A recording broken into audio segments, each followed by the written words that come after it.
Han Xiao, you wretched woman, Zhang Wei exclaimed, his eyes ablaze with fury, bloodshot and seething. In that moment, a woman's voice echoed relentlessly in his mind. Zhang Wei, please give this advanced source crystal to my brother. With it, his mecha can ascend to a higher level. He is my brother after all. Zhang Wei, the girl my brother fancies adores the beam gun you just acquired. For my sake, relinquish the beam gun to him, as I have but one family member. Zhang Wei, this epic tier skill source crystal must be given to my brother. With it, he can enter the ranks of the top 100 in Chuan City. Yes, her voice reverberated in his mind. Zhang Wei's eyes grew increasingly red. He too could ascend to a higher mecha with that advanced source crystal. He cherished the beam gun he had fought tooth and nail to obtain, and he needed that skill source crystal more than anyone, for he was already one of the top contenders in Chuan City. For her sake, Zhang Wei had compromised. He had relinquished the advanced source crystal, the beam gun, and countless other things. She had yielded to her every demand, except for the skill source crystal. This solitary act of defiance had led him to the brink of death. For mere skill source crystal, the woman he had cherished for 8 years had taken his life. Little did she know, however, that filled with rage, Zhang Wei was reborn, transported back to his 18-year-old self before the mechanical invasion. Hey, if you're going to lose your mind, do it outside. A greasy man in a sharp suit, sporting gold-rimmed glasses, slammed his hand down on the desk. Alone, Zhang Wei regained some composure and forcefully slapped a property deed onto the table. The greasy man was momentarily taken aback by the intensity Zhang Wei displayed. In all his years, he had never encountered a lone applicant so fierce. Those who came to them were typically at the end of their rope. Judging by Zhang Wei's earlier outburst and his current demeanor, had he been abandoned? Yet, that was of no concern to the greasy man. What he was unaware of was that he was intimidated merely by the killing intent emanating from Zhang Wei. Fortunately, having worked in this field for many years, the greasy man quickly regained his composure. 9 out, 13 back. You have 1 month. You understand the terms?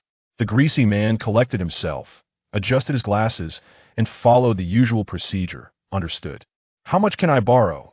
Zhang Wei pushed the property deed towards the greasy man and settled into a chair, his demeanor having returned to normal, the killing intent now concealed. Is this under your name? The greasy man scrutinized the deed. It was for a 100 square meter house in the city. Quite valuable indeed. However, the young man before him appeared no older than 18 or 19, albeit handsome and tall. But this property? Was it a gift from his parents? A rich kid? Could this fool have been deceived by a woman? This is my ID. Please expedite the process. I'm in a hurry. Zhang Wei handed over his identification. The greasy man cast a glance at Zhang Wei. Everyone here was in a hurry. After several checks, he confirmed that the house indeed belonged to Zhang Wei. As for whether Zhang Wei had been swindled, that was of no concern to him. He was merely interested in making a profit. Zhang Wei, is it? Yes, the audacious Zhang, the one who reigned supreme. While the greasy man, engrossed in verifying information, couldn't help but glance at Zhang Wei again. He suspected that this young man might be somewhat unhinged, perhaps driven mad by novels. This house can secure a maximum loan of 800,000. How much do you wish to borrow? Full amount. Zhang Wei responded grandly. Let me remind you, with a 9 out, 13 back, you can only take 720,000. After 1 month, you will owe 1,040,000. If you fail to repay, this house will belong to our company. Understood. Enough with the delays, let's proceed with the process. Very well. Upon hearing this, the greasy man indeed ceased his dilatory manner. He had explained everything necessary once the contract was signed. The rest was none of his concern. This black loan was undoubtedly shady, but it had its advantage of speed. Within an hour, 720,000 had already been transferred to Zhang Wei's account. Upon receiving the text notification, Zhang Wei exhaled, feeling some of the complex emotions that had weighed down on him since his rebirth finally began to lift. There are 7 days left until the mechanical invasion. Time is of the essence. Exiting the black loan office, Zhang Wei glanced at the time on his phone and swiftly hailed a taxi to the nearest heavy truck dealership. The mechanical invasion heralded the advent of mechanical civilization, allowing everyone to transform their vehicles into mecha. Mecha come in various strengths and weaknesses: bicycles, motorcycles, tricycles, sedans, sports cars. All vehicles could be transformed into mecha. Zhang Wei had been reborn from the 10th year of the mechanical descent, and in his previous life, he had indeed faced hardships, particularly in the early days when he had not even managed to acquire a mecha. Who could blame him when he didn't even possess a bicycle? After 2 arduous years, he finally inherited a light, close combat mecha, and through his efforts, he had managed to carve out a decent existence in Chuan City. But that woman, Han Xiao, seated in the taxi, Zhang Wei gritted his teeth in his subconscious. He felt as though he had perished just yesterday. Han Xiao had stolen his mecha core. Preventing him from transforming into a mecha, Han Su had plunged a blade into his abdomen, smirking as he took away the skill source crystal that rightfully belonged to him, revealing many secrets between him and Han Xiao as his life neared its end. Those two wretches, there's no rush.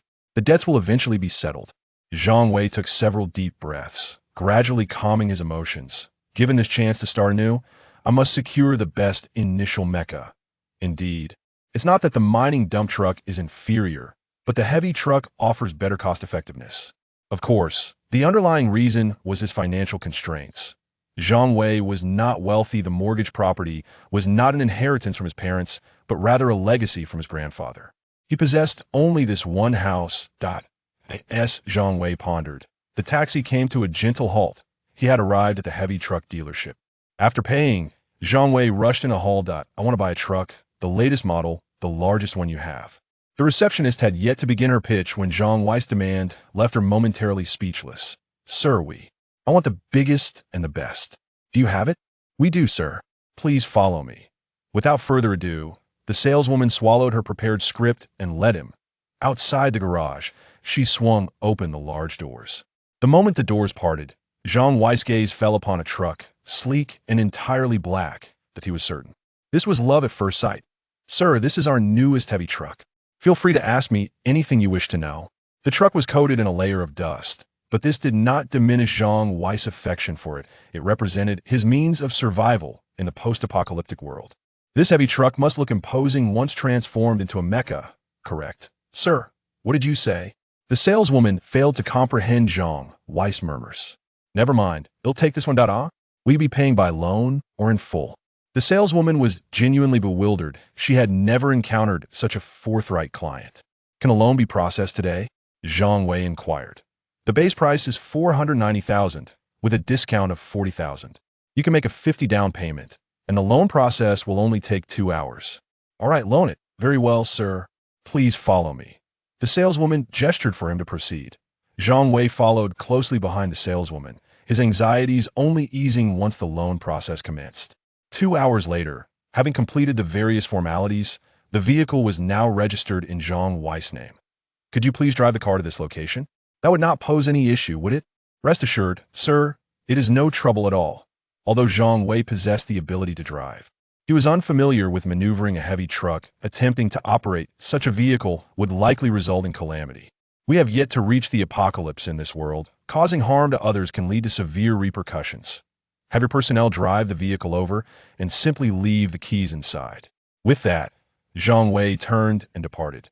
The saleswoman stared at the keys in her hand, momentarily bewildered. Are you really entrusting this to me without any supervision? It was not that Zhang Wei was particularly careless. He held no fear of someone absconding with the vehicle. Once the mechanical transformation occurred, any vehicle registered under his name would morph into a mech, rendering it useless to anyone else. Zhang Wei had far more pressing matters to attend to than to squander time on trifles. As twilight approached, Zhang Wei arrived outside a sizable welding shop. Inside, the establishment was devoid of customers, with workers engaged in casual conversation. Where might I find your boss? In the office, over there. A young worker casually gestured towards the direction. Please wait here. The boss has stepped away for a moment. Very well. During the wait, Zhang Wei remained occupied with his thoughts. The truck's cargo area measured 9 meters. The cab 3 meters, totaling 12 meters in length. Upon transformation into a mech, its height would likely reach around 10 meters. For a 10-meter mech, the battle blade should measure at least 5 meters alongside shield. The vehicle's transformation would only yield a basic form without evolving. It would possess no weaponry, relying solely on brute strength. As a reincarnated individual, Zhang Wei certainly could not settle for mere fists. Brother, is this your first visit? What can I assist you with? Just as Zhang Wei pondered these matters, the welding shop owner entered through the door. Chapter 2. Ascending the mountain to catch mice, I require a knife, 5 meters in length, 30 centimeters in width, with a spine 5 centimeters thick. Brother, this is not a knife shop, is it? Wait, what did you say? How long? The proprietor, somewhat bewildered, stood before his desk, cup in hand, suspended midair in a comical fashion. 5 meters. Brother, that's not how jokes are made. The owner, maintaining a tolerable demeanor, refrained from erupting in anger. Though to an ordinary person, it seemed as if the visitor had come merely to amuse himself. 20,000 should suffice, right? This is a 10,000 deposit. I require your finest alloy. Zhang Wei promptly produced a stack of bills. No verbal persuasion could rival the weight of cash. You, the owner, upon seeing the cash, was momentarily at a loss. You're not here to mock me? Why are you pulling out money? Can you actually do this? Yes, it can be done, but we cannot provide a sharpened edge. Crafting an alloy blade is not particularly challenging. It lacks significant technical complexity, but the offered sum was rather excessive, just as long as it can be made without a sharpened edge. Additionally, I need a shield, which you may interpret as an iron door, also for 20,000. This is the deposit for the door. Zhang Wei produced another 10,000. I shall outline my specific requirements. The owner remained silent, lost in thought, as Zhang Wei continued detailing his weaponry and shield specifications. A few minutes later, so, can you do it? Yes. And how long will it take? Approximately a week. Zhang Wei frowned. A week seemed an eternity in the face of impending mechanical civilization. No, that's too slow. I can only give you 3 days. I'll increase the payment. Zhang Wei revealed an additional 20,000. That's fine. No problem at all. 6,000 in 3 days. What could be better? Excellent. Should any issues arise, we shall communicate via phone. Zhang Wei left his contact information and collected the proprietor's business card. Once Zhang Wei exited the establishment, night had fallen. After some contemplation, he turned back home, needing to ponder certain matters, as these were memories from a decade past, many of which had grown hazy. Upon returning home, Zhang Wei hastily consumed a meal before succumbing to deep thought. During the mechanical emergence, an exceptional source crystal had appeared near Chuan City, if he could acquire it. The location is Xian Foam Mountain, at the summit. No one knows the specific grade or type of the source crystal. This source crystal must be obtained. As Zhang Wei delved into his thoughts, his phone rang. Upon seeing the caller ID, a surge of hostility surged within him, yet he answered the call. Weizi, where are you? At home. Zhang Wei's response was curt, suppressing an undercurrent of rage.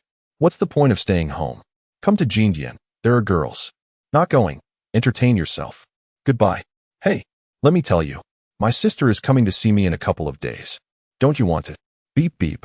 Zhang Wei hung up, his hands trembling uncontrollably. The caller was Han Su, someone he once considered a close friend, and also Han Zhao's brother, the very person linked to Zhang Wei's demise. She is coming. She is actually coming. No, it's not yet time. I cannot harm her. Stay calm. Zhang Wei repeatedly admonished himself inwardly. Yet his body continued to tremble uncontrollably. Subsequently, Zhang Wei blocked all means of contacting Han Su. He could not face him, for he feared he might succumb to the impulse to harm him. He was even more apprehensive about encountering Han Xiao, as he genuinely feared he might do her harm.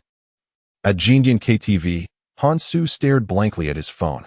This scoundrel, does he not realize I sent him to settle the bill? Is he pretending to be dead? He claims to like my sister, and yet he is proving otherwise. How ridiculous. No, something seems off. He must be hiding something from me. I need to investigate him.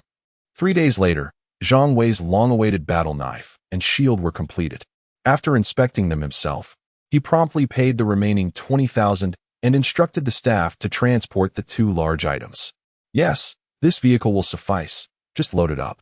Under Zhang Wei's direction, the items were loaded into the trunk without any objections from the workers, who perceived Zhang Wei as a simpleton with too much money. Look at what's in this trunk. If I'm not mistaken, that's an enormous pile of mousetraps, right? Is it really necessary to have nearly 1,000 traps for a mouse infestation at home? Zhang Wei remained taciturn. Although the appearance of the battle knife and shield was not particularly pleasing, they would undoubtedly serve their purpose in the initial stages. After completing the handover of the battle knife and shield, Zhang Wei summoned a chauffeur service. "Driver, take me to Xianfeng Mountain. Is that feasible?" "Absolutely no problem." The driver was quite agreeable, likely due to the generous fare Zhang Wei offered. After placing his small electric scooter in the trunk, he settled into the driver's seat. In half an hour, the heavy truck reached Xianfeng Mountain, but it could only ascend to the halfway point due to the absence of a road ahead. "Stop here." "Just here?" The driver appeared puzzled. Xianfeng Mountain is not particularly high. It is not a tourist destination, and there are hardly any people around. He struggled to comprehend Zhang Wei's behavior. The driver had already seen the items in the trunk. In his mind, the young man must have come here to catch mice. A peculiar hobby that the driver found hard to accept. "Yes, just here. No trouble at all. If you need to return, feel free to call me." "Understood." Before leaving, the driver handed Zhang Wei a business card, which he casually set aside, not bothering to glance at it. Zhang Wei then lifted his gaze towards the mountain summit. This should be the place. The source crystal should rest atop the mountain. I hope nothing has changed. Zhang Wei disembarked and began his ascent, intending to assess the situation at the summit and scout for suitable locations to catch mice. However, upon reaching the summit, Zhang Wei's expression transformed into one of astonishment. It was not that there was anything remarkable at the peak. Rather, he discovered a vast mining area. How could I have forgotten this? Zhang Wei smacked his forehead. Within the mining zone, dust swirled amidst the bustling activity. Chuan City Mining. Its owner's son is destined to become one of the 10 great gods of the Dragon Kingdom. A veritable kingpin in Chuan City. There's no comparison. Their family is formidable, and the ore dump trucks are registered in his name. His basic machinery is superior to others.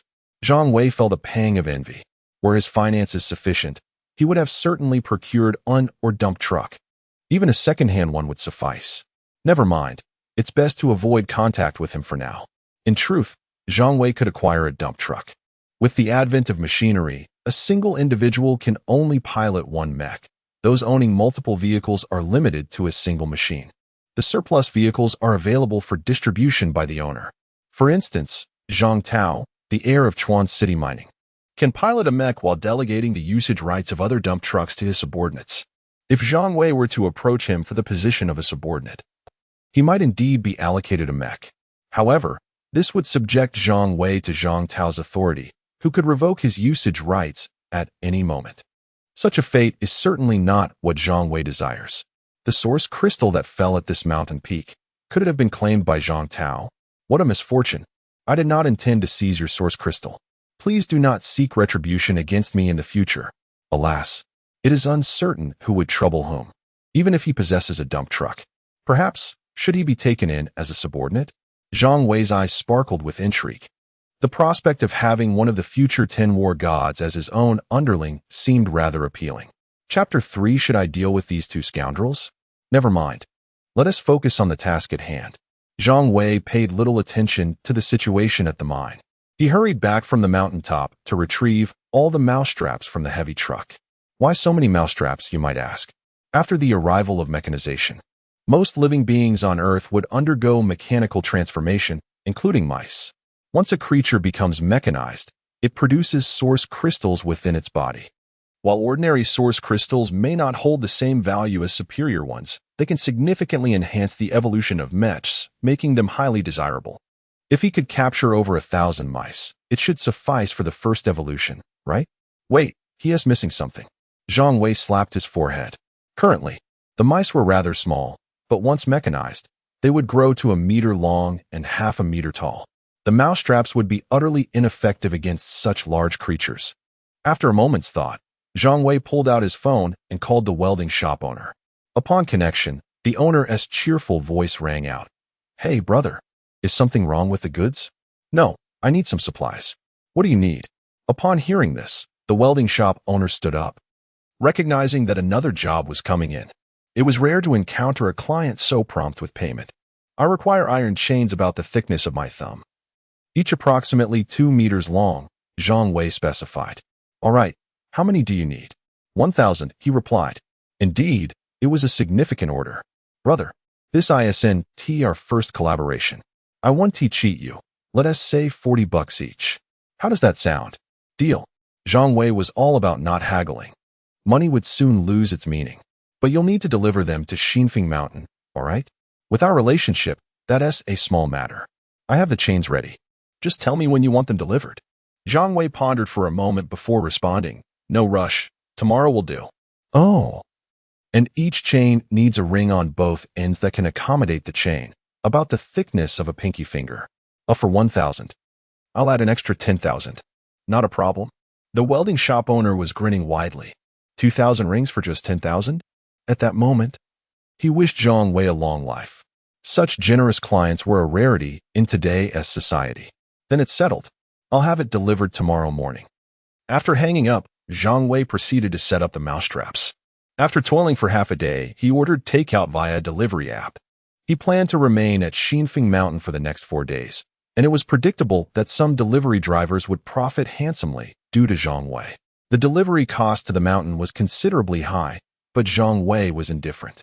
That evening, after dining, Zhang Wei nestled into the truck's cabin and drifted into a peaceful slumber. The next day, just before noon, the welding shop owner personally drove to Xinfeng Mountain. As they ascended the mountain, everyone was taken aback. Zhang Wei was diligently handling the captured mice, a smile of delight adorning his face. Hey, brothers. Is my little brother a bit? The welding shop owner gestured to his head. The others nodded in agreement. Here was a man who drove such a large truck to the mountains to catch mice. Brother, you're here? Zhang Wei greeted warmly, turning his head. Yes, your chains are here. Would you like to check? The welding shop owner felt a twinge of anxiety. In this day and age, one could never be too cautious. No need. I trust you. Just unload them. Zhang Wei waved dismissively. All right, let us unload. While the staff unloaded the truck, Zhang Wei transferred 50,000 yuan to the owner.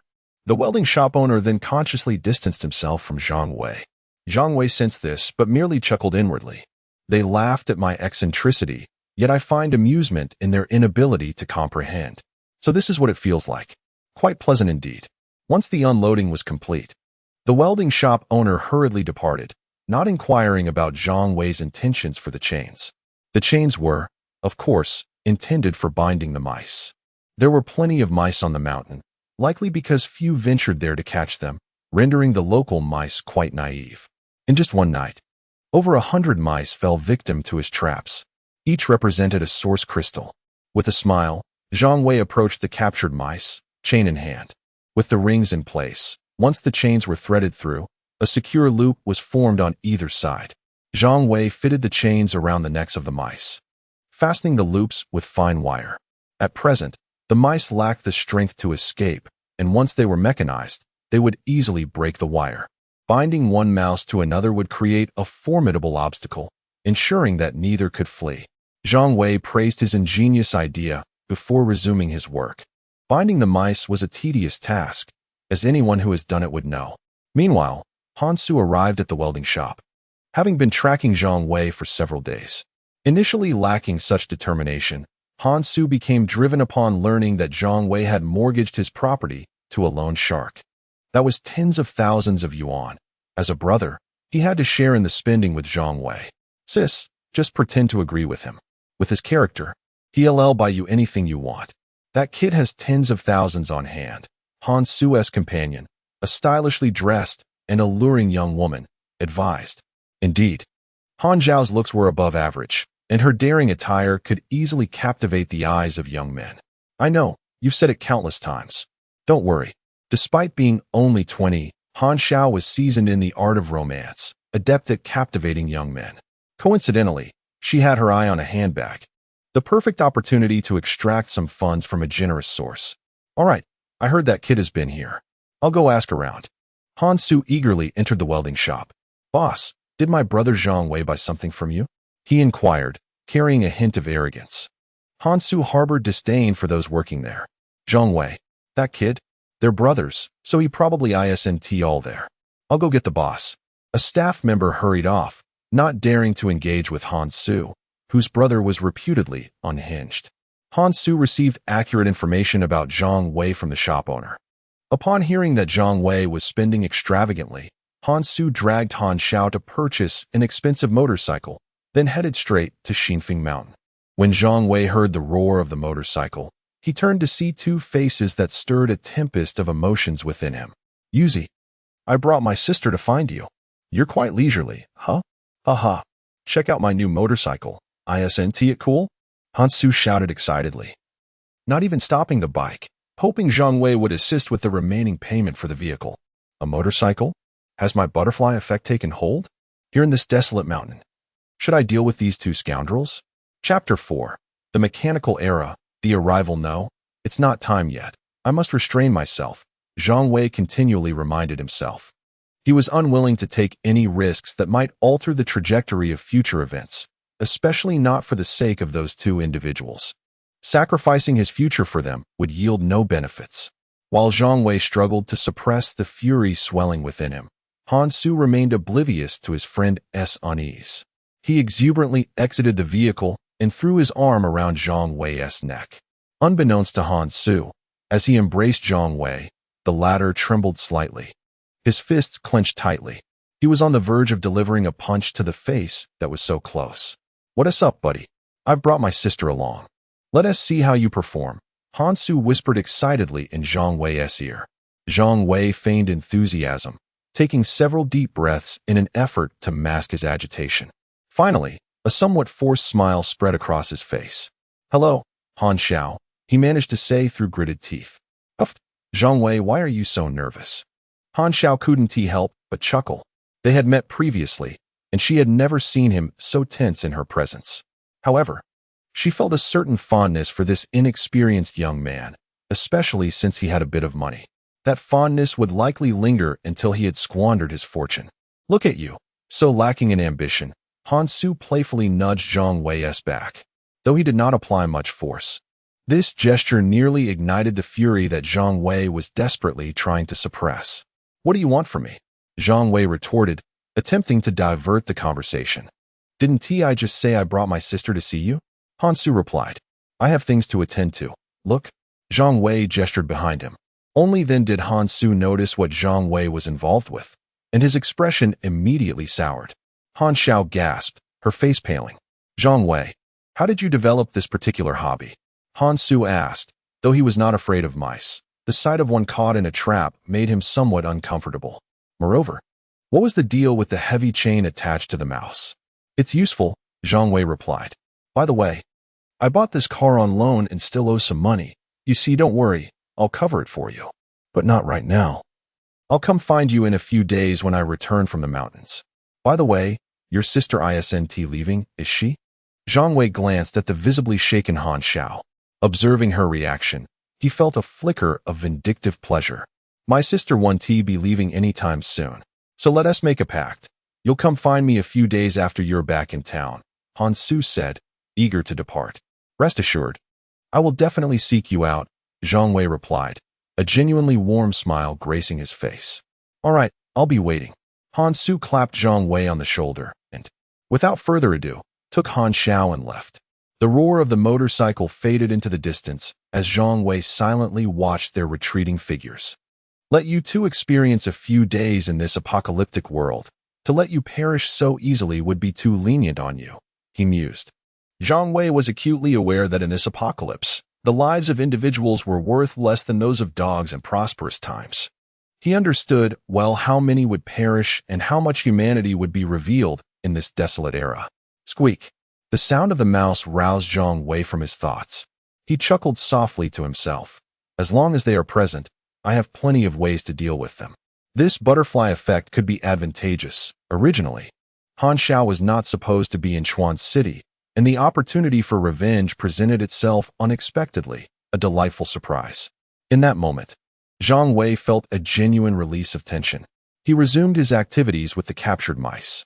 From that moment on, Zhang Wei took residence atop New Wind Mountain. His only sources of amusement, aside from the captured mice, were Han Su's daily greetings.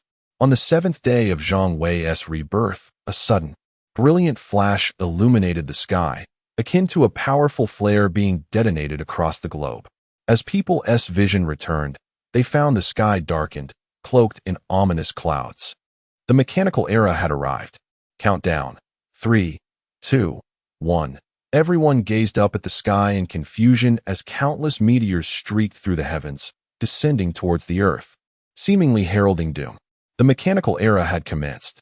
Zhang Wei understood that these meteors were gifts for humanity, each containing a source crystal. These crystals varied in rank, who acquired what depended solely on individual fortune. Soon, the meteors crashed to the ground. Contrary to expectations, no explosions occurred. When the meteors revealed their true forms, a message resonated in everyone's minds, a reminder from the mechanical civilization. All vehicles registered under individual names had transformed into personal mechas, and that was the sole message. Zhang Wei's excitement surged. He had experienced such a scene before. Mecha core, a core source crystal resembling a black gemstone, materialized in his hand. Fusion. At Zhang Wei's command, the black heavy truck that had been stationary began to transform dramatically. Within seconds, a towering 10-meter-tall, jet-black heavy mecha stood before him. Its exterior appeared somewhat fearsome, yet it exuded an alluring sense of brutal beauty. Truly magnificent, Zhang Wei exclaimed. Just as Zhang Wei marveled, a beam of black light emanated from the mecha's chest, enveloping him and causing his physical form to vanish in an instant. After a fleeting moment of disorientation, Zhang Wei regained his awareness, finding himself integrated into the mecha's cockpit, which was entirely filled with a substance reminiscent of flesh. His physical body lay dormant within this material, and he could no longer perceive it. He had completely taken control of the mecha, which had become his new body. Open the mecha panel. Zhang Wei's eyes emitted a radiant glow, forming a luminous screen before him. Mecha form. Original form mecha level. 1 weight. 21 tons type. To be selected standard power configuration. Super matrix engine equipment. None. Zhang Wei was astonished. The standard configuration was the super matrix engine. This was beyond his expectations. The engine served as the mecha's power source, and its quality was crucial. The super matrix engine was the pinnacle among primitive mechas. Even typically evolved mechas would struggle to match its power. The most basic engines were single-core, with power categorized by cylinder count. Above single-core engines were matrix engines, and above those was the super matrix engine. Select close combat mecha. Ding. Selection successful. A voice echoed in Zhang Wei's mind, and the panel displayed new information. Mecha form. Original form mecha level. 1 weight. 21 tons combat power. 20 type. Medium close combat. Standard power configuration. Super matrix engine equipment. None. Zhang Wei closed the panel with satisfaction. He was quite familiar with all of this. Nothing surprised him. The only metric for gauging a mecha's combat capability was its combat power attribute, and he was very content with a level 1 mecha boasting 20 combat power, compared to lighter or even rudimentary versions of mechas. Achieving 10 combat power was a significant challenge. At level 1, a mecha could evolve for the first time at level 10. Now, it depended on those captured mice. Zhang Wei turned his gaze toward the mice he had caught. The mice lay convulsing on the ground, their bodies undergoing a transformation. Yet full mechanization still required a measure of time. Zhang Wei seized this opportunity to ascend the mountain and procure the coveted source crystal. A 10-meter-tall, robust black mech grasped the combat knife and shield that had been prepared on the ground. The ordinary alloy one-handed combat knife boasted a power rating of 3, as did the ordinary alloy one-handed shield, truly deserving of the term ordinary. With weapons in hand, Zhang Wei commenced his ascent. He was no novice in operating mechs. His proficiency rendered him entirely at ease, unlike others who might take considerable time merely to acclimate. The medium-sized mech, towering at 10 meters, sprinted up the mountainous path with the grace of traversing level ground. In mere minutes, Zhang Wei reached the summit. There, the source crystal he had long coveted radiated a mesmerizing spectrum of colors. The sight of the resplendent hues filled Zhang Wei with exhilaration. He surmised that this crystal was at least of advanced grade, yet he was astonished to discover it was of such legendary caliber. The vibrant colors signified a legendary level. Source crystals were classified from low to high as ordinary, intermediate, advanced, epic, and legendary. Zhang Wei was uncertain if there were grades beyond that, as he had not encountered them in his previous life. Without a moment to spare for reflection, he eagerly picked up the source crystal from the ground. Ding! You have acquired a legendary skill, Superpower Enhancement. Chapter 5. Capturing the Thug Legendary Skills. Zhang Wei's mech body trembled slightly, for he understood the arduous nature of acquiring such skills. In his previous life, it was merely an epic-grade energy crystal that led to his demise. Although epic-grade skills are indeed precious, by the 10th year of the mechanical descent, their value had significantly diminished. Only truly powerful epic-grade skills retained their worth. Nevertheless, even the most rudimentary epic-grade skill was considered a divine talent in the early days of the mechanical descent, let alone the legendary grade skills that remained invaluable even after a decade. Ding! Learning of the Super Energy Combat Enhancement was successful. Base combat power increased by 200. How formidable! Zhang Wei marveled in delight. Just by learning a skill, he had gained a 200-point power boost. For someone like Zhang Wei, such an increase was unfathomable. An ordinary mech might not achieve a 200-point increase even after 2 evolutions. He refrained from immediately assessing the impact of the 200-point boost on his mech, opting instead to examine the skill's effects. Super Energy Combat Enhancement. Utilizing the mech's super energy capabilities to double combat power for a duration of 100 seconds. With a cooldown of 10 minutes. This is outrageous. Zhang Wei could not help but exclaim once more. Is this what a legendary level skill entails? His iron grip on the battle blade quivered slightly. No wonder Zhang Tao from his past life was so formidable. While the skill may not seem overwhelmingly powerful at present, what if his combat power were to increase significantly? If 200 became 400, the effect would certainly be underwhelming. But what if 10,000 were to suddenly become 20,000, or even 100,000 to 200,000? Most importantly, the skill's long duration coupled with a brief cooldown of merely 10 minutes is remarkably advantageous. Zhang Wei glanced back, observing the mice in the trap still undergoing transformation. Their bodies were beginning to expand, though they were only the size of a small dog at present. It would likely take another half-hour for them to fully transform. Then, Zhang Wei seated himself atop the mountain, gazing into the distance, with his battle blade planted beside him and his shield laid on the ground. In this life, I shall become invincible, he resolved within himself, contemplating the path ahead. Just as he was formulating his future plans while awaiting the mechanization of the mice, several colossal figures suddenly emerged from the mine. Ah, it begins. These must be heavy mechs. Zhang Wei felt a twinge of envy as he beheld the mechs in the mine. By his estimation, the original form of the dump truck mech stood approximately 15 meters tall, towering over his own mech by 5 meters. It appeared more robust as well. Undoubtedly a heavy mech, while his own medium mech was equipped with a super matrix engine. The standard engine of the heavy mech would surely be superior. Should I dismantle one of their mechs and seize the engine? A surge of excitement coursed through Zhang Wei. The engine is the very heart of a mech, providing the necessary power for movement, combat, and after the first evolution, enabling short-distance propulsion for both melee and ranged combat. For instance, Zhang Wei could simply propel himself from the mountaintop back to the hillside. If the engine's power were sufficient for continuous propulsion, short-distance flight in the air would not be beyond the realm of possibility. Seize it. Zhang Wei swiftly made his decision. Although his super matrix engine was adequate, the prospect of acquiring a superior engine was irresistible. He quickly rose, grabbing his battle blade and shield, and dashed toward the mine. Under the weight of the 10-meter-tall mechs, the mountain path posed no obstacle. Small trees and stones were utterly insignificant. Upon entering the mine, Zhang Wei found the area in a state of chaos. Confused individuals hurried about, fervently discussing various models of mechs. Numerous vehicles were scattered throughout the mine, with mechs of various sizes and models lined up, each surrounded by onlookers, some even being operated by individuals. However, the level of control exhibited by these operators was laughable, reminiscent of toddlers just learning to walk, stumbling and faltering. Among them were also some medium mechs, around 10 meters tall, all transformed from heavy trucks. However, their mechs were nowhere near the quality of Zhang Wei's. After all, his mech was newly acquired, while these were outdated models. Zhang Wei paid little heed to the chaos surrounding the individuals and mechs. striding confidently toward the nearest yellow heavy mech. Indeed, it was 5 meters taller than his own. Goodness, look at how smoothly that massive machine moves. Who is piloting it?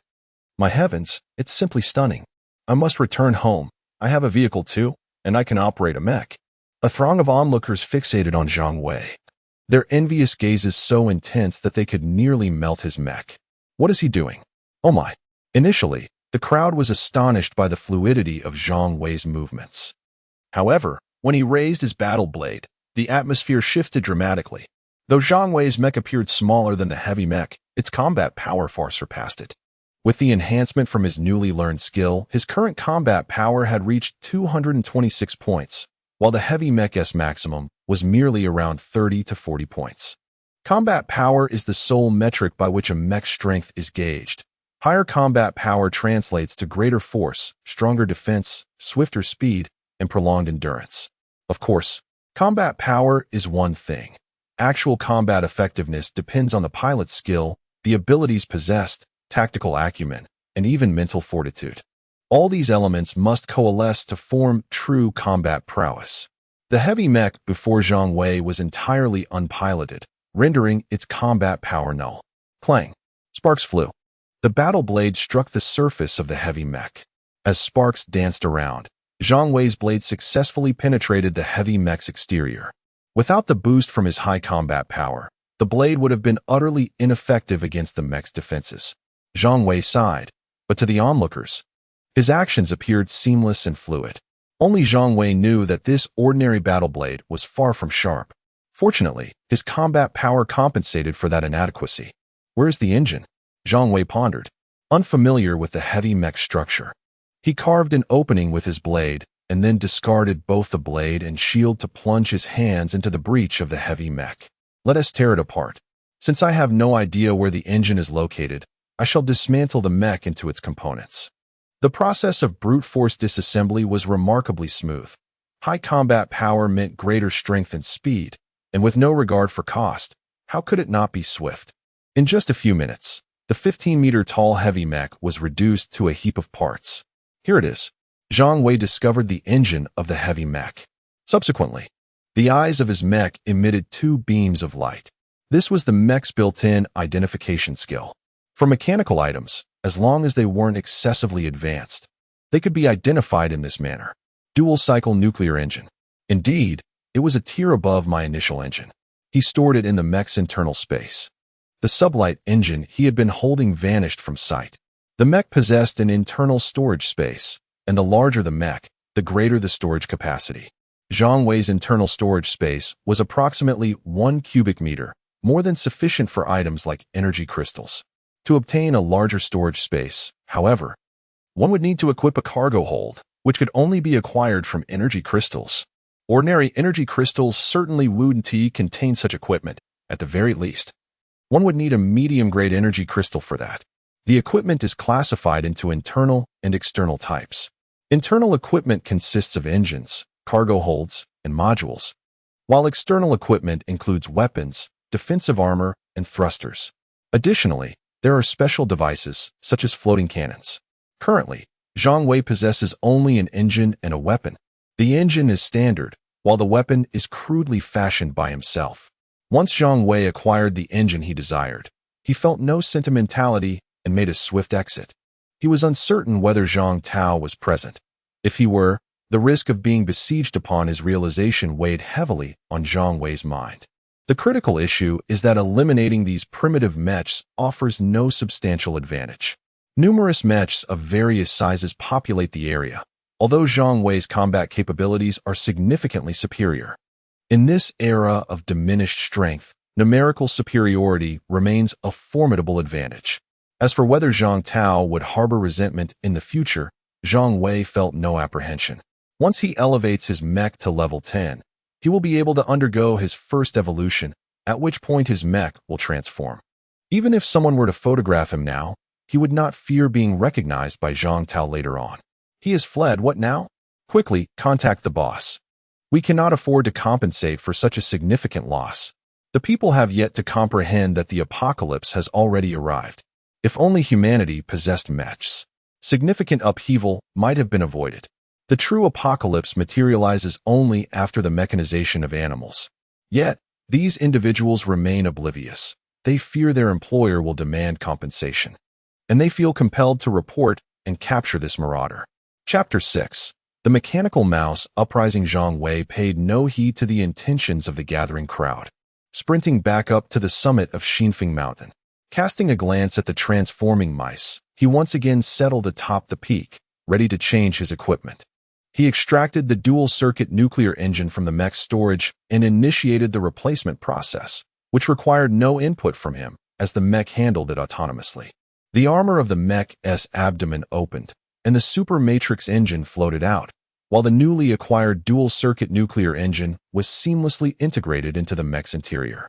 The entire process took merely a few seconds. Ding! Dual-circuit nuclear engine installed, combat power increased by 5. Satisfactory.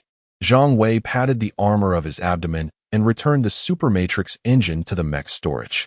The new engine surpassed the original by 5 points in combat capability. While this enhancement seemed modest, it undoubtedly promised a significant increase in sustained power. He rose, acclimatizing himself to the mech's newfound energy. As he adjusted to the power, the entire mountain began to tremble. Rather than feeling alarmed, Zhang Wei remained composed. Turning his gaze, he observed the mice, seemingly infused with some mysterious energy. Their mechanical speed surging like lightning, their forms expanding at an astonishing rate.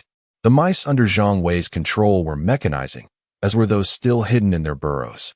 Untouched by him, the mountain quaked as if the very earth trembled in response to this sudden transformation.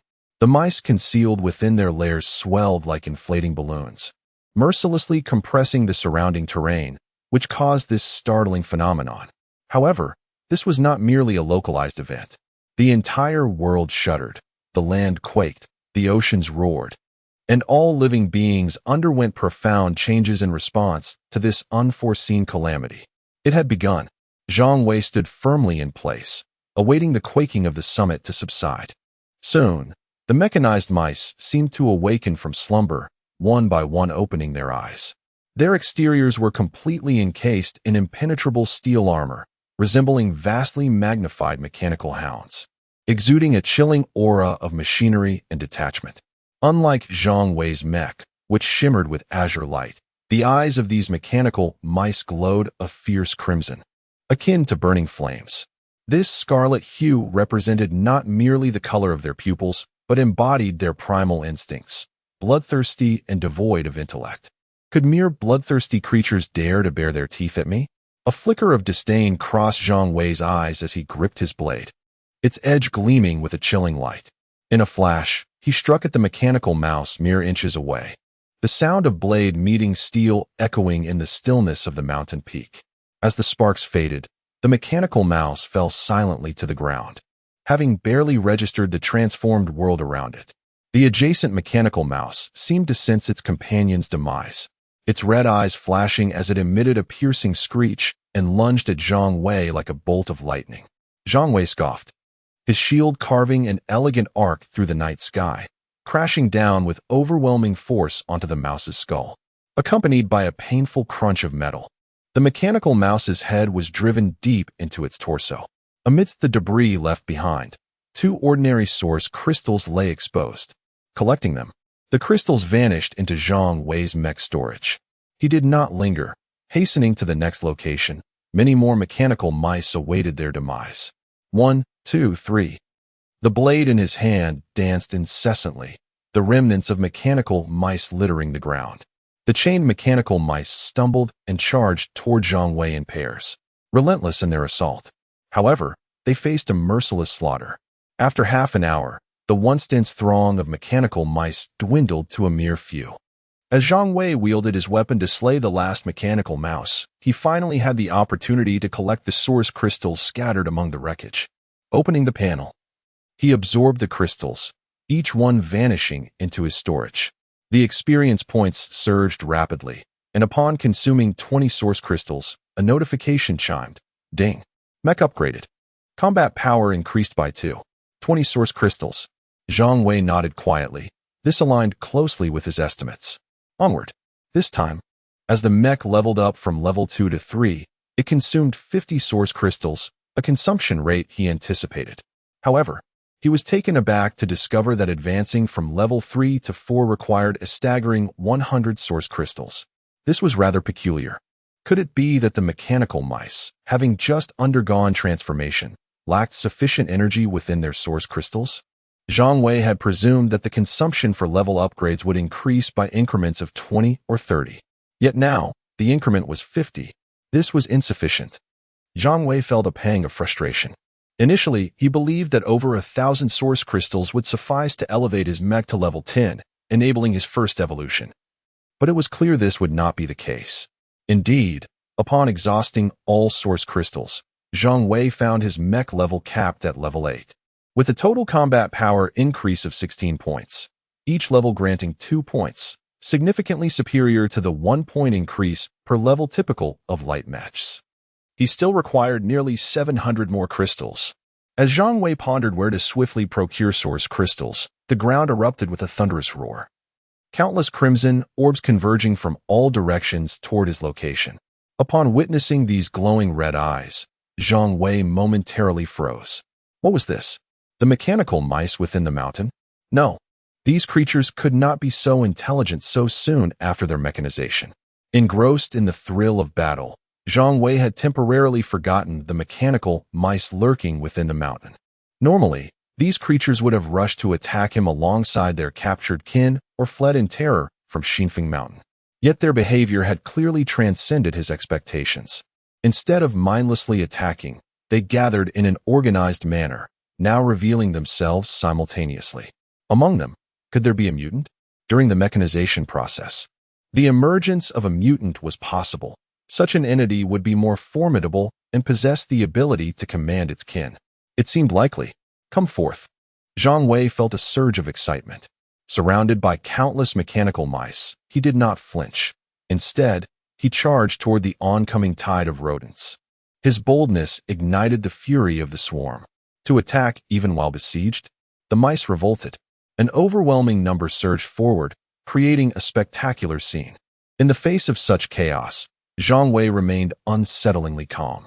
With combat power exceeding 100, would he fear these insignificant creatures? Unexpectedly acquiring a legendary skill had elevated his combat prowess, and in this overpowering state, Zhang Wei could only hope that the mice's retreat would be slow. Otherwise, he would be unable to pursue them. In the next moment, his battle knife and shield transformed into weapons as he forsook defense. At this juncture, Zhang Wei needed only to unleash his wild spirit and abandon restraint. Yet unbeknownst to him, not all mechanical mice were engaged in the assault. Some were pursuing other objectives. Chapter 7. The exquisite energy war scythe confronted with Zhang Wei's mechanical mice. They were swiftly vanquished, unable to withstand his relentless assault. Each strike of his blade cleaved at least one mechanical mouse in two, while the power of his war shield was even more astonishing. A single powerful blow could incapacitate 2 or 3 mechanical mice, leaving them motionless and sparking. However, the sheer number of mechanical mice was overwhelming, swarming around Zhang Wei in the thousands. While he could fiercely sweep aside the mice in front of him, he could not attend to those encroaching from behind. In merely 2 minutes, his mech's back was covered with a layer of mechanical mice. They clung to his armor like ravenous wolves, gnawing at his back. Despite their sharp teeth, they were unable to breach his mech's defenses, inflicting no substantial harm. Yet, this situation could not persist. As Zhang Wei slaughtered the mice before him, he monitored the condition of his mech. Although the mechanical mice could not penetrate the armor, their collective weight was a burden for Zhang Wei's mech to bear. 1 or 2 might be inconsequential, but as their numbers grew, they became an undeniable strain. The power levels were plummeting rapidly. In Zhang Wei's view, the engine's power was diminishing at an alarming rate. Although the power gauge did not display numerical values, it resembled a fuel gauge, indicating a rough percentage of remaining energy. In truth, the power depletion was not a significant concern for Zhang Wei. The source crystals not only facilitated mech upgrades, but also replenished engine energy. He simply preferred not to waste them. Every source crystal in the early stages held immense value. "Get off me," Zhang Wei commanded. executing a maneuver akin to a rolling dragon. Though the action was not graceful, its effectiveness was remarkable. Unable to withstand the weight of the mechanical mice, they, in turn, could not endure his bulk. Under Zhang Wei's heavy form, the mechanical mice crumbled like fragile wheat stalks. Their metallic shells deformed under pressure, some even flattened entirely, resembling iron discs. Haha, Zhang Wei laughed heartily, feeling invigorated. Compared to the previous method of slashing with a blade, this rolling technique was devastatingly effective. In just one roll, 40 to 50 mechanical mice perished. Why not just stay like this and keep rolling? This efficient method of exterminating the mechanical mice made Zhang Wei reluctant to rise. With this thought in mind, he abandoned the idea of standing, shielding his face with his shield while allowing the mice to trample over other parts of his mech. When he felt the number of mice on him had reached a critical mass, he would immediately execute the rolling maneuver again, resulting in the demise of swathes of mechanical mice. While Zhang Wei delighted in this repetitive rolling action, a singular mechanical mouse with piercing blue eyes was orchestrating its brethren's tasks. It was inconceivable that these bothersome creatures could engage in manual labor, as they fiddled with the chains Zhang Wei had used to ensnare them. In that moment, Zhang Wei was oblivious to this development, preoccupied with the mice clinging to him, entirely unaware of the situation unfolding in the distance. These mechanical mice were part of the group that had not joined in the assault against him. By the time Zhang Wei realized what was transpiring, the peculiar mechanical mouse had directed its companions to deftly loop the cleverly interconnected chains around Zhang Wei's limbs. As he attempted to roll and break free from his constraints, additional chains wrapped around his body like tenacious vines. Taken by surprise, Zhang Wei momentarily froze. I forgot about that anomaly. I was careless. In this rebirth, riding the waves of success and recklessly charging ahead, Zhang Wei had let his guard down against the mechanical mice's overwhelming onslaught. This sudden turn of events felt like a cold splash of water to his face, extinguishing his arrogance and overconfidence.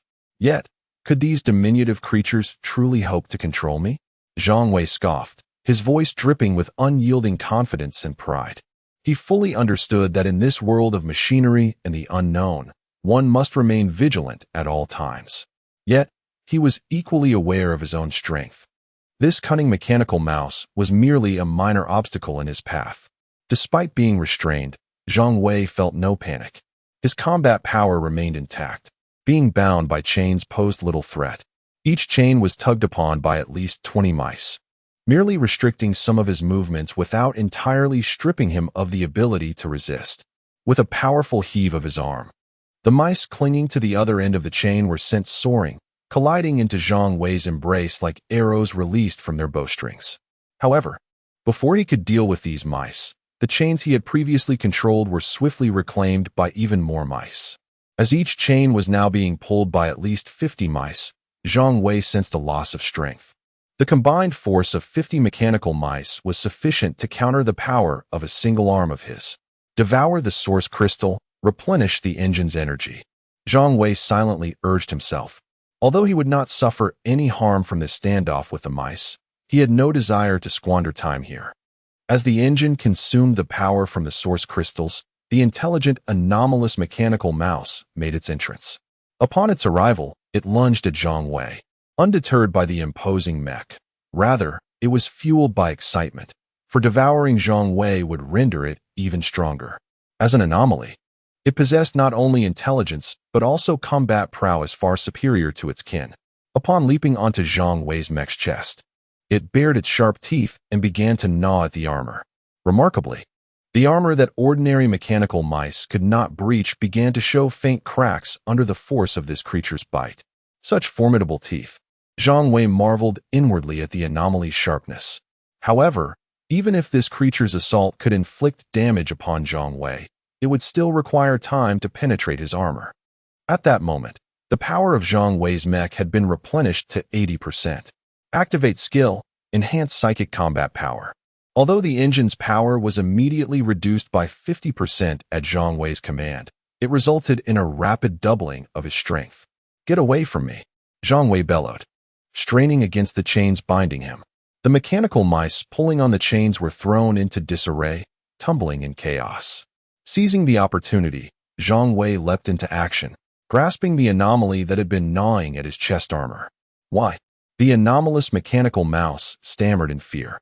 Its voice was a sharp, synthetic tone, generated through the brainwave patterns of the mechanical mice, a unique ability not possessed by ordinary mechanical beings. Die, Zhang Wei's voice was icy. He had no time to explain anything to this mouse. It was a matter of extermination. With a powerful grip, Zhang Wei twisted the armor of the anomalous mechanical mouse, and in less than 2 seconds, he crushed it into a steel ball. Upon the death of their king, fear surged through the ranks of the ordinary mechanical mice. With their sovereign gone, what could they do? Flee.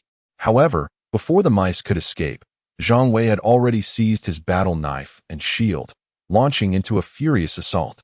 In that moment, Zhang Wei transformed, moving with increased speed and strength, the result of the enhanced psychic combat power.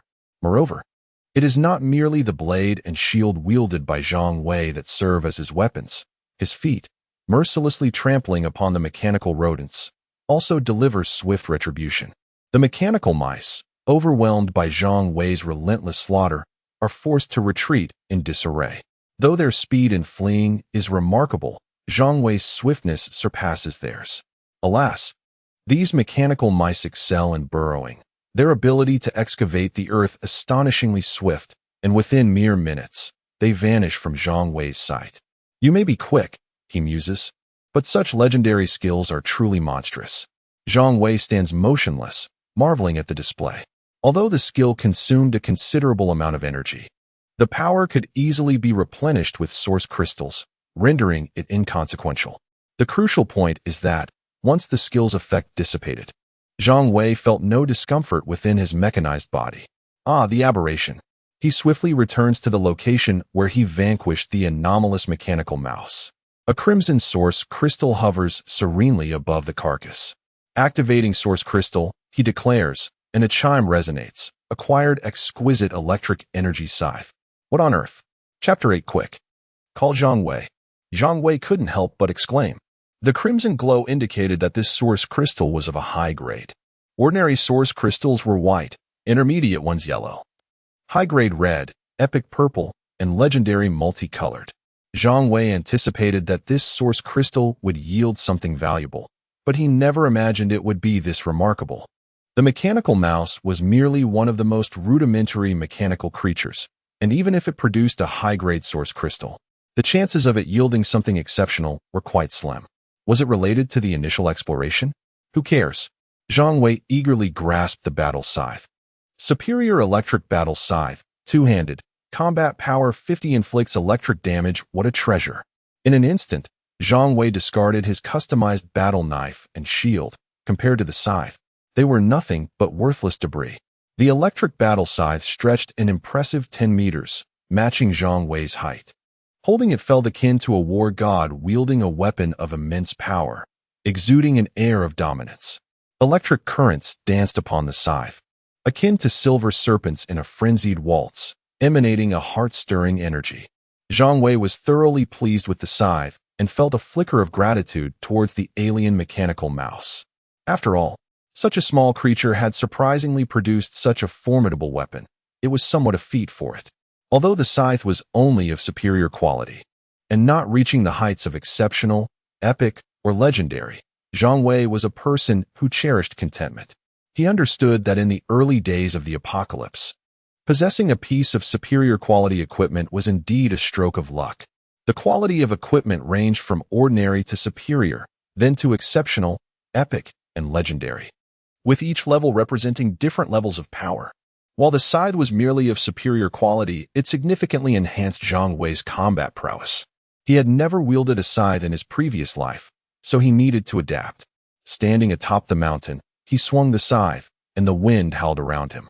Memories of various melee weapons from his past life surged forth in his mind. He was well aware of the commonalities among melee weapons, and the familiar sensation gradually revived with each swing of the scythe. As time passed, Zhang Wei's mastery over the scythe became increasingly adept. The once unfamiliar weapon grew nimble and powerful in his hands. With each motion, it sliced through the air, leaving behind sharp trails. Once Zhang Wei felt sufficiently skilled with the scythe, he turned his attention to the scattered source crystals on the ground. He had amassed over 800 source crystals in this encounter. It was evident that the mechanical mice that had besieged him numbered over 1,000. As there had been 500 to 600 that had just fled. Devour the source crystals. Ding. System level increased to level 9, combat power 2. Ding. System level increased to level 10, combat power 2, system can evolve. Having consumed 750 ordinary source crystals, Zhang Wei's system level reached 10. He did not immediately choose to evolve his system, but instead ascended to the mountain's peak to survey the surroundings. Upon confirming there was no immediate danger, Zhang Wei opted for evolution. The evolution process required some time, during which the system would be immobilized. If any dangerous creatures were nearby, he could be vulnerable to attacks. Fortunately, there were no wild animals on Xinfeng Mountain, only the mice he had driven away, eliminating any potential threats. As Zhang Wei initiated the evolution of his system, an enigmatic energy seemingly emerged from the void, akin to ancient magic quietly descending. The once towering 10-meter mech began to slowly lift off the ground under the influence of this energy, gradually hovering in the air. As the mech rotated gracefully, its form underwent a gradual transformation. Every inch of steel appeared to be re-sculpted by this mysterious energy, and every joint seemed to be imbued with new life. Approximately 10 minutes later, as the last remnants of energy dissipated into the atmosphere, the mech's transformation was finally complete. Zhang Wei's mech now radiated a renewed vigor. The most striking change was its increased height. Originally standing at 10 meters, it now soared to 12 meters, appearing even more majestic and formidable. Its limbs had also grown bulkier and more powerful, seemingly harboring boundless strength. With the evolution completed, combat power increased by 30, internal space expanded, external equipment slots activated, and ordinary external defense armor and propulsion systems acquired. As the evolution concluded, the mech gently descended to the ground. Opening the interface, mech form, level 1 evolution mech level, 10 weight, 31 tons combat power, 320 type, medium melee standard power configuration, dual cycle nuclear engine equipment, superior electric battle scythe, ordinary external defense armor, ordinary external propulsion system. Skill, super energy combat power enhancement, legendary. After reviewing the mech's attributes, Zhang Wei satisfactorily closed the interface and began his descent from the mountain. He activated the propulsion system acquired from the recent evolution. With the propulsion system at his disposal, utilizing jet propulsion would conserve energy, allowing him more strategies to employ in the event of another ambush like the previous one. For now, Zhang Wei simply wished to familiarize himself with the sensation of using the propulsion system. Despite having mastered the use of propulsion systems in his past life, there was still some difference between light and medium mechs, necessitating a period of adaptation. After a brief adjustment, Zhang Wei rediscovered that familiar feeling. Standing atop the mountain, he lightly stepped forward, and the mech shot forth like an arrow released from a bow, with the mech's feet mere centimeters from the ground. Whenever the propulsion system's thrust waned, it would erupt with flames to replenish energy. In just a few moments, Zhang Wei reached the foot of the mountain. Upon landing, Zhang Wei did not deactivate the propulsion system. He continued to use it to assist his movement, heading straight for Chuan City. A wealth of resources awaited his harvesting within the city. Along the way, Zhang Wei encountered no obstructions from mechanical creatures. Soon enough, he entered the city unhindered. However, the situation inside was far from that outside. The sounds of explosions, metallic clashes, and cries filled the air, shrouded in smoke, painting a picture of a post-apocalyptic scene. Standing amidst the chaos within the city, Zhang Wei paused momentarily. The highest quality mechanical creatures were likely located in the zoo. He decided to investigate. The higher the quality of mechanical creatures, the more advanced the source crystals they produced, leading to better rewards. Having tasted the sweetness of possessing excellent equipment, Zhang Wei naturally looked down upon ordinary source crystals. Currently, he was still in need of numerous pieces of equipment, and to acquire them, he would have to confront powerful mechanical creatures. In his previous life, the mechanical beings in the zoo had posed a significant threat to Chuan City. Eliminating them would undoubtedly yield a bounty of valuable items, which he considered a form of benevolence. With this thought in mind, Zhang Wei dashed toward the direction of the zoo. At this moment in Chuan City, the true culprits behind the chaos were not lurking in the shadows like the mice and other creatures. Instead, it was once beloved pets that had inflicted greater harm upon the populace. The mechanized pets possessed far more formidable lethality than mechanical mice. However, there were some positive developments amidst the turmoil. Not all mechanized pets had lost their reasoning. Some dogs, having undergone mechanization, retained their intelligence and continued to protect their owners. Indeed, the saying that dogs are man's best friend held some truth.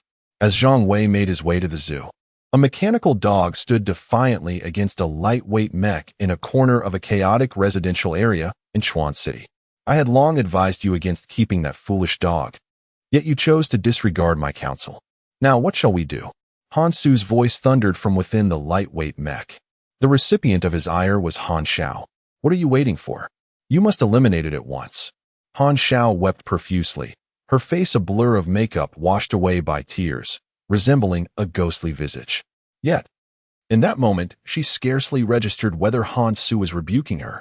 All that mattered was her desperate hope that he would swiftly dispatch the mechanical dog, whose eyes glowed with a menacing red light, for it had lost all semblance of reason and had made her its primary target. Han Su felt a deep sense of frustration. If he could simply destroy it, would they even be in this standoff? Would he truly be raising his voice at her? The very essence of their predicament lay in the fact that he was unable to overpower the wretched creature. Just look at how many gaping holes this dead dog had inflicted upon his pristine mech. Clearly, it was not she who was risking her life in this confrontation. If I could kill it, I would have done so already. Quickly, call Zhang Wei and ask him to come to our aid.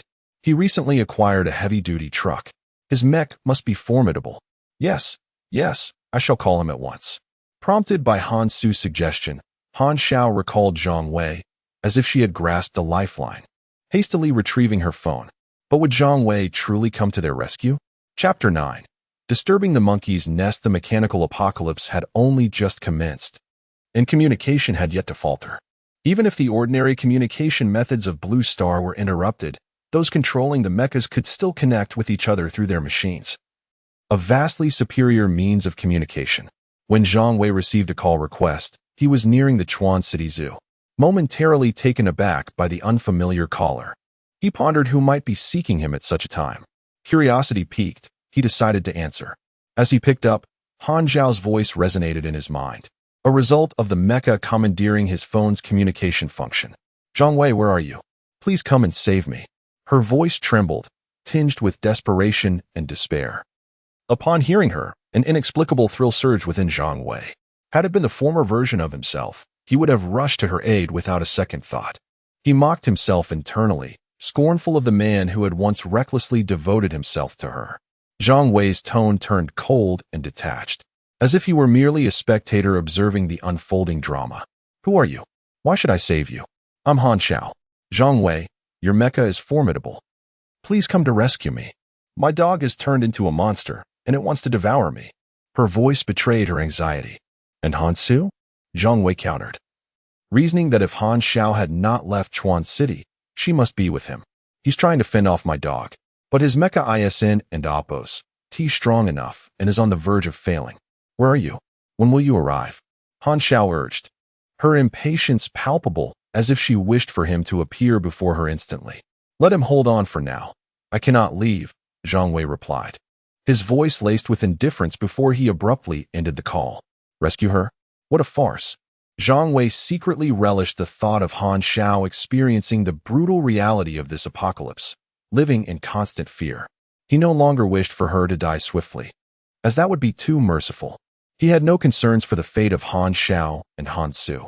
Although the mechanical dog was significantly more formidable than a mere rat, Han Su's heavy motorcycle-turned mecha would suffice to contend with it. Meanwhile, Han Xiao stood frozen, her gaze fixed on her phone, her face a canvas of shock and confusion. What did he say? Han Su, frantic, observed Han Zhao's daze and felt an urge to shake her out of it. What are you doing? He said to hold on. Han Zhao's voice became somewhat mechanical. She was still processing the bizarre situation.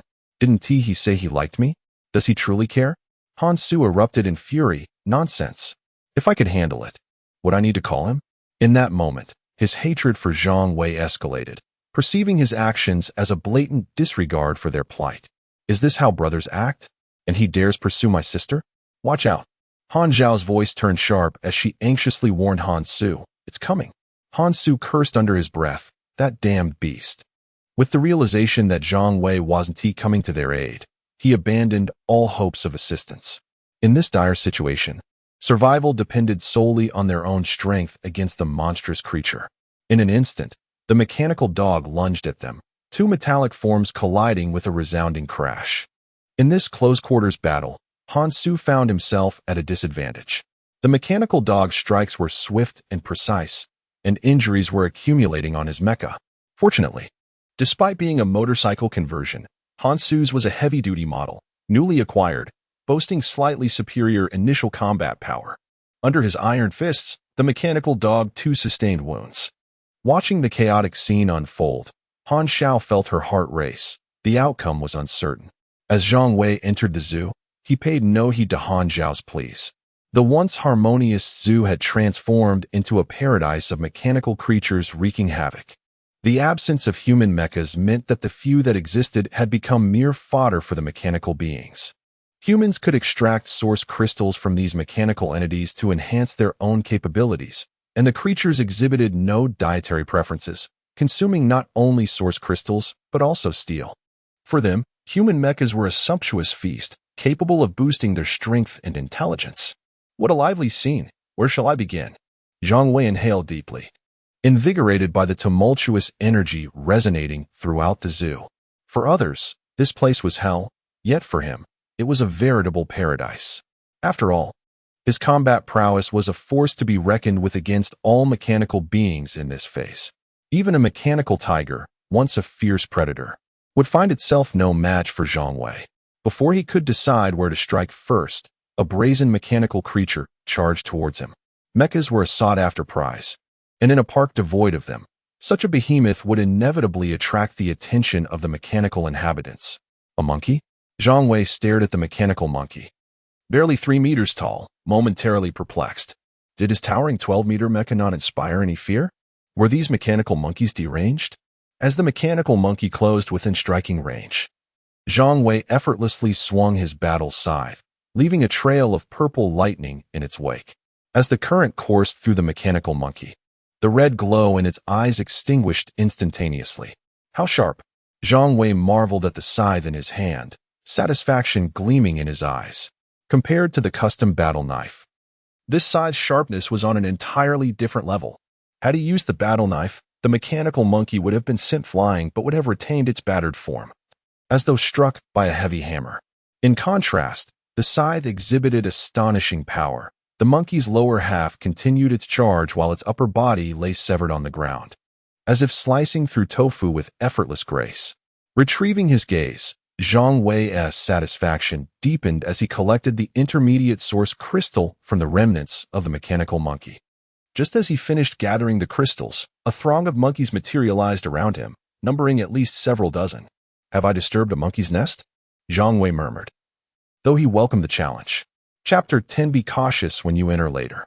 Confronted by the formidable steel colossus that dared to slay its kin, the troop of mechanical monkeys erupted into a frenzy. Dozens of them roared and charged at Zhang Wei, intent on tearing their adversary to shreds. Behind them, the Monkey King bellowed in fury. Although Zhang Wei could not comprehend their language, the ferocity and wrath emanating from that roar were palpable. He merely responded with a cold smile. Armed with his battle scythe, he knew that this fury would ultimately transform into the helplessness of the weak. As the monkeys surged forward, Zhang Wei brandished his scythe, which seemed to morph into a tempest in his capable hands, sweeping through the air with a furious grace. Purple currents of electricity danced along the blade, forming several luminous rings that spun around him. At the periphery of these rings, any mechanical monkey bold enough to encroach would instantly be reduced to a lifeless pile of scrap, their existence attested only by the floating source crystals that remained. As Zhang Wei decimated half of the monkey horde, the Monkey King finally sensed the urgency of the situation. Its mechanical eyes flickered with alarm, and it emitted a low, urgent call. Upon hearing their leader's summons, the mechanical monkeys ceased their assault and turned to flee. Having dispatched around 30 of their number, they dared to escape? Zhang Wei scoffed, a glint of mockery flashing in his eyes. He did not relent in his pursuit. Instead, he accelerated, chasing after the retreating mechanical monkeys. Though the monkeys fled with the speed of lightning, Zhang Wei was a tempest, his velocity surpassing theirs. Despite his imposing stature, his swiftness remained unaffected. The mechanical monkeys darted through the park, attempting to use the surrounding structures and trees as cover, but all their efforts were in vain. Any obstacle that lay before him crumbled like paper. The buildings, though tall by ordinary standards, appeared diminutive in Zhang Wei's presence, incapable of hindering his advance. Moreover, with the aid of his thrusters, he maneuvered seamlessly between the edifices, surpassing even the agility of the mechanical monkeys. Frightened by Zhang Wei's relentless pursuit, the Monkey King led its remaining followers toward the crocodile enclosure, the closest refuge available. As the enormous steel crocodiles, measuring 7 to 8 meters in length, came into Zhang Wei's view, he grasped the cunning ploy at play. Using others as a weapon? This monkey has swiftly learned to employ strategy, he marveled internally, recognizing the Monkey King's intent. Upon crossing the crocodile pit, the Monkey King turned to bare its teeth at Zhang Wei. In its eyes, the massive, tough-skinned crocodiles were more than capable of dealing with Zhang Wei, especially as there were over 20 of them gathered together, enough to rend him apart. Do not fret. I shall attend to you shortly, Zhang Wei replied, his voice as cold as steel. He was determined not to overlook the aberrant species among the monkey horde. For if the anomalous rodents had bestowed upon him exquisite energy scythes, what treasures might the monkeys yield? However, Zhang Wei was taken aback to find that none of the crocodiles exhibited any unusual traits. Each steel crocodile exuded a fierce aura. Yet their eyes lacked the distinctive azure hue typical of aberrant species. If there are none, then so be it, he mused. Then propelled himself toward the crocodile group like an arrow released from a bow. Indeed, the steel crocodiles were colossal, yet their sluggish movements rendered them mere targets in Zhang Wei's eyes. Each swing of his scythe sliced through the air with a sharp whistle, but to his surprise, the external armor of the crocodiles was resilient enough to withstand his blade, although his strikes left deep, long gashes upon their armored bodies. They failed to deliver a fatal blow. After all, being armored inherently provided them with formidable defense. Nevertheless, their resistance was futile. While the steel crocodiles could endure a strike from the scythe, the accompanying electrical discharge began to corrode their bodies, inducing a short circuit that rendered them immobile. This was akin to paralysis. At that moment, several steel tails lashed out toward Zhang Wei like iron spears. Alarmed, he had no desire to experience the impact of a steel crocodile's tail. Activating his thrusters, he evaded swiftly, all the while brandishing his scythe, which produced a piercing sound as it sliced through the air. Each swing left a striking scar upon the steel crocodiles. Within mere minutes, the ferocious steel crocodiles had been incapacitated by more than half.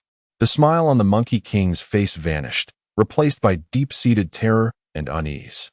It had never anticipated that these savage beasts would prove incapable of halting Zhang Wei's advance. The next moment, the Monkey King turned and fled in disarray. Zhang Wei cast a glance in the direction of the Monkey King's escape, yet he did not pursue immediately. He would not let these steel crocodiles slip away, for they yielded high-grade source crystals, a most tempting bounty. Several minutes later, he successfully cleared the entire crocodile enclosure, acquiring 23 high-grade source crystals. He utilized ordinary source crystals to replenish his energy. Within the mech storage, the ordinary source crystals steadily diminished, their energy being transferred into the engine. Zhang Wei had nearly flown back from New Wind Mountain to Chuan City using his thrusters, and after engaging in 2 battles within the zoo, his engine's power had waned. Utilizing ordinary source crystals for energy replenishment was no cause for regret, as the zoo still held a wealth of source crystals awaiting his harvest. Furthermore, ordinary source crystals were nearly absent here, with the lowest being of intermediate grade.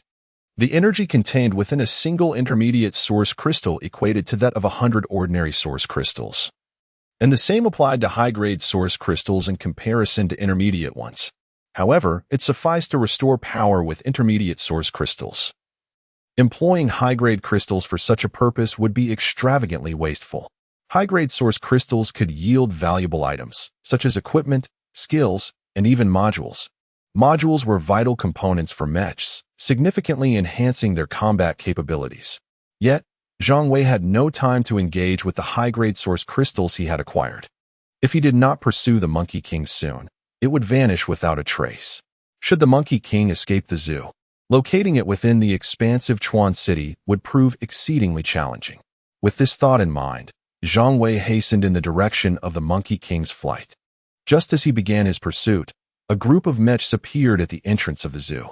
Leading them was a squadron of earth-toned mechs, which Zhang Wei would find strikingly familiar, as they resembled the 15-meter-tall heavy mech he had dismantled. Boss, the mechanical creatures within this zoo must be quite advanced. We are certain to procure a wealth of high-grade source crystals. Be careful when we enter. Woe betide anyone who damages a mech.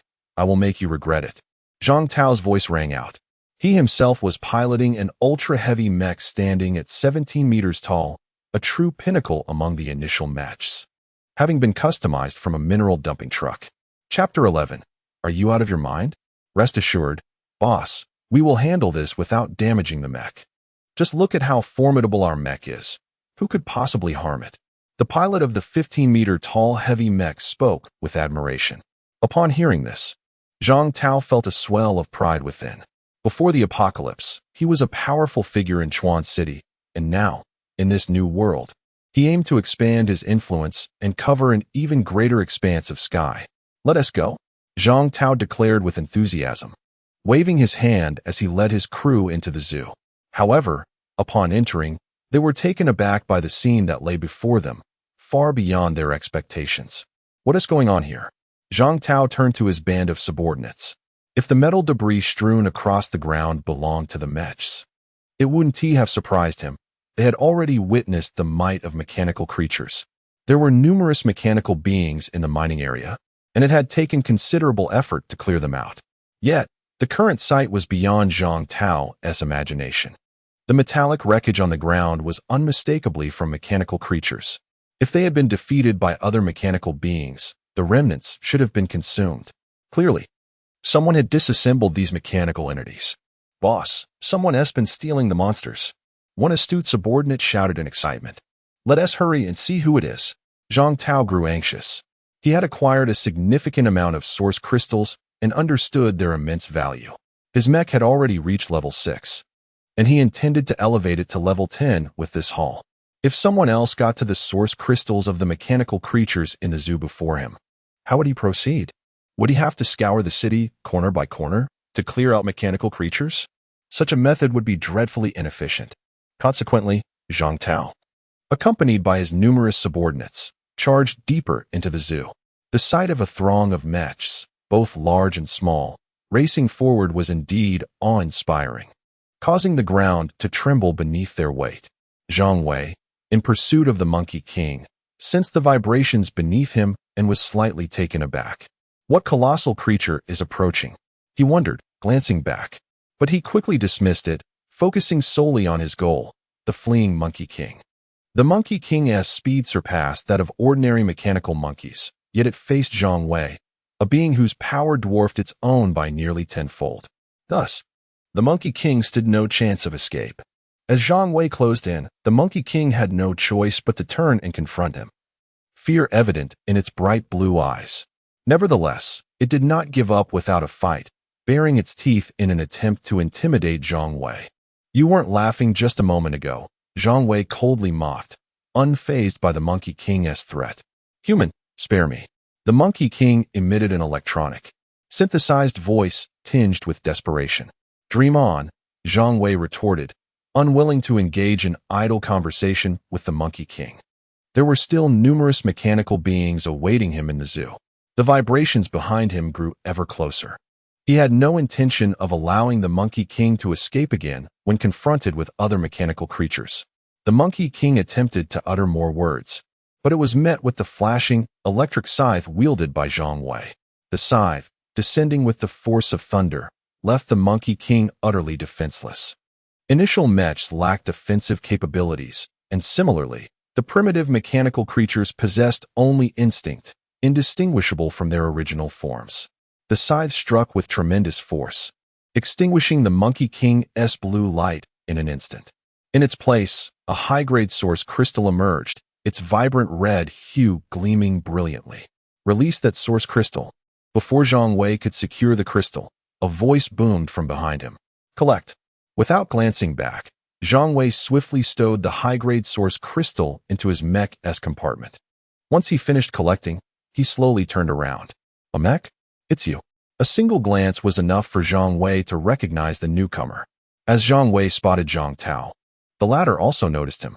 Initially, Zhang Tao sought the high-grade source crystal produced by the Monkey King. However, his intentions shifted. He now coveted the scythe in Zhang Wei's grasp. The mere sight of the scythe made its formidable nature evident.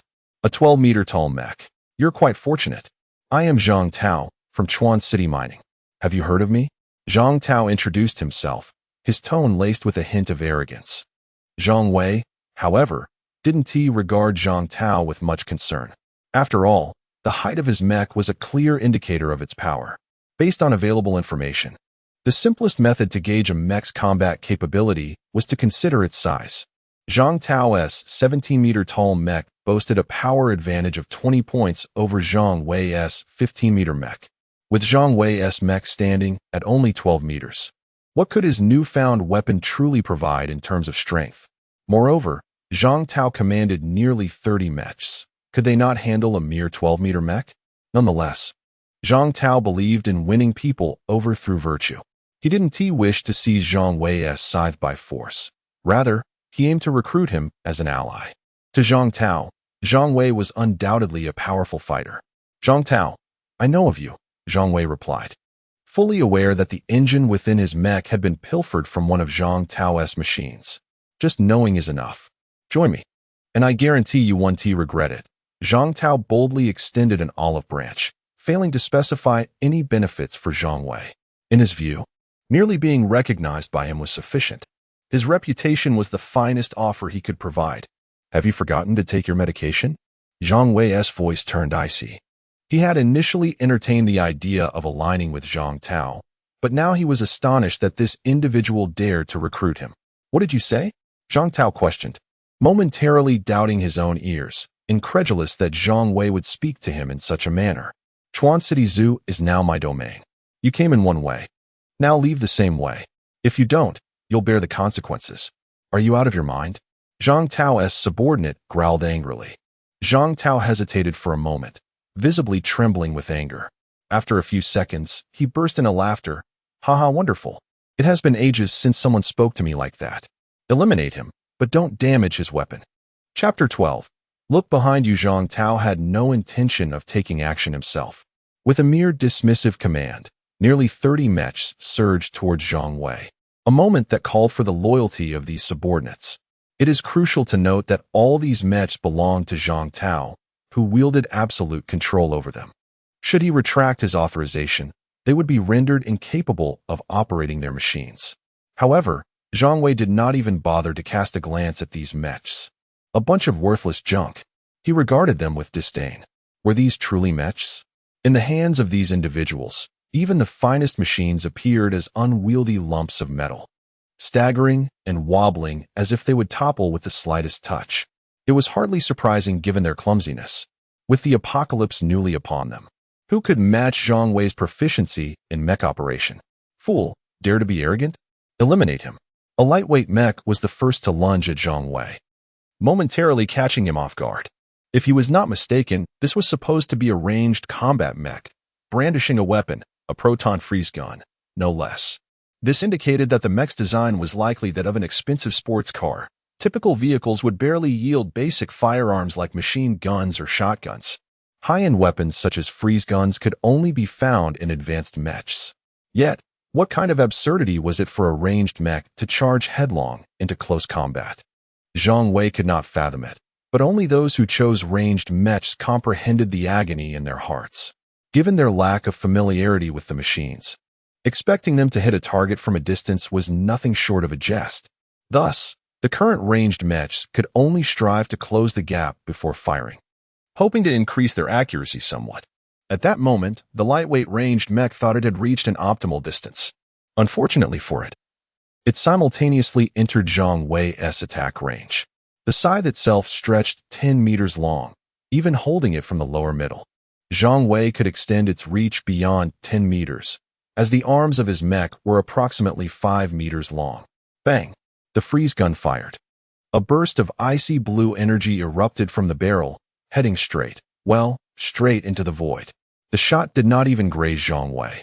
In contrast, Zhang Wei's scythe cleaved through the air with a sharp whoosh, a purple electric arc slicing through the lightweight mech's chest. The razor-sharp scythe combined with Zhang Wei's strength unleashed a destructive force that instantly severed the mech in two. Moreover, the operator inside the mech met the same fate, as humans controlling mechs typically occupied the mech's core. Following this, the sounds of metal grinding and clashing filled the air. The mech charging towards Zhang Wei seemed to have been abruptly halted, collapsing in a chaotic heap. Yet, the disorder among the mechs paled in comparison to the turmoil in the hearts of their operators. What had they witnessed? A single scythe strike obliterated a mech. The sheer terror of such destructive power was palpable. Thankfully, their mechs were slower than the earlier lightweight one. Otherwise, they might have been the ones cut in half. Zhang Tao was equally stunned. He had anticipated Zhang Wei would be a formidable fighter, but he never imagined his combat prowess would be so fearsome. Naturally, his desire for the scythe in Zhang Wei's hands intensified. You are impressive, but no matter how formidable you are, you cannot withstand our siege. Even if we cannot approach you, we can trap you here. How about this? Let us strike a deal. Though Zhang Tao was brash, he was not without intellect. Had he been merely foolish and arrogant, he would never have become one of the 10 war gods. What do you propose? Zhang Wei had no intention of negotiating, but was willing to hear Zhang Tao out. Hand over your weapon, and I will offer you 100 source crystals, allowing you to hunt in the zoo. You can stand on equal footing with me in the future. What do you say? Zhang Tao laid out his terms, seeking to deceive Zhang Wei into relinquishing his weapon. Once Zhang Wei was disarmed, he would be entirely at Zhang Tao's mercy. Wake up, it is still daylight. Zhang Wei pointed at the sky, his derision unmistakable. 100 source crystals? If Zhang Wei was not mistaken, they were likely all ordinary crystals. To boast about allowing him to hunt in the zoo, had this fool not heard what he had just said? The zoo was already under Zhang Wei's control, a territory claimed by him. As for standing on equal footing, that was utterly impossible. In this life, Zhang Tao possessed no qualifications to stand alongside Zhang Wei. In fact, Zhang Wei had already usurped the greatest opportunity Zhang Tao had. Do you wish for mutual destruction? Zhang Tao seethed with rage, having made considerable concessions. Yet this individual remained impervious to reason. You, unworthy, cannot contend with me in a battle of attrition. Zhang Wei stated this harsh reality. By the way, I suggest you take a look behind you. Zhang Wei gestured towards Zhang Tao's rear. Upon hearing Zhang Wei's words, Zhang Tao instinctively turned around. At that moment, he was astonished, nearly leaping in shock. Unbeknownst to him, a horde of mechanical creatures had silently approached from behind. And they were not the likes of mice or monkeys. Rather, they were a herd of mechanical deer, each towering at least 5 meters tall. The herd, numbering at least 50 or 60, sported sharp steel antlers measuring 2 meters long. If one of those beasts were to charge, Zhang Tao feared that even his 17-meter-high mech would be skewered. How had they approached so stealthily? No, that was no longer important. What mattered was that they were charging forward. Get up. Block them. Zhang Tao urged his fallen subordinates to rise. Unfortunately, the herd offered no opportunity for the mechs to regroup. Under the command of an alien species, the deer launched an assault on the disarrayed mechs. Zhang Wei shook his head inwardly. He knew that nearly all these mechs were destined for destruction. Simultaneously, he cast a glance at Zhang Tao. It seemed that in his previous life, he must have obtained superhuman combat enhancements to have fared so well. Otherwise, with his current intellect, even possessing a 17-meter super-heavy mech at the onset would lead to his ruin. As Zhang Wei analyzed the situation, he watched quietly, showing no intention of intervening. In truth, Zhang Wei's restraint was already a display of mercy. Primarily, he wished to conserve energy. Dismantling nearly 30 mechs would require a significant expenditure of power, and afterward, he would gain little benefit from it. This way was far more advantageous. Allow the herd to deal with these individuals, and then he would handle the herd himself. Chapter 13. Mechanical Deer, Electromagnetic Pulse Brother, help me. Zhang Tao's voice was filled with urgency as he rushed towards Zhang Wei. The clash between the herd of deer and the mechas was thunderous. In just the first wave of impact, 10 mechas lost their light, their vitality extinguished. The remaining mechas were all heavily damaged, and in their current state. It was utterly fanciful to expect them to withstand another assault. Even the towering 15-meter heavy mechas could not fend off the onslaught. Zhang Wei cursed inwardly at the wastefulness of such fine mechas being squandered on these people. As for saving lives, why should he? Because of wealth? Before the apocalypse, money might have held value, but now, brother, save me. I'll give you anything you want. Money, women, anything. Zhang Tao understood that he could not escape the mechanical deer's relentless pursuit, as his skills in controlling the mecha were barely superior to his subordinates. He wouldn't get far before being caught by the herd. At this moment, the only one who could save him was Zhang Wei. Only now did Zhang Tao truly comprehend the terror that Zhang Wei embodied. He recalled the metallic wreckage they encountered upon entering the zoo. How many of these mechanical beasts had this man slaughtered to accumulate such a mass of debris? I have no interest in what you offer. And do not call me brother. My name is Zhang Wei, arrogant Zhang, the one who stands supreme. At this moment, Zhang Wei indeed exuded an air of arrogance. Unfortunately, aside from Zhang Tao, there were no other witnesses to this spectacle. Zhang Tao had no time to ponder whether Zhang Wei was boasting. He only wished to survive. Zhang Wei, we share the same surname. Perhaps we are even related. If you save me today, I will repay you handsomely. By the way, I have source crystals, and I know where to find high-quality ones. I'll give them all to you. The notion of familial ties would hardly sway Zhang Wei, yet the mention of source crystals piqued his interest. After all, Zhang Tao was renowned as one of the 10 great war gods of his past life. The opportunities he had surely extended beyond mere legendary skills atop New Wind Mountain. If Zhang Wei could seize those opportunities, he would be one step closer to invincibility. Stand behind me, Zhang Wei commanded, his tone brooking no argument. Zhang Tao had awaited this directive, daring not to utter a word in response. All right. However, before Zhang Tao could position himself behind Zhang Wei, he witnessed Zhang Wei's mecha soar into the sky, effortlessly bypassing his head and firmly placing itself in front of the herd. By this point, the deer had already subdued most of Zhang Tao's subordinates. The wild, furious aura emanating from the herd was directed at Zhang Wei, who dared to stand defiantly before them. Yet, amidst the chaos, a peculiar mechanical deer emitted a soft cry that calmed the agitated herd. Have you finally realized that I am not to be trifled with? However, your hesitation does not imply that I will spare you. Zhang Wei swung his battle scythe and charged toward the herd. While dismantling mechas yielded little benefit, slaying these mechanical deer would afford Zhang Wei tangible rewards. The herd, which had settled down somewhat, erupted violently upon witnessing Zhang Wei's actions. A prey daring to counterattack its hunter. This was a provocation against the hunter's authority, without needing direction from the unique mechanical deer. Those at the forefront of the herd immediately charged at Zhang Wei. As Zhang Wei observed the charging mechanical deer, he sneered. Do you take me for those foolish ones who have already been dismantled? With a flourish, he brandished his scythe, its hook extending over a meter long, allowing him to deftly bypass the deer's antlers and plunge the blade into the mechanical deer's body. The defense of the mechanical deer paled in comparison to that of a steel crocodile. One strike was enough to eviscerate. The mechanical deer that charged at Zhang Wei collapsed in its path. Zhang Tao stood frozen nearby, panic rising in his chest. Witnessing Zhang Wei's true combat prowess, he marveled at his own survival. Just moments ago, he had foolishly provoked such a formidable being. In Zhang Tao's horrified gaze, mechanical deer fell one after another. No matter from what angle they attacked Zhang Wei, their efforts were in vain. Even when groups of mechanical deer surged from all directions, Zhang Wei evaded effortlessly, reaping the lives of 2 or 3 in the process. Within 5 minutes, the once mighty herd dwindled to just 5 survivors, one of which was the unique mechanical deer. Human, you are strong. I do not wish to be your enemy, it spoke. Zhang Tao's mecha gaped in astonishment upon hearing the mechanical deer articulate human speech. Zhang Wei, however, was unfazed. What do you propose to exchange for your life? He refrained from immediately attacking the unique mechanical deer. Sometimes, these mechanical beings could provide valuable items.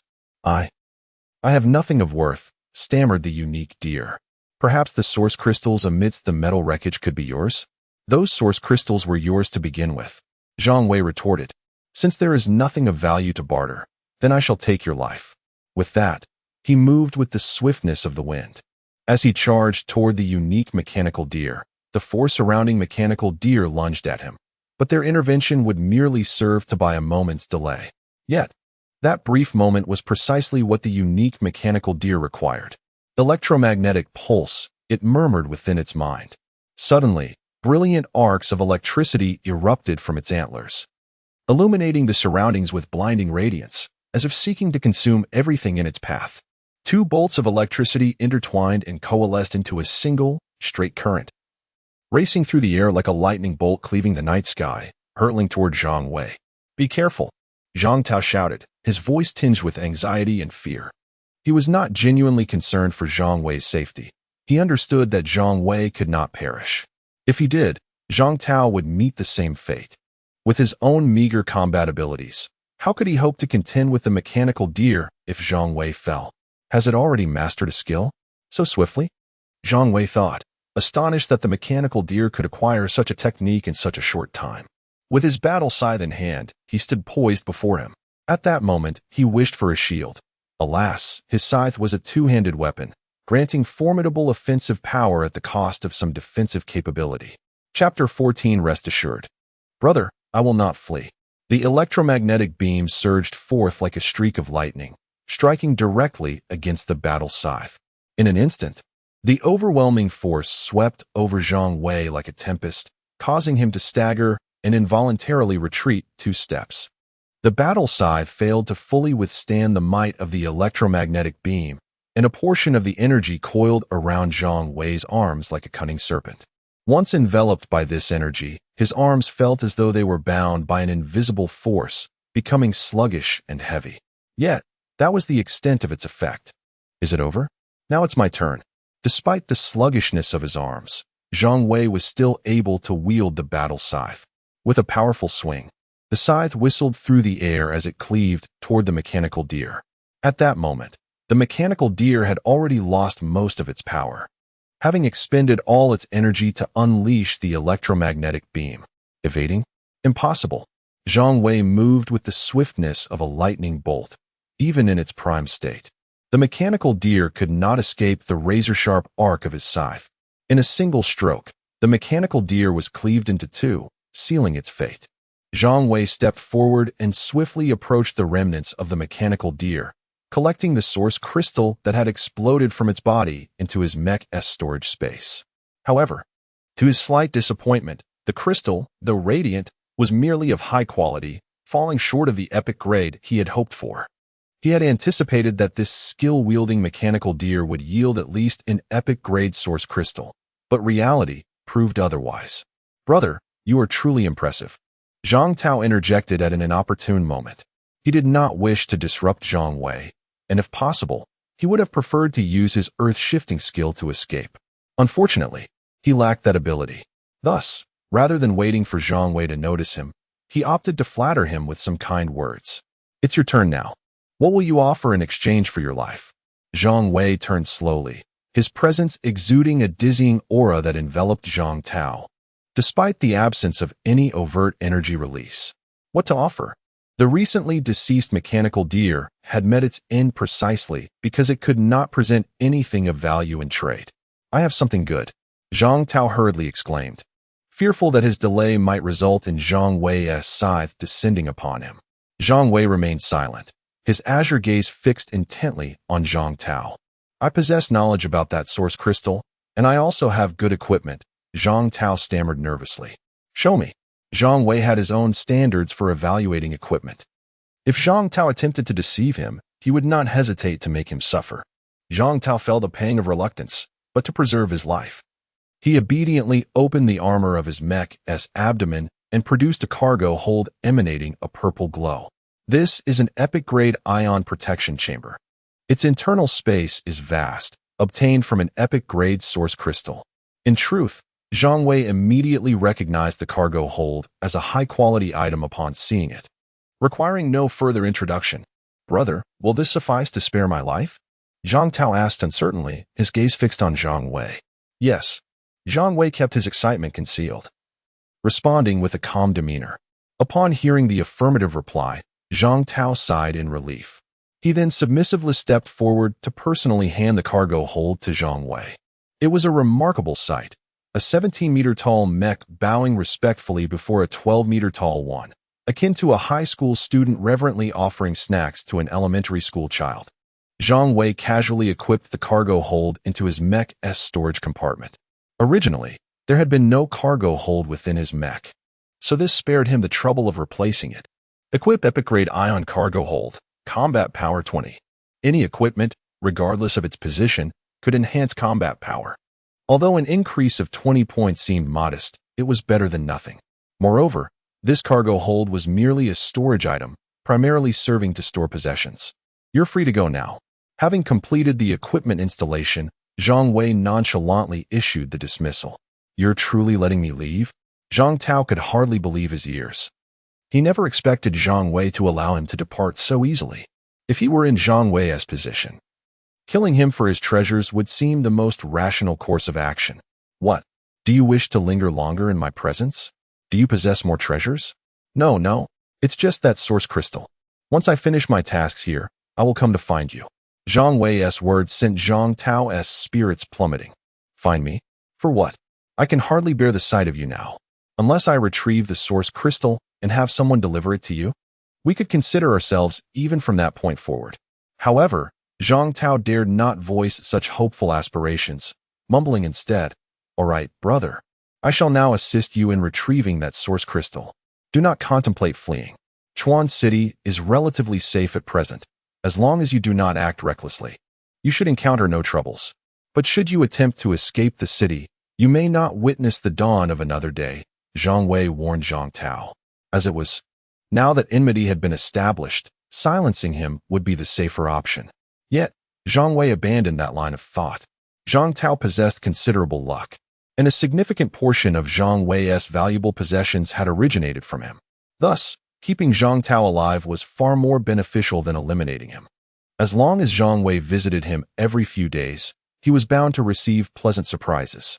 "Brother, rest assured, I will not run away, I certainly will not," Zhang Tao insisted, waving his hands in reassurance. "Go now." Zhang Wei gestured towards the zoo's entrance. "Understood, brother." Zhang Tao left with utmost respect, and as soon as he was out of Zhang Wei's sight, he sprinted homeward with all his might. Zhang Wei watched Zhang Tao disappear from view before he began to consume ordinary source crystals to restore himself. The power required replenishment, and the damage sustained from the electromagnetic pulse needed healing. The energy within the ordinary source crystals was sufficient to accomplish this, as his mech autonomously absorbed the energy. Zhang Wei retrieved a collection of spoils from the internal compartment of his mech.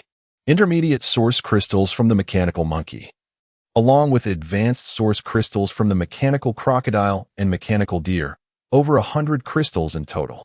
Activate source crystals. Zhang Wei began to activate them one by one, starting with the intermediate source crystals. As expected, none of the intermediate source crystals from the mechanical monkey yielded any equipment, all transformed into mech experience points.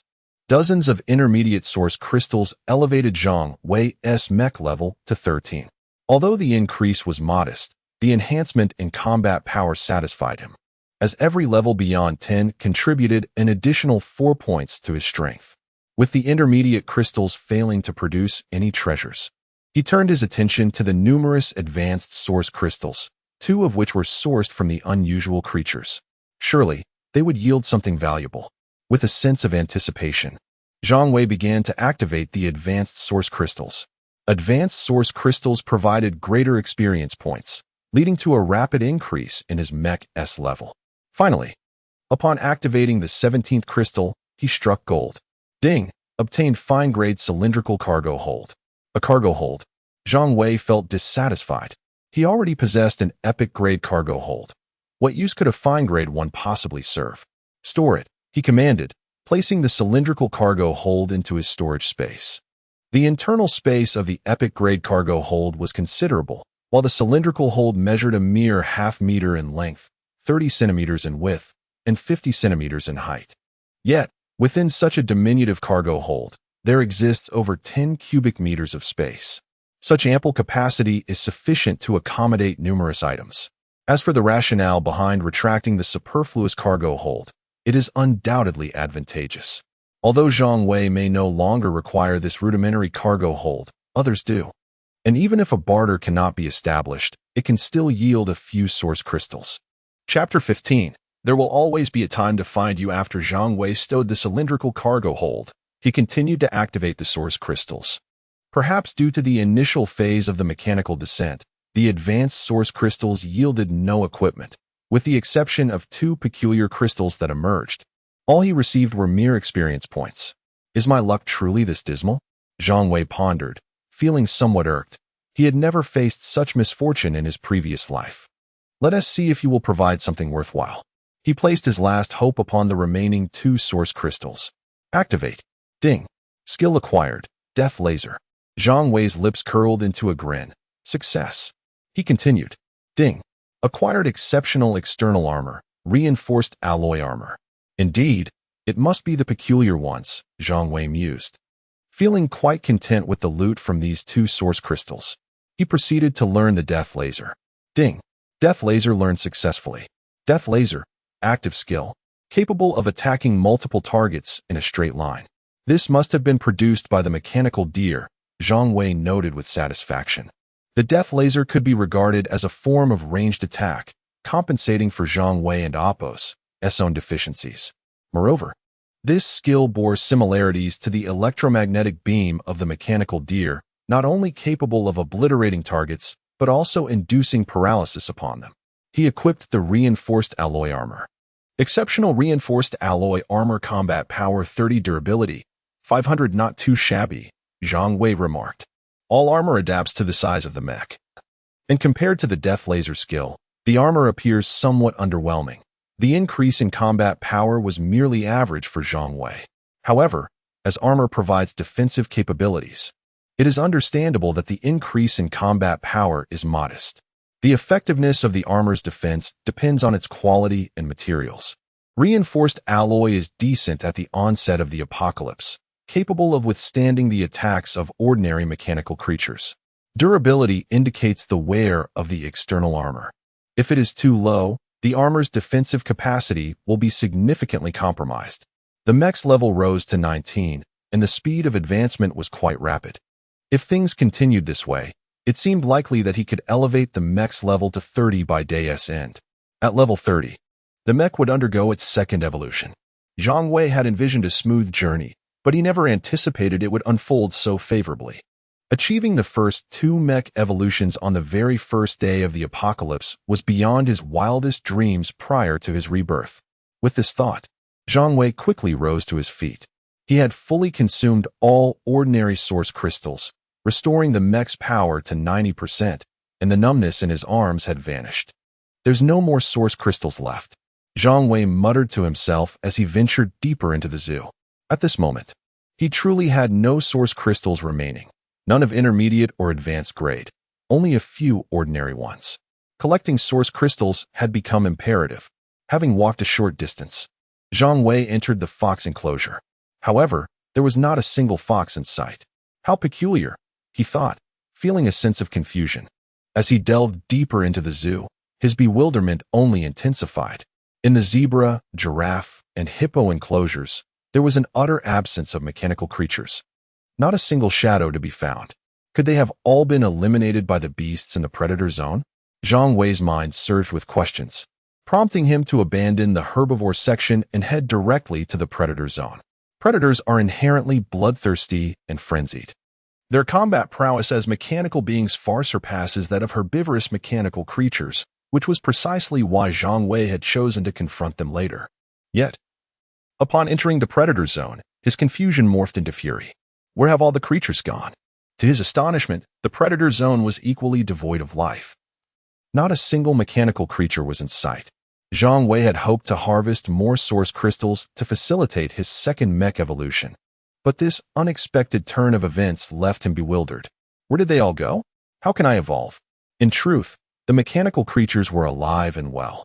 They had merely escaped from the zoo. Some had sensed Zhang Wei's presence while he was slaughtering the monkey troop. After he dispatched the crocodile swarm, a number of mechanical beings opted to flee. Even those that had not transformed into peculiar creatures possessed an instinct to evade danger. Moreover, those that had already metamorphosed into peculiar forms possessed an intelligence akin to that of humans. They understood not only how to survive in this perilous world, but also how to evade potential threats. Initially, only about half of the mechanical beings had fled, but after Zhang Wei eliminated the mechanical deer that had learned to use skills, all the creatures in the enclosure fled in unison, faced with an unbeatable harbinger of death, who would choose to remain and wait for their demise. If Zhang Wei had not chosen to activate the source crystals after Zhang Tao's departure and had not wasted time, he might have been able to capture some mechanical beings.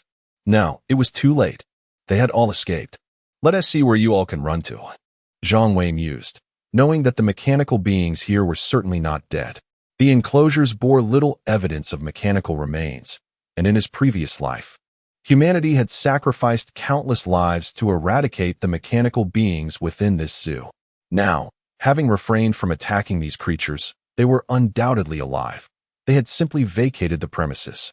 As long as they don't escape from Chuan City, I will eventually encounter you again. With that, Zhang Wei turned and walked away. With no mechanical beings to contend with, what was the purpose of lingering here? Though Zhang Wei held little regard for the weaker mechanical beings wandering the city, he would still reap rewards from dispatching them.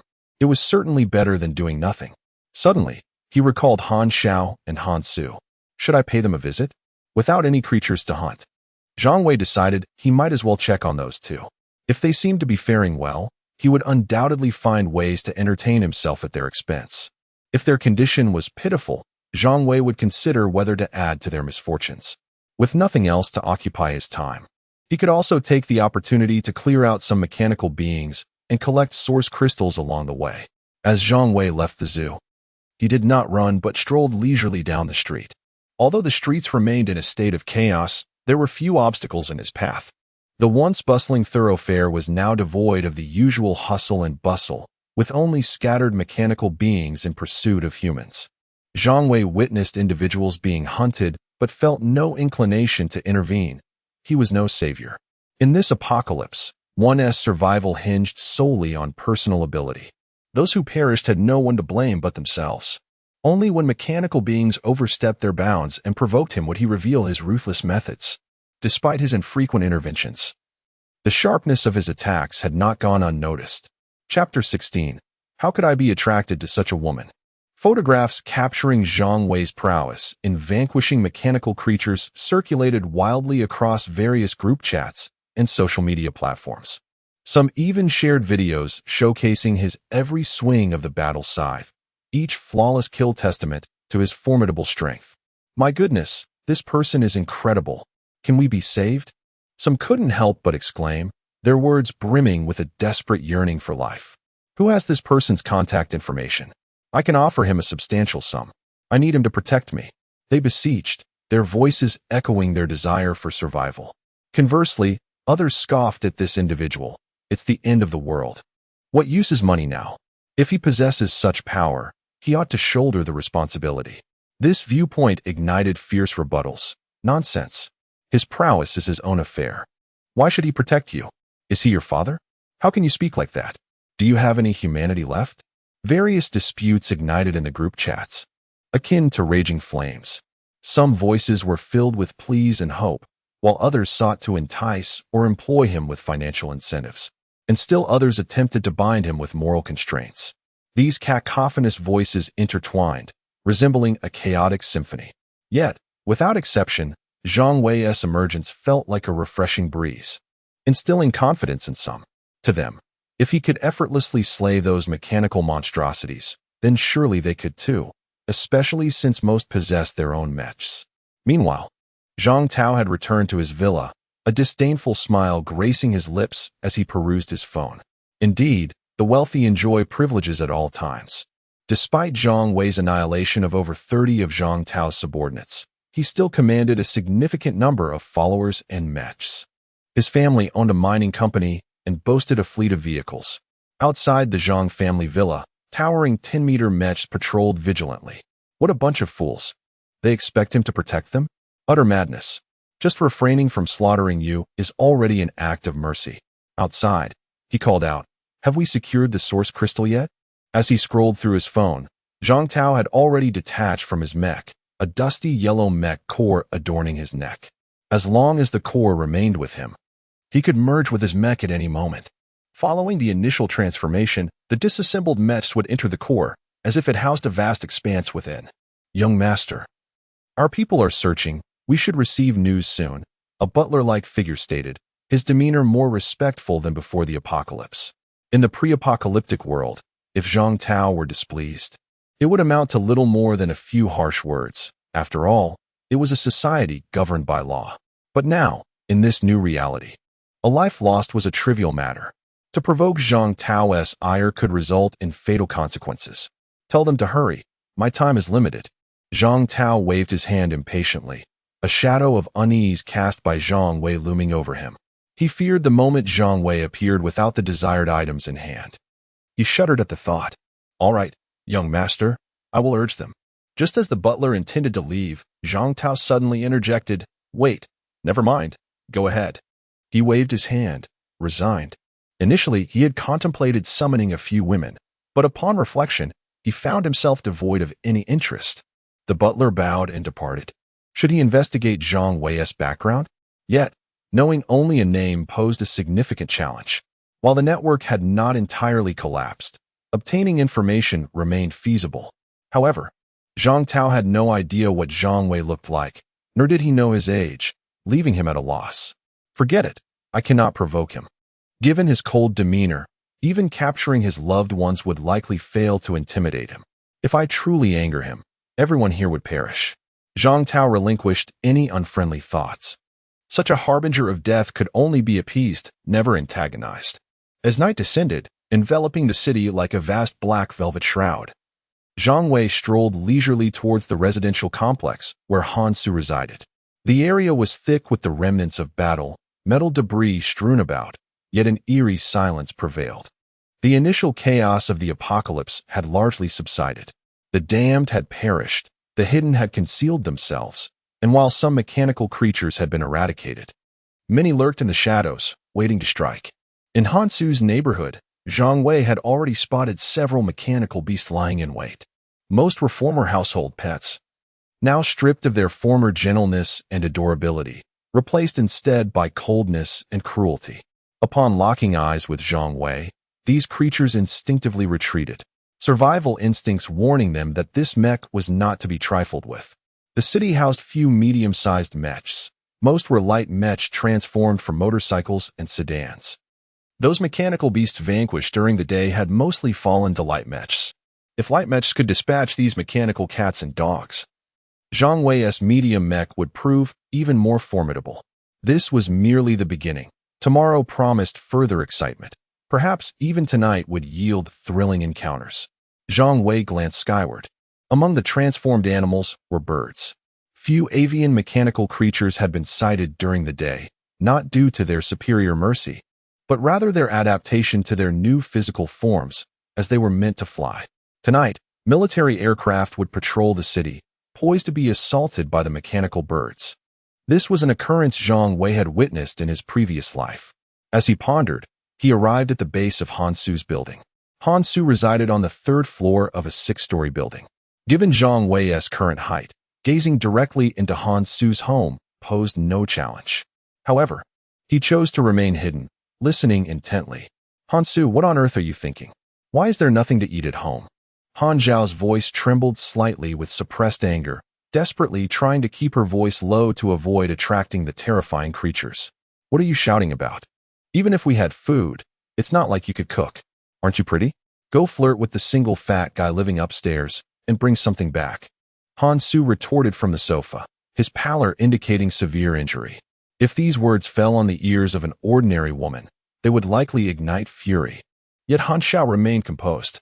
A flicker of desire gleamed in her eyes as she furrowed her brow. Really? It was clear that Han Xiao was intrigued. Why would I lie to you? Han Su replied brusquely, exasperated. Do you think I have time to amuse you right now? Fine. I'll go upstairs to check. With that, Han Xiao took a step towards the upper floor. How did I ever find this kind of woman appealing? Zhang Wei felt a surge of revulsion, wishing he could slap himself repeatedly. In the post-apocalyptic world, it was not uncommon for women to barter their bodies for food. But such occurrences were rare at the onset of the apocalypse. Han Zhao's behavior revealed her true nature. She was evidently no virtuous soul. Chapter 17. A touch of interest. The rhythmic click of high heels echoed sharply in the silent corridor, each step reverberating against the hearts of those who heard it. Upon reaching the door on the fourth floor, Han Zhao's face immediately contorted into an expression of delicate grievance, her fingers tugging at the hem of her garment. This gesture revealed even more of her porcelain skin, enhancing her already alluring appearance. Bang, bang, bang. Brother, are you home? Could you open the door and spare me some food? Her voice was soft and pitiful, reminiscent of a vulnerable little girl seeking solace. In that moment, she embodied fragility to the fullest extent. Zhang Wei, listening intently, peered through the balcony towards the interior of the apartment. Although he did not spot the plump figure Han Su had mentioned, he did see a mechanical cat standing at a height of 1.50 meters. Clearly, the mechanical feline had heard Han Zhao's knocking. It paused momentarily before its eyes glinted with a cold light upon hearing her voice. Then, with a sudden leap, it lunged towards the sturdy security door. As it soared through the air, sharp claws extended from its paws, gleaming like daggers capable of slicing through any barrier. When the formidable claws collided with the door, a piercing metallic screech filled the room, akin to blades slicing through nerves, causing involuntary gritting of teeth. Fully immersed in her performance, Han Xiao turned pale at the unexpected noise, her heart racing as she collapsed to the floor. When she hastily glanced up, she was horrified to see 4 jagged cracks sprawling across the security door, through which she could see the mechanical cat's eyes glowing ominously red. Oh my! Han Xiao exclaimed, abandoning all pretense of composure, fear propelling her to scramble down the stairs in a frantic rush. Yet the mechanical cat had no intention of letting her escape easily. Its claws continued to viciously tear at the door, each assault widening the fissures. The door trembled under the onslaught, seemingly on the brink of shattering. Fortunately, despite the increasing damage, the door was sufficiently sturdy to withstand the mechanical cat's ferocious attacks for the time being. Han Xiao dashed back into Han Su's home in mere seconds, panting, her face a canvas of terror and anxiety. Han Su, nestled on the sofa, mirrored her fright, having also heard the commotion from upstairs. What is happening? He asked, alarmed. Han Xiao slammed the security door shut and quickly distanced herself, signaling him to remain silent. Shoo, don't speak. There's a monster upstairs. Her voice was low, each word squeezed out with urgency. Upon hearing the word monster, Han Su immediately fell silent. Observing their state, Zhang Wei felt a sense of relief. The duo was clearly in dire straits, and he decided to let the situation unfold. However, just as he contemplated leaving, Han Xiao surprisingly contacted him via phone. She knows I'm here? Zhang Wei was taken aback. He had thought he had concealed his presence well, and it seemed implausible that they could have discovered him. With that thought, he answered Han Xiao's call. Hello. His tone was laced with a frigid aloofness. Yet, Han Xiao was beyond caring about his indifference. Her voice trembled with desperation as she cautiously pleaded, Zhang Wei. Where are you? Please, come save me. I'm so hungry, and there's a terrifying monster upstairs. I'm truly frightened. Can you hurry? Her genuine fear was palpable, devoid of pretense. Although Han Su possessed a mechanized suit, the confrontation with Han Zhao's pet had left him severely injured, rendering him incapable of further combat. Should the mechanical cat descend, their lives would be in grave peril. Oh, where are you? Zhang Wei feigned ignorance. We're at Han Su's place. Can you come save me? Hope brimmed in her voice. With few friends in Chuan City, aside from Han Su, Zhang Wei was her only lifeline after the harrowing encounter with the mechanical cat. At this point, sustenance was trivial compared to the imperative of survival. Conveniently nearby, are you certain the monster is right above Han Su's home? Han Zhao's heart soared at his words.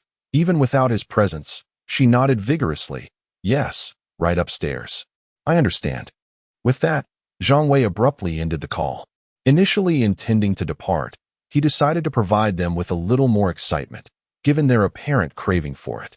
In a swift motion, he thrust his battle scythe from the fourth-floor balcony into the room. The mechanical cat, caught in its frenzy against the security door, was abruptly halted as the scythe shattered the barrier, pinning it against the wall of the corridor. Yet, the mechanical cat did not perish. Its eyes continued to glimmer with cold intensity, struggling against its confines. Zhang Wei smirked coldly. Still alive? Before the words had fully escaped his lips, he raised the scythe and brought it down with force. The tip pierced the mechanical cat's body, producing a sharp metallic crash. He then yanked the scythe back, leaving a gash in the floor that extended to the balcony, revealing the terrified faces of Han Xiao and Han Su. Han Xiao had not anticipated Zhang Wei's immediate appearance after he had hung up. All right, the monster is dealt with. I'm leaving. Zhang Wei's head appeared outside Han Su's balcony, delivering his parting words before turning to depart, not because he wished to leave, but rather because he struggled to suppress his amusement. Observing their petrified expressions was a delightful struggle for Zhang Wei. As he walked away, he cast one last glance at Han Su's shattered abode. Thanks to Zhang Wei's scythe, the place had become almost an open-air setting. He could already envision the mechanical birds that would emerge tonight, imagining the sheer terror that would grip the two. This was merely a touch of interest. Compared to the tribulations they had inflicted upon him in a past life, this was but a trifling matter. With that thought, Zhang Wei hastened his departure. Just as he exited the community, Han Xiao contacted him once more. It was not that she hadn't called out to him upon his departure. Rather, she had only just begun to recover from her earlier terror. Is there something else? Upon answering the call, Zhang Wei's tone grew even more frigid. Was that you earlier? You were incredible. Have you not eaten all day? Please come back. I'll make you something delicious. Han Zhao's voice brimmed with excitement, even trembling slightly. Unable to help herself, she was utterly captivated by the display of strength Zhang Wei had just exhibited. In contrast to the incapacitated Han Su, she recognized that only Zhang Wei could provide her with true safety. Food? No need. Zhang Wei coldly rejected her offer. Chapter 18. Floating Cannons? Controlling a mech does not necessitate sustenance. As the mech devours source crystals to replenish its energy, vitality naturally flows into Zhang Wei's corporeal form. Should Zhang Wei wish to consume food, he would need to disassemble. In the early days of the apocalypse, the human body is exceedingly fragile, barring any extraordinary circumstances. Zhang Wei would certainly refrain from disassembling with the mech. This would only change upon the mech's third evolution. After 3 evolutions, a portion of the mech's battle prowess could be conferred to the human form through the mech's core. Only then would venturing out in human form provide the most basic assurances of safety. For even if the mech's core were in hand, the merging process would require approximately 5 seconds, during which even a mere blade could prove fatal. Zhang Wei had no desire for his invincible existence to be abruptly curtailed before it even began. Just as he had been betrayed and met his demise at the hands of Han Xiao and Han Su in his previous life. What? You don't want to? Han Xiao could hardly believe Zhang Wei's abrupt refusal. Aren't you hungry? Zhang Wei's impatience was palpable, and the mere thought of Han Xiao reminded him of the moment he had been ensnared by those two. Returning now, he feared he might not be able to restrain himself from eliminating them. Zhang Wei, I like you. Would you be my boyfriend? Han Xiao shed all pretenses, realizing that clinging to such a formidable man was far more prudent than regretting it when faced with impending doom. Upon hearing her words, Zhang Wei momentarily halted. Even though his consciousness was focused on manipulating the mech, he could still feel his heart racing uncontrollably. He had heard those words before and had once believed in them. But what had they brought him? Death. Han Xiao, you are playing with fire, Zhang Wei uttered through clenched teeth, his voice sharp as a blade. Han Zhao's expression froze, morphing into one of shock and confusion. She had anticipated a romantic response to her confession and was prepared to offer herself. But she never expected Zhang Wei's reaction to be so cold and cutting. "What is wrong with me?" she questioned, unable to contain her tears, feeling unjustly wronged. "Doesn't Zhang Wei like me? Is this what liking entails?" Zhang Wei inhaled deeply. Perhaps in this lifetime, Han Xiao had not wronged him. But the inherent flaws of human nature remained immutable. Even if the current Han Xiao had not harmed Zhang Wei, he would never forgive her or Han Su. "Humph," Zhang Wei scoffed before abruptly severing the communication. "You don't like me. You merely admire strength, someone who can ensure your survival. If you desire such companionship, I shall help you find it." A thought began to form within Zhang Wei. While he understood that human nature was unchangeable, this version of Han Xiao had yet to inflict any harm upon him. If she professed to like him, he would observe how genuine that affection truly was. Without hesitation, Zhang Wei quickened his pace, heading towards the renowned affluent district of Chuan City, home to the Zhang family's villa. Under the shroud of night, he maneuvered the mech through the silent city like a specter, undetected. Only the fleeting flames from the mech's thrusters briefly illuminated the darkness, revealing his swift form. This was not due to any mastery of stealth. Rather, the black mech blended seamlessly into the profound night, rendering it nearly invisible. "Show yourself. I'll fire if you don't." In the suburban villa area, a light combat mech raised its rifle, aiming at the spot where Zhang Wei had just appeared. However, there was no sign of Zhang Wei. He had merely passed by using the thrusters. "Rich folks, huh?" Zhang Wei scoffed. He bore no animosity towards the wealthy. He simply held them in disdain. In the early days of the apocalypse, these affluent individuals could still employ various means to hire so-called bodyguards. Yet, as time progressed, both the wealthy and their protectors would face merciless elimination. Mechanical creatures evolved daily, while those tirelessly honing their skills in mechs to hunt them down grew increasingly formidable. The initial advantage in mechs held by the wealthy would swiftly dissipate. However, Zhang Wei had no intention of warning them, nor did he wish to alert them to the competition for source crystals. With a smirk, he soon located Zhang Tao's residence. To speak of wealth, Zhang Tao's family was among the elite in Chuan City, making it easy to find. The villa with the largest grounds and the most bodyguards undoubtedly belonged to Zhang Tao. As Zhang Wei stood before the gates of Zhang Tao's villa, the patrolling mechs immediately detected him. Yet, they displayed no signs of alarm or agitation. "Excuse me, sir, are you Zhang Wei?" A voice emanated from one of the mechs. "Yes," Zhang Wei replied coldly. Upon hearing this, the mech promptly bowed and stated, "Please follow me, Mr. Zhang." Zhang Tao had long instructed his subordinates regarding Zhang Wei, but they were unaware that Zhang Wei was Zhang Tao's creditor. They assumed he was merely a friend, hence they treated him with respect and devoid of fear. In front of his bodyguards, Zhang Tao was keen on preserving his dignity. Inside the villa, Zhang Tao, already restless, immediately arose upon hearing commotion outside. He dared not allow Zhang Wei entry into the villa. A 12-meter mech bursting inside could spell disaster. Though his home was spacious, it was no palace, unable to accommodate such a colossal machine. When Zhang Tao flung open the door and emerged, he spotted Zhang Wei and promptly exclaimed, "All right, you can leave now. Take them to patrol further away. No one is to approach here." "Understood." The mech leading Zhang Wei into the villa complied without hesitation, promptly turning to depart. Zhang Wei discerned Zhang Tao's desire for discretion. He could understand the need for pride. However, Zhang Wei did not intend to make things difficult for Zhang Tao, as he had matters to entrust to him. "Brother, you've arrived. I've been waiting for you." As his subordinates kept their distance, Zhang Tao plastered a somewhat strained smile on his face. Zhang Wei wasted no time with pleasantries, directly asking, "Where is it?" Zhang Tao felt considerable reluctance. He had indeed obtained the source crystal and was aware of its contents. However, knowing this only intensified his unwillingness. Initially, he had considered hastily finding something valuable to substitute it, but Zhang Wei's arrival was too swift. "It's right here, brother." Since he could not safeguard it any longer, he donned a smile and prepared to relinquish it. He could not allow Zhang Wei to berate him for retaining it. In this regard, Zhang Tao was quite astute.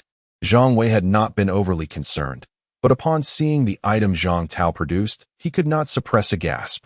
Floating cannons? Chapter 19. The pain in Tao Tao's heart. Zhang Wei gazed in disbelief at Zhang Tao. The floating cannon is a unique piece of equipment that does not occupy any equipment slots. Once activated, it binds to the mech. It can be said that the floating cannon is an advanced item, and even after 3 or 4 evolutions, an ordinary person may not acquire even a basic floating cannon. Yet now, Zhang Wei beheld a floating cannon, and not just any ordinary one, but an exceptional grade floating cannon. Brother, what keen eyesight you possess. This is indeed a remarkable item. Though taken aback by Zhang Wei's knowledge of the floating cannon, Zhang Tao was nonetheless eager to showcase himself before Zhang Wei. However, before he could commence his enthusiastic exposition, Zhang Wei interrupted him mercilessly. Hand it over. All right. Zhang Tao hesitated, a hint of an awkward smile gracing his face. Yet he dared not show any displeasure. He hurriedly approached Zhang Wei's feet and carefully placed the floating cannon on the ground. Zhang Wei bent down and grasped the floating cannon in his hands. At that moment, the floating cannon remained inactive, encased in a protective light membrane, its size akin to that of a standard source crystal. Only upon activation would it reveal its true dimensions. Zhang Wei inhaled sharply upon picking up the floating cannon. For this floating cannon was not only exceptional grade, but also a special type, frozen floating cannon. Similar to long-range mechs, floating cannons come in various forms: ordinary rifles, machine guns, shotguns, and specialized types such as frozen and high-temperature variants. As for other types, Zhang Wei was uncertain, as he had never reached such heights in his previous life. However, to acquire an exceptional grade frozen floating cannon on the very first day of the apocalypse filled Zhang Wei with immense satisfaction. Activate. Ding. Acquired exceptional grade frozen floating cannon. Exceptional grade frozen floating cannon combat power, 200 firing speed. 1's maximum firing speed, 0, 1's this item. Zhang Wei murmured to himself. How formidable. The enhancement in combat power and firing speed was indeed impressive. However, Zhang Tao misinterpreted Zhang Wei's murmurs as dissatisfaction, causing him to tremble slightly. Brother, if you are not satisfied with this floating cannon, I can find you another piece of equipment. Well, that is very thoughtful of you, Zhang Wei remarked, glancing at Zhang Tao. Zhang Tao was akin to a fortune bringer. The thought of eliminating him became increasingly difficult for Zhang Wei. Zhang Wei chose to equip the floating cannon. As he did so, the floating cannon instantly connected to Zhang Wei's mech, and soon the mech and floating cannon authenticated one another. Subsequently, the floating cannon floated around Zhang Wei's head like a nimble fish. Zhang Tao, witnessing this spectacle, nearly shed tears of envy. This was supposed to be his possession. Yet now, unaware of Zhang Tao's thoughts, Zhang Wei was entirely focused on the floating cannon. The floating cannon was connected to Zhang Wei's mind, functioning as seamlessly as an extension of his own arm, devoid of any sluggishness, allowing him to strike precisely where he aimed. Furthermore, the floating cannon could autonomously defend, which meant that with the floating cannon by his side, Zhang Wei no longer feared any covert attacks against him, even if Zhang Wei himself remained oblivious. The moment an attack came within 100 meters, the floating cannon would enter autonomous defense mode and fire to intercept. Curious about the cannon's range, Zhang Wei decided to test it. He turned his gaze to the distance, and a beam of icy blue light shot forth from the cannon's muzzle, slicing through the air like a bolt of lightning, vanishing in an instant. Approximately a second later, atop a towering 10-story building in the distance, a dazzling blue ice flower burst forth. The ice flower sparkled with crystalline clarity, exuding a faint chill, enveloping the entire structure in a halo of icy blue light. Zhang Wei surveyed the ice flower, mentally estimating the distance. He stood roughly 500 meters away from the 10-story building. A surge of delight coursed through him. The floating cannon's range was evidently beyond 500 meters. However, 500 meters likely represented the optimal range for this floating cannon, as its unique attribute dictated that the farther a frozen projectile traveled, the weaker its impact became. Seeing the floating cannon perform so impressively, Zhang Tao's heart swelled with unshed tears. Who could fathom the pain in Tao Tao's heart? The agony of being deeply pained yet forced to wear a smile. Who could truly understand that? Indeed, it is quite remarkable. I am thoroughly satisfied. Zhang Wei reiterated his contentment. Brother, How about we go inside and sit for a while? It's dark now, and you haven't eaten, have you? I can have someone prepare something. Zhang Tao offered politely. Though inwardly wishing for Zhang Wei to depart at once, he could not utter such thoughts aloud. No need. I shall rest in the courtyard. Tomorrow. I require your assistance for something, Zhang Wei replied. Zhang Tao was taken aback. Something else? What is it? Hearing Zhang Tao and Appo's incredulous tone, Zhang Wei cast a cold glance downward. What? Are you unwilling? Zhang Tao, frightened, immediately waved his hands. No. How could that be? If brother has matters to attend to, I shall not hesitate to assist. Zhang Wei chuckled inwardly at Zhang Tao's response, knowing full well he would not believe a single word of it. Very well. You may go rest. Do not mind me, Zhang Wei declared before turning away, finding a spot to sit without any intention of disengaging from his mech. As Zhang Tao observed Zhang Wei seated on the ground, resolutely refusing to leave, his heart grew increasingly bitter. How could one possibly rest with such a formidable presence sitting nearby? Yet, regardless of Zhang Tao's inner grievances, he could only retreat into the villa. Midnight. The sound of helicopters echoed over Chuan City, and not just one. They have arrived, Zhang Wei mused, looking up at the sky. Moments later, a voice crackled over the helicopter's loudspeaker. Citizens are advised to remain calm and safeguard themselves. The military will arrive for rescue as swiftly as possible. The announcement looped repeatedly. Zhang Wei trusted in the military's intentions but doubted their speed, as the challenges they faced were manifold, including the impending threat of avian mechanical creatures that would soon assault the helicopters. He contemplated warning them, but ultimately chose against it. Some lessons can only be learned through personal experience. Only after enduring pain does one approach tasks with caution and respect. Before long, the avian mechanical creatures appeared. Zhang Wei could not discern which birds had transformed into these flying entities. In his previous life, he had merely categorized them by size into large, medium, and small classes. The creatures now emerging were only small avian mechanical beings, with a wingspan of approximately 3 meters, yet they flew with incredible speed, akin to bullets. Their beaks, wings, and claws served as their instruments of attack.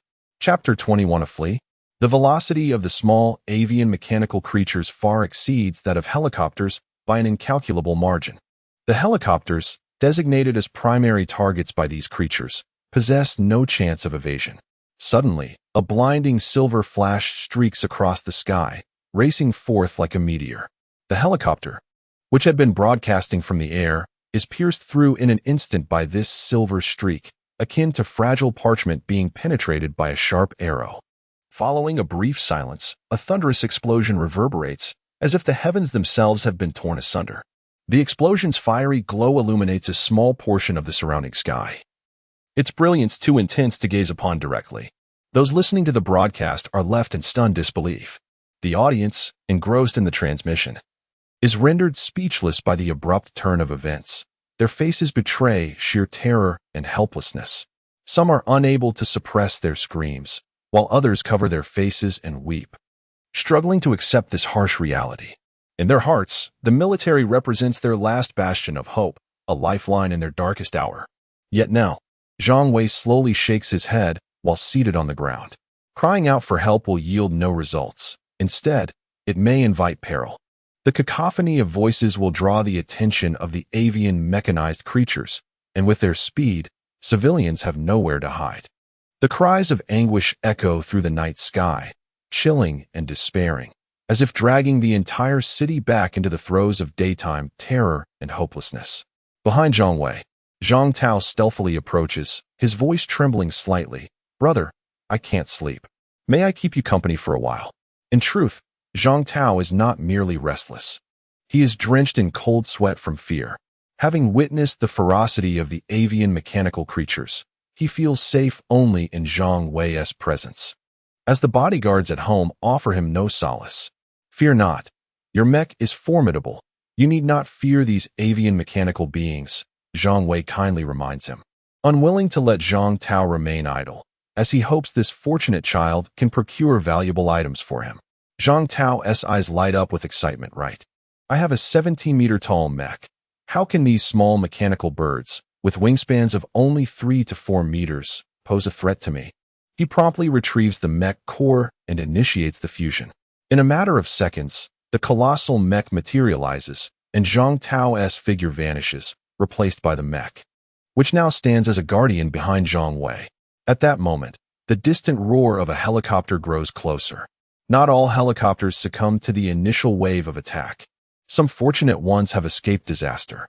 The helicopter approaching Zhang Wei is evidently among these fortunate survivors.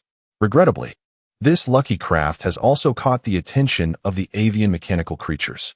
The helicopter roars as its mounted cannon unleashes a torrent of flames, the barrel glowing red-hot from continuous fire. Yet this seemingly fierce barrage merely prolongs the inevitable destruction. Brother, look, the mechanical birds are coming. Zhang Tao, towering over the scene, spots the situation near the helicopter from afar. In response, Zhang Wei rises with deliberate calm. He had not intended to intervene. As long as the foolish birds did not provoke him, he saw no reason to act. Given the rapidity of their flight, it would be a considerable effort for Zhang Wei to strike with his battle scythe, risking a waste of mech energy. However, upon noticing that one of the pursuing mechanical birds emitted a brilliant blue light from its pupils, Zhang Wei's interest was piqued. It was the perfect opportunity to test the firepower of the floating cannon. The floating cannon and the mech synchronize, sharing combat capabilities. Currently, Zhang Wei's mech boasts a combat power of 556 points, and the floating cannon's ice projectile possesses considerable might. As the swarm of avian mechanical beings nears within 500 meters, the floating cannon fires. An icy blue beam swiftly traverses the night sky, striking a mechanical bird with pinpoint accuracy. The ice projectile fails to damage the bird's exterior, yet the creature is instantaneously encased in ice, plummeting from the sky. Retrieve the source crystal, Zhang Wei commands, gazing skyward as the floating cannon prepares to fire once more after a second's pause. Zhang Tao watches in awe, his heart aching with envy. He had anticipated the floating cannon's strength, yet its potency far surpassed his expectations, and this should have been his triumph. Alas, he dares not voice his grievances, but instead responds submissively, "Of course, brother." He promptly instructs his subordinates to search for the fallen mechanical bird. In that moment, Zhang Wei relishes the feeling of having underlings. He focuses solely on offense, delegating the menial tasks to his aides, thus easing his burdens. His act of rescue swiftly captures the attention of the helicopter's pilot. The pilot, akin to a drowning man grasping at a lifeline, accelerates towards Zhang Wei upon noticing the ample space around him. The mechanical birds, not devoid of intelligence, especially with one anomalous entity among them, also take note. Their speed far surpasses that of the helicopter, and with no cannon fire to impede them, they swiftly close the distance to Zhang Wei in mere seconds. Unfazed, Zhang Wei's gaze shifts from the azure to a pale violet. "Death ray," he murmurs softly. Two violet beams of lightning erupt from his eyes, dancing through the night, intertwining like two serpentine dragons engaged in fierce combat. As they twist together, the faint lightning intensifies, transforming into a robust purple bolt that cleaves the darkness. This sudden illumination dispels the surrounding shadows, akin to a brilliant star igniting the night sky. When this formidable bolt strikes the diving mechanical birds, the night sky ignites in brilliance, as those hit by the lightning are engulfed in fiery explosions, reminiscent of fleeting fireworks. As the dazzling lightning begins to fade, a brief silence envelopes both ground and sky. How absurd! Zhang Tao cannot contain his astonishment. Following this brief stillness, the helicopter's roar escalates. Akin to a playback button being abruptly pressed, the volume surging as the pilot yearns to reach Zhang Wei's side. The anomalous mechanical bird hovers in the air, emitting a sharp call. The other mechanical birds, enscathed by the death ray, now panic and retreat hastily, their movements becoming frantic as if fleeing an impending calamity. "Wanna run?" Zhang Wei's eyes once more gather the lightning. The floating cannon, after a brief charge, commences rapid fire, unleashing a deluge of ice projectiles as if they were free. While the ice projectiles may appear chaotic, each one finds its mark upon a mechanical bird. As for the death ray, its singular target remains the anomalous mechanical bird. Others may escape, but this one shall not evade Zhang Wei's grasp. Chapter 21. The dashing Lin Xianying before the helicopter could safely touch down, the battle had already reached its conclusion. The exotic mechanical birds were utterly incapable of withstanding Zhang Wei's death ray. The potency of his skills escalated in tandem with the enhancement of his combat prowess. In truth, even without the support of floating cannons, a death ray with a combat value of 336 was beyond the capacity of the mechanical birds to endure at this stage. Is that it? Zhang Tao exclaimed in disbelief. The other bodyguards rushing toward him were similarly frozen in place. How much time had elapsed from the onset to the conclusion of the battle? They were not focused on the sparks still flickering in the sky, but rather on Zhang Wei, who stood beneath the night sky, appearing as a deity. An invincible warrior in their eyes. Collect the source crystals, and do not hoard them for yourselves. Zhang Wei, indifferent to the gazes of others, expressed his concern for the source crystals, prompting Zhang Tao with a reminder.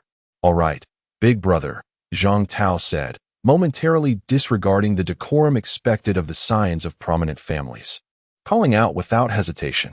Having a brother with such extraordinary strength was a rare point of pride. This not only preserved his dignity, but also commanded greater respect from the bodyguards. Did you not hear my brother's words? Hurry up and act.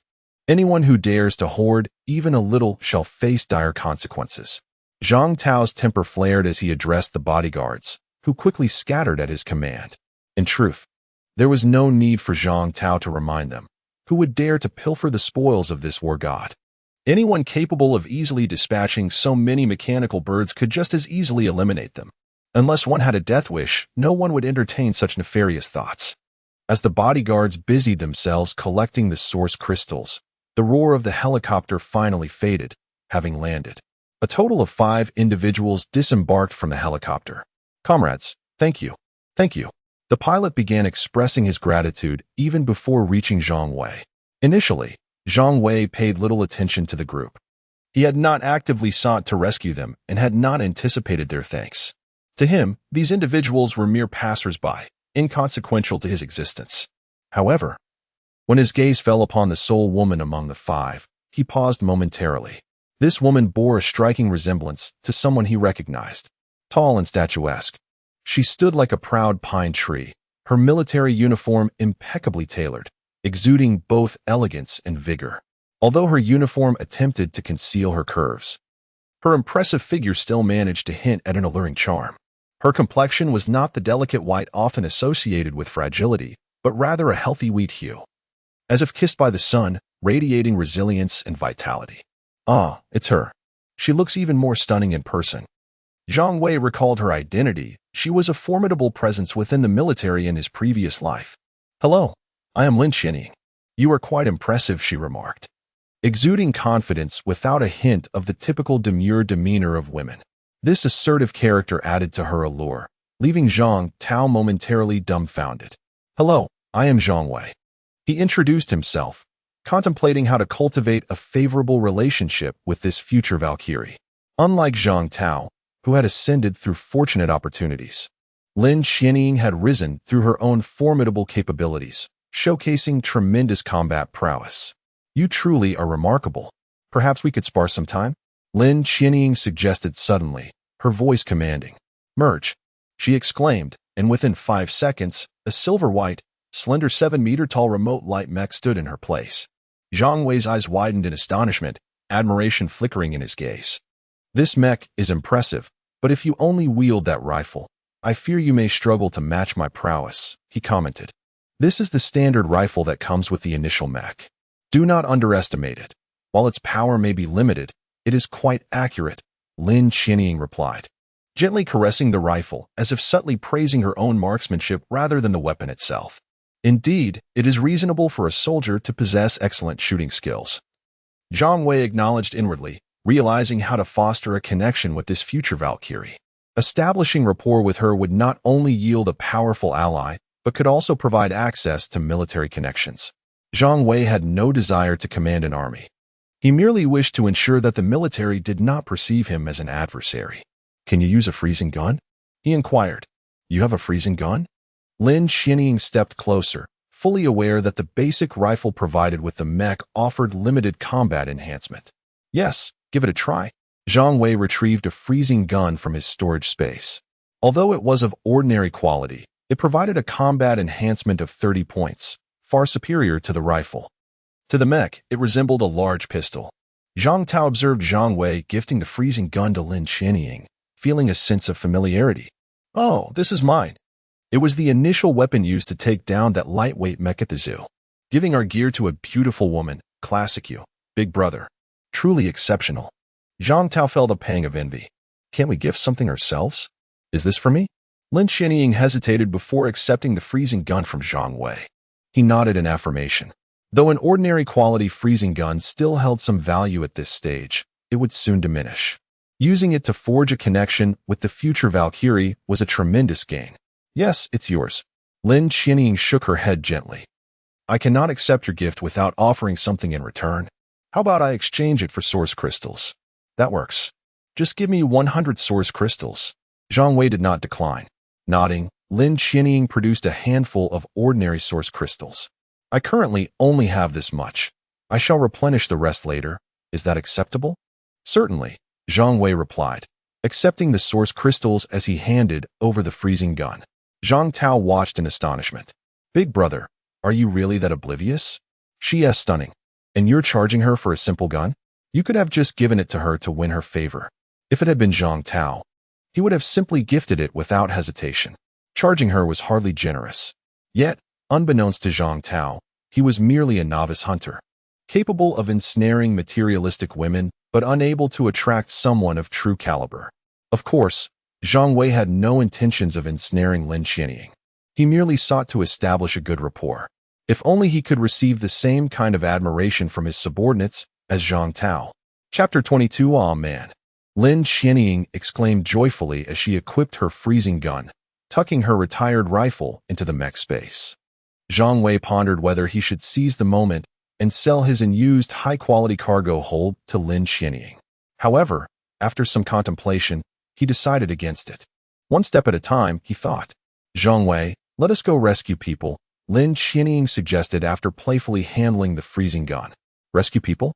Zhang Wei paused momentarily. Yes. We don't know how many civilians are currently suffering. Since we possess the capability, we should at least save a few. Lin Qianying's voice took on a somber tone. For this topic bore immense weight and emotion for her. Perhaps for all the soldiers, it was a heavy subject, as they were unable to fulfill their mission. Yet for Zhang Wei, he was reluctant to engage in such a fruitless endeavor. The mechanical creatures were innumerable, and the people in need of rescue were countless. The crux of the matter was that the mechanical birds flew at great speed. Often, one could only shoot down 3 or 4 from a flock, and the remaining would flee at the first sign of trouble. Just as Zhang Wei was about to decline, the bodyguards who had gone to collect source crystals returned. Boss, we're back. Their voices were filled with pride and joy from completing their task. Upon hearing the bodyguard shouts, Zhang Tao prepared to assert his presence. However, as he raised his hand to collect the source crystals, his bodyguards unexpectedly ignored him, bypassing him to stand respectfully before Zhang Wei. Zhang Tao was taken aback, feeling a surge of indignation. At that moment, Zhang Wei's calm and gentle voice brought him back to reality. Thank you for your hard work. These simple words were like a gentle spring breeze, leaving the bodyguards feeling pleasantly surprised. Zhang Tao felt tears welling up. He had sent a floating cannon and received no thanks in return. It's all right, we're brothers of the boss. These insignificant fellows are outsiders. The boss is merely being courteous. He repeatedly reassured himself. Strangely enough, after this self-comfort, Zhang Tao's mood shifted considerably. Zhang Wei paid no heed to Zhang Tao's feelings. He collected the intermediate source crystals produced by the ordinary mechanical birds. Indeed, they were intermediate source crystals, despite the formidable attack power of these mechanical birds. They were merely transformed from small birds akin to pigeons and could only produce intermediate source crystals. As for the unique mechanical bird, it was far more impressive, contributing the only high-grade source crystal among the pile. Activate, Zhang Wei stated before the crowd, opening the source crystal. It was not a mech experience or a skill source crystal, but an equipment one. Outstanding multi-point afterburner. Combat power 30. Zhang Wei nodded slightly, thoroughly satisfied with this afterburner. The afterburner allowed for consecutive propulsion, enabling the mech to gain enhanced kinetic energy. Besides the afterburner, there were also high-speed boosters, parallel thrusters, and injectors, among various types. With the choice depending on personal needs, Zhang Wei had received this afterburner, and although he had no other options, the afterburner was already quite impressive. Moreover, it was of outstanding quality, significantly enhancing combat power, which Zhang Wei could not help but appreciate. He replaced the ordinary thruster at the base of his mech with the newly acquired afterburner, and at that moment, even Lin Qianying felt a twinge of envy. There was no denying that Zhang Wei's equipment was indeed luxurious. Apart from the exquisite combat scythe, all his external gear was of outstanding quality, including the special floating cannon. Not to mention that Zhang Wei had also mastered skills.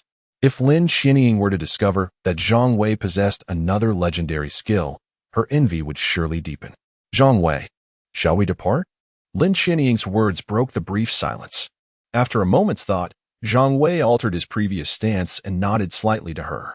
Collecting some intermediate source crystals was worthwhile.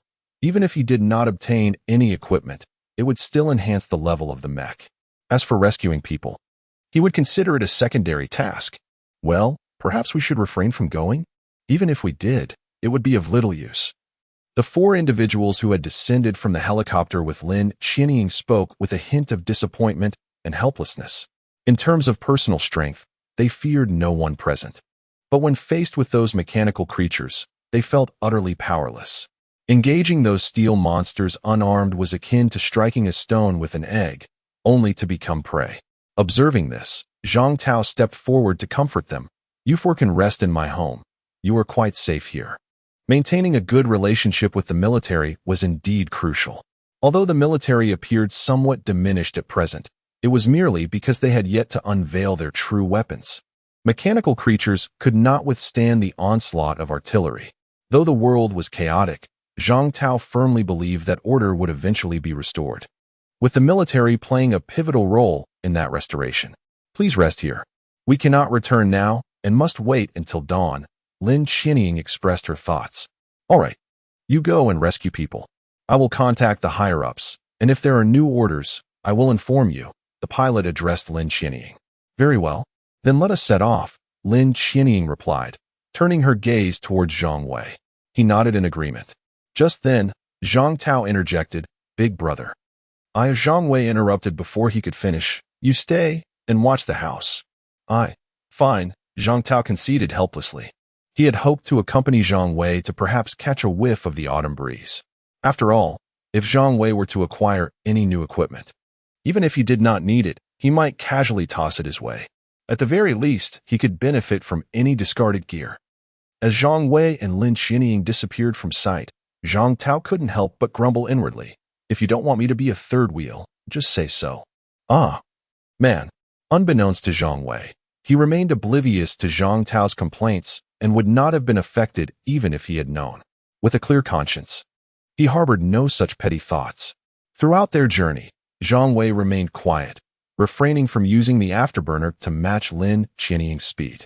Meanwhile, Lin Qianying was busy, her pure white mech strikingly beautiful, yet under the cover of night, it resembled a guiding light, easily drawing the attention of mechanical creatures from a distance. However, through observation, Zhang Wei noted that Lin Qianying indeed did not exaggerate. Her marksmanship was commendable, with nearly 8 out of 10 shots finding their mark. Just as Zhang Wei prepared to enjoy the spectacle, a massive mechanical tiger, nearly 7 meters tall with striking blue eyes, set its gaze upon Zhang Wei and Lin Qianying. Chapter 23. The energetic greatsword. The night enveloped the world like a thick layer of ink, yet the mechanical tiger's piercing blue eyes shone like twin beacons, illuminating the darkness with an almost blinding brilliance. It appeared to harbor no intention of concealing its presence. Rather, it seemed to revel in its visibility, as if to provoke and flaunt itself, eager to witness the expressions of terror on the faces of Zhang Wei and Lin Qianying. Unbeknownst to the mechanical tiger, however, was Zhang Wei's true identity. Had it realized that Zhang Wei was the very entity that had instilled such fear in it during the day at the zoo, it would likely have fled in panic with its tail between its legs. Nevertheless, The mechanical tiger had already made its appearance, and with it standing before him, Zhang Wei was determined not to let it escape. Yet, before he could take any action, Lin Qianying had already unleashed a freezing shot from her cryogenic gun. The icy blue projectile sliced through the air, leaving behind a trail of splendid frost flowers. With Lin Qianying's marksmanship, hitting such a sizable target as the mechanical tiger was remarkably effortless. However, the freezing bullet's power proved inadequate, as the ice flowers formed on the tiger's body dissipated almost instantly. "My attack can't harm it," Lin Qianying remarked, taking a couple of steps back. There was little she could do. Her combat power was somewhat lacking. Even with the enhancement of the cryogenic gun, her strength was merely 50 points. A modest increase from her previous level of 34 points after reaching level 8. "Can you handle this? If not, we should flee." Lin Qianying had yet to fully grasp the extent of Zhang Wei's strength. While she believed he was undoubtedly stronger than herself, she assumed it was not by a vast margin. Her cryogenic bullets had failed to inflict damage on the mechanical tiger, and she feared that Zhang Wei's floating cannon might be equally ineffectual. As for Zhang Wei's close combat abilities, or the skills he manifested through his gaze, she held little faith in them. "Leave it to me," Zhang Wei replied calmly, sensing Lin Qianying's doubts. He felt no need to elaborate. Soon enough, she would witness his formidable power firsthand. In the next moment, a thunderous roar erupted, the powerful sound wave shattering every unbroken window in the vicinity. Amidst the cacophony of glass shattering, a massive mechanical tiger lunged forth, its fierce eyes locked onto Lin Qianying, intent on obliterating the audacious figure that dared to strike first. Yet, just as the tiger was about to pounce on Lin Qianying, a figure suddenly intervened, positioning itself in front of her. The floating cannon opened fire instantaneously. Unlike Lin Qianying's freezing bullets, the projectiles from the floating cannon possessed greater freezing potency, and the impact was sufficient to send the charging mechanical tiger crashing to the ground. As Lin Qianying observed the tiger's leg encased in ice, a wave of self-doubt washed over her. "Am I not even as capable as that floating cannon perched on his shoulder?" This thought unsettled her. While it was one thing to be outmatched by another's mecha, if she couldn't even compare to a mere floating cannon, what did that make her? Before Lin Qianying could dwell further on her insecurities, Zhang Wei had already appeared before the mechanical tiger, wielding a battle scythe. The mechanical tiger, seeing Zhang Wei swing the scythe toward its head, was momentarily distracted from pondering how Zhang Wei had become so powerful. It swiftly pushed itself upright, its unencased claws suddenly engulfed in flames. The clash between the tiger's claws and the scythe erupted with dazzling sparks, illuminating the darkened streets like falling stars. After a brief standoff, the forces of both combatants exploded forth, accompanied by a deafening roar that reverberated throughout the district. The mechanical tiger's colossal form was violently hurled away, akin to an uncontrollable meteor streaking across the night sky, crashing through building after building. In stark contrast, Zhang Wei remained rooted in place, unmoving. Is he not dead? Zhang Wei felt a tinge of dissatisfaction with his strike. To have failed to eliminate the mechanical tiger in a moment of overwhelming power was a humiliation, slightly detracting from his moment of glory. Little did he know, he had already made an impression. To Lin Qianying, Zhang Wei was nothing short of an idol. How formidable! Some women may be drawn to youthful charm or muscular physiques, but Lin Qianying was captivated by strong men. Now, witnessing a man so vastly superior to herself, she felt utterly enthralled. Especially the way Zhang Wei had wielded the scythe. In her eyes, that was the embodiment of true masculinity. Zhang Wei did not glance at Lin Qianying. The mechanical tiger was not yet vanquished, and he would not allow it an opportunity to flee. He swiftly pursued through the gaping hole the tiger had created. Though Zhang Wei and Apos' scythe had not delivered a fatal blow, the mechanical tiger's current state was akin to that of a defeated foe. Lying on the ground, its forelimbs were devoid of strength. As it caught sight of Zhang Wei charging towards it, a faint whimper escaped its mouth, as if pleading for mercy, for a glimmer of hope. Yet, before it could utter its request for clemency, Zhang Wei swung his scythe once more. This time, without its forepaws to defend itself. The mechanical tiger could only brace its neck to absorb the impact of Zhang Wei's weapon. A flash of purple light illuminated the scene as the scythe effortlessly sliced through the defense armor around the tiger's neck, severing its head from its body. The remnants of the mechanical tiger's form quivered for a moment before falling silent. A high-grade source crystal began to levitate slowly, collecting. At that moment, Lin Qianying had caught up with Zhang Wei from behind. "Did you kill it?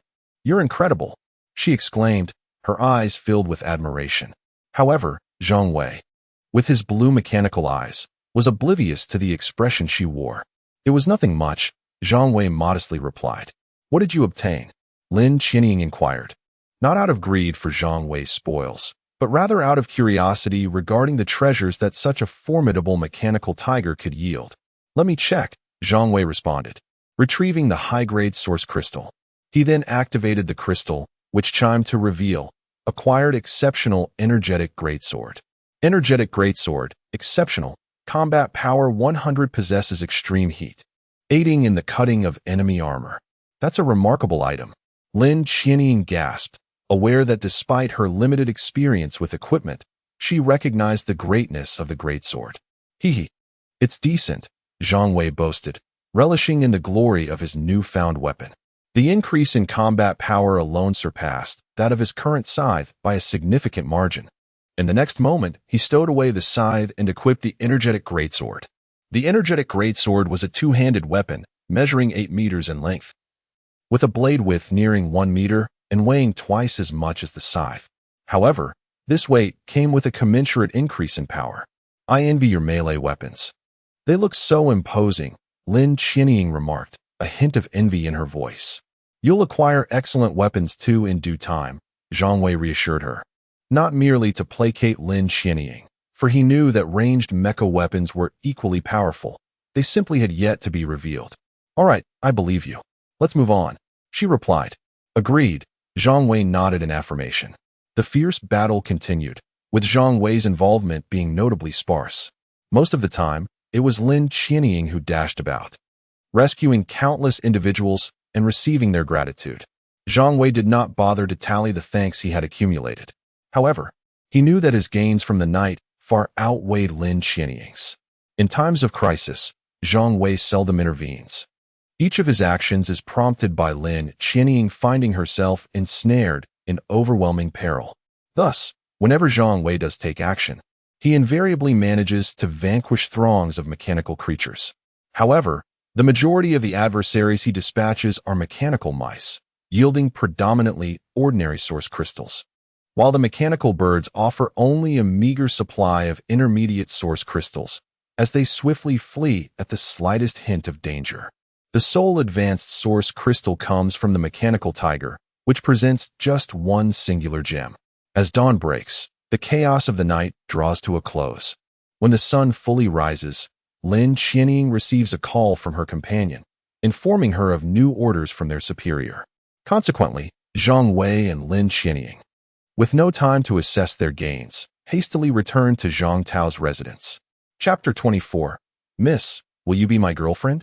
Upon returning to Zhang Tao's residence, Zhang Wei was taken aback to discover that only the 4 men who had flown away in the helicopter had departed, while Lin Qianying had astonishingly chosen to remain. "Why didn't you follow them?" Zhang Wei inquired, observing Lin Qianying as she gracefully descended from the helicopter and approached him. A radiant smile blossomed on Lin Qianying's face, reminiscent of the gentle warmth of spring sunshine. She lightly tapped the sturdy armor encasing Zhang Wei's feet, her voice laced with playful mischief. "Of course, it's because of you." After a brief pause, seemingly concerned that Zhang Wei might misconstrue her intentions, she hurriedly added, "But don't get the wrong idea. It's your remarkable prowess that compelled me to stay and align myself with you." Zhang Wei felt an increasing admiration for Lin Qianying. Her authenticity and unpretentiousness brought him comfort. "You are so formidable, and without sufficient standing to command you, I can only remain here and subtly influence you," she continued. Lin Qianying possessed a generous spirit, yet her thoughts were intricate. After spending one evening in Zhang Wei's company, she discerned that he was the archetypal person who would not rise early without a tangible benefit. Thus, she harbored an impulse to adjust his perspective, wishing for him to understand that, at times, extending a hand to help others could yield indescribable joy and fulfillment. Of course, it would be even more splendid if you could join the military and heed unified command, she added. All right, as long as you're happy, Zhang Wei shrugged nonchalantly. He did not believe Lin Qianying could influence his nature, which had been molded over a decade in his previous life. Who hasn't he been an impassioned youth? He mused, acknowledging that the harshness of a post-apocalyptic world had merely dulled his edges. You just need to let me stay, Lin Qianying replied, her smile growing even brighter in response to Zhang Wei's words. May I interject momentarily? After observing the lively scene for a while, Zhang Tao finally found an opportunity to speak, though he was uncertain whether Zhang Wei would permit him to do so. What is it? Zhang Wei's tone turned somewhat icy in response to Zhang Tao, lacking the warmth he had shown to Lin Qianying. Seemingly unfazed by Zhang Wei's cool demeanor, Zhang Tao eagerly asked, Big brother, have you acquired new weapons? Zhang Wei nodded, succinctly affirming, yes. Zhang Tao stammered as he continued his inquiry, then, what about your previous weapons? A hint of longing flickered in his eyes. Do you want them? Zhang Wei countered, raising an eyebrow. Zhang Tao nodded vigorously, yes. After all, their bond had been forged through that very weapon, the battle sickle. I can give it to you, but you must assist me in a performance today, Zhang Wei stipulated. The electric battle sickle had lost its utility for him, and he had intended to pass it on to Zhang Tao. With Zhang Tao bringing it up, Zhang Wei naturally would not refuse, and it would also serve as motivation for Zhang Tao to aid him in his ruse.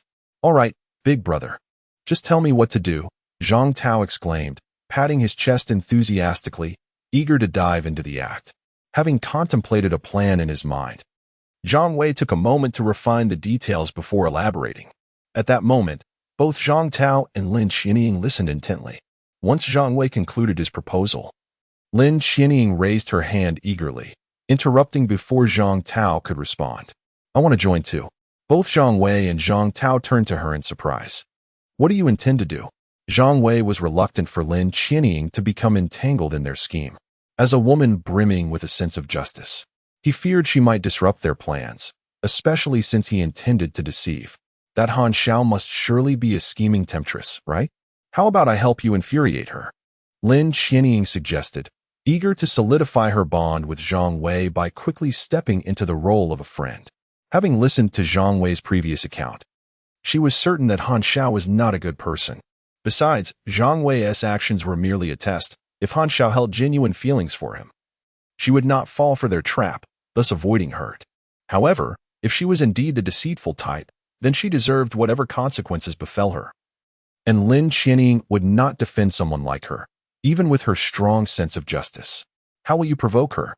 Zhang Wei queried instinctively. Am I not more beautiful than she? Lin Qianying playfully flicked her shoulder-length hair. You are, Zhang Wei affirmed with unwavering conviction. It was indisputable, even without bias.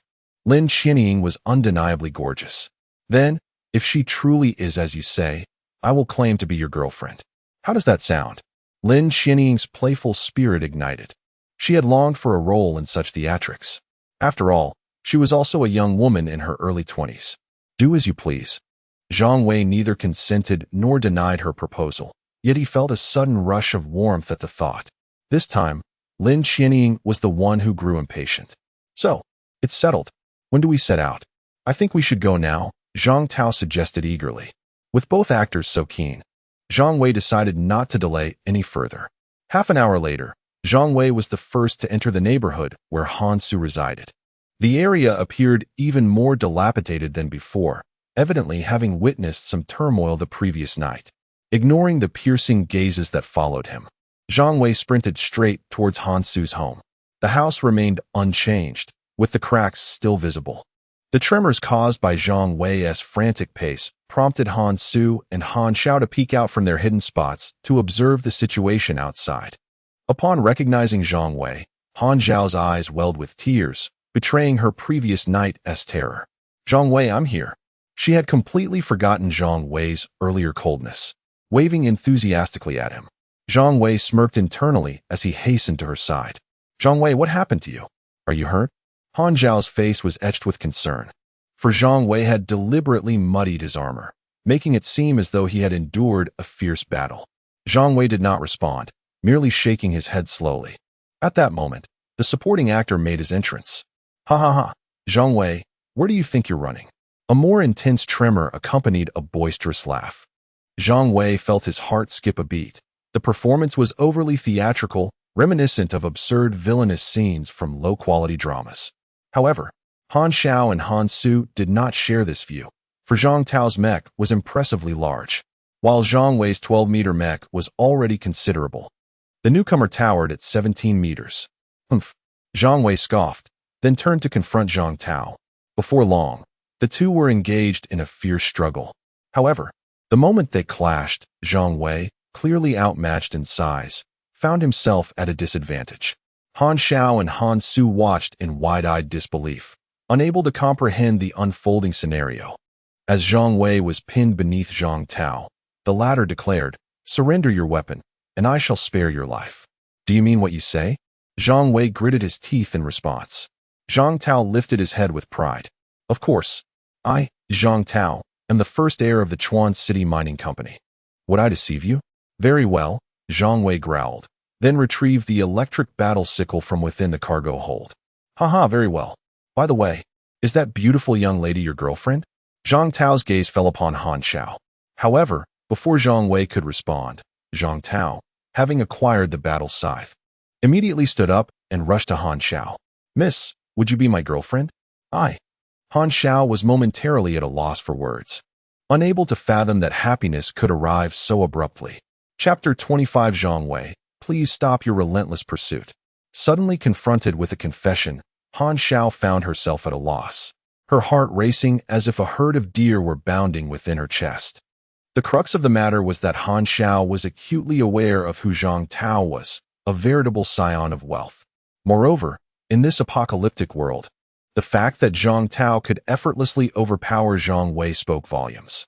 Should she acquiesce or decline?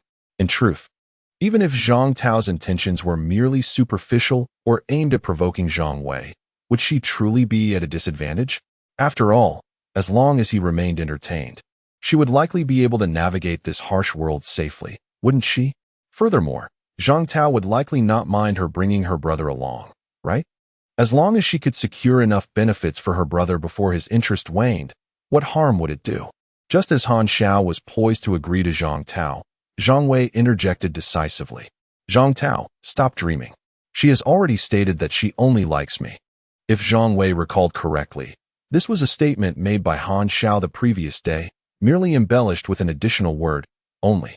"No, you're mistaken," Han Xiao exclaimed, her voice trembling with urgency as she pointed accusingly at Zhang Wei. What was this? Was he attempting to ruin her chances? Zhang Wei slowly rose from the ground. "Han Xiao, you were not. I said nothing yesterday." Han Xiao interrupted, fearing further implications might lead Zhang Tao, a wealthy bachelor, to misunderstand. She then cast a nervous glance at Zhang Tao. "It doesn't matter. Even if she did say something, I still like her," Zhang Tao remarked with a broad smile, his demeanor exuding a refreshing confidence. Such a stance was indeed magnanimous. Han Xiao felt a wave of gratitude wash over her, delighted by Zhang Tao's attitude. Yet, she persisted in clarifying, "I truly never said anything of the sort. He is merely an ordinary friend of my brother. We are just acquaintances. And his feelings are entirely one-sided. There is nothing between us." "Oh, I see. So this toad is merely coveting a swan. Then, dear lady, would you consider being my girlfriend?" Zhang Tao thought to himself, reveling in the straightforwardness of his jibe directed at Zhang Wei. Zhang Wei shot Zhang Tao a knowing glance. "Who asked you to embellish your role?" "Very well, I accept your proposition," Han Xiao replied, her demeanor shifting to one of coyness. "Ha ha ha, splendid." Zhang Tao laughed heartily. He anticipated Zhang Wei to rebuke Han Xiao, as he had intended the scene to unfold. However, before Zhang Wei could utter a word, Han Xiao interjected again. "Oh, by the way, I have something for you." With that, Han Xiao dashed into the house. Zhang Tao looked at Zhang Wei, puzzled. He had not been informed of this additional turn of events in the scenario his older brother had orchestrated. Zhang Wei subtly shook his head in response. On the side, Han Su furrowed his brow, sensing something was amiss, but he could not quite pinpoint what it was. Before long, Han Xiao returned, clutching a source crystal that radiated a brilliant red hue, dazzling to behold. Zhang Tao, this is for you, she said, extending the crystal towards him. Zhang Tao was momentarily taken aback, uncertain whether to accept such a gift. Zhang Wei was equally surprised, never expecting Han Xiao to possess a high-grade source crystal. Just accept it. I have no mecha, and it would be of no use to me. Han Xiao began to adopt a playful tone, seamlessly slipping into her role. Such behavior was characteristic of a green tea girl, lacking any sense of dissonance, as if they had known each other for an eternity. Very well, rest assured. I will protect you well in the future, Zhang Tao replied, accepting the high-grade source crystal into his mecha space. Although he knew that this crystal was not meant for him, he could temporarily safeguard it for Zhang Wei's sake. Yes, I risked a lot to acquire this source crystal yesterday. It must be of use to you. Han Xiao gazed at Zhang Tao with eager anticipation. Zhang Tao nodded affirmatively. Of course. By the way, I see that there is no place here for you to stay. Why not come back with me? Han Xiao smiled initially, then shyly asked, Can I bring my brother along? Absolutely, Zhang Tao responded with certainty. This assurance delighted Han Xiao, for in her eyes, both Zhang Wei and Zhang Tao were mere passers-by. Only her brother was her most reliable support in this perilous world. Han Xiao, how can you do this? Han Su interjected, glaring at both Han Xiao and Han Su. This time, Han Xiao remained silent, directing her gaze towards Han Su, who realized it was time for him to speak up. Zhang Wei, we are merely acquaintances. I have done nothing to betray you, and my sister has no relationship with you. Please, cease your relentless pursuit. Yesterday you both were not of this mindset. Zhang Wei sneered, locking eyes with Han Xiao and Han Su. Indeed, some habits are unbreakable. These two had always treated Zhang Wei as a fool, a backup option. Han Xiao, is this how you profess your affection for me? Is this truly how you feel? He scoffed. What a shameless woman. Upon hearing this, Han Xiao's anger flared. Yet she concealed her fury, instead adopting a delicate, aggrieved expression as she turned to Zhang Tao. Tao, I find him insufferable. I do not wish to see him anymore. Look at that, just a few words in, and she is already calling him Tao. Not only is Zhang Wei repugnant, but even Zhang Tao is beginning to feel nauseated. Initially, Zhang Tao had thought Zhang Wei's tactics against a young girl somewhat unsavory. However, it now appeared that his approach was quite lenient. Zhang Tao is no naive youth. Having mingled with women for quite some time, he understood their thoughts all too well. This woman's words were clearly intended to incite him against Zhang Wei. She was attempting to use him as a weapon. Don't want to see him? How about I deal with him for you? Zhang Tao suggested, wielding his battle scythe as he made an enticing proposal. Han Xiao blushed slightly as she looked at Zhang Tao and said, I'll follow your lead. Such a statement was tantamount to urging Zhang Tao to act swiftly. Zhang Wei, did you hear that? She wants me to eliminate you. With that, Zhang Tao charged towards Zhang Wei. The distance was minimal and in mere strides. Zhang Tao stood before Zhang Wei. Brother, this is the source crystal she gave. It appears to be high grade. Upon reaching Zhang Wei, Zhang Tao adopted an exceedingly obedient demeanor, promptly presenting the source crystal that Han Xiao had just entrusted to him. The abrupt turn of events left both Han Xiao and Han Su dumbfounded, their expressions mirroring shock and disbelief, eyes wide open. Is that so? Let me take a look. Zhang Wei accepted the source crystal and chose to activate it. A ranged weapon, Zhang Wei remarked, somewhat taken aback, as this was his first encounter with a ranged weapon. An exceptional grade freeze gun. Combat power 100. Optimized for concentrated output. Capable of delivering maximum damage in a short span. An exceptional grade freeze gun? Is this for real? Lin Qianying, who had been lurking in the shadows, dashed forward. Chapter 26, Zhang Wei, Return. I have more to say. Originally, Lin Qianying intended to prolong her observation of the unfolding drama. However, upon hearing Zhang Wei announce his acquisition of an exceptional grade cryo-cannon, she could no longer remain concealed. Why have you emerged so soon? Zhang Wei inquired with a hint of surprise. It seemed premature for Lin Qianying's entrance, as several lines of dialogue were yet to be delivered. Lin Qianying, with a touch of embarrassment, playfully stuck out her tongue. I simply couldn't resist the urge to combine. Having already revealed her visage to Han Xiao, Lin Qianying opted for a direct fusion. The resplendent silver-white mecha materialized, and she gazed upon the nearly meter-long cluster cryo-cannon with increasing admiration. Without hesitation, Lin Qianying extended her hand towards Zhang Wei, her voice brimming with anticipation. I desire it. When a captivating woman expresses her desire to a man, which man can resist? Zhang Wei's resolve faltered, and his hand involuntarily relinquished the cluster cryo-cannon to Lin Qianying. However, as he relinquished the weapon, Zhang Wei couldn't resist whispering in Lin Qianying's ear. No payment forthcoming. A glint of cunning flickered in Lin Qianying's eyes upon hearing his words. Her lips curved into a smile, and she responded with a playful tone. What are you implying? Am I not your girlfriend?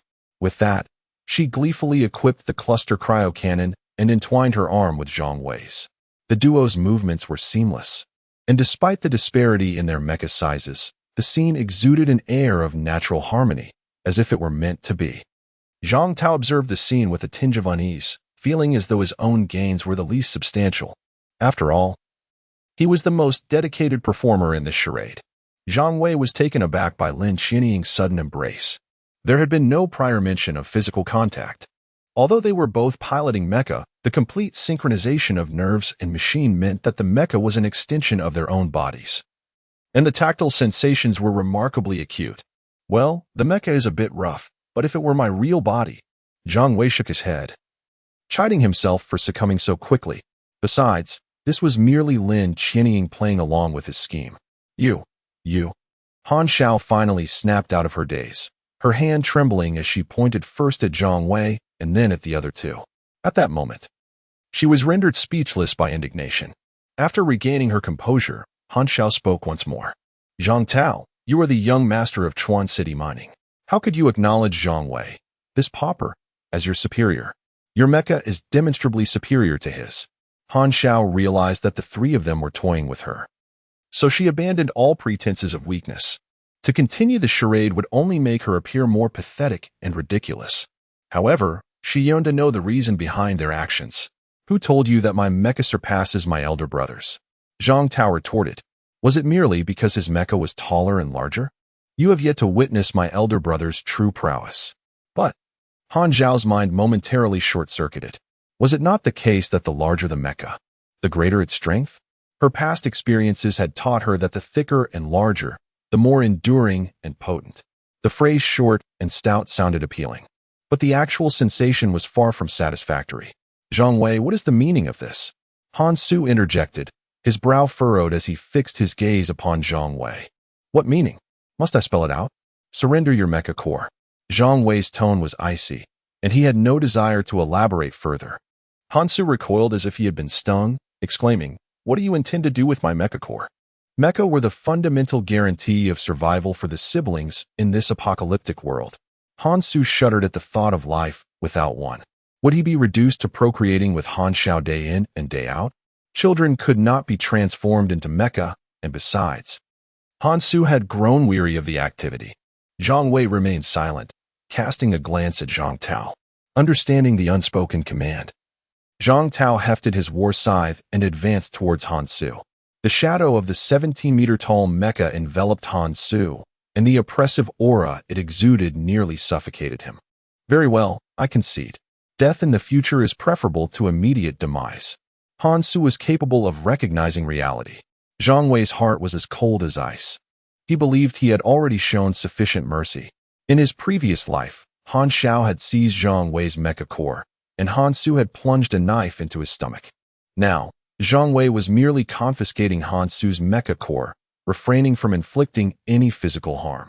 Was this not the epitome of benevolence and righteousness? Han Su promptly surrendered the mecha core to Zhang Tao. Upon receiving it, Zhang Tao immediately discerned the type of mecha it belonged to. He stared at Zhang Wei in astonishment. Elder brother, what do we want with this dilapidated contraption? Discard it and crush it, Zhang Wei replied nonchalantly.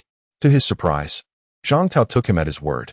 He tossed the newly acquired mecha core onto the ground and unhesitatingly stomped on it. In Zhang Tao's eyes, it was indeed a worthless piece of junk. His family possessed numerous 10-meter-tall medium-sized mecha, and although Zhang Wei had destroyed a significant number of 15-meter-tall heavy mecha, a contingent remained. You. Han Su's heart was hemorrhaging. The mecha he had cherished was being destroyed in such a manner. The two of you, fare thee well. Our affairs are concluded. Zhang Wei heaved a sigh of relief. His decision not to kill Han Xiao and Han Su had been made long ago. Rather than allowing them to die peacefully, he preferred that they experience the full brutality of the apocalyptic world. It was only the second day of the apocalypse, and there were many novel experiences they had yet to encounter. To deny them a taste of this world would be to betray the harm they had inflicted upon Zhang Wei in his previous life. Elder brother, is that all? Perhaps we should eliminate them to prevent future complications. Zhang Tao was serious. You know nothing. Let us depart, Zhang Wei retorted before turning away. Lin Qianying had maintained her grip on Zhang Wei's arm. As Zhang Wei guided her in a turn, the cryo-cannon in her hand seemed to come alive, and a profound blue light began to coalesce at the muzzle. The light gradually intensified in the stillness. Approximately 2 seconds later, a colossal cryo-projectile hurtled from the muzzle, its size dwarfing that of ordinary cryo-projectiles, exceeding them by a factor of 3. The cryo-projectile struck the base of Han Su's residence, shattering the entire second floor. The remaining walls were swiftly encased in ice, causing the ambient temperature to plummet by 3 or 4 degrees. However, the chilling atmosphere was no match for the icy desolation in the hearts of Han Xiao and Han Su. The upper floor had been cleaved by Zhang Wei. The lower floor had been frozen, and the entire structure teetered precariously on the brink of collapse. This is your punishment for harming my man. Lin Qianying's frigid words reached the ears of Han Su and Han Xiao. Zhang Wei was bewildered. He had not authorized this additional expenditure, so why was Lin Qianying improvising? At that moment, Han Xiao erupted in a piercing scream. Zhang Wei, return. I have more to say to you. Chapter 27. The provocation. Zhang Wei did not turn back upon hearing Han Xiao's piercing scream, as if he were impervious to her distress. Seeing that Zhang Wei showed no intention of stopping, tears glimmered in Han Xiao's eyes as she dashed downstairs, determined not to let him leave. Through recent events, she had come to a few realizations. When Han Xiao reached the ground floor, Zhang Wei had not gone far. Zhang Wei, is it because of her that you treat me this way? Is it because of her? Han Xiao shouted, pointing accusingly at Lin Qianying as she ran. Once again, Zhang Wei continued on his path without pausing. However, Lin Qianying seized Zhang Wei's arm, compelling him to turn around reluctantly. Soon, Han Xiao, breathless, reached the vicinity of Zhang Wei and the others, her face etched with urgency and fury. Tell me, is it her? What do you intend to do? Zhang Wei's tone was frigid, as if he were a machine devoid of emotion. She must have said something to you, right? She is the one sowing discord between us. Correct? You used to like me. I confessed my feelings for you. Yet after just one night, you've changed. It must be her influence, isn't it? Han Xiao glared at Lin Qianying, as if she could consume her with her gaze. In her view, all of Zhang Wei's transformations stemmed from Lin Qianying.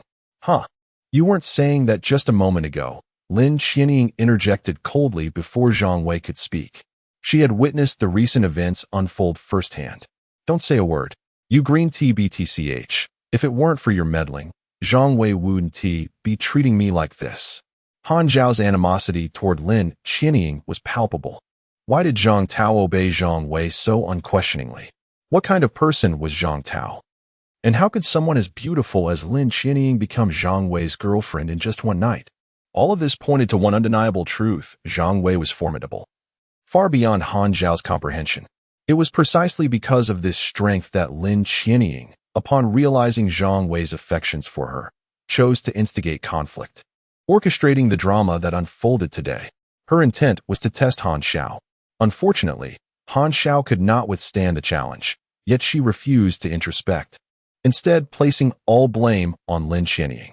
You are quite the schemer, Lin Qianying remarked, her patience wearing thin. You tell me, is it you? Han Zhao's fury was nearly palpable. Yes, and what of it?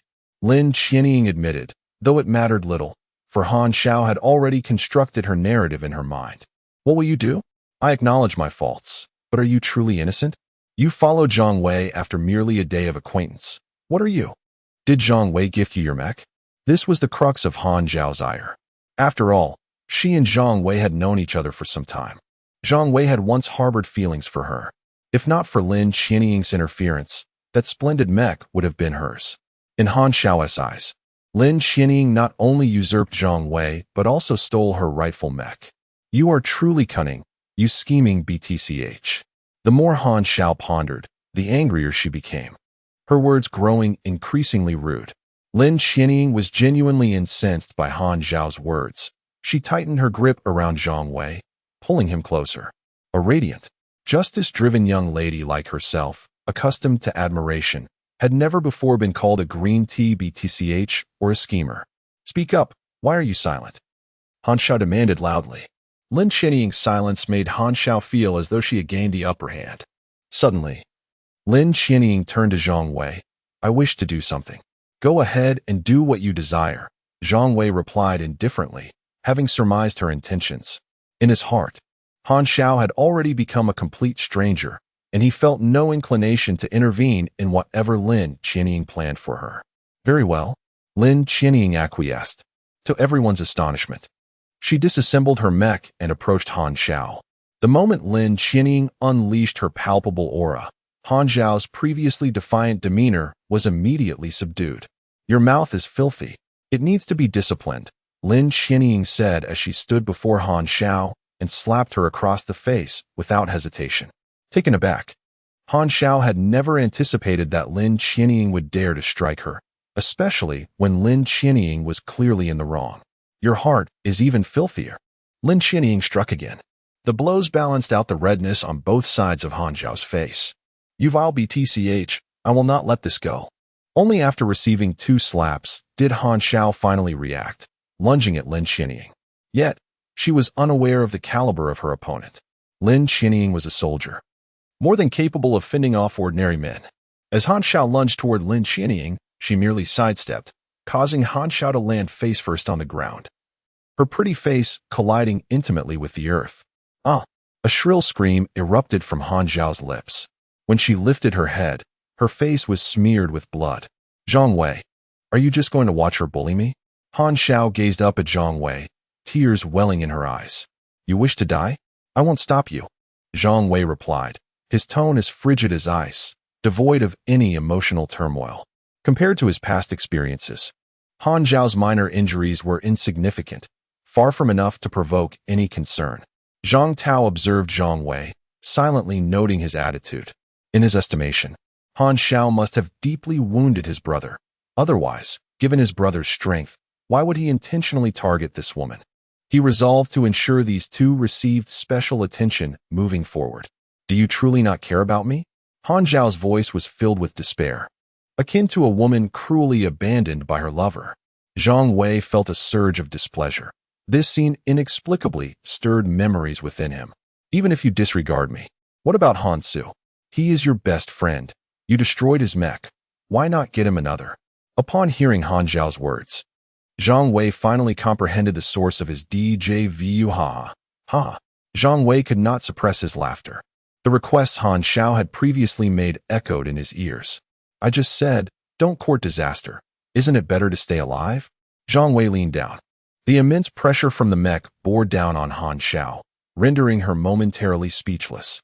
Though the mech's gaze remained a brilliant blue, Han Xiao could sense a hint of murderous intent within those azure depths. Lin Xianying furrowed her brow, observing Zhang Wei. She recognized that this was not mere anger, but a palpable aura of menace emanating from him. Yet, where did such intensity originate? Although Lin Xianying had not yet met Zhang Wei, it was not difficult to deduce that he was likely no older than 20. How could someone so young exude such a profound aura of lethality? Chapter 28. If we cannot kill them, we shall seek others to do so. Zhang Wei. I was wrong. My sister was wrong too. Please do not take action. Han Su stumbled out, his voice trembling with a plea. Observing the frantic Han Su, Zhang Wei felt a cold amusement within. Indeed, the bond of sibling affection was profound. Very well, let us allow you to live a while longer. Shall we depart? Zhang Wei turned to Lin Xianying, who nodded slightly before merging with the mechs once more. As the 3 mechs departed, Han Su's heart was a tumult of emotions. Han Xiao lay on the ground, burying her head in her arms, uncertain whether it was fear or reluctance that kept her from looking up. Until the silhouettes of the mechs faded, Han Su's accusatory voice pierced the air, reaching Han Zhao's ears. It's all your fault. If you had boldly declared your feelings for Zhang Wei, this would not have happened.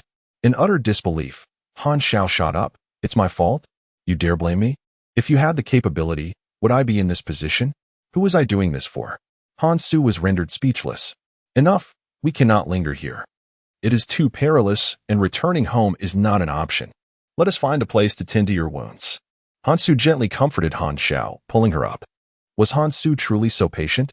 Certainly not. His earlier rush to protect Han Zhao was driven by ulterior motives. After all, Han Zhao's appearance and physique were quite attractive, and in this apocalyptic world, she held significant value. Brother, where shall we go today? Upon leaving the community, Zhang Tao's slightly excited voice reached Zhang Wei's ears. Zhang Wei disregarded him, glancing at his own arm. Noticing Zhang Wei's gesture, Lin Qinying sensed something was amiss and stepped aside, releasing his arm. I was merely concerned they might still be watching us, hence, we need to find a location abundant with monsters. The evolution of the mechs requires a substantial amount of source crystals. Zhang Wei deftly redirected the conversation. Evolution of the mechs? Both Zhang Tao and Lin Qinying looked at Zhang Wei with curiosity. The information provided to humanity by the mechanical entities was exceedingly limited, and many aspects required human exploration. The evolution of mechs was one such element, known only to those who had elevated their mech levels to 10. Achieving level 10 enabled the first evolution, enhancing combat capabilities and conferring additional benefits. Zhang Wei elucidated this to Zhang Tao and Lin Qinying. Is that so? Boss, let us hurry home. I need to make arrangements. Zhang Tao appeared somewhat anxious. Had he known this information earlier, he would have mobilized his personnel yesterday. However, knowing now was not too late. A mere day's delay was inconsequential. Zhang Wei, what is the level of your mech? Lin Qinying inquired, her curiosity piqued. 19. Zhang Wei had yet to absorb the source crystals he had acquired the previous night. However, even if he absorbed them all, his mech level would not reach 30, thus preventing a second evolution, and so he was not particularly urgent. 19? That is quite impressive. Does that mean there is a second evolution?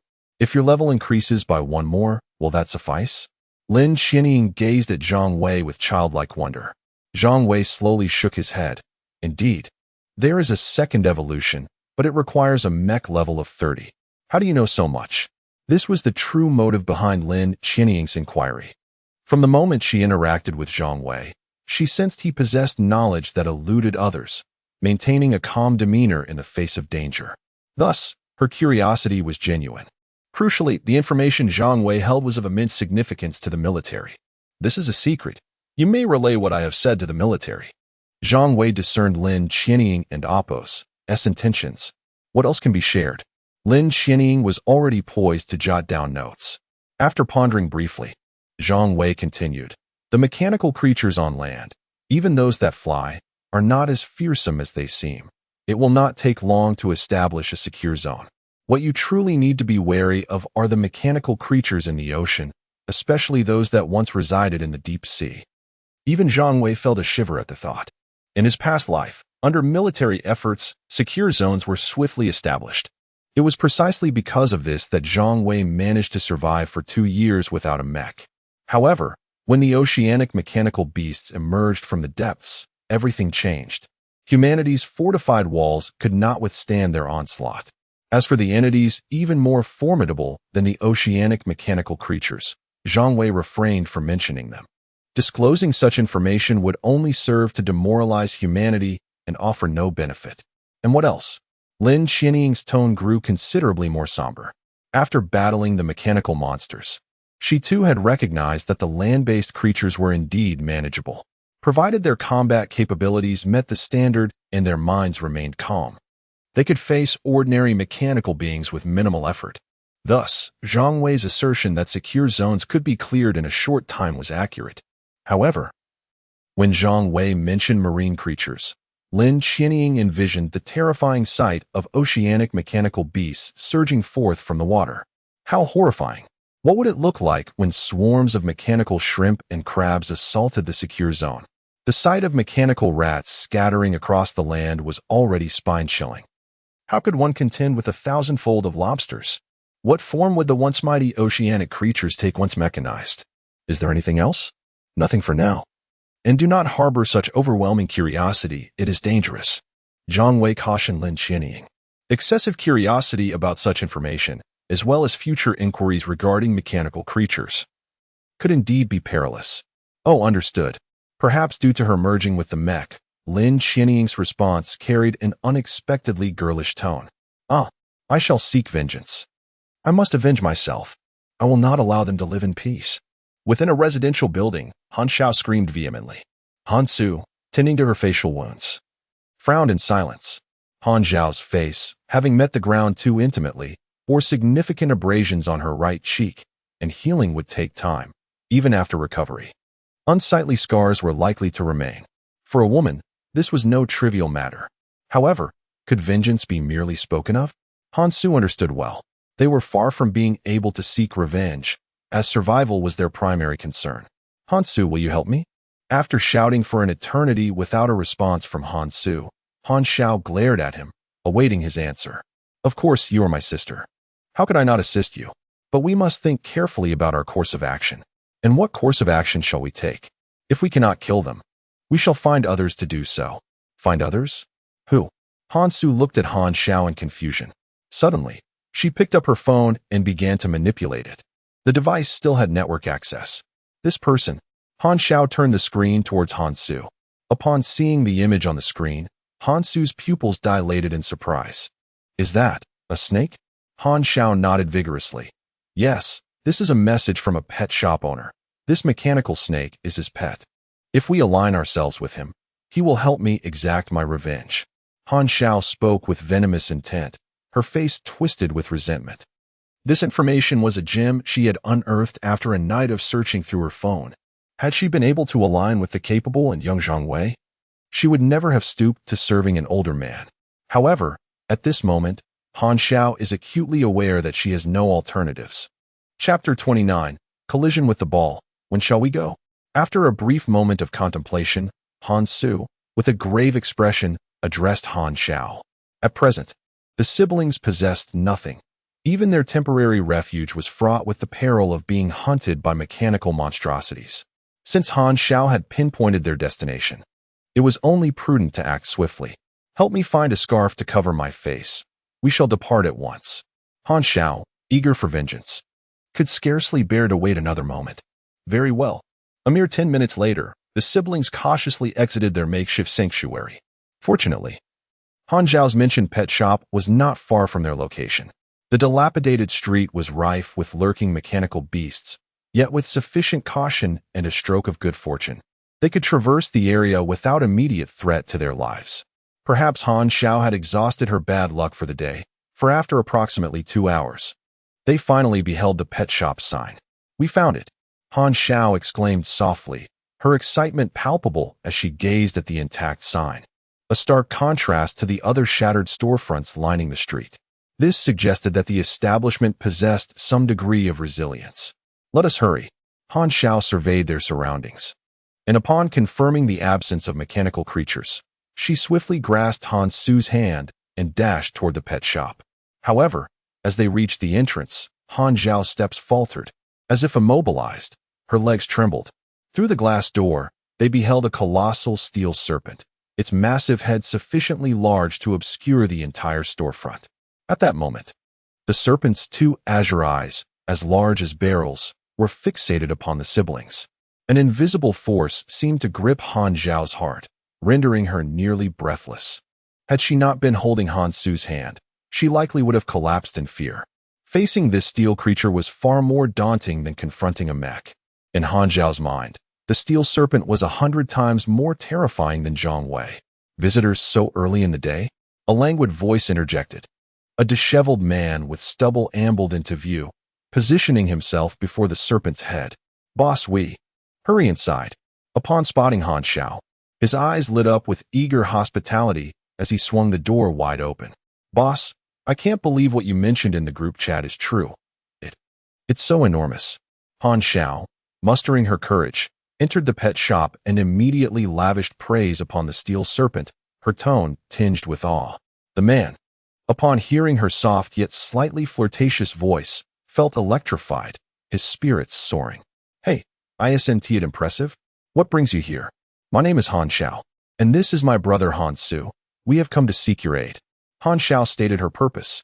Upon hearing the term seek aid, the man's eyes sparkled with interest. A girl with such charm and a sweet voice. If only she were in his bed. I'm Wang Sheng. You can call me Brother Wang. Have you eaten yet? Come in and have something to eat. Wang Sheng warmly welcomed Han Xiao and Han Su. To be honest, the siblings were indeed famished, so they accepted without hesitation. At the dining table, the meal was modest but sufficient. Throughout the meal, Han Xiao kept her scarf on, piquing Wang Sheng's curiosity. Miss, what happened to your face? Han Xiao had been waiting for this question. In the next moment, she seemed to break down, tears streaming down her cheeks. Brother Wang, I've been bullied. She abruptly grasped his arm, burying her head in his embrace. Wang Xing was taken aback. He had never experienced such attention. While he had frequented various groups seeking companionship, he never anticipated such swift fortune. His hands were at a loss for placement. Unbeknownst to Wang Sheng, Han Xiao was fully aware of the effect she was having.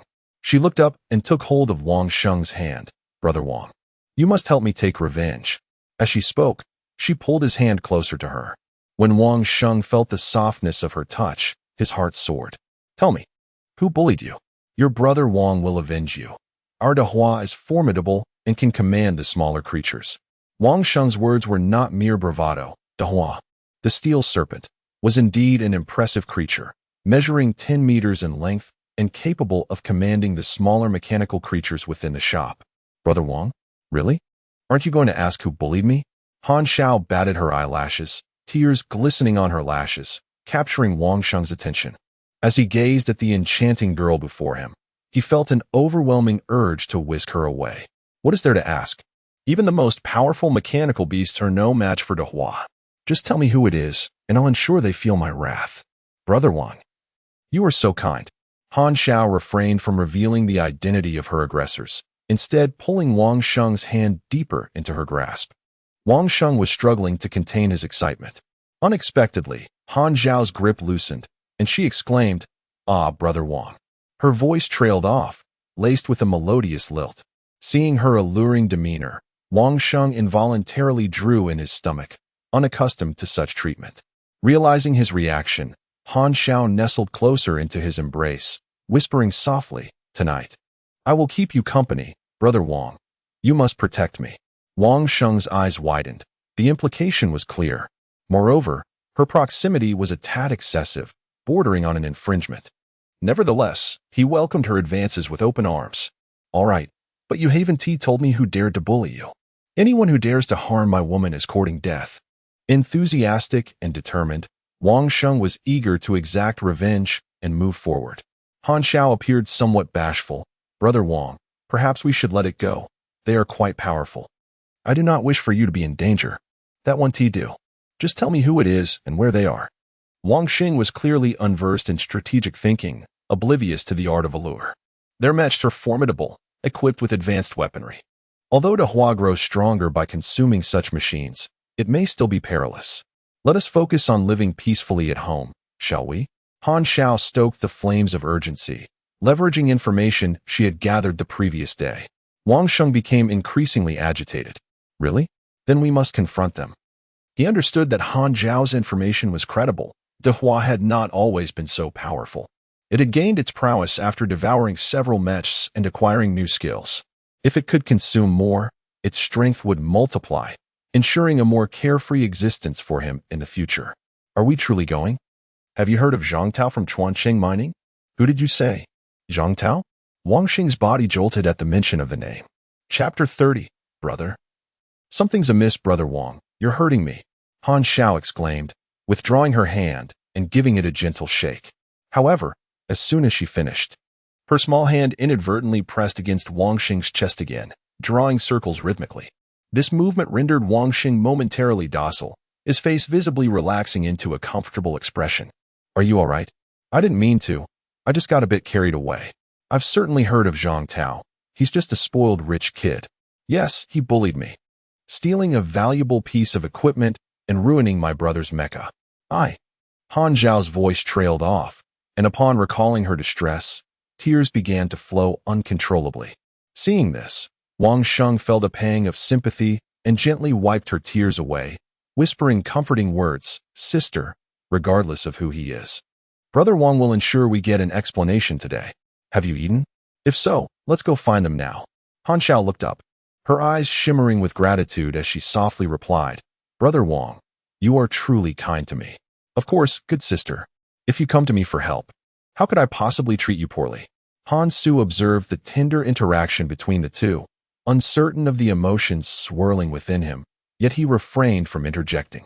A few minutes later, they were all set to embark on their quest. The trio stood atop the formidable steel serpent, with the spirited Wang Sheng leading the way. Han Xiao nestled against Wang Sheng's arm, her petite frame almost entirely leaning into him, while Han Su found himself standing alone behind them, feeling somewhat invisible. "Let's head to Zhang Tao's villa," Wang Sheng declared. Zhang Tao was indeed quite renowned in Chuan City, although his exact residence was not common knowledge. At least half the populace was aware of it. Finding Zhang Tao would prove to be a simple task.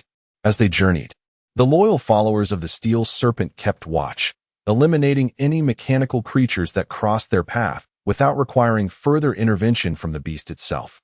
This treatment filled Han Xiao with satisfaction. It was a significant improvement from the cautiousness they had exhibited upon their arrival. "Watch out, Brother Wang. Mechanical birds are approaching," Han Xiao exclaimed in alarm. Their presence had garnered attention, and the mechanical birds had zeroed in on them. Yet, Wang Sheng remained unfazed by the aerial threats. Lightly patting Han Xiao's hand, "No worries, my dear. The Steel Serpent can handle them." Han Xiao contemplated voicing her concerns. After all, they were atop the Steel Serpent. And if it engaged in combat with the birds, what would become of them? However, Wang Sheng's confidence was well-founded. As the mechanical birds swooped down to within 50 meters of the ground, the Steel Serpent suddenly opened its mouth, its forked tongue extending over a meter long, whipping through the air like a silver steel whip. With a spine-chilling hiss, each flick of the tongue unleashed a bolt of lightning that accurately struck the mechanical birds. In the face of such electrical onslaught, the birds' defenses proved flimsy, incapacitating them and sending them crashing to the ground. Eventually, after a few remnants of wreckage remained, the surviving mechanical birds retreated in terror. "That was incredible!" Han Xiao praised sincerely, marveling at the prowess of the Steel Serpent. "Isn't it impressive?" Wang Sheng responded, wrapping his arm around her shoulders and drawing her closer. "Absolutely. With the Steel Serpent by our side, we have nothing to fear. Not just fear. We seek to avenge you. If he refuses to comply, we shall eliminate him. We'll heed Brother Wang's command." They chimed in unison. As Wang Sheng and Han Xiao exchanged playful banter, their group drew ever closer to Zhang Tao's residence. In less than an hour, they reached the villa district, where numerous mechas stood guard. However, upon witnessing Wang Sheng's formidable entourage, they all shrank back, not daring to obstruct their path. In this world, the adage "better to let a friend live than a foe" rang true. As long as Wang Sheng wasn't there to cause trouble, they would remain uninvolved. Yet, as they approached Zhang Tao's villa, they were confronted by a team of vigilant bodyguards. "What is your purpose here? Do you understand where you are?" the guards queried, maintaining their composure in the face of the Steel Serpent and its companions. "This is Zhang Tao's residence, correct? Where is he?" Wang Sheng inquired, his gaze intense. "And who might you be? You can't simply demand to see him," the guards responded, clearly suspicious of their intentions. With a furrowed brow, Wang Sheng realized that amiable conversation was not an option. Steel Serpent, engage. Since they were all atop the Steel Serpent, it couldn't execute any drastic maneuvers. So it resorted to its skills. In an instant, for mechas were struck by lightning, their defenses proving no stronger than the mechanical birds. And they fell incapacitated to the ground, though their lives remained intact. "Brothers, let's take action. These intruders are here to cause trouble," the guards shouted, panicking. Had this occurred merely a day prior, they would have been too intimidated to fight back. But today was different. They had to stand their ground for their leader. Wang Sheng was caught off guard by their defiance. "Let's dismount. Steel Serpent, disable them, but do not kill." With that, Wang Sheng took Han Zhao's hand and leaped down, leaving Han Su to follow suit. As soon as the trio descended from the Steel Serpent's back, it surged into action, its speed increasing dramatically. Open fire, the ranged guards ordered. However, their aim was tragically poor, and even if they struck the steel serpent, it was of no consequence. Its defenses remained unbroken. The creature's combat prowess had exceeded 100, nearing 200. How could these mechas, still in their initial state, possibly harm it? With overwhelming force, the steel serpent charged in, sweeping through the mechas with ease, leaving several sprawled across the courtyard in disarray. Wait, sir, please state your demands. I can relay them to my young master. The butler called out, rushing from the villa upon hearing the commotion. Bring Zhang Tao out. He has wronged my woman. And I intend to settle the score today, Wang Sheng asserted, his tone commanding. Alas, the victor is always entitled to such bravado. Sir, may I inquire about your woman's name? Han Xiao. Understood, sir. I shall inform my young master immediately. The butler promptly contacted Zhang Tao. Upon receiving the news, Zhang Tao looked incredulously at Zhang Wei, who was busy battling monsters. Once Zhang Wei had dispatched the current wave, Zhang Tao exclaimed, Brother, something's amiss. Chapter 31. Shall I leave this serpent to you? Zhang Wei nearly turned around to strike Zhang Tao with his sword upon hearing his alarmed exclamation. What on earth was happening? What was the matter? Zhang Wei casually inquired. Zhang Tao is right behind him. While Lin Xianying was engaged in a playful competition with a mechanical bird atop a nearby four-story building, posing no immediate danger. As for Zhang Wei, who had just obliterated a rat nest, he felt absolutely no threat whatsoever. There's a group of individuals who have invaded our home, specifically seeking me, Zhang Tao stated, his agitation palpable. A group of individuals? Zhang Wei pondered, perplexed. Given Zhang Tao's familial enterprises, he was undoubtedly one of the most significant powers in Chuan City. Who would dare to trouble Zhang Tao? Well, it's not exactly a group, but rather 3 individuals accompanied by a swarm of mechanical creatures, the most formidable of which is a 10-meter-long serpent. Brother, what should we do? Zhang Wei's voice carried a hint of mockery as he replied, They're not seeking me. Why should I be concerned? Zhang Tao's eyes widened in disbelief. Brother, you can't be serious. He had come to understand Zhang Wei's temperament. As long as there was no competition over source crystals, Zhang Wei was generally amicable and even capable of jest. He could tell that Zhang Wei was merely joking, certainly. It was a jest. Do you know who they are? Zhang Wei inquired. Though he feigned indifference, he would not truly disregard Zhang Tao. Both Zhang Tao and his cadre of subordinates had their uses. The steward claimed not to recognize them. 2 men and a woman, Zhang Wei mused, glancing at the violently dismantled entrance to the underground pipeline. He then called out to Lin Xianying, Let us go home. The mechanical mice within the underground pipeline had already been annihilated by Zhang Wei, yielding 300 ordinary source crystals, a modest but satisfactory haul. If he continued to clear the underground pipeline, the day's efforts would likely elevate his mechanical prowess to level 30. However, with trouble brewing at home, he felt compelled to return and investigate, especially since a 10-meter-long steel serpent would surely yield high-grade source crystals. All right, Lin Xianying replied from the rooftop, her shots echoing in the sky. Moments later, she leapt from the building and swiftly vanished from sight. The source crystals dropped by the mechanical birds would certainly need to be collected. Before long, Lin Xianying returned, exclaiming, Hey, guess how many source crystals I collected? 100? Lin Xianying shook her head. Not that many, but I did manage to acquire over a dozen intermediate source crystals. Here, take them. As she spoke, she extended the intermediate source crystals toward Zhang Wei. Zhang Wei understood her intent. Lin Xianying was repaying him for the cost of the freeze gun. You should keep them for your own evolution. Once you're more affluent, you can return the favor. After a moment's thought, Lin Xianying nodded and stowed the crystals in her mechanical space. By the way, are we heading back now? Why? Someone's burglarizing our home. We should see what is happening, Zhang Wei explained casually. Soon, the trio departed from the battlefield, their departure marked by the grateful gazes of those they had rescued, tears of relief glistening in their eyes. Upon returning to the villa district, they sensed a palpable tension in the air. The entire area was eerily silent, as if the very wind had ceased to breathe. Just as they approached Zhang Tao's residence, a piercing scream shattered the stillness. It's him. Zhang Wei questioned his own hearing.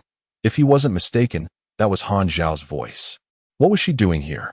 In the next moment, a steel serpent came into view. A creature of considerable size that could rival Zhang Wei himself. Goodness, it appeared far stronger than that steel tiger. Zhang Wei's eyes sparkled with excitement. A more powerful mechanical creature signified the potential for superior source crystals. Why tempt fate? Zhang Wei also noticed Han Xiao glaring at him. And he couldn't help but reflect on the irony. This truly was a case of no risk, no gain.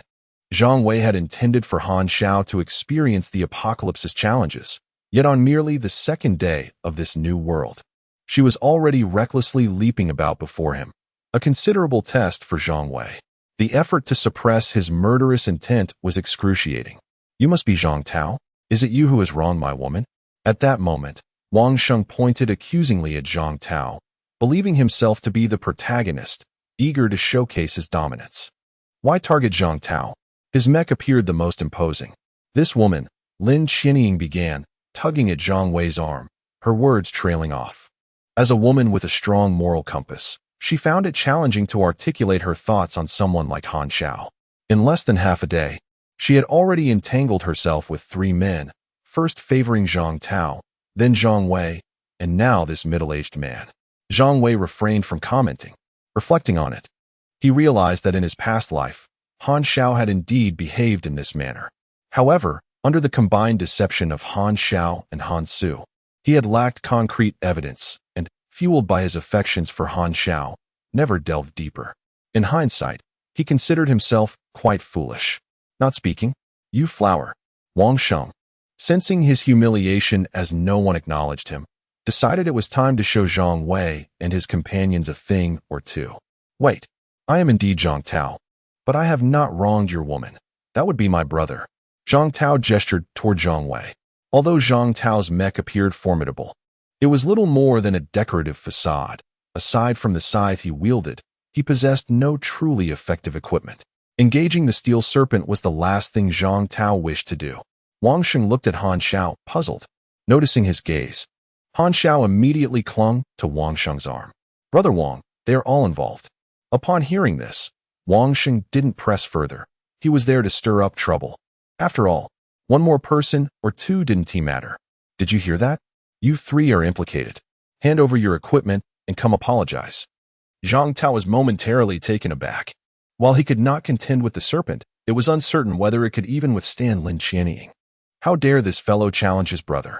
Had he lost his senses? Brother, is this person attempting to be humorous? That beast is yours, the rest. Do not attempt to claim them from me, Lin Qianying declared to Zhang Wei. None of the trio regarded Wang Sheng with any seriousness.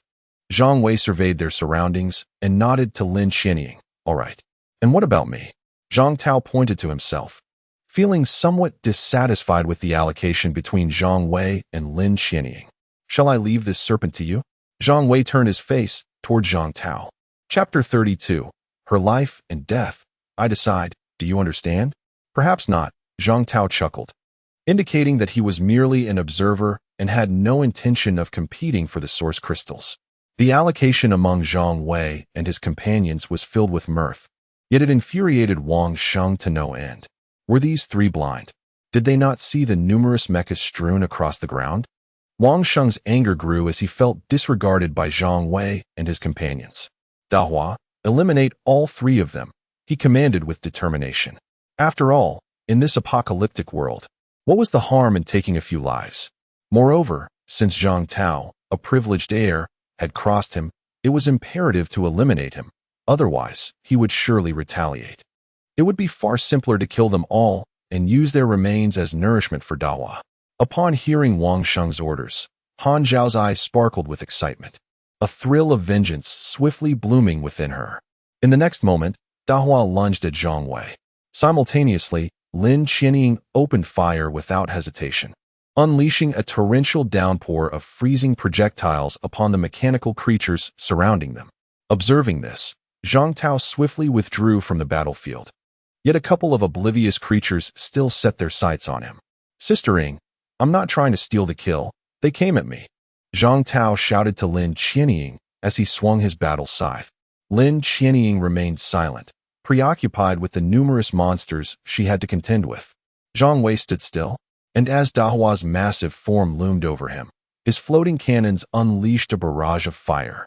The initial volley was a rapid succession of shots, icy blue freezing projectiles erupting in quick succession. Dahua, momentarily suspended in midair, became rigid as ice flowers blossomed across its body. As the force of the freezing projectiles sent it crashing to the ground, a few ice flowers shattered, yet many remained affixed to Dahua's form. Wang Sheng was left dumbfounded. Han Zhao's smile froze on her face. As for Han Su, Zhang Wei did not catch sight of him. At that moment, Zhang Wei suddenly positioned his battle knife before him. A flash of lightning, akin to a silver serpent, erupted towards Zhang Wei from Dahua's tongue. "You've even learned skills?" Zhang Wei exclaimed, astonished as he flicked his energy sword. The dancing lightning was easily dismissed, but another bolt soon followed. Zhang Wei would not indulge such behavior. Activating his thrusters, he surged forward with remarkable speed. Raising the energy sword high, he cleaved through the incoming lightning. Yet Dahua fared far worse than the severed lightning. Half of its face was sliced away. Fortunately, Dahua's combat prowess was not to be underestimated. It managed to awkwardly evade the strike with its head, but still lost half of its visage to Zhang Wei's blade. The energy sword, imbued with intense heat, sliced through Dahua's face effortlessly. Nevertheless, Dahua's vitality proved resilient. Despite the grievous injury, it continued to survive and even retained some fighting capability, its tongue resembling a sharp spear, lunging directly at Zhang Wei's abdomen. Zhang Wei seemed to have anticipated Dahua's tactics. He swiftly kicked out, striking Dahua squarely in the head. As the serpent's tongue missed its mark, Dahua's body swayed and crashed to the ground. Before Dahua could rise, Zhang Wei had already planted his foot upon it. Subsequently, with a horizontal slice of his energy sword, Dahua's head was severed from its body, its azure eyes extinguishing simultaneously. This entire sequence of attacks was executed with fluidity and precision, taking less than 10 seconds, leaving Wang Sheng utterly taken aback. As Dahua's head was removed, Wang Sheng finally regained his senses. "You owe me for Dahua?" he shouted, his voice cracking in desperation. There was no room for Wang Sheng's agitation to wane. Dahua was his lifeline. Without its protection, Wang Sheng knew he was worthless, lacking even the most rudimentary mecha. Zhang Wei turned to Wang Sheng. In that moment, Wang Sheng felt as though a bucket of cold water had been poured over him. "I was wrong. I shouldn't have listened to that woman. It was all her instigation," he thought, filled with dread as he realized he had become the prey. Indeed, it was the heir he feared becoming. The heat emanating from the energy sword could incinerate him without leaving a trace of ashes. Zhang Wei averted his gaze, focusing instead on the source crystal drifting from Dahua's lifeless body. A high-grade source crystal. Zhang Wei relished in the acquisition, certain that this crystal had the potential to yield valuable equipment, given its origin from the exotic iron serpent. "Curse you, you wretched woman. It's all your fault." Wang Sheng bellowed at Han Xiao, directing all his fury at her. In truth, Wang Sheng's words held some truth. Had it not been for Han Xiao, he would never have sought out trouble. If he had simply avoided Zhang Wei, he could have thrived under Dahua's protection, living a life of privilege. But now, all was lost. The more he pondered, the more his rage intensified. Fueled by fury, he picked up a piece of metallic debris from the ground, unaware of its origin but certain it would serve him well. Without waiting for Han Xiao to explain, Wang Sheng thrust the metallic shard into her abdomen. Remarkably, any fragment shed by a mechanical creature proved sharper than an ordinary knife. "You!" Han Xiao gasped in pain, collapsing as blood gushed from her wound. "Brother, I was incited by this wretched woman. I'll help you kill her. Please spare me." Wang Sheng did not glance back at the fallen Han Xiao. Instead, he looked up at Zhang Wei, pleading for mercy. At that moment, Zhang Wei was engulfed in a mix of emotions. Was it the exhilaration of vengeance?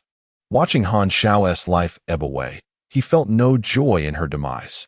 Yet he was not grief-stricken either. Zhang Wei's feelings were indifferent, as though a stranger were dying before him. While Zhang Wei remained apathetic, Han Su, lurking in the shadows, was consumed by rage and fear. His sister, Han Xiao, was dead, just like that, gone. He had harbored feelings for Han Xiao, and they had shared moments that transcended mere sibling affection, yet they were bound by blood, destined for secrecy. But now, she was gone. Han Su's gaze burned with hatred directed at Zhang Wei. Although Zhang Wei was not the one who had killed Han Xiao, he was inextricably linked to her death. Zhang Wei, Zhang Wei. Han Su seethed silently, his heart throbbing with vengeance as he resolutely turned to flee. He knew he was not yet ready to exact revenge. Survival was paramount. Who allowed you to kill her? Zhang Wei remained oblivious to Han Su's hidden presence. His cold gaze fixated on Wang Sheng. Her life and death are mine to determine. Do you understand? Brother, Wang Sheng stammered. Humph. Zhang Wei scoffed disdainfully before launching a freezing projectile at Wang Sheng. Wang Sheng did not even have the chance to become an ice statue. He disintegrated into a shower of ice shards under the impact of the freezing blast. Chapter 33. The Red Star, enhancing the quality of the thermal giant sword. Something feels amiss. After defeating the mechanical creatures that had attacked him, Zhang Tao found himself crouched on the ground in confusion. What's wrong? Lin Qianying appeared beside him. Her speed in dispatching the smaller foes was not any slower than Zhang Tao's. Despite facing a greater number, her advantages in ranged combat and marksmanship, coupled with sufficient strength, allowed her to clear the minions far more swiftly than melee fighters could.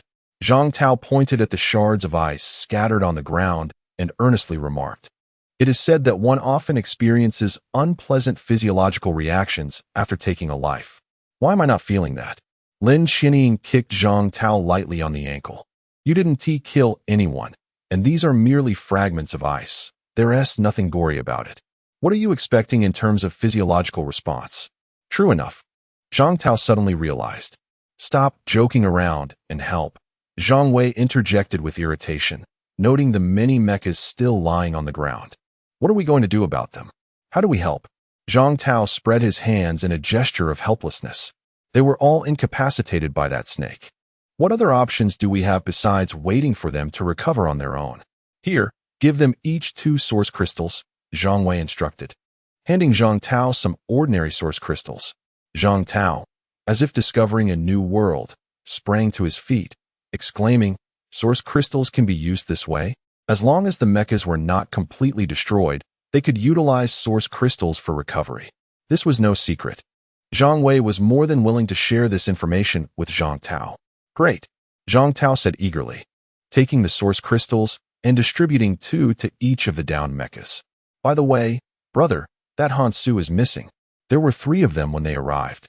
But now we don't know where he went," Zhang Tao reminded Zhang Wei, subtly suggesting whether they should retrieve Han Su. After all, with Han Xiao already deceased, Han Su could pose a potential threat. Zhang Wei glanced at the lifeless Han Xiao, who had succumbed to excessive blood loss, and replied, "Let him be. Have someone bury her." After saying this, Zhang Wei turned away, believing that with death comes the cessation of deaths. He wasn't one to desecrate the dead. He then retrieved a pile of source crystals from the cargo hold. The assortment of white, yellow, and red crystals shimmered alluringly. Zhang Wei had no intention of sharing these. He reserved 100 ordinary source crystals for replenishing mecha energy, planning to absorb the rest for himself. Observing this, Lin Qianying decided to do the same. "My mecha should be able to evolve now. Is there anything I should be cautious about?" Lin Qianying inquired before absorbing the source crystals, acknowledging Zhang Wei's experience. "Nothing to worry about. Just follow the prompts and you'll be safe with me around," Zhang Wei reassured her. "All right," Lin Qianying replied with a smile, then began to absorb the energy from the source crystals.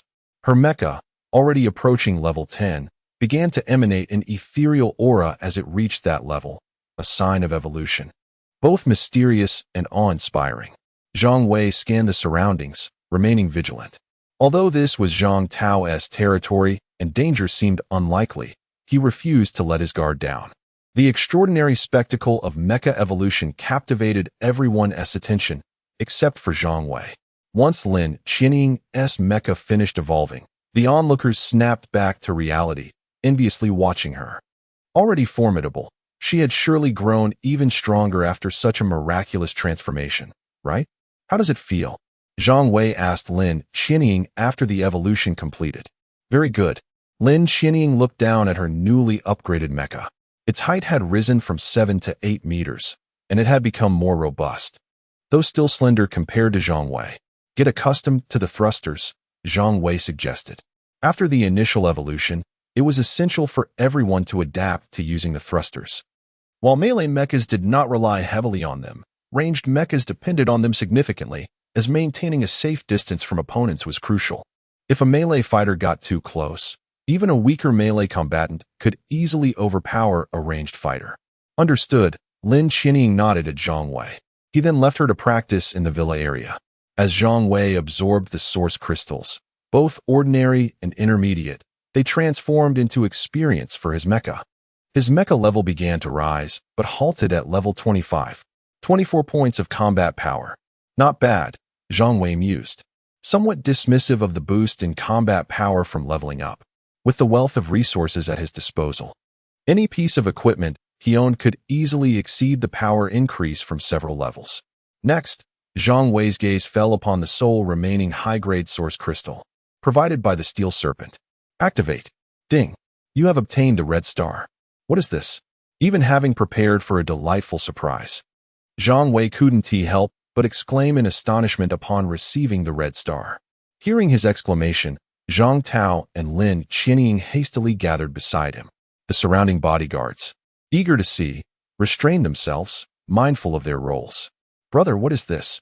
Zhang Tao asked, his curiosity piqued. Can't you see for yourself? Oh.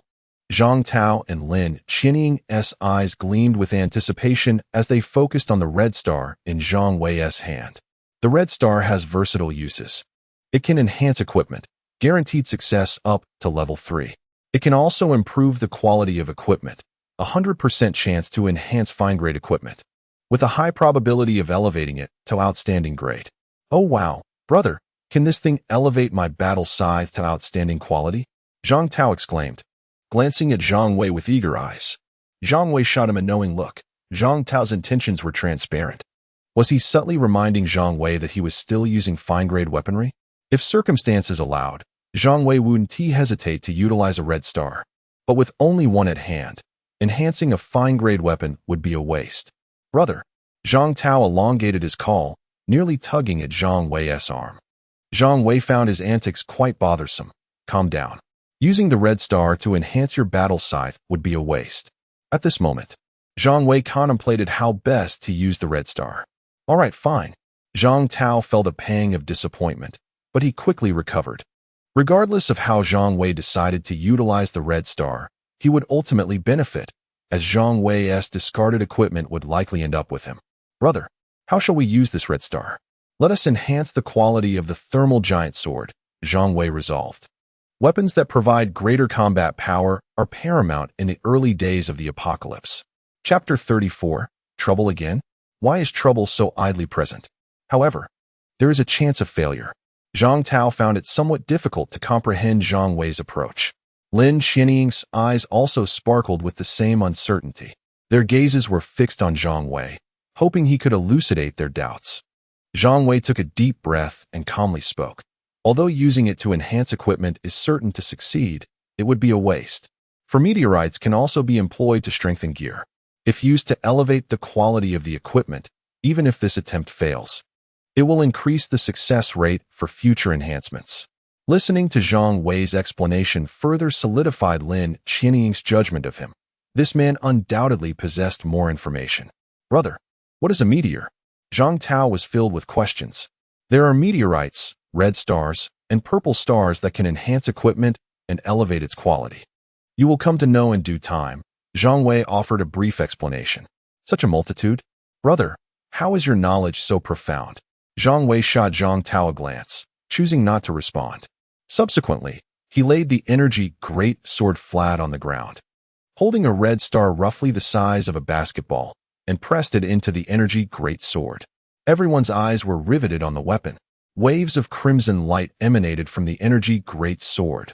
The blade, already hot enough to melt steel, now radiated an almost suffocating heat. Zhang Wei and the others instinctively took several steps back. To be honest, Zhang Wei felt a tinge of nervousness. If the energy great sword could be upgraded from excellent to epic, its combat power would at least double. Fortunately, the wait was not long. After half a minute, the blazing red light from the energy great sword suddenly receded like a tide, condensing back into the sword's body. Immediately afterward, a wave of searing heat surged forth, akin to the breath of a fire dragon, sweeping in all directions.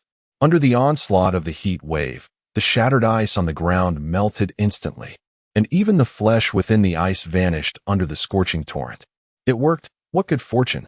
Zhang Wei exclaimed, his voice brimming with delight. Upon hearing his shout, Zhang Tao and Lin Qianying promptly turned their gazes to the Energy Great Sword. Energy Great Sword, epic, combat power 200 possesses extreme heat. How formidable! Upon seeing the attributes of the Energy Great Sword, Zhang Tao felt a pang of envy. His entire mech, when combined, did not even reach a combat power of 100. This weapon alone boasted a power enhancement of 200. How could he possibly compare? However, the thought that Zhang Wei would discard the Energy Great Sword, thus making it his own, instantly brightened Zhang Tao's spirits. Salvaging leftovers can indeed be quite delightful. Is an epic weapon truly this powerful? Then what about those above epic? Lin Qianying felt a twinge of jealousy, for even wielding an excellent weapon, her overall combat power could not match that of the Great Sword. Legendary weapons? You will understand once you acquire one. Zhang Wei did not elaborate. In his previous life, he had spent 10 years without ever obtaining a legendary weapon. Though he had seen one, it could only be said that legendary and epic were entirely different concepts. Moreover, there exists a significant disparity between low-end and high-end gear. For instance, Zhang Wei's Energy Great Sword is considered low-end equipment. Using such low-end gear requires no particular demand, but high-end equipment necessitates a basic level of combat power. In essence, lacking sufficient combat power renders one incapable of utilizing superior gear, as a mech without enough power cannot operate high-end equipment. Brother, when will you change weapons? This Energy Great Sword, once I replace it, it shall be yours. Hey, haha, you truly are good to me, brother. Zhang Tao beamed with satisfaction. Regardless of when Zhang Wei would switch out this weapon, the fact that it would eventually be available for his use was sufficient. Let us finish tidying up and depart. Zhang Wei called to Zhang Tao and Lin Qianying, as the morning had yet to pass, and they needed to continue their task of clearing mechanical creatures. Zhang Tao was eager, while Lin Qianying's fighting spirit surged. After spending time with Zhang Wei, they felt that this mechanical apocalypse was not so terrifying after all. However, just as they were about to set out once more, the butler hurriedly ran out. Young master, young master. Hearing the butler's call, everyone turned to him, rushing towards them. This is bad. Trouble is afoot. What trouble again? Zhang Tao exclaimed. How can trouble be so leisurely? It has only been one morning, and we are already facing 2 crises? Zhang Wei's eyes gleamed. The first crisis had yielded an epic weapon for him. What might this second crisis bring? Indeed, Zhang Tao was a harbinger of fortune. In the north of the city, our people report that the mechanical mice have revolted. The butler's voice trembled with fear. Mechanical mice revolting? How many? Zhang Tao was unconcerned. Prior to their return, they had cleared a substantial number of mechanical mice. To him, those little creatures were hardly intimidating. Lin Qianying also had little notion of the mechanical mice's revolt. Only Zhang Wei began to feel anxious. In his previous life, the disasters caused by the revolt of mechanical mice were numerous. Despite the individual weakness of these mechanical mice, their collective presence could wreak havoc surpassing that of colossal beasts. The extent of destruction caused by mechanical mice depended on their quantity. I'm not certain, but they say there are at least several tens of thousands. The butler could envision the chaos of tens of thousands of mechanical mice gathering. Just imagining such a scene. Even ordinary mice wreaking havoc on the streets would be unfathomable, let alone mechanical mice. Tens of thousands? Zhang Tao was stunned. How many lives will be lost?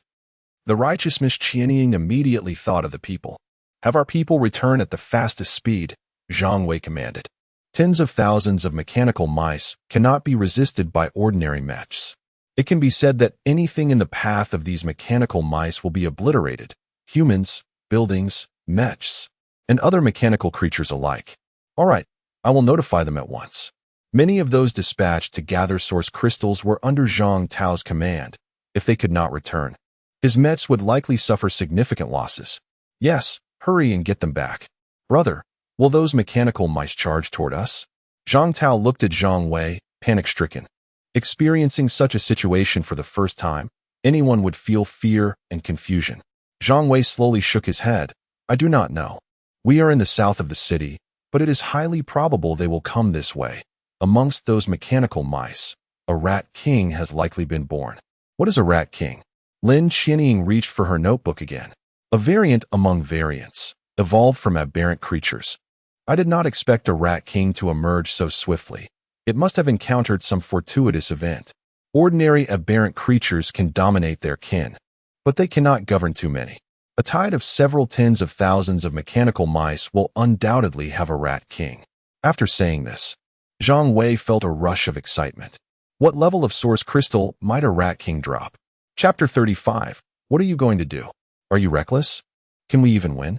Lin Qianying furrowed her brow, her eyes betraying a hint of concern. It was not a question of Zhang Wei's combat prowess, but rather the sheer magnitude of the mechanical rats, tens of thousands of them, was enough to send chills down one's spine. The mere thought of adding a rat king to that mix, the consequences were simply unimaginable. Let's find out, Zhang Wei replied, his demeanor remarkably calm and composed. He waved his hand, signaling Lin Qianying and Zhang Tao to follow him. Upon hearing this, Zhang Tao instantly grew anxious, his legs feeling weak beneath him. He was all too aware of his own limitations. Facing thousands of mechanical rats would merely be a banquet for them. Bro, how about I stay back and guard the house? Zhang Tao suggested, sounding rather timid. Without a moment's hesitation, Zhang Wei shook his head. No way. It was a jest. After all, Zhang Tao was the lucky little prince. Having him along could yield unexpected benefits. As for safety, hiding a little more discreetly should pose no issue. Bro, Zhang Tao nearly resorted to charming antics to sway Zhang Wei. Alas, it proved ineffective. Zhang Wei was not one to be easily swayed.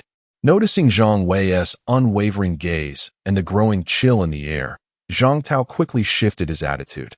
All right, I'm with you, wherever you go. Understanding the importance of adapting to circumstances, Zhang Tao recognized that one cannot win against the inevitable. They set off. Zhang Wei leading the way, followed closely by Lin Qianying, with Zhang Tao trailing behind. With Zhang Wei clearing the path, they navigated safely through the chaos. Zhang Tao finally understood his role.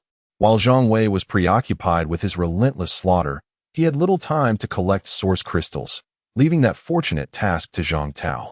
As Zhang Wei, along with Lin Qianying and Zhang Tao, charged northward, Han Su, who had vanished from Zhang Tao's home, reappeared within the villa district. His gaze fixated on the retreating figure of Zhang Wei, filled with loathing. At that moment, his heart was heavy with anguish and regret, lamenting his own powerlessness, lacking even the courage to retrieve Han Zhao's remains. Zhang Wei. Han Su clenched his teeth, the name escaping through his gritted jaws, as if he sought to pour all his wrath into it. Zhang Wei. He seethed again, his voice a mere whisper, yet brimming with boundless fury. Fueled by a torrent of rage, Han Su did not hesitate to traverse several villas, ultimately slipping into one that appeared inhabited. Who is there? The homeowner was highly alert. Sensing the intrusion, the moment Han Su vaulted over the wall into the yard. Alarmed, he scrutinized Han Su with a mixture of concern and skepticism. Unfazed, Han Su boldly declared, I am Zhang Tao's subordinate, his tone dripping with a mix of provocation and arrogance.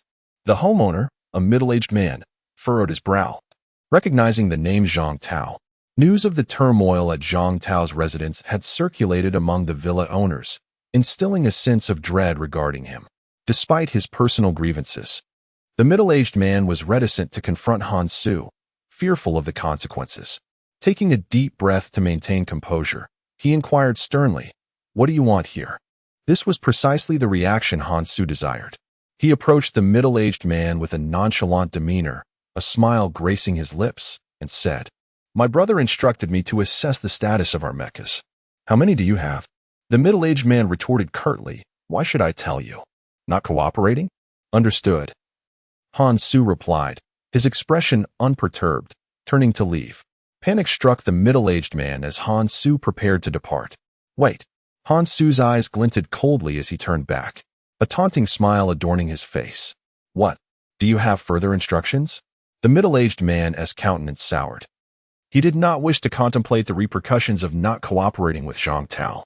Facing Han Su's challenging grin, he reluctantly conceded, I have 2 mechas. Wouldn't it have been easier to cooperate from the start? Where are the mecha cores? Show me, don't hide them. If the numbers don't match, I can't guarantee what will happen. Initially, the middle-aged man had no intention of relinquishing the mecha cores, but Han Su's insistence forced him to swallow his pride. Under pressure, he retrieved 2 mecha cores, tossing them at Han Su with a begrudging attitude. Han Su, indifferent to the man's demeanor, inspected the mecha cores with gleaming eyes, exhilaration swelling within him. While the cores did not house mid-sized mechas, one stood at 8 meters tall, likely a transformation of an MVP model, far superior to his previous mechas. In the next moment, Han Su activated the mecha, the colossal figure materializing within the villa. What are you doing? The middle-aged man bellowed in a frenzy. Summoning a mecha indoors? Wasn't he that akin to demolishing one's own home? However, he underestimated Han Su, who sought far more than mere destruction. He intended to obliterate the very essence of humanity. Amid the middle-aged man's furious cries, Han Su, now merged with the mecha, advanced with a single footfall toward him. The frail human form stood no chance against the mecha's might. With minimal effort, the middle-aged man was crushed into a heap of flesh beneath the weight of the machine. Foolish, aren't you? Han Su scoffed, then swiftly vacated the scene. The proximity to Zhang Tao's home was too great. The bodyguards might soon sense the disturbance. Han Su desired no confrontation. He sought only to gather strength for his revenge. In Chuan City, north of the city, tens of thousands of mechanical rats surged like a mighty wave, annihilating everything in their path. Nothing forged from steel could escape their ravenous jaws. The air was filled with the cacophony of human screams, sporadic resistance from mechas, and the thunderous collapse of buildings. Yet, more prominently, chaos reigned as mechas and other mechanical beings fled southward in a frenzy. In the face of the rat tide, even the bloodthirsty mechanical entities hesitated, unwilling to engage directly. However, it was not long before the fleeing mechas spotted 3 that were headed in the opposite direction. What are you doing? Are you insane? Run. At the dawn of the apocalypse, there were still many kind souls. A voice rang out, urging Zhang Wei and his companions to join the ranks of the fleeing. Yet, Zhang Wei appeared oblivious, forging ahead with his course undeterred. Bro, how about I find a place to hide here? Zhang Tao proposed once more. The encroaching dust and chaos before them resembling a tempest, threatening to engulf everything. He was uncertain how long he could endure if swept away by that storm. Stay nearby, absorb some source crystals, and undergo your first evolution. Use the thruster wisely. You won't perish immediately, Zhang Wei instructed. Lin Qianying. Find a high point and do your thing, but stay alive. With that, Zhang Wei pressed onward, charging toward the swirling dust and chaos. Be careful, Lin Qianying called out. Zhang Wei offered no reply, his figure gradually receding. Unburdened by companions, he could unleash his full speed to navigate the impending storm. Chapter 36. Your source crystal. I shall take it the regressor is quite handsome. Lin Qianying murmured softly, gazing at Zhang Wei's figure as it gradually receded until it vanished completely. Big sister, at such a critical moment, you still have the leisure to indulge in infatuation? Zhang Tao remarked irritably, casting an exasperated glance at Lin Qianying. Upon hearing this, Lin Qianying shot Zhang Tao a fierce glare, retorting, What do you know? Ah, you actually cursed? Zhang Tao exclaimed in surprise, noting how rare it was for the soldier sister to use foul language. Enough of your nonsense, mind your own business. If you don't find a safe place to evolve your mech soon, you'll be waiting for death when those creatures come charging in. Lin Qianying admonished without reservation. Zhang Tao intended to argue, but his words faltered midway, and he immediately began to absorb the energy from the source crystal with all his might. At this moment, everyone else was too preoccupied with fleeing to pay him any mind. Moreover, with Lin Qianying present, Zhang Tao believed she would certainly not abandon him. Seeing Zhang Tao begin to absorb the source crystal, Lin Qianying leapt high into the air, propelled by her thrusters, soaring to a height of 10 meters. After a few powerful jumps, she reached the rooftop of a 10-story building. Goodness, is it this spectacular? From the rooftop, Lin Qianying had a clearer view. The area, shrouded in yellow sand, seemed boundless. Through the haze, she could see mechanical mice scurrying across the ground, their countless red eyes sending a chill down her spine. Boom. The freezing gun in Lin Qianying's hand fired. Although the distance was about a kilometer beyond the effective range of the freezing gun, in this situation, accuracy was irrelevant. A single shot would surely hit several unfortunate mechanical mice. Where did he go? Standing atop the building, Lin Qianying could not spot Zhang Wei. He had only just rushed out moments ago, and from her vantage point, she should have been able to see him. Yet, to her dismay, Zhang Wei was nowhere to be found. As for whether Zhang Wei had fled upon sensing danger, Lin Qianying had no doubts. If he wished to avoid this conflict, he could have simply run away. Since he chose to intervene, he would undoubtedly not retreat halfway. Meanwhile, in a place unseen by Lin Qianying, Zhang Wei was carving a bloody path through the enemy ranks. The epic energy sword was extraordinarily effective. Ordinary mechanical mice began to melt as they approached it, let alone when faced with its sharp blade. There was no worthy opponent. Anyone observing from above would witness Zhang Wei cleaving a path through the mechanical horde. This pathway, still unfilled by subsequent mechanical mice, led directly into the heart of the swarm. Death Laser. The Death Laser had grown thicker due to Zhang Wei's enhanced combat prowess. Purple lightning swept across like a dragon, cutting through everything in its path as if it were mere tofu. Often, a single skill could claim the lives of a dozen or even 20 mechanical mice. However, against a swarm of tens of thousands, this was but a drop in the ocean. Nevertheless, Zhang Wei's emergence caught the attention of the Mouse King controlling the horde. After the swarm had formed, it had swept through without encountering any resistance, so the sudden pushback naturally alerted the Mouse King. In the face of this opposition, the Mouse King remained unconcerned. It had too many minions. The number of ordinary mechanical mice was so vast that even it could not keep count, as new ones continued to join the fray. Yet, the Mouse King was well aware of the number of variant mechanical mice, over 100. With these 100 variants and itself, who in this city could rival it? Hadn't all those once formidable beings fallen at its feet? Currently, the Mouse King still possessed 3 high-grade source crystals, obtained from the powerful mechanical creatures that had escaped from the zoo, yet to be consumed. Go and eliminate the resistors, the Mouse King commanded, its voice thundering like a clap of thunder. Yes. 7 or 8 variants responded, launching forth like arrows, leaving the core of the swarm and heading straight for Zhang Wei. Under the leadership of these 7 or 8 variant mechanical mice, a small tide of mice formed behind them, rushing toward Zhang Wei at an alarming speed. They're coming. Zhang Wei, benefiting from his height advantage, spotted the incoming variant mechanical mice. Humph! Zhang Wei scoffed, a thunderous sound erupting as he unleashed his floating cannons. The rapidly firing freezing rounds formed a line, akin to an ice dragon emerging from its lair. When the freezing rounds collided with the swarm, mechanical mice were sent flying. As the mice were flung into the air, the ground froze beneath them, causing those not lifted to stumble and crash into one another. At that moment, Zhang Wei charged forward, wielding his giant sword like a meteor. The icy ground shattered beneath his weight, and as the energy sword swept across, the shattered ice evaporated into steam. Amidst the swirling vapor, Zhang Wei charged with the ferocity of a god of death. Neither ordinary mechanical mice nor variants could withstand his assault. Even a mere graze would spell doom for the ordinary mechanical mice. In just a few minutes of slaughter, a forbidden zone of mechanical mice formed around Zhang Wei. No mechanical mice dared approach this territory as he began to collect the source crystals scattered on the ground. Ordinary source crystals could be retrieved later, but those dropped by variants were at least of intermediate grade and needed immediate collection. As Zhang Wei gathered his spoils, the Mouse King led the remaining variants rushing toward him. Though Zhang Wei had swiftly dispatched 7 or 8 of its subordinates, shocking the Mouse King, it could not believe that Zhang Wei could be compared to it. Those colossal beings transformed from elephants were no match for itself. A mere human in a mech had no right to stand alongside it. So soon to reveal itself?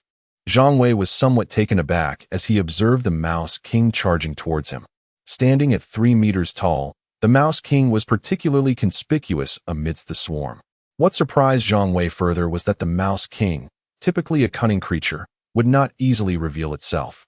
What was happening? It had only been a short while since they had engaged, and yet the Mouse King had exposed itself? In truth, if one were to delve deeper, it was merely the Mouse King's overconfidence, having yet to suffer a beating. Once it endured a few blows, it would revert to the cunning creature Zhang Wei remembered.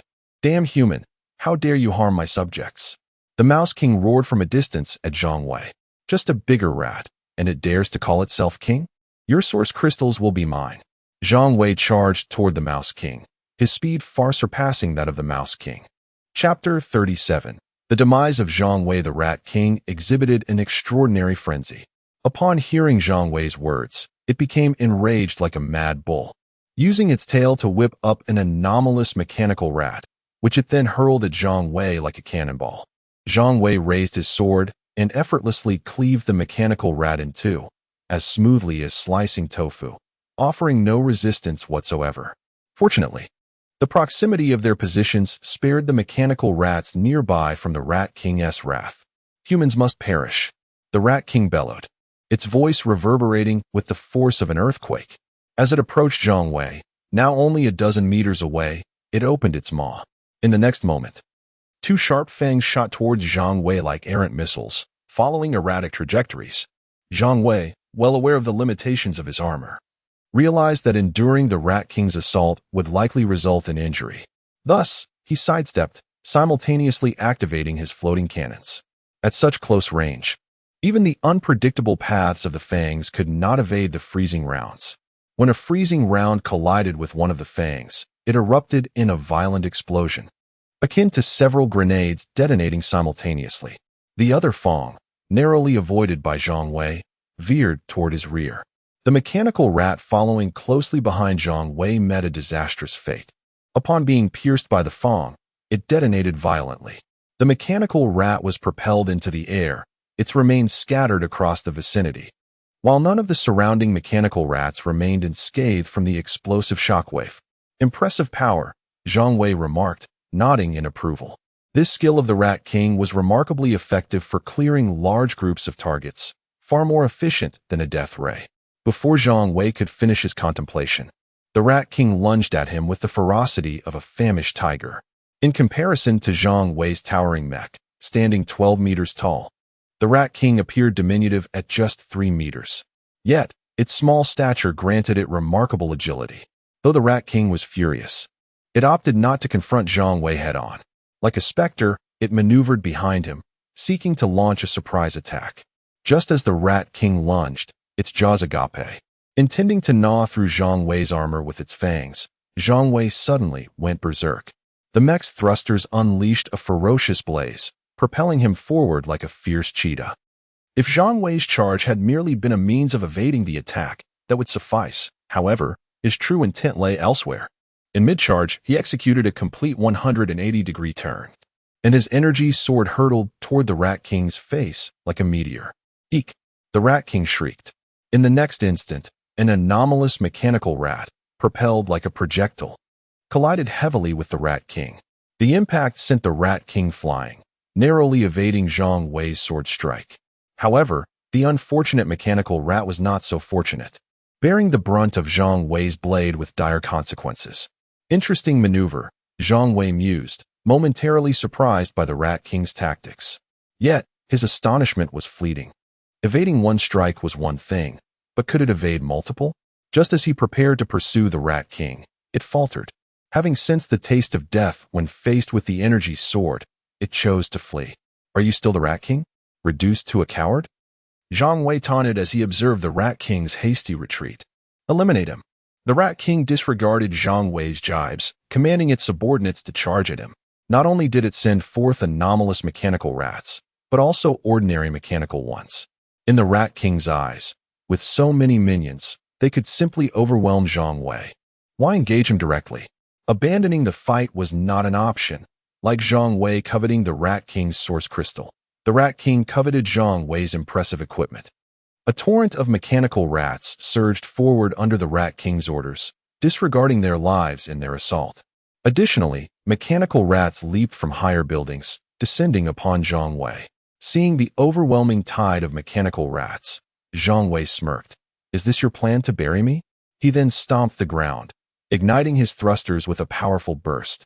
In the next moment, he leaped high into the air, cleaving through the descending mechanical rats with his energy sword. As Zhang Wei reached a height of 7 or 8 meters, his upward momentum waned, and he plummeted like a meteor. Boom! A cloud of dust erupted from the point of his landing, rippling outward. The ground trembled, destabilizing the mechanical rats scurrying below, causing them to stumble helplessly. The Rat King, witnessing this chaos, roared in fury, once again opening its mouth. Again? How many more teeth do you possess? Zhang Wei eyed the Rat King, having already discerned its impending attack before it even initiated. In the next instant, 2 sharp fangs shot forth from the Rat King's maw like lightning. Zhang Wei swung his massive sword. Even though the Rat King's fangs followed erratic paths, the expansive coverage of his energy sword allowed him to intercept them, given he could estimate their trajectories. Simultaneously, the floating cannons opened fire, unleashing a barrage of freezing rounds toward the Rat King. After executing its skill, the Rat King dared not linger, scrambling amidst its own horde of rats. The freezing rounds failed to connect. It was not that the Rat King was particularly swift, but rather that mechanical rats selflessly leapt into the path of the freezing rounds, sacrificing themselves to shield their leader. Where do you think you can escape? Zhang Wei scoffed, transforming into a ferocious tiger as he charged forward. The mechanical rats that obstructed him were mostly kicked aside in his rampage. Only when faced with anomalous mechanical rats would he wield his energy sword. In this moment, Zhang Wei displayed a ferocity surpassing that of the Rat King. Rats are inherently timid creatures. The Rat King's fury was predicated upon its ability to command its kin to tear apart prey. Yet, when the prey transforms into a predator, thoughts of retreat swiftly infiltrate the Rat King's mind. What options did it have? Its minions could not approach, even if Zhang Wei's mech were wide open. The ordinary mechanical rats could not keep pace with his recklessness. Even the few anomalous mechanical rats posing a threat were systematically targeted by the floating cannons, rendering them ineffective. The ordinary mechanical rats that attempted to flank Zhang Wei were blasted away by the shockwaves generated by his movement before they could even touch him. And as for a frontal assault, that was laughable. It could not withstand him, not at all. Only when the Rat King unleashed its skills could it pose even the slightest inconvenience. Yet, that was merely a trivial nuisance. However, if it fled today, how could it ever show its face in the city of Chuan again? Even mechanical beings have their circles. After fleeing from Zhang Wei today, how could the Rat King stand tall before other mechanical beings in the future? Eek! A piercing shriek erupted from the Rat King's mouth. The frenzied swarm of rats, propelled forward, abruptly halted as if a pause button had been pressed. In the next moment, all mechanical rats converged towards the Rat King. The Rat King was prepared to confront Zhang Wei head-on. It refused to believe that Zhang Wei's mech could maintain such vigor indefinitely. Nor did it believe that an army of mechanical rats could not overwhelm a single Zhang Wei. Chapter 38. The sudden appearance of the elephant herd. Although Zhang Wei could not comprehend the language of the mice, he could discern the intentions of the Mouse King through the movements of the rodent swarm. You still have some backbone. Don't run away after class. No, that's not right. If you have guts, stand your ground. Let us see this through to the end. Zhang Wei was elated. If he could seize these tens of thousands of source crystals, wouldn't his mech rank soar to unprecedented heights? As for how to exterminate these mechanical mice, that was a trivial matter.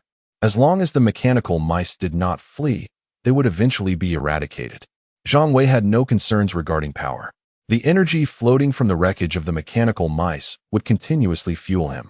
Battling while absorbing the energy from the source crystals was a straightforward affair.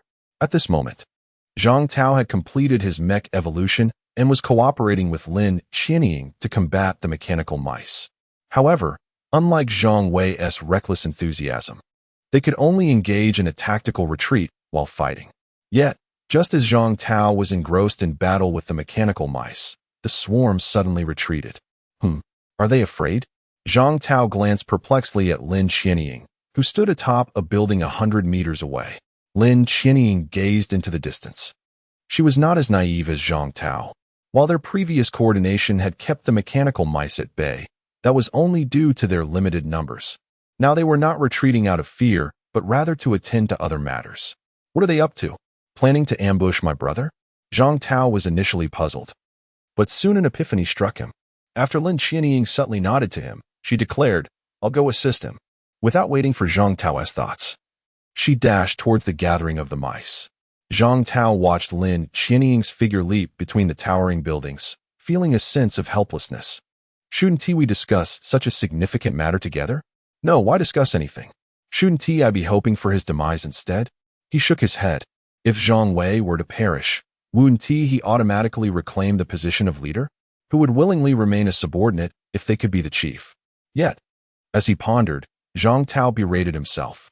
Oh, damn it, am I being foolish? Though he had followed Zhang Wei for less than 2 days, he surprisingly found some satisfaction in being Zhang Wei's subordinate. To hell with it. After a mental outburst, Zhang Tao charged towards the direction of the retreating mice like an arrow released from its bow. In the midst of towering buildings, Lin Qianying, sensing something odd behind her, glanced back. Seeing Zhang Tao's somewhat clumsy form striving to catch up, she couldn't help but smile. Subsequently, she slowed her pace, waiting for him to reach her. Having just acquired a thruster, Zhang Tao indeed appeared somewhat awkward in his movements. Nevertheless, his mech was sufficiently formidable, and once he began to run, he gained speed quickly, soon catching up to Lin Qianying. How did you catch up? Lin Qianying teased with a smirk as he drew near. That's my leader. Knowing he's in danger, how could I stand idly by? Zhang Tao asserted with righteous fervor. Not afraid of death. If you're not scared, why should I be? If I can't handle it, I can always escape. As for you, Lin Qianying fixed her gaze on Zhang Tao, shaking her head. Zhang Tao was momentarily taken aback by Lin Qianying's words. That actually makes some sense. He was well aware of how agile Lin Qianying's mech was. If she were truly surrounded by mechanical mice, she could indeed escape. But if he were encircled, it's not too late to turn back now. He didn't ask us for help. He merely told us to wait back there. So, even if he's fine after this, he won't seek vengeance on you. Lin Qianying urged. Understanding Zhang Tao's choices during the crisis was sufficient. There was no need to drag him into peril. Lin Qianying wasn't joking. She genuinely possessed the capability to evade the onslaught of the mice, whereas Zhang Tao did not. No way, absolutely not. Don't try to dissuade me. We must hurry. If we dawdle any longer, my brother might meet his end. Zhang Tao vehemently waved his hands, rejecting Lin Qianying's suggestion. Having come this far, he couldn't let Lin Qianying's words dampen the courage he had mustered. As for the possibility of death, he could at least practice using the thruster now. It would surely aid him in escaping later. All right, let us go then. With that, the two of them surged forth like arrows shot from a bow towards the mouse swarm. At the heart of the mouse swarm, Zhang Wei found himself heavily besieged by layers upon layers of mechanical mice. Not only was he surrounded, but the ground beneath him was strewn with countless layers of mechanical wreckage left in the wake of fallen foes. Normally, with the heat of his colossal energy sword, melting down these mechanical remnants would be a trivial task. However, before he could even dissolve the bottommost layer of wreckage, a new layer would invariably pile atop. At this point, Zhang Wei stood atop a small mound formed by the debris, and he had lost count of how many mechanical mice he had vanquished. They're useless. Perhaps you should come down here yourself. Zhang Wei taunted the Mouse King as he continued to slice through the mechanical mice. The Mouse King maintained a safe distance of around 600 meters from Zhang Wei, a distance it had determined for its safety. From here, even if Zhang Wei unleashed his floating cannon against it, the Mouse King could effortlessly evade, ensuring its survival. Come down? No way. Am I just going to walk into my doom? Seeing the Mouse King remain unmoved, Zhang Wei shrugged off the threat and focused on dispatching the mechanical mice. It was far more efficient than scouring the sewers for them one by one. His cargo space was already overflowing with ordinary source crystals collected from the mechanical mice he had slain. Standing still to strike posed no hindrance to his collection of source crystals. If these mechanical mice would simply pause their assault, Zhang Wei could elevate his mech to level 30 and complete his second evolution. Regrettably, The mechanical mice seemed unwilling to grant him that luxury. Just as Zhang Wei relentlessly continued his slaughter, a violent tremor suddenly erupted. Zhang Tao, who was sprinting towards Zhang Wei, involuntarily halted in his tracks, while Lin Qianying, leaping between the skyscrapers, also came to a stop. What is happening? Despite his mech's height, Zhang Tao couldn't see as far as Lin Qianying, who was now staring into the distance, momentarily stunned. Seeing her silence, Zhang Tao climbed up the side of a nearby building, using hands and feet to ascend. Oh damn! Zhang Tao exclaimed in astonishment upon reaching the rooftop. What on earth is that? An elephant? His uncertainty prompted him to glance at Lin Qianying. She nodded in affirmation. What do we do? They're heading straight for the mouse swarm. Zhang Tao's heart raced with anxiety, with the mouse swarm already a daunting challenge. Now this new horde of monsters emerged. These beasts towered at an average height of 10 meters. Their sheer size defied description. And there were at least a dozen of them. Wait, are there elephants in the Chuan City Zoo? And why didn't we see these creatures yesterday? Chapter 39. Who granted you permission to slay it? No. Zhang Tao scratched his head in desperation. The pressing concern now was how to rescue Zhang Wei, not to ponder how these elephants had escaped. Yet, when it came to saving Zhang Wei, Zhang Tao felt utterly helpless. He turned to Lin Qianying, hoping she might offer a suggestion. Let us divert their attention, draw them towards us, creating an opportunity for Zhang Wei to escape, Lin Qianying stated decisively. How do we attract them? Zhang Tao asked, bewildered. It sounded easy, but how would they accomplish it? Lin Qianying shot him a look. Just make a racket. Create as much noise as you can. With that, Zhang Tao suddenly grasped her intent and swiftly wielded his battle scythe against the nearby skyscrapers. Fortunately, due to the rat tide, the buildings were uninhabited. Otherwise, he would have hesitated to act. Surprisingly, in terms of generating commotion, ranged combat couldn't hold a candle to close combat. One by one, the towering structures crumbled under the scythe's relentless slicing, successfully capturing the attention of the elephant herd. From her elevated position, Lin Qianying felt a surge of anxiety as she observed the elephants halt their advance and turn their heads in their direction. The moment they exhibited any inclination to charge, she would have to flee with Zhang Tao. Suddenly, Lin Qianying exclaimed, "Wait, don't chop anymore." She called out to Zhang Tao, who was diligently demolishing the buildings. "What's wrong?" he inquired, puzzled. "It's futile," Lin Qianying replied, her spirits dampened. The herd had indeed paused momentarily due to the commotion, but soon reverted to their charge towards the rat swarm. At that moment, Zhang Wei contacted Lin Qianying. "Is that you making all that noise?" "Zhang Wei, how are you? Are you all right? What can we do to help?" Lin Qianying bombarded him with several questions in one breath. Zhang Wei sensed Lin Qianying's urgency and felt a warmth in his heart. "I'm fine. You all need to leave. But what about you?" "I'm not in any danger, trust me. Just wait for me to return." His relatively relaxed tone eased Lin Qianying's anxiety considerably. "However, return quickly. If you can't fight, just run," Zhang Wei interrupted her. "All right, let us keep in touch," Lin Qianying replied, finally understanding how to communicate with Zhang Wei through the mecha. As long as she could remain in contact, her worries diminished. She had faith in Zhang Wei's combat prowess. Moreover, she knew that if he required assistance, he would certainly not hesitate to ask. "Let us go back." Unaware that Lin Qianying had established contact with Zhang Wei, Zhang Tao looked at her with a mix of confusion and irritation. "Go back? We're not rescuing my brother? Your brother contacted me.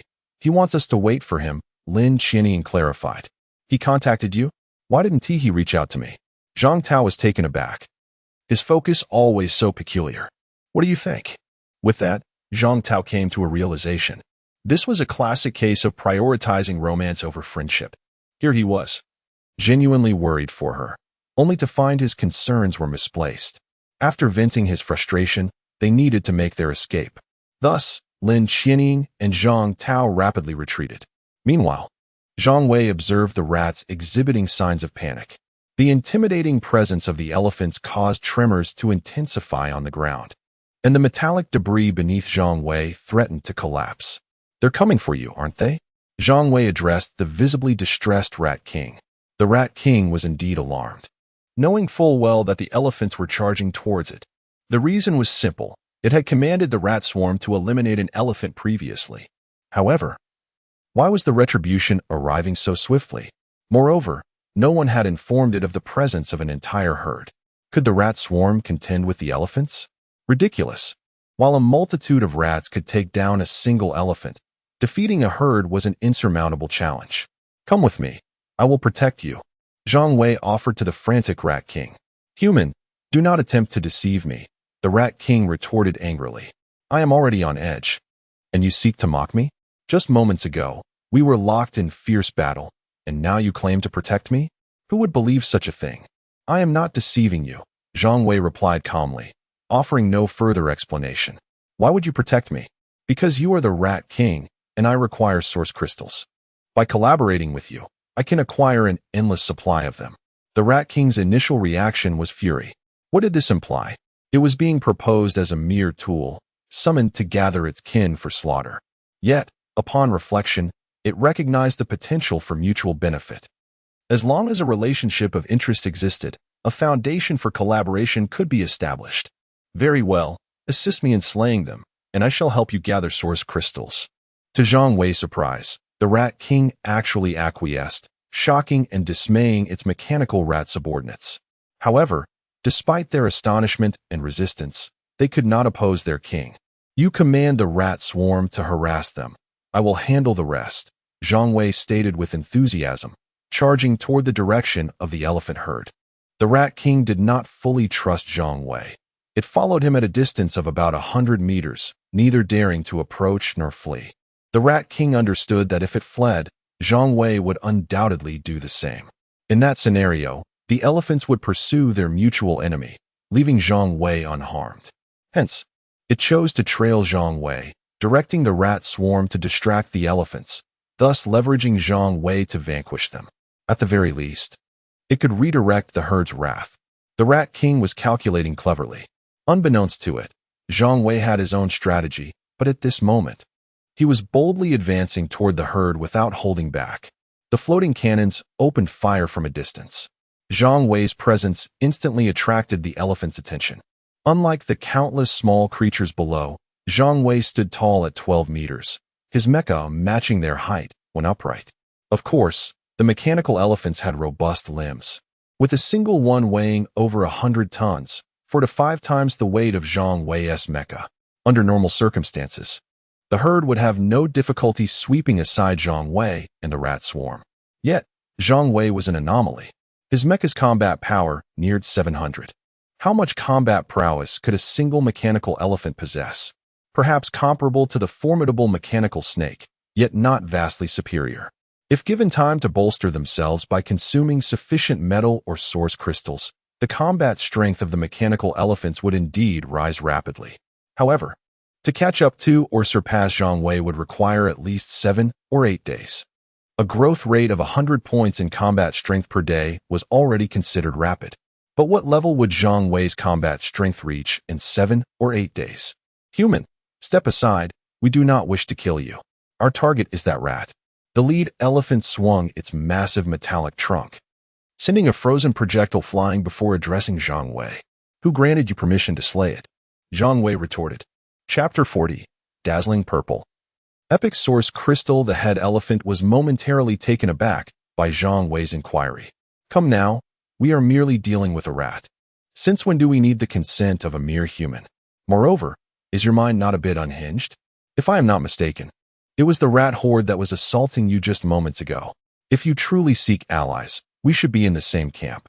In contrast to the elephant's confusion, the Rat King felt a profound sense of gratitude. Observing Zhang Wei confronting the elephant herd, the Rat King felt considerably reassured. If Zhang Wei were not genuinely assisting him, he would never have spoken to the elephants in such a manner. Human, have you lost your senses? Depart now, and we shall not impede you. The head elephant's temperament was surprisingly mild, as it refrained from attacking Zhang Wei immediately. Before Zhang Wei could respond, the Rat King grew agitated. Are you attempting to subvert my ally before my very eyes? How utterly audacious.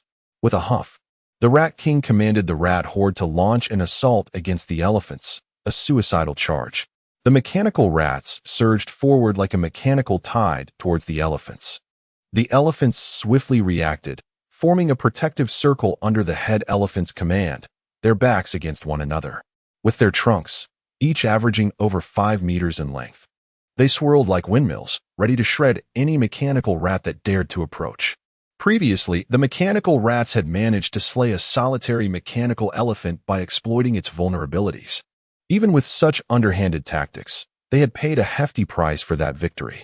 Now, however, the mechanical elephants were not isolated. They were a cohesive unit, effectively guarding their weak points, leaving the mechanical rats with no opportunities to exploit. Human, are you not going to take action? The Rat King, watching his subjects being mercilessly slaughtered, felt his heart bleed. Despite the mechanical rats' overwhelming numbers, they could not afford to perish in such a manner. You must help me create an opportunity. Zhang Wei, however, disregarded the Rat King's command and instead took charge of the situation. The Rat King, realizing the truth in Zhang Wei's words, did not argue. Though Zhang Wei was formidable, the elephant's defense was impenetrable, and rushing in would yield no benefit. Very well. The Rat King opened his mouth, baring his sharp fangs towards the elephants. At that moment, Zhang Wei sprang into action, employing his legendary skill, enhanced combat power. His strength doubled, and in an instant, his combat power soared to 1312 points. This newfound strength bestowed him with greater power, swifter speed, and enhanced mech defenses. Yet, the Rat King was taken aback, for Zhang Wei's charge seemed misguided. He was not heading towards the elephants, but rather towards the Rat King himself. Just as the Rat King was processing this revelation, Zhang Wei had already traversed the distance, standing before him. As the enormous energy sword descended like a colossal door, the Rat King snapped back to reality, realizing that Zhang Wei's true target had always been him. How naive of him to believe this human sought collaboration. At this point, it was too late for words. Maintaining a distance of 600 meters would have provided the Rat King with room to maneuver, perhaps enabling the mechanical rats to create an escape route for him. But now, they were too close. Curse you, human. You deceived me, the Rat King screeched, unleashing a torrent of fangs in a desperate attempt to defend itself. The floating cannons opened fire, unleashing freezing projectiles in all directions, targeting the approaching mechanical rats. Zhang Wei wielded his colossal energy, sword like a door, intercepting the Rat King's fangs, which detonated upon contact. The remaining fangs that managed to evade his sword struck Zhang Wei's armor, creating a shockwave that momentarily halted his advance. Once the force dissipated, Zhang Wei assessed his mech's condition. While the armor's durability had diminished by 70 points, he had sustained no significant damage. The Rat King had expected Zhang Wei to suffer from the barrage of attacks, yet the outcome surpassed his expectations. The explosions merely caused a brief pause in Zhang Wei's momentum, leaving him utterly unfazed. As the Rat King contemplated fleeing, Zhang Wei swung his energy sword. Although the Rat King was agile in his movements on the ground, Zhang Wei's doubled combat power allowed him to effortlessly keep pace, leaving the Rat King with no means of escape. As the energy sword approached, the Rat King sensed the terrifying heat emanating from it. Before fear could fully take root, the sword severed one of the Rat King's hind legs. Without the support of that leg, the Rat King collapsed onto the metal debris below. Upon contact with the remnants, the Rat King frantically thrashed, attempting to dig its way out. Trying to flee? Zhang Wei was well aware of the rat's burrowing abilities and refused to relent. Gripping the energy sword with both hands, he crouched down, effortlessly plunging the sword into the ground, successfully severing one of the Rat King's front legs. The Rat King emitted a desperate wail, believing it could dig its way to freedom, unaware of Zhang Wei's swift actions. Do you think you can escape in my presence? Zhang Wei twisted the sword and thrust upward, causing the Rat King to lose yet another front leg, tumbling amidst the scattered metallic debris. The floating cannons adjusted their aim, successfully striking the airborne Rat King with a freezing projectile. Though a portion of the Rat King's body was encased in ice, it refused to surrender. It howled in desperation as the mechanical rats surged forward, attempting to shield their leader with their bodies. Unfortunately, Zhang Wei offered no respite. His eyes glowed with a purple radiance as a bolt of violet lightning coalesced. under the onslaught of the death ray. Every mechanical rat that came into contact with it was obliterated. Seizing the opportunity, Zhang Wei lunged forward and seized the Rat King, who had lost 3 of its legs. "Spare me, and I shall help you gather source crystals," the Rat King pleaded. In the face of death, dignity became meaningless. Zhang Wei remained unmoved by the Rat King's desperate entreaty. This was the Rat King, likely capable of yielding epic source crystals, far more valuable than ordinary ones in the early stages of the apocalypse. Thus, Zhang Wei's grip tightened. The sound of metal distorting echoed as the Rat King and Apos' neck twisted, the azure light in its eyes gradually dimming. In that moment, the herd of elephants halted their advance, and the rat horde ceased their charge towards Zhang Wei. "You may now perish." With that, Zhang Wei exerted force, and the Rat King's head lolled to one side, lifeless. Subsequently, a brilliant purple light emanated from the Rat King's lifeless body. Chapter 41. Epic Core of 100 battles. The moment the purple source crystal appeared, the mechanical mice erupted into chaos. The herd of mechanical elephants was equally frenzied. For mechanical beings, the epic source crystal was an unparalleled boon. The mindless mechanical mice could not suppress their insatiable yearning for the epic crystal. Without regard for their own survival, they lunged towards Zhang Wei. "Foolishness," Zhang Wei scoffed, sheathing the crystal and wielding his sword with a fierce sweep. The ravenous mechanical mice, akin to starving wolves, were all cleaved in two. The floating artillery activated its rapid-fire mode, unleashing a flurry of freezing projectiles. The purple death ray extended for dozens of meters, instantly carving a straight path through the chaos. Zhang Wei's relentless slaughter poured cold water over the frenzied mechanical mice and elephants. Especially when the aberrant mechanical mice sensed the palpable aura of death emanating from Zhang Wei, they panicked and fled. The herd of elephants also ceased their tumult. The aberrant mechanical mice turned to escape, while the ordinary mechanical mice remained, driven by instinct. The elephants hesitated, still hoping to seize the opportunity to snatch the epic source crystal. "Where do you think you're going?" Zhang Wei bellowed. The retreating aberrant mechanical mice trembled at his roar. Simultaneously, they commanded the ordinary mice to charge at Zhang Wei, buying themselves time to flee. However, the ordinary mechanical mice were utterly incapable of hindering him. With over 1,000 points of combat power, Zhang Wei was no mere adversary. With a colossal energy sword in hand, each stride propelled him nearly 8 or 9 meters forward, scattering the ordinary mechanical mice in disarray. Many were sent flying, their metallic forms reduced to wreckage before they even hit the ground. The aberrant mechanical mice cursed their own inadequacies as they realized the shadow cast by Zhang Wei's formidable mech loomed over them. They knew their end was near. They wished to resist, but alas, they lacked the strength to do so. With a single stroke, the aberrant mechanical mice met their demise, the high-grade source crystals becoming Zhang Wei and Apos' trophies. Zhang Wei pressed on, for there were still many aberrant mechanical mice to dispatch. As he wreaked havoc among the mice, the herd of elephants wavered. "Run!" The 13 mechanical elephants were paralyzed with fear. Zhang Wei's display of power was far beyond their capacity to withstand. Upon witnessing this, Zhang Wei immediately abandoned the pursuit of the mechanical mice. Although the aberrant mechanical mice could also yield high-grade source crystals, they were unlikely to match the quality of those dropped by the mechanical elephants. When it came to making choices, Zhang Wei was determined to secure the superior crystals first. With his thrusters igniting, Zhang Wei soared briefly into the air before diving towards the herd. "Flee!" The leader of the elephants, a figure of responsibility, understood that if Zhang Wei were not halted, none of them would escape. Thus, it commanded the herd to flee while it charged back towards Zhang Wei. "You cannot impede me," Zhang Wei declared. Had he not utilized his enhanced psychic powers, the leader might have momentarily stalled his advance. Despite the mechanical elephant's combat power being just over 200, significantly inferior to Zhang Wei's 600, its sheer size posed a challenge. Dismantling it with the energy sword would require time. However, with his enhanced psychic power, Zhang Wei's strength surged past 1,000 points, rendering him 4 to 5 times more formidable than the elephant leader. As the elephant's steel trunk swung toward him, Zhang Wei did not hesitate to strike. The energy sword clashed violently with the trunk, sparks flying, but they quickly dissipated. The trunk, one of the few offensive capabilities of the mechanical elephant, was undeniably sturdy. Yet, the energy sword proved sharper.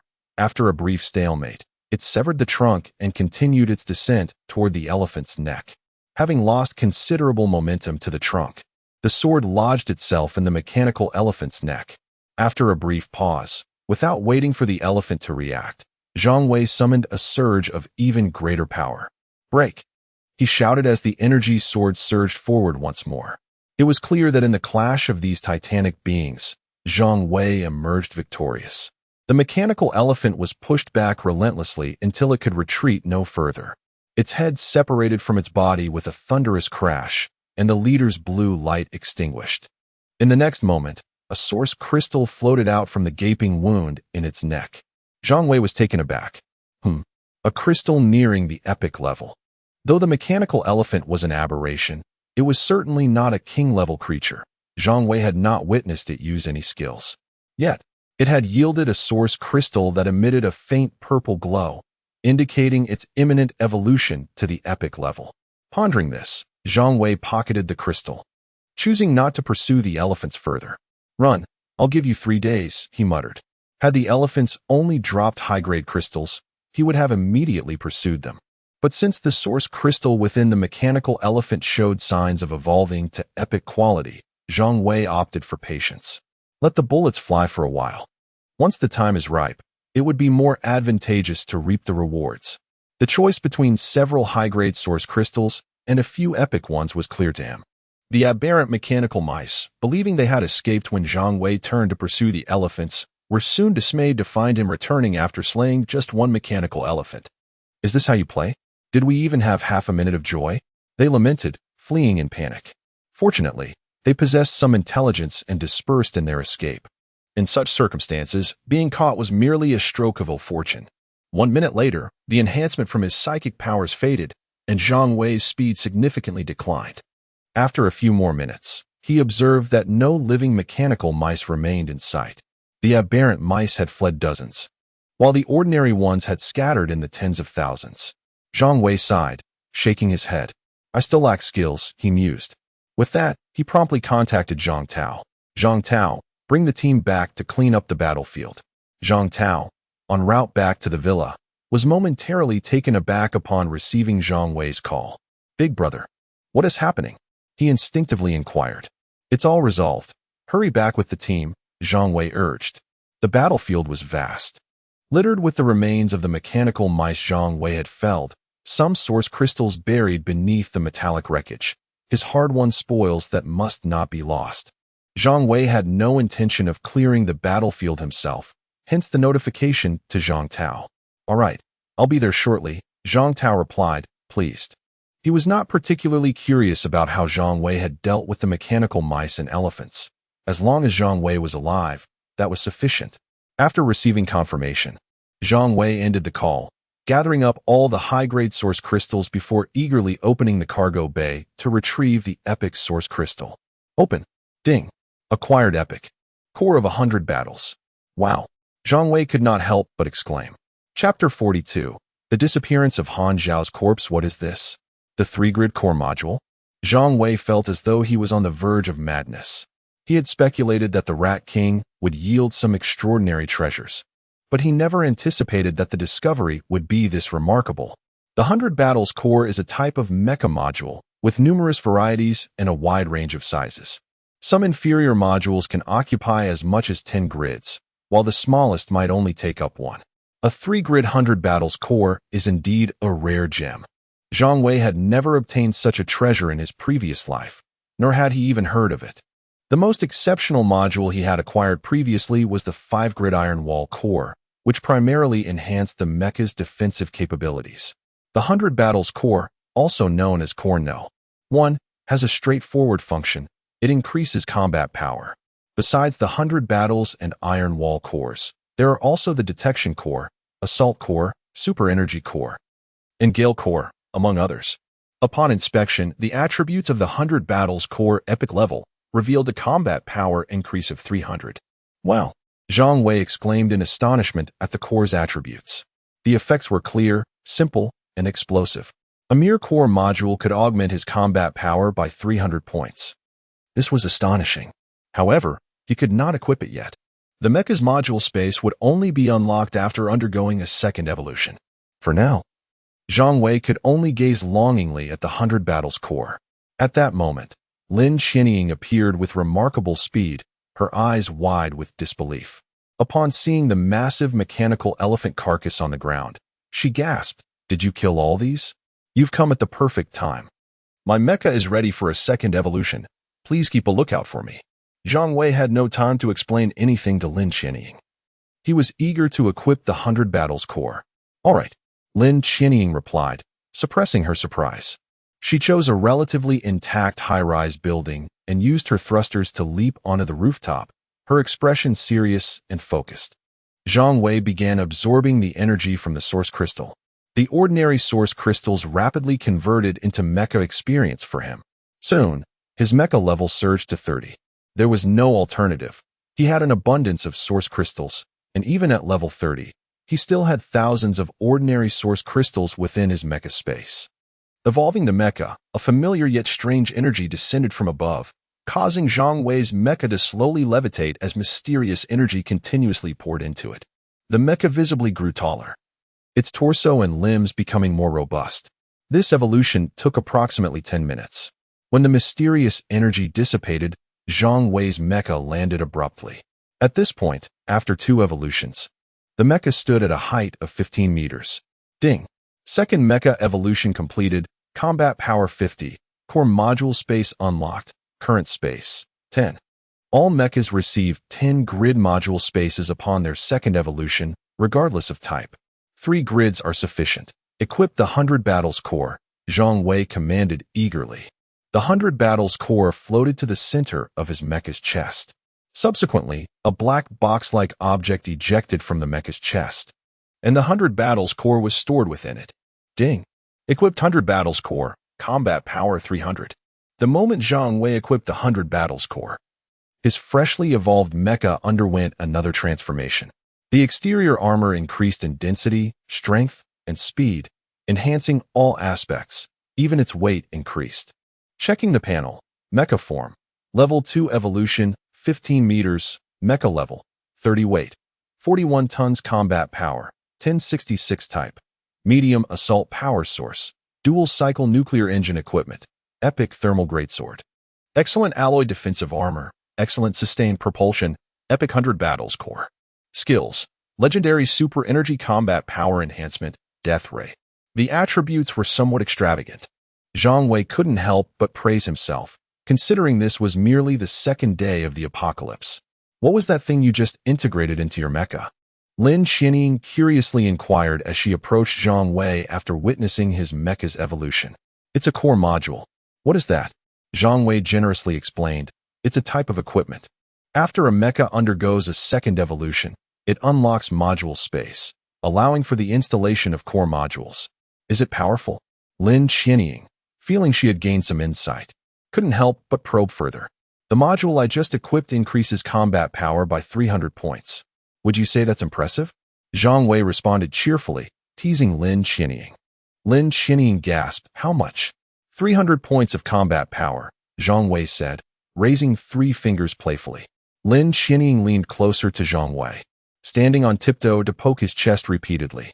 She had already seen what the 100 Battles core looked like, but she was baffled as to how such a small object could significantly enhance combat power.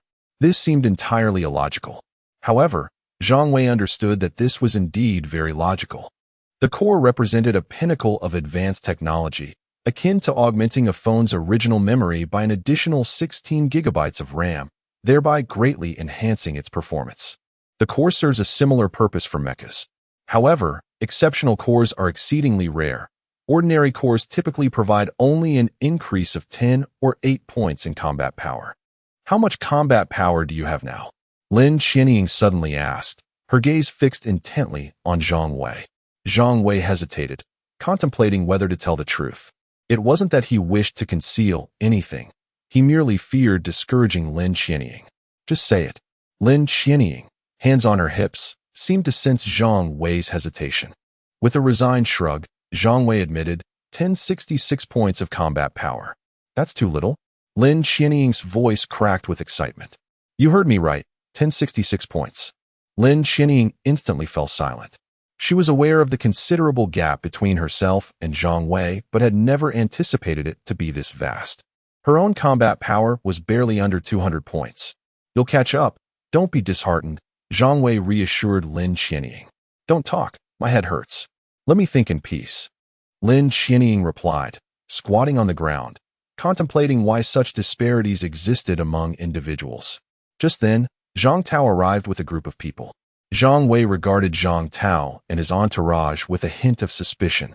Based on his understanding of Zhang Tao, he expected a dramatic reaction to such a grand scene. At least some boisterous orders to his subordinates. Yet, Zhang Tao appeared unusually calm, even somewhat subdued.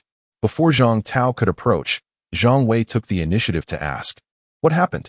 Zhang Tao looked up briefly before lowering his head again, moving slowly as if pondering how to convey the matter to Zhang Wei. "Speak quickly," Zhang Wei urged, suppressing the urge to kick Zhang Tao. "Brother, it's not my fault. I don't know what happened either. It's just that Han Zhao's corpse is missing." Zhang Tao stepped back nervously, gesturing for Zhang Wei to calm down. Zhang Wei coldly replied, "What do you mean, missing?" Chapter 43, Advanced Skills. Thunderous strike. Zhang Wei's penetrating gaze instilled a sense of pressure in Zhang Tao. He resolved to shift this burden onto his subordinates. The brother singled out by Zhang Tao, albeit reluctantly, steeled himself to speak. "Brother, as per your directive, we intended to bury that woman, but an unforeseen incident occurred during the process." "What kind of incident?" Zhang Wei's tone softened slightly. He was not inclined to be overly harsh on his subordinates. Upon sensing Zhang Wei's less severe demeanor, the subordinate felt a wave of relief and gathered his thoughts before continuing. "I don't know the specifics, but we sent one brother to handle it. And after an extended wait for his return, we initially assumed he was merely slacking off." However, the subordinate paused, fear creeping into his voice. "When we went to search for him, we discovered he was dead. His mech had been pierced through the chest, and we could not ascertain how it happened." Zhang Wei listened intently, unable to deduce the situation from the subordinate's account. Moreover, there was more to report. "What else?" he inquired. "The remains of the steel serpent are also missing," the subordinate replied. "Have other mechanical creatures appeared?" Zhang Wei asked, puzzled. "Mechs do not consume metallic debris. Only mechanical beings would consider it a food source, as devouring such remnants could enhance their strength. No, it's not other mechanical creatures. All other metallic debris is accounted for. We have gathered it, but only the remains of the steel serpent are untraceable." After a moment's contemplation, Zhang Wei commanded, "Understood. For now, focus on the task at hand and collect the source crystals." "Yes, brother." The subordinates began to act in an orderly fashion. Zhang Tao, noticing Zhang Wei's apparent calmness, cautiously approached and assessed Zhang Wei's height. "Brother, has your mech evolved again?" Zhang Wei responded absently, his thoughts still lingering on Han Xiao. Could it be that Han Su had taken Han Zhao's body? As for the steel serpent's remains, Zhang Wei felt little concern. They were merely metallic debris, inconsequential whether consumed or stolen. Zhang Tao, now brimming with excitement, asked, "Brother, what benefits did you gain from this second evolution?" "I suggest you refrain from asking." Lin Qianying interjected before Zhang Wei could respond. "You might find yourself overwhelmed by the answer." Though Lin Qianying perceived Zhang Tao's carefree nature, even he seemed unprepared for such a revelation. "Why?" Zhang Tao questioned, looking puzzled at Lin Qianying. "Come, let me explain," she urged, sensing Zhang Wei was preoccupied with his thoughts. Hence, it would be more fitting for her to relay the news of the second evolution to Zhang Tao. Additionally, Lin Qianying needed to report the day's events to her superior. Zhang Wei made no effort to hinder their conversation. He remained lost in contemplation. After several minutes, he realized further pondering yielded no clarity. Merely hearing others recount the events would not lead him to any conclusions. Only upon inspecting the deceased brother's mech would he gain insights. He then retrieved the source crystals. In addition to the epic-grade crystal, he possessed numerous advanced crystals and one that was nearly epic. The advanced crystals, when activated by Zhang Wei, offered a one-third chance of producing equipment. These crystals had been procured from exotic creatures, their quality beyond reproach. Yet, none of the equipment appealed to him.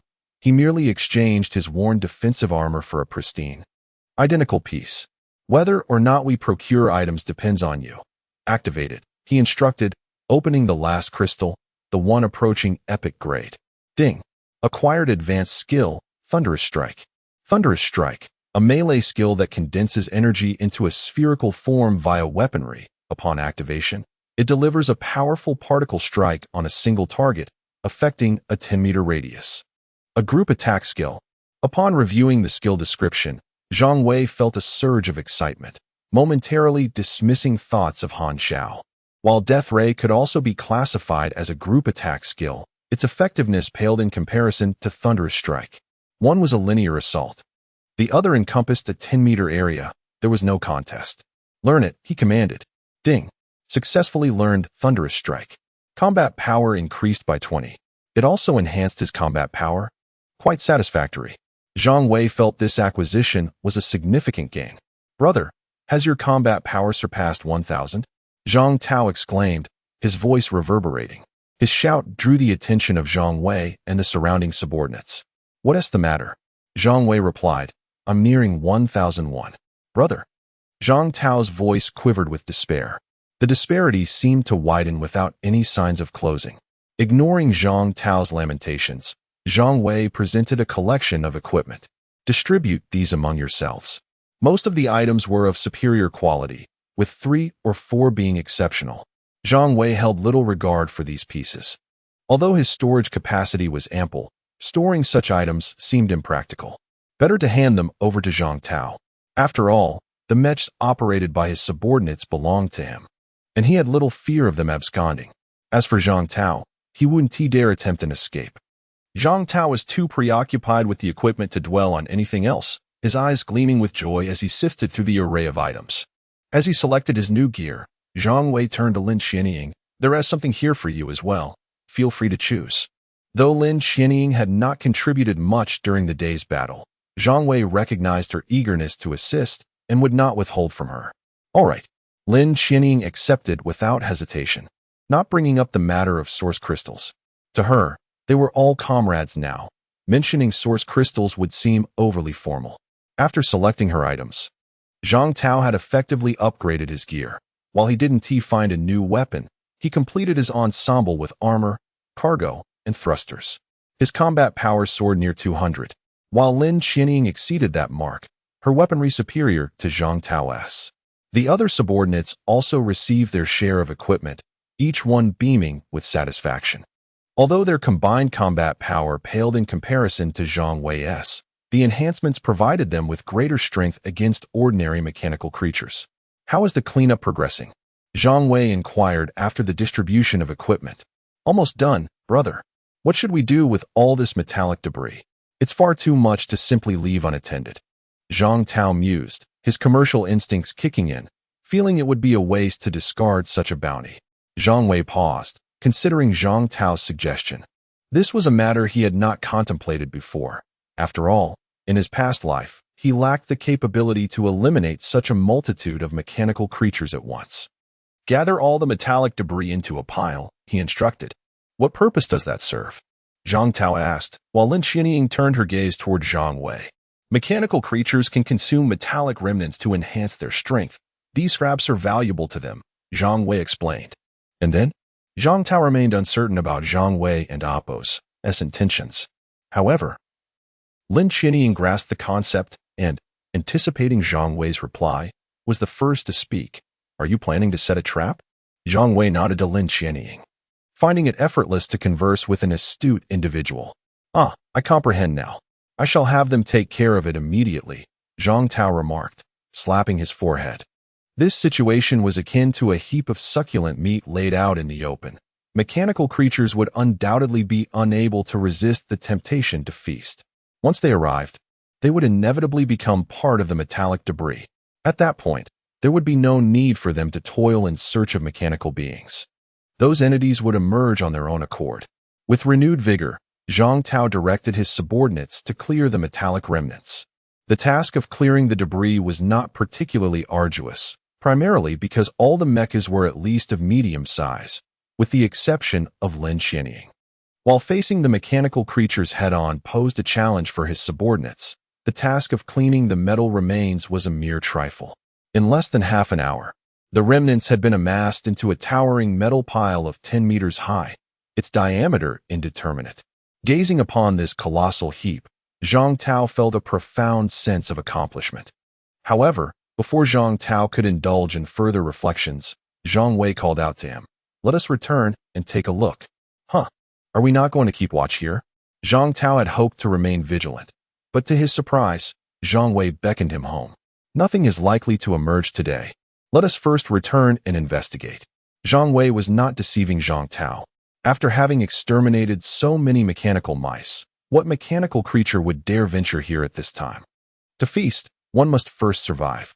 Based on Zhang Wei's estimations, it was unlikely that any mechanical beings would appear even after today.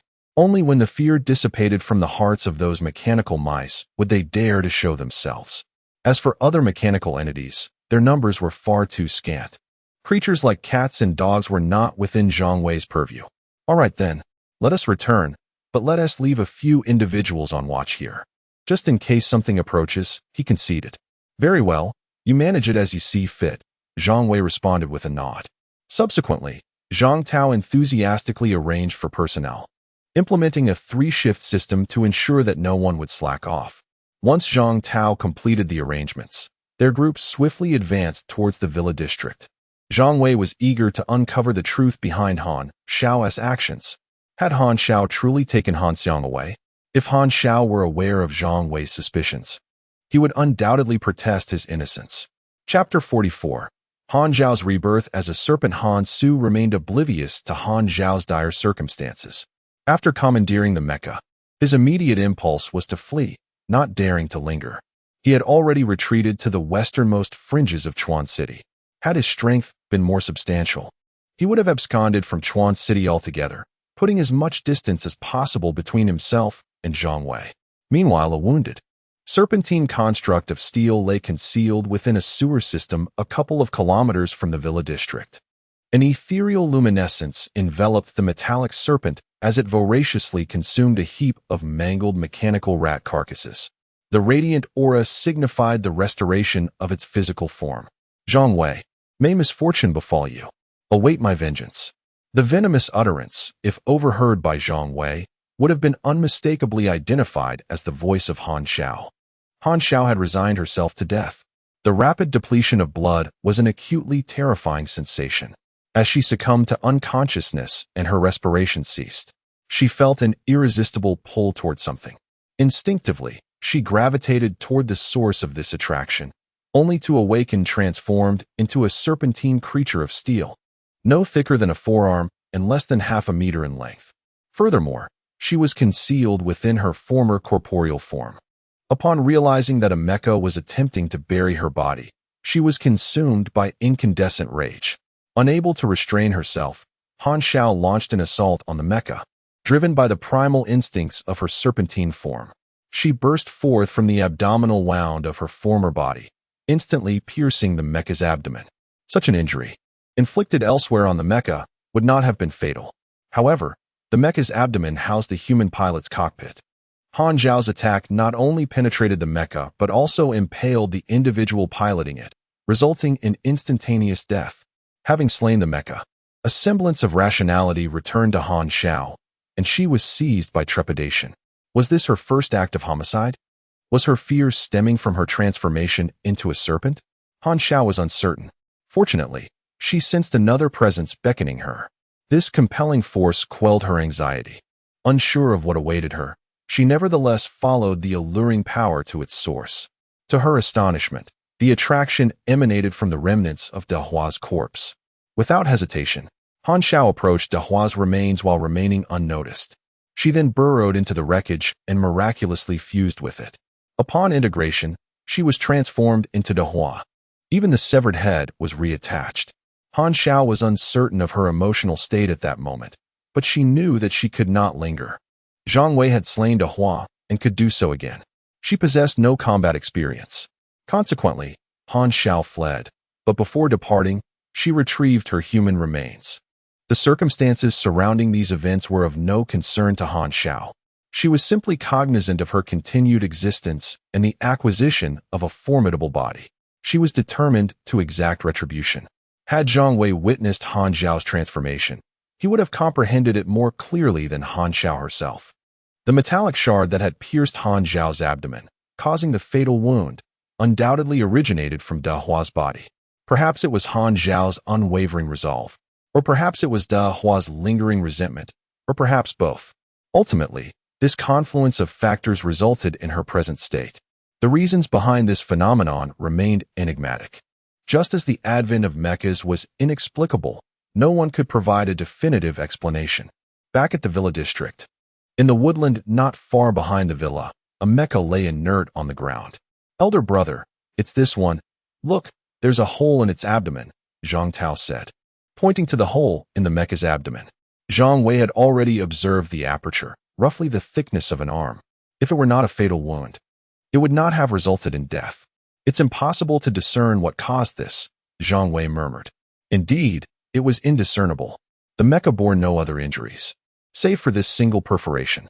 What manner of mechanical entity could inflict such damage? Or was it a long-range mecha launching a clandestine assault?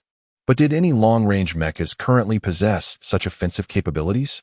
Long-range rifles and machine guns could inflict similar physical damage. But projectiles with this level of penetration would require a mecha with a combat prowess of at least 300 points. Even Lin Qianying, with his assistants, only possessed a combat strength of slightly over 200 points. What about the corpse? Zhang Tao reminded Zhang Wei. "Let it be, don't bother with it. Instruct our people to exercise caution and patrol in groups of at least 3, Zhang Wei ordered. An adversary with such offensive capabilities posed a threat even to teams of 2. Understood. Zhang Tao responded with elation. He had discerned the use of the word hour in Zhang Wei's command. What did this signify? It indicated that the elder brother had accepted them as his own. To be considered one of Zhang Wei's people was, of course, exhilarating for Zhang Tao. Primarily, this elder brother was immensely powerful, and following such a figure provided a sense of security. Moreover, the elder brother was a man of stern countenance, but a benevolent heart. When faced with peril, Zhang Wei had not used him as cannon fodder, but had instead allowed Zhang Tao to retreat first. This had deeply moved Zhang Tao. Before Zhang Tao could fully express his gratitude, Lin Qianying interjected, "Zhang Wei, I have a matter to discuss with you." "What is it?" Zhang Wei inquired, gazing at Lin Qianying with a hint of surprise. Lin Qianying appeared somewhat hesitant. "My superior wishes for you to visit our base. Rest assured, there are no ulterior motives. It's merely to have you provide guidance to our personnel." Lin Qianying was anxious that Zhang Wei might misunderstand, so she explained with utmost sincerity and care. Zhang Wei did not respond immediately. Contact with the military was inevitable, and establishing a positive rapport through Lin Qianying would be advantageous. However, Zhang Wei was reluctant to engage with the military at this time, primarily due to a lack of security. Lin Qianying likely harbored no ill intentions toward Zhang Wei, but the same could not be said for others. Zhang Wei's opulent equipment would undoubtedly arouse covetousness in many. Therefore, without sufficient strength, Zhang Wei was unwilling to interact with the military. He would wait until his 3rd evolution, when his body possessed a degree of strength and his mecha was equipped with shields. It was important to remember that the military's aircraft and artillery remained operational. Early-stage mechas were mere toys in the face of such formidable weaponry. Zhang Wei's current mecha could not withstand a missile strike. Furthermore, if the military dispatched an aircraft to retrieve him, requiring Zhang Wei to detach from his mecha and travel to the military district, it would be tantamount to signing his death warrant. Not yet. Perhaps after the 3rd evolution. I would be of little use there at present, Zhang Wei said to Lin Qianying with genuine sincerity. Lin Qianying was relieved to hear this. Her superior's stance was resolute. Zhang Wei must visit the military district. However, there was no stipulation as to when. This would not put Lin Qianying in an awkward position. Very well, that's not a problem. How many levels are required for the 3rd evolution? 50 levels. That's quite rapid. Lin Qianying was aware that Zhang Wei's mecha was already at level 30. Advancing from level 30 to level 50 could not be considered slow. Zhang Wei shook his head slowly. It won't be quick. The higher the level, the slower the progression. Have you never played a game? The level progression of a mecha is analogous to playing a game. Previously, Zhang Wei had activated a plethora of advanced source crystals, the majority of which had yielded mecha experience. However, those numerous source crystals had only elevated Zhang Wei's level by a single increment. Today's circumstances, which had allowed him to acquire so many advanced source crystals, were exceptional. He could not expect to obtain such quantities every day. Moreover, even if he could obtain such quantities daily, it would still require approximately 20 days to raise the mecha's level to 50. Oh, is that so? It matters not. Our situation has stabilized considerably. Their desire to reclaim the city primarily hinges upon seeking your counsel, Lin Qianying remarked casually, though she refrained from mentioning that this was merely one of the reasons. My counsel? Zhang Wei responded with a hint of confusion. Indeed, you possess a wealth of knowledge. Lin Qianying asserted. If it is merely your opinion they seek, I could relay it now, without necessitating a special trip. Lin Qianying gazed at Zhang Wei with surprise. Really? Certainly, Zhang Wei replied, already aware of how to establish a safe zone, given the successful precedents from his previous life. Do share your thoughts, Lin Qianying urged, a trace of impatience evident in her demeanor. Witnessing the suffering of the populace without the ability to alleviate it is a profound torment for any soldier of conviction. Abandon the current city and reconstruct a safe zone. What? You mean to forsake the existing city? Lin Qianying struggled to comprehend Zhang Wei's perspective. Frugality is deeply ingrained in the essence of the Chinese people. The notion of relinquishing their city is an exceedingly difficult choice. Zhang Wei nodded in acknowledgement. You have witnessed the destructive capabilities of the mechanical beings. Even a mere swarm can inflict such devastation. Do you believe the current city possesses the strength to withstand these mechanical entities? Lin Qianying fell silent. Thus, utilizing the metallic remnants of these mechanical beings to forge a metal citadel would be the safest course of action. Lin Qianying was taken aback. She had not anticipated Zhang Wei's imaginative leap.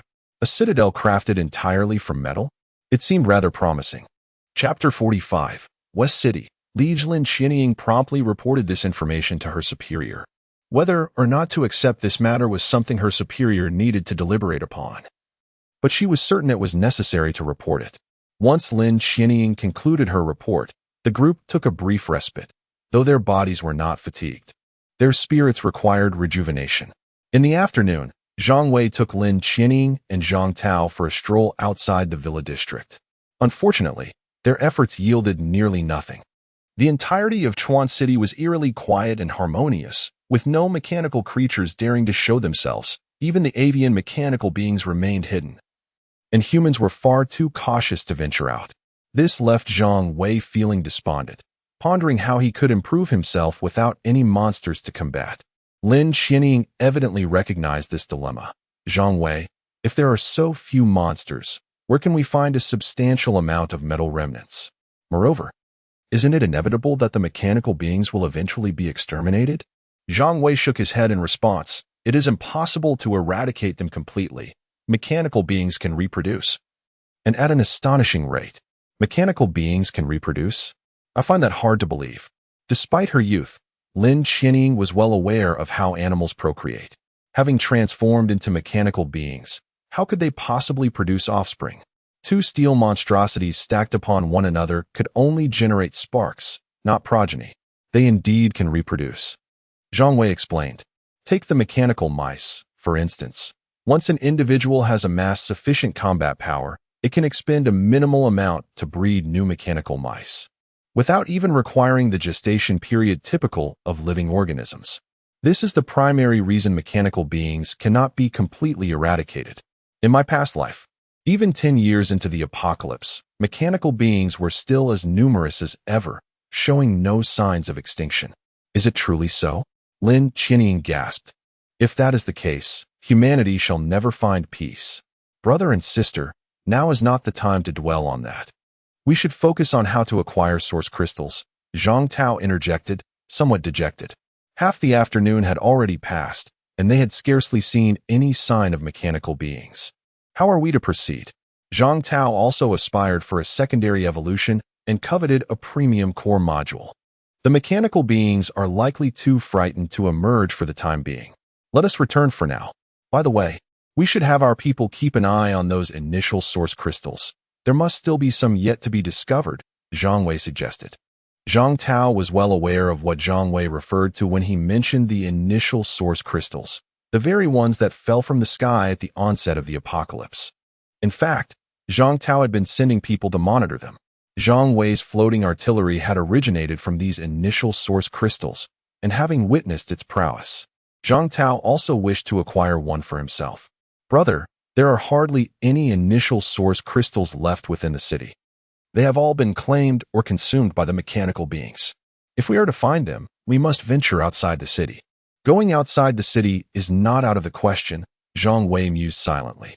With nearly 1,100 points of combat power, he deemed it safe to venture beyond the city limits. Zhang Tao is correct.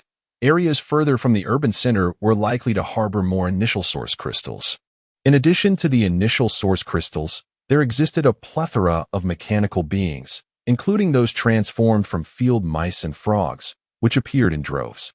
While Chuan City lacked large wild animals, it did possess a river, and the mechanical beings within it vastly outnumbered those on land. Thus, you shall remain in Chuan City. Given your current combat capabilities, you should be able to protect yourselves without issue. I will venture outside. Brother, you can't just leave me behind. Zhang Tao protested, discontented at the prospect of staying behind to hunt mere rodents and household pets. The outside is too perilous for you. I shall go alone. Zhang Wei had made up his mind and was not easily swayed. Very well, Zhang Tao acquiesced, albeit reluctantly. Lin Qianying expressed her concern. Please be careful. Will you return by nightfall? That remains uncertain. It depends on the circumstances, Zhang Wei replied casually. Zhang Tao gazed enviously at Zhang Wei, marveling at how swiftly he had won over the beautiful Lin Qianying. Before the apocalypse, it would have taken Zhang Tao several days of financial persuasion to secure the affection of a woman of her caliber. Yet, he understood that such matters could not be envied. If he were a woman, he too would choose Zhang Wei. As the sun began to set, Zhang Wei departed from Chuan City, opting not to head towards Xinfeng Mountain, but rather in the opposite direction, as the river lay that way. However, throughout his journey, he encountered scarcely any mechanical beings. The mechanical beings outside the city were far more astute, as the wilderness was fraught with adversaries. These beings could consume one another to enhance their combat power, leading to a situation where, aside from their own kind, every other entity was an enemy. Only when confronted with human mechs might mechanical beings unite, drawn together by the greater allure of human technology. At that moment, as Zhang Wei left Chuan City, Han Su was speaking in front of a 12-meter mech within a large gang located to the west of the city. Chuan City, positioned as a second-tier city nationally, spans a significant area with a considerable population, resulting in a complex web of various factions. Although it was merely the second day of the apocalypse, numerous gangs, both large and small, had already formed. The gang to which Han Su belonged was the largest in the western part of the city, without question. The leader, known as Liege, was originally a team captain for truck drivers, managing several logistics companies and commanding a fleet of large trucks. These vehicles, coupled with his crew of truckers, served as the backbone of his dominance in the western sector. Liege, I assure you, what I say is true. That Zhang Tao possesses many valuable items, and he is quite arrogant, looking down on others. He only keeps a few mechs for himself, having confiscated from others. If we confront him, he will undoubtedly cower. Han Su fervently persuaded Liege. Expecting to take revenge himself was a distant prospect for Han Su. Initially, he had planned to bide his time until he had the strength to confront Zhang Wei. However, after joining Liege's gang, he had developed a new strategy. With 300 to 400 mechs under Liege's command, Han Su believed that even a single kick from each would be enough to eliminate Zhang Wei. Using someone else's strength to avenge myself is still revenge, he thought, showing no signs of scruple. Zhang Tao? I know the kid. We've done plenty of work for him. He is indeed a rather proud fellow, but we are operating in the Western District. Is it necessary to provoke him? Liege, Being a figure of some repute in Chuan City with connections in both the criminal and legitimate worlds, was familiar with Zhang Tao. Liege had no desire to stir up trouble with Zhang Tao unless absolutely necessary. Although he commanded several hundred mechs, most were forcibly recruited, lacking cohesion. In a genuine confrontation, those mechs might not prove particularly effective. Instead of seeking trouble with Zhang Tao, it would be wiser to locate those individuals hiding mechs in the Western District. Liege estimated that there were at least 1,000 individuals still possessing mechs in this area. If he could assimilate other smaller gangs, gathering 2,000 or 3,000 mechs would not be an insurmountable task. Chapter 46. What? Seeking refuge with you? Brother Lei. You are unaware that the mech belonging to that young man is a mere waste in his hands. It would be far better utilized by you.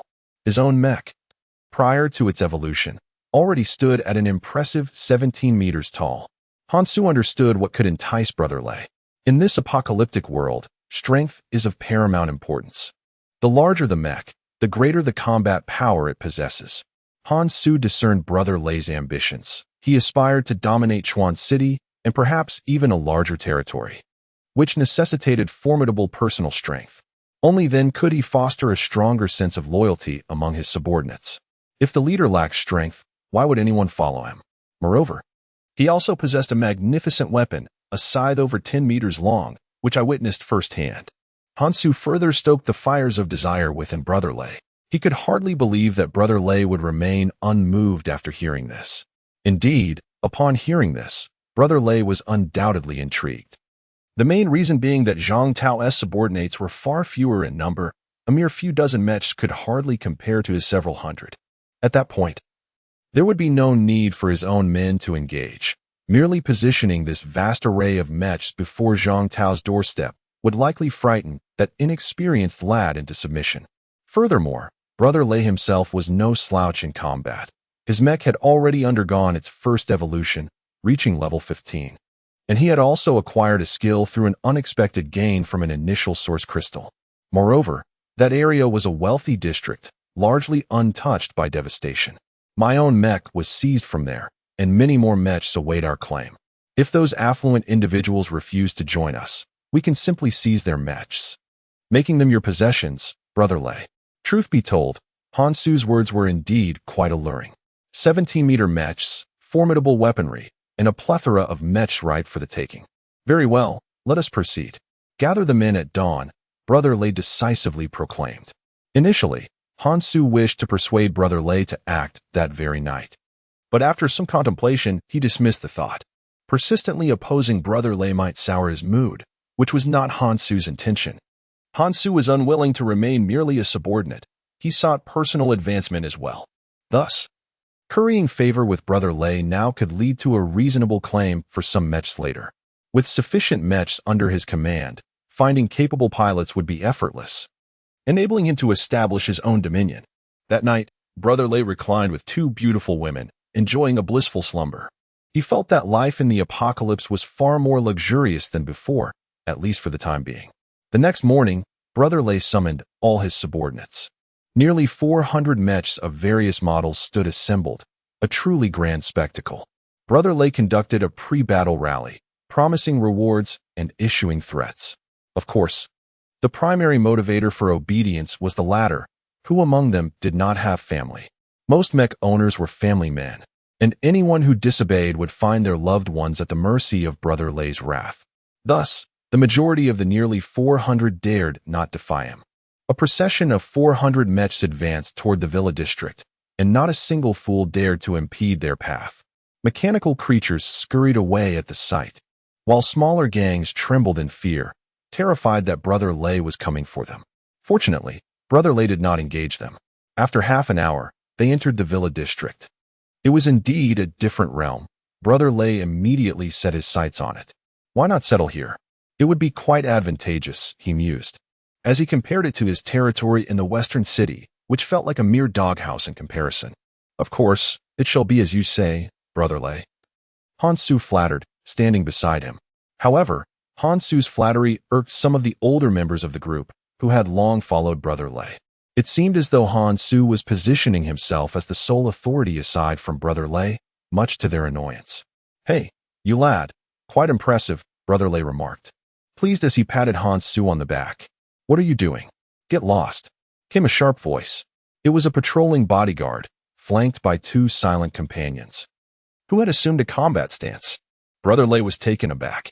With so many mechs in their midst, who would not tremble in fear? What audacity did these three possess to confront them? Brother Lei, these three are Zhang Tao's subordinates, Han Su quietly informed him. They appeared formidable, all piloting medium-sized mechs. Brother Lei nodded in approval. While he was dissatisfied with the pilots, he was quite pleased with the mechs themselves. Standing at 10 meters tall, they were identical in model to his own. Where is Zhang Tao? Brother Lei maintained his composure, refusing to stoop to bickering with the subordinates of another. It would be beneath him to argue with mere lackeys. The three bodyguards momentarily paused, taken aback. What is this? Why do we have trouble every day at dawn? They wondered. If this continued, it would become quite exciting. Nevertheless, they knew they must report this situation promptly. Soon, Zhang Tao received the news and swiftly made his way to the scene. After dealing with Zhang Wei, he had developed a habit of avoiding unnecessary confrontations. Yet, he was puzzled. He had not provoked anyone yesterday, nor had he encountered anyone. Why, then, were they seeking trouble today? Regardless of his confusion, he felt compelled to investigate. Upon Zhang Tao's arrival, Brother Lei's eyes gleamed with excitement. Han Su was indeed correct. Zhang Tao's mech radiated an impressive aura.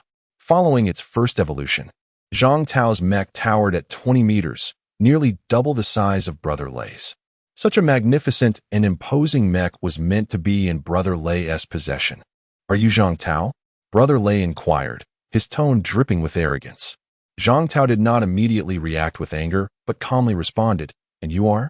I am Lei, from the western city, the one involved in logistics? Zhang Tao asked uncertainly. He recalled a figure who occasionally sought Brother Lei's assistance when his own resources fell short. Brother Lei nodded. Indeed, that is I. Are you here seeking refuge with me? Zhang Tao asked, as if it were the most natural question in the world. What? Seeking refuge with you? Chapter 47. I am your master Rei, filled with disbelief, questioned whether his ears had deceived him. Could it be that he had heard such audacious claims? Was it conceivable that with nearly 400 formidable warriors under his command, they would defect to someone with merely 2 or 3 subordinates? Madness. Initially, Zhang Tao had commanded a contingent of 30 to 40 men, but attrition had taken its toll. Nevertheless, this did not impair his perception. To Zhang Tao, Rei's reaction was a clear indication that he had learned of yesterday's events. The annihilation of a rat horde capable of devastating the entire city in just one morning demonstrated an undeniable strength. Surely, it was only natural for others to seek his allegiance. As for Rei and his handful of followers, their 300 to 400 mechs paled in comparison to the overwhelming rat swarm. Zhang Tao was unconcerned about how the news had spread. Many still lingered in the shadows, and he could not prevent someone from covertly recording him. Had Rei lost his mind? Did he still believe they were in the days before the apocalypse? Rei taunted. If this were before the apocalypse, I would gladly serve under you. But now, oh? Not seeking my allegiance? Zhang Tao responded with a tone that indicated he held Rei in no regard, causing Rei to bristle with irritation. It was clear that without a lesson, Zhang Tao would remain oblivious to reality. In an instant, Rei unleashed a powerful punch aimed at Zhang Tao's chest. Originally intended for Zhang Tao's head, it fell short. Was this a skill? Zhang Tao was momentarily taken aback. Rei's speed did not align with the force of his blow. The impact sent Zhang Tao staggering back several steps, reducing the durability of his armor by 30 points. Without the protective gear, the punch would have inflicted considerable damage, albeit only somewhat. Boss, someone has learned a skill. Should we eliminate him? Can we obtain the skill? Zhang Tao refrained from retaliating immediately, opting instead to contact Zhang Wei. Zhang Wei, standing by the river, responded to the call. Yes, is there trouble? No, I can handle it. Zhang Tao quickly replied, wishing to avoid burdening Zhang Wei with this minor issue. His primary concern was the skill Rei possessed. He feared Zhang Wei's return would jeopardize his chance to acquire it. If he were to claim the skill for himself, it would be awkward for Zhang Wei to take it back. Understood, Zhang Wei replied, turning his gaze back to the river, puzzled by the absence of any mechanical creatures. How about this? Bring your men and join me. It's not too late, Ray suggested, mistaking Zhang Tao's stunned silence for fear. Zhang Tao erupted in laughter. Should I call for reinforcements? One of his bodyguards asked seriously. Not necessary, Zhang Tao waved dismissively. They are merely a bunch of insignificant pests. Yet, he knew he could not contend with Lin Xianying. If Ray's skill were also within her grasp, it would pose a significant problem. Ray, not foolish, sensed something amiss in the conversation between Zhang Tao and his subordinates. Yet, he suspected Zhang Tao was merely trying to intimidate him. Do you think scaring me will drive me away? Who is trying to scare you? Don't flatter yourself, Zhang Tao retorted, casually retrieving an energy scythe from the cargo hold. Ray's eyes gleamed with excitement upon seeing the weapon. This must be the weapon Han Su spoke of. Truly formidable. Such a powerful weapon should rightfully belong to me. Hand it over, and I may spare you. Zhang Tao was momentarily taken aback. The word struck a familiar chord. He recalled uttering something similar during his time at the zoo. In that moment, he understood Zhang Wei's perspective. He had appeared foolish in his brother's eyes. What did you say? Ray asked, confused about who Zhang Tao was insulting. I said you are a fool. With that, Zhang Tao swung the scythe, slicing through the air with a flash of purple light. Unexpectedly, Ray had no time to evade, as Zhang Tao's speed far surpassed his own. Without any equipment, Ray's combat prowess was negligible. Instinctively, he raised his hand to defend himself, but the purple light flashed past, severing one of his mech's arms, which fell to the ground. Laughter ceased abruptly. Ray's subordinates stood frozen, unable to comprehend how their seemingly invincible leader was so easily defeated. Charge. Let's take him down together. Ray's loyal followers, those who had long depended on him for sustenance, rallied, particularly those permitted to operate his mechs. If anything happened to Ray, they would lose their means of survival. Over 30 mechs surged toward Zhang Tao, their momentum impressive. Ah, indeed, I am a fool, Zhang Tao chastised himself, recalling his own misguided belief that quantity could overpower Zhang Wei. With resolve, Zhang Tao ceased his politeness and began to swing the scythe, his feet moving with purpose. Any mech that dared to approach was swiftly sent crashing to the ground amidst a cacophony of metallic clashes. Han Su, witnessing the chaos, was struck dumb. How could a mere encounter with Zhang Tao lead to such a one-sided affair? Realizing his peril, he knew he could not remain. He had to flee. However, this time, he intended to infiltrate Zhang Tao's villa amidst the confusion to search for Han Zhao's body. He understood that this was his final opportunity. If he did not recover her remains now, he would never have another chance. Soon, Han Su found himself near Zhang Tao's villa. Frustratingly, Zhang Tao's subordinates were clustered together, making it impossible for him to isolate one to extract information. Just then, a cool voice pierced the air. Who are you? Lin Xianying stood atop a villa, surveying Han Su from above. Han Su knew of Lin Xianying's prowess. He doubted he could glean anything useful from her. More likely, he would lose his life. Thus, he opted to flee, but not before uttering a final insult. I am your master. Chapter 48. The thunderstrike Lin Xianying was momentarily taken aback. She had not anticipated being reprimanded.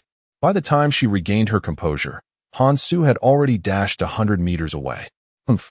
With a scornful huff, Lin Xianying aimed her weapon at Han Su. Although she was a paragon of justice, being unjustly berated did ignite her ire. The freezing projectile, far swifter than Han Su, struck him in the back in the blink of an eye. A significant portion of his mech's back was encased in ice, severely hampering his mobility. In truth, the fact that she did not end Han Su's life with a single shot was already a concession on Lin Xianying's part. Let us capture him, several bodyguards, witnessing the unfolding situation, immediately proposed to apprehend Han Su, eager to curry favor with Lin Xianying. No need, let him go, Lin Xianying waved dismissively. A single reprimand followed by a retaliatory shot was sufficient punishment. There was no need to pursue him relentlessly. Understood. With Lin Xianying's decree, none dared to pursue Han Su further. In reality, had Lin Xianying been aware of Han Su's true identity, she would certainly not have allowed him to escape. Stumbling as he fled, Han Su's resentment towards Zhang Wei deepened with each step. It was one thing to be unable to defeat Zhang Wei, but how could he not even contend with Zhang Wei's subordinate? If only Zhang Wei were inclined to assist him, Perhaps he too could attain such prowess. Ultimately, just as Han Su was about to exit the villa district, he burst into a private yard. "Where is everyone? Come out!" Han Su shouted, fury coursing through him. The inhabitants of the villa dared not defy him, and a man hesitantly emerged from within. This man also possessed a mech, and not merely one. Yet he was reluctant to engage Han Su in combat, not out of fear, but out of concern for the potential collateral damage to those he held dear. "Do you possess any source crystals? Hand them over." Han Su was unabashed, his frostbite requiring source crystals for recovery, and he possessed but a few. "Yes, I will give you the source crystals. Just leave." The man nodded. It was advantageous to use source crystals to distance himself from trouble. "All right." Upon hearing Han Su's affirmative response, the man produced 10 ordinary source crystals. "Only 10? That will suffice. I have some questions," Han Su said after accepting the crystals. The man felt a flicker of irritation, believing Han Su to be insincere, yet he refrained from protest. "Go ahead. Are you aware of the incident at Zhang Tao's residence where a woman was killed?" "I am," the man nodded. Such significant news was easily discernible with a little inquiry. "Where did they bury her?" "Bury? They did not bury her." "What?" Han Su's anger flared. "What does that mean? Did Zhang Wei's depraved minion dispose of her body?" His fury surged. The woman had vanished, rumored to have resurrected as a monster. "Indeed, she has come back to life," the man replied candidly. This was no secret within the villa district. Zhang Tao's bodyguards were well aware. With a little incentive, one could glean such information from them. It was not that Zhang Tao's men were disloyal. Rather, Zhang Tao had never instructed them to keep it confidential, and they spoke of it merely for amusement. "She has returned to life? Are you speaking the truth?" Han Su's rage instantly dissipated, replaced by overwhelming astonishment. "Yes, she has returned. It is said she has transformed into a steel serpent. As for her whereabouts, that remains unclear, though some traces were left behind when she departed. If you wish to search, you may follow the signs of her passage." "Thank you very much." Han Su expressed his gratitude. The man anticipated Han Su would take his leave, a smile creeping onto his face. However, unexpectedly, Han Su lunged at the man, seizing him with a single hand. "You." The man's pupils dilated in shock as he gazed at Han Su. Unfortunately, Han Su denied him the chance to speak. With a brutal grip, he ended the man's life. "You will not keep the secret of my visit, so you must perish." Afterward, Han Su rifled through the man's belongings, seizing the mech core before hastily departing. Unbeknownst to Han Su, within the villa, a small boy with tear-streaked eyes was hiding behind the window, biting his arm in fear. The man Han Su had killed was his father. He dared not make a sound, terrified that Han Su might return to eliminate him as well. Minutes later, after Han Su failed to return, the boy finally summoned the courage to rush outside. Upon seeing his father reduced to a mangled heap, he collapsed to the ground, weeping uncontrollably. "Who are you referring to?" "Han Su." "Are you certain that is his name?" Zhang Tao, wielding a battle scythe, gazed in astonishment at the line of kneeling mechs. A cursory glance revealed that over 100 mechs were prostrated before him, while their leader, Brother Lei, had already become a specter in Zhang Tao's wake. "Yes, it is Han Su.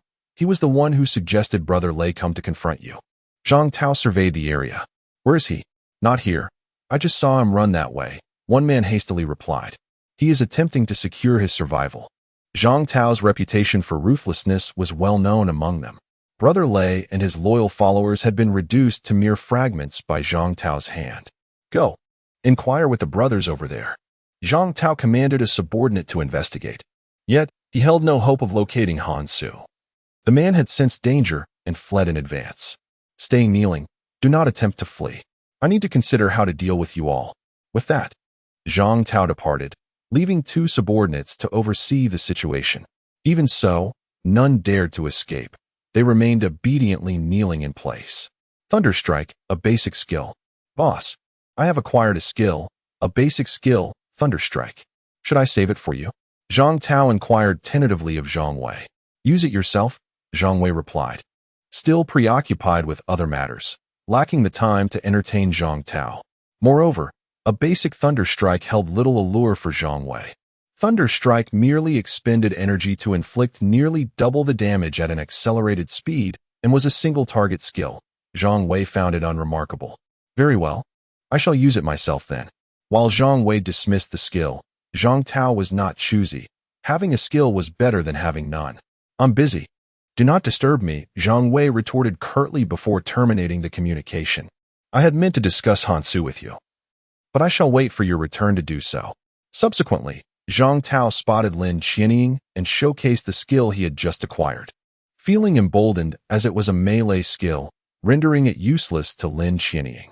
After his display, Zhang Tao returned to the matter at hand. By the way, someone mentioned that Hansu ran this way. Did you see him? Chapter 49. The vengeance of a father's murder. Upon hearing the name Hansu, Lin Qianying immediately recalled the individual who had just insulted her. No wonder. In an instant, she understood why she had been scolded earlier. Did you see him? Zhang Tao inquired, urgency lacing his tone, eager to capture the troublemaker Hansu. I shot him, but he won't die, and he went that way. Lin Qianying indicated the direction. She held no hope of catching up to Hansu. The thought of even attempting to pursue him did not cross her mind. After all, Hansu had already fled for quite some time. It would be nothing short of miraculous if they managed to catch him. Yet, Zhang Tao was not one to be deterred by superstition. What if Hansu had retreated to the most perilous location, believing it to be the safest? I'll go take a look, Zhang Tao declared to Lin Qianying before setting off. Zhang Tao's frenzied sprint attracted the attention of many, as his hefty frame caused the ground to tremble with each stride. To Zhang Tao, this was akin to stirring a snake from its slumber. Unfortunately, the snake remained undisturbed, but he did hear a rather boisterous cry. Initially, he paid it no mind. However, after several laps around the villa district, the crying persisted. What was wrong with this child? Any other young one would have been frightened into hiding by his wild antics. Unable to resist, Zhang Tao approached the source of the noise. From a distance, he spotted a boy clutching a bloody mass. Murdered. Zhang Tao discerned the grim reality at a mere glance. If the boy's father had been slain by a mechanical creature, he would have been consumed. Only a human murder would leave behind a corpse. Stop crying, will you? Zhang Tao called out, keeping his distance, wary of frightening the child. Though he was somewhat of a spoiled rich kid, he still possessed a modicum of conscience. While he bore no qualms about intimidating adults, bullying a child was beyond him. Get lost. You get lost. The boy shouted at Zhang Tao, his voice hoarse from crying. Exhausted yet emboldened by his tears, he believed that those who operated mechs were all villains. He saw no reason to live after losing his father, contemplating that death might be preferable, which made him remarkably brave. Zhang Tao was taken aback by the boy's vitriol. I haven't done anything to you, kid, he protested, pointing to himself. Zhang Tao's mech was quite recognizable, and he thought the boy might recognize him. Alas, reasoning with a child who had lost his sanity was utterly futile. I said get away. The boy screamed hoarsely, picking up a stone to hurl at Zhang Tao. Unfortunately, his feeble strength rendered his throw ineffective. Rather than feeling irritation at the boy's actions, Zhang Tao found himself stirred by sympathy. After all, who had not experienced a childhood? If he had lost his father at such a tender age. Child, do you wish for revenge? I can assist you. At the sound of Zhang Tao's words, the boy looked up sharply. In that moment, Zhang Tao perceived a glimmer of hope in the boy's eyes. Really? You can truly help me? The desire for vengeance burned brightly within the boy. I can. Just tell me who killed your father, and I will help you avenge him, Zhang Tao assured, patting his chest confidently. I don't know who he is, the boy lamented, his small face contorting in distress. Zhang Tao understood, after all. Murderers rarely announce their names before committing their heinous acts. Share what you do know, what transpired, he urged. All right, I will tell you. The boy began recounting the events.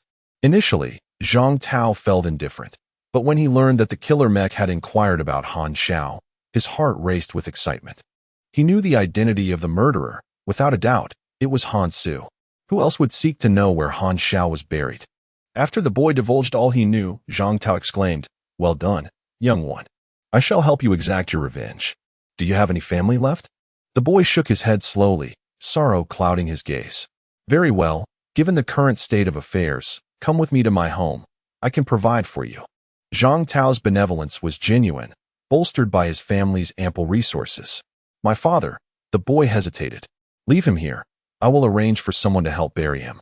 Thank you, the boy replied, displaying a surprising amount of gratitude despite his plight. Upon returning to the villa with the boy, Lin Qianying approached curiously. Who is this child? Found him.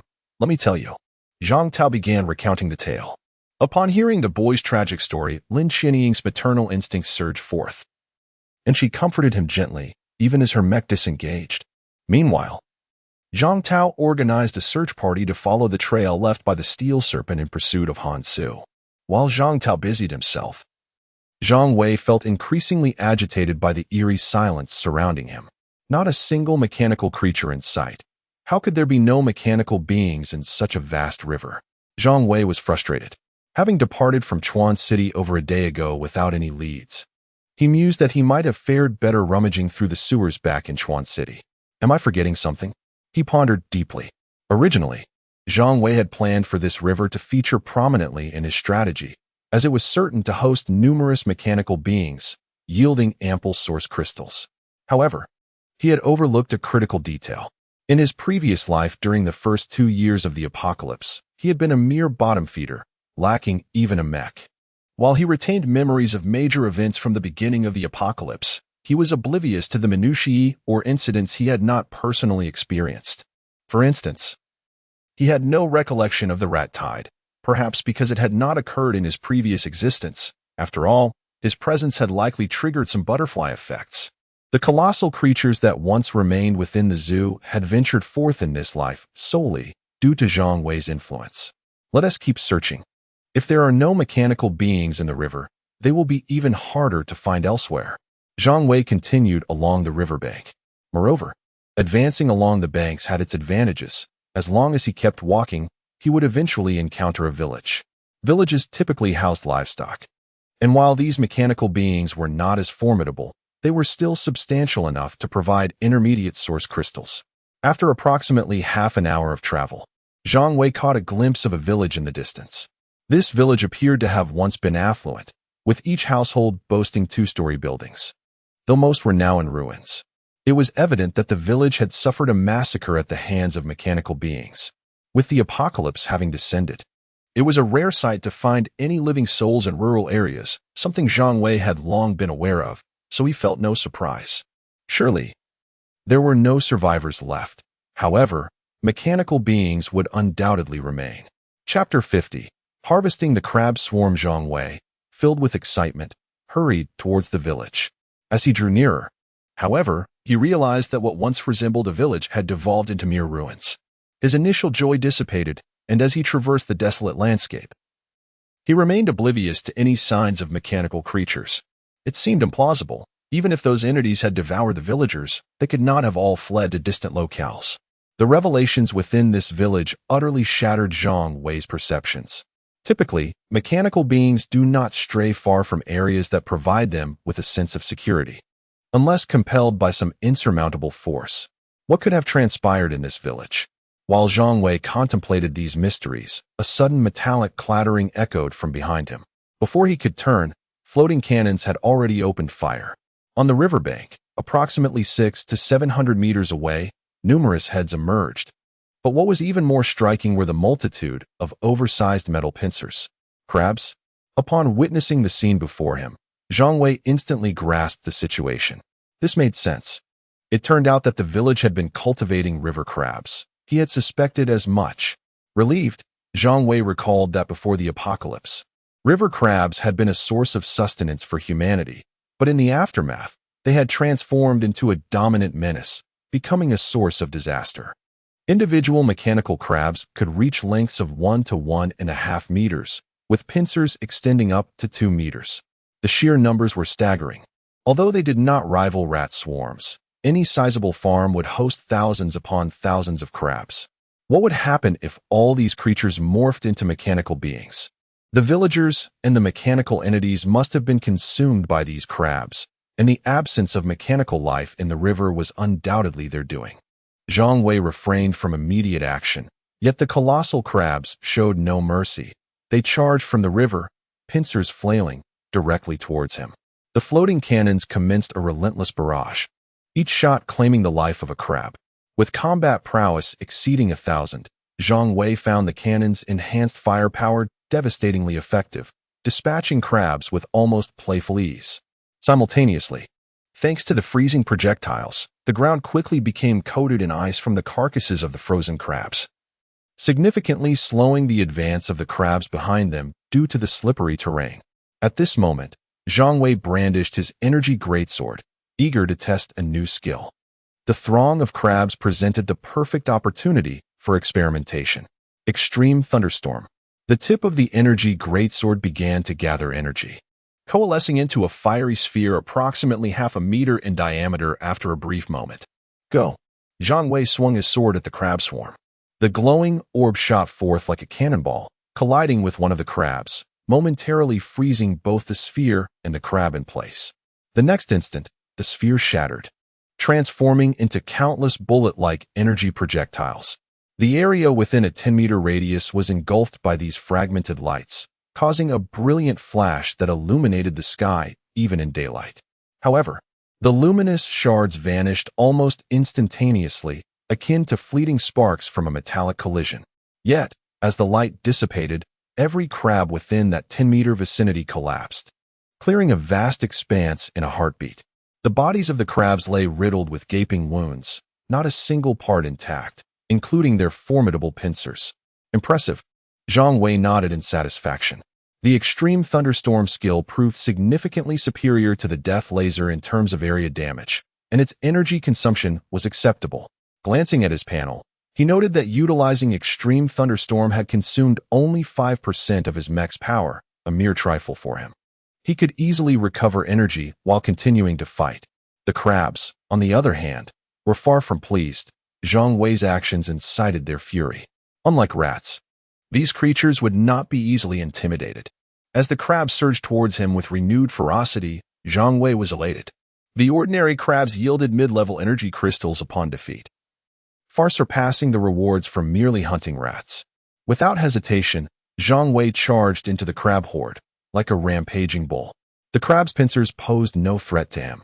With his great sword, powerful legs, and the floating cannons hovering above his shoulders, he wielded multiple means of attack. The crabs fell victim to his relentless assault, and the skills he unleashed decimated their ranks further. The massive casualties finally prompted the crabs to recognize the gravity of their situation. Soon, their rage evaporated, replaced by fear, an instinct inherent in all living beings, including Zhang Wei himself. Should he encounter an adversary with combat power exceeding 10,000 at that moment, he too would feel trepidation. After an unidentified crab emitted a distressing screech, the swarm began to scatter. Zhang Wei, having felled fewer than 2,000 crabs, was not one to let them escape so easily. Yet after a brief pursuit, he paused. First, he would collect the energy crystals. While he had gathered some during the slaughter, the energy crystals dropped by the crabs he had slain with skills had eluded his immediate grasp. He would chase down the remaining crabs after ensuring he had collected the crystals, confident that they would not stray far. The river was not vast, and the sheer number of crabs present meant that even if they attempted to migrate, it would require time. Within 5 minutes, Zhang Wei had cleared the battlefield. He then followed the trail left by the retreating crabs. Upon reaching the riverbank, he halted. It was not that he was afraid to enter the water. Rather, the mech did not require breathing and was unafraid of water, though movement would be somewhat constrained. Moreover, the river's deepest point barely reached 5 meters, insufficient to submerge him. Yet, a pressing question arose. In a river only 5 meters deep, how could not a single crab be seen? Did they shrink upon entering the water? That seemed implausible. Zhang Wei quickly dismissed this hypothesis.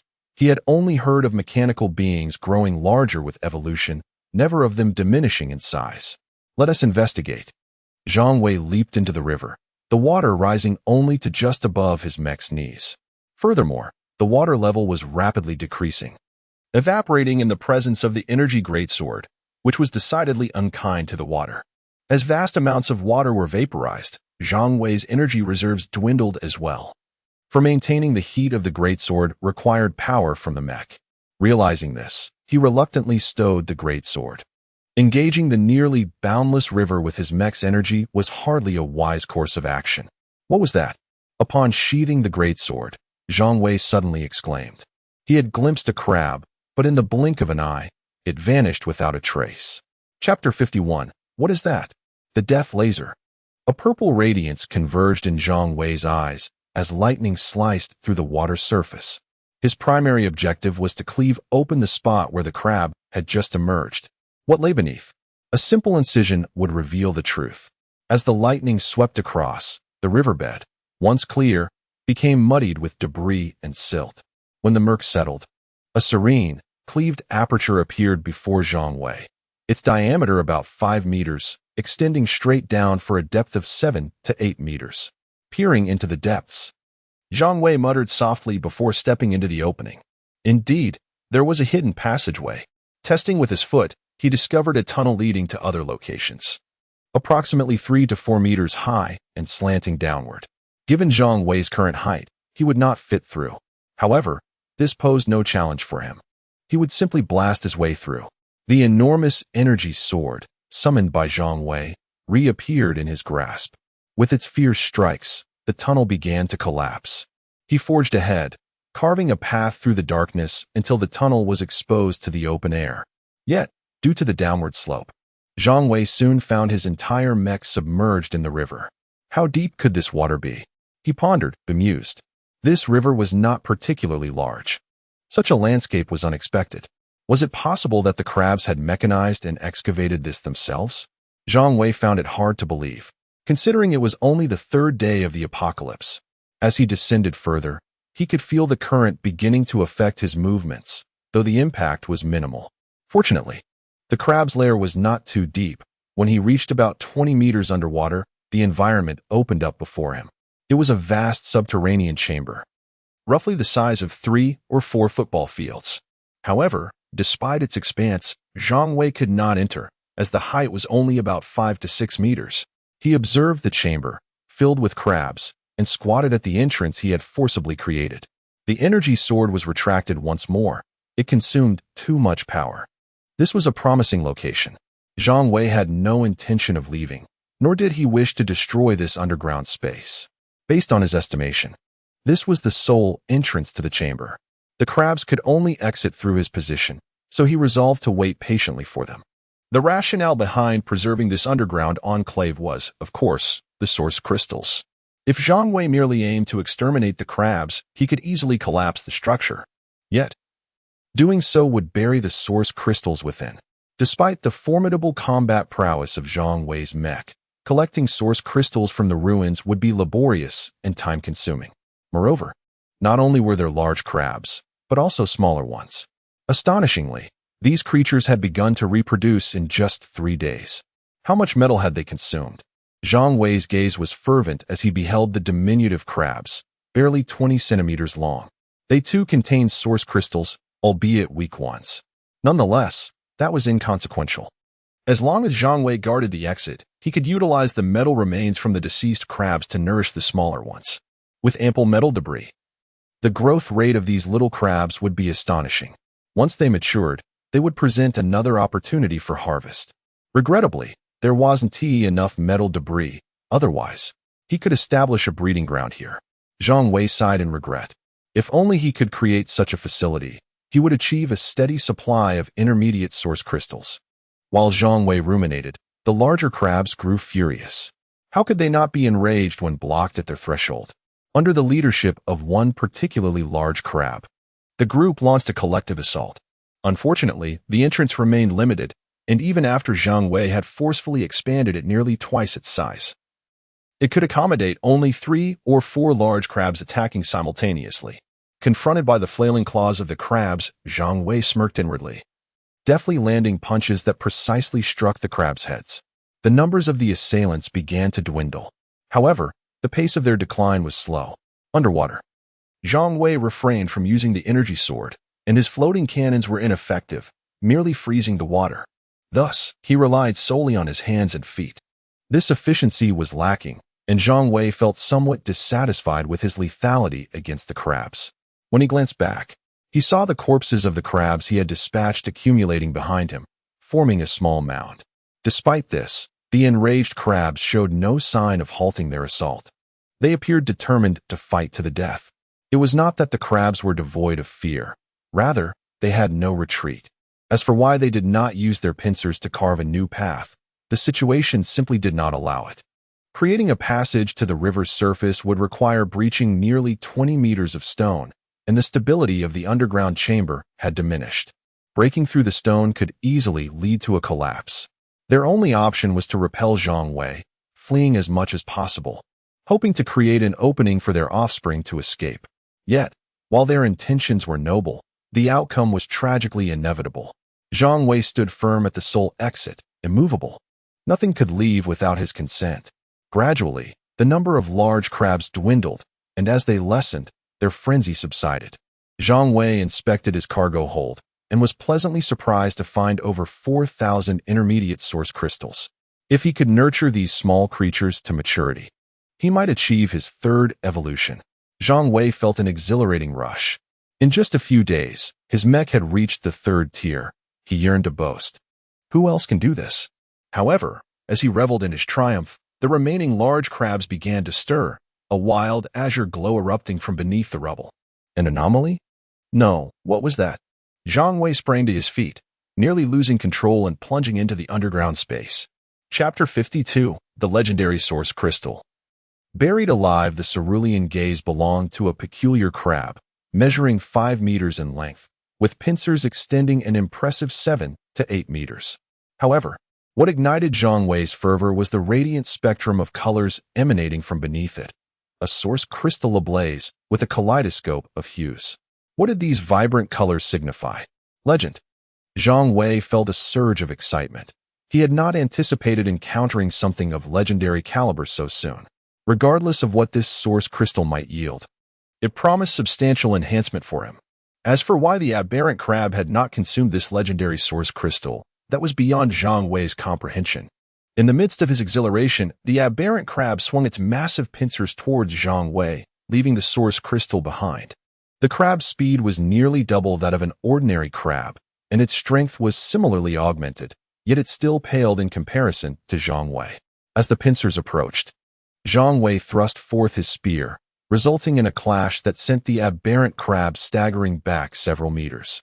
Indeed, it was merely a retreat. Due to the excessive length of the crab's pincers, Zhang Wei was unable to strike its body with his spear, and since both were wielding pincers as weapons, Zhang Wei found himself at a disadvantage. Nevertheless, Zhang Wei remained unperturbed, for he possessed an undeniable advantage in strength.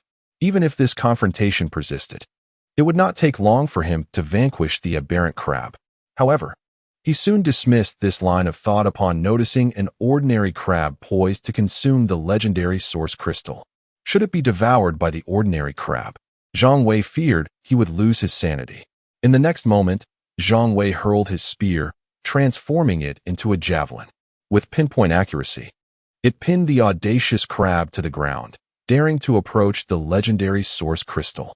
At that juncture, Zhang Wei disregarded any concern for energy expenditure. Retrieving his thermal giant sword from the cargo hold, oblivious to the potential collapse of the subterranean space. With the sword in hand, he unleashed a devastating strike, forming a radiant sphere at its tip that surged towards the location of the legendary source crystal. The sphere erupted, clearing a 10-meter radius in an instant. Subsequently, Zhang Wei wielded his sword with ferocity, forcing the aberrant crab back while leaving a deep gash of over 20 centimeters on one of its pincers. As the aberrant crab retreated, Zhang Wei pressed forward, determined to thwart any ordinary crab that dared approach the legendary source crystal, ready to unleash his devastating strike once more. The already unstable underground space teetered on the brink of collapse under Zhang Wei's relentless assault. As the structure began to give way, he cast aside all else, crouching down to crawl deeper into the underground realm. Everything could be sacrificed, but the legendary source crystal was non-negotiable. It could not be abandoned. Even if buried beneath the earth, what if it were lost forever? In that moment, thoughts of nurturing or care vanished from Zhang Wei's mind. All that remained was the singular focus on the legendary source crystal. His actions sparked a flicker of hope for the aberrant crab. In the confined space, Zhang Wei found himself unable to mount an effective defense. When the crab's pincers clamped around him, it became clear to the creature that victory was slipping into its grasp. The force exerted by the pincers was indeed substantial, not only damaging Zhang Wei's shoulder armor, but also hindering his advance. Without hesitation, Zhang Wei activated his psychic combat enhancement, doubling his strength. A surge of power erupted within him, and propelled by the thrust of his thrusters, he lunged forward with ferocity. The unprepared aberrant crab was sent sprawling, one of its pincers forever lodged in Zhang Wei's form. Ignoring the minor details, he pressed onward, closing in on the legendary source crystal. Suddenly, the aberrant crab emitted a furious cry. The remaining crabs, heeding its call, abandoned their assault and fled towards the exit, including the smaller ones. Zhang Wei realized the true intent behind their actions. So this was your plan. He marveled at the unexpected intelligence exhibited by a mere aberrant crab. Yet, he felt no sense of manipulation. If this could be construed as manipulation, he welcomed it daily. A legendary source crystal each day would suffice. He harbored no greed. As the crabs retreated in a frantic exodus, Zhang Wei successfully positioned himself atop the legendary source crystal. Just as he prepared to withdraw from the subterranean space with the crystal in hand, the aberrant crab, enraged, began to wreak havoc on the structure of the underground chamber. Such cruelty! It seemed intent on entombing him, though Zhang Wei had no intention of burying them. He discerned the crab's malicious intent, but merely scoffed at it. Feeling no anger, the collapse of the underground space would spell disaster for the crabs, yet for Zhang Wei, it was merely a minor inconvenience. He estimated he could easily extricate himself with minimal effort. Having secured the legendary source crystal, what harm was there in exerting a little effort? With a thunderous roar, the underground chamber began to collapse, debris raining down. Zhang Wei cast a glance towards the exit, then obediently covered his head with his arms, lying flat against the ground. Countless stones pelted him, though the height was only 4 to 5 meters, and the cushioning effect of the river water rendered the damage negligible. Nonetheless, the sheer volume of falling debris was weighty. Once the tremors subsided, Zhang Wei knew it was time to emerge. He tested his limbs. They moved, albeit with difficulty.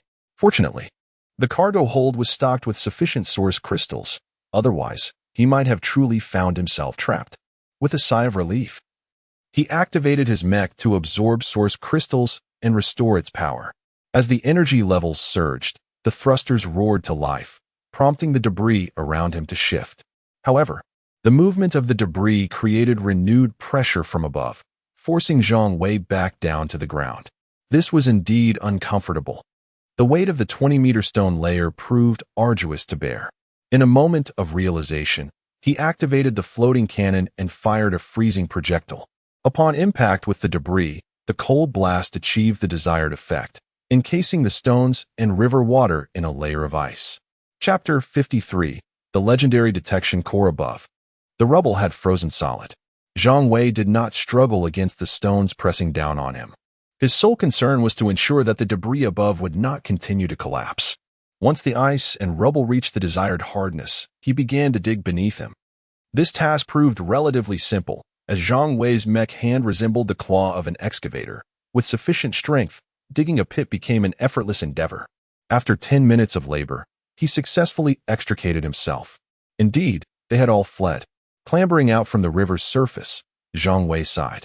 For not a single shadow of a crab was to be seen. Yet, he felt no disappointment. Without regard for appearances, he sat on the riverbank and produced the resplendent, multicolored source crystal, radiating an alluring glow. What wonders might it reveal? His heart raced, hands trembling. At that moment, Zhang Wei hesitated to activate the crystal. He hoped it would yield something extraordinary. Activating it, a chime echoed. Congratulations, you have acquired a legendary detection core. A legendary core? Astonishment escaped Zhang Wei's lips. Detection core, legendary combat power 50, 2 slots, fine detection range of 1 kilometer, rough detection range of 10 kilometers. Upon equipping the detection core into his mech, the visuals in Zhang Wei's eyes transformed, revealing a detection icon within his field of vision. It was striking, akin to a car's heads-up display, prominent yet unobtrusive.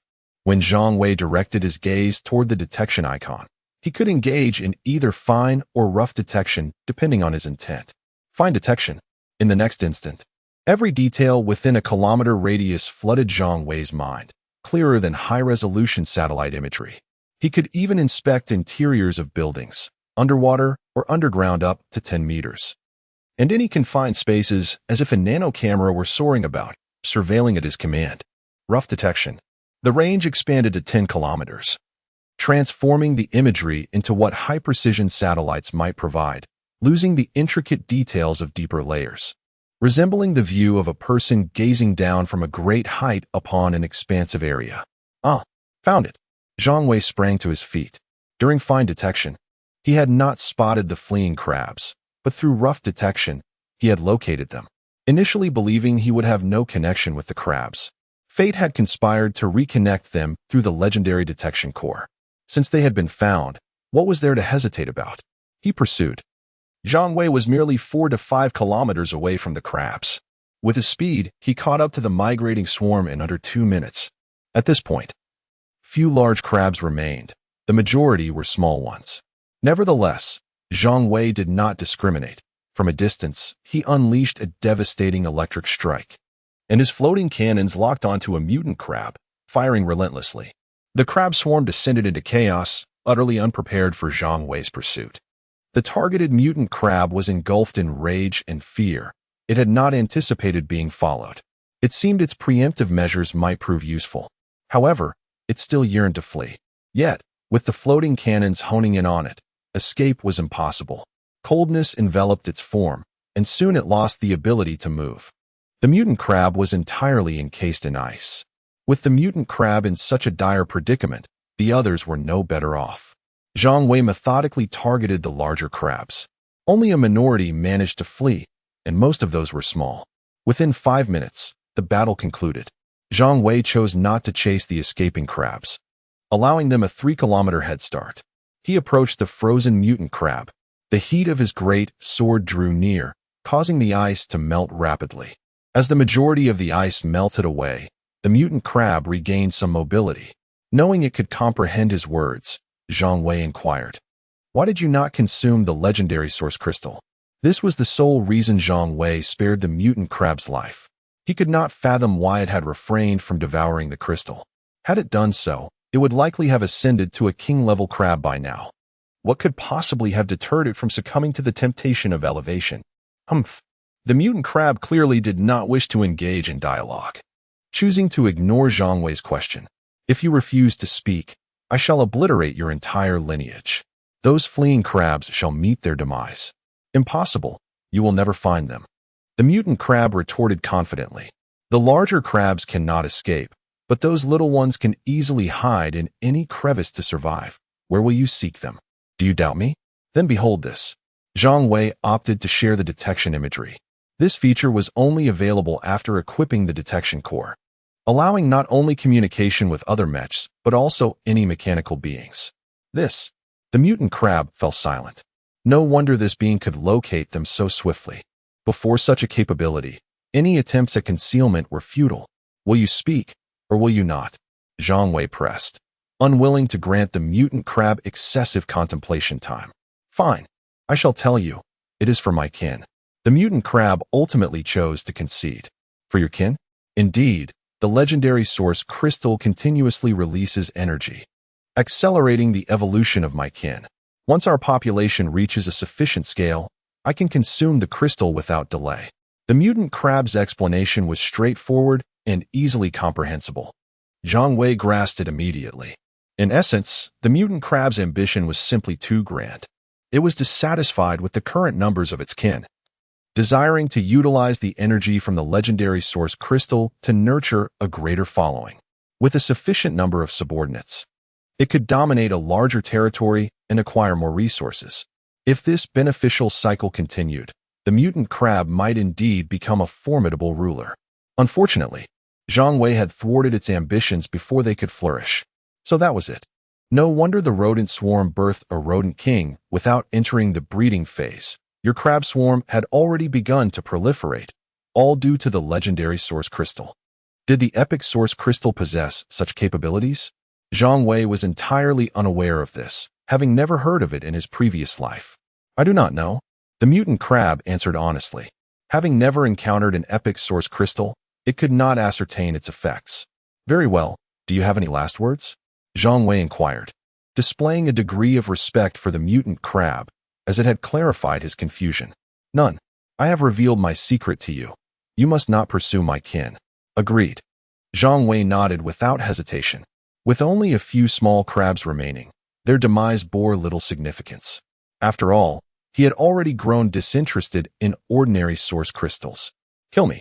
The mutant crab boldly urged Zhang Wei. This took Zhang Wei by surprise. Mutant beings had awakened wisdom. No intelligent creature was devoid of fear of death. Yet, here was a crab actively seeking its end. What was this peculiar situation? When abnormality arises, something is amiss. However, Zhang Wei had no time to ponder the mutant crab's motivations. With a single stroke, he severed its head. Where is the source crystal? Zhang Wei gazed at the fallen mutant crab's lifeless body, his mind engulfed in confusion. Chapter 54, Leaving the City. Pursuing the two Hans, this was Zhang Wei's first encounter with such a situation, not only in this life but also in his past existence. Is it merely a reincarnation that could provoke such a significant transformation? Zhang Wei found himself engulfed in profound self-doubt. The demise of a mechanical creature without a source crystal was utterly absurd. A lack of a source crystal rendered a machine akin to a car devoid of an engine. How could it possibly function? Well, if there was none, then so be it. What could Zhang Wei do? Vent his frustration on a corpse? Even if he lashed out 100 times, if it did not yield a source crystal, it would remain unyielding. He decided to return. Zhang Wei sheathed his energy greatsword and turned towards Chuan City, running with determination. He had amassed enough source crystals for his third mecha evolution, although he could not spot any significant mechanical creatures in his current location. He was acutely aware of the dangers of being alone outside the city. The most prudent course for his mecha evolution was to return to the safety of the city. Shortly after Zhang Wei's departure, a small crab approached the remains of an exotic crab with utmost caution. It exerted all its strength to retrieve the head of the exotic crab, and upon aligning the head with the body, it burrowed into the carcass. After a brief 10 seconds, the dimmed eyes of the exotic crab suddenly emitted a brilliant blue light. The exotic crab had come back to life. It turned out that it had transferred its source crystal into the small crab's body, which had previously belonged to it. The reason Zhang Wei had not obtained a source crystal after defeating it was that the exotic crab had utterly depleted the energy of that ordinary source crystal. Upon the return of its own source crystal, it naturally revived. This act was entirely due to the wisdom bestowed upon it by a legendary source crystal. Otherwise, one might wonder if this exotic crab would truly be so fearless in the face of death. Chuan City, I shall seek vengeance upon you. The exotic crab glanced towards the direction Zhang Wei had departed and swiftly retreated with the small crab. As for how it planned to exact revenge on Zhang Wei, the exotic crab had already devised a scheme in its mind. Unbeknownst to Zhang Wei, the exotic crab had the capability to resurrect. He hurried back to Chuan City, and by the time he entered, dusk had settled. At Zhang Tao's villa, "Brother, you're back," Zhang Tao exclaimed upon catching sight of Zhang Wei from afar. "Brother, come quickly and see the new skill I've acquired." With that, Zhang Tao unleashed a thunderstrike towards Zhang Wei. In response, Zhang Wei swiftly kicked out, sending Zhang Tao flying before his fist could connect. The thunderstrike merely doubled Zhang Tao's strength and speed, yet even with such enhancement, he was still no match for Zhang Wei, who could effortlessly subdue him. Wow! Zhang Tao tumbled across the ground, creating quite a ruckus. "Brother, you're too strong," he exclaimed, almost in tears. Being kicked aside was bearable, and though his mecha sustained no significant damage, the durability of the defensive armor had inexplicably decreased by 50 points. Is this even human? It was just a simple kick. If this continues, the armor will be rendered useless. What happened? Zhang Wei was uninterested in banter. He had not inquired about the events previously, and now that he was back, he naturally wanted to know. It's like this Zhang Tao, forgetting his concern for the armor's durability, began to boast about his exploits, having single-handedly battled 400 mechas. Surely, he wanted to take pride in his illustrious achievement. Zhang Wei, however, was not impressed by Zhang Tao's bravado. His concern lay with Han Su, who had resurfaced. These two fellows were truly relentless and insatiable in their pursuits. Since they were so eager, it seemed unnecessary for him to continue experiencing life in this apocalyptic world. With that thought, Zhang Wei turned to leave. Hey, brother, where are you going? Zhang Tao was dumbfounded. He hadn't finished speaking when Zhang Wei walked away again. Didn't we already find traces of their departure? I'm going to find them. Brother, don't be ridiculous. They fled Chuan City. It's such a vast area outside. Where do you propose we search? Zhang Tao had attempted to track them down, but after leaving Chuan City, all traces had vanished, making it impossible to locate them. I can find them, Zhang Wei replied with confidence. Before acquiring the detection core, he would have struggled, but now, with the detection core in hand, he was determined to ensure Han Xiao and Han Su survive the night, even if it meant losing the battle. How will you find them? Brother, I'll go with you. Zhang Tao was puzzled, but now is not the time for questions. Following Zhang Wei was of utmost importance. You stay and guard the house. I will pursue him. Lin Qianying suddenly emerged. Zhang Tao was disheartened. Why was it that every task was being taken from him? Zhang Wei glanced at Lin Qianying and made no objections. Her speed surpassed Zhang Tao's significantly, so her presence posed no issue. Moreover, Zhang Wei sensed that Lin Qianying had something to communicate, rather than simply following him. Let us go, Zhang Wei beckoned, and Lin Qianying followed closely behind. Before long, Lin Qianying led Zhang Wei out of Chuan City. Earlier during the day, she had traced their path and was quite familiar with the route. However, once they left the confines of Chuan City, it was Zhang Wei's turn to shine. Utilizing his precise detection abilities, he could uncover the faintest traces that others could not. Yet, Zhang Wei did not rush to search immediately. He turned to Lin Qianying. Speak, what is it? Indeed, I cannot hide this from you. My superior wishes to propose a transaction with you, Lin Qianying began. What kind of transaction? Zhang Wei inquired. They wish to purchase the metal debris, specifically, the considerable pile we have amassed in the northern part of the city. Zhang Wei looked at Lin Qianying in surprise. Have they accepted the notion of constructing a metal city? He had initially thought it would take time for some antiquated minds to come around to such an idea. Without a significant lesson from mechanical creatures, they would not be so compliant. Why would they not accept it? Lin Qianying retorted, as if it were a matter of course. Very well. It can be entrusted to them. But are you not curious about what they intend to use for payment?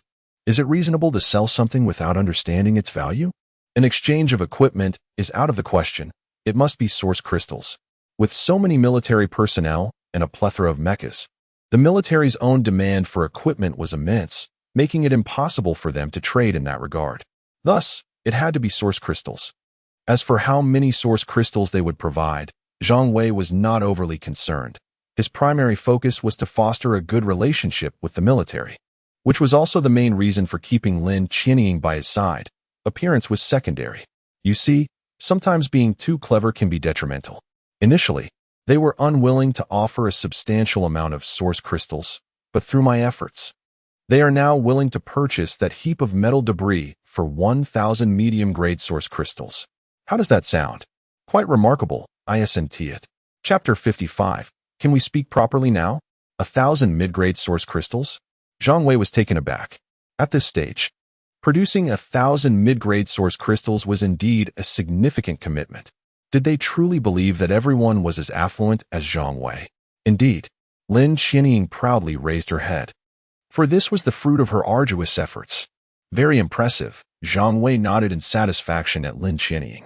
By the way, I am not responsible for the transportation. They will have to figure that out themselves. Zhang Wei reminded Lin Qianying. Rest assured, preparations have already been made on that front. After a slight nod, Zhang Wei remarked nonchalantly, that's good. Is there anything else? Nothing more. Why do you seem so unexcited? That's 1,000 mid-grade source crystals. Lin Qianying questioned, perplexed. If she were to receive these 1,000 mid-grade source crystals, how many levels would her mech ascend? It's just 1,000. What is there to be excited about? Let us go. We've found their trail, Zhang Wei replied indifferently. This was not an act of bravado. It was simply the truth. With 5,000 or 6,000 mid-grade source crystals lying in the cargo hold, how could Zhang Wei possibly be stirred by just 1,000? Found them? Where? Lin Qianying did not dwell on the crystals, but was curious about how Zhang Wei had discovered the traces. By now, night had completely fallen. Although visibility was not significantly impaired for the mechs, locating Han Xiao or Han Su's traces on the chaotic ground would be exceedingly difficult. Lin Qianying was certain she could not achieve it. I'll share my vision with you. What does that mean? Lin Qianying asked, her curiosity piqued. In the next moment, she exclaimed in astonishment, "Whoa." Fortunately, she managed to restrain herself, almost succumbing to a classic outburst. "What is this?" "A detection core," Zhang Wei explained. "You acquired another core?" "Yes, let us move." Zhang Wei did not elaborate further. If he were to disclose that his detection core was legendary, Lin Qianying might well retreat into herself. All right, what else could Lin Qianying say? She could only follow Zhang Wei's lead. Outside the town, the ground was littered with various traces, the roads thoroughly ravaged. Zhang Wei had not found any traces left by Han Su, but he had successfully detected those left by Han Xiao. After all, Han Xiao had transformed into a steel serpent, a large entity that would undoubtedly leave conspicuous marks on the ground. Following the trail, Zhang Wei and Lin Qianying soon arrived at a small town 50 kilometers from Chuan City. Within the town, smoke lingered, and flames flickered, not yet extinguished. Is she here? Lin Qianying could see the visuals provided by the detection core, yet she could not discern the traces left by Han Xiao. Zhang Wei nodded. She indeed entered this town, but I wonder if she has already departed. Zhang Wei felt a twinge of discomfort. Despite the town's modest size, its complex interior could easily conceal Han Xiao's traces. Let us go in and take a look. Zhang Wei took the lead, with Lin Qianying closely following. Upon their entrance to the town, they immediately attracted the attention of several mechanical creatures and mechs. There was no avoiding it. Lin Qianying's mech was not particularly conspicuous, but Zhang Wei's mech was strikingly noticeable, towering even above a standard 3-story building. Zhang Wei paid no mind to the lurking figures. His purpose clear, to find Han Xiao and eliminate her. Lin Qianying, on the other hand, was like a child who had just received a new toy, constantly shifting her perspective to observe the hidden entities. With this core, no one can ambush you, Lin Qianying exclaimed after a while, a hint of envy evident in her tone. She had yet to acquire a single core, while Zhang Wei possessed 2. Zhang Wei refrained from commenting. Truth be told, ambushes could still occur. Once long-range mechs became more formidable, launching attacks from a kilometer away would be a mere trifle. Mechanical creatures would evolve and grow stronger, mastering some long-range attack skills. However, now was not the time to enlighten Lin Qianying on such matters, for their path was obstructed by an approaching group. Where did you come from? We have never seen you before. A squad of 5 mechs presented themselves before Zhang Wei. These 5 were all 10-meter-tall close combat mechs, imposing in appearance. Yet, Zhang Wei could discern that these mechs had not even undergone their first evolution, posing no real threat. From Chuan City, Zhang Wei answered. Chuan City? That is quite a distance. Just the 2 of you? The interrogator appeared astounded. Yes, Zhang Wei confirmed. We have a few questions for you. Have you seen a large steel serpent? At this moment, Lin Qianying interjected. A woman? We haven't seen a steel serpent. But we are curious to know if you're a beauty. If you are, I wouldn't mind. Heh. The interrogator's demeanor shifted abruptly. The 5 mechs stepped forward, attempting to exert pressure. Shall I handle it, or will you? Zhang Wei turned to Lin Qianying. After a moment's pause, Lin Qianying replied. I'll take care of it. Just don't kill them, Zhang Wei advised, lacking the inclination to deal with such minor thugs. The exchange between Zhang Wei and Lin Qianying left the 5 on the opposite side dissatisfied. What were these 2 discussing? Their earlier inquiry was merely to ascertain the number of Zhang Wei's group, and upon learning it was just the 2 of them, they revealed their predatory intentions. Lin Qianying's presence merely hastened the unveiling of their true nature. Now, it seemed, rather than contemplating an escape, they were considering how to retaliate. Since you refused to cooperate, we will have to take matters into our own hands, brothers. Boom. A close-range shot fired, a freezing round detonating on the interrogator's mech. Before the others could react, Lin Qianying had already gifted each of them a freezing round. It was not that Lin Qianying was stingy. Rather, she feared that giving them more shots might result in their freezing to death. Silence enveloped the area as the 5 mechs, which had yet to undergo their first evolution and possessed a mere few dozen combat points, were all immobilized in place. Can we speak properly now? Zhang Wei inquired. Big brother. Yes, you may ask. The leader of the mechs, now frozen and unable to move, retained the ability to speak. His response was heartfelt, for in their current predicament, they had clearly encountered formidable adversaries. Have you seen a steel serpent? The respondent hesitated, and without further ado, Zhang Wei delivered a punch. Given Zhang Wei's current strength against such foes, it was a disproportionate display of power after the blow. The mech's head was smashed into its torso. Chapter 56. Today, I shall end you. Zhang Wei's actions left the other 4 utterly dumbfounded. Was this not excessively brutal? Although they considered themselves fierce, in comparison to this individual, they appeared as paragons of gentleness. Can you speak? Zhang Wei inquired of another person. Yes, big brother. I can speak. I know who you mean. She is our current leader. Faced with the imminent threat from Zhang Wei, the individual dared not conceal the truth. Admitting the truth could lead to being devoured by their leader afterward, but failing to comply could mean death on the spot. The choice was painfully obvious. Oh, Zhang Wei expressed mild surprise. Please elaborate on your situation. Big brother, we are currently the strongest team in town, indeed the only one, thanks to our wise leader. This individual was gambling on the notion that Zhang Wei was acquainted with their leader, hence his flattery. Zhang Wei interjected, speak of something useful. Very well, I shall. We possess over 300 mechs, which should encompass all the mechs in this town. All of them? Zhang Wei glanced around the small town. Although modest in size, the number of mechs could not possibly be so few.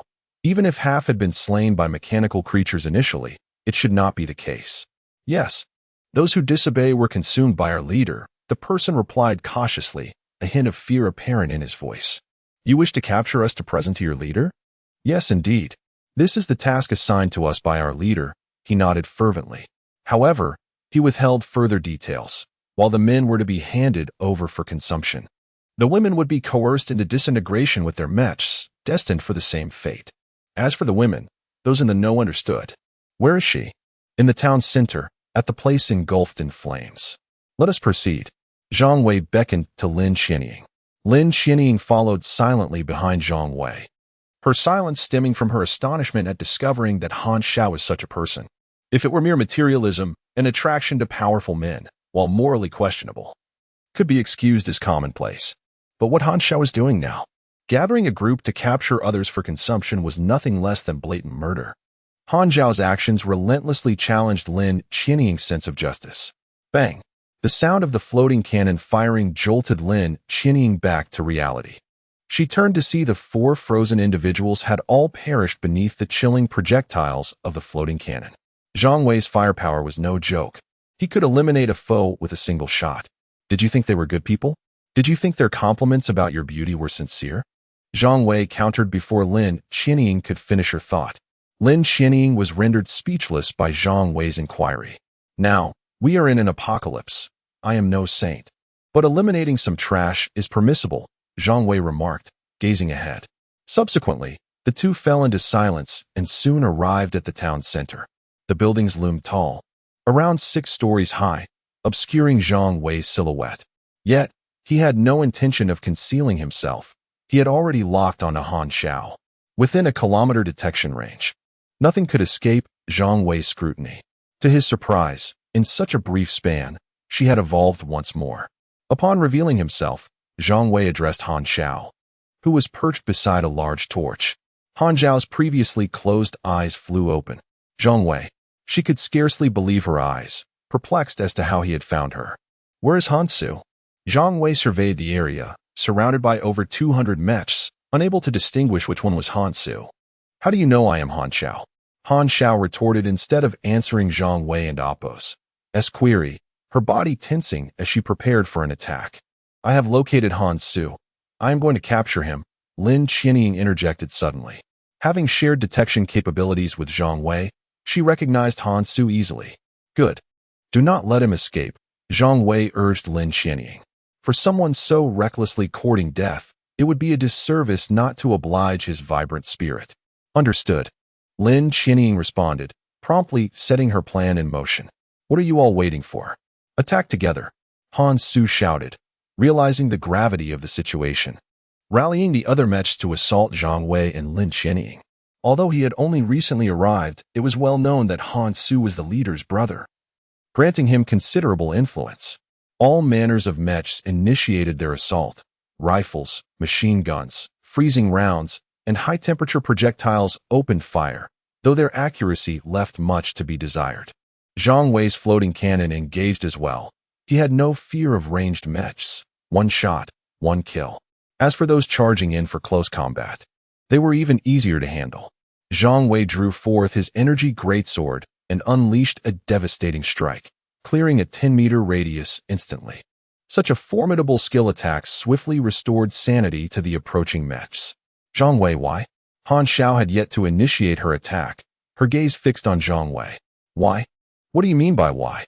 Zhang Wei remained unhurried, as he was currently observing something intriguing buried 7 or 8 meters underground. "Why do you treat me this way? I like you. We could have been a great couple," Han Xiao questioned. "A great couple? Are you jesting?" Zhang Wei snapped back, a cold laugh escaping him. "Do you need me to remind you of who you are? What sordid affairs exist between you and Han Su? Should I elaborate?" Han Xiao was momentarily speechless. She had not anticipated that the foolish Han Su would divulge everything to Zhang Wei. Their matters were known only to them. And since she had not spoken to Zhang Wei, it was clear Han Su had. "I gave you a chance, yet you failed to cherish it. Since you do not wish to embrace this apocalyptic existence, I shall send you to your demise. Rest assured, this time, you have no chance of survival." Zhang Wei's fury surged. If Han Xiao had refrained from discussing emotions, he might have remained calm. Yet, she dared to play the emotional card. A tactic Zhang Wei had encountered far too often in his previous life, stirring memories of the day he was betrayed by Han Su. Taking a deep breath, Zhang Wei declared, "Thus, perish." His eyes concentrated, channeling a deadly laser aimed directly at Han Xiao's face. "Damn you, today I shall end you." Han Xiao, realizing that the emotional ploy had failed, descended into a furious rage, reverting to her true nature. Chapter 57. Severed into 10 or 8 pieces, can you still revive? "Oh, now that feels right," Zhang Wei scoffed coldly. Subsequently, the death laser collided with the lightning emitted from Han Xiao's mouth. Remarkably, Han Xiao had inherited the skills mastered by Dahua. "I never expected your combat power to be nearly 500.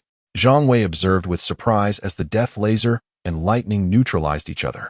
This alone indicated that Han Xiao's strength had indeed reached a commendable level. "Consuming you would elevate my power even further."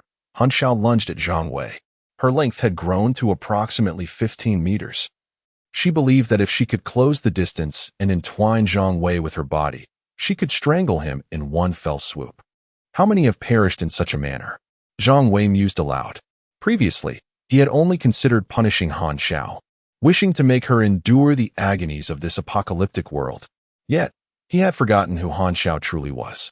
When she lacked power, she displayed her delicate nature to everyone, but once she gained strength, she unleashed the darkness within her, just as she was doing now. This already scarred world could scarcely accommodate so many with dark hearts. If humanity were to perish entirely, what meaning would Zhang Wei's survival hold? Fortunately, it was not yet too late. Zhang Wei lamented as he swung his colossal sword. Han Xiao, believing herself far superior to Dahua, was confident in her defensive abilities. Thus, she did not retreat from the slashing giant sword. In fact, her figure surged forward with remarkable speed. The faster she moved, the more force she could muster. Intending to use her head to deflect Zhang Wei's sword and subsequently ensnare him. The idea was indeed commendable, effectively leveraging her advantages. Unfortunately, the premise was that she could withstand the thermal energy sword's assault and expose Zhang Wei's vulnerabilities. The thermal energy sword clashed with her serpent-like head, with a decisive strike. Sparks flew, and Han Xiao was sent flying, a ghastly wound appearing on her head, with the steel at the site of injury continuously melting. Han Xiao could scarcely believe this was real.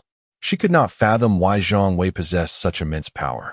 Zhang Wei merely stood his ground, wielding his sword without the enhancement of speed, yet even so, she was still no match for him. The injury to her head came perilously close to damaging her brain's core, had it struck that vital area. Realizing this, Han Xiao swiftly retreated, simultaneously spitting out her serpent's tongue and deploying her skills against Zhang Wei. I have said it before. Today, you shall not escape. Zhang Wei discerned Han Xiao's intentions. Fleeing when one cannot win is indeed a wise choice, a survival strategy in this desolate world. However, if one cannot escape, then death becomes inevitable. Zhang Wei's speed far surpassed Han Xiao's. Aided by his thrusters, he closed the distance between them in mere strides. Seeing this, Han Xiao dashed into a building, intending to use its structure to shield herself from Zhang Wei's pursuit. Being a serpent, she merely needed to break through a wall to navigate the buildings. But at 15 meters tall, Zhang Wei would need to demolish the structure to follow her. Alternatively, he could take a longer route, albeit at the cost of significant speed. One cannot deny Han Xiao possessed a modicum of intelligence. Even if she used her thermal energy sword to breach the building, it would still slow Zhang Wei down. Yet, she had forgotten the skills Zhang Wei commanded, overlooking his floating artillery. Moments ago, the artillery had been fully occupied dealing with Han Xiao's minions. Witnessing Zhang Wei's might, those who remained had become utterly paralyzed with fear, unwilling to act further. Thus, the floating artillery was now unoccupied. A freezing projectile was launched towards Han Xiao, while simultaneously, Zhang Wei slashed the air, unleashing a devastating thunderbolt. Han Xiao, who had only mastered a single skill and was in flight, could not frequently turn back to unleash her abilities. When faced with the simultaneous onslaught of two attacks, she could only choose to counter one with her lightning. Han Xiao opted for the freezing projectile. While it might not inflict significant harm, it would slow her down. The lightning and freezing projectile collided, canceling each other out. While the thunderbolt surged past them, heading directly for Han Xiao, she flicked her tail to block the attack. As the orb of light collided with her tail, it shattered, sending countless shards of light crashing into her body. The first to suffer was her tail, which was violently severed as the orb disintegrated. However, this provided Han Xiao with a momentary reprieve to escape the reach of the shards. Just as Han Xiao managed to evade the area affected by the shards and was about to catch her breath, she was met with a sight that filled her with dread. Zhang Wei leaped high into the air, landing on the structure he had just demolished. In the next instant, the thrusters erupted with fierce flames. As Zhang Wei exerted force, they propelled him downwards like a shooting star towards Han Xiao. At that moment, his speed was nearly 3 times his normal pace. The cost was merely the building's destruction and a 10% depletion of the engine's power due to the brief, intense use of the thrusters. Nothing more. Meanwhile, Han Xiao faced the ultimate price, her life. What would happen if Zhang Wei caught up to her? Zhang Wei, please spare me.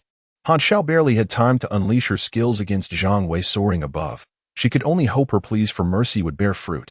Yet, Zhang Wei remained unmoved, already raising his colossal sword to strike down at Han Xiao.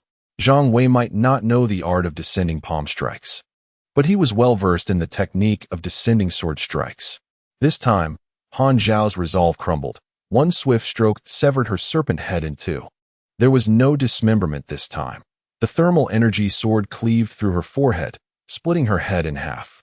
With a thunderous crash, the ground sank 20 centimeters under Zhang Wei's weight.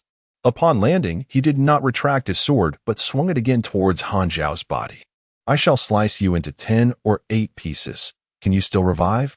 Just as Zhang Wei unleashed a frenzied assault on Han Xiao's lifeless form, the previously detected creature, the pangolin, lurking 7 or 8 meters underground, began to burrow deeper. It was terrifying. The battle above was too brutal, and the pangolin felt compelled to hide in a safer, deeper location. Moments ago, it had been reveling in the vibrations of the battle above, hoping Zhang Wei would create trouble for Han Xiao.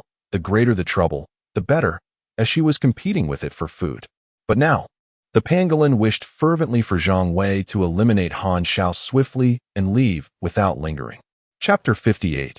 Have you ascended to the king tier? It appears a source crystal has also materialized. Zhang Wei did not overly concern himself with the pangolin's movements, content with knowing the direction of its escape. To Zhang Wei's astonishment, after cleaving Han Xiao into 10 pieces, a source crystal emerged from her remains, and an epic grade one at that. However, Zhang Wei did not delve into this, deeming the emergence of a source crystal a fortunate event. Subsequently, Zhang Wei retrieved the source crystal and began examining Han Zhao's corpse. Zhang Wei had asserted that he would certainly slay Han Zhao today, ensuring she would not have the opportunity to resurrect, a promise he intended to fulfill. Her body is gone, completely integrated into this iron serpent. What could be the underlying principle? Zhang Wei pondered. Initially, Zhang Wei surmised that Han Zhao's transformation was akin to humans piloting mecha, merely transforming the mecha into a mechanical creature's body. However, reality diverged from Zhang Wei's assumptions. Han Zhao's body had ceased to exist. I remained somewhat uneasy, Zhang Wei muttered. He then seized the serpent's head, which he had cleaved in two.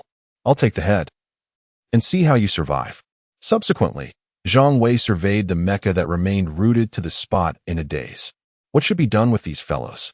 One must eradicate evil completely. These individuals have committed numerous atrocities under Han Zhao's command.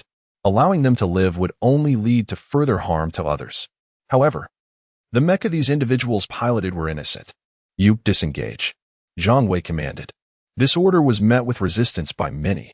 In this world, only mecha could provide them with a sense of security. Without the protection of mecha, what would become of them? Disengage. Without further ado, failure to comply meant death, leaving them with no choice but to obey. Hand over the mecha cores, Zhang Wei continued. Subsequently, a group of individuals reluctantly relinquished the mecha cores to Zhang Wei. Upon receiving the mecha cores, Zhang Wei's drones opened fire. He had never intended to spare these individuals. As for discerning whether there were still good people among them, Zhang Wei had no inclination to do so. Since they had followed the wrong person, they had to bear the consequences. After a dozen shots, the ground was littered with ice sculptures. Hundreds of lives were extinguished.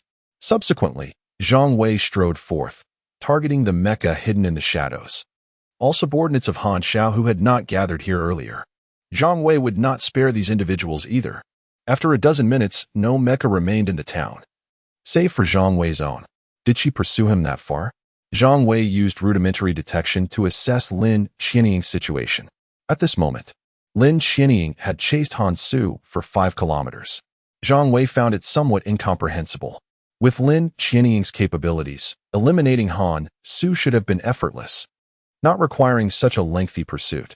However, Zhang Wei did not delve into it, confident that Lin Qianying would not be in any danger.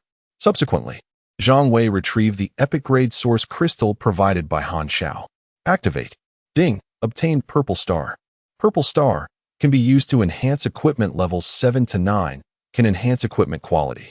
100 chance to upgrade equipment to epic grade. Small probability to upgrade epic grade equipment to legendary grade. It's actually a purple star. Zhang Wei felt a surge of excitement. Why? Because he now had the potential to possess legendary grade equipment. If he used the purple star to enhance the quality of the thermal greatsword, there was a chance of obtaining a legendary grade thermal greatsword. Legendary grade and epic grade were fundamentally different concepts. However, the low probability compelled Zhang Wei to remain composed. No, it's not worth it. Even if it could be upgraded to legendary quality, it wouldn't be worth it. The thermal greatsword's level is too low. Even if it were upgraded to legendary quality, it would still be phased out once Zhang Wei obtained better weapons. In the early stages of the apocalypse, epic-grade weapons are more than sufficient. Keeping it is also not an option. Let's enhance the engine's quality, Zhang Wei decided after some deliberation. A good item only realizes its value when used. What good is keeping it? The engine was the source of power, and for mecha, the stronger the power, the better. Although the engine within Zhang Wei's mecha was already quite good, Zhang Wei himself was a heavy consumer of power. Drones, thermal greatsword, thrusters, skills, all required power to operate. After making his decision, Zhang Wei immediately removed the engine from the mecha's abdomen. Subsequently, he pressed the purple star into the engine. Enhance engine quality. Ding. Engine quality upgraded to epic grade. Combat power 100. The increase in combat power was not as important to Zhang Wei. Zhang Wei wanted to know how much the engine's power had increased. Approximately 3 times, not bad. After reintegrating the engine into the mecha, Zhang Wei immediately felt the increase in power. It will be better after the third evolution. I will be able to see the direct data. I will deal with the guys below and then go back, Zhang Wei muttered to himself. After the third evolution of the mecha, all of the mecha's attributes would be displayed in data form, and the exact amount of each ability would be clearly written. Just as Zhang Wei was pondering, Lin Qianying returned. Why did you chase him so far? Zhang Wei asked, puzzled. I needed to retrieve something from him, so it took a bit of effort. Lin Qianying explained casually, without elaborating. Zhang Wei did not press the matter. Han Xiao is dead. We'll go back later. I have something else to do. Lin Qianying looked at the ice sculptures on the ground, puzzled. What else is there to do? Haven't we killed almost everyone who deserves to die? It should be a good thing. With that, Zhang Wei thrust the thermal greatsword into the ground with force. The thermal greatsword was more than 10 meters long, and with the length of Zhang Wei's arm, this sword almost severed the pangolin's lifeline. The pangolin thought it was safe hiding more than 10 meters underground, but it didn't expect to be discovered. When the pangolin felt the heat, it instinctively turned around and continued to run. If I'm discovered at 10 meters, what about another 10 meters? I can dig holes anyway, so I don't believe I can't escape. If you run again, you will die a miserable death. Zhang Wei's icy voice reached the pangolin's ears. Upon hearing Zhang Wei's voice, the pangolin immediately realized that Zhang Wei was not just randomly attacking and almost injuring it, but actually knew where it was. Should I run or not? Two voices echoed in the pangolin's ears. Are you still not coming out? Zhang Wei acted again, and the thermal greatsword continued to penetrate 3 or 4 meters deeper. This time, the pangolin saw the thermal greatsword with its own eyes, as the sword's edge was almost touching its face. I'm coming out, big brother, please don't cut me. The pangolin shouted loudly, and then desperately dug upwards. It only took it 10 seconds to reach the surface from a depth of more than 10 meters. This digging speed was truly astonishing to Zhang Wei. Are you about to ascend to the king tier? Chapter 59. I have a small request. Zhang Wei gazed in astonishment at the pangolin before him, which measured approximately 6 meters in length. He had initially perceived the pangolin as merely a formidable creature, its combat prowess comparable to that of Han Zhao's iron serpent. However, to his surprise, he discerned that the pangolin was on the verge of evolving to the king level. His realization stemmed from instinct. The tip of the pangolin's tail had developed an object resembling a meteor hammer. Not every king-level mechanical creature could evolve additional features on their original form. But once such evolution occurred, it unequivocally indicated a king-level status. For instance, the king-level mechanical rat, apart from its larger size, had not manifested any other enhancements. Brother, do you see it? The pangolin dared not act recklessly, for despite its ascension to the king level, it did not consider itself Zhang Wei's adversary. How many mechanical creatures have you consumed, or rather, how many humans? Zhang Wei's voice turned icy. Brother, you misunderstand. I haven't eaten any humans, truly, the pangolin quickly replied, not wishing to be misjudged. If it were to attract the wrath of a demon-slaying crusade, its existence would be in jeopardy. Not consumed humans? Zhang Wei expressed skepticism. Mechanical creatures could indeed evolve by devouring metals, but such evolution was not rapid, as their digestive capabilities were limited. Only by consuming both humans and their mechanized counterparts could mechanical creatures undergo swift evolution. Humans acted as catalysts for their advancement. Truly, brother, I am not deceiving you. I have only consumed ants to reach my current state. Ants? Do you presume I am ignorant? Zhang Wei silently drew forth his thermal greatsword, prepared to strike down the pangolin. In the early days of the apocalypse, insect-like creatures did not evolve into mechanical beings. That particular transformation did not emerge until the 3rd year of the apocalypse. At that juncture, mechanical insects would become humanity's foremost adversaries. Indeed. There is a source crystal underground that I discovered. It can transform ants into mechanical beings. I have solely consumed ants to evolve. The pangolin initially intended to conceal its discovery of the source crystal.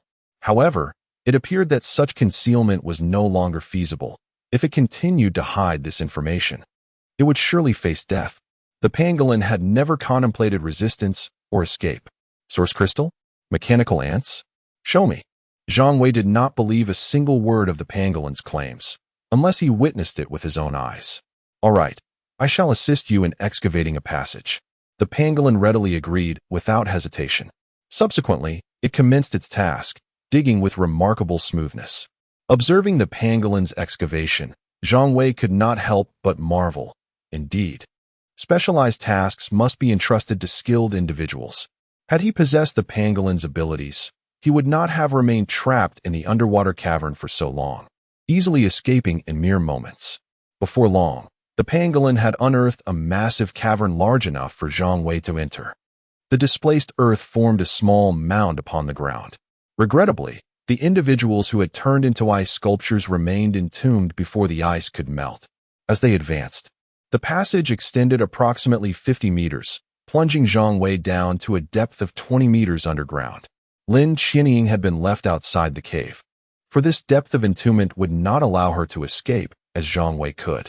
Zhang Wei harbored suspicions that the pangolin might harbor ulterior motives. "Brother, look here." The pangolin pointed with pride at a colorful source crystal. "Another legendary one?" "This." Zhang Wei's head spun momentarily. When did legendary source crystals become so commonplace? Encountering two within a single day was astonishing. In his previous life, acquiring an epic-level crystal had required fierce competition, resulting in bloodshed. How do ants transform into mechanical beings? After steadying himself, Zhang Wei inquired. "Right here, these little creatures can undergo transformation into mechanical beings in half an hour." The pangolin indicated a pit it had deliberately excavated not far from the legendary source crystal. Zhang Wei peered into the pit, realizing that the ants indeed displayed signs of mechanization, with individual specimens reaching about 20 centimeters in size. If fully mechanized, these ants could grow to approximately 30 centimeters in length. The crucial factor was their overwhelming numbers, densely packed and nearly filling the pit. "How did you discover this method?" Zhang Wei was genuinely curious. If this nurturing model had been devised by humans, he would not have been surprised. Yet, the fact that it was conceived by a pangolin was quite remarkable, although the intelligence of mechanical creatures was not low. Such a nurturing method would typically take years for them to devise. "It was not my own idea. A few days ago, I felt an inexplicable attraction and decided to dig here. By the time I arrived, I had already discovered the mechanized ants." The pangolin continued, recounting how it had consumed the ants without disturbing the source crystal. The ceaselessly mechanizing ants had become the pangolin's source of nourishment for evolution. In just a few days, if given more time, the pangolin would undoubtedly evolve into a colossal beast, akin to that crab. Each legendary source crystal has the potential to create a king-level mechanical creature, and if utilized wisely, it could even nurture a giant beast. "Wait, you mean this source crystal can attract you?" Zhang Wei suddenly grasped the crux of the pangolin's statement. "Indeed," the pangolin affirmed with a nod. "A treasure-hunting mouse?" Zhang Wei exclaimed. Wasn't this akin to a treasure-hunting creature endowed with the ability to seek out hidden gems? If he brought such a companion into the wild, in conjunction with detection cores, what valuable treasures could possibly evade Zhang Wei's grasp? Can a legendary source crystal truly exert such attraction upon you? Purple glows can as well. I have consumed several already, the pangolin candidly admitted, devoid of any ulterior motives. "How about you join me?" Zhang Wei proposed, determined to take the pangolin under his wing. He understood that the initial source crystals would not merely descend once. They would continue to fall from the sky every 3 months without interruption. Zhang Wei could only vaguely recall the locations where renowned individuals had acquired powerful source crystals. Even if epic or legendary crystals were obtained by others, they seldom publicized their acquisitions. However, with the pangolin by his side, when the initial source crystals arrived, all he would need to do was take it out for a stroll, and he would undoubtedly reap abundant rewards. No need to exhaust his mind recalling those hazy memories from his past life. This. The pangolin felt a surge of excitement. Following such a person, it would not need to fear danger, basking in a sense of security. Nevertheless, the pangolin was also aware that Zhang Wei sought its assistance, and thus it could not be too inexpensive. It contemplated what conditions Zhang Wei might find acceptable. "Are you unwilling?" Zhang Wei countered. "No, it's not that. I merely have a small request." The pangolin dared not be overly presumptuous, as it was simply in its timid nature. Otherwise, how could a being on the cusp of king-level evolution dare not confront Han Xiao directly? Chapter 60, Bombing Chuan City. What is the requirement? Zhang Wei felt a surge of excitement, yet he maintained a facade of calmness, careful not to reveal his emotions to the pangolin, lest it become overly demanding. However, given the immense value of this treasure, what harm could there be in making a few requests? Not just one, but even 3 or 5 demands would be tolerable for Zhang Wei. May I have this source crystal? I need it to cultivate food. Is that permissible? The pangolin appeared somewhat submissive. Its words clearly indicated to Zhang Wei that even if he refused, it would still yield. Nevertheless, Zhang Wei pondered this matter deeply. Logically, he should undoubtedly take possession of the source crystal. A legendary-grade source crystal could yield exceptional rewards. The enhancements to superpower combat strength and a legendary-grade detection core would bestow immense advantages upon him. However, considering the pangolin's abilities, Zhang Wei hesitated. To ensure the pangolin's loyalty, granting it this source crystal might not be so detrimental after all, as the pangolin could generate even greater value in the future. All right, I agree. Really? Thank you. Big brother, you are so kind. The pangolin was overwhelmed with gratitude. It perhaps never realized that had Zhang Wei not intervened, the source crystal would have rightfully belonged to it. From now on, you shall be called Little Treasure. Zhang Wei bestowed a name upon the pangolin. The term treasure was fitting, as he hoped it would assist in finding valuable items. Initially, Zhang Wei considered naming it Big Treasure, but upon reflection, that name seemed rather off-putting, so Little Treasure was more suitable. Okay, Big Brother. The pangolin was indifferent to the name, focusing solely on the source crystal and the promise of a brighter future. Should we take these items, or would you prefer to consume them now? Zhang Wei gestured toward the semi-mechanical ants in the pit. Sure. Little Treasure was not picky and eagerly indulged in its last sumptuous meal in its old den. When Zhang Wei re-emerged with Little Treasure, he found Lin Qianying pacing anxiously. What's wrong? Zhang Wei inquired. He found it odd that Lin Qianying appeared distressed, especially since there seemed to be no immediate danger. Something has happened, she replied.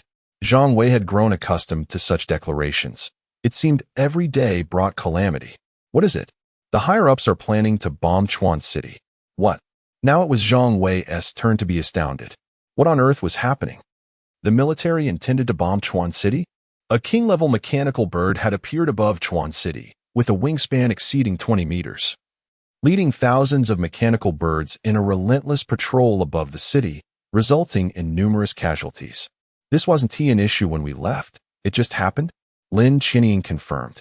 Yes, the military attempted to drive them away, but the birds showed no inclination to leave. The military plans to evacuate all residents, and once everyone is gone, they will take action. Zhang Wei refrained from inquiring how the military intended to act. Their capabilities were unfathomable, and their missiles and bombs were highly potent. Fortunately, the military possessed such deterrence, or chaos would soon engulf the nation. So, we would have nowhere to go? This was an unprecedented situation for Zhang Wei. He felt somewhat at a loss. For him, Chuan City was not only a home, but also a sanctuary. Without this safe haven, even the evolution mechas would be unsettled. It's all right. The military has begun arranging for the construction of a steel city. The initial structures won't be large, but they should suffice. Lin Qianying relayed the military's decision. Very well. What could Zhang Wei say? This was beyond his control. Lin Qianying felt disappointed. Initially, she believed Zhang Wei would devise a solution to eliminate the king-level mechanical bird, thus averting the need to bomb Chuan City. It seemed she had overestimated Zhang Wei.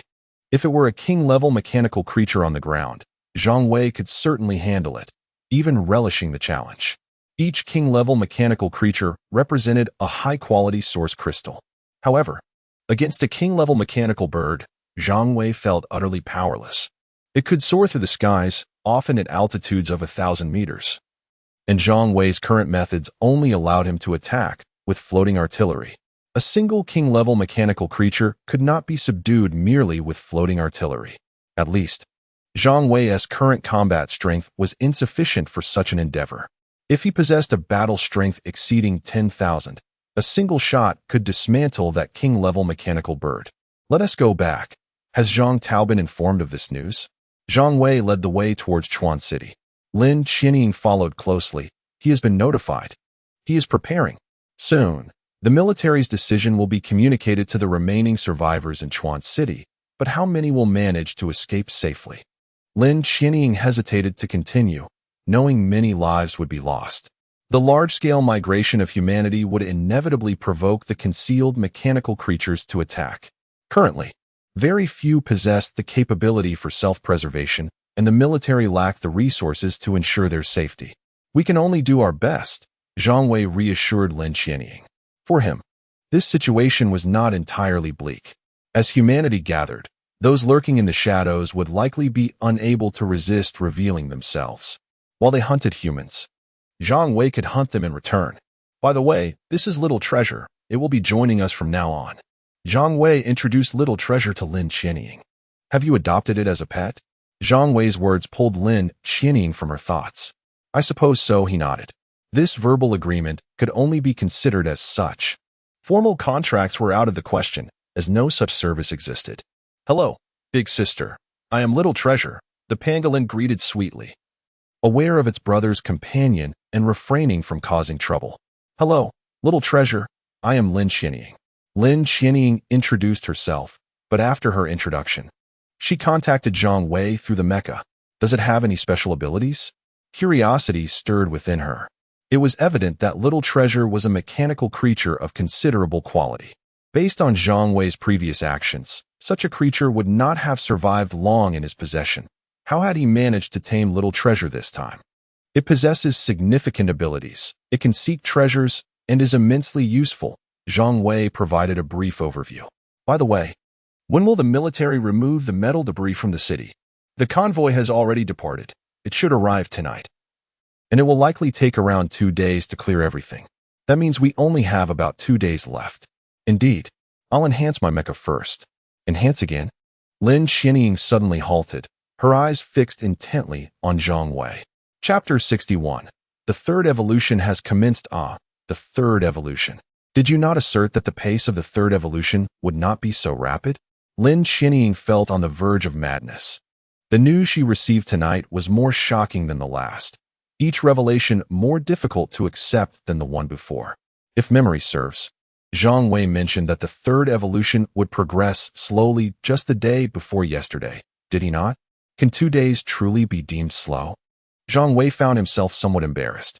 He genuinely believed that his third evolution would not occur swiftly, considering the limited supply of source crystals within the city. However, after a brief excursion outside the city, he had amassed several thousand medium-grade source crystals, sufficient for evolution. Prior to returning to Chuan City, he had acquired additional source crystals. Zhang Wei offered a brief explanation to Lin Qianying, ensuring she did not misconstrue the elevation of the mecha to level 50 as an easy feat. How many source crystals? She inquired. Several thousand medium-grade ones, I presume. Lin Qianying was speechless. He had only been outside for less than 2 days and returned with several thousand medium-grade source crystals. Was it 1,000 or 9,000? Certainly enough to elevate the mecha to level 50, which must mean it was several thousand indeed. Lin Qianying began to ponder whether she ought to venture outside herself. Zhang Wei resolved to enlighten Lin Qianying and Zhang Tao further. He could not allow them to think that mechanical beings were weak. If Zhang Wei had encountered the crab swarm, others would have perished long ago. The journey proceeded without incident. They encountered neither danger nor treasure, and Little Bao remained quiet, exhibiting no unusual behavior. However, as they approached Chuan City, Little Bao displayed signs of nervousness. Brother, above, something is there. Heeding Little Bao's warning, Zhang Wei switched from meticulous to rough scanning. Indeed, approximately 5 to 6 kilometers overhead, a flock of mechanical birds circled, occasionally diving from the sky. Zhang Wei glanced at Little Bao, surprised by the creature's keen perception of danger from such a distance. Fear not, they dare not descend. Let us proceed, Zhang Wei reassured Little Bao. Should any of those birds descend to cause trouble, he would certainly demonstrate to them who was not to be trifled with. The villa area was ablaze with lights. Zhang Tao was directing his subordinates busily. When he sensed a slight tremor beneath his feet and turned around, his gaze immediately fell upon the small creature, resembling a small hill. Brother, There is a monster. Zhang Tao brandished his battle sickle, charging toward Zhang Wei, intent on striking down Little Bao. Startled by Zhang Tao's display of aggression, Little Bao instinctively hid behind Zhang Wei. Do not be foolish. It is newly acquired, Zhang Wei interjected. Zhang Tao, battle sickle raised high, was taken aback. Newly acquired? Zhang Wei nodded. Yes. Its name is Little Bao. It lacks courage. Do not bully it. I fear if you provoke it, it might strike you down with a single tail swipe. Zhang Wei spoke with a hint of exasperation. Zhang Tao's bravado was bordering on recklessness. He should assess the capabilities of others before acting. Zhang Wei found himself puzzled, wondering how Zhang Tao had attained a position among the 10 great war gods in his past life. Is it truly that formidable? Zhang Tao immediately lowered his battle sickle, realizing the gravity of the situation. I understand now, brother. To Zhang Tao, it appeared that Zhang Wei was waiting for Little Bao to ascend to the king level. That moment would coincide with Little Bao's transformation. I intend to evolve the mecha. Stay alert to the situation above, Zhang Wei instructed, casting a glance skyward. In the villa area, the large bird hovered merely 2 kilometers away from Zhang Wei. If he were to evolve the mecha, it would undoubtedly attract the bird's attention. Zhang Tao, sensing urgency, spoke with concern, Brother, it is dangerous. That bird is formidable. They not only kill humans, but also hunt mechanical beings. Do you remember the herd of elephants? Yes, what of them? Zhang Wei replied, recalling the mechanical beings he had raised. That bird has already slain 2 elephants. Zhang Tao's information was indeed astute. He had learned of the events that transpired only recently. Zhang Wei's displeasure grew at the news. Have they disturbed the pile of metal remains? Not previously, but I cannot say for certain now. I have called everyone back. Let us move over there. Zhang Wei beckoned before turning to depart. Little Bao and Lin Qianying followed closely behind. Zhang Tao was bewildered, questioning whether he had adequately conveyed the seriousness of the situation. Brother, are you leaving or not? Zhang Wei interrupted. Let us go. Zhang Tao gritted his teeth and followed. In the northern part of the city. Upon seeing the heap of metal remains, Little Bao's eyes glowed a brilliant blue, resembling 2 large light bulbs. Food. All of it is food. Brother, I wish to eat. Little Bao implored, believing that consuming the metal remains would surely elevate him to king level. That cannot be. It has already been sold. Zhang Wei shook his head. Integrity must be upheld. One cannot go back on their word. However, you may consume a little. Is that acceptable? As he spoke, Zhang Wei glanced at Lin Qianying. I only mentioned there was a large pile of metal remains. How much exactly? No one knows. Lin Qianying remarked to herself. Go ahead, but eat sparingly. Zhang Wei gently patted Little Bao's head. All right. Little Bao dashed forward with enthusiasm. Zhang Tao watched sympathetically as the Navi creature rushed ahead, wondering if it was unaware that consuming more would lead to swifter demise. I will evolve the mecha now and see if I can attract that bird. If I can draw it down, perhaps we will not need to relocate.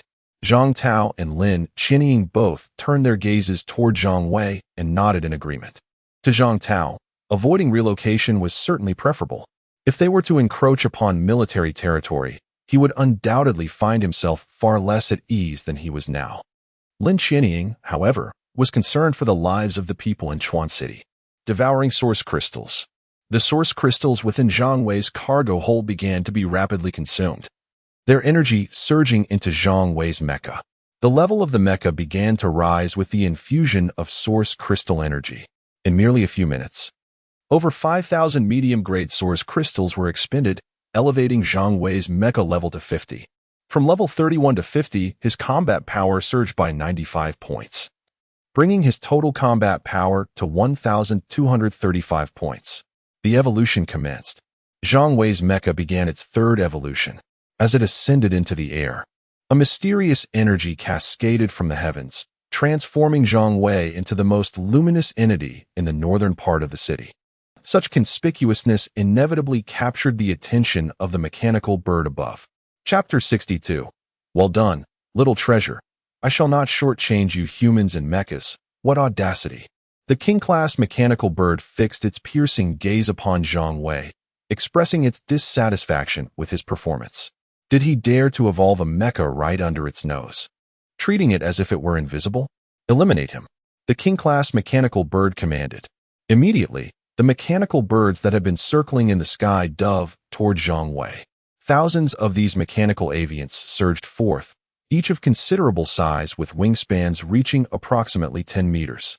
The sight of such a formidable charge was indeed intimidating. Even in the night, it cast a shadow that seemed to eclipse the very sky. "Brother, they're coming," Zhang Tao shouted, sensing that death could be imminent with such a massive assault.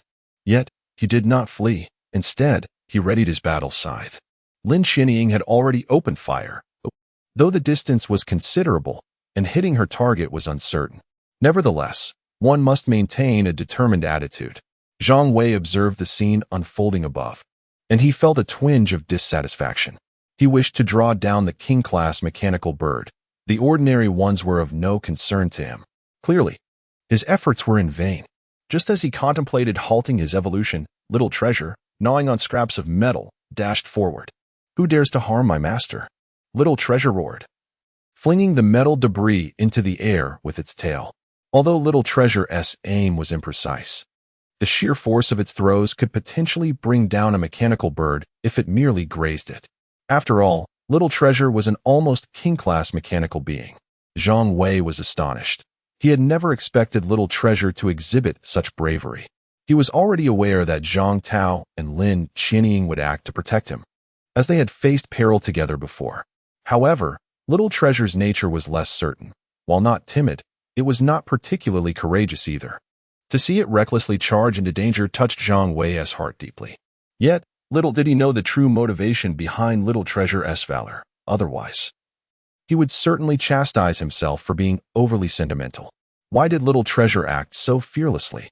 It was simply because its source crystal resided within Zhang Wei's cargo hold. Little Treasure had no space on its body to carry items. Although the source crystal was small enough to grasp with its claws, parading around with a legendary source crystal would attract unwanted attention. Thus, Little Treasure had entrusted the source crystal to Zhang Wei's cargo hold. Its reasoning was straightforward. If Zhang Wei were to be killed by these foolish birds, it would lose its precious source crystal. This was the crux of Little Treasure's bravery. However, one Little Treasure was evidently insufficient. The mechanical birds charged with remarkable speed in overwhelming numbers. Little Treasure could not fend them all off alone. It was also unfortunate that Zhang Wei was suspended in midair, had he been on solid ground. As long as the king-class mechanical bird remained stationary, Little Treasure could have provided ample protection. Let us wait and see. Zhang Wei resolved to continue his evolution. Interrupting the process would inflict severe damage upon his mecha. Although he could use the energy from the source crystal to recover, it was best to conserve resources. The minor assaults from the mechanical birds were of little concern to him. If the king-class mechanical bird decided to engage, however, that would change the equation.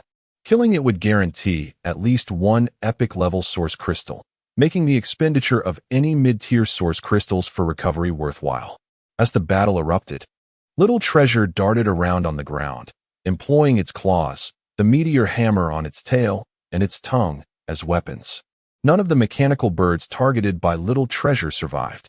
Lin Xinying was holding her own as well, with a few well-placed shots at the same mechanical bird. She could bring it down. Zhang Tao, however, was left helpless.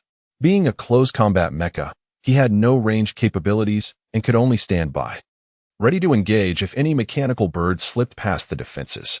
Despite this, some managed to breach the layers of defense and lunged at Zhang Wei. Yet, Zhang Wei paid them no heed, allowing them to attack without concern, as they could not breach even the durability of his armor. Minutes passed, and the king-class mechanical bird grew increasingly irate, dissatisfied with the ineptitude of its minions. A vast swarm had charged without achieving significant results, and yet, how had so many of them fallen? A shrill cry erupted from the king-class mechanical bird, followed by a beam of purple energy, akin to a laser, spewing forth from its beak, aimed directly at Little Treasure. Upon hearing the cry, Little Treasure sensed the impending danger. As it landed, it swiftly evaded the attack. The purple laser struck the ground, creating a hole approximately 10 centimeters in diameter, the depth unknown. The king-class mechanical bird continued its screeching. It was understandable that a missed attack occurred from such a height. This time, the king-class mechanical bird descended, now only 500 meters above the ground. And instead of targeting Little Treasure, it set its sights on Zhang Wei. As the purple laser surged toward Zhang Wei, Zhang Tao felt an intense hesitation. With his robust physique, he could withstand the ordinary mechanical birds, but this laser was another matter entirely. "Here goes nothing," Zhang Tao exclaimed, leaping into action. He calculated his trajectory, intending to block the laser with a less vital part of his mecha. His aim was to avoid allowing the laser to strike his mecha's abdomen. Should the other parts be destroyed, he could part ways with the mecha. However, should the laser penetrate the abdomen, it would spell his demise within the cockpit. As for whether the mecha would be rendered inoperable, Zhang Tao was unconcerned. He possessed many mecha cores and could simply acquire another. Moreover, with his courageous intentions, surely his elder brother would not neglect him in the future. Zhang Tao's thoughts were optimistic. Yet shortly after his leap, Little Treasure darted ahead with even greater speed. Positioning itself in front of Zhang Tao, Little Treasure curled into a near-ball shape and spun rapidly in midair. The purple laser descended. A violent eruption of sparks erupted from Little Treasure's surface. Its defensive capabilities were indeed impressive. After all, prior to the apocalypse, it had been endowed with a natural armor. Following its mechanization, its defenses had only strengthened, and its power was an advantage, though its speed was lacking. And it had not mastered any skills. Observing Little Treasure withstand the laser's assault, Zhang Tao felt a wave of relief wash over him. Little Treasure's actions not only saved Zhang Wei, but also preserved his own life. "Well done, Little Treasure. I shall never shortchange you. When the day comes that my elder brother wishes to harm you, I will stand in your defense and reason with him." If that fails, Chapter 63, Brother, can you fly? If one cannot articulate a point, then silence is the only option. What else can be done? Little Bao lacked the leisure to ponder Zhang Tao's remarks, as it was wholly engaged in fending off the onslaught of laser beams. The rotation of its body was a strategic maneuver to avoid the concentrated assault on a single point, for even the most resilient armor can be breached. By rotating, it could prevent the laser from targeting the same spot repeatedly. As the brilliance of the lasers faded, the king mechanical bird became even more incensed, declaring, "You are courting death." In truth, the king mechanical bird was reluctant to engage these colossal mechanical creatures. While a victory could yield additional sustenance, the risks involved were considerable. Previously, it had narrowly escaped capture by those elephants. In the skies, it reigned supreme, free to traverse as it pleased. But if ensnared by an elephant and pressed to the ground, what would it become? This fear kept it hovering around 500 meters above the ground, despite its fury. "Foolish bird, retreat." Little Bao landed and rose upright, bellowing at the king mechanical bird above. "Humph." The king mechanical bird paid no heed to such insults. It descended by 200 meters, closing the gap to amplify the potency of its attacks. Curiosity piqued. It wondered how many of its skills Little Bao could withstand. Zhang Wei observed everything keenly, having overheard Zhang Tao's mutterings. He understood that Zhang Tao, hesitant to confront him directly about Little Bao, could only hint at it in this manner, to remind him of Little Bao's past rescue, urging him not to harm the creature. Zhang Wei could only conclude that Zhang Tao's thought process was rather expansive. Soon, it would all be over. The evolution process of his mech had reached its final stage. Typically, this evolution would require more time, but Zhang Wei opted to utilize source crystals to expedite the process. Yet another laser descended. Lacking alternative means of defense, Little Bao resorted to its tried-and-true method. Strangely, as the distance diminished, the purple laser's intensity indeed increased. The armor on Little Bao's exterior began to show signs of scorching, dark marks marring its surface. "Little Bao, descend. Allow me to shield you," Zhang Tao implored, alarmed at the condition of its armor. If Little Bao's defenses were breached, it would surely perish. Zhang Tao, however, felt confident in his own resilience. With a bit of caution, he believed he could afford to risk his life. "You cannot withstand this." Little Bao ignored Zhang Tao's pleas. Although Zhang Tao's mech appeared imposing, its defensive capabilities were, in truth, rather mediocre, far inferior to Little Bao's. Little Bao was not genuinely concerned for Zhang Tao's life. Rather, it feared that if the laser penetrated Zhang Tao's armor, it would harm its brother. As for itself, Little Bao was acutely aware of its condition and knew it could endure 2 more hits. Are you reckless enough to throw your life away? Zhang Tao found himself moved by the unwavering loyalty of the pangolin, a sentiment he had never encountered before. Such a character surpassed many. Sparks ignited once more. Lin Xinying abandoned her assault on the other mechanical birds and aimed her weapon at the king mechanical bird. The king mechanical bird, engaged in unleashing its skills, could not evade rapidly and had to endure the freezing projectile. Lin Xinying had hoped her ice shot would cause some inconvenience, but alas, the disparity in combat power was too great. The freezing projectile merely bounced off without leaving a trace of frost on the king mechanical bird. Unperturbed by such trivial attacks, the king mechanical bird was intent on eliminating Little Bao. After another of Little Bao's attempts to shield itself from the purple laser, it finally reached its limit. Though it was nearing the rank of a king, it was not yet truly there.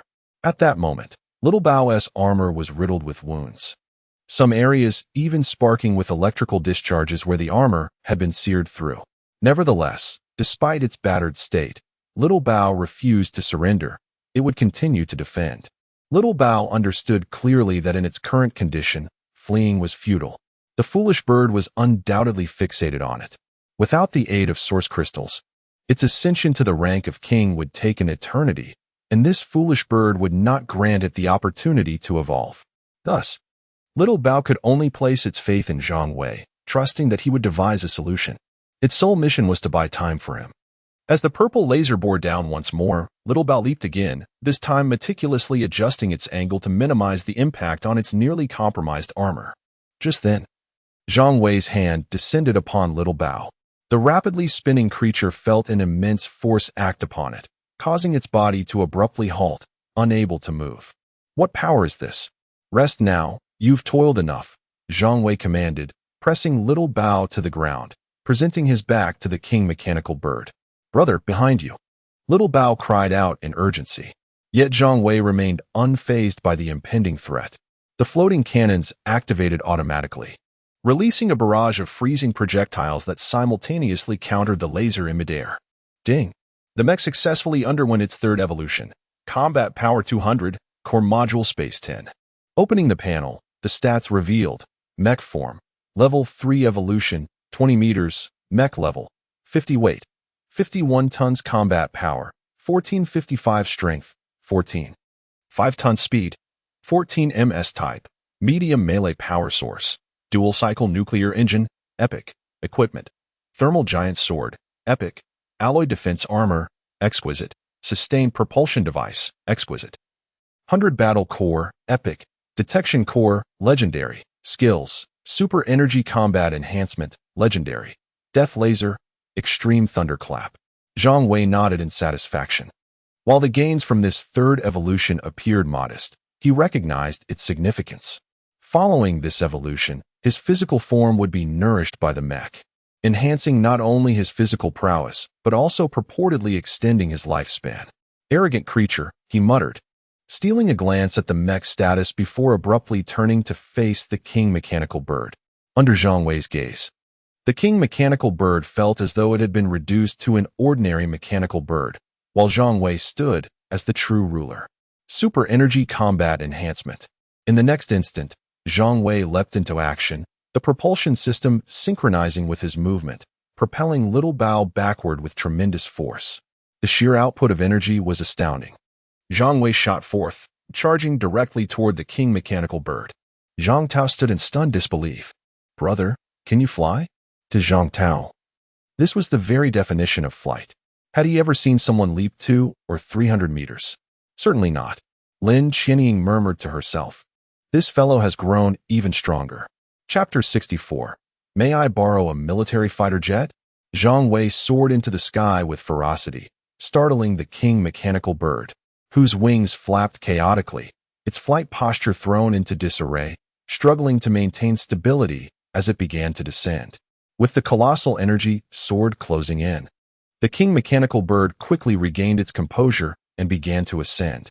I refuse to believe you can catch me, it huffed in irritation. In response, Zhang Wei unleashed a freezing projectile from his floating cannon. With his superpowered combat strength enhanced to a staggering 2,910 points, he was tantalizingly close to breaking the 3,000-point threshold. Such power was more than sufficient to overwhelm the King Mechanical Bird. Though Zhang Wei could not ascertain the exact combat strength of the King Mechanical Bird, he estimated it to be around 400 to 500 points. A power level of 2,910 against a mere 400 to 500 was undeniably overwhelming. Thus, the freezing projectile posed a lethal threat to the King Mechanical Bird. The King Mechanical Bird, aware of this truth, recognized Zhang Wei's remarkable ability to leap over 200 meters from the ground, understanding that it was no match for him. As it detected the oncoming freezing projectile, it promptly retaliated with a blast of violet laser beams. The two forces clashed, neutralizing each other. At that moment, Zhang Wei had leapt into a range sufficient to strike the King Mechanical Bird. He swung the energy sword, sending a blazing gust of wind that carved a resplendent red arc through the air. The King Mechanical Bird dared not withstand the blow directly. Instead, it extended one of its legs in a futile attempt to block the attack. The energy sword, indifferent to such trifles, cleaved through the bird's slender limb with the ease of slicing tofu, the act so smooth that not a single spark erupted. The King Mechanical Bird's leg was too fragile to offer any real resistance. However, the momentary distraction allowed the King Mechanical Bird to gain altitude, its thoughts consumed by a singular desire to ascend as high as possible. After executing this strike, Zhang Wei felt his upward momentum dissipate, and despite the thrusters firing relentlessly, he could not sustain the ascent. What a pity, he sighed, watching the King Mechanical Bird soar higher. It was already a remarkable feat to leap over 200 meters. Expecting to leap 1,000 meters was beyond the realm of possibility at this stage, even with a combat strength surpassing 10,000. Such a leap would require far more powerful thrusters. Yet, Zhang Wei was determined not to let it escape unchallenged. Death Ray, he intoned, his eyes gathering violet light as a bolt of lightning, akin to the laser emitted by the King Mechanical Bird, shot forth from his gaze. Curse the human. I won't let you off easily, the bird retorted as it unleashed another laser. Two beams of purple light collided in midair, but this time, there was no mutual cancellation. Zhang Wei's death ray proved significantly more potent. The laser emitted by the King Mechanical Bird was swiftly assimilated by the death ray, which then hurtled toward its target. In a desperate bid, the King Mechanical Bird flapped its wings furiously, ascending even faster. Ultimately, the death ray could not catch up. Zhang Wei began to plummet rapidly, the force of his descent considerable given his weight. In an instant, he struck the ground, creating a massive crater nearly 2 meters deep, accompanied by a cloud of dust and a thunderous boom. Brother, Zhang Tao rushed forward, prepared to inherit Zhang Wei's possessions, fearing a fatal crash. However, Zhang Wei stood upright from the depths of the crater, having deftly mitigated the impact with a powerful thrust and bent knees. No harm done, he declared, shrugging. That was quite impressive, Zhang Tao admitted, voicing his true feelings. At that moment, Lin Qinying approached, nodding at Zhang Wei. I know you did your best. Although he had not slain the King Mechanical Bird, she felt assured that it would not linger, ensuring the safety of the citizens of Chuan City. Brother, I need to refuel. Xiaobao had moved closer to a heap of metallic debris. Help yourself, Zhang Wei encouraged, having observed Xiaobao's diligent efforts. Denying it food would be unthinkable. All right. Xiaobao enthusiastically rushed toward the remnants, showing no signs of injury. That little fellow is quite resilient, Zhang Tao remarked, a hint of envy in his voice. I shall not depart. I will keep my eyes on you. If you do not allow me peace, I shall ensure you suffer as well, the King Mechanical Bird proclaimed, having ascended to heights of 700 or 800 meters. Its voice resonated from the sky, amplified rather than diminished, instilling dread in countless hearts below. Is it still so arrogant? Zhang Tao gazed incredulously at the sky. By all rights, a defeated foe should retreat in humility. Why is it still so defiant? Because it can fly. Can you? Zhang Wei countered. I cannot. I will monitor your every move and disrupt your plans. I wish to see who truly endures the greater suffering, the King Mechanical Bird declared, its vengeful spirit evident. Zhang Wei glanced upward without a word. Concern etched across Zhang Tao's face. He asked, "What do we do?" It was impossible not to feel anxious. Having such a creature hovering above rendered any action futile. For instance, during Zhang Wei's hunting excursions, the bird's mere presence would send all prey fleeing. Without the ability to hunt, he could not acquire source crystals, and without source crystals, how could one grow stronger? The military has fighter jets, right? Zhang Wei inquired, turning toward Lin Qianying. She nodded in affirmation. Yes, do you have a plan? Perhaps I may need to borrow a military fighter jet. Is that feasible? If you are the one borrowing it, there will be no issue, Lin Qianying confidently assured him. The military was indeed eager to foster a relationship with Zhang Wei, and this presented an excellent opportunity. Chapter 65. Sister, it is sufficient for you to be aware. Very well, let matters in Chuan City unfold as they should. After all, evacuation is inevitable. Tomorrow, I shall accompany you to the military district. Really? Lin Qianying was taken aback. She understood that Zhang Wei was generally reluctant about visiting the military district. If it were merely a matter of borrowing an aircraft, it was unnecessary to complicate things. Lin Qianying could simply liaise with her superior to arrange it without requiring Zhang Wei's direct involvement. Indeed, I intend to present some suggestions regarding Steel City. Zhang Wei articulated his thoughts. Although the military had consented to Zhang Wei's vision of constructing Steel City, they certainly lacked a detailed operational plan. As someone who had returned from the future, Zhang Wei was acutely aware of the challenges Steel City would face. He was also well informed on how to construct Steel City without unnecessary detours. Excellent. I shall notify them immediately. How shall we proceed? Lin Qianying exhibited a hint of excitement. Let us summon an aircraft. A helicopter will suffice, Zhang Wei replied, glancing at the hovering mechanical bird above. Very well. Were this request made by anyone else, Lin Qianying would have outright refused.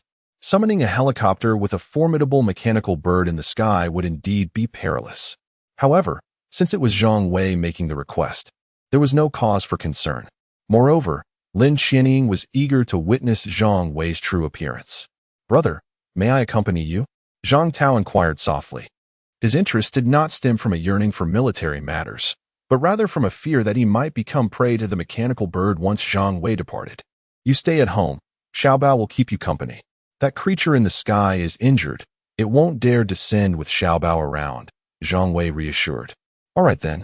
I shall instruct them to prepare for relocation at a moment's notice. Zhang Tao nodded in acceptance of Zhang Wei's command. Xiaobao, on the other hand, remained indifferent. It cared little about the location as long as there was food. The night passed without incident.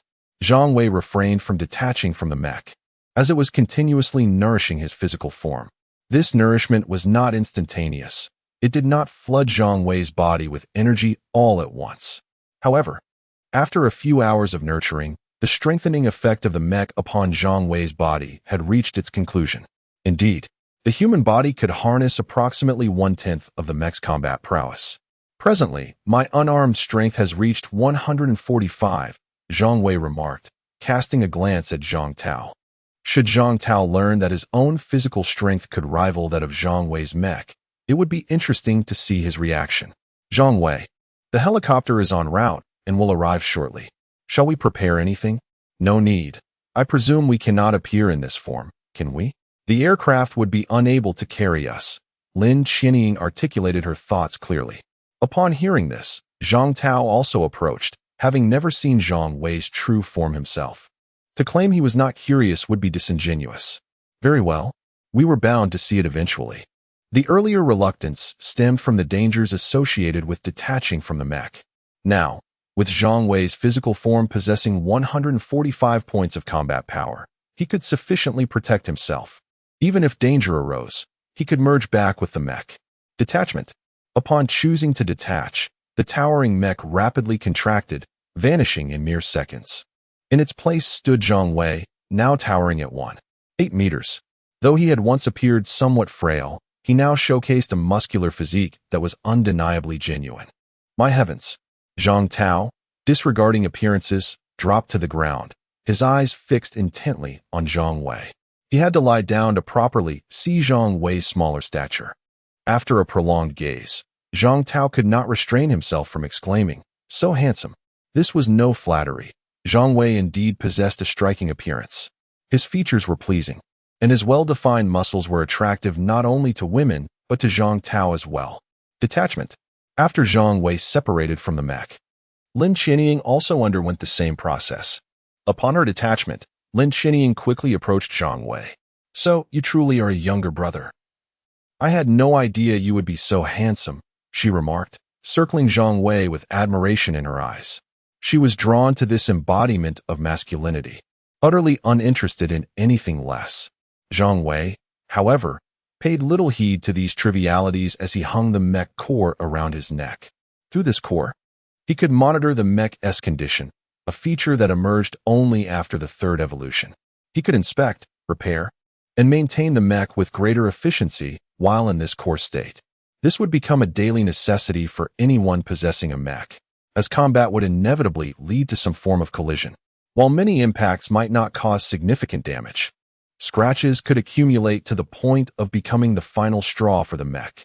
Moreover, the mech's equipment required maintenance, with the most basic need being the restoration of the outer armor's durability. Additionally, repairing the mech in core form consumed minimal energy, making it an affordable and advantageous task. "Hey, Zhang Wei, what are you pondering?"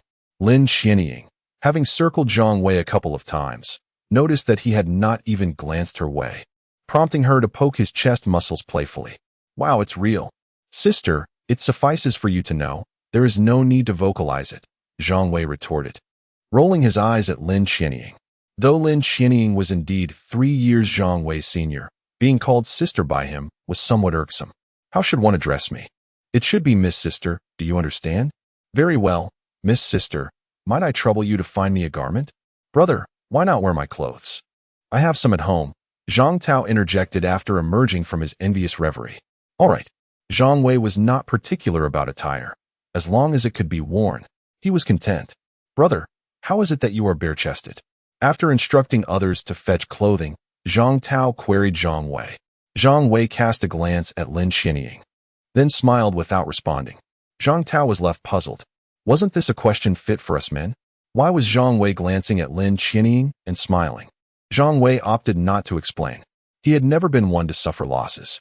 The third evolution required the mech's energy to be infused into his body, primarily concentrating on the upper half, thus rendering his upper garments non-existent. It could be said that anyone undergoing the third evolution would encounter this phenomenon, including Lin Qinying. Based on Zhang Wei's estimation, Lin Qinying would likely evolve at a faster rate than Zhang Tao, and at that time, he would not need to poke her chest muscles. Merely observing would suffice as a form of retribution. Chapter 66. Arrival at the military base. What are you looking at? Lin Qinying felt a bit flustered under Zhang Wei's gaze, sensing something sinister in his eyes. "Nothing. You both need to evolve quickly," Zhang Wei reminded the two. Now, Zhang Tao and Lin Qinying had become members of Zhang Wei and Appo's group, and he did not wish for them to remain weak. "Understood. We are all working hard. By the way, we need to bring someone along this time," Lin Qinying said, pouting slightly. "Who?" Zhang Wei looked at Lin Qinying in confusion. Who else could there be besides Zhang Tao? "That boy." Lin Qinying pointed to a little boy standing not far away, the one saved by Zhang Tao. "Big brother. I rescued this little boy. That scoundrel Han Su killed his father," Zhang Tao reminded Zhang Wei. "Are you planning to take him with you?" Zhang Wei looked at Lin Qinying with perplexity. "Yes, I've retrieved his father's mech and returned it to him. This place is not suitable for raising a child, so I want to take him back," Lin Qinying expressed her thoughts. Zhang Wei nodded slowly. "All right. Indeed, this location was not fit for a child. Thank you. Brothers and sister, I will do my best," the little boy said, mustering courage, his expression serious. "Just do your best," Zhang Wei responded nonchalantly. Lin Qinying was evidently dissatisfied with his reaction. The little boy had witnessed Zhang Wei's heroic demeanor the previous day and now idolized him. A few encouraging words from Zhang Wei could be pivotal in motivating the boy's growth. Zhang Wei understood Lin Qinying's intentions, but was reluctant to comply. Encourage him to take risks? To become fodder for monsters?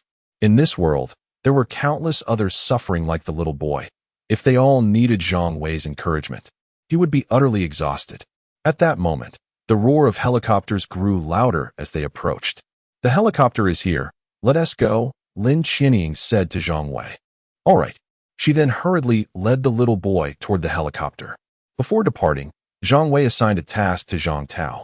Keep an eye on the elephant herd.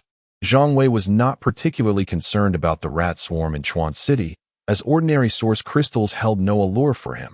However, the elephant herd was of great importance. Given the potential for several epic source crystals, Zhang Tao readily agreed, assuring Zhang Wei not to worry. Only then did Zhang Wei board the helicopter. As the aircraft ascended, the pilot was somewhat anxious, for above them soared a king-class mechanical bird accompanied by hundreds of ordinary mechanical birds. "Don't worry, let's go.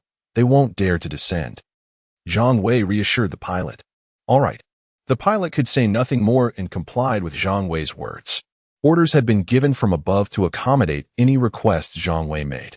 "Hello, Zhang Wei, I am Shangwan Lin." A man in his 30s with a capable demeanor extended his right hand toward Zhang Wei. "Hello, brother Shangwan." Zhang Wei shook his hand respectfully. "I appreciate your taking care of my sister these past few days," Shangwan Lin said with a smile as he withdrew his hand. "Not at all." Zhang Wei had little desire for conversation and kept his responses brief. Fortunately, as the plane took off, the noise allowed him to avoid further engagement with Shangwan Lin. Once the helicopter was airborne, the king-class mechanical bird became restless. What does it think it's doing? Does it not take itself seriously? Strutting around in a slow-moving helicopter? Does it not fear a severe consequence? Zhang Wei peered out at the king-class mechanical bird in the sky. Upon hearing Zhang Wei's threat, the bird was visibly shaken. Who is this person? Nonetheless, upon meeting Zhang Wei's serious gaze and glancing at its underdeveloped legs, the mechanical bird decided to endure. While it could cause significant trouble for the helicopter with a long-range skill attack, it certainly could not eliminate Zhang Wei. If Zhang Wei were to retaliate, the king-class mechanical bird fell silent. However, it was determined not to let Zhang Wei off the hook. It would follow him, ready to cause disruption at every turn. Shangwan Lin looked on in astonishment. He had not anticipated that a mere threat from Zhang Wei could intimidate such a formidable creature into submission. He cast a puzzled glance at Lin Qianying, who merely nodded in acknowledgement without offering an explanation. The helicopter continued its journey without encountering any obstacles. Flying towards the military base, the mechanical birds overhead appearing to provide them with protection. Had the pilot not notified the base in advance, some rockets might have already been launched by the time they approached. After an hour, Zhang Wei arrived at the military base, where the highest-ranking officer awaited him. The personal reception from such a high-ranking figure filled Zhang Wei with a sense of pride and excitement, though he would not show it outwardly. "Hello, Commander. I am Zhang Wei," he said, extending his hand towards the approaching middle-aged man. "Ah, good, good. A fine young man you are. We are of the same kin. No need for formality. Just call me Uncle Zhang," the commander replied with a warm smile, taking Zhang Wei's hand in a friendly manner. "All right, Uncle Zhang." Zhang Wei wore a sincere smile. He was eager to cultivate a relationship with such a person. Should he ever find himself in a predicament, he could always reach out to Uncle Zhang for assistance. Not to mention, even in 10 years, Zhang Wei would not underestimate the military's power. If they decided to drop a mushroom bomb without hesitation, what could he possibly do to defend against it? "Come, Xiao Zhang, let us treat you to a welcome dinner," Commander Zhang said, pleased with Zhang Wei's demeanor, appreciating his humility. "Thank you, Uncle Zhang," Zhang Wei replied, grateful for the invitation. "Haha, let us go. Xiaoing, you join us too," Commander Zhang called to Lin Qianying with a hearty laugh. With Lin Qianying present, they could navigate any disagreements that might arise during their discussions. "Yes, Commander." Lin Qianying did not dare to act casually, saluting with perfect military decorum. They proceeded deeper into the base. The cafeteria was somewhat modest. "Don't mind the simplicity, Xiao Zhang," Commander Zhang said, settling into a chair at a round table, accompanied only by Lin Qianying, Shangwan Lin, and a young man who appeared to be his secretary. "Uncle Zhang, it's quite good to have these conditions," Zhang Wei replied. "Indeed, you make a fair point, given the current state of the world." "Tell me your thoughts on Steel City," Commander Zhang prompted. Chapter 67. Sometimes, Being exceptionally beautiful is a burden. Director Zhang is known for his impatience. Even before the meal was served, he began to inquire about Zhang Wei's thoughts. Zhang Wei, naturally, was not one to withhold his opinions. Uncle Zhang, it's important to understand that constructing a steel city does not guarantee our safety. We must also guard against the birds above and the rats below. As you know, they now feed on steel. If we do not take precautions, our city will merely become their buffet. Upon hearing Zhang Wei's words, Director Zhang clapped his hands in approval. Excellent. Young Zhang, what you've said reflects our concerns precisely. We have yet to devise a solution, and I must admit, my thinning hair has suffered greatly these past few days. Since you've brought it up, do you have any suggestions? Zhang Wei nodded with a smile. Uncle Zhang, I do have some thoughts for you to consider. Do share. Director Zhang displayed a hint of urgency.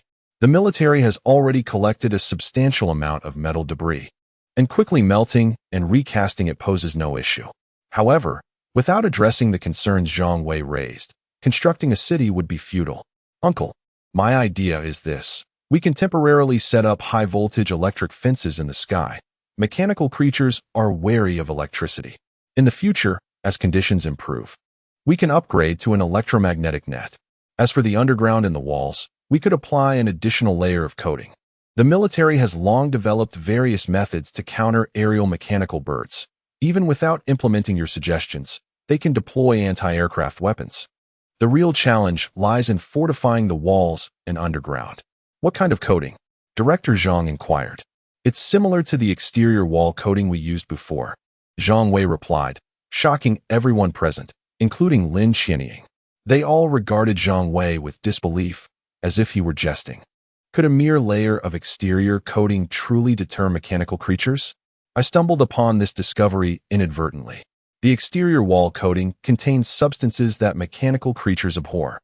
Much like how most people cannot tolerate the taste of canned herring. As long as the coating is sufficiently thick, most mechanical creatures will refrain from attacking the city. In fact, they may even avoid it altogether.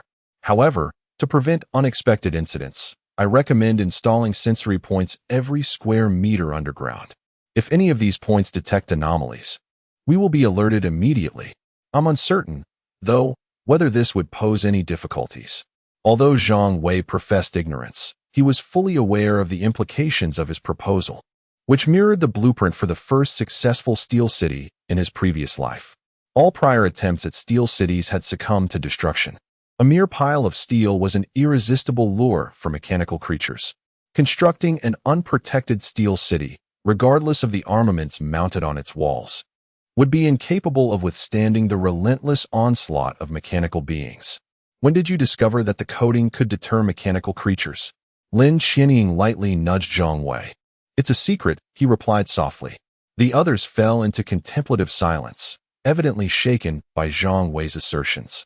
After a considerable pause, Director Zhang finally looked at Zhang Wei and said, Young Zhang, let Xiaoying accompany you for a meal. I must first test your proposed method. Uncle, please feel free to go ahead. You needn't stay with me, Zhang Wei said as he stood. Very well, Director Zhang replied, immediately rushing off, with his secretary trailing behind. How many more secrets are you hiding from me? Lin Qianying asked, her irritation evident after Director Zhang's departure. I just thought of it suddenly.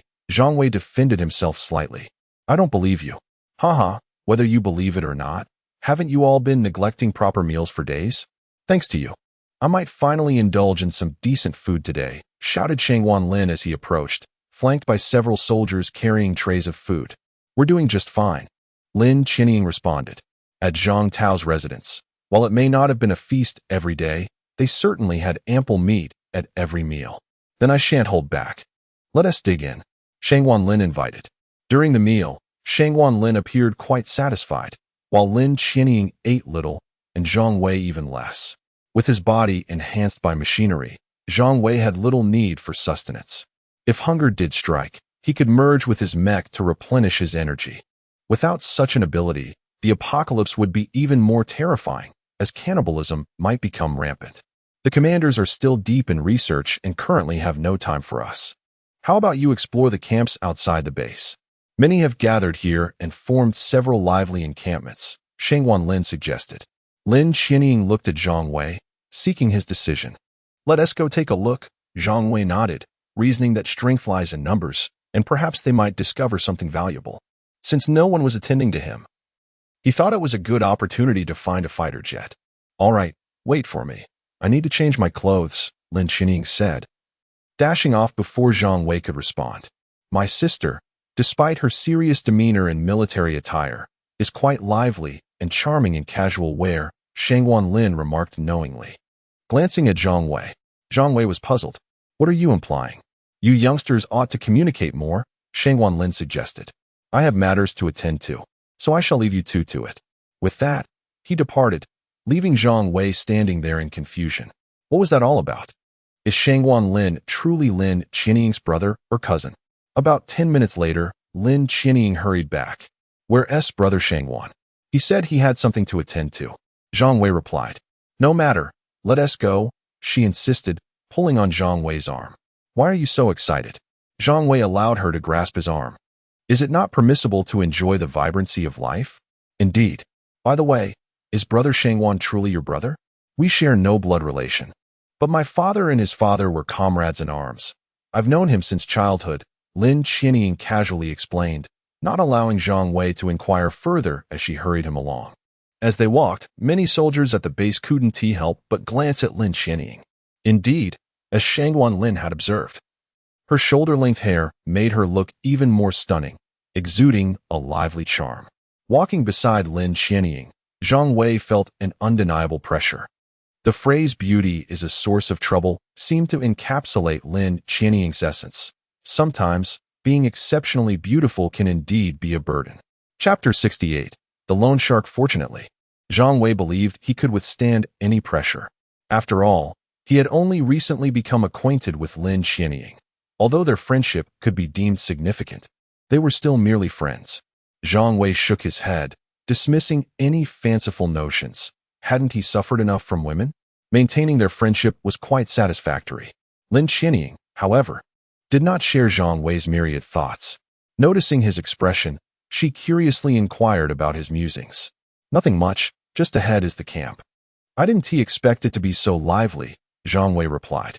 Yes, I saw it from the plane just now. Let us hurry, Lin Qinying responded. Zhang Wei, absorbed in his thoughts during the flight, had not taken the time to observe his surroundings. Although the mechanical bird had refrained from taking action after Zhang Wei's warning, one could never be too cautious. Thus, he remained vigilant, ready to merge with his mech at the slightest provocation. Within the temporary camp, the atmosphere was vibrant and bustling. It was evident that the residents felt secure living near the military base. Most of these individuals had come of their own accord. The military had yet to dispatch rescue teams to more distant areas, not out of unwillingness, but rather due to a lack of capability. Zhang Wei, look at these people. Their lives seem quite decent, Lin Qinying remarked, content with the living conditions of the camp's inhabitants. Although most resided in tents, their faces bore little trace of fear. This is quite good. Indeed, Zhang Wei replied softly. At this stage, merely days into the apocalypse, resources were not yet critically scarce. In the absence of desperation, humanity would not so quickly revert to its primal instincts. Beautiful ladies and handsome gentlemen, do you need anything? Come check out our stall. We have everything. A vendor called out to Zhang Wei and Lin Qinying from a marketplace formed by enterprising merchants. The street was teeming with people, offering a myriad of goods, from everyday necessities to mech-related items. Undoubtedly, in this era, mech-related products were the most sought after. Stalls surrounded by crowds were exclusively selling mech-related merchandise. Among the most coveted items was the source crystal, with ordinary ones already appraised by the vendors. Money was rendered useless. The only means of transaction was food. 3 pounds of food could be exchanged for a single ordinary source crystal, while meat could be traded for 1 pound. As meat would become increasingly scarce, future generations might very well turn to vegetarianism. With rodents of considerable size now mechanized, one could only imagine the fate of pigs, ducks, and sheep. Meat was destined to become a rare commodity, and should it ever be available again, it might only be human flesh. Pondering this, Zhang Wei furrowed his brow, recalling a notorious future organization known for its involvement in the flesh trade. Zhang Wei, not one to possess grand altruistic sentiments or self-sacrificial inclinations. Still adhered to fundamental moral principles. He held a deep-seated disdain for such morally corrupt organizations. Perhaps Zhang Wei's troubled demeanor piqued someone's interest. A man, seemingly seizing an opportunity, pushed through the crowd to approach him. "Hey there, are you troubled about mechs?" The bespectacled man, clad impeccably, bore a knowing smile as if he could see right through Zhang Wei. Zhang Wei looked up, only to find the man momentarily taken aback as he recognized him. "Ah, it's you. Isn't it time you repaid your debt?" The bespectacled man exclaimed suddenly. Wasn't he this the same fellow who had taken out a mortgage on his house before the apocalypse? The man remembered Zhang Wei well. After all, few could emanate such an aura when borrowing money. Although Zhang Wei's appearance had changed significantly, the man attributed it to his own fading memory. "Repay? Why would I?" Zhang Wei retorted, having recognized the man in return. "You borrowed from me, so of course you must repay. How can you be so brazen about it?" The bespectacled man insisted, raising his voice to attract attention. With societal norms crumbling, the man had no choice but to resort to such tactics to compel Zhang Wei to comply. "Didn't I mortgage the house to you? Just take it." Zhang Wei responded with nonchalance, far more composed than the other man. The man was at a loss for words. "The house? What use is that now? We don't even know if it still stands. Who would dare to purchase and live in it? I no longer want the house. Surely you understand what a mortgage entails." Zhang Wei maintained a relaxed demeanor, unbothered by the conversation. "Fine, I suppose I'm out of luck. But since you've run into me, it seems fortune is on your side." The bespectacled man hastily changed his strategy upon realizing he might not recover the loan. "What luck?" Zhang Wei had already discerned the man's current dealings, but feigned ignorance. "Cough. You must not have your own mech, right? I'm currently in the mech rental business. Of course, I also have some for sale," the man proclaimed with an air of arrogance. One must admit, these unscrupulous individuals possess a certain ingenuity. While they dare not confront mechanical beasts directly, they can still earn a decent income through rental fees. They may not live in luxury, but they certainly surpass mere subsistence. "And how does one rent?" Zhang Wei inquired, intrigued. "Given our prior acquaintance, if you provide me with 30 ordinary source crystals as a deposit, I can rent you a 4-meter-tall lightweight mech for long-range combat. It's safe and secure. And don't think it's expensive. Our rental period is 7 days, with a fee of only 15 ordinary source crystals. After 7 days, you return the mech, and I'll refund you 15 source crystals. Thus, any earnings exceeding 15 source crystals within that week are yours to keep. Not overly expensive, but let me see the mech," Zhang Wei replied. "That is not possible. You must first pay the deposit, and I cannot provide you with the mech's core." "I will only grant you usage rights," the bespectacled man replied, clearly not naive regarding mech matters. "Never mind. I have the source crystals, but your mech seems inferior. Only 4 meters tall. What combat capability does it possess?" Zhang Wei stated, preparing to leave. Upon hearing Zhang Wei mention having source crystals, the bespectacled man was unwilling to let him go so easily. "Wait a moment, brother. What I just mentioned was merely the least impressive mech. I have better options. Why don't you follow me over there, and we can discuss the details?" Zhang Wei glanced around before nodding in agreement. "Very well, lead the way." Chapter 69, Transaction. Epic source crystal within a rather luxurious tent area of the temporary camp, upon the arrival of the bespectacled man accompanied by Zhang Wei and Lin Xianying. A group of individuals with somewhat fierce appearances immediately turned their gaze towards them. "Nothing to worry about. We're merely conducting business," the bespectacled man greeted. Upon hearing this, the group diverted their attention, resuming their jovial chatter. Observing this, Zhang Wei nodded, acknowledging that these individuals possessed a modicum of restraint. In other settings, the presence of a woman as stunning as Lin Xianying would have incited a swarm of attention, with many attempting to engage in unwelcome advances. In truth, Zhang Wei had overestimated their decorum. Their compliance stemmed from the military's strict regulations governing the area. If Zhang Wei dared to act out of line in front of the military, these men would not have the audacity to misbehave. "Brother, sister-in-law, this is my territory. Let us step inside." The bespectacled man gestured towards a tent. "All right, Zhang Wei replied nonchalantly, with Lin Qianying closely following behind. The bespectacled man entered last, smiling as he remarked, "Brother, you truly have discerning taste. When you took out a loan, I thought you. Haha, I never imagined your sister-in-law would be so beautiful." Zhang Wei remained silent, and Lin Qianying chose not to clarify anything, which rendered the atmosphere somewhat awkward. "Please, take a seat. Don't be shy. The conditions may not be ideal, but I hope you won't mind," the bespectacled man urged as Zhang Wei settled into a chair.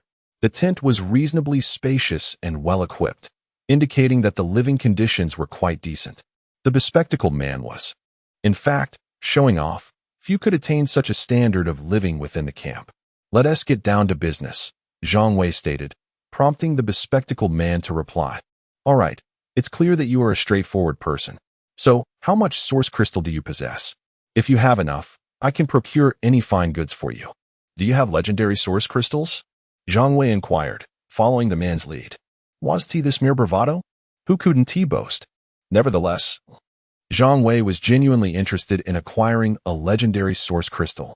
The bespectacled man's mind momentarily froze. What was a legendary source crystal? He had neither seen nor even heard of one. None. Then how about epic? Zhang Wei lowered his expectations upon witnessing the man's reaction. "Brother, are you jesting with me? Business relies on honesty. Your demands of legendary or epic crystals. Who do you think you're talking to?" The bespectacled man's expression soured. "I don't have legendary source crystals, but I do have epic ones. Can you afford them?" His irritation arose from the realization that their negotiations were becoming increasingly contentious. He wanted to see Zhang Wei embarrass himself. "You truly have them? How much?" Zhang Wei inquired with surprise. The bespectacled man's eyes widened. "You're genuinely interested? Name your price." This left him hesitant. He scrutinized Zhang Wei, assessing whether he was still jesting. 100 medium-grade source crystals. If you can provide that, I will secure an epic source crystal for you. Is that so? Very well. With that, Zhang Wei produced the mech core from around his neck. Under his control, the core emitted a gentle glow, and as the light faded, 100 medium-grade source crystals appeared on the ground. The bespectacled man was left dumbfounded at the sight. "It's not enough," he stammered. The primary issue was the absence of any precedent for such valuable transactions. No one knew the exact worth. In the bespectacled man's eyes, 100 medium-grade source crystals were already considerable. One medium-grade crystal could be exchanged for 100 ordinary ones. How much food could 1,000 ordinary crystals procure? However, Zhang Wei perceived this as an exceptionally fair deal. "How about it? You don't have epic source crystals. Are you deceiving me?" Zhang Wei's gaze turned cold. Startled by Zhang Wei's intensity, the bespectacled man hastily waved his hands. "No, how could I deceive you? I'll fetch it right away, but I need to take some medium-grade crystals with me. Go ahead, I will wait here for you." Zhang Wei remained unfazed by the possibility of the man absconding with the crystals. The bespectacled man took only 10 medium-grade crystals before exiting the tent. As he stepped outside, he beckoned to someone and whispered a few words. Afterward, he turned and hastily departed. Approximately 10 minutes later, the bespectacled man returned, a look of delight on his face. Before re-entering the tent, the person he had spoken to handed him several bottles of water. "Haha, brother, I've brought it back for you," he exclaimed, entering the tent with a large cloth bag that concealed its contents. Zhang Wei nodded subtly. It was evident that the epic source crystal had likely been acquired using the 10 medium-grade crystals. The bespectacled man had profited from a 90 crystal margin. However, Zhang Wei bore no resentment. The man had access to channels he did not, and such disparities in information warranted the price. "Let me see," Zhang Wei requested, extending his hand. The bespectacled man handed over the bag. Upon opening it, a solitary purple source crystal lay quietly at the bottom. A flicker of surprise crossed Zhang Wei's eyes, prompting Lin Qianying to lean closer, exclaiming, "Is there really one?" The epic source crystal was indeed a valuable item.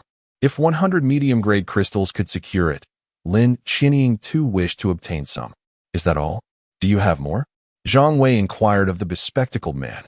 "There are certainly more, but the price." The bespectacled man twisted open a bottle of water and took a hearty gulp.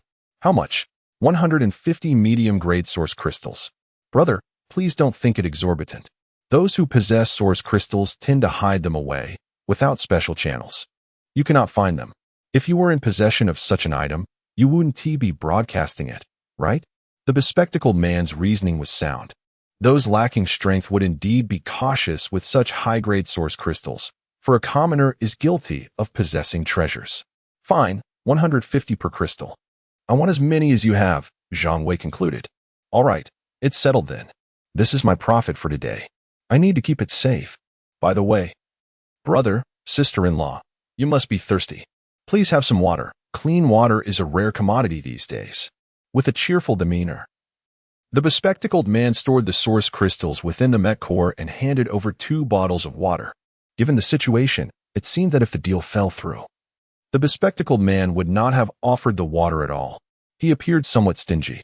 Zhang Wei accepted the bottles but did not drink immediately. Instead, he regarded the bespectacled man with a smile. Chapter 70. A Step. 3 lives. The bespectacled man felt a chill under Zhang Wei's unwavering gaze. Had he been discovered? Such a notion seemed implausible. He had never faltered in his schemes before. Brother, what in Oppos is wrong? Is the mineral water not to your taste? Shall I fetch you a couple of sodas? Not at all. This mineral water is quite satisfactory, Zhang Wei replied, handing a bottle to Lin Qianying. She furrowed her brow slightly, initially indifferent to such trivialities. The bespectacled man's performance was remarkably convincing. He had taken a sip of water before Zhang Wei and Lin Qianying, subtly implanting the notion that the water was safe to drink. However, upon observing Zhang Wei's demeanor, Lin Qianying sensed something amiss with the water. Yet, if she suspected it to be tainted, why would he offer it to her? Drink up, Zhang Wei proclaimed, uncapping his own bottle and taking a generous swig. Lin Qianying hesitated, but the look in Zhang Wei's eyes compelled her. I suppose I am a bit thirsty, she acquiesced and took a sip. Zhang Wei was fully aware of the potential danger, yet chose to drink, indicating he harbored ulterior motives, and Lin Qianying, naturally, would comply. Unbeknownst to her, Zhang Wei indeed required her cooperation, for the bespectacled man had laced the water with a potent sedative capable of inducing unconsciousness. Zhang Wei had overheard the man whispering to his subordinates as they left, his enhanced physical abilities allowing him to discern even the faintest sounds. Given his constitution, he would not succumb to the drug. However, for the sake of their charade, he needed to feign unconsciousness alongside Lin Qianying. As the bespectacled man observed that both had consumed the water, he became increasingly animated. He rambled on for approximately 5 minutes before Lin Qianying's body suddenly swayed. This water is indeed problematic, Lin Qianying thought, clutching her forehead and striving to focus her vision. Yet, her sight grew increasingly hazy. Zhang Wei, with swift reflexes, steadied her just as she began to falter, and he initiated his act, muttering incoherently at the bespectacled man before collapsing alongside Lin Qianying, shielding her beneath him. Zhang Wei remained conscious, but Lin Qianying had truly succumbed to the drug. He would ensure her safety. His position atop her was entirely protective, devoid of any ulterior motive. Come on in, our lovely piglet has fainted. The bespectacled man called out loudly. Haha, brother, this isn't a piglet. It's a beautiful young lady. What fun we could have. One of the men laughed as he entered the tent. You're fixated on that one notion. If things go south, those soldiers won't let us off easily. We'll take their mechs and toss them far away. Before you do anything, feel free to indulge yourselves, the bespectacled man instructed. Hey, just so we're clear, I'll go first. All right, no objections? The first man to enter grinned. The others followed suit, chuckling in agreement. Not so fast. I have objections, Zhang Wei interjected suddenly. He was not unable to continue acting. In fact, he could have cooperated further. However, he could not tolerate the thought of these men laying hands on Lin Qianying. Who? You. The bespectacled man stammered, his finger trembling as he pointed at Zhang Wei. Zhang Wei's mischievous gaze sent a wave of panic through the bespectacled man. Their actions were far from innocent. If the military discovered their misdeeds, the best outcome they could hope for was expulsion from the camp. Scaring me, are you? The first man, with a fierce glint in his eyes, lunged at Zhang Wei. If they wanted to keep their actions hidden, the only option was to eliminate any witnesses. Their activities could not withstand scrutiny. Zhang Wei reacted swiftly, delivering a powerful kick to the man's chest just before he could tackle him. Thud! The man was sent flying, colliding with two others, propelling them all out of the tent. A substantial hole was torn into the luxurious tent. The bespectacled man stood dumbfounded. Was this the power a human could possess? How far had the kick sent him? 10 meters? 20? Perhaps even farther? The individual who had been kicked was already lifeless. His chest a gruesome mess, a gaping hole where he had been struck. The two others who had fallen with him were not spared either, their lives extinguished. A single kick accounted for 3 lives. To kill and plunder. I knew you were up to no good. It seems my instincts were right, Zhang Wei remarked, satisfied with his inaugural display of strength. You. The bespectacled man stuttered, raising a trembling hand toward Zhang Wei. There's been a murder. A murder. The remaining 3 men shouted in panic. They had taken lives before, but such brutality was unprecedented. Shout all you want, but don't run. Understood? Zhang Wei's chilling voice pierced through the air, silencing those who contemplated escape. You dare to kill? The soldiers won't allow it. You will be executed. The bespectacled man retorted fiercely. Is that so? Huh. Zhang Wei scoffed, utterly dismissing the man's threats. You. The bespectacled man was at a loss for words. Soon enough, the commotion attracted attention, not due to the men's frantic cries, but because of the 3 lifeless bodies that Zhang Wei had sent flying. They had landed with such force that they had damaged several tents. The tent owners, previously irate, became frantic upon discovering the corpses. A death within the camp was a grave matter. The moment the bodies were found, someone rushed to the base to summon soldiers. In under 10 minutes, a detachment of 20 armed soldiers stormed into the camp. Who did this? The commanding officer demanded, his gaze piercing. No one among the hundreds of onlookers dared to meet his eyes. Comrade, over here. 3 men flew out and wrecked my tent. They didn't escape, did they?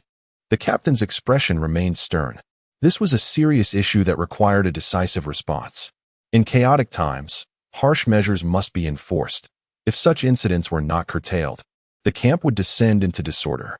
They haven't escaped. We surrounded the area. They're definitely still here. Good. The rest is our responsibility. Everyone, step back. We must avoid collateral damage. The crowd began to withdraw. They were not fools. They understood the danger of a desperate assailant merging with their mech. Such a scenario could wreak havoc. Was this a possibility? If Zhang Wei were not present, the likelihood of such an event occurring would be nearly 100%. Who would willingly face death? Resistance was a natural instinct. However, the situation within the tent was dire. The bespectacled man and his accomplices had already attempted to retaliate. The outcome for them was grim, as Zhang Wei had confiscated all their mech cores, and each had sustained injuries to varying degrees. Chapter 71. 6 epic source crystals inhabitants within emerge forthwith, or we shall be compelled to enter. The captain bellowed, his countenance grim as the assembled onlookers dispersed. Before his command could be reiterated, several burly figures, hands clasped atop their heads, hobbled from the tent. At long last, you have arrived. Murder most foul. That fiend has taken a life. The bespectacled man exclaimed, perceiving the soldiers as kindred spirits long estranged. Tears welled in his eyes, so profound was his terror. The captain furrowed his brow, skeptical of the man's account. First impressions were often misleading, yet these individuals exuded an aura of villainy. If pressed to identify a murderer, the captain would sooner suspect them. However, their demeanor suggested genuine grievance. Did I not instruct you to keep your hands aloft? Zhang Wei's voice reverberated from within the tent. Instinctively, the bespectacled man returned his hands to their former position. Moments later, Zhang Wei emerged, cradling Lin Qianying in his arms. The captain's pupils constricted at the sight of Zhang Wei bearing Lin Qianying. It was him. Zhang Wei's reputation preceded him within the base, and they had been cautioned against provoking him. Patrol officers were familiar with his visage. Zhang Wei intended to offer an explanation, seeking to avoid conflict with the soldiers. However, before he could utter a word, the captain interjected, Zhang Wei, is that you? Indeed, Zhang Wei replied with a hint of surprise.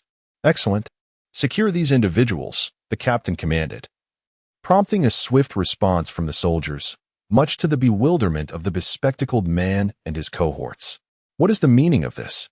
He is the perpetrator. This is an egregious abuse of power. Such partiality is unjust. The bespectacled man protested. The erosion of fairness and impartiality would undermine the soldiers' authority, even with their weaponry. Silence. The captain rebuked him. Then, in a softer tone, he inquired of Zhang Wei, "What transpired here, brother?"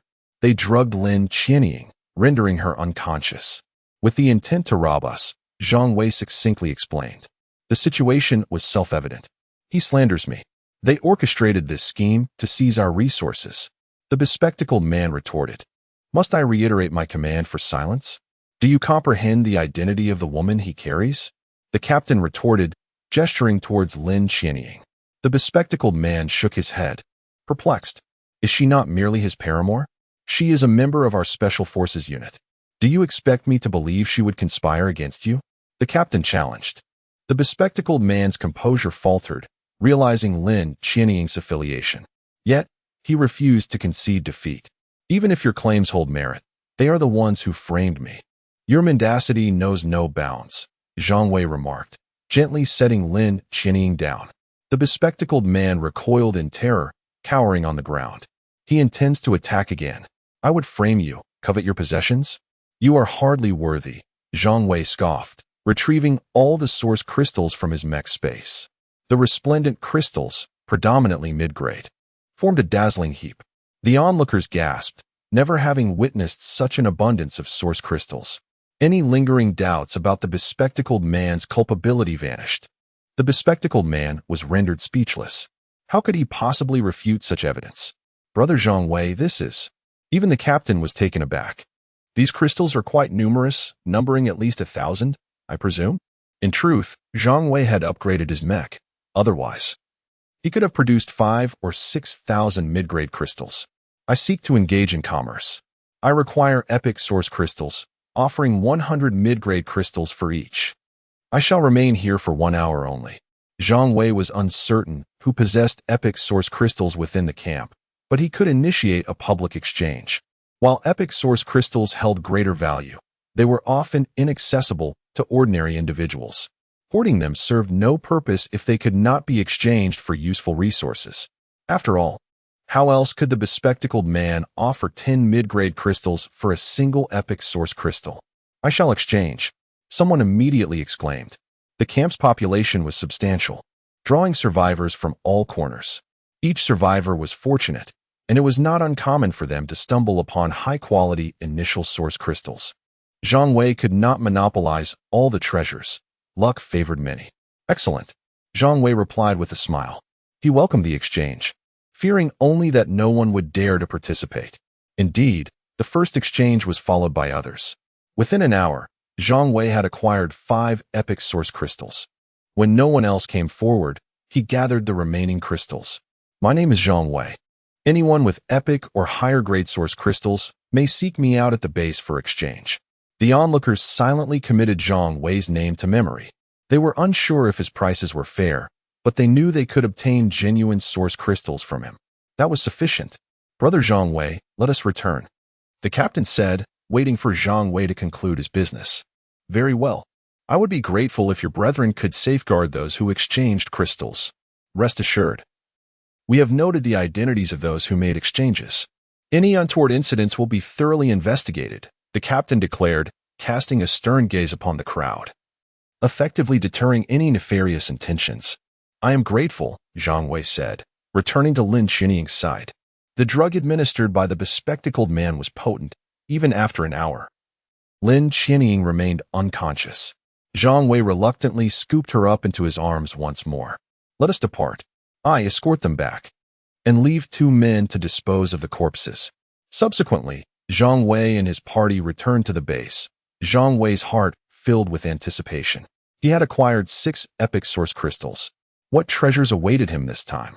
Chapter 72. Are you Zhang Wei from Chuan City? Upon returning to the base, the team leader personally escorted Zhang Wei to the tent belonging to Lin Qianying. "Zhang Wei, is our Xiaoying all right?" In response, Zhang Wei assured him, "Rest easy. It's merely a sedative. She'll be fine after a short nap." "That's good to hear. I'll leave her in your care, as I have other matters to attend to. Should you require anything, Feel free to call out. I will leave 2 guards with you. All right, thank you. Zhang Wei expressed his gratitude without hesitation, knowing that having soldiers assist him within the base was far more effective than acting alone. The leader saluted Zhang Wei before turning to depart. Zhang Wei scratched the back of his head, pondering whether such a gesture was warranted for himself. However, he dismissed the thought and gently laid Lin Qianying down in the tent. To Zhang Wei's surprise, Lin Qianying was accommodated in a single room. Yet it lacked the warmth typically found in a young girl's quarters, resembling an ordinary military tent. He placed Lin Qianying on the bed and allowed her to sleep, taking advantage of the solitude to activate the Source Crystal. Activating Source Crystal. Ding. Acquired Epic-level Disintegration Freezing Gun. Disintegration Freezing Gun, Epic Combat Power 200. Possesses a certain disintegration effect, enhancing freezing damage. Ding. Acquired Hydrogen Power Engine, Epic. Hydrogen Power Engine, Epic Combat Power 100. Normal Power, 2000. Overdraft Power, 1000. Zhang Wei's Spirit Sword. He had not anticipated obtaining a more advanced engine. Although both were epic level, the Hydrogen Power Engine significantly surpassed the dual-cycle engine he currently possessed. Normal power represented the maximum storage capacity of the engine's energy, which supported the mech's movement, weaponry, skills, and more. The Hydrogen Power Engine's strength lay in its ability to activate overdraft power when the normal energy was insufficient to sustain greater kinetic energy. Naturally, employing overdraft power would inflict some damage on the engine, yet it proved invaluable in critical moments. Continuing activation. Ding. Acquired Purple Star 1. Ding. Acquired Floating Cannon Evolution Stone 1. Ding. Acquired Skill, 100 Strikes in the Void, Epic. Ding. Acquired Super Energy Solar Sword, Epic. 100 Strikes in the Void, Epic, a ranged active skill that unleashes a sweeping attack on enemies within a fan-shaped area. Super Energy Solar Sword, Epic Combat Power 400. Possesses a higher temperature than the Thermal Greatsword, serving as an upgraded two-handed physical sword. Zhang Wei couldn't help but exclaim, initial source crystals are indeed treasures. 6 epic-level source crystals, none of which were worthless. The Purple Star and skill enhancements were self-evident in their value. While the Floating Cannon Evolution Stone held significant importance for Zhang Wei as well. Just as mechs could evolve, so too could floating cannons. The first evolution of a floating cannon required 1 evolution stone, the second required 2, and so on. Similar to mechs, the power of floating cannons would see a substantial increase post-evolution. Initially, Zhang Wei intended to exercise restraint, but he found it impossible to hold back any longer. He stored all the items back into the mech core and exited the tent, not sparing a glance at the unconscious Lin Qianying, entirely oblivious to the prime opportunity for exploitation that lay before him. Brother, where can I use a mech around here? A soldier stationed at the tent entrance immediately responded. If you need, I can take you there. All right, thank you. Lin Qianying will take a while to awaken, so I would appreciate it if you could keep an eye on her. Zhang Wei addressed the silent soldier. It is my duty. Zhang Wei nodded in acknowledgement. Following the soldier's lead, Zhang Wei made his way to the southwest of the base. Even before arriving, he could see mechs moving in the distance. Upon their arrival, after a brief exchange with the soldier, Zhang Wei was granted entry into the military's mech yard. Inside the yard, the ground bore evidence of countless reinforcements, with various light, medium, and heavy mechs running across the surface without leaving discernible traces. Quite impressive, Zhang Wei remarked after surveying the scene. Most military mechs had undergone their first evolution, with a few even having completed their second evolution. However, none had achieved a third evolution. This is an area where mechs can be utilized, though deliberate destruction is prohibited. Understood. Merge. Zhang Wei produced the mech core and initiated the merging process. A towering mech, standing 20 meters tall with a more robust physique and limbs, materialized within the yard. The very appearance of Zhang Wei's mech exuded a greater sense of menace. Equipping Super Energy Solar Sword. The sword manifested in Zhang Wei's hand, augmenting his combat power by an additional 100 points. Equipping Hydrogen Power Engine. With the Hydrogen Power Engine installed, the mech's energy surged, further enhancing its combat capabilities. Finally, Zhang Wei produced the Floating Cannon Evolution Stone. Using Floating Cannon Evolution Stone, the stone in Zhang Wei's hand dissipated into shimmering motes of light. These luminescent particles converged upon the floating cannon perched on Zhang Wei's shoulder. As the particles infused the cannon, its size gradually increased. After approximately 5 minutes, the evolution of the floating cannon was complete. Exceptional level freezing floating cannon, Stage 1, combat power 300. Firing speed, 0.8. Maximum firing speed, 0.1. Oh, there's also the purple star. The floating cannon was also an equipment piece, capable of utilizing the purple star to enhance its quality. Upgrading floating cannon quality. The purple star shattered, enveloping the floating cannon in a violet glow. Using the purple star on exceptional level equipment guarantees a 100% upgrade to epic quality. Ding. Floating cannon quality upgraded. Epic level freezing floating cannon, Stage 1, combat power 500. Firing speed, 0.8. Maximum firing speed, 0.1. The upgrade from exceptional level to epic level floating cannon resulted in an impressive increase of 200 points in combat power. Both firing speed and maximum speed remained unchanged. Zhang Wei was thoroughly satisfied. Such a significant enhancement in combat power was undeniably remarkable. Zhang Wei opened his panel to review his stats. Upon glancing, he couldn't suppress his astonishment. Has it become even more formidable? A mere increase in combat power was enough to elicit such an exclamation from Zhang Wei. With a series of operations, his combat power surged by 450 points, now reaching an impressive total of 1955 points. What a splendid mech. Brother, how come I have never seen you before? Just as Zhang Wei was reveling in his attributes, an 18-meter-tall mech appeared before him. The 17-meter mech was quite impressive, representing a medium mech that had undergone its second evolution, reminiscent of Zhang Wei's own form during his second evolution, albeit with significant differences in appearance. I am Zhang Wei, not a soldier. Oh, you are indeed Zhang Wei from Chuan City? The mech standing before Zhang Wei appeared visibly astonished upon hearing his introduction. Chapter 73. You have an impure motive. Go unleash it elsewhere. Ah, by the way, I am Zhou Jun. If you have a moment, shall we spar? Zhou Jun introduced himself, evidently having heard of Zhang Wei's illustrious reputation. Upon meeting him in person, his excitement was palpable. Zhang Wei neither declined nor accepted the invitation, instead expressing some confusion. Is this appropriate? Zhou Jun's demeanor was quite amiable, yet his slight frame made Zhang Wei question the feasibility of their sparring. What's the harm? We want to be using weapons, so it should be fine. Clearly, Zhou Jun was determined not to miss the opportunity to engage with Zhang Wei. Zhang Wei, who was relatively unknown until recently, had gained recognition through Lin Xianying, who relayed various information to the military. Consequently, Zhang Wei's name had become widely known throughout the base in recent days. Soldiers yearned for strength and idolized powerful figures. Sparring with Zhang Wei would allow them to gauge their own abilities against a formidable opponent, thus motivating them to improve. Therefore, upon encountering Zhang Wei, Zhou Jun was resolute in seizing this chance. Very well. Given Zhou Jun's enthusiasm, Zhang Wei felt compelled to acquiesce. Moreover, he understood the soldiers' mindset. Although they appeared preoccupied, they were surreptitiously observing his interaction. Zhang Wei anticipated future collaboration with the military and preferred that these soldiers held him in high regard rather than opposing him later on. All right, let us do this. I may not match your strength, but let us keep it light, shall we? Zhou Jun eagerly proclaimed, adopting an attacking stance. Indeed, there was a marked difference between a professional and an amateur. Zhou Jun's posture indicated considerable combat prowess. He could undoubtedly unleash the full potential of a mech.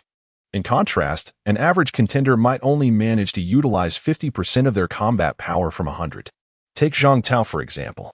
Zhang Wei did not assume any formal stance, having never trained systematically.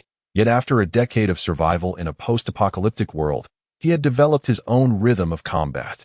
While he could not guarantee the full utilization of the mech's capabilities, he was confident he could perform adequately. Ready when you are, come at me. Zhang Wei addressed Zhou Jun, who wasted no time charging forward after firmly planting his feet. Zhang Wei's combat power far exceeded that of Zhou Jun, and the speed of the mech was simply beyond Zhou Jun's reach. As Zhou Jun threw a punch, Zhang Wei perceived the motion as exceedingly slow and straightforward. Within a fleeting moment, Zhang Wei formulated several counter-strategies. He opted for the least humiliating approach, extending his hand to intercept Zhou Jun's fist with greater speed. In terms of close-quarters combat techniques, Zhang Wei was undoubtedly at a disadvantage against Zhou Jun. However, he could easily kick Zhou Jun away, maneuver behind him, or even deliver a slap, yet he chose to engage in a contest of strength. This way, Zhou Jun's defeat would not be overly humiliating, and it would earn the respect of the other soldiers. The comparison of strength was a favored challenge among soldiers and served as a potent means to demonstrate one's prowess. As Zhang Wei sought to seize Zhou Jun's fist, Zhou Jun found no possibility of evasion. Zhou Jun felt a flash before he realized that his fist was completely under Zhang Wei's control. He attempted to retract his hand, but it remained immovable. Trying to force Zhang Wei away proved futile, as Zhang Wei's grip was as unyielding as a vice. In the next moment, Zhou Jun, fueled by determination, aimed a kick at Zhang Wei. Zhang Wei's response was swift and decisive, his foot landing mercilessly on Zhou Jun's calf. A seasoned fighter would surely exclaim in admiration at this display of intercepting technique. Yet, Zhang Wei knew better. He had no mastery of such a style, and merely capitalized on his superior speed to accurately thwart Zhou Jun's assault. However, perhaps this was indeed the essence of intercepting techniques. Despite having his attack thwarted, Zhou Jun refused to concede. After retracting his leg, he leaned into Zhang Wei and attempted an over-the-shoulder throw to send Zhang Wei sprawling. Zhang Wei feigned ignorance, allowing Zhou Jun to exert his force. "Here you go," Zhou Jun shouted, brimming with confidence in his maneuver. The situation grew rather awkward as Zhou Jun, with his rear end elevated, repeatedly failed to budge Zhang Wei, who remained steadfast. Zhang Wei had aimed to showcase his strength, but Zhou Jun and Apo's antics were undeniably embarrassing. This was the nature of two mechs. Had it been two individuals performing such actions, misunderstandings would likely ensue. To prevent any misinterpretations, Zhang Wei swiftly kicked Zhou Jun behind the knee. The overwhelming force was too much for Zhou Jun to withstand, causing him to kneel. Subsequently, Zhang Wei secured Zhou Jun by the neck with one hand while gripping one of his arms firmly with the other. "You've lost. I concede." Zhou Jun was not the type to sulk over defeat. Having been apprehended by Zhang Wei, he readily acknowledged his loss with good grace. Upon hearing Zhou Jun's admission, Zhang Wei immediately released him. Although Zhou Jun was captured, Zhang Wei had been careful not to inflict any harm. Zhou Jun swiftly rose to his feet and, facing Zhang Wei, exclaimed, "How is your strength so formidable? You didn't even go all out, did you? Truly impressive."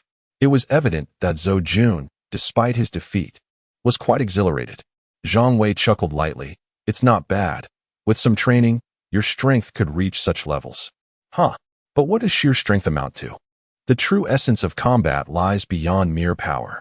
A discordant voice unexpectedly interrupted the exchange. Zhang Wei turned to the onlookers, identifying the source of the remark. "That's Su Kai," Zhou Jun informed him. Perplexed, Zhang Wei had initially assumed that demonstrating his strength would earn him the soldiers' admiration, much like Zhou Jun's reaction. He was taken aback by the unexpected derision. What was going on? This was not how he envisioned things unfolding. "I don't know him," Zhang Wei muttered to Zhou Jun. "But he knows you. He has been pursuing Lin Qianying for quite some time, and their families have a close relationship. He has likely been provoked by Lin Qianying recently, hence his attitude towards you." Understanding dawned on Zhang Wei as he pieced together the situation. "I'm merely friends with Lin Qianying. If you have grievances, take them elsewhere." Zhang Wei addressed Su Kai directly, unreservedly disregarding the presence of others. "Who has grievances?" Su Kai retorted, his pride wounded by Zhang Wei's words, as though he were deliberately trying to make Zhang Wei's life difficult for Lin Qianying's sake. Chapter 74. Su Kai, how dare you launch a sneak attack from behind? Without any ill will, just shut your mouth. Boom. The floating cannon fired. Zhang Wei was not one to tolerate such insolence. Regardless of the reason, Su Kai's audacity in provoking him would certainly teach him a valuable lesson. Never provoke Zhang Wei. A freezing projectile erupted on the ground before Su Kai, instantly cloaking the surface in a layer of frost, causing the temperature in the vicinity to drop by 2 or 3 degrees. You're a ranged fighter, aren't you? In terms of skill, you're no match for me, understand? Sukai was left speechless, while the onlookers gazed at Zhang Wei with even greater admiration. It was clear that Zhang Wei, despite being a melee fighter, possessed formidable long-range capabilities. That device slung over his shoulder must be the floating cannon, and its power was astonishing. Sukai? What are you doing? A cold voice interrupted. Lin Qianying had arrived. Zhang Wei inwardly sighed at the inconvenience. Had Lin Qianying not come, this matter would have ended here. Sukai would certainly not dare to provoke him. Yet, Zhang Wei understood the nature of men. Lin Qianying's presence would only exacerbate the situation. Even if Sukai recognized he was outmatched, he would not back down at such a moment. Sure enough, as soon as Lin Qianying spoke, Sukai could no longer restrain himself. In his eyes, Lin Qianying was defending Zhang Wei. How could he endure seeing his beloved protect another man, especially at their youthful, fervent age? This is a matter between men. We are merely sparring. What business is it of yours?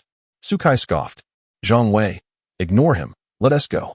Lin Qianying, in her mech form, tugged at Zhang Wei's hand, signaling him to follow her. Is your body all right? Zhang Wei expressed concern for Lin Qianying's well-being. Yes, I'm fine. Lin Qianying nodded in response, albeit with her gaze directed at Zhang Wei's abdomen due to the height difference between their mechs. Once Lin Qianying's mech underwent its third evolution, that disparity would be rectified. Zhang Wei estimated that after the evolution, her mech would reach a height of around 14 or 15 meters. Sukai was seething with rage. Was he witnessing a display of affection right before his eyes? Zhang Wei, I challenge you to a duel. Sukai was now more focused on proving himself to Lin Qianying than on Zhang Wei's strength. Lin Qianying was about to chastise Sukai, but Zhang Wei held her back. He had no desire to engage in such a childish contest over affection.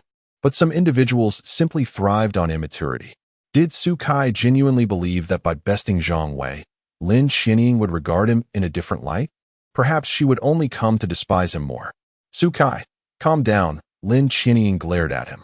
Although their relationship had once been amicable, Sukai's pursuit of her had strained their bond since they reached adulthood. Lin Qianying viewed Sukai as a friend, but he harbored different feelings. Are you protecting him? Sukai accused, pointing at Zhang Wei. Lin Qianying was exasperated. Protecting him? I am clearly protecting you. You know Zhang Wei's identity. If you wish to go mad, do so elsewhere. We have matters to attend to. Wait. Sukai, losing his composure, brandished a ranged weapon. Lin Qianying, upon seeing this, was tempted to slap him. There was no need to provoke danger recklessly. I'll handle this. Don't interfere, she said, prioritizing Zhang Wei's safety. Lin Qianying was well aware of how fearsome Zhang Wei could be when he was serious. I understand you are friends. Take these 2 items. You can switch your weapons directly, but do not use your skills. Do not let that thing notice. Zhang Wei glanced at the sky, where the mechanical bird was still circling. This is. Lin Qianying could no longer afford to be angry with Sukai. She accepted the items Zhang Wei offered, equipping the freezing gun and learning the skill without hesitation. She did not believe it was wrong to accept Zhang Wei's gifts, as they were obtained through her efforts while she was unconscious. She had contributed to their acquisition. In contrast, Sukai viewed the situation differently. Lin Qianying had never accepted gifts from him, so why was she so willing to accept Zhang Wei's? Did it mean they were? The thought ignited a furious blaze within him. Zhang Wei, you. Lin Qianying warned, I've told you not to go crazy. If you want to go mad, I will accompany you. Sukai had long awaited such a response from her. I will accompany you. What a lovely thing to hear. Yet, hearing this at that moment felt disheartening, especially with Lin Qianying aiming her ice blue gun at him. You would fight me for him? Sukai taunted. I am not fighting for him, but to put you in your place, you fool, Lin Qianying retorted, no longer willing to hold back. If she did not clarify things with Sukai, this issue would not resolve itself. Come on, you wanted to fight, didn't you? I assure you, my combat prowess is far inferior to his. If you cannot even defeat me. Lin Qianying left the rest unsaid, but her meaning was clear. Sukai could not accept this. To him, Lin Qianying was clearly protecting Zhang Wei. It's up to you. Zhang Wei gently patted Lin Xinying's shoulder. After all, the source of the trouble was Lin Xinying. It was only fitting that she resolve it herself. However, Zhang Wei's affectionate gesture only further provoked Su Kai. With a fierce determination, Su Kai fired his rifle, targeting Zhang Wei. Without glancing back, Zhang Wei continued to stride out of the camp. Watch out, Zhou Jun warned. The rifle's piercing power was formidable. Despite Su Kai's jealousy, he was still capable. If Zhang Wei were injured, it would pose a significant problem for everyone. However, just as Zhou Jun spoke, the floating cannon had already fired. Although the rifle bullets were powerful, they paled in comparison to the cannon's might. Ice blossoms burst forth in the air, neutralizing the bullets. At that moment, Su Kai's anger was eclipsed by panic, not because the floating cannon had intercepted his attack, but due to his own impulsive actions. Su Kai, how dare you ambush from behind? Lin Xinying glared at him, while the other soldiers echoed their condemnation of Su Kai. Chapter 75. He is Japanese, and he has accomplices I didn't mean to, Su Kai hastily protested. Accepting such behavior would likely mean losing all his friends. If Zhang Wei were an enemy, any means of confrontation would be justifiable. However, Zhang Wei was not an enemy, and such underhanded tactics were utterly contemptible. Su Kai, what are you doing? A stern voice cut through the tension. It was not the voice of a mech, but a human one. The newcomer had a square jaw, thick brows, and a resolute expression, glaring disapprovingly at Su Kai. Captain, I was wrong. At a time like this, brawling over personal grievances? You've truly disappointed me. Apologize. Su Kai lowered his head and, without hesitation, said, Zhang Wei, I'm sorry. It was my fault. You can take out your frustration on me. His apology seemed sincere, yet he added, however, I only apologize for firing at you from behind. I will not give up on Lin Xinying. Su Kai's defiance was evident. Even under the captain's reprimand, he refused to suppress his feelings for Lin Xinying. Enough. Zhang Wei spoke coolly. Brother Zhang Wei, I apologize on his behalf. It's all right. Everyone makes mistakes. Zhang Wei genuinely did not wish to hold a grudge against Su Kai.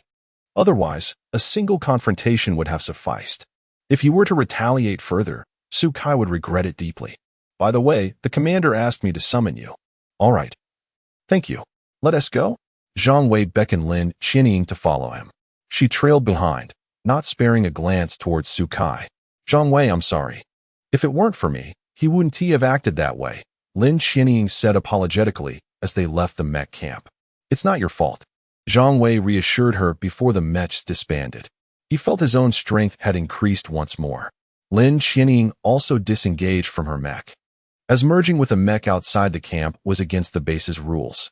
Just as Lin Xinying was about to say something, a soldier rushed up to Zhang Wei. Zhang Wei, someone at the base entrance is looking for you. They said they want to exchange source crystals. Oh, let us go see. Zhang Wei was slightly taken aback.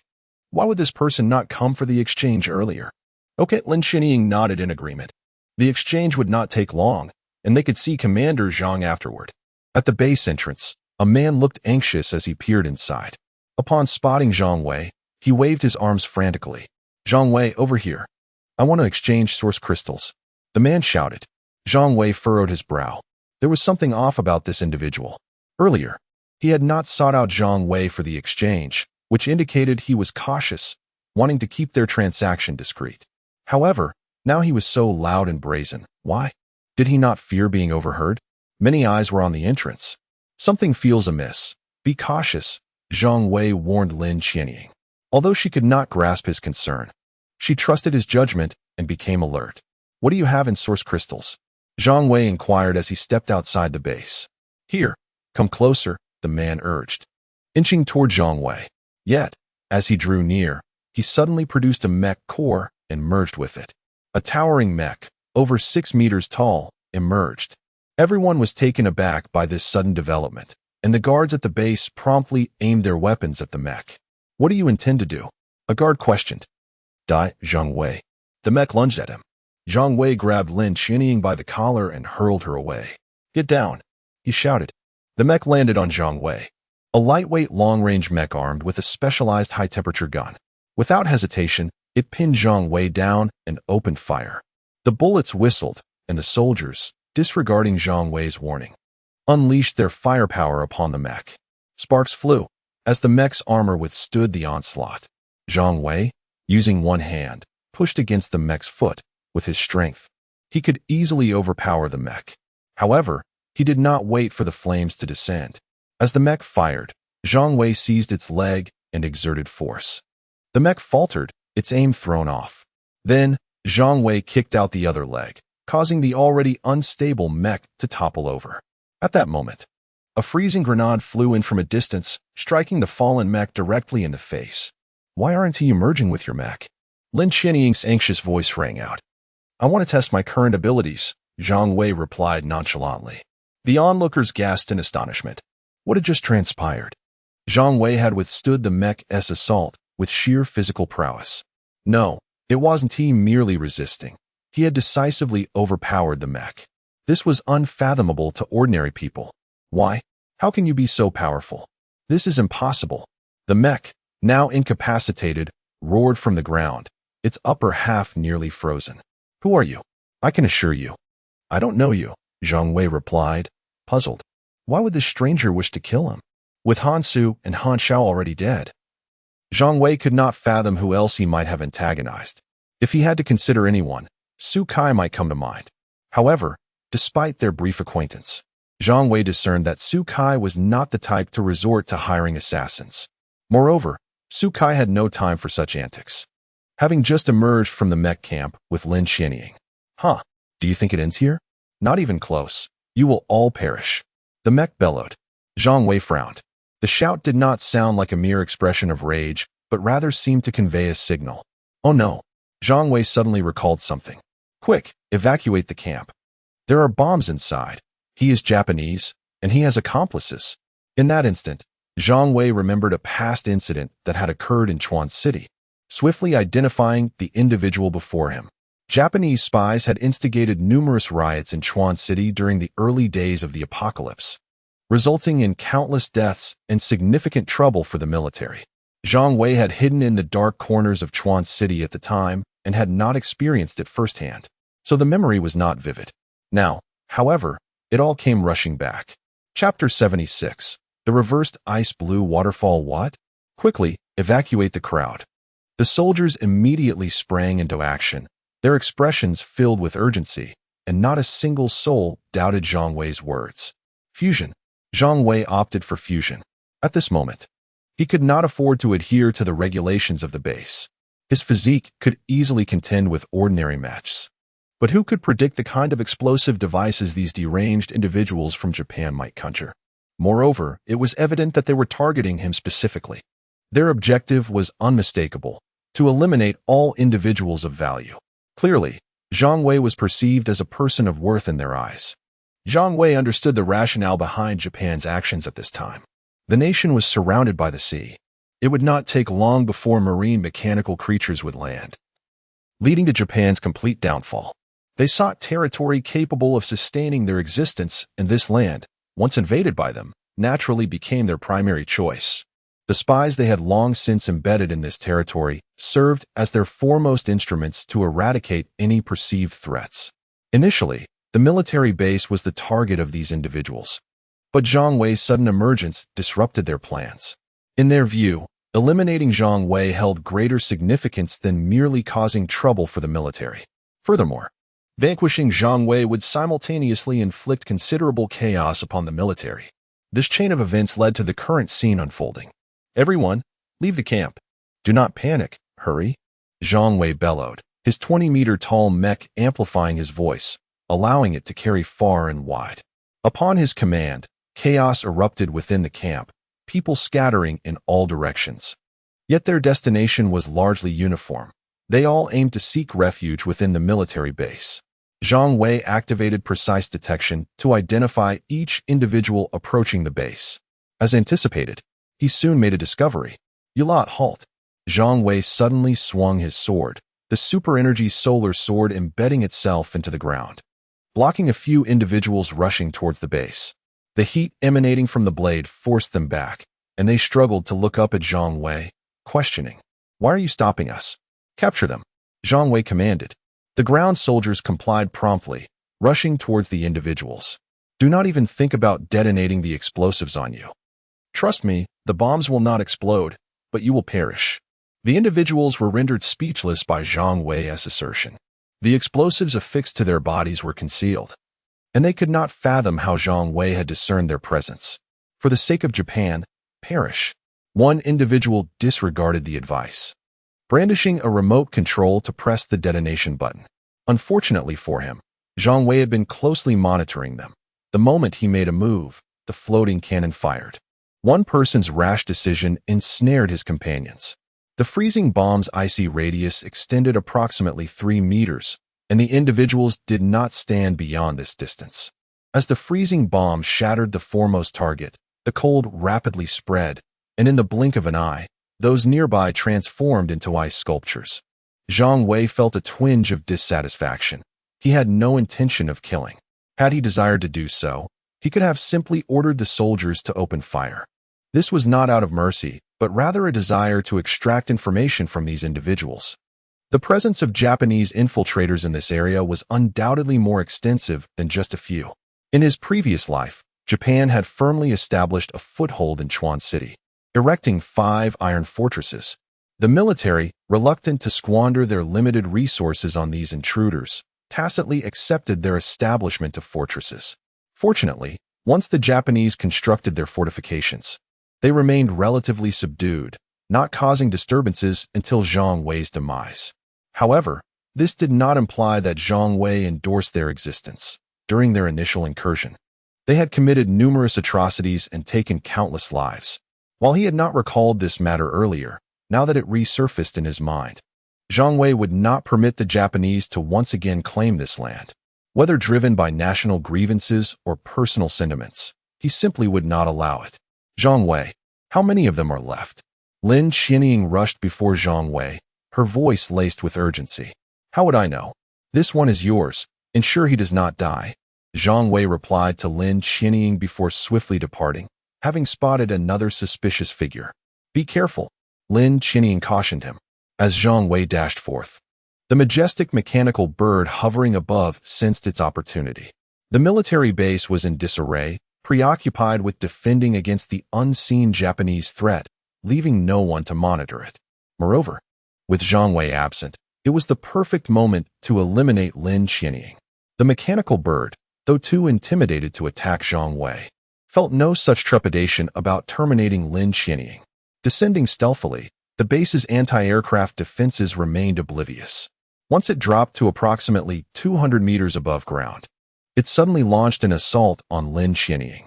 Unbeknownst to it, Lin Qianying had been anticipating the mechanical bird's attack. Zhang Wei had long since shared the detection core with Lin Qianying. Thus, the bird's movements were under her vigilant watch. A purple laser surged toward Lin Qianying, who wasted no time in retaliating with gunfire. The dissociative freezing gun unleashed freezing bombs of considerable size, their velocity heightened significantly. Most notably, the bombs exhibited enhanced power, incorporating a dissociative effect. Against such energy-based assaults, their efficacy was magnified. Before the freezing bombs could collide with the purple laser, the latter began to disintegrate. The mechanical bird, unable to fathom the situation, screeched as it commanded its dwindling companions to charge toward the ground, seizing the moment to ascend. 100 strikes in the sky. Lin Qianying employed her newly acquired skill. The muzzle of her freezing gun erupted with a plethora of freezing bombs, albeit reduced in size by approximately half. Yet their quantity compensated for this. The energy within Lin Qianying's mech plummeted, resulting in a fan-shaped spread of freezing bombs covering a vast expanse of sky occupied by the mechanical bird. The ice-blue freezing bombs surged upward, resembling a reversed ice-blue waterfall, delivering a devastating blow to all mechanical birds within this arc. In an instant, several mechanical birds plummeted from the sky. The majestic mechanical bird could not evade its fate. While its skills could deflect some freezing bombs, they were insufficient to offer complete protection. Now empowered, Lin Qianying posed a significant threat to the mechanical bird. However, unbeknownst to the bird, its true peril was just beginning. Zhang Wei had set his sights on it and was hurtling toward the sky. Chapter 77. Let us see how many mice will emerge. When the king mechanical bird detected Zhang Wei's approaching figure, it was already too late. Having changed his equipment, Zhang Wei's mech power had become tremendously formidable. To ensure a decisive strike, he had activated his super energy enhancement, bringing his combat power perilously close to 4,000 points, nearly tenfold that of the king mechanical bird. Even with its advantage of flight, it was of no consequence. The floating artillery opened fire first, unleashing frost flowers that diminished the king mechanical bird's speed. Then, wielding the super energy solar sword, Zhang Wei charged forward to strike.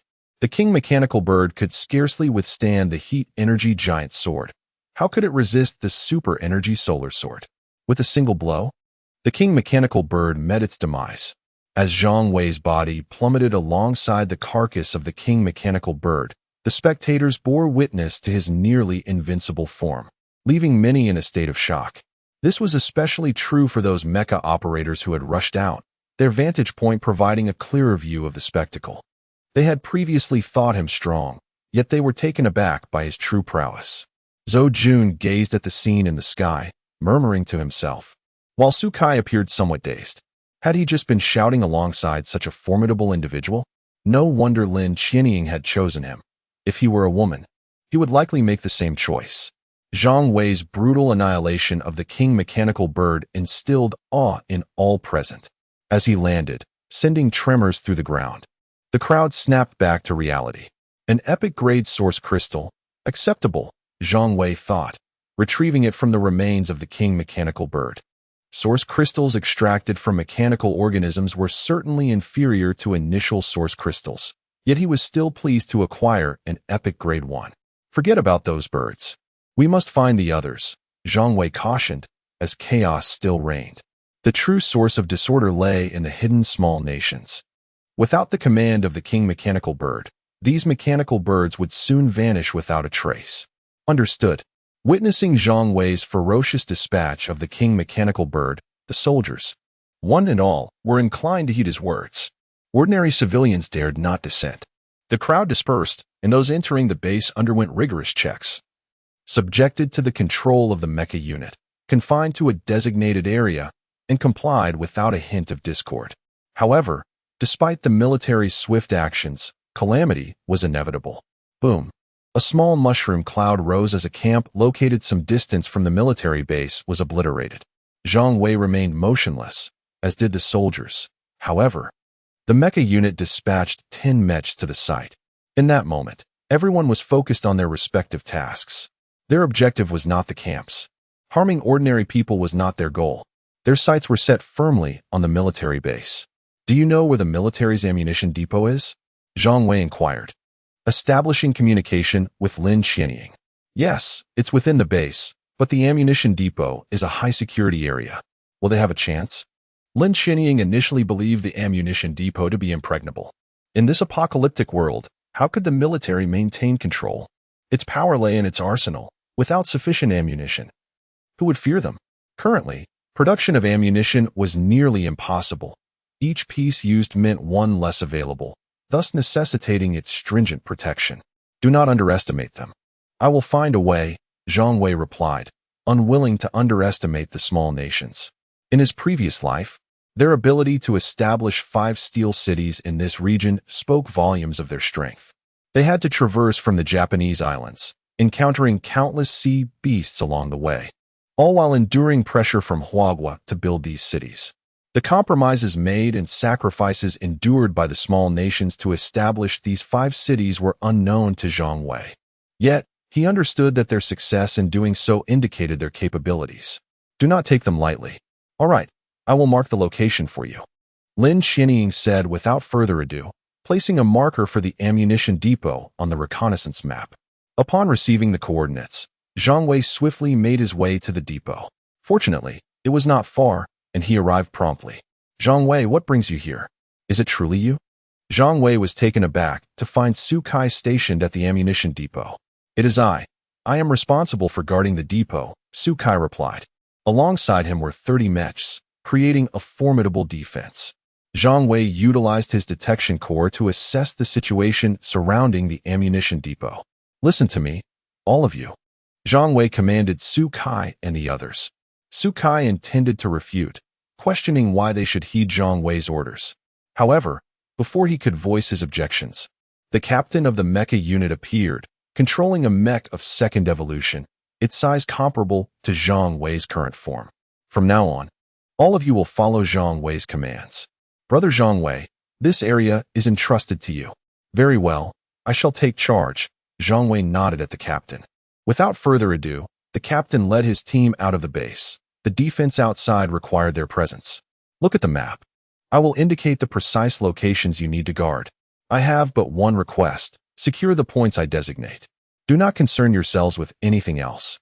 Even if unexpected events arise, do not act unless instructed. Is that understood?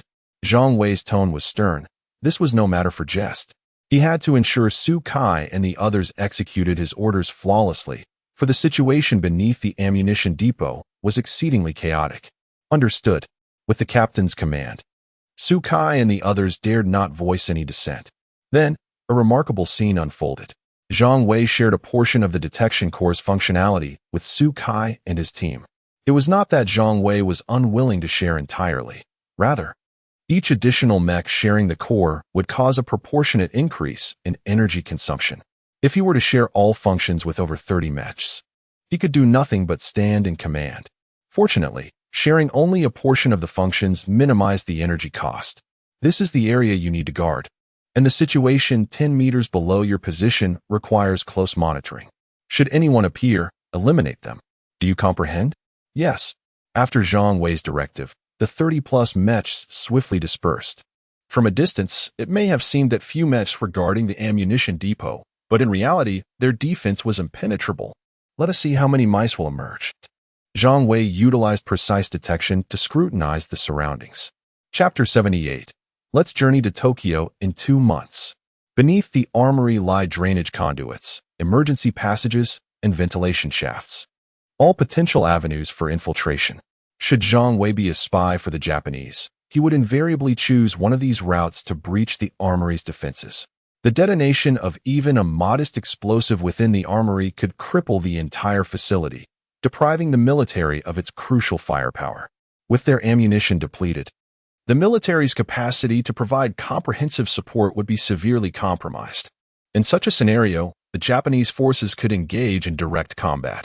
By inflicting significant casualties on the populace of Chuan City, they believe the military would be compelled to cede territory for their survival. Therefore, the sabotage of the military's armory stands as the paramount objective for these spies. Despite his disdain for the Japanese, Zhang Wei acknowledges their strategic acumen. They have already begun formulating plans for the future, anticipating the fall of the Japanese archipelago. Without such foresight, they would not have initiated actions against the military in Chuan City so swiftly.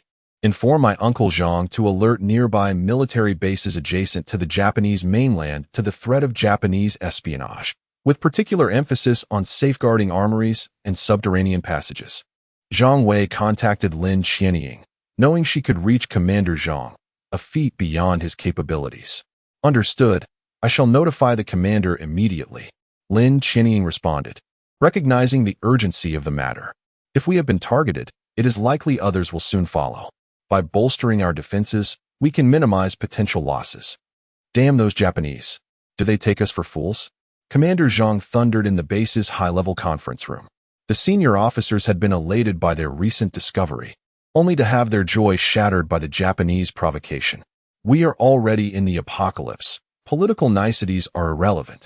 Even without their interference, some of us would have sought to engage them. Now that they have initiated hostilities, we must respond decisively. Commander, should we not consider the international ramifications? The global atmosphere is already volatile. If we initiate hostilities, it could. Enough. They instigated this with their terrorist acts on our soil. Issue a stern warning to the Japanese every 5 minutes. If, after 3 warnings, they fail to surrender the spies, unleash hell upon them. Every general harbors a dream of retribution. To witness mushroom clouds bloom across the Japanese archipelago under their command would allow them to face their predecessors in the afterlife, proclaiming, "We have avenged our blood debts." Yes, sir. The commander's orders were immediately executed. Thanks to Zhang Wei, A commendable young man. If we had more like him, the apocalypse would be less daunting. Inform him to proceed without restraint. I will bear the consequences. Commander Zhang declared. Yes, sir. Lin Qianying relayed the commander's message to Zhang Wei. A full-scale assault? Zhang Wei mused, surprised by his uncle's resolve. He had only cautioned him, yet he had responded with such force. 3 warnings, and if they persist, annihilation. Zhang Wei had no doubt in the military's capabilities. If they threatened destruction, they would deliver, and the Japanese would be helpless to prevent it. Zhang Wei suspected that only the fragile state of international relations had prevented such an attack at the onset of the apocalypse. Of course, it's real. Who has time for jesting? Lin Qianying affirmed, firmly supporting the annihilation of the Japanese. Indeed, every soldier would likely endorse such a decision. Given the opportunity, they would eagerly march on Tokyo, seeking vengeance. Very well, let it be done, Zhang Wei said indifferently. If we can eliminate some of their key figures now, it would be advantageous. The animosity between China and Japan is indelible. Eliminating them early would be beneficial, sparing Zhang Wei the need to act personally. For Zhang Wei, the list of those deserving death is extensive, with the Japanese currently at the top. If the Japanese archipelago could be entirely depopulated, it would be a boon for Zhang Wei. When the next wave of primordial source crystals appears, he could freely explore the island, claiming all the crystals for himself. He secretly hoped the Japanese would defy the warnings and stand their ground. Alas, Zhang Wei underestimated the Japanese. The first warning triggered the opening of missile silos. Not just one, but across multiple military bases. By the second warning, before the military could act, the Japanese had already capitulated. The Japanese were fully aware of the military's capabilities and surrendered swiftly. Not only did the Japanese spies in Chuan City surrender, but those in other bases followed suit. Zhang Wei watched as over a dozen individuals emerged from the underground tunnels, his mood soured. Why couldn't a few of these fellows be stubborn enough to detonate the armory? In 2 months, I must set foot on Japanese soil, Zhang Wei resolved. In Chuan City, his actions were tempered by conscience and morality. However, on Japanese soil, he would have no such constraints.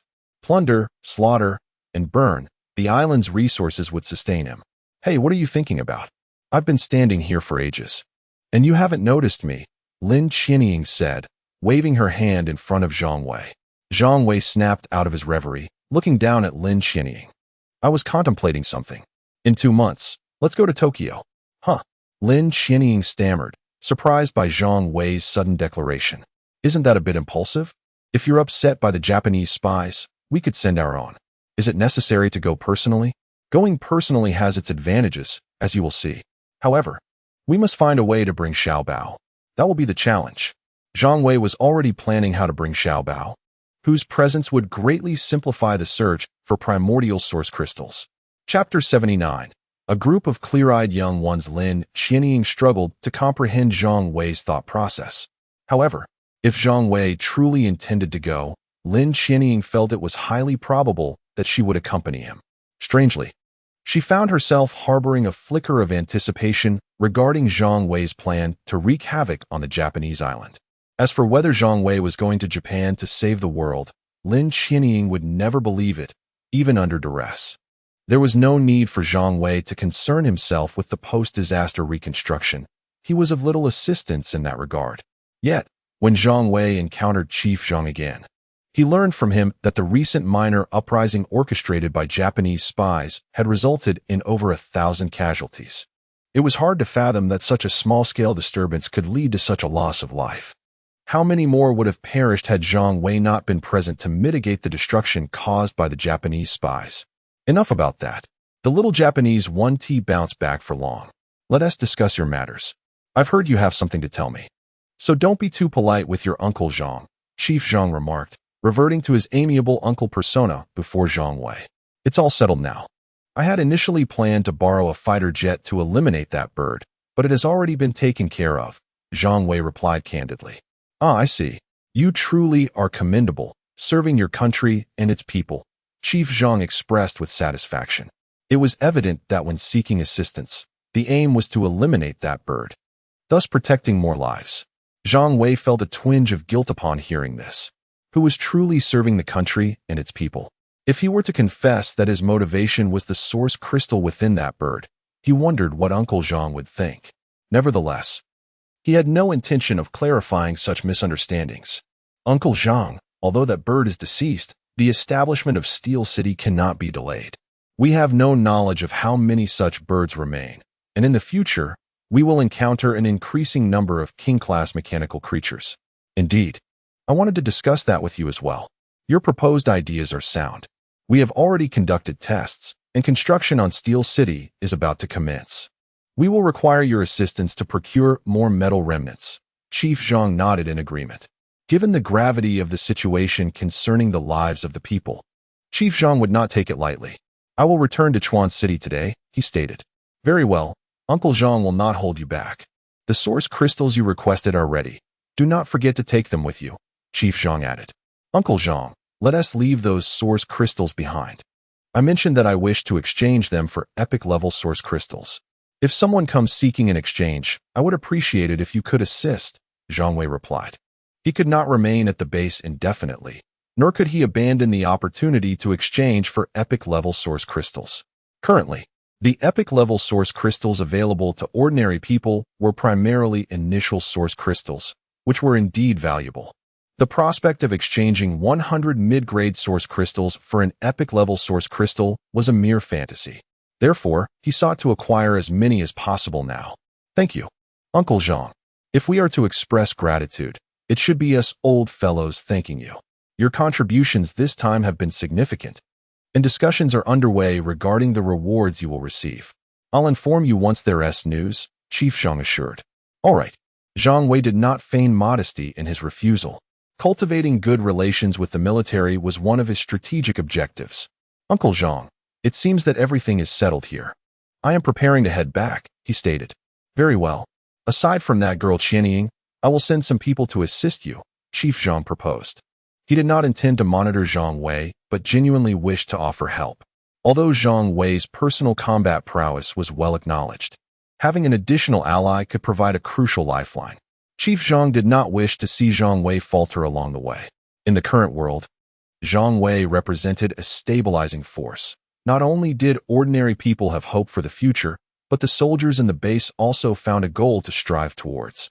Should Zhang Wei fall, it would undoubtedly shatter the spirits of many struggling to survive in this apocalyptic setting.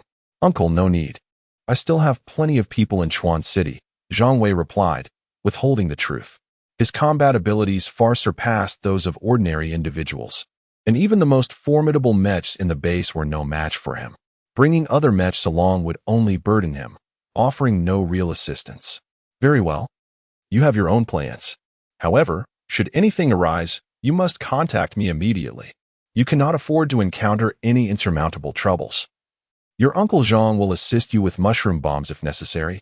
Chief Zhang provided a strong assurance. Rest assured, Uncle Zhang. If anything happens, I won't hesitate to call on you. Zhang Wei smiled. This journey had yielded fruitful rewards.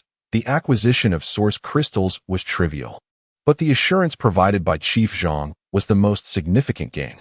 In this dystopian world, who dared to claim invincibility? With the backup of mushroom bombs, Zhang Wei could proceed with greater confidence and audacity. All right, go back to your tasks. Chief Zhang waved Zhang Wei off. Understood. Zhang Wei departed, escorting Lin Qianying away from the military base.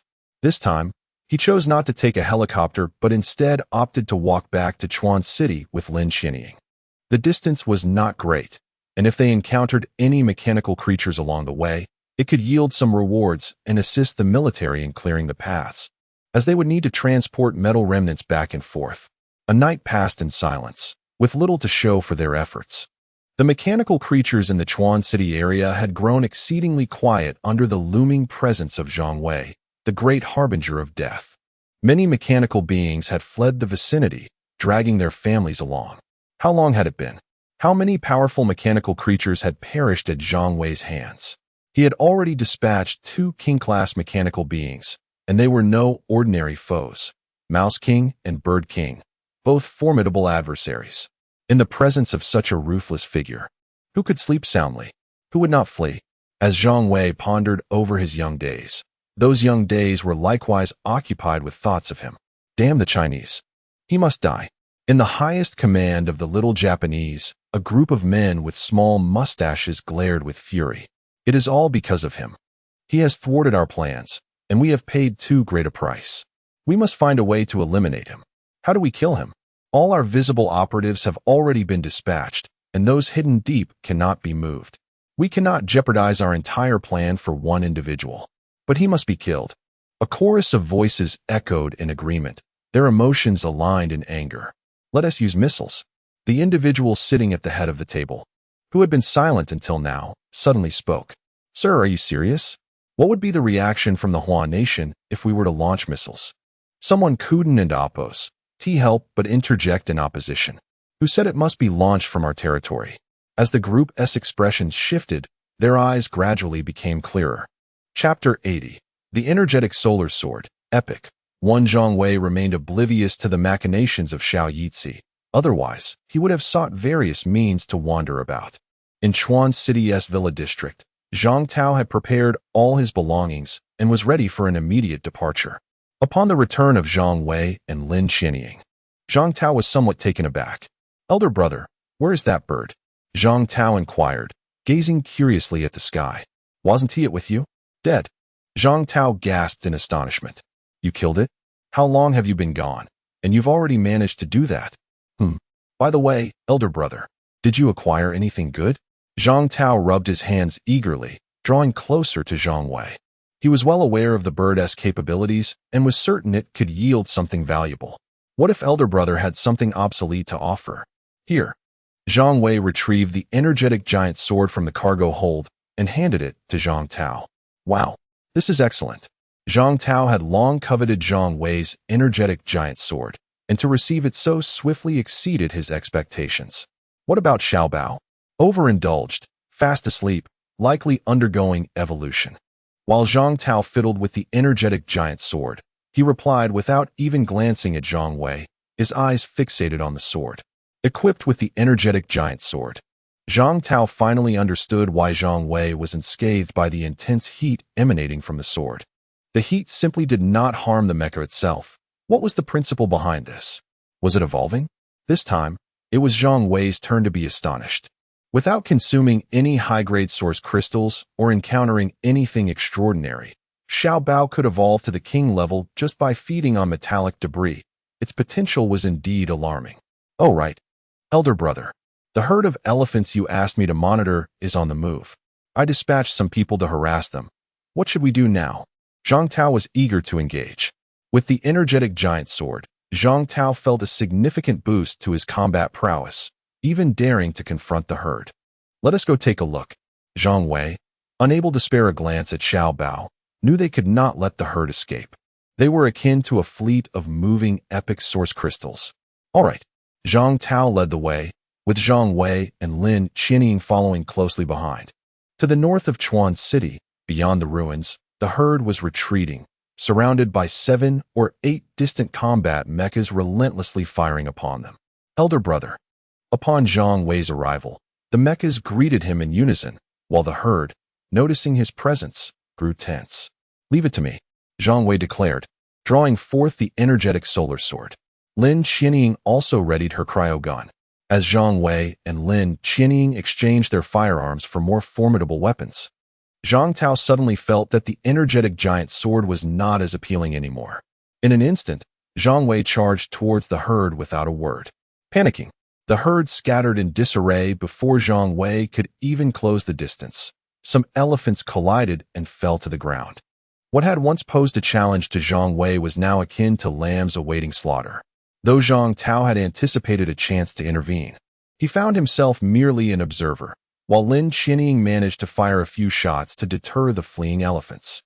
In less than 10 minutes, Zhang Wei had dispatched the herd without even employing any skills. The energetic solar sword effortlessly cleaved through them as if they were mere vegetables. 8 high-grade source crystals and 5 epic source crystals emerged, slightly below Zhang Wei's expectations. Had the elephants not fled, with some additional time, they might have yielded more epic source crystals. What a pity, Zhang Wei lamented inwardly. Elder brother, hurry and see what good items we can obtain. Zhang Tao, having never encountered so many epic source crystals, displayed enthusiastic eagerness. Let us have their bodies transported back. The military has already dispatched personnel. Zhang Wei instructed. All right. Zhang Tao nodded, his eyes still fixated on the source crystals held by Zhang Wei. Zhang Wei collected the high-grade source crystals, having little interest in them. They would serve as a quick power replenishment in times of crisis. Open. 5 epic source crystals were simultaneously activated, creating a dazzling spectacle. Zhang Tao was not the only one fixated on the unfolding scene. Everyone else was equally captivated. 1 red star, 2 purple stars, 1 epic external armor, and 1 epic cargo hold were revealed. Why did it yield a red star? Zhang Wei felt a surge of frustration. The appearance of a red star from an epic source crystal was disheartening. Alas, there was no avenue for complaint. He could only accept it. Elder brother, quickly, the armor. The imposing design of the external armor made Zhang Tao's eyes shine with excitement. Static pressure nuclear fusion armor, epic. Combat power 150 durability. 500 The armor possesses a static pressure function, capable of reducing the potency of various energy attacks. Zhang Wei was rather pleased with this armor. Its T-shape protected both shoulders while effectively safeguarding the mecha's abdomen, extending down to the groin. Equip the armor. Zhang Wei replaced his exceptional armor with the static pressure nuclear fusion armor, which adapted to the color of the mecha body. It appeared far more imposing than the exceptional armor. Zhang Tao was envious. However, before he could express his admiration, Zhang Wei handed the epic cargo hold to him. Zhang Tao was incredulous. Elder brother, is this for me? Zhang Wei nodded. Primarily, he already possessed an epic cargo hold, rendering this one unnecessary for him. As Zhang Tao was managing a large enterprise with many subordinates, he would require more mechas in the future. Zhang Wei planned to transfer all the mechas obtained from the bespectacled man to Zhang Tao. It would be impractical for Zhang Wei to hoard all the trivial items he acquired. Thus, he entrusted the cargo hold to Zhang Tao, allowing him to serve as a mobile warehouse, an excellent deal indeed. Zhang Tao was not overly contemplative. If it was given by elder brother, then he would accept it. The size of the cargo hold was inconsequential. What mattered was that it provided an additional 50 points of combat power. Zhang Wei no longer valued the 50 points. But for Zhang Tao, it was immensely beneficial. As Zhang Tao examined his cargo hold, Zhang Wei took out the red star. Enhanced the energetic solar sword. The significance of weapon enhancement to combat power need not be elaborated. Although the energetic solar sword remained a low-tier weapon, using a red star for enhancement was not a waste. Ding. Enhancement successful. Energetic solar sword, epic. 1 combat power 500 possessing a higher temperature than the energetic giant sword. It is an upgraded version of the two-handed physical giant sword. The combat power increased by 100 points. Zhang Wei nodded in satisfaction. He then stored the purple star. Such items as red stars could be obtained from high-grade source crystals. Zhang Wei felt no remorse in using them to enhance the energetic solar sword. However, the purple star had too many uses to waste. Let us go. It's time to return. Zhang Wei commanded, and the group set off towards Chuan City. As they made their way back, Xiao Yizi had already contacted the third brother. Chapter 81. Eldest Brother. There is something above the conditions under which Xiao Yizi agreed to collaborate with Sangu remain a mystery to all. Yet the outcome is unequivocal. Sangu has acceded to Xiao Yizi's request to eliminate Zhang Wei. Within the upper echelons of Xiao Yizi's faction, some harbor doubts. Their skepticism is not directed at Sanji's sincerity, but rather at his capabilities. After all, the state of Sanji's missiles is a matter of public knowledge. In response to the uncertainties surrounding Xiao Yizi's faction, Sangu has deftly allayed their fears by invoking the support of the United States. While they may struggle to strike accurately, the technological backing from the United States offers a semblance of reassurance. Moreover, this information has received validation from American sources, which has truly assuaged Xiao Yizi's concerns. The consensus among Xiao Yizi's leadership is that prompt action is imperative. The sooner they proceed, the better. Sangu has also expressed his willingness to act swiftly, indicating that movement will commence within a day or two. Unbeknownst to Zhang Wei, missiles hover ominously above him, ready to descend at any moment. He is currently directing his subordinates in the transportation of metal debris. In the northern part of Chuan City, This location has become a repository for the metal remnants of the enemy.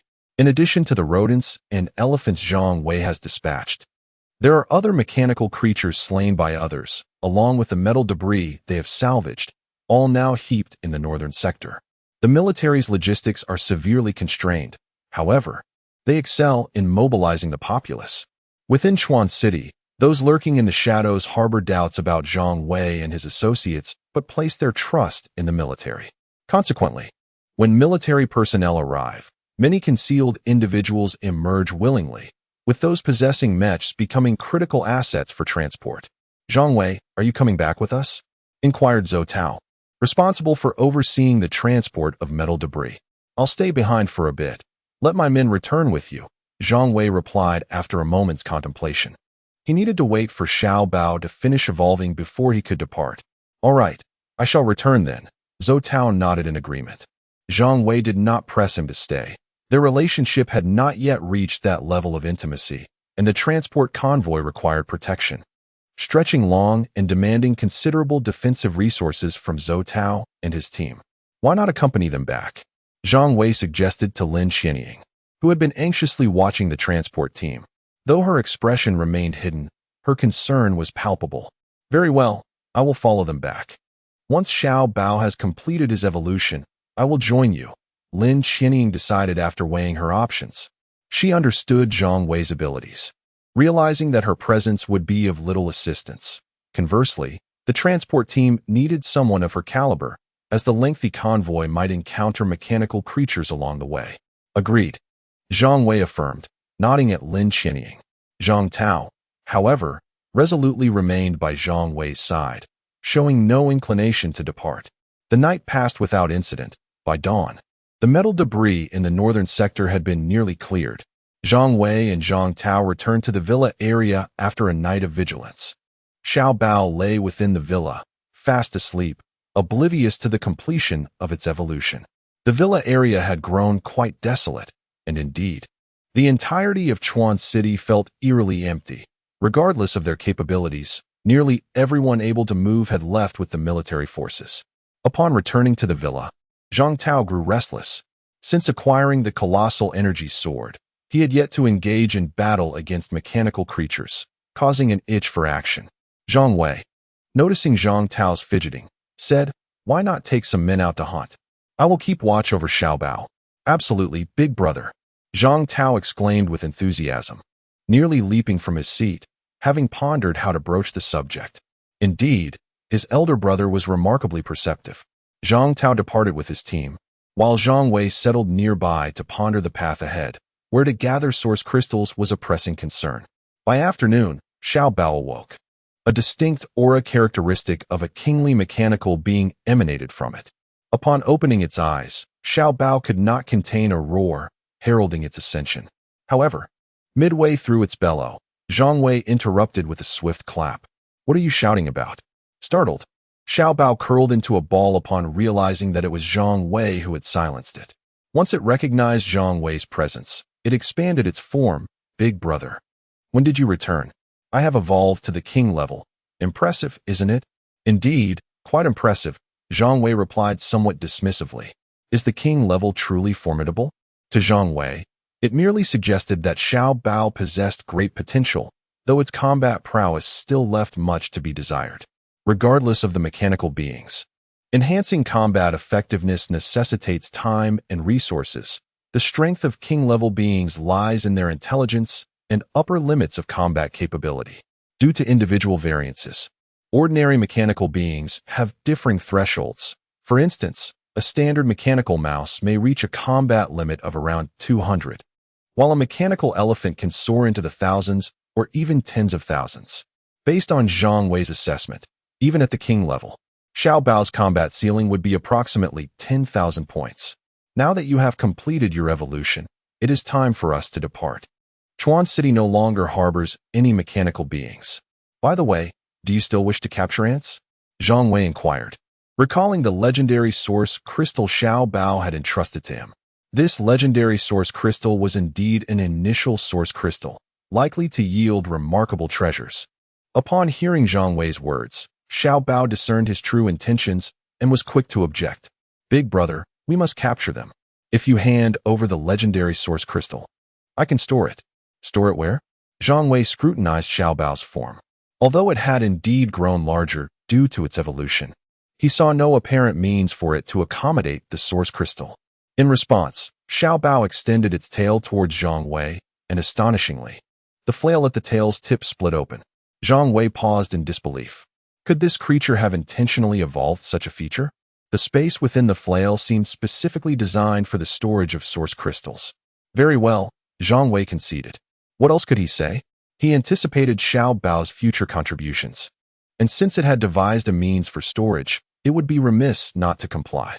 Reluctantly, he deposited the legendary source crystal into the newly discovered compartment of the flail. As the flail closed, Xiao Bao radiated joy. With the legendary source crystal stored in such a manner, it could continuously draw energy from it, thereby expediting its combat enhancement. Just as Xiao Bao exuberantly twirled its tail in delight, it suddenly stood upright, gazing skyward. Big brother, there is something above. Chapter 82.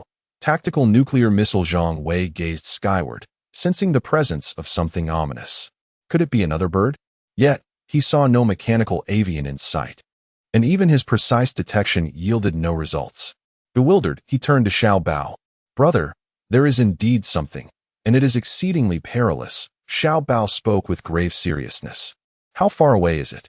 Zhang Wei, aware that Xiao Bao was not one to jest, trusted in his perceptive abilities. It's quite distant, but it's moving at incredible speed. We must flee, Xiao Bao urged. Far away, yet swift? A sense of foreboding crept into Zhang Wei's mind. At this moment, contacting anyone was futile. Zhang Wei promptly activated his rudimentary detection. The range extended 10 kilometers, yet he still could not identify the object Xiao Bao mentioned. Just as he contemplated further inquiries, an object abruptly breached his detection zone. Damn it! Xiao Bao, do not follow me. Get away. With that, Zhang Wei turned and ran, activating his superpower combat enhancement. His thrusters roaring to life with reckless abandon. He surged forward like an arrow loosed from a bow. Xiao Bao stood bewildered, watching as Zhang Wei vanished from view. It's a missile, traveling at 2 Mach. I have mere seconds left, Zhang Wei calculated rapidly in his mind. He had surmised the missile's velocity and confirmed that its target was none other than himself. Thus, he ran. While fleeing, Zhang Wei seized a stone over a meter in diameter. The shriek of the incoming missile reached his ears, and glancing up, he could see the exhaust flames trailing from its rear. How fast? At 2 Mach, could it be anything but?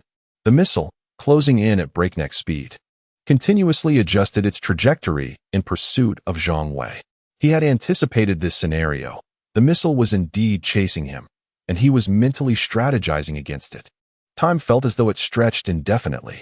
Finally, the missile was a mere few hundred meters away. Should Zhang Wei dare to halt, the missile would collide with him in less than a second. In the next instant, he hurled the stone with all his might, activating his floating artillery for rapid fire, unleashing several freezing projectiles simultaneously. The stone struck the missile's tip, resulting in a mushroom cloud. Oh no! Zhang Wei cursed under his breath as the shockwave sent him tumbling. Although his throw had caused the missile to detonate prematurely, the explosion's epicenter remained perilously close, merely over 100 meters away. If it had been a conventional missile, that distance would have been deemed safe, especially since Zhang Wei had employed other defensive measures. The freezing energy from the projectiles further mitigated the explosion's force. Regrettably, Zhang Wei underestimated the determination of those wishing to eliminate him. The missile was, in fact, a tactical nuclear missile. Though small in size, its intent to obliterate him felt like using a cannon to swat a mosquito. This was Zhang Wei's last thought before losing consciousness. In the face of such a devastating weapon, Zhang Wei's mechanized armor proved woefully inadequate. Had it been a conventional missile, he would have braced himself without fear. Yet, with a tactical nuclear missile, even preparation was futile. The blast wave ravaged his armor, causing rapid deterioration, but fortunately, Zhang Wei had donned epic-grade armor, which significantly reduced the explosion and Apos' impact and shielded the core of his mech. Otherwise, that missile would have sent Zhang Wei to his demise. Brother! A desperate cry pierced the chaos. Xiao Bao charged through the flames towards Zhang Wei. One must concede, Xiao Bao's defensive capabilities were remarkable. Though the initial explosion's force had diminished significantly, emerging unscathed from the fiery aftermath was no small feat naturally. This was also due to the fact that nuclear radiation had little effect on Xiao Bao.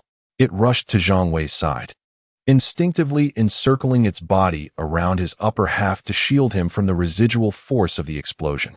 In times of adversity, true hearts are revealed. Upon witnessing Zhang Wei's grievous state, Xiao Bao harbored no ulterior motives. Its sole desire was to protect him, not to seize the opportunity to eliminate him. If it were to kill Zhang Wei now, it would regain its freedom. Meanwhile, Zhang Tao, wandering through Chuan City, noticed the explosion. What just detonated? Such a tremendous commotion. Let us investigate, he called to his subordinates. A group of mechs quickly sped towards the source of the blast. As Zhang Tao's team mobilized, the mechanical beings that had yet to leave Chuan City stirred to action, particularly the swift, aerial mechanical birds. For these mechanical entities, this was an irresistible feast. A regal-level being, a powerful human. Whoever could consume one of them would likely ascend to regal status themselves. Such temptation was impossible for any mechanical creature to resist. Even a mere nibble would suffice. Nearby mechanical beings hastened towards the explosion site. Fortunately, the missile's explosive power had not yet dissipated, and the intense heat kept the mechanical creatures at bay. Xiao Bao felt an urgent anxiety, although skilled in defense. It could do little to protect Zhang Wei in this critical moment. "Brother, please wake up," Xiao Bao pleaded repeatedly, hoping Zhang Wei might regain consciousness. If he could awaken and manage to defend himself even slightly, Xiao Bao would have the capacity to drive away the encroaching mechanical beings, including those in the sky. Alas, Zhang Wei showed no signs of awakening. Not only was his mech severely damaged, but his own body had also sustained significant injuries, rendering him incapable of waking up in the near future. The remnants of the explosion would eventually fade. As the shockwave's power diminished, eager mechanical beings surged forward. Mice, wolves, cats, dogs, and a myriad of other mechanical creatures lunged at Xiao Bao and Zhang Wei. Most of these beings had glowing red eyes, with only a few emitting a brilliant blue light. These rare anomalies remained on the periphery, observing without taking hasty action. "Roar!" Xiao Bao bellowed, its tail thrashing. Any mechanical being struck by its tail met certain doom, without exception.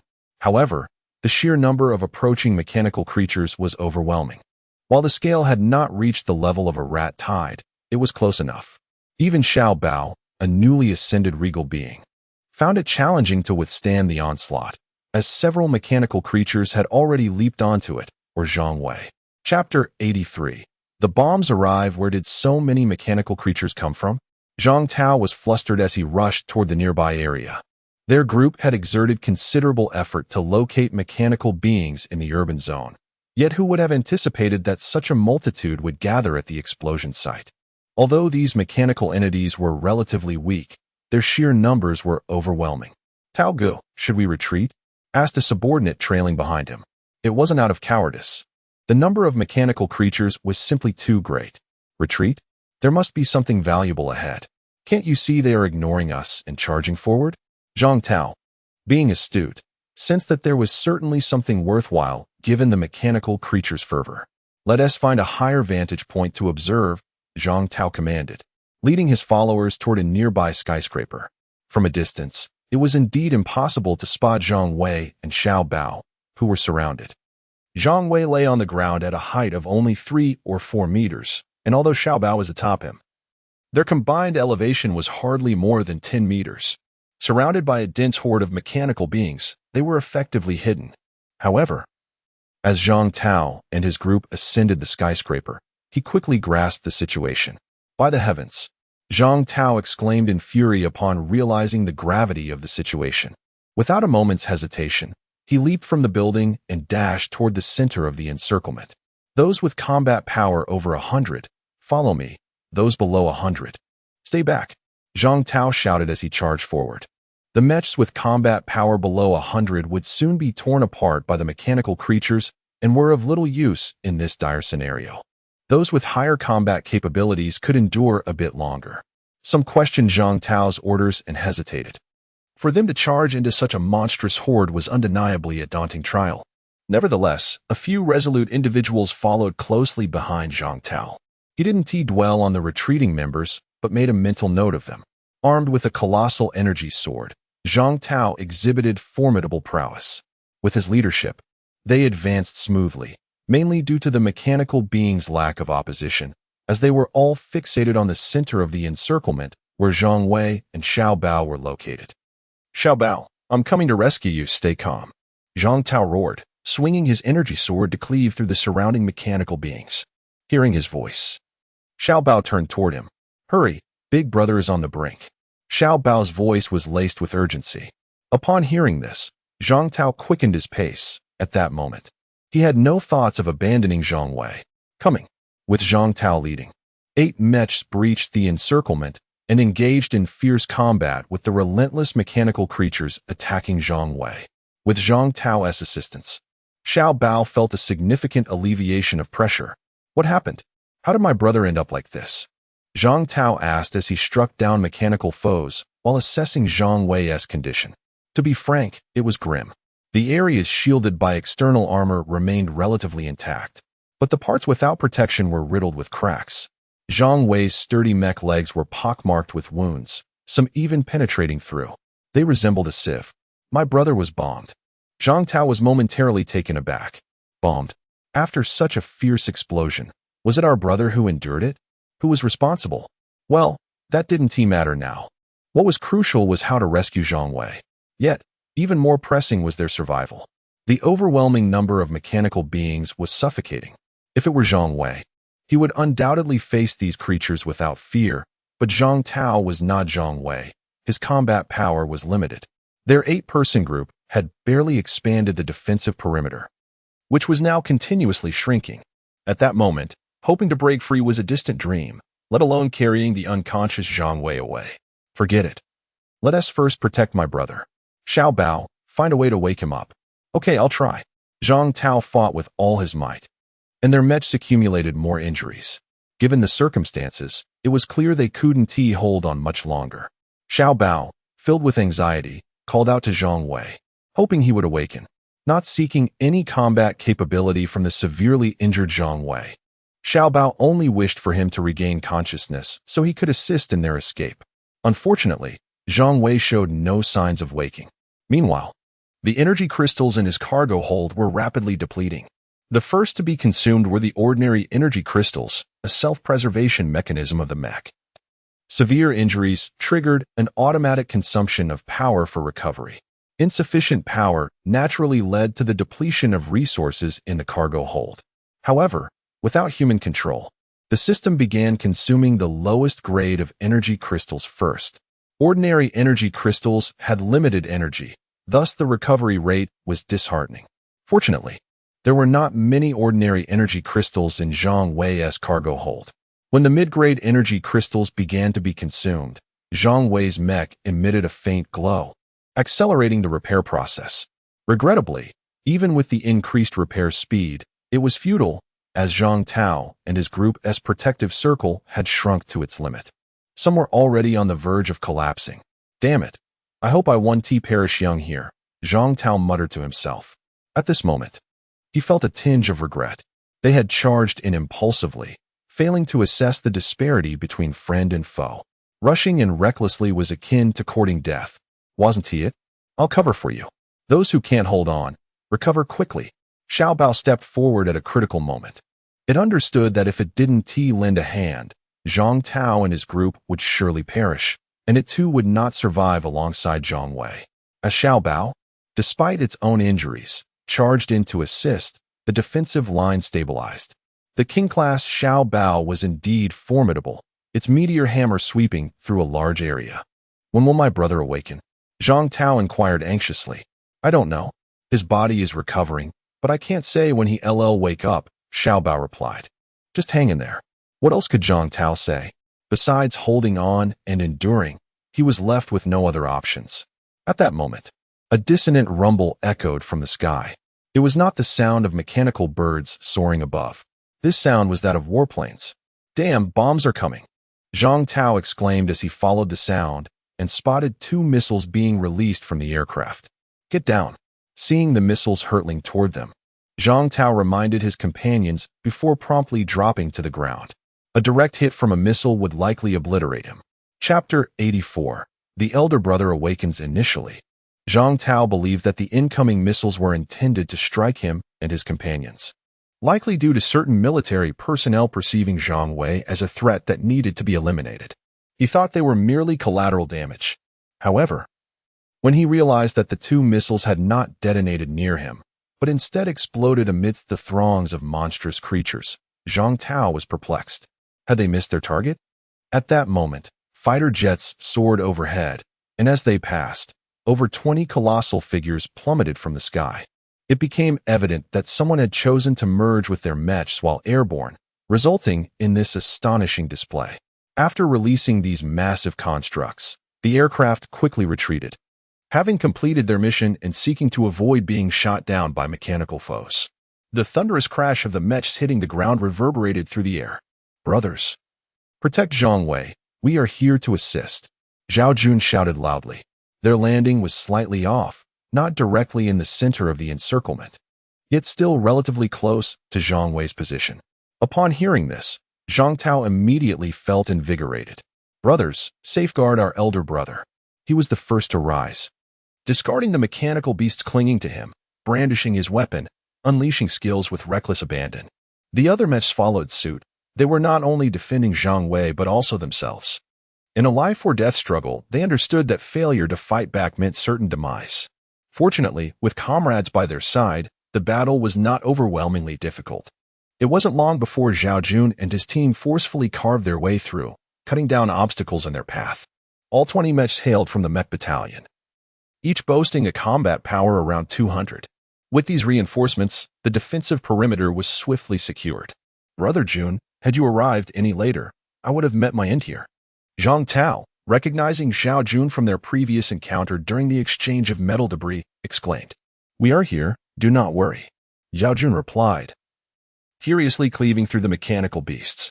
The ranged units from the mech battalion played a crucial role, specifically targeting the more formidable mechanical dogs and cats, preventing these aggressive entities from approaching. The lesser mechanical mice were deemed manageable, left to be dealt with by Zhao Jun and his melee fighters. Even if a few managed to slip through, they posed little threat, as mechanical mice could inflict minimal damage on their mechs. After a grueling battle lasting over 20 minutes, the relentless defense mounted by Zhao Jun and his team compelled the exotic mechanical beasts to abandon their assault. Under the leadership of these aberrant creatures, most of the mechanical horde retreated, leaving only the undeterred mechanical mice charging forward. With the exotic variants largely eliminated, the remaining ordinary mechanical mice, driven solely by instinct, sought to devour the mechs before them. The outcome was inevitable. Mechanical mice with an average combat power of nearly 20 or 30 stood no chance against mechs boasting a power of 200. Ultimately, only heaps of metal debris remained on the ground. With the last of the mechanical creatures driven away, Zhao Jun joked, these metal scraps could serve as excellent materials for steel production. Why did you attack my elder brother? Zhang Tao fumed as he approached Zhao Jun, struggling to comprehend the situation. How could they injure his brother, only to send help immediately after? In Zhang Tao's mind, only the military possessed bombs. Thus the attack on Zhang Wei must have originated from them. Little Bao, upon hearing this, eyed Zhao Jun and his companions warily. It wasn't us. The missiles were launched from the direction of the A3. Where? Zhang Tao queried, feeling somewhat bewildered. From the A3 region, they employed tactical nuclear missiles. Missiles? And nuclear ones at that? Zhang Tao was momentarily stunned. But we Haven-T provoked them. Why would they attack my brother? He considered himself a mere small-time boss, far from the international stage, and wondered why he would be targeted. Although tactical nuclear missiles were the weakest type of nuclear ordnance, it still seemed excessive. As for Zhang Wei, he hardly seemed to warrant such attention. Could it be that his elder brother had inadvertently offended someone from the A3? Stop speculating. It must be the work of that little rascal. Regardless of the circumstances, we will investigate thoroughly. How is Zhang Wei faring? Zhao Jun interrupted Zhang Tao's spiraling thoughts, his concern for Zhang Wei's condition evident. Upon learning of the tactical nuclear strike on Chuan City, Commander Zhang had immediately dispatched Zhao Jun and his team for rescue, which explained their swift arrival. As for how to retaliate, that discussion was likely ongoing. That damned little rascal. My brother appears to be okay. He won't die? Zhang Tao glanced at Zhang Wei, who, at that moment, seemed stable, with his mech rapidly recovering. However, the high-grade energy crystals in Zhang Wei's cargo hold had suffered, as the mid-grade crystals were exhausted, leaving only a few high-grade ones to endure. The upside was that the ample energy within the high-grade crystals facilitated a swift recovery for Zhang Wei's mech, as long as he's unharmed. We will ensure Zhang Wei receives a proper explanation for this incident, Zhao Jun stated solemnly. It was not the military style to suffer without retaliation. Who orchestrated the attack? At that moment, Zhang Wei's voice emerged. Elder brother, you're awake. How are you? Are you all right? Zhang Tao rushed to Zhang Wei's side, his anxiety palpable. Little Bao also regarded Zhang Wei with concern, contemplating whether to offer its legendary energy crystal for his recovery had there not been so many outsiders present. I'm fine. Have you uncovered the truth? Zhang Wei asked, suppressing his inner fury. Anyone would be infuriated after being struck by a nuclear blast. The details remain unclear, but I suspect it was the little rascal's doing. Zhao Jun shared his conjecture. Zhang Wei had previously exposed the spy from the little rascal's faction, and the subsequent attack was clearly linked to them. Understood, Zhang Wei replied, nodding silently without further comment. I appreciate your efforts. Thank you. He expressed his gratitude to Zhao Jun. No trouble at all. It was your brothers who fought valiantly to protect you. Without them, you would have been lost by the time we arrived, Zhao Jun said, waving dismissively while maintaining a light-hearted tone. Of course, protecting my elder brother is only natural. Zhang Tao chuckled. See, I didn't even have to take credit for it. Others did it for me. Zhang Wei understood the situation well, observing the state of Zhang Tao and the others, as well as Little Bao. While he would not voice his appreciation, he would remember their loyalty. By the way, can you walk? If so, we should head to the base. It's safer there. Chapter 85. I am going to Japan. Let us go if we can. Zhang Wei displayed no pretense.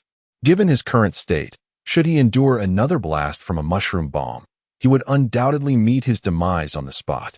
Subsequently, the group set forth towards the military base, with Zhou Jun and his comrades providing protection, alleviating any concerns regarding their safety. Upon their arrival at the military base, Lin Qianying rushed to Zhang Wei's side. How are you? I'm fine, Zhang Wei replied. I have just returned to the base, and I heard about you. Lin Qianying's expression was fraught with anxiety. She felt guilty for not being able to rescue Zhang Wei. Zhang Wei gently patted her shoulder, reassuring her, it's all right. Seeing Zhang Wei smile, Lin Qianying felt a slight sense of relief. By the way, the commander wishes to see you. Let us go? Zhang Wei followed Lin Qianying, while Zhang Tao began to clear out the timid individuals under his command. Those cowardly souls were to be expelled. Such individuals, even if given control over mechas with formidable combat capabilities, would remain utterly useless. Though the dismissed individuals felt disgruntled, they dared not voice their dissatisfaction, vanishing quietly from the camp. Having removed the ineffective personnel, Zhang Tao commenced the recruitment of new subordinates. The mechas must be utilized judiciously to avoid waste, as each one held intrinsic value. In the conference hall, aside from Commander Zhang, there were 7 or 8 prominent figures present. When Commander Zhang spotted Zhang Wei, he quickly approached him. How are you? How severe are your injuries? Commander, I'm fine. Really? Zhang Wei responded. Good, good. To have survived such an explosion unscathed is commendable. Commander Zhang expressed his relief, for Zhang Wei was his prized protege. The suggestions Zhang Wei had put forth had already been adopted by the national government, and military bases across the country were actively implementing them. If these measures were successfully established, how many lives could be saved? Now, however, the promised rewards had yet to be delivered, and Zhang Wei had nearly lost his life. This weighed heavily on Commander Zhang's heart. Please, take a seat. There are matters we need to discuss. Yes, sir. Zhang Wei took his seat. Commander Zhang first introduced the individuals present, all of whom were influential figures within the base. Upon greeting them, Zhang Wei found their demeanor toward him mirrored that of Commander Zhang, filled with admiration. Then, Commander Zhang broached the topic at hand. We have thoroughly investigated the situation. The incident was instigated by Japan, with India taking action, while the United States lurks in the shadows as the mastermind. Those scoundrels, even in a world as chaotic as this, still conspired to suppress us.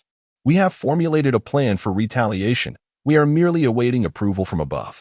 Rest assured, we shall avenge you. If the higher-ups disagree, I shall take matters into my own hands. Commander Zhang's fury was palpable, a visible manifestation of his anger. Commander, I wish to handle this myself. Handle this yourself? How do you plan to do that? They may have targeted you, but their true aim is our nation. Your injury is a consequence of our responsibility. Commander Zhang took the blame upon himself. Although this was a time of exceptional circumstances with significant defensive oversights, he believed that allowing enemy missiles to land within their territory was his failure. Uncle Zhang, I still wish to seek vengeance on my own. Zhang Wei altered his address.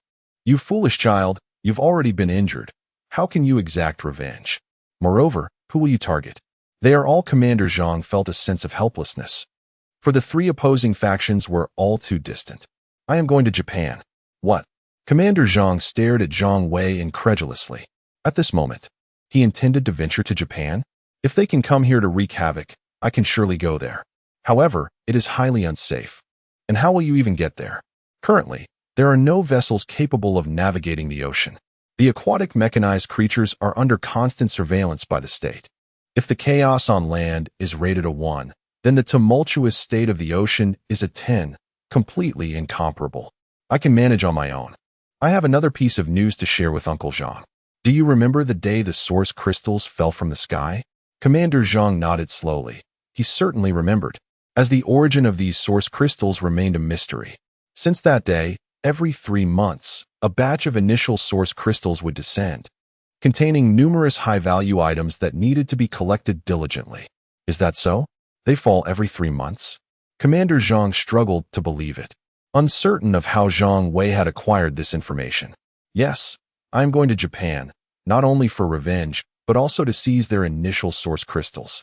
However, how will you reach Japan? Sending a plane would carry substantial risks. Although Zhang Wei's revelation astonished Commander Zhang, he did not forget to dissuade him. To send Zhang Wei alone to Japan for a handful of source crystals seemed utterly reckless to Commander Zhang. What he did not realize was that Zhang Wei's intentions extended far beyond mere source crystals. Uncle Zhang, I can manage on my own. I've acquired a pet that can swim. It will take me there. The dangers of the ocean are beyond your imagination. You, Uncle Zhang, my pet is a king-level creature. As long as we remain on the surface, there should be no danger. King-level?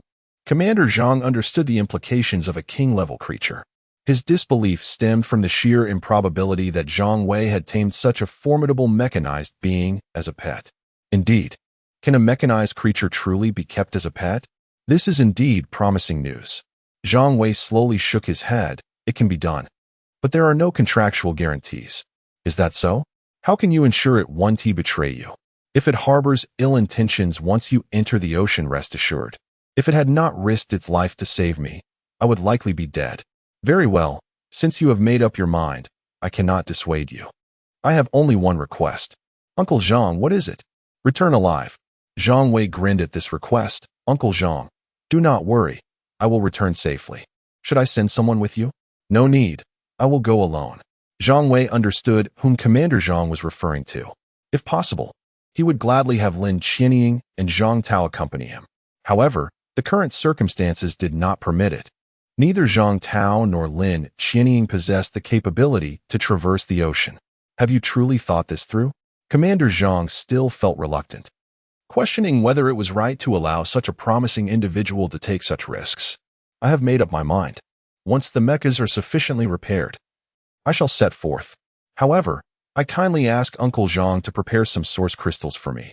Any ordinary or intermediate ones will suffice. Chapter 86. Zhang Wei. Return safely, all right. Rest assured, I shall arrange everything for you. Then, Uncle Zhang, you take your time to chat. I shall take my leave. Go ahead. Commander Zhang waved at Zhang Wei. As Zhang Wei departed, he refrained from expressing his views on the matter of vengeance, understanding that his opinions held little significance in the grand scheme of national affairs. He could merely focus on his own responsibilities. Upon informing Zhang Tao and Lin Qianying of his intentions to journey to Japan, both vehemently opposed his plan. "No way, brother, you cannot go alone," Zhang Tao exclaimed, visibly anxious. "How could you venture to Japan by yourself? You need to take me. I am well acquainted with the place and frequently go there to bring glory to our country." He winked at Zhang Wei as he spoke. Lin Qianying shot Zhang Tao a disapproving glance. "It is far too perilous for you to go alone. It's not as dangerous as you think," Zhang Wei replied to Lin Qianying, dismissing Zhang Tao entirely. Zhang Wei had also wished to bring honor to the nation, but previous economic constraints had hindered him. He felt a surge of resentment towards Zhang Tao, who lived in comfort. "Back when you were bringing glory to the nation, why didn't you think to include me? Now that I seek to dominate, you are merely looking to enjoy the spoils? How could this be so easy? It is indeed dangerous. You would be going alone, without a single ally. I have Xiao Bao accompanying me, and honestly, there is little peril. Consider the current situation there. They are likely preoccupied with their own affairs. Chaos all around. Who would have the energy to deal with me? Even if they discovered me, would they dare harm their own people? Brother, they are quite deranged and capable of anything like that." "Silence," Zhang Wei reprimanded Zhang Tao, aware that his companion's words would only lead to inappropriate discussions before Lin Qianying. If such matters were to be discussed, it should be in private. "I have made up my mind. Once I gather sufficient source crystals, I shall depart. You both must focus on developing our team and collect as many initial source crystals as possible when the next batch arrives, particularly the legendary multicolored source crystals," Zhang Wei advised. "Understood, brother. You can count on us. Our team will only grow stronger," Zhang Tao assured, thumping his chest. Lin Qianying remained concerned for Zhang Wei. The thought of him venturing alone into a foreign land seemed inherently dangerous. However, she had no authority over Zhang Wei's decision, since he had resolved to go. She could only acquiesce. "Very well, go ahead. We shall await your return," Lin Qianying nodded at Zhang Wei. Zhang Wei sighed in relief. He was uncertain why he felt the need for her approval, as his journey to Japan had no bearing on her. Yet, hearing her consent brought him comfort. Having reassured Zhang Tao and Lin Qianying, he set off to inform Xiao Bao outside the camp. The matter with Xiao Bao was easily settled. With a single promise of endless food, Xiao Bao readily agreed. In Chuan City, most metallic remnants were to be handed over to the military for the construction of fortified cities. However, the situation in Japan was different. Zhang Wei was indifferent to their plight. Every scrap of metal was sustenance for Xiao Bao. Upon hearing the enticing offer, Xiao Bao had no reason to refuse. And traversing the ocean with Zhang Wei posed no challenge. Pangolins were natural swimmers. Zhang Wei himself was unafraid of the water, confident in his ability to handle any dangers that might arise. As of now, as long as he avoided the massive creatures lurking in the ocean depths, the smaller marine mechanical beings merely served to deliver source crystals to him. All was prepared, save for the source crystals. 2 days passed in anticipation. During this time, Zhang Wei had restored his mech to optimal condition, though he lamented that the epic armor he had recently acquired was now irreparably damaged. On a particular day, Commander Zhang personally sought out Zhang Wei. "Child, the source crystals have been prepared for you. You must exercise utmost caution. In the event of trouble, prioritize your safety. Do you understand?" His words were imbued with deep concern and reluctance. "Uncle Zhang, do not worry. I will be fine. Should anything arise, I can contact you anytime. And you can provide artillery support from afar," Zhang Wei replied with a smile. "Indeed, do not carry any burdens. If you encounter insurmountable challenges, simply inform Uncle Zhang. I will risk reprimand to assist you," Commander Zhang said, his spirits lifted at the thought of bombarding Japan. "Thank you, Uncle Zhang. No need for thanks. Just take a look at the source crystals we've gathered for you." Commander Zhang led Zhang Wei to a storeroom. Inside were heaps of intermediate source crystals, roughly 3,000 in number. "Uncle, this is far too much," Zhang Wei exclaimed, astonished. Although the military was vast, Their daily consumption was equally substantial. To produce such a quantity exceeded his expectations. It's not excessive. We are simply making do with what we have. Commander Zhang implied that if it were possible, they would provide even more. Zhang Wei felt a swell of gratitude. Though this concern was undoubtedly linked to their mutual interests, any care stemming from such interests was still care. Some individuals, even when offered benefits, would remain indifferent to your well-being. Thank you, Uncle Zhang. I shall secure these. When do you plan to depart? Would you like me to arrange a flight to the coast for you? Zhang Wei, while gathering the source crystals, replied, No need. I can manage on my own, especially with Xiaobao by my side. Commander Zhang, having previously met Xiaobao, took great comfort in Zhang Wei's acquisition of such a companion. Indeed, with Xiaobao around, their aircraft would not suffice to carry it. Take care, Uncle Zhang. I shall set off now. Remember to keep in touch with us, all right? Understood. I want to inform Lin Xianying. Could you relay my message to her? Certainly. Zhang Wei disliked the emotional farewells, so he opted for silence. After all, with the mechs integration, real-time communication was feasible and free of charge, providing great convenience. Subsequently, Zhang Wei departed the base, heading straight for the area outside the camp. Xiaobao awaited him not far from the encampment. Upon finding Xiaobao, Lin Xianying caught up to him. Zhang Wei, return alive. Lin Xianying, not merged with her mech, was slightly out of breath from her sprint, her eyes glistening with unshed tears. Chapter 87. The giant whale. Zhang Wei departed, taking only Xiaobao with him. 3 days later, they arrived at the seaside. Throughout their journey, Zhang Wei collected few source crystals, not due to a lack of mechanical creatures in the wilderness, but because he chose not to provoke them. Only those foolish enough to obstruct his path faced his wrath. Brother, is it true? Are there really plenty of food over there? Can we eat as we please? Xiaobao still found it hard to believe, for Zhang Wei's words seemed somewhat exaggerated. Indeed, Zhang Wei confirmed with a nod. Even mechas can be eaten. Then let us go? Xiaobao exclaimed eagerly. Zhang Wei glanced at the tranquil sea surface, knowing that beneath the calm, the ocean was far from peaceful. In the next moment, Xiaobao plunged into the water, followed closely by Zhang Wei. Xiaobao was an excellent swimmer, moving swiftly through the water. Zhang Wei merely held on to Xiaobao, allowing him to guide their course. Initially, the sea posed no danger. However, an hour into their dive, trouble arose. Brother, there's a large swarm of small creatures ahead. We can't go around them, Xiaobao warned, his perceptive abilities far surpassing Zhang Wei's limited detection range. According to Zhang Wei's scans, there were no significant mechanical beings within a kilometer radius. However, his detection could only probe 100 meters beneath the surface. Any threats lurking deeper remained undetected. They would have to rely on Xiaobao's acute senses. Then we shall charge through, Zhang Wei instructed. Xiaobao, thrilled at the prospect, saw the small creatures as delectable morsels. As Xiaobao sped ahead, Zhang Wei sighed inwardly, recognizing his companion's insatiable appetite. Before long, Zhang Wei too detected the swarm of mechanical creatures. He was uncertain of their original forms, only noting that they were diminutive mechanical beings, roughly 20 centimeters long. In the vast ocean, such tiny entities could only serve as food. Should we collect the source crystals? Xiaobao inquired. Not necessary, Zhang Wei replied, shaking his head. Though these tiny creatures contained source crystals, their energy was minuscule, insignificant within the realm of ordinary source crystals. All right. Xiaobao dove into the midst of the mechanical swarm, opening his mouth and voraciously consuming them without a hint of hesitation. Zhang Wei followed suit, the clattering sounds of the mechanical beings colliding against him echoing around. These creatures seemed not to be wandering, but rather fleeing for their lives. Zhang Wei keenly observed their movements. They showed no inclination to attack either him or Xiaobao, instead desperately attempting to escape. Xiaobao, be cautious. Something must be pursuing them, Zhang Wei warned.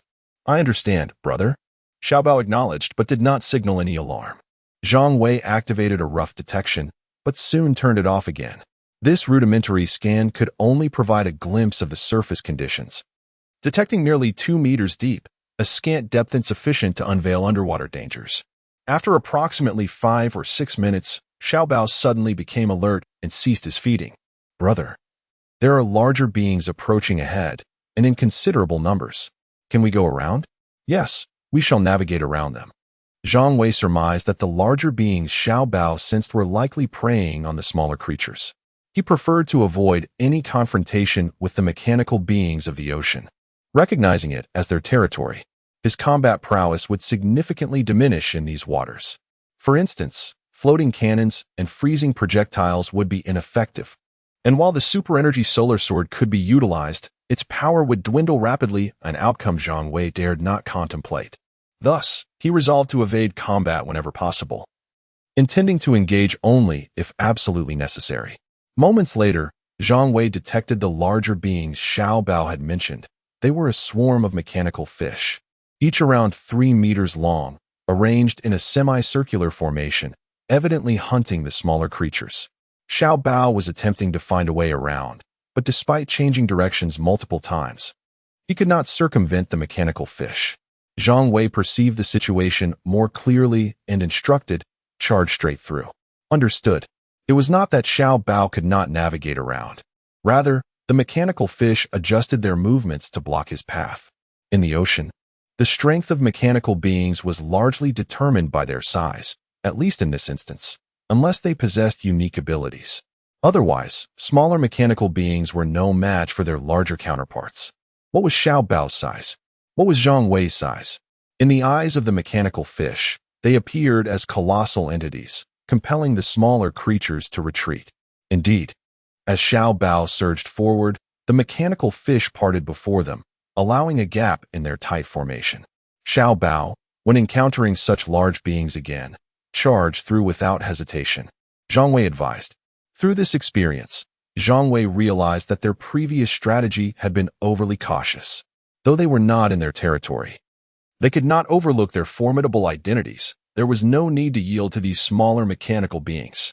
All right, brother. Xiao Bao responded cheerfully. Their subsequent journey proved significantly smoother. With fewer detours, encounters with mechanical beings typically resulted in them barreling through directly. However, after 6 hours of delving deeper into the ocean, Zhang Wei encountered something that instilled fear within him: a whale. A massive mechanical whale, exceeding 100 meters in length, so immense that Zhang Wei struggled to articulate its size. This was a creature the likes of which he had never seen in his previous life. As Zhang Wei spotted the behemoth, it too became aware of his presence. Logically, mechanical whales should not surface, given their colossal size. Yet, their prior habits led them to frequently appear at the surface, resulting in Zhang Wei's breathtaking discovery. Chapter 88. As man acts, heaven observes quick, turn back and run. Zhang Wei's voice trembled with urgency. He was perplexed as to why Xiao Bao had failed to sense the colossal creature ahead, but now was not the time for such concerns. Xiao Bao, bewildered, inquired, "Brother, what's wrong?" "There's a giant ahead, run." Upon hearing this, Xiao Bao peered above the water's surface, and the sight nearly rendered him lifeless with fear. To Xiao Bao's perception, the whale before them appeared as a mere modest island. Who could have anticipated it was such a massive mechanical being? In a panic, Xiao Bao veered sharply to escape. "Humans?" A voice resonated from the depths. Zhang Wei was momentarily stunned. When he turned to look, he beheld 2 enormous azure eyes, towering like several stories. Truly, they resembled the iconic large eyes of a fashion model. "Don't run." The voice echoed again. "Run." Zhang Wei urgently urged Xiao Bao. "Don't run. Stop joking." Xiao Bao had no time for conversation. He was already exerting all his might. At that moment, a jet of water erupted from the whale's back, an unmistakably high-pressure water cannon that reached Zhang Wei in an instant, despite the distance of a kilometer. In the chaos, Zhang Wei was thrown about by the force of the water, and Xiao Bao fared little better, both plummeting 20 meters beneath the surface. Fortunately, while the impact of the water was formidable, it did not inflict any significant harm upon either Zhang Wei or Xiao Bao. "Don't run. I want to harm you." The whale's voice resonated once more. Zhang Wei was filled with confusion. "Not harm? Is that true?" "Xiao Bao, be prepared to flee at any moment. But let us first see what it intends to do." Zhang Wei was already contemplating calling for fire support. However, it appeared the whale bore no malice. The water jet seemed solely designed to hinder their escape. All right, Xiao Bao acquiesced, and together they surfaced. Come closer. I mean you no harm, the whale spoke, remaining stationary on the ocean's surface. Let us go take a look, Zhang Wei commanded. Cautiously, Xiao Bao swam toward the whale. Where do you come from? As Zhang Wei and Xiao Bao approached within 200 or 300 meters, the whale inquired. Xiao Bao halted in his tracks. Huagua, do you know it? Zhang Wei replied uncertainly. Although the whale was undoubtedly an extraordinary being, Zhang Wei was unsure if it would recognize Huagua. Huagua, I know it. Zhang Wei felt a sense of wonder. He could detect a hint of joy in the whale's tone. I was rescued by fishermen from your Huagua. Ah, was it before you became mechanical? Did you possess intelligence even then? Of course. How else would I have ended up in the ocean? The whale's tone carried a note of pride. Indeed, whales are known for their high intelligence, and many exhibit remarkable friendliness toward humans. Zhang Wei hadn't expected that this whale, now a mechanical entity, would inherit such a noble trait. I intend to go to Japan. What do you seek in that place? The whale's tone shifted, revealing a distinct hostility. Zhang Wei detected the change. Although the whale had acquired intelligence, it was not adept at concealing its preferences. This is excellent. The enemy of my enemy is my friend. If such a giant could assist us in the ocean to kill, Zhang Wei stated candidly. Why? The whale inquired, intrigued. Because they wish to kill me, and thus, I seek vengeance. I can assist you. The whale expressed a sense of empathy. It had merely intercepted Zhang Wei out of curiosity about his presence in the ocean. But the situation had now changed. Do you have enmity with the Japanese as well? Yes, they once sought to capture me, but your Huagua people saved me. I can help you, the whale reiterated.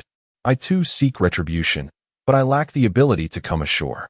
I can transport you and provide support in the ocean. Should you find yourself in danger, I can ensure your safety. The whale emphasized its significance. Clearly, the previous harm inflicted by the Japanese lingered in its memory. Zhang Wei understood this all too well. The Japanese slaughter thousands, even tens of thousands of whales annually, not for their meat, but to acquire valuable materials from their bodies. Despite global condemnation, the Japanese persist in their cruel endeavors. Consider it. Allow me to assist you, the whale urged with great eagerness. Zhang Wei, observing the whale's eagerness, began to piece together the events that had led to the downfall of Japan in his previous life. As man acts, heaven observes.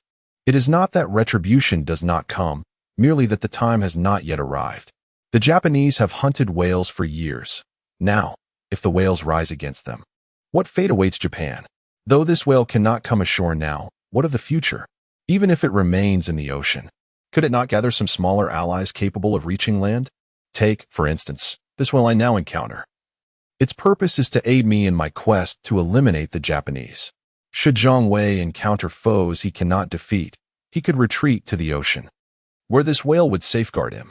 In such a scenario, how could Japan possibly survive? Huagua, have you made your decision? I can truly help you. The whale, sensing Zhang Wei's hesitation, grew increasingly anxious. I promise you, my name is Zhang Wei. You may call me by my name from this moment forth. We shall be partners. Splendid.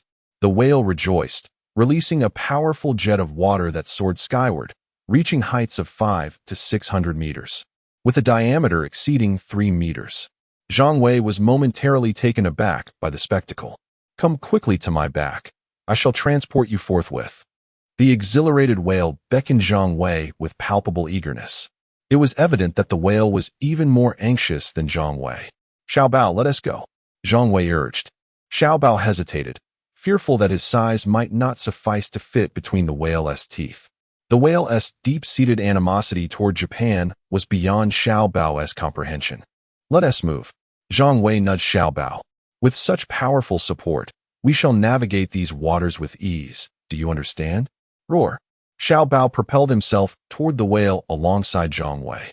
The whale was exceedingly accommodating, allowing them to ascend onto its back without concern for any potential damage. Once Zhang Wei reached the whale's dorsal surface, he realized how small he had been in his expectations, having misjudged the whale's true size. Above the water, the whale appeared to measure around 100 meters, yet beneath the surface, its length was far greater. Upon closer inspection, Zhang Wei discovered the truth. This whale measured a staggering 300 to 400 meters in length. Chapter 89. Kneel and surrender. What does a distance of 300 to 400 meters signify? It is comparable to the stature of an aircraft carrier. Standing atop the whale, Zhang Wei appeared diminutive. Fortunately, the whale glided smoothly through the water, exhibiting no turbulence.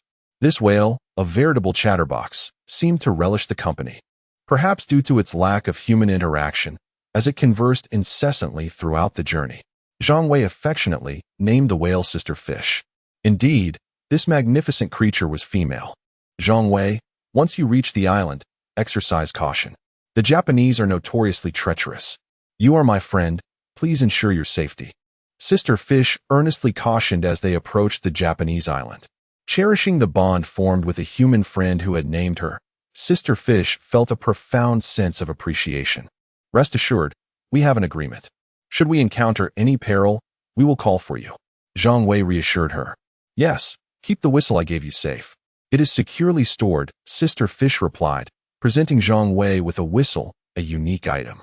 While it possessed no inherent power and emitted a rather faint sound, to Sister Fish, its call held a special allure, audible from hundreds of kilometers away. They agreed that upon hearing the whistle, Sister Fish would venture into the Japanese coastal waters to assist Zhang Wei. In a nation devoid of nuclear capabilities, Sister Fish faced minimal threats. Even missiles would scarcely inflict significant harm upon her. Go now, but remain vigilant, Sister Fish implored once more. All right, we are departing, little treasure. Zhang Wei called to his companion. At this moment, they could already glimpse the Japanese island from their perch atop Sister Fish. Meanwhile, the upper echelons of Japan were in a state of agitation. A colossal whale approached the coast. What were its intentions? If this behemoth were to assault the island, what devastation might it wreak?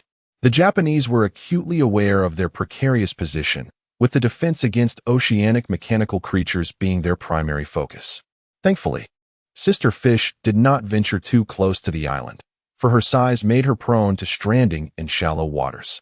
Her cautious approach provided some relief to the Japanese officials, yet they remained on high alert, their gazes fixed upon her.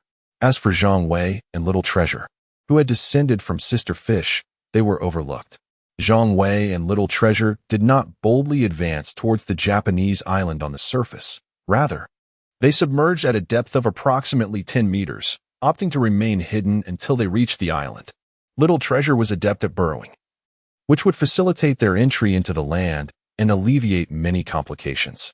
Based on Zhang Wei's reconnaissance, he noted that every kilometer near the island was fortified with a defense point, complete with robust firepower and ample personnel. Landing on the beach would surely attract considerable attention. The burrowing process unfolded smoothly, requiring no assistance from Zhang Wei. Little Treasure managed perfectly well on his own. They excavated a tunnel extending 2 kilometers, circumventing the defense points to breach the surface. Little Treasure, remember this location and conceal it well. It may prove useful in the future. Zhang Wei advised as he marked the spot on his core map. Understood, Big Brother. Where to next? To where the crowds gather, Zhang Wei declared. He was uncertain of their landing spot, as Sister Fish had guided them. Yet, the specific location mattered little. Their mission was to annihilate and plunder, regardless of locale. From a distance, Zhang Wei spied a city in ruins. There would undoubtedly be survivors and mechanical creatures amidst the debris. Let us commence our journey from here, he proclaimed, leading Little Treasure onward. Their destination resembled an average county in Huagua, yet the city was largely dilapidated. However, it still pulsed with life, even before entering. Zhang Wei sensed the vibrations of battle. The intensity of the conflict was palpable, indicating that it lay over a kilometer away, evading precise detection. Switching to rough reconnaissance, he discerned a general skirmish, with several mechs engaged in fierce combat. Days had passed, and these mechs should have amassed some valuable spoils by now. Zhang Wei muttered to himself as he approached the battlefield. When they were approximately 500 meters from the fray, Zhang Wei instructed Little Treasure to remain behind. Little Treasure complied without objection. Zhang Wei plunged into the chaos alone. "You fool, why would you do this?" cried one of the besieged mechs, expressing indignation. Zhang Wei understood their dialogue. as the mechs translated their speech into his native language. Conversely, if Zhang Wei spoke, his words would similarly be rendered comprehensible to the mechs. Minoru, you have only yourself to blame. If you surrender it to me, I may spare your life, Zhang Wei observed, focusing on a singular, exquisite one-handed sword, which bore little value to him. Yet, to these smaller entities, it was of considerable worth. Stop dreaming. Since you wish for death, I shall grant it. Minoru bellowed. Wait. One voice interjected, turning towards Zhang Wei's direction. Despite crouching, Zhang Wei's towering frame was not entirely concealed by the crumbling ruins. In stark contrast to Zhang Wei's 20-meter stature, the smaller mechs appeared almost pitiful, each measuring around 10 meters tall. It was evident they had undergone secondary evolution but had not reached 10 meters, indicating a lack of robust foundational design. In their locale, it was customary for smaller vehicles to be prevalent, and thus, their mechs, derived from these diminutive constructs, stood at a mere 5 or 6 meters in height. And who might you be? Minoru and his companion inquired, their anxiety palpable, regardless of their internal conflicts. The emergence of such a formidable figure posed a potential threat. Should this giant seize their weaponry, it would signify a loss of resources. Kneel and surrender. With his discovery evident, Zhang Wei dispensed with pleasantries and issued his command. You insolent wretch. Minoru, more volatile than his counterpart, erupted with rage as Zhang Wei's command resonated. Go choke on it. Zhang Wei retorted coldly, his voice eclipsed only by the chilling projectile launched from a hovering cannon. In an instant, Minoru's mech was encased in ice. Your Excellency, we recognize our faults. Please forgive us. Minoru pleaded, kneeling alongside his companions. Chapter 90. Are there any Chinese people here? Zhang Wei was not the least bit surprised by the behavior of these individuals. They were the sort who prey on the weak and cower before the strong. When they encounter those less formidable than themselves, they reveal the depths of human depravity. Yet, when faced with someone more powerful, they become overly courteous, adhering to the most rigid protocols of respect. Ask your questions, answer well, and you may live. Fail to satisfy me, and you shall perish. Your Excellency, please inquire. We will certainly not be tardy, Matsushita respectfully interjected, with no dissent from the others. Very well. How many living souls remain in this city? Your Excellency, we have long discerned that you are not one of us, for we possess no one as formidable as you. There are approximately 2,000 of us left, and we are willing to heed your every command. Matsushita's flattery was skillfully executed, not only praising Zhang Wei, but also pledging allegiance. What mechanical beings exist here? Your Excellency, we primarily contend with monsters from the ocean, yet our imperial warriors provide ample protection. Our safety is assured. Do not trust him. He is a Chinese. Not one of us. A sudden roar erupted from the ruins. Matsushita was taken aback. The mech could automatically translate languages, so Matsushita was unaware that Zhang Wei had spoken in Chinese. However, those not controlling the mech could comprehend its words. The preceding shout had come from an individual concealed among the debris. You are Chinese? Matsushita's tone shifted dramatically. Yes, and what will you do about it? Zhang Wei's voice was icy. Respected sir, I wish to serve under you. Allow me to eliminate that scum at once. With that declaration, Matsushita sprang towards the source of the earlier shout. Zhang Wei observed coldly, making no move. He was confident that Matsushita would not escape, even if he attempted to flee. Zhang Wei could easily pursue and eliminate him. For now, Zhang Wei was curious to see how far Matsushita would go. The blade swept through the air. A head soared away, the anger frozen upon its visage. After slaying a compatriot, Matsushita returned to Zhang Wei as if nothing had occurred, kneeling dutifully. In that moment, Matsushita harbored deep resentment towards the shouter. Couldn't you have whispered it? What did you expect us to do, announcing it right in front of him? I couldn't even decipher the equipment he bore. One shot from him could have obliterated Inoue. For someone who dared to conspire against him, Matsushita showed no mercy, executing the act with ruthless efficiency. His feigned loyalty to Zhang Wei was merely for show. Well done. You lot must have a camp, yes? Zhang Wei nodded in satisfaction.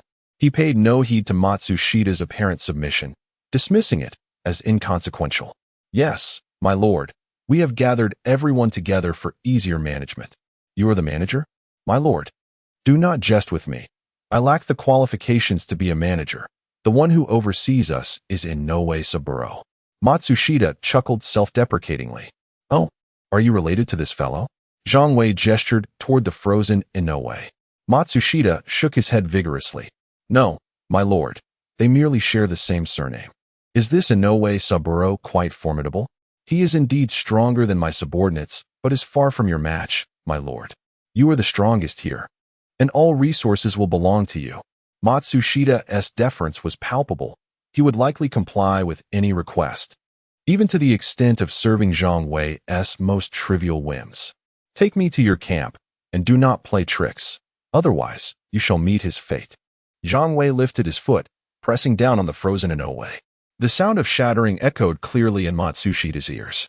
Before their watchful eyes, Inoue's mech crumbled, and Zhang Wei casually collected the exposed cargo within, disregarding everything else. The remaining items held no interest for him. They were merely finely crafted goods, rendered useless by the freezing blast, a waste of energy crystals to repair. However, the contents of the mech's cargo were intact, and Zhang Wei briefly glanced at them before stowing away the excellent-grade cargo. Matsushita and the others were left speechless, having never witnessed such swift lethality. Their own battles among mechs typically involved back-and-forth exchanges, with even victors bearing numerous scars. Yet, this display was lethal and terrifyingly efficient. However, aligning with this individual might yield great benefits. At the very least, it could elevate Matsushita's status within their small city.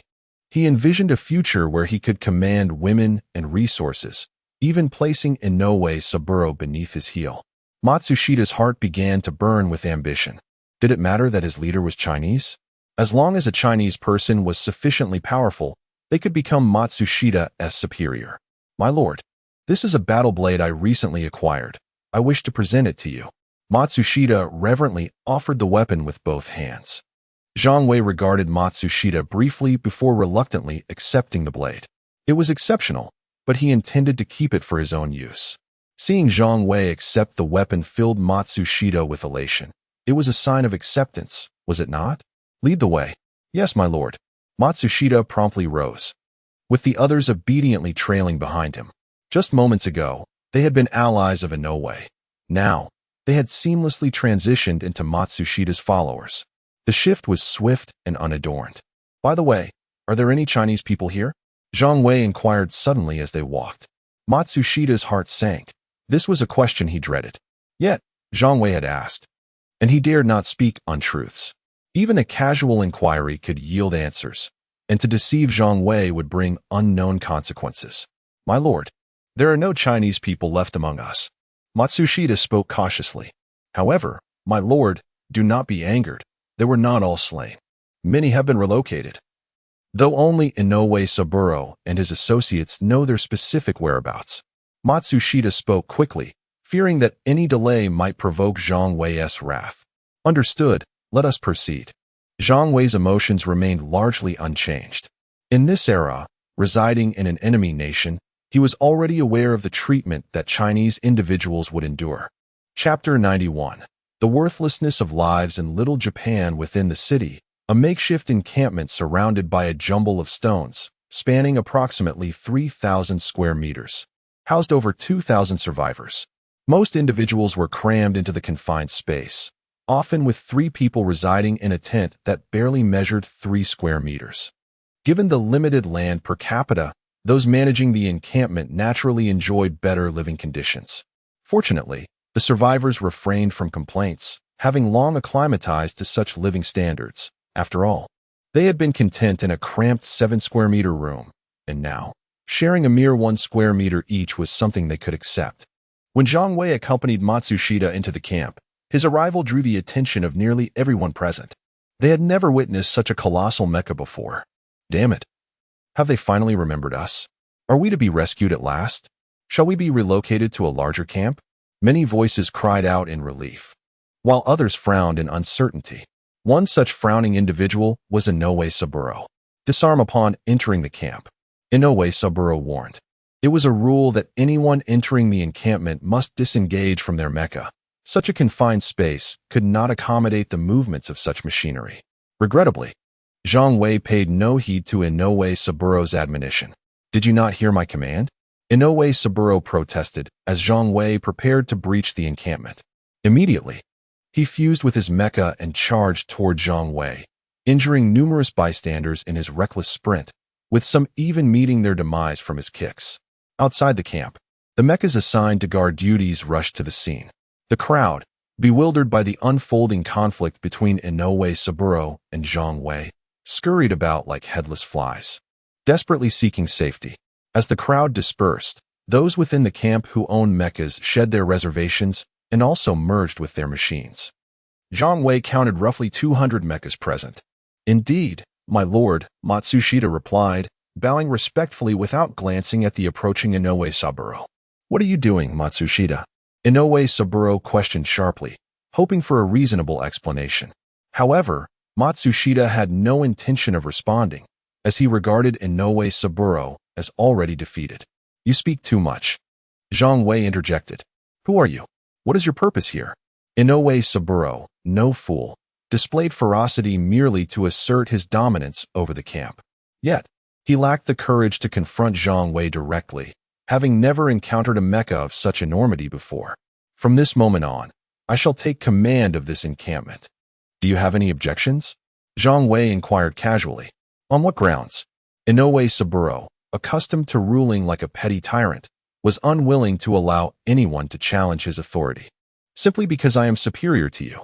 With that, Zhang Wei unleashed a freezing projectile at Inoue Saburo. Though Inoue Saburo attempted to evade, even his thrusters smoking in protest, he was too close to Zhang Wei, merely a few dozen meters apart, and the speed and angle of the projectile were too deceptive for him to anticipate the attack from the object floating above Zhang Wei's shoulder. Thus, Inoue Saburo met a swift and unfortunate end. In an instant, the disparity in combat prowess became evident. His mecha had no defense against the freezing projectile. Within moments, most of his machine was encased in ice, shimmering with frost. This spectacle left the surrounding mecha frozen in disbelief. The leader has been taken down in an instant. What shall we do now? You all, come here, Zhang Wei commanded. Baka, did you not hear the Lord's order? Hurry and act, Matsushita bellowed. This was his moment to assert his authority. Responding to Matsushita's outburst, the other mechas hurriedly approached Zhang Wei, their demeanor submissive, eyes cast down, fearful to meet his gaze. Of course, even if they wished to look, the height difference rendered it impossible. Standing before Zhang Wei, they could only see his chin, even when craning their necks. Hand over all source crystals. Anyone found hoarding will face death alongside their 10 closest companions, Zhang Wei declared. Upon hearing this, the crowd was left dumbfounded, including Matsushita. Though Inoue Saburo had exploited them, he had never been so ruthless. My lord, here are my source crystals, Matsushita said, having regained his composure. Though astonished, he understood his role. Eager to be Zhang Wei's foremost sycophant, he complied wholeheartedly with any command issued. Are you all not moving quickly enough? Whoever dares to hoard will not only doom themselves, but will also bring ruin upon their peers. Oversee one another. If one is betrayed, it is on your own heads. Matsushita warned his compatriots, shedding his previous affability. Zhang Wei shook his head, finally grasping why traitorous collaborators were so despised. These wretches were often more detestable than the invaders themselves. Nonetheless, Matsushita excelled in exploiting his comrades, without Zhang Wei's prompting. He had already taken the initiative to collect the source crystals, all while issuing threats and warnings. The results were commendable. Although the majority of the gathered source crystals were ordinary, some were of medium quality. As for higher grades, they were either absent or hidden away. Excellent work. Zhang Wei praised Matsushita as he accepted the collected source crystals. It is an honor to serve you, my lord, Matsushita replied, reveling in the status of being second only to Zhang Wei. Now, inspect their mecha storage and cargo holds. Anyone found concealing items, along with their 10 closest associates, shall be executed. Zhang Wei harbored no sympathy for the traitors. They had been given a chance to survive, and if they did not cherish it, he would take no further action. Yes, my lord. Matsushita, having savored the taste of authority, strode confidently towards the nearest mecha. "Open your mecha storage and cargo hold for inspection," he commanded. Yes, the mecha complied, revealing no signs of wrongdoing. However, among the more than 200 mechas, some harbored less noble intentions. As Matsushita inspected the other mechas, one suddenly turned and fled. "Kill him and the 10 around him. If he escapes, you shall all perish," Zhang Wei ordered without hesitation. In an instant, at least 20 mechas surged after the fleeing machine. Zhang Wei merely observed, his demeanor cold. Among the group, some genuinely pursued the runaway, while others became new deserters. "Naive," Zhang Wei scoffed, and then unleashed his floating artillery. Those who genuinely chased the runaway faced no retaliation. But the new deserters could not escape. One shot, one kill, no more were necessary.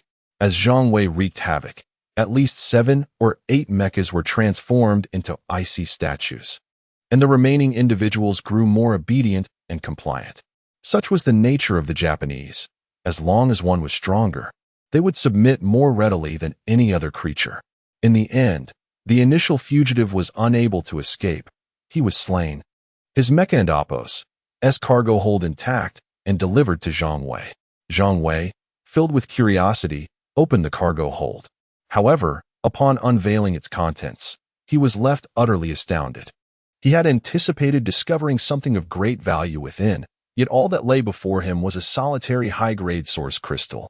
To risk one's life for a mere high-grade source crystal, how trivial the life of a small Japanese individual truly seemed. Chapter 92. Exceptional service and unmatched skills. Zhang Wei lamented to himself, while Matsushita had thoroughly searched every cargo bay of the mechas. Fortunately, no one had hoarded any contraband. "You all stay put. Do not move without orders," Zhang Wei commanded once more. "Come with me," he beckoned Matsushita. "Yes, my lord," Matsushita replied eagerly, trailing behind Zhang Wei as they gradually distanced themselves from the camp. The mechas within the camp dared not stir, even as Zhang Wei and Matsushita walked away. They remained still, for none could ascertain whether Zhang Wei had placed other subordinates among them. Outside the camp, Zhang Wei soon found Xiao Bao, who had been keeping a safe distance of 2 to 3 kilometers.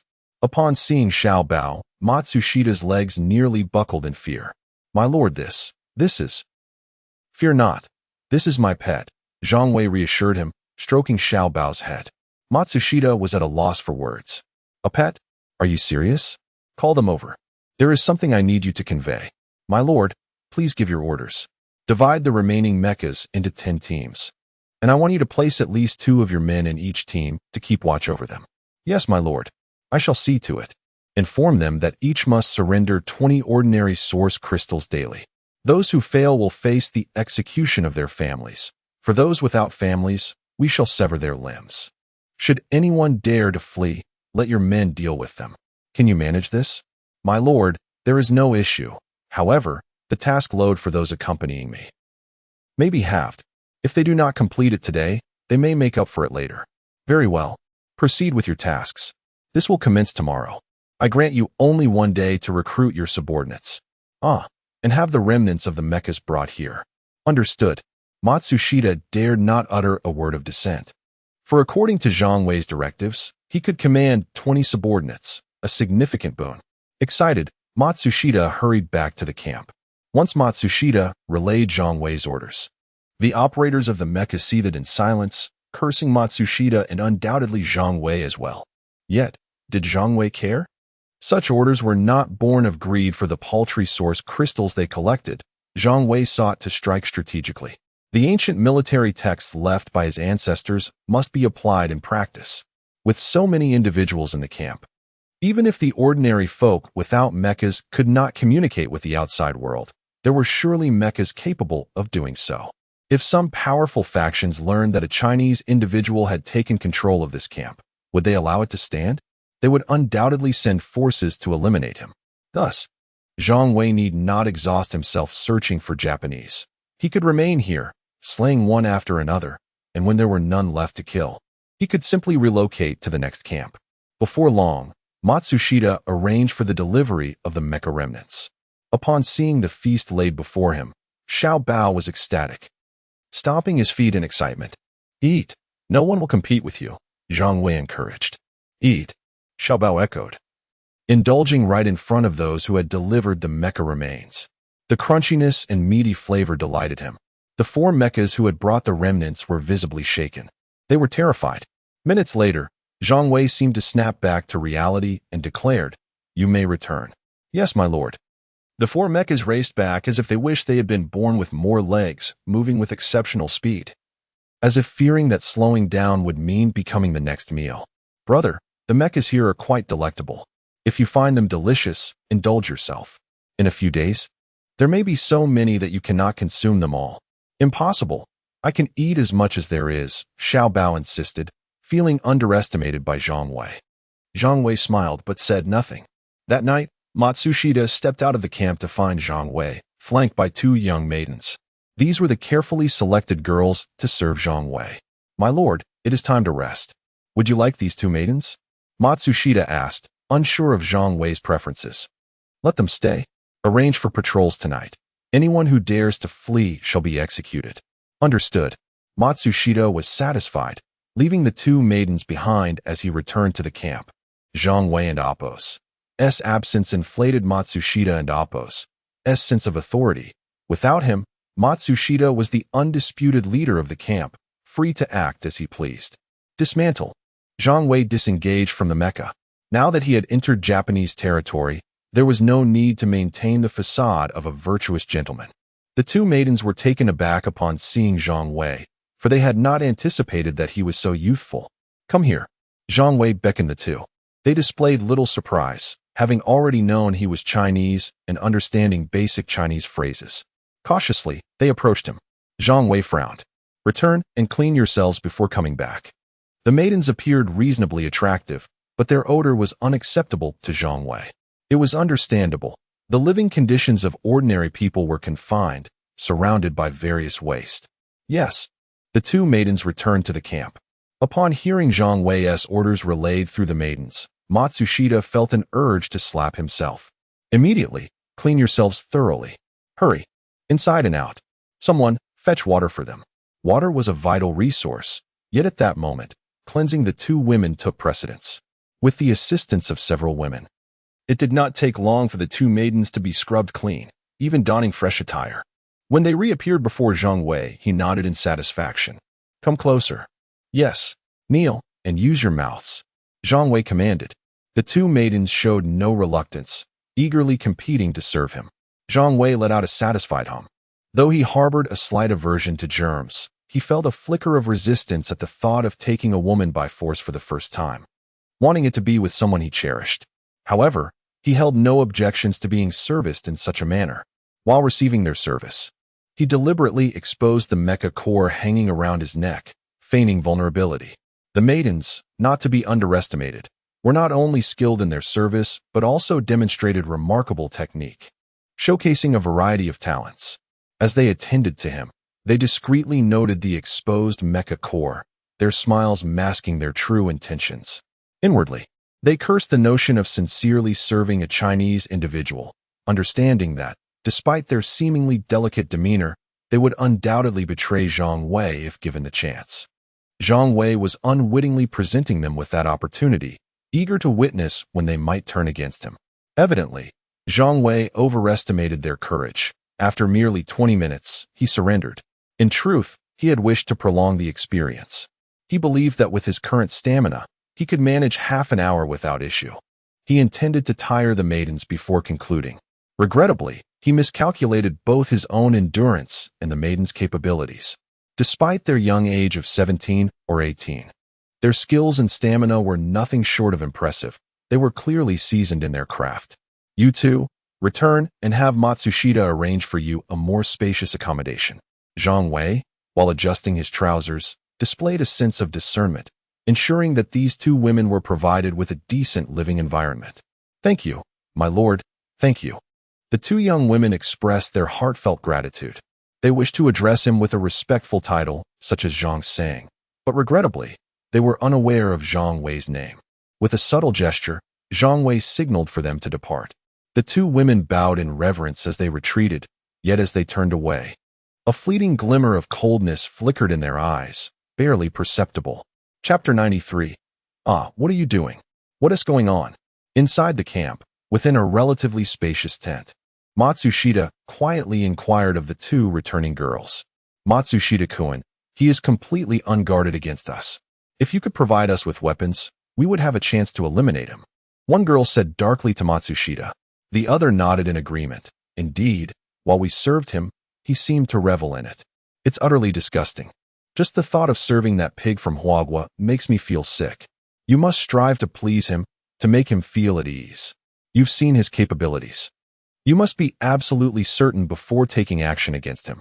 Matsushita's expression grew grave, fully aware of Zhang Wei's prowess.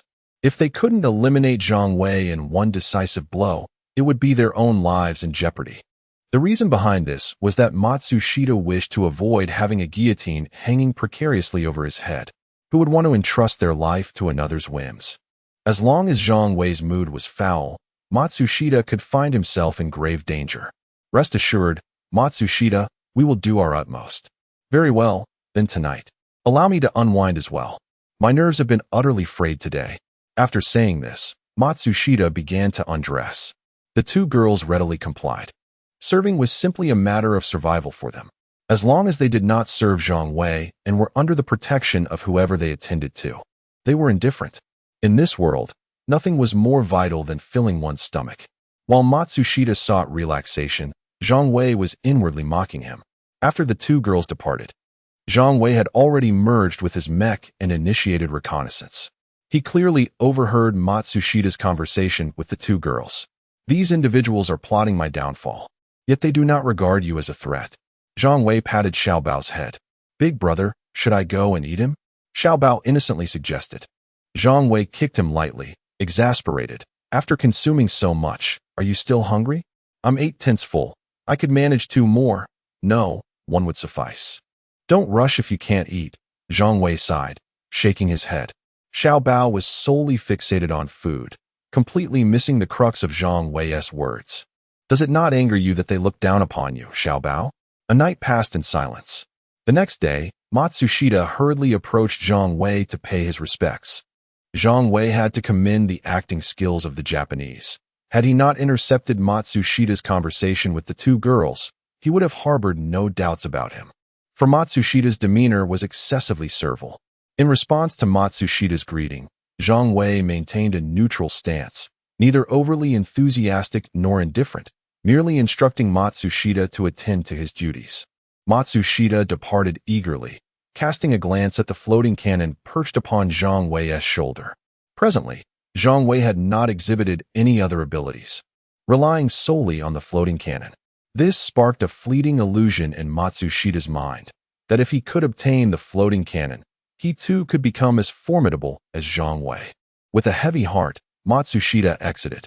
Zhang Wei remained still, activating a basic form of reconnaissance, monitoring movements within a 10-kilometer radius. Although he had already discerned Matsushita's schemes, he had to remain vigilant against others. After all, if someone connected with the outside world via the mech, Zhang Wei would be none the wiser.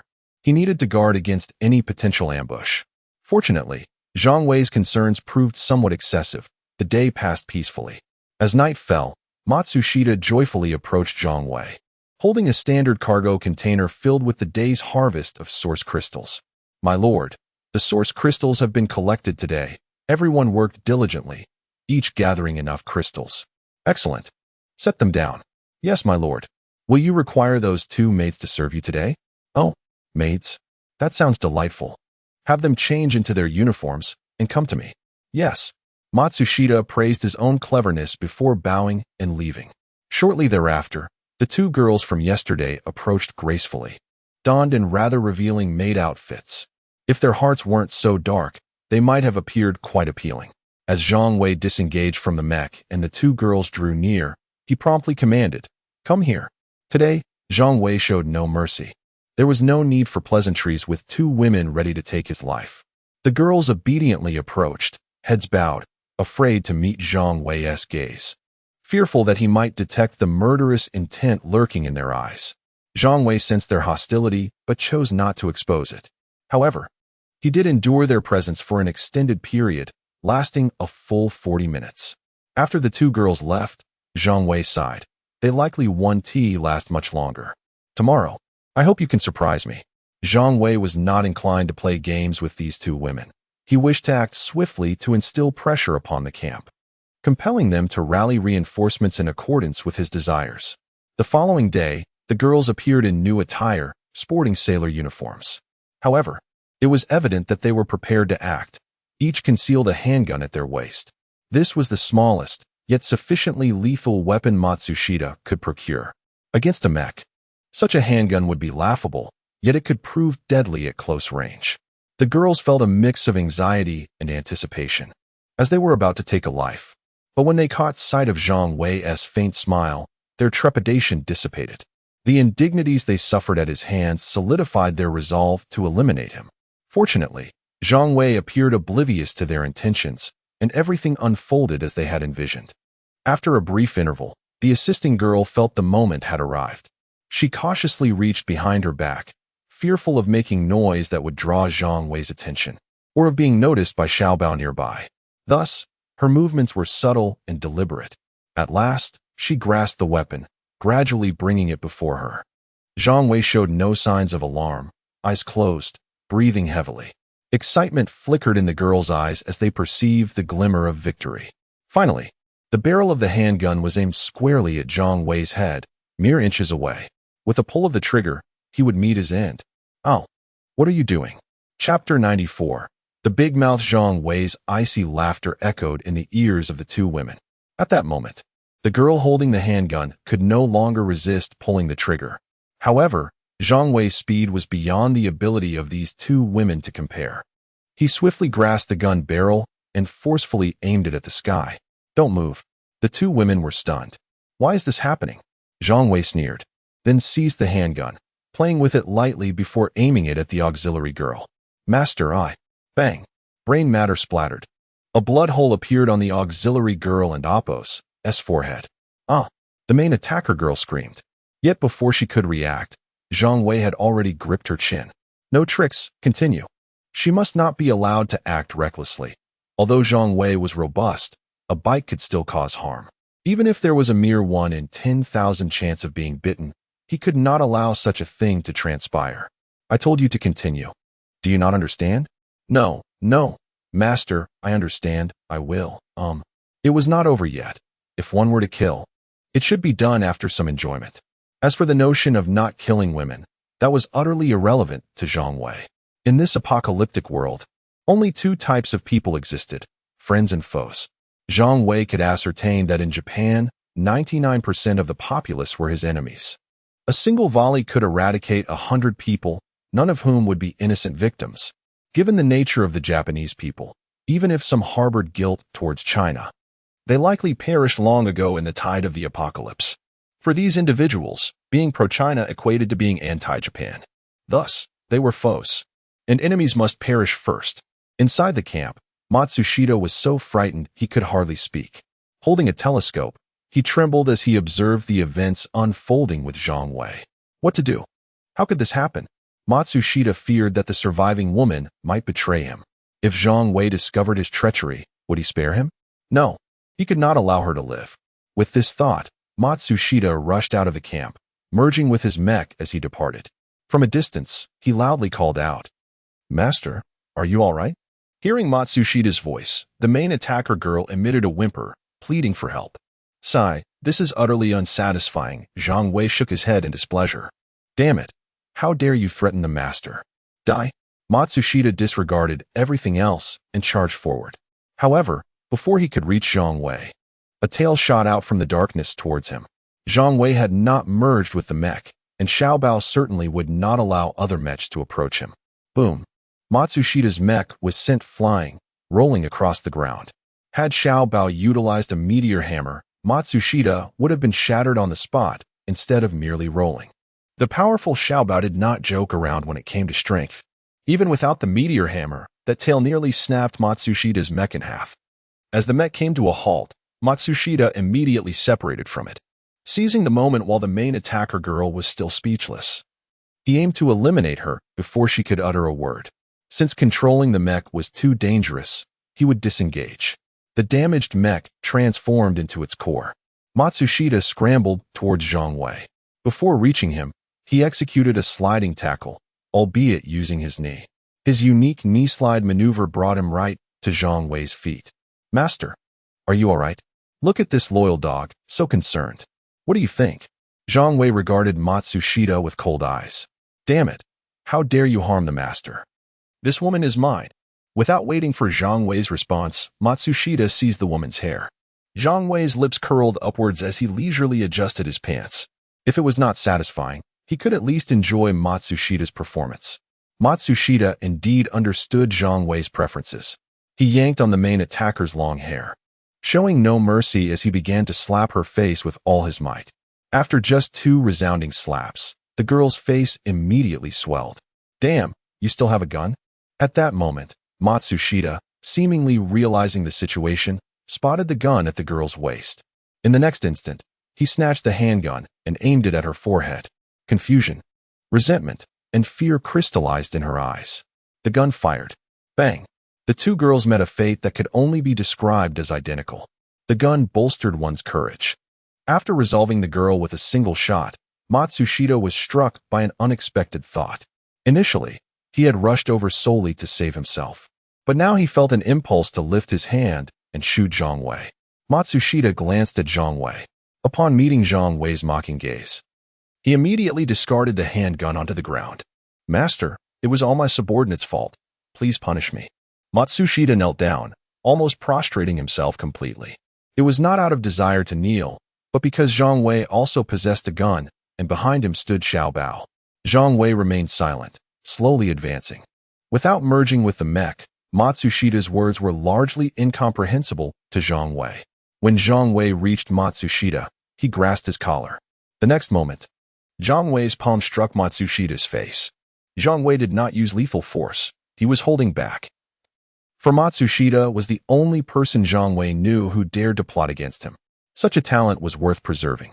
If the others in the camp were all spineless, the subsequent matters could not continue. However, punishment must be severe.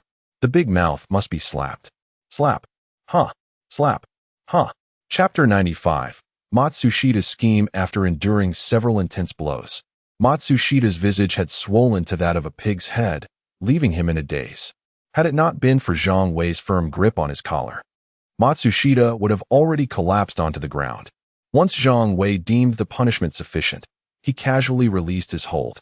Matsushita fell limply to the ground, and it took him several minutes to gradually rise again, swaying unsteadily. "Clean this mess up. If anything like this happens again, you shall pay with your life." Zhang Wei's icy tone struck Matsushita like a bucket of cold water, jolting him back to lucidity. "Yes." Matsushita fervently nodded while kneeling, his head bobbing dangerously as he nearly toppled over. Noticing Zhang Wei's silence, he struggled to his feet and began to drag the bodies of the 2 young women with great effort. Zhang Wei displayed no inclination to assist, instead merging with his mech and reclining on the ground without regard for appearances. As Matsushita toiled to drag the corpses, he furtively cast glances at Zhang Wei. Spotting the floating cannon resting on Zhang Wei's shoulder, he clenched his teeth in frustration. All right, his teeth were nearly all loose, but at least they hadn't fallen out.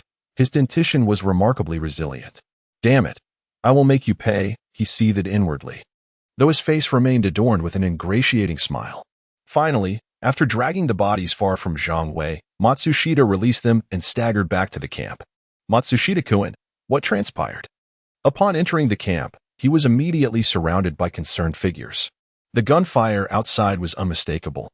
"Those wretched women dared to assault our lord. They have been dealt with. Go and retrieve their bodies." "Matsushita-kun, your face." "Humph, this is the punishment I deserve. You lot, come with me." Matsushita gestured vaguely to a few individuals, his most trusted confidants. Inside Matsushita's tent, the group knelt in a circle. "Matsushita-kun, did you fail? What shall we do next?" It was evident that they were aware of Matsushita and Appo's actions. "I will contact Koeno-kun immediately. He will send someone to eliminate this Chinese swine. However, we cannot rely entirely on him. Thus, you must find a sturdy iron box, approximately half a meter in length, as robust as possible. Matsushita-kun, what scheme do you have in mind? Humph, why is he so formidable? He merely relies on that weapon of his.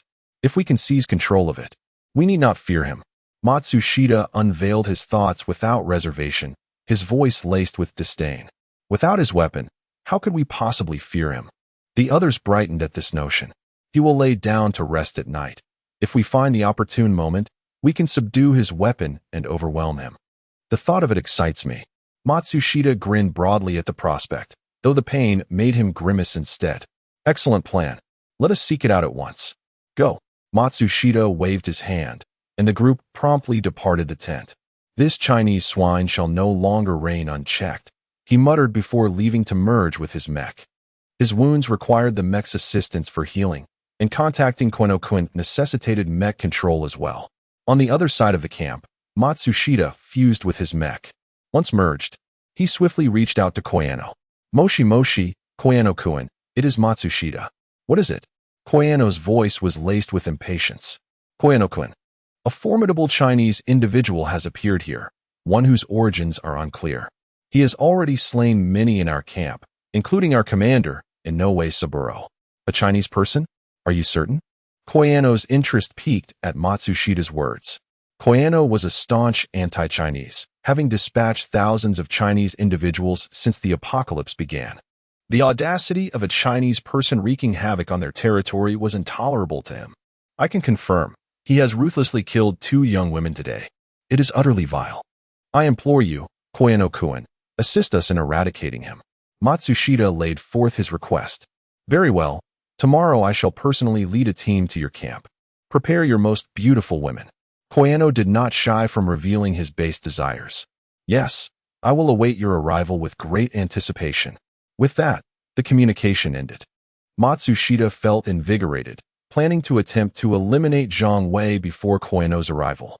Should he fail, he believed he could still escape. After running away, Koyano would surely handle Zhang Wei. Matsushita held great confidence in Koyano, a former gang leader with a formidable following and numerous mechs at his disposal. The next day, before dawn had fully broken, Matsushita received promising news. His core subordinates had discovered several garbage bins, stacking them to create a robust iron box, exactly what Matsushita required.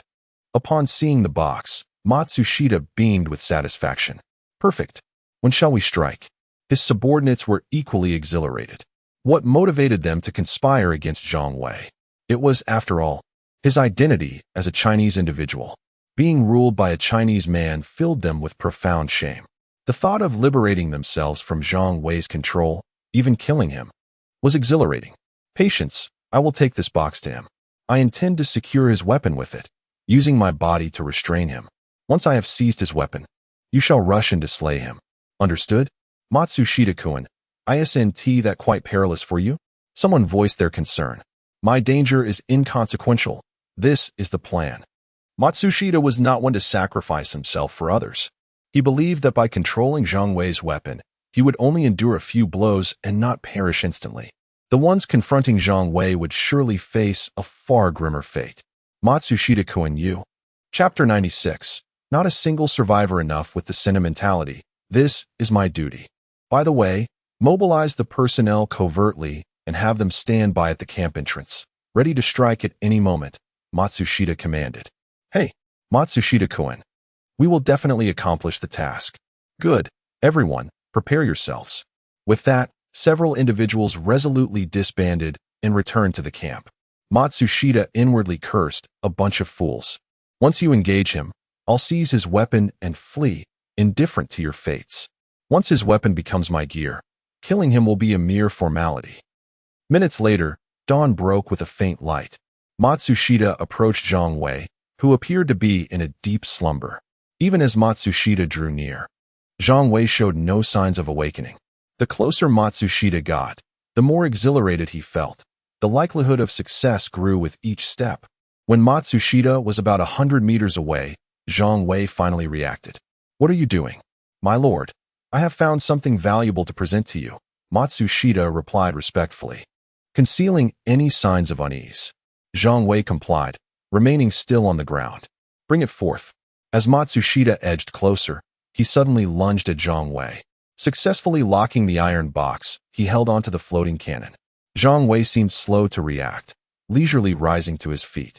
Xiao Bao made no move either, leaving Matsushita somewhat flustered.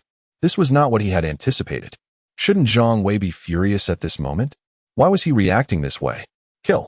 At the camp. Witnessing Matsushita's success, a group of individuals surged forth. Not just Matsushita's core subordinates, but nearly all those equipped with mechs in the camp rushed out. Don't leave. I have something to ask you. Zhang Wei placed a hand firmly on Matsushita, freezing him in place as he attempted to escape with the iron box. No matter how hard Matsushita tried, he could not move an inch. What do you wish to ask, my lord? Matsushita felt as though he could scarcely articulate his words. What kind of power was this? Have you contacted anyone to come and kill me? Zhang Wei, having already overheard Matsushita's conversation with his subordinates, needed the assurance of a direct inquiry. No, my lord, absolutely not.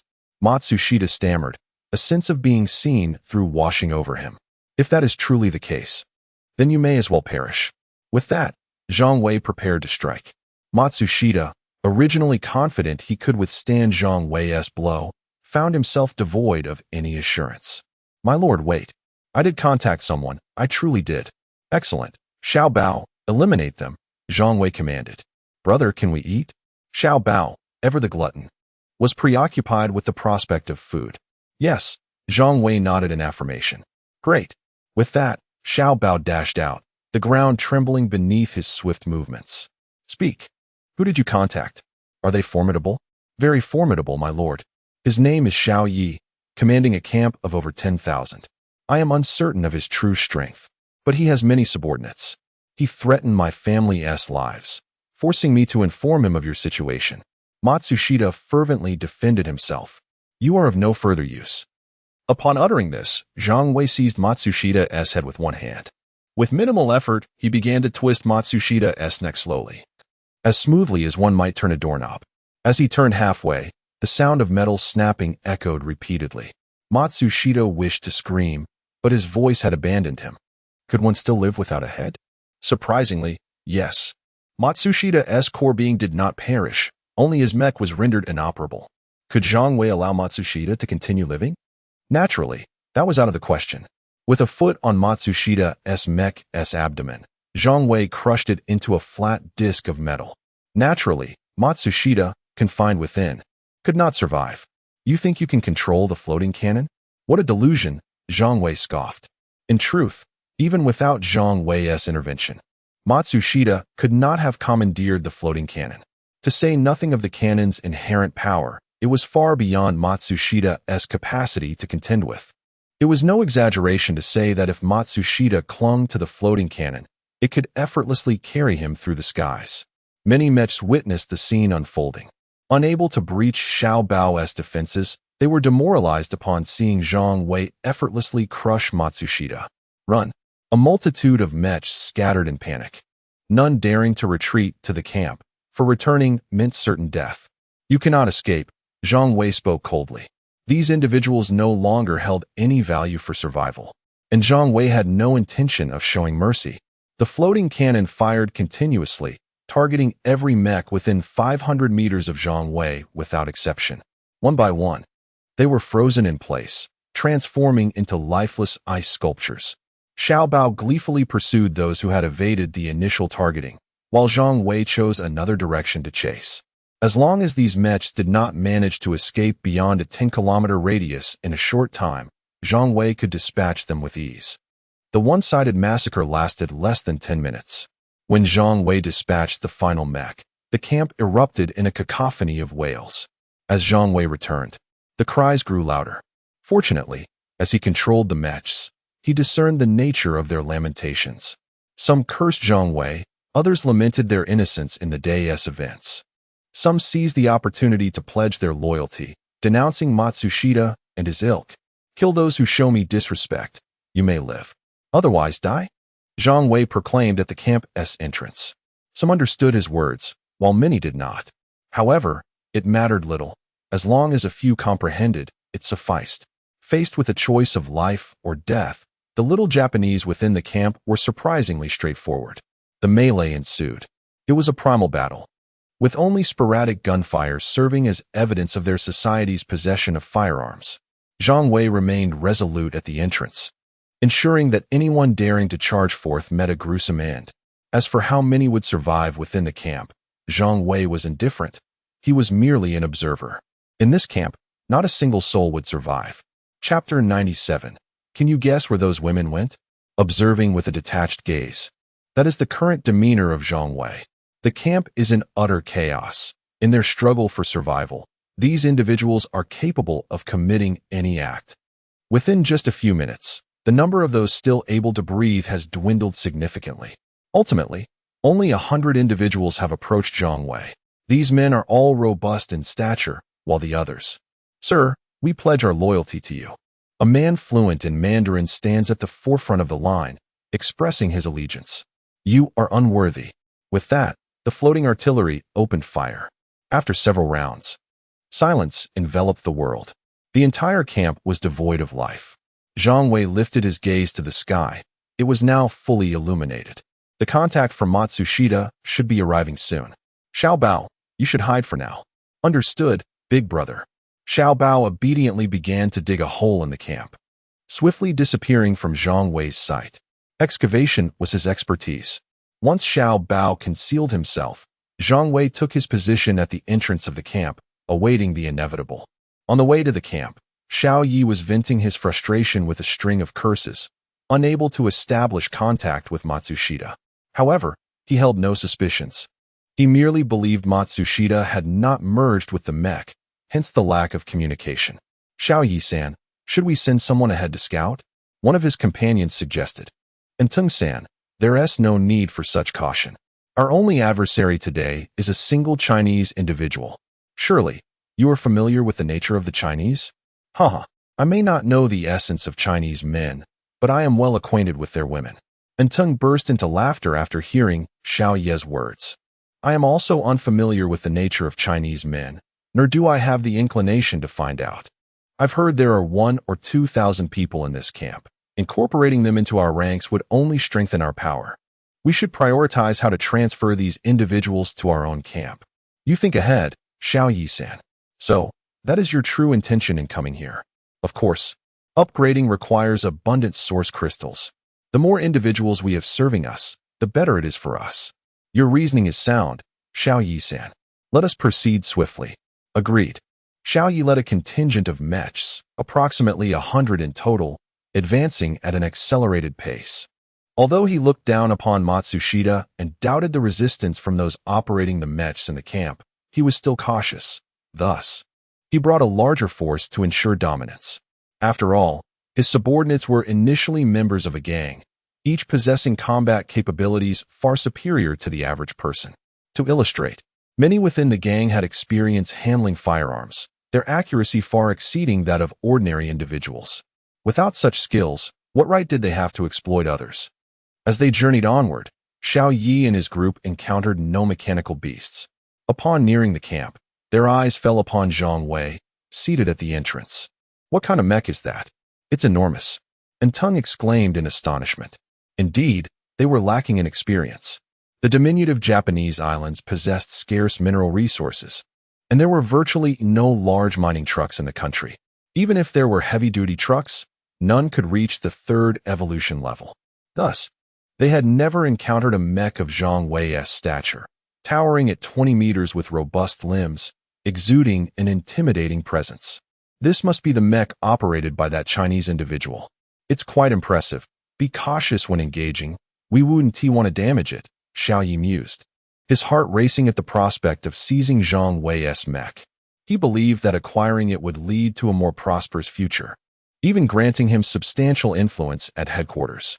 Hey, the followers of Xiao Yi, being his loyal subordinates, were naturally inclined to heed his commands. Only 100? Zhang Wei slowly shook his head and rose to his feet. As Zhang Wei stood, Xiao Yi felt a surge of excitement. He relished such formidable entities. Chinese. As Xiao Yi and his men quickly closed in, he addressed Zhang Wei. Are you the reinforcements summoned by those fellows? Zhang Wei did not respond directly but retorted with a question. What has happened to the people in this camp? Xiao Yu likewise refrained from answering. Sensing an oddity in the atmosphere outside the camp, it was evident that a significant battle had recently occurred, with not only traces of conflict but also remnants of shattered mechs. His men grew increasingly vigilant. They were not novices devoid of combat experience. They recognized the looming danger. You are finished. You may surrender, for you have been encircled. When Zhang Wei's words reached them, Xiao Yi and his group immediately dispersed, taking defensive positions for ranged combat while scouting their surroundings for close combat. Being surrounded was no trivial matter, and they understood the necessity of not clustering together, a lesson learned through experience. However, after a thorough exploration of the vicinity, they were left bewildered. They ventured several thousand meters outward without discovering a single hidden mech. Chinese, you are deceiving me, Xiao Yi realized as he absorbed the various reports from his subordinates. Deceiving you? Not at all. You are indeed surrounded, Zhang Wei replied, his playful demeanor unfazed. What? You scoundrel Chinese. Truly, there is not a single good one among you. Once I capture you, I shall make you suffer, sending you to a concentration camp where you shall experience a life of leisure, Xiao Yi seethed. His intent to intimidate Zhang Wei failing miserably, as Zhang Wei seemed intrigued instead. Where is this concentration camp for the Chinese? Do they live well there? Ah, what dreams you weave. In that camp, there are only men, no women. Can you guess where those women have gone? Zhang Wei remained silent. Noticing Zhang Wei's reticence, Xiao Ye's interest piqued. And those men, do you know what they do every day? Don't worry, you will soon find out. Today, you will understand the status of the Chinese in our great Japanese empire. And Tung-san, are you ready? Xiao Yi suddenly inquired of Tung. Xiao Yi-san, we are prepared. Then what are we waiting for? Onward. Chapter 98.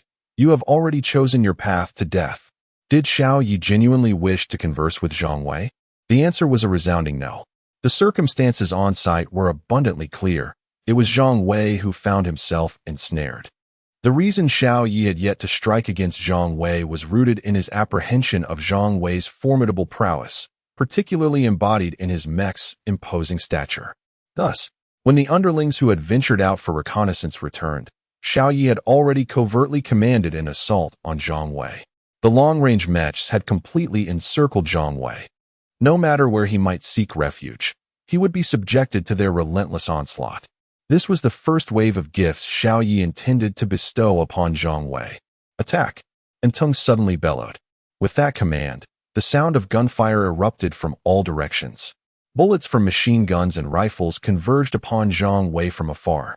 Zhang Wei had long been aware of their clandestine maneuvers. To be frank, he found little motivation to engage with these individuals.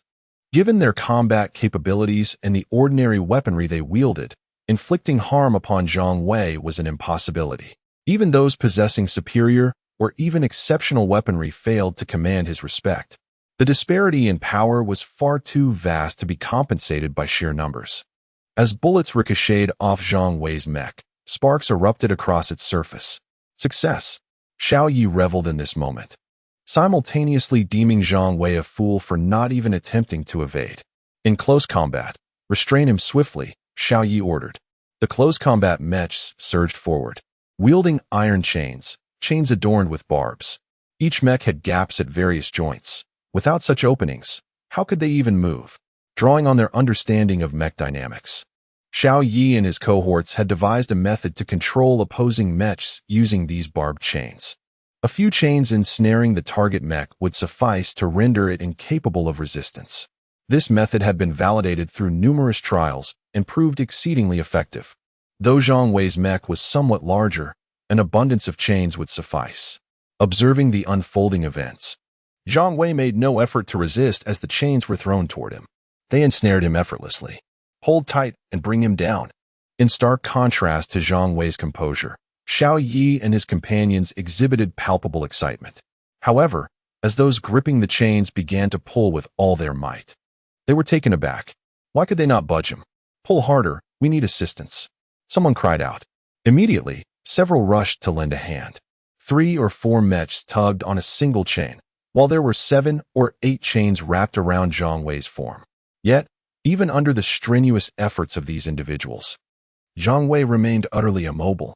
Your subordinates are lacking. Perhaps you should come and try? Zhang Wei raised an arm, beckoning Xiao Yi with a finger. At that moment, Xiao Yi had no time to indulge in a contest of strength with Zhang Wei. His singular desire was to flee. More than 20 mechs straining simultaneously could not even manage to elicit the slightest movement from Zhang Wei. Just how formidable was he? Xiao Yi, something is amiss. Why has Ti moved? From the beginning until now, he has remained still. Perhaps he is incapable of movement? And Ting, displaying a modicum of cunning, posited a theory. However, he may not have been aware of the Chinese adage, do not engage in clever tricks, they are futile. Indeed, he has not moved at all. Something must be wrong with his mech. Yes, it must be that way. I shall go and test him. And Ting volunteered. Very well, Xiao Yu nodded in agreement. And Tung approached Zhang Wei. As he drew within 10 meters of Zhang Wei, he finally comprehended the extent of his own insignificance. Standing at merely half the height of Zhang Wei's mech.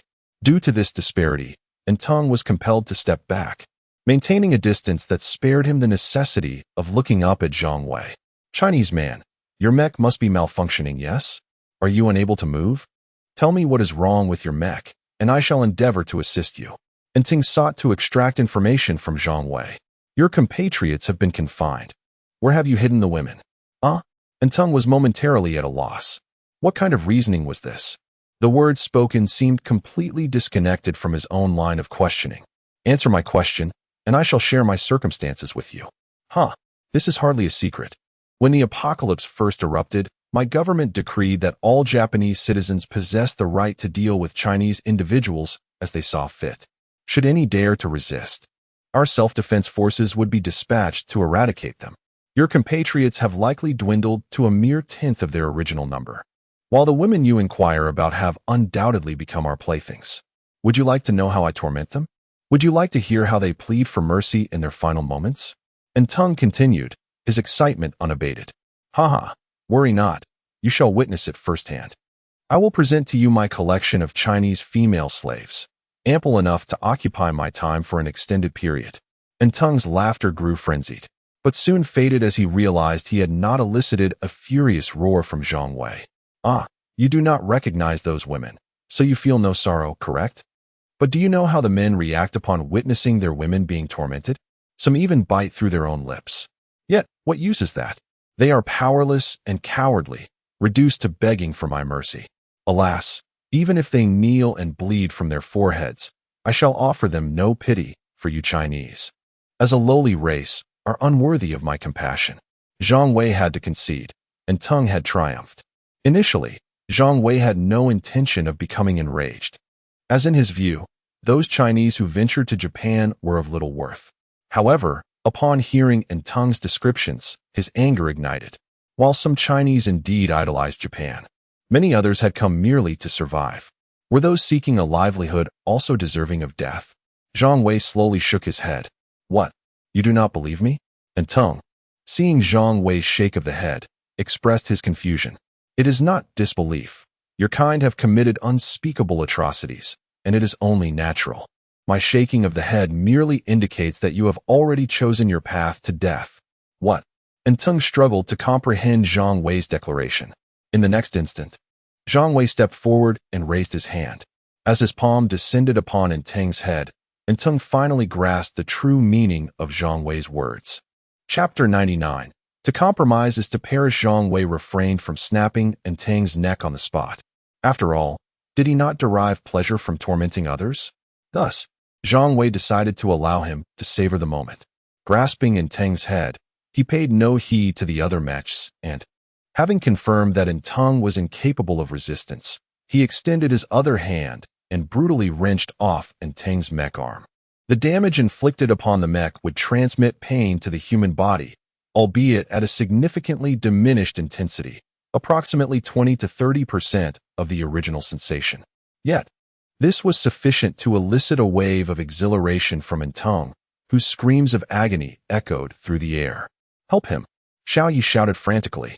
His subordinates, clutching iron chains, exerted themselves desperately.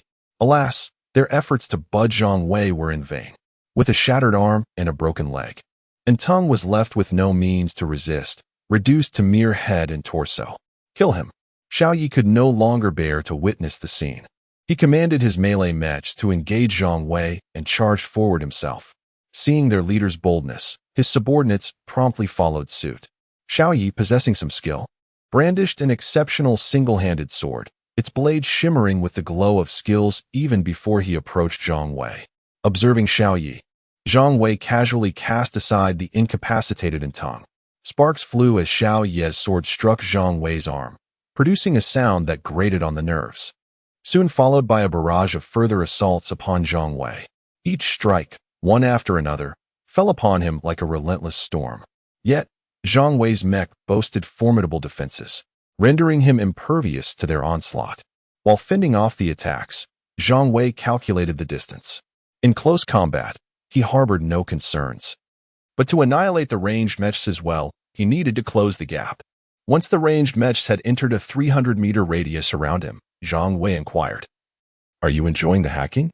Xiao Yi, having previously felt no fear, suddenly experienced a flicker of anxiety at Zhang Wei's words. Before he could respond, an intense heat surged forth. A colossal double-handed sword, even larger than Xiao Yi's mech, manifested in Zhang Wei's grasp. "A bunch of trash," he declared, sweeping the energy solar sword in a grand arc. The frontline melee mechs surrounding Zhang Wei were cleaved in two, unable to even halt the sword's momentum. Among them was Xiao Yu. Simultaneously, the floating cannons opened fire, targeting the ranged mechs rather than the melee ones. Within mere seconds, the cannons had discharged more than a dozen shots. "Little Bao, intercept those foes in the distance," Zhang Wei commanded. Emerging from the underground of the camp, Little Bao charged forth. Witnessing Little Bao's furious form, all present were left aghast. At that moment, the upper halves of Xiao Yi's mechs toppled to the ground.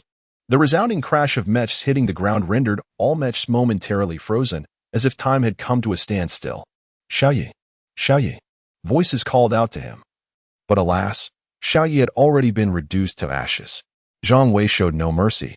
Sweeping his sword horizontally and cleaving through the abdomens of the remaining mechs, where the human bodies resided, under the extreme heat of the energy solar sword, survival was a futile hope. Thus, calls for Xiao Yi went unanswered. "Run!" someone suddenly shouted. The mechs, as if activated by a switch, discarded their helmets and armor, turning to flee without a second thought. But it was too late. "Super energy battle power enhancement," Zhang Wei declared. Killing these novices required no such enhancement, however. He was unwilling to let any escape.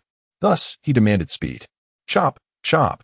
Continuous strikes fell like a reaper's scythe, each stroke claiming at least one life.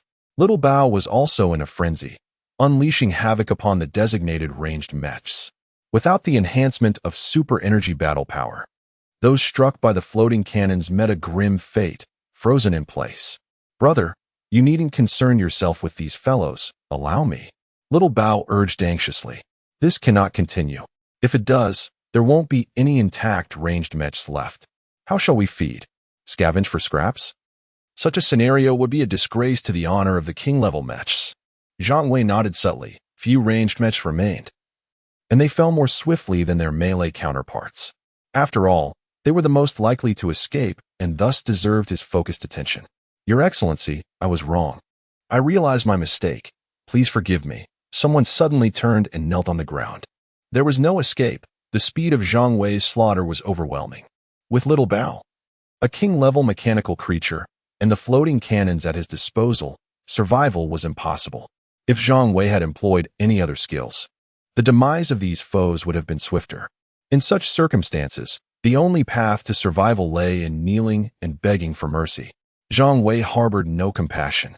He remembered in Tang's earlier words and surmised these individuals were no different, having similarly exploited the citizens of Huagua.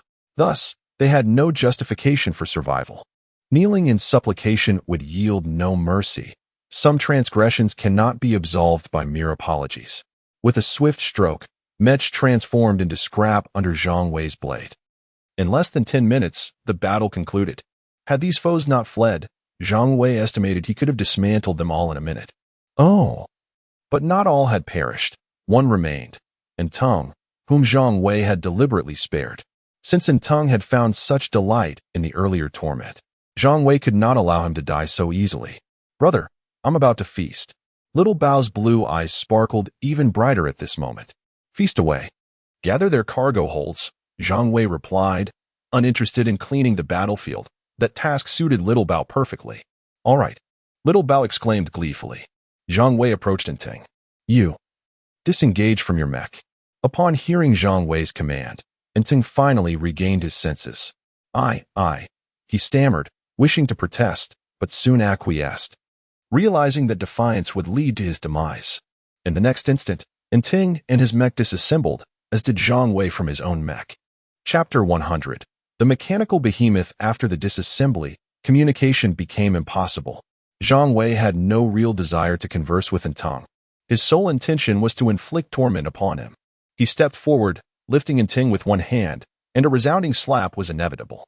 Once Zhang Wei had sufficiently vented his frustrations, he proceeded to break Ting's limbs according to the specifications of his mech. No, not limbs, 5 appendages. Ting's anguished cries echoed relentlessly, and within 5 minutes, he was too exhausted to scream any longer. Satisfied with his handiwork, Zhang Wei ceased his assault. To communicate, one must merge with their mech. Without needing Zhang Wei's command, Ting, witnessing the fusion, complied and merged with his mech. My lord, I was wrong. I truly understand my mistakes. Please, spare my life. After merging, Ting's mech retained its grotesque form, with only the head and torso remaining intact. However, as long as he was fused with the mech, the energy from the devoured source crystals could nourish Ting's injured body, proving more effective than any medical intervention. Spare your life and lead me to your camp. Can you do that? Zhang Wei's voice was cold. I can do that, Ting replied, lacking the courage to refuse. Zhang Wei's power exceeded Ting's comprehension. All those mechs, all those comrades, gone. Moreover, Zhang Wei could command monsters, which was simply unfathomable. Little Bao, hurry and eat. We must leave after you're done. The sky was still bright, and after clearing the battlefield, there was ample time for Zhang Wei to reach the next camp. Yes, big brother. Little Bao immediately quickened his pace. Zhang Wei observed, noticing that Little Bao's body was gradually expanding as he consumed the metallic remnants. Though the change was slow, Zhang Wei understood that Little Bao's combat prowess was rapidly increasing, thanks to Little Bao's ability to devour metal debris swiftly. It would have been impossible to consume such a large quantity otherwise. While Little Bao feasted, Zhang Wei turned to Ting. Speak. Where is the concentration camp you mentioned? Zhang Wei was confident that Ting could converse properly at this moment. Indeed, upon hearing Zhang Wei's question, Ting promptly replied, My lord. It is not far from our camp. What tasks are they assigned? Zhang Wei found it hard to comprehend. In a post-apocalyptic world, there were virtually no suitable jobs for ordinary people. What were these little Japanese up to? Ting hesitated, not saying. Zhang Wei's displeasure was immediate. Is this because I didn't treat you well earlier? I will tell you. They are not assigned any work. We merely gather them outside the camp to attract mechanical creatures. If mechanical creatures attack them, we... Understood. What about the women? Zhang Wei interrupted, already aware of the grim situation. In essence, they were using Chinese men as bait, barely even cannon fodder. The loss of lives among the bait was of no concern to the Japanese. They merely needed a lure to draw out the mechanical creatures. As long as there were mechanical attacks on the concentration camp, they would harvest source crystals. The women, apart from those who perished, were sent to our headquarters. Our headquarters is in Osaka. Ting was quite honest, withholding nothing. They're dead? My lord, I'm not certain. But I heard rumors that the higher-ups at our headquarters are plotting something that requires a large population. Otherwise, they wouldn't have sent those women there. Do you know what they are planning? Zhang Wei inquired, as he suspected that Ting would not have spoken so if he lacked information. Yes, I have heard some things. My lord, as long as you promise not to kill me, I will tell you everything. Oh, very well, proceed. Zhang Wei nodded without hesitation, and Ting felt a surge of relief. Although such verbal assurances meant little, he believed that Zhang Wei's promise granted him a glimmer of hope for survival. My lord, I have heard that the higher-ups have discovered a very secretive location housing a colossal, extraordinary mechanical creature. A behemoth? Zhang Wei interjected. A mechanical behemoth? Impossible. How can a mechanical behemoth appear now? Zhang Wei felt a wave of unease wash over him. With his current capabilities, he was not equipped to confront such a creature. Mechanical behemoths were not products of Blue Star. They were genuine mechanical entities that arrived alongside the initial source crystals. However, in Zhang Wei's memory, mechanical behemoths were supposed to manifest only a year into the apocalypse. Why had one appeared here in Japan so soon? My lord's description is apt. It is indeed a behemoth, though it has yet to regain its mobility. The higher-ups have established contact with the creature, and it is said that if provided with sufficient human flesh and blood, it can swiftly restore its ability to move. The higher-ups aim to control the behemoth to dominate the entire Japanese empire. Your organization's ambitions are quite grand, Zhang Wei scoffed. Humans controlling a behemoth? Don't be absurd. Mechanical behemoths were meant to invade Blue Star. The original behemoths had been vanquished through the use of numerous mushroom bombs. Otherwise, after a year, they would have swept across Blue Star, rendering even the ocean's mechanical life forms powerless. The abilities of mechanical behemoths far surpassed those of any mechanical entity on Blue Star. My lord, I too find this plan dubious, which is why I informed you. I hope you can prevent this. It concerns the fate of all humanity. And Tung immediately elevated the matter to a significant concern. There was no choice. Only by elevating the issue could Tung truly feel secure, as it aligned him with Zhang Wei's interests. As for Tung's true thoughts, only he could know. Zhang Wei smirked coldly. Such a feat was undoubtedly beyond Tung's organization. If there were no shadows of the Japanese government lurking behind this, Zhang Wei would never believe it. In his previous life, Japan's rapid downfall might have been connected to this very behemoth. In his previous existence, he had been too weak to grasp such matters and remained oblivious to how the behemoth had been eradicated. However, since he had arrived, he would not require the same methods as in his past life to eliminate this behemoth. Zhang Wei's heart burned with anticipation. The behemoth was indeed formidable and challenging to destroy. Yet, the rewards for vanquishing it were monumental, including legendary high-end equipment. The mere thought of such powerful legendary gear stirred an uncontrollable joy within Zhang Wei. Chapter 101. Do you think you have control over the situation? Sir, are you listening? And Tung felt a surge of anxiety. What does silence imply? Is it a rejection of our words? The concept of a human community. Is that not the narrative your nation has been promoting? In the past, I would have scoffed at your proclamations, but now I find myself in complete agreement. We are indeed a community. We cannot resort to violence. All right, let us go. Lead the way, Zhang Wei finally spoke, snapping back to reality. And Tung stammered, at a loss. Go. How do we go? I would also like to guide you. But, do you see any legs on me? Xiao Bao. Have you finished eating? Big brother. Almost done, came the response from Xiao Bao, who was busy munching away, not even lifting his head. Once you're done, come over here. And bring this fellow along. We're leaving. And Tung, unable to walk, had no choice but to rely on Xiao Bao for the heavy lifting. Fortunately, Xiao Bao was a good child, unfussy about the task at hand. Xiao Bao bounded over to Zhang Wei, clearly enjoying his meal. Yet, Tung's mood was far from cheerful. The sight of such a large creature bouncing towards him made Tung fear that Xiao Bao might inadvertently step on him and send him packing.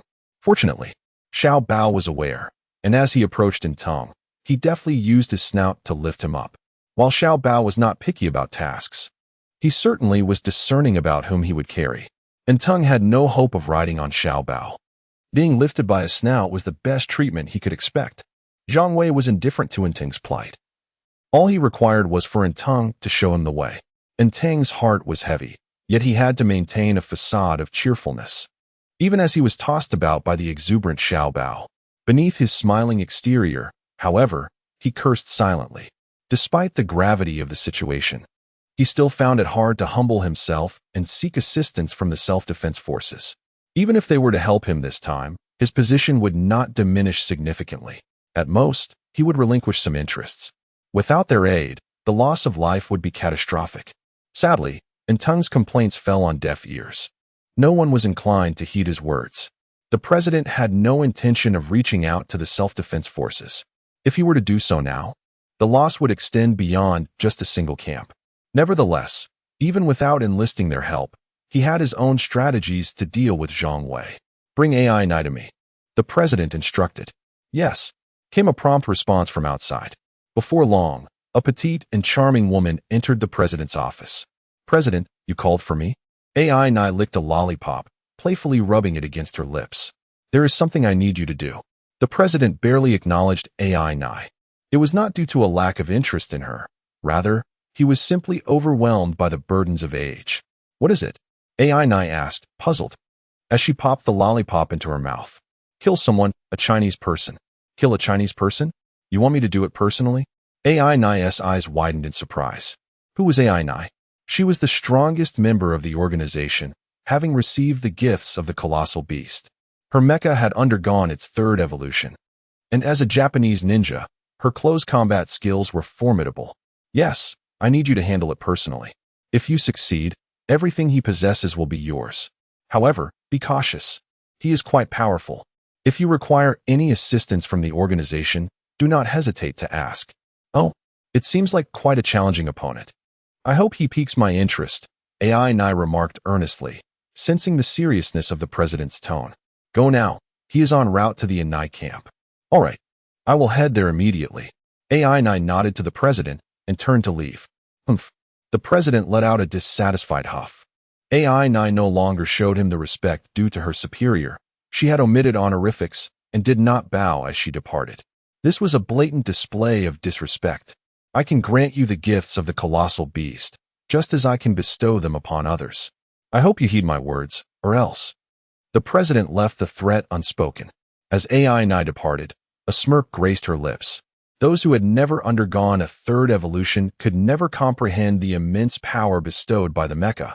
The president's self-absorbed mutterings did not escape her keen ears. Do you believe you have control over the situation?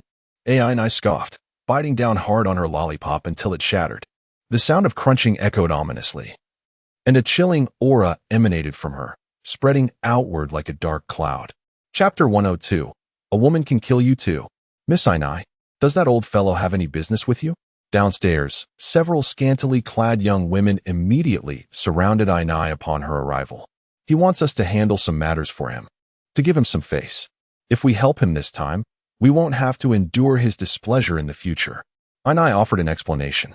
Indeed, the young ladies looked up to Ainai with utmost respect. Let us head to the Anai camp, Ainai commanded.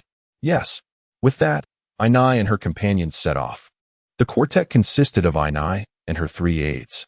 Their mechas were undoubtedly the most formidable, yet even after 3 evolutions, Ainai's mecha stood merely 10 meters tall, while the others were only about 7 meters. Clearly, their mechas had not undergone the 3rd evolution.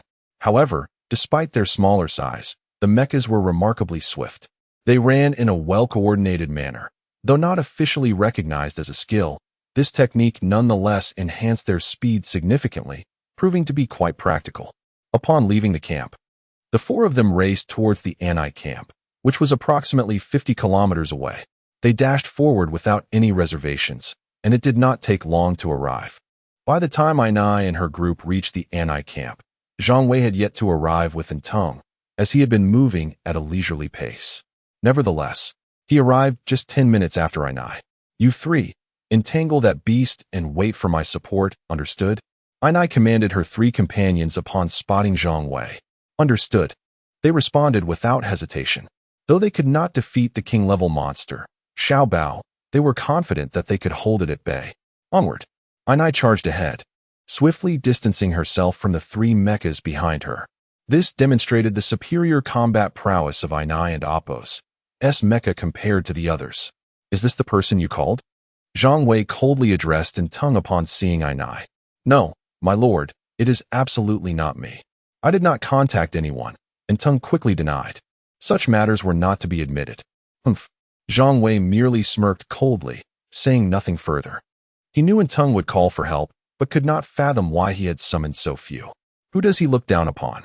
The speed is decent, but still a bit slow. Xiao Bao, don't kill this one. She may yet prove useful. Understood, big brother. Shall I eliminate those 3? Xiao Bao replied. Depends on your mood. Zhang Wei responded indifferently. All right. Xiao Bao eagerly charged towards the 3 mechas in a counteroffensive. Zhang Wei did not draw his weapon. As Ainai approached within 200 meters, a purple light glimmered in his eyes. The next moment, a bolt of purple lightning coalesced and shot towards Ainai. Death Ray. Ainai had not anticipated Zhang Wei and Apos' ability to unleash a skill in such a manner. She immediately rolled to evade. This roll was merely a tactical maneuver, not a desperate attempt to escape. After rolling, Ainai swiftly regained her footing, her speed towards Zhang Wei undiminished. Oh, Zhang Wei was somewhat surprised by Ainai's fluidity of movement. Yet, his surprise was fleeting. The death ray, being a straightforward attack, was not particularly difficult to evade if one had the intent to do so. But could the floating cannon evade it? The floating cannon on Zhang Wei's shoulder opened fire. Boom, boom, boom. To demonstrate respect, Zhang Wei executed rapid-fire shots, unleashing 3 freezing projectiles in 1 second and anticipating Ainai and Apos' movements to block her on either side. Humph. Ainai scoffed, this time choosing not to roll away. Instead, she leaped high into the air, a double-handed long sword materializing in her grasp, the blade elongated to about 8 meters. Harnessing the force of her descent, Ainai executed a slashing motion. Zhang Wei was momentarily bewildered by Ainai's actions, for even at her elevated position, she remained 4 to 5 meters away from him. Is it a skill? Zhang Wei did not remain idle. His leg thrusters erupted with a fierce flame, bending his knees before propelling him backward. As he leaped into the air, the floating cannon fired once more. Damn! Ainai had not anticipated Zhang Wei's swift movements. Just moments ago, the distance between them had been perfect for her to unleash her skill. However, Zhang Wei's backward leap had evaded her attack range, provoking her frustration. Yet, what was even more disheartening was that Ainai, suspended in the air without a powerful thruster, could see the trajectory of the freezing projectiles but could not evade them in advance.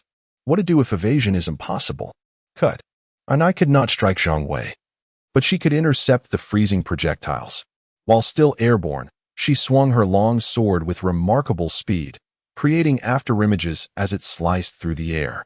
Before the freezing projectiles could reach her, they were successfully intercepted by her sword. Utilizing the momentum from the projectiles, Ainai descended rapidly to the ground. The moment her feet touched the earth, she exerted immense force, creating a pit over half a meter deep upon impact. Such explosive power translated into even greater speed. In that instant, Ainai resembled a cheetah in the wind, her body leaning forward, nearly parallel to the ground. She held the longsword sideways, a technique she had mastered for combat. With incredible speed, she charged, opting not to deliver a direct slash. Instead, the blade naturally sliced through Zhang Wei's mecha, as long as her speed was sufficient. By circling around Zhang Wei several times, she could surely subdue him. This was purely a technique of overwhelming with speed. You little one, you have some skill, Zhang Wei complimented. She was the strongest fighter he had encountered since the apocalypse began, without exception. It was evident that Ainai's combat techniques surpassed Zhang Wei significantly.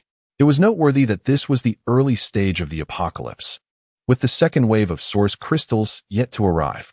It was difficult to imagine the strength she would possess a decade later if she were to survive until then. Humph. Ainai coldly snorted, offering no response to Zhang Wei's words. Oh, so you are a woman? Zhang Wei was taken aback, not expecting to face a female adversary. A woman can kill you too. Ainai finally spoke. Chapter 103. Let him savor it. Do you understand? Is that so? I do not believe it. Zhang Wei's tone was somewhat frivolous. Ainai comprehended Zhang Wei's implication. Although she had blocked the freezing projectile with her long blade, the frigid air had already begun to spread along the blade, permeating her entire being. Ainai could sense the chilling influence encroaching upon her body, her speed gradually diminishing, and even the internal mechanisms of her mech, which were tirelessly dissipating the cold, could not halt its advance. Ainai was unaware of the reason behind this. All she knew was that her time was running out. Shadow kill. Ainai's figure abruptly vanished, eluding even the detection core's sensors. As her presence faded from the detection core, Zhang Wei refrained from maintaining his bravado and instantly drew forth the energy solar sword. Suddenly, Ainai reappeared behind Zhang Wei, her long blade transforming into a streak of light as it aimed to cleave at his neck. Zhang Wei was acutely aware of the formidable defensive capabilities of his mech. And based on her estimations, Ainai believed that even if she struck his mech's neck, it was unlikely she could sever it in one blow. Thus, she had prepared for a follow-up attack. Upon Ainai's emergence, Zhang Wei detected her immediately. He was intensely curious about Ainai's skill. He was certain that her technique did not involve the manipulation of spatial energies, as such powers were exceedingly rare in the post-apocalyptic world that lay years ahead. What, then, was the principle behind Ainai's skill? While pondering this, Zhang Wei tilted his head, not to evade Ainai's strike, but to use his armored head to absorb her blow. The armor on his head was significantly more resilient than that on his neck. Zhang Wei was confident it would withstand Ainai's attack. As anticipated, the long blade struck Zhang Wei's helmet, producing a cascade of sparks, leaving only a shallow gash barely a centimeter deep. Come down. Just as Ainai was ready to launch her second strike, Zhang Wei swiftly pivoted and swung his energy solar sword. Given Zhang Wei's speed, Ainai found it impossible to evade. As she initiated her attack, she could only attempt to strike Zhang Wei's sword with her own. Unfortunately, Zhang Wei did not grant her the opportunity for further resistance. Leveraging his swiftness, he redirected his sword before it could collide with Ainai's blade, instead cleaving into her arm. Zhang Wei could rely on his mech and Apos' defenses to withstand Ainai and Apos' multiple assaults, but Ainai found herself unable to counter Zhang Wei and Apos' onslaught.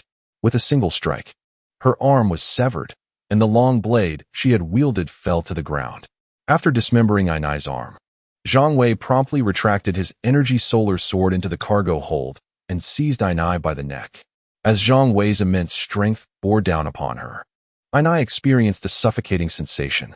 Though mechs did not require breathing, the feeling of asphyxiation was profoundly real, akin to the looming specter of death.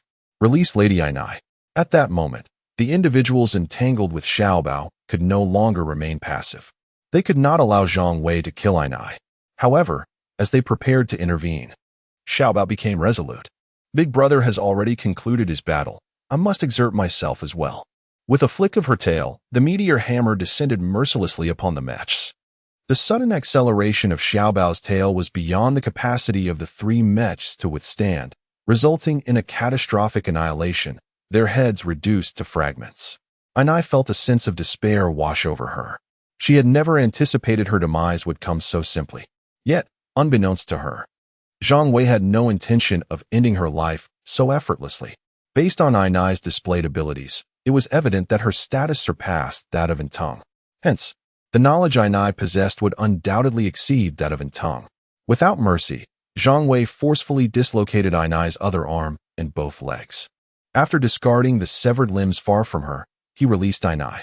Devoid of her extremities, even if Ainai possessed some skill, escape was no longer an option. Meanwhile, Xiaobao had already begun to trample the three mechs into a state of utter ruin. Those within were assuredly beyond survival. Leave one alive, Zhang Wei muttered quietly. Big Brother, what did you say? Xiaobao asked, her excitement palpable as she turned to Zhang Wei. Nothing. What could Zhang Wei possibly say? Why don't you kill me? Ainai spoke. Lying on the ground, she exhibited far more fortitude than Entong, who had not uttered a sound despite his dismemberment. Truthfully, Zhang Wei found himself somewhat impressed by her resilience. What was the nature of the skill you employed earlier? I shall not reveal it to you. Ainai scoffed. Fully aware of her impending fate, she resolved to divulge nothing to Zhang Wei before her demise. As for torture, as long as she remained intact within her mech, what could Zhang Wei truly do to her? Harsh interrogation techniques would hold little sway over a mech. Refusing to speak? Do you believe I would hesitate to slaughter everyone in that camp behind you? Kill them if you wish. Their lives mean nothing to me, Ainai retorted defiantly. Zhang Wei had not deeply contemplated this issue. Indeed, he was focused on Xiaobao. Expecting Xiaobao to care for the lives of their fellow beings seemed rather unrealistic. If you care not for their lives, do you value your own? Will you spare me? Ainai questioned, her gaze flickering toward Entong's prone figure. Entong was most certainly suffering even in his state of repose. Somewhat clever, Zhang Wei remarked. Xiaobao, cease your antics, dispatch him, devour him slowly, allowing him to relish the experience. Do you comprehend? I understand. Xiaobao scampered toward Tung with eagerness. My lord, please spare me. I am willing to cooperate. We are part of the human community, my lord. Tung pleaded, his body rolling on the ground due to his frantic efforts to escape. Regrettably, Zhang Wei did not respond. Xiaobao, without hesitation, secured Tung's body to the ground before beginning to gnaw at him, not in the manner of consumption, but simply as a form of savagery. Tung's cries for mercy morphed into wails of agony, their intensity sending chills down the spine. Zhang Wei felt no empathy. Such punishment seemed mild compared to the transgressions committed by Tung. Chapter 104. So it turns out, you are a ninja. Aina felt a prickling sensation on her scalp. Although she bore the pain in silence, relying on her own willpower, the agony was undeniably real and would not dissipate merely due to personal resolve. If she were truly to be devoured by that mechanical monstrosity, how much suffering would she endure? She could only express her desire for a swift end to her torment. Unable to restrain herself, Aina addressed Zhang Wei. Zhang Wei anticipated this scenario. If Aina remained reticent, he had other means to elicit her words. Go ahead, speak, he urged. The skill I wield is bestowed by the behemoths. The shadow kill technique utilizes the principles of light to render the mecha invisible, thereby facilitating assassination. So, it is based on the principles of light. Zhang Wei nodded, finding logic in her explanation. However, if Aina claimed to possess spatial abilities at this moment, he would find it hard to accept. Aina, on the other hand, was unsettled. Was this the crux of her discourse? Shouldn't the focus be on the behemoths? How did you establish contact with the behemoths? As far as I know, they should be in a dormant state. The mechanical energy available on Blue Star is insufficient to awaken them. How do you know so much? Aina was astonished. Zhang Wei's sparse words conveyed more information than she, who had encountered the behemoths, could fathom. Indeed, the behemoths were dormant, but the reasons for their slumber eluded her, just as they did her organization. Now, Zhang Wei revealed that their dormancy stemmed from a lack of mechanical energy. Why do initial source crystals descend from the heavens periodically? It is precisely due to the scarcity of mechanical energy on Blue Star. Only when mechanical energy reaches a certain threshold will the behemoths truly awaken and ravage this world. How did you acquire your skills from the behemoths? Aina inquired, but Zhang Wei refrained from answering. A loser has no right to question a victor. This is what we discovered. If we feed enough individuals to the behemoths, they will regurgitate some source crystals. My skill was unlocked from an epic source crystal. Aina divulged the truth. The individuals fed to the behemoths. Are they all from Huagua? No, not entirely. A significant portion are Huagua nationals, while others hail from different countries. Huh. Zhang Wei chuckled and shook his head. Can you kill me now? Aina no longer wished to engage in conversation with Zhang Wei. She found this man terrifying, though she could not articulate why. Perhaps it was her feminine intuition at play. Your combat skills are impressive. You are no ordinary person, are you? Zhang Wei showed no urgency to act. Aina and Apos' identity was indeed noteworthy, evidenced by her possession of an epic source crystal. Surely, many awaited the source crystal regurgitated by the behemoths. What justified her being the recipient of an epic source crystal? I am a ninja. So you are a ninja. Aina was taken aback again. Zhang Wei had survived for 10 years in the apocalypse and was well aware of such matters. He had encountered both Japanese ninjas and Huagua practitioners. The combat skills of these individuals surpassed those of ordinary people, yet they remained limited. Due to the constraints of mecha, many of their abilities could not be realized. For instance, ninjas wield shurikens and smoke bombs. It is indeed an assassin's vocation. However, when operating a mecha, such techniques cannot be employed. Only certain combat skills can be utilized. I have already disclosed much. How many mechas does your organization currently possess? I am unsure. I am also investigating, Aina replied. Oh, Zhang Wei's interest piqued, suggesting there might be gossip to uncover. I truly do not know. Had I been aware, I would have overthrown that old fool's rule long ago. According to my investigations, the behemoths have at least regurgitated one legendary source crystal. But I have never seen that crystal. I am the ostensible strongest within the organization, yet I suspect there are 1 or 2 individuals capable of contending with me. Perhaps even stronger. Aina expressed her conjecture, not intending to divulge so much to Zhang Wei. She merely sought a swift demise. Yet, Zhang Wei and Apos' demeanor held her captive. No matter what she said, he exhibited no surprise, as if he had anticipated her every word. Aina, unaware of Zhang Wei's depth, felt no need to conceal anything. Thus, you are being sacrificed, Zhang Wei asserted confidently. Regardless of whether it is true or not, it is prudent to sow discord first, he continued. Yes, I have sensed it. That old fool must have known about your strength all along. He intends for me to perish. Because within the camp, many have covertly pledged allegiance to me. He fears I will usurp him, hence he struck first. Aina followed Zhang Wei's line of reasoning, and suddenly, everything made sense. I can help you exact revenge. You would help me? Why? Aina looked at Zhang Wei with confusion. If Zhang Wei were to pity her, Aina would never believe such nonsense. While the strong may possess a heart of compassion, their mercy does not overflow. It is not extended indiscriminately. Aina did not think Zhang Wei would feel pity for her. Because I intend to eradicate the Japanese. Assisting you would save me some trouble. Sir, I am also Japanese. Aina felt a surge of indignation. To declare the intent to annihilate the Japanese in her presence was a profound humiliation. Oh, let me rephrase. I mean to eliminate those Japanese who harbor hostility towards Huagua. Would that be acceptable to you? That, I can accept. Aina relented. Zhang Wei's assertion held no fault. Had their roles been reversed, she too would have sought to eliminate Huagua nationals. In the past, countless ninjas had perished in Huagua. This was a deep-seated disgrace ingrained in the very bones of every ninja, fostering animosity towards Huagua, including Aina. Given this, I believe you should be willing to collaborate with me. I will aid you in avenging your grievances, and afterward, your fate will depend on your own choices. What do you think? Zhang Wei proposed. One must employ different strategies for different individuals. For someone like Anting, mere intimidation would suffice for compliance. However, such tactics might not be effective with Aina, prompting Zhang Wei to adopt a different approach. What do you require of me? Aina did not immediately acquiesce to Zhang Wei's request. All you need to do is escort me to the behemoth. As we journey, that old fool will undoubtedly dispatch someone to obstruct us, perhaps even appear in person. At that time, I shall naturally assist you in avenging your grievances. If that is all, I will agree. Chapter 105. The spliced monster Aina acquiesced to Zhang Wei's proposal for collaboration. Given that the old man intended to bring about her demise, she certainly would not allow the chairman to escape unscathed. If they were to perish, they might as well perish together. Whether Zhang Wei would have the opportunity to encounter the colossal beast depended on his own capabilities.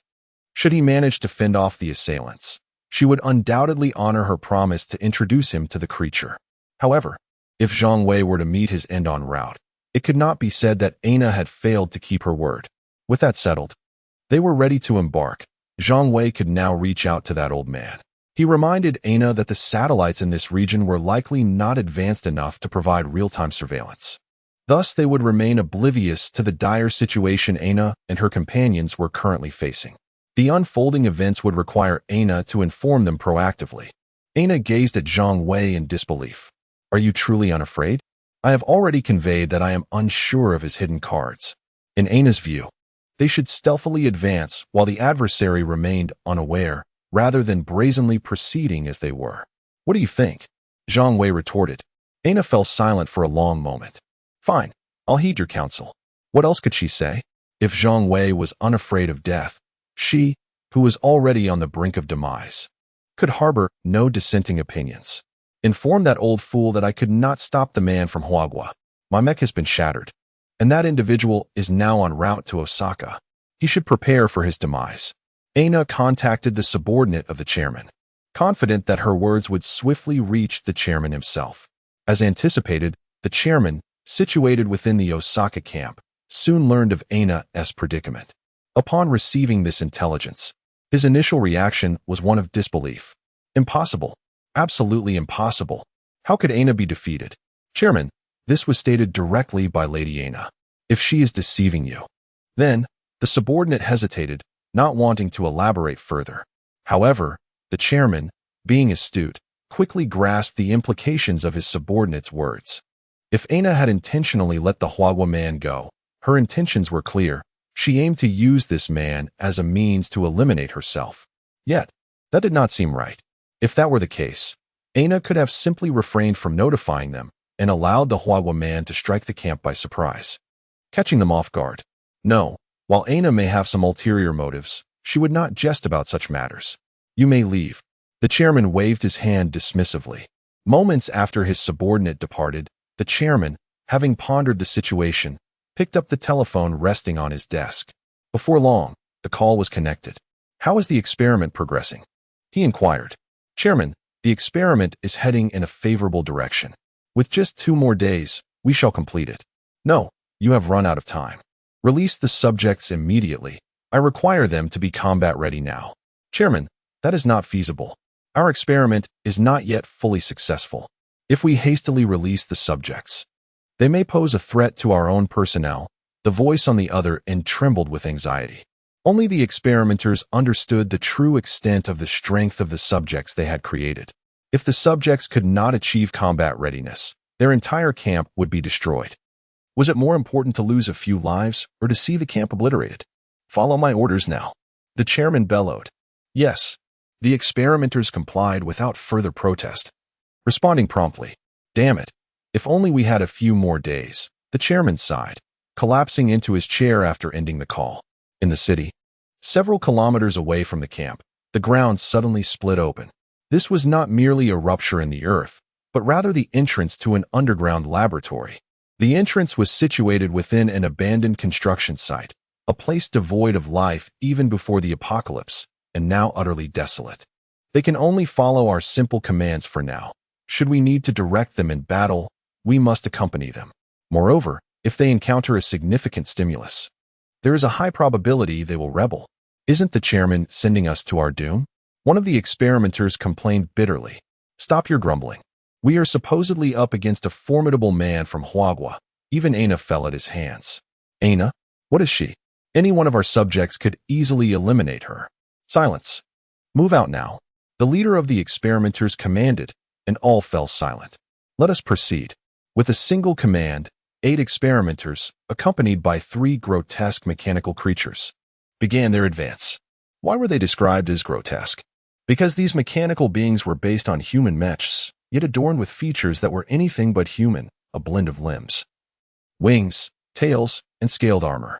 Each of the 3 malformed creatures shared a common trait, a triangular jet nozzle atop their heads.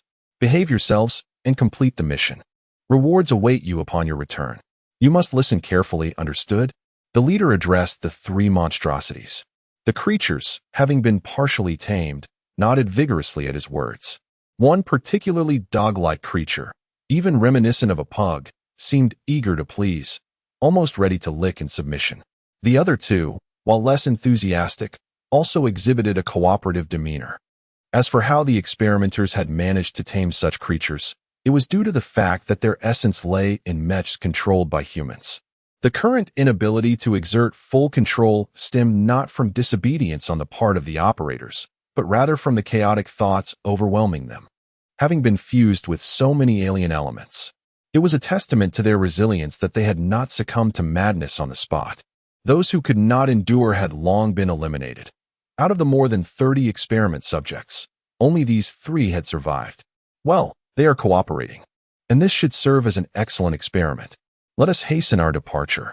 Pleased with the subjects' compliance, the leader of the experimenters urged them onward. With a renewed sense of confidence, the group set off, heading straight towards Zhang Wei's current location, a destination revealed by Aina and subsequently approved by Zhang Wei himself.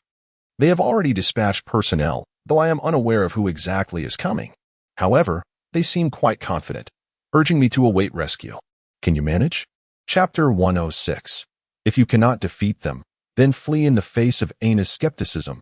Zhang Wei refrained from offering any explanations. All justifications seemed futile. Only by demonstrating what true strength entailed could he silence Aina. Even if you possess confidence, shouldn't you prepare in advance? Aina suggested once more.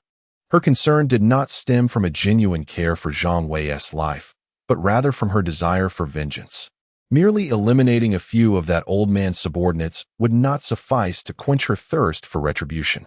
Moreover, Aina did not believe she was destined to perish. As a ninja, should she disengage from her mecha, numerous escape routes remained available to her. However, this required a chaotic environment.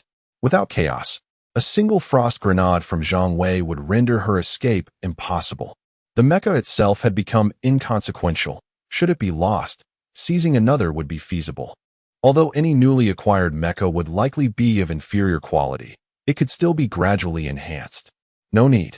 Zhang Wei responded curtly. Isn't that tantamount to provoking that Aina camp?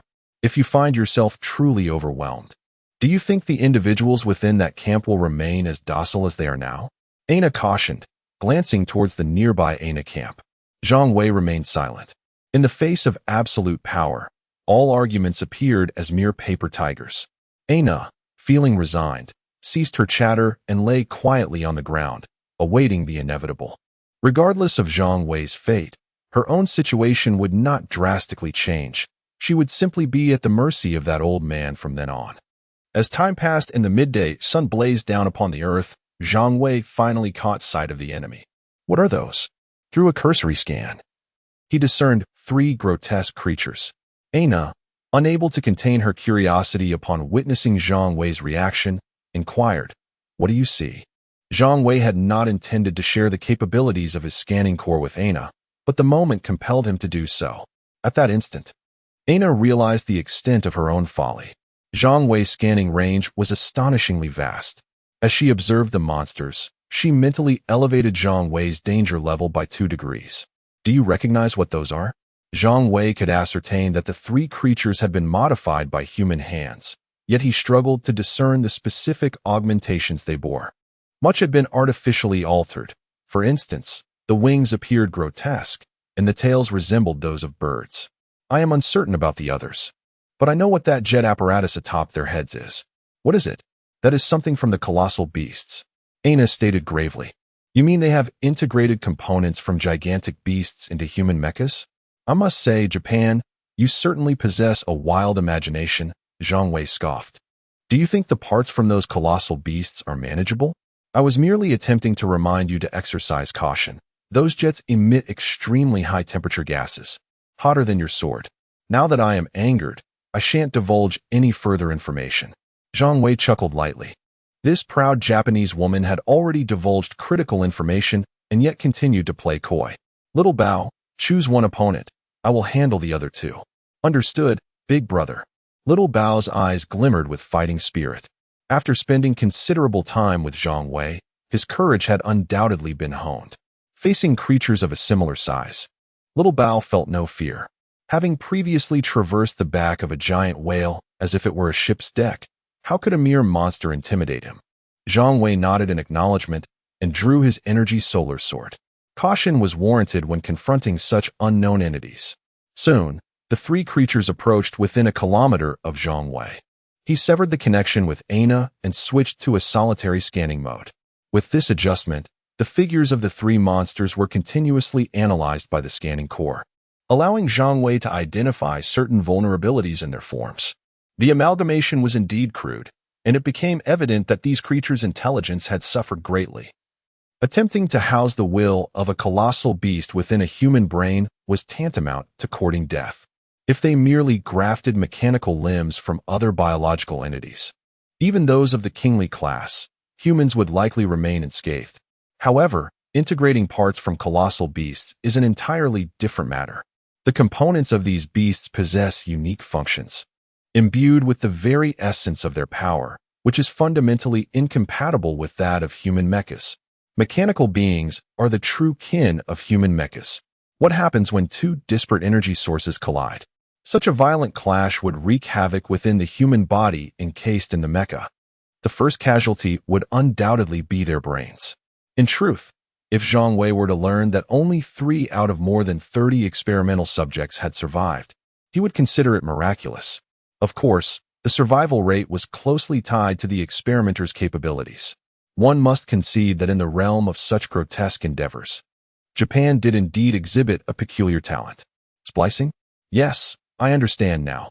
That legendary source crystal is undoubtedly housed within their experimental facility. They must have utilized its energy to conduct their experiments, Aina suddenly surmised, speaking rapidly to Zhang Wei. There is indeed a possibility of that. Zhang Wei nodded in agreement. The utility of a legendary source crystal is immense. Little Bao's meteor hammer concealed one such crystal within its tip. If Little Bao's source crystal could birth mechanical insects, it stands to reason that this Japanese faction could harness the energy of a legendary source crystal to create such monstrous beings. What shall we do now? Are you certain you can confront them? If you cannot, then you should flee. Aina now saw Zhang Wei as a partner. She was no longer eager for his quick demise. At the very least, she wished for him to survive until he eliminated the old man above her. Flee. Zhang Wei slowly shook his head. 3 spliced monsters thought they could compel him to retreat. If such were their only abilities, would he march into the heart of Japan merely to meet his end? While the combat prowess of these 3 creatures might be formidable, it still paled in comparison to Zhang Wei's own abilities. Should Little Bao consume these creatures, his combat strength would surely see a significant increase. Chapter 107. Do not fear. We still have one experiment subject. Hey, what are you contemplating? They have already come to kill us. Aina exclaimed loudly, alerting Zhang Wei. What time is it? Is there still time to dawdle around? Xiao Bao, throw her to the ground, but do not let her perish. Understood, big brother. With that, Xiao Bao unceremoniously tossed Aina to the ground, showing no regard for her well-being. Then, he dashed out with exuberance, displaying even more enthusiasm than Zhang Wei. The combined offensive of the two seemed even more formidable than that of the 3 monsters. Kill them, commanded the accompanying experiment personnel near the monsters, who promptly charged forward. Before they could close the distance, the floating cannon opened fire, targeting the winged monster as its primary objective. Unaccustomed to this form of ranged assault, the avian creature was utterly unprepared, and its body was repeatedly struck by the floating cannon. The freezing force was indifferent to the nature of the monster. Ice crystals began to spread across its form, rendering it incapable of maintaining flight, and it plummeted to the ground. Fool, use your skills, shouted one of the individuals trailing the birdman, incensed by its fall. It was only after this admonition that the creature seemed to react, as a jet on its forehead emitted a cloud of mist, quickly enveloping its body. Within moments, the ice crystals melted away. At this juncture, Zhang Wei had already engaged another monster in close combat. The power of his super-energy solar sword was beyond what this creature could withstand. With a single strike, he severed one of its legs. Against such a mindless beast that charged without evasion, Zhang Wei found it exceedingly easy to dominate. In his eyes, these intellectually deficient foes were even less formidable than some aberrations. What use is raw power if it cannot be effectively wielded? Just as Zhang Wei raised his sword to deliver a fatal blow to the monster, the creature's forehead jet unexpectedly spewed forth a torrent of flame. Zhang Wei had no time to evade and raised his sword to block. The immense force of the flames propelled him backward, carving 2 deep furrows in the ground beneath his feet. What is this power? Did you dismantle the propellers from a giant beast? Zhang Wei could not help but scoff. If one were to magnify Zhang Wei's propeller, each individual nozzle would resemble those on the foreheads of these 3 monsters. Although they only utilized a single nozzle propeller, it had been salvaged from a colossal creature. The difference in power was simply incomparable. Zhang Wei estimated that the propellers from the giant beast were at least of high-end legendary quality, as only devices of certain caliber could provide sufficient thrust for such a behemoth. Roar! Just as Zhang Wei pondered, the creature he had maimed charged at him ferociously, akin to a wild beast. Death ray! Zhang Wei's eyes crackled with lightning. A purple ray formed and shot directly at the creature's head. Yet, the monster was not defenseless. Perhaps driven by instinct, the jet on its forehead unleashed flames once more. The ray collided with the fire, dissipating into nothingness, while the flames continued to rage. It was not that Zhang Wei's ray lacked potency. Rather, it lacked sustained power. The ray was a skill, while the creature's jet was not. It functioned like Zhang Wei's own propeller, capable of continuous use, even overloading. This meant that the flames spewing from its head could continue indefinitely. In light of this, Zhang Wei suddenly sprang into action. He altered his stance to evade the creature's head. Since he could not overpower the flames directly, he would simply dodge. Zhang Wei's speed far exceeded that of the monster, which could not match his agility. In mere moments, he had maneuvered to the monster's side and struck with his sword. The creature's head fell to the ground, its body continuing forward with the momentum, crashing to the ground in a grotesque manner. At this moment, the Birdman, who had endured the onslaught of the floating cannon, was hovering just 100 meters above Zhang Wei.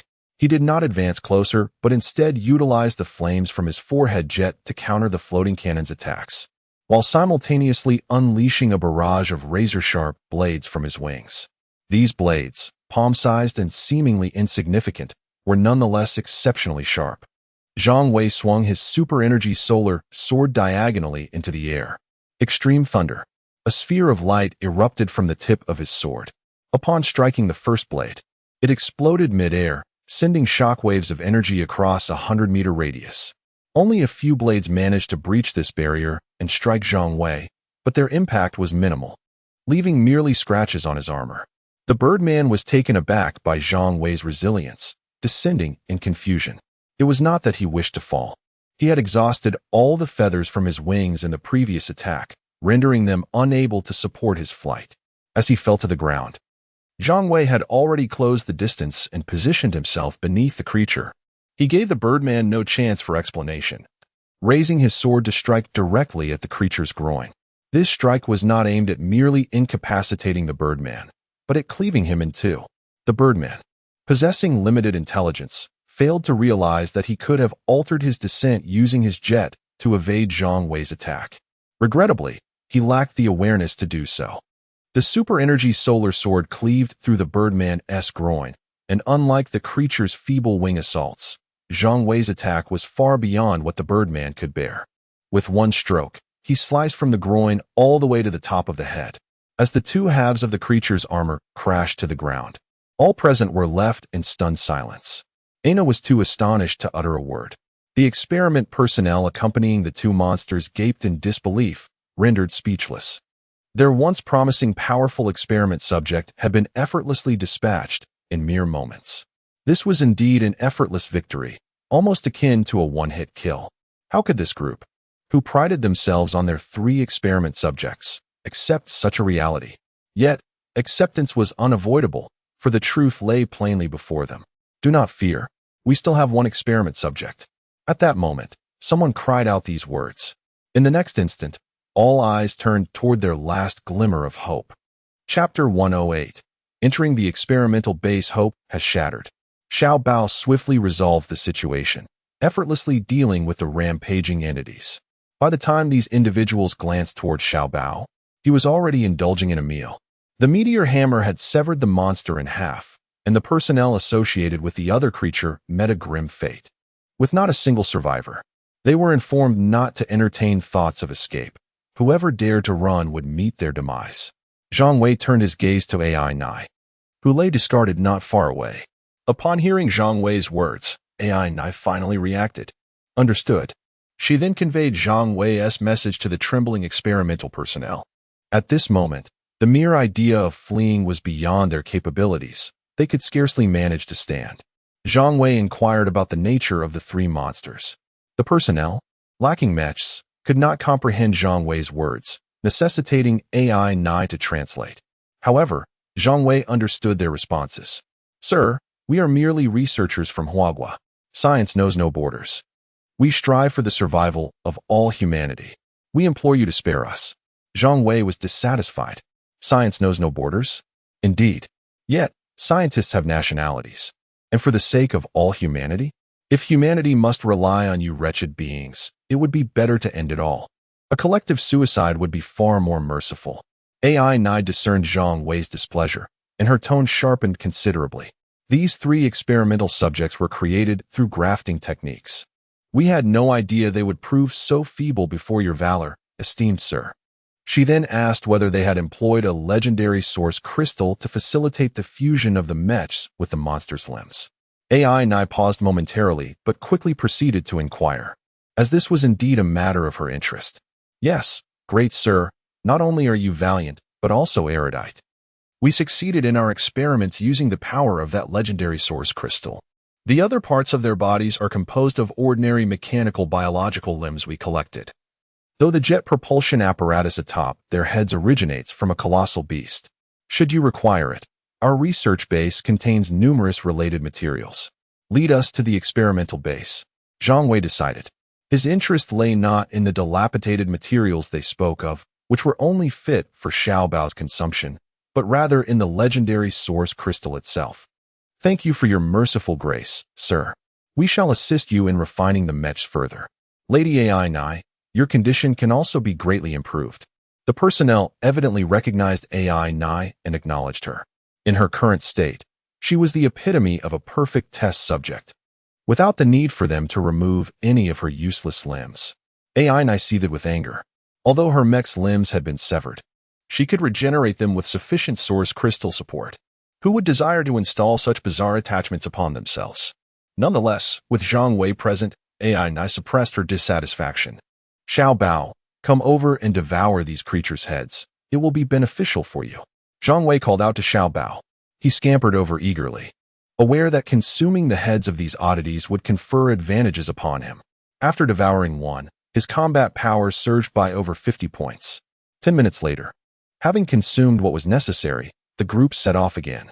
This time, however, the scale of the party had increased, as Xiaobao had more individuals to bring along. Fortunately, their speed remained unimpeded. Along the way, the experimental personnel kept a distance from AI Nai on Xiaobao's back. They wished to whisper to her, but hesitated to make direct contact, their discomfort palpable. AI Nai understood their intentions, but chose to ignore them. They were mere lackeys of that old wretch. AI Nai had no intention of aiding them. In truth, AI Nai's attitude was somewhat petty. The surviving personnel did not seek to impose demands upon her, but merely wished to offer a warning. Alas, no opportunity arose. When they finally arrived at the entrance of the experimental base, they found no chance to communicate with AI Nai. Ultimately, they resignedly opened the base entrance, ushering Zhang Wei inside. Fortunately, the base had been constructed sufficiently large. With the test subjects present, the mechs had forcibly expanded the facility. Otherwise, Zhang Wei and Xiaobao, given their sizes, would not have fit. Sir, the source crystal you seek is located at the deepest part of the base. Please follow us. Rest assured, there are no test subjects left inside. No dangers remain. Aside from the 3 successful subjects, all others have perished, one of the personnel eagerly informed Zhang Wei. Their demeanor suggested they were welcoming an old friend rather than an intruder. Zhang Wei found this behavior perplexing. AI Nai, however, cautioned him. These individuals are somewhat peculiar. I've noticed, but it matters not, Zhang Wei replied, displaying a fearless demeanor. Though AI Nai sensed something amiss, she could not articulate the specifics. Having little knowledge of the base, before long, they arrived at the innermost depths of the experimental base. A vast subterranean space had been excavated, with a radius of 300 to 400 meters and a height of 50 to 60 meters. The entire area was brightly illuminated, revealing remnants of numerous test subjects, with various machinery scattered throughout. The focal point was a large vessel at the center of the space, within which floated a source crystal emanating a kaleidoscope of colors. Indeed, a legendary source crystal. Countless tubes connected to the vessel, channeling the energy released by the legendary source crystal into other containers for storage, enabling immediate access when required. It was evident that these individuals possessed some degree of capability. Sir, the source crystal is over there. I shall retrieve it for you. There's no need. Zhang Wei raised his hand, directly placing it on the ground before the guide. He intended to procure the source crystal himself. With that, he stepped into the subterranean space, striding directly toward the crystal. As Zhang Wei approached the source crystal, the accompanying experimental personnel involuntarily smiled. Chapter 109. Investigate immediately. Caution. Ana was all too familiar with the sinister smiles of these individuals. They intended to eliminate Zhang Wei, but Ana had no desire for that outcome. She relied on Zhang Wei for assistance and wished to evade the clutches of these experimental personnel. A glance at the monstrous entities previously vanquished by Zhang Wei made her acutely aware of her potential fate. Zhang Wei turned to cast a glance at Ana. The experimental staff surrounding her wore expressions of feigned warmth, and their flattering demeanor incited a desire within Zhang Wei to strike them. "Kill them all, Xiaobao," Zhang Wei commanded. The legendary source crystal had been located. These individuals had outlived their usefulness. Understood. Xiaobao disregarded the chaos and swung its tail, launching itself into the crowd. Damn it, blow him up. At this juncture, there was no need for concealment. One of the individuals produced a remote control and promptly pressed the red button. Japan was wary of potential accidents during such experiments, which was why they had implemented safety measures. Yet, now these precautions were directed at Zhang Wei. Zhang Wei had been prepared long before. With the detection core in place, the bombs embedded in the walls were utterly detectable to him. As the explosives detonated, Zhang Wei dashed forward, shielding the vessel containing the legendary source crystal beneath him, allowing the chaotic energy to ravage above his back. Not even a mushroom bomb could claim Zhang Wei's life. What could a conventional bomb do to him? The reason Zhang Wei risked himself was to safeguard the legendary source crystal. This precious item must not suffer any mishaps. Just as the explosion erupted, the experimental personnel were swept away by Xiaobao, sent flying to the center of the arena. Perfect timing. They were met with the full force of the blast. Before they could crash to the ground, the bomb's power erupted, engulfing them in a torrent of flames. Ina, too, was unceremoniously sent flying by Xiaobao's tail, but as she soared through the air, Xiaobao deftly curled its tail around her, pulling her back. While Zhang Wei could withstand the explosion's force, Ana could not. "Your master, hurry and save him," Ana urged anxiously. She was uncertain if Zhang Wei perished in the explosion, whether Xiaobao, an unrestrained monster, would spare her life. A creature unbound by its master would surely reveal its true nature. And the thought of Xiaobao devouring a mech sent chills down Ana's spine. "Why aren't you moving?" In the smoke-filled arena, flames erupted, and debris rained down from above, causing Ana to tremble with fear. Fortunately, the area where Ana and Xiaobao stood was reinforced with steel. While it trembled, there was no risk of collapse. Despite Ana's urgent pleas, Xiaobao remained unmoved, showing no inclination to act. Ana was frantic. If only she could move, she would have rushed in to rescue him. Amidst the chaos, a towering mech suddenly came into Ana's view. Zhang Wei had risen. The violent explosion had merely scraped a layer of skin from his back. In the next moment, Zhang Wei leaped, cradling the legendary source crystal, and landed beside Ana. You're unharmed?" Ana could hardly believe her eyes. After such a ferocious explosion, how could this man from Huaguo appear unscathed? "Of course I'm fine," Zhang Wei replied nonchalantly, having faced mushroom bombs before. This minor disturbance was nothing to him. His attention was solely on the legendary source crystal he held. Upon violently dismantling the vessel containing the legendary source crystal, Xiaobao approached with an eager expression, its large nose sniffing the air. "Go away. You already have one." Zhang Wei coldly pushed Xiaobao aside. Xiaobao looked utterly dejected. "Big brother, I just want to smell it." "You have another?" Ana shifted her gaze to Xiaobao. "Another source crystal of such caliber?" Xiaobao proudly lifted its head. "Yes, indeed, what of it?" Zhang Wei dismissed Xiaobao, focusing entirely on the legendary source crystal. "Activate." Zhang Wei had no habit of hoarding legendary source crystals. While the energy released was indeed valuable, activating the crystal would significantly enhance his combat capabilities. Ding. Acquired legendary level vacuum energy shield. Vacuum energy shield, legendary, combat power 500. This energy shield, formed in a vacuum state, possesses formidable defensive capabilities. Zhang Wei was momentarily taken aback. A legendary energy shield? Equipment. Well, it couldn't be equipped just yet.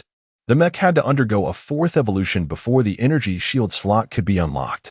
Without an equipment slot, even a legendary energy shield could only be stared at in awe. "What is that?"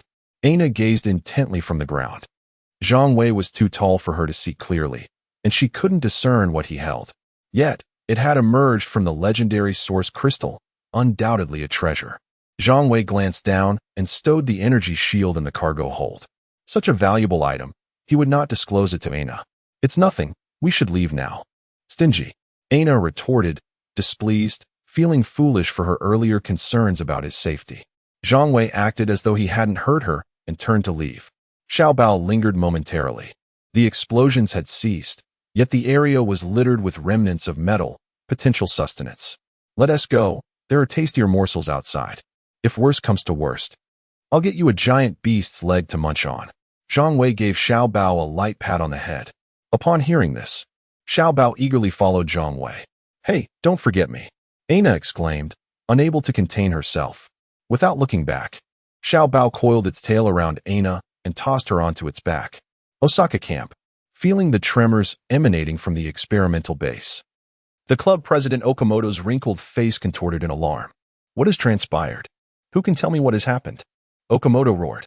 The individual standing behind him trembled, unsure of how to respond. Speak. Okamoto turned and barked. President, the experimental base self-destructed. We haven't fully investigated what occurred, but preliminary findings suggest that our people led that Huagua man into the base. Did we blow him up? Okamoto could not restrain himself. He cared little for how many lives were lost or the state of the base. His primary concern was whether Zhang Wei had survived. President, we cannot confirm that yet, but we have dispatched personnel to investigate. Investigate immediately. Chapter 110. A one-sided massacre. It must be said that Okamoto's organization possesses remarkable capabilities. Instead of sending personnel to investigate, they first dispatched a swarm of drones. Zhang Wei observed the hundreds of small drones hovering above him, yet he paid them no heed. Let them watch. If they do not feel anxious, they will not reveal their true intentions. Zhang Wei was determined to take the Osaka base, not least for the sake of the source crystals, which he could not afford to overlook. Presently, he was quite eager to elevate his mech to level 80. After all, he had just acquired a legendary energy shield. However, upgrading his mech from level 50 to 80 would require an immense quantity of source crystals, particularly high-grade ones. It was important to note that most mechanical beings were still in their novice stages, with insufficient energy within their source crystals. The difficulty of leveling up to 80 in a novice village was indeed considerable. Moreover, there simply weren't enough high-level source crystals available for Zhang Wei's use. Nevertheless, according to Ainai, the quantity of source crystals within the Osaka base was quite substantial. Therefore, Zhang Wei was more than willing to mobilize any living opposition within the Osaka base. If his source crystals were harmed, his mood would turn exceedingly irritable. Hey, they've sent drones. They will surely attempt to eliminate you next. Are you not preparing anything? Ainai reminded Zhang Wei patiently. I know, Zhang Wei replied nonchalantly. Am I afraid of cannons? Once they come within a kilometer of me, they will be detected by my core. Once detected, I can intercept them with my floating cannons. Only a saturation attack could potentially harm me, or perhaps a mushroom bomb. Unfortunately, even the regular self-defense forces in Japan might find it challenging to execute such a strategy, let alone an organization like this. Why are you so indifferent? Even if you're unafraid, what about us? Ainai could no longer contain herself. She had witnessed the formidable defensive capabilities of Zhang Wei's mech and had to admit it was indeed robust. However, no matter how strong he was, she felt utterly vulnerable. If an explosion were to occur, it would leave nothing but debris. Xiao Bao, keep her at a distance. We need her alive for future use. Hey, could you avoid me a little? Ainai was on the verge of losing her mind. Speaking so brazenly in front of her, did he even consider her feelings? Zhang Wei showed no intention of accommodating Ainai. He was unperturbed by the prospect of her quitting. Even if she did, he wouldn't be concerned. There were surely others in the Osaka base who knew the location of the giant beast, and he could simply capture another informed individual later. All right, big brother.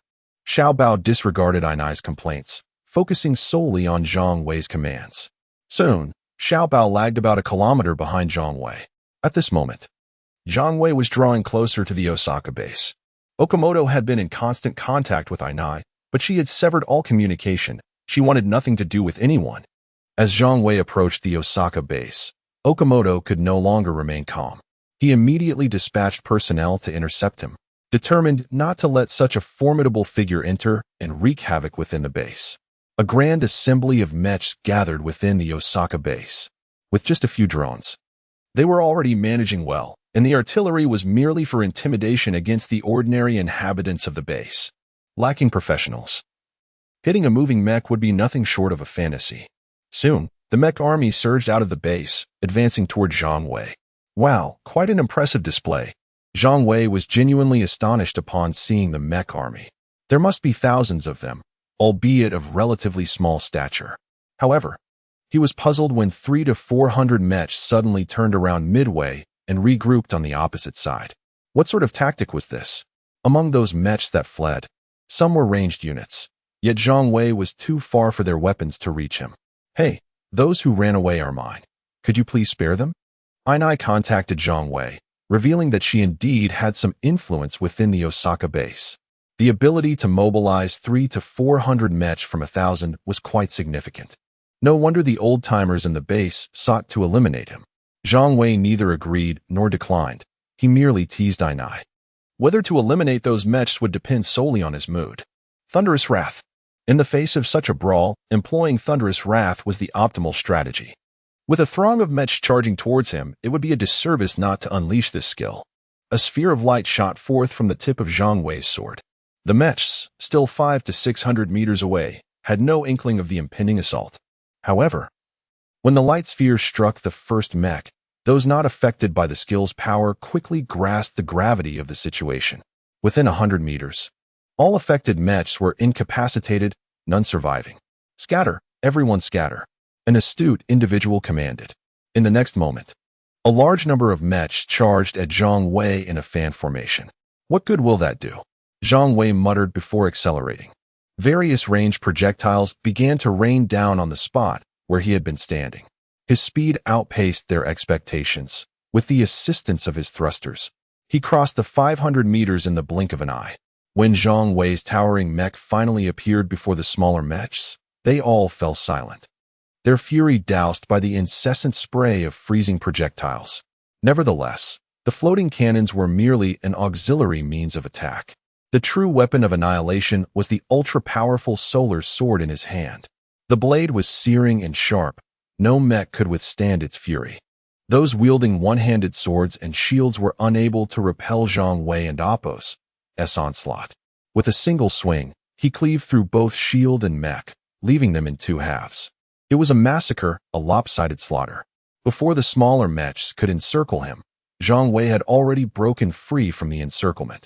He began targeting the ranged mechs with his floating cannons, while for close combat, he maneuvered through the throngs of mechs, weaving in and out, leaving little behind. Chapter 111. The deployment of the self-defense forces of fully equipped mech battalion, which arrived in good condition, was now rendered incapable of returning. The few remaining mechs lay on the ground, feigning death. With so many mechs destroyed, who could discern whether those on the ground were truly lifeless or merely acting? Unfortunately, Zhang Wei was aware. Under the scrutiny of the reconnaissance corps, no entity could hope to escape their fate by pretending to be deceased. After Zhang Wei dispatched 5 or 6 mechs that were lying in wait, several others promptly knelt before him. "Esteemed sir, please forgive us, we beg of you." The mechs, numbering over a dozen, included some distant combat units kneeling from afar. The ranged mechs were even more demoralized. They had never encountered such overwhelming force. It was not they who suppressed Zhang Wei, but Zhang Wei who subdued them all. One floating cannon rendered all distant combat mechs helpless, causing them to wail in despair, entirely unable to retaliate.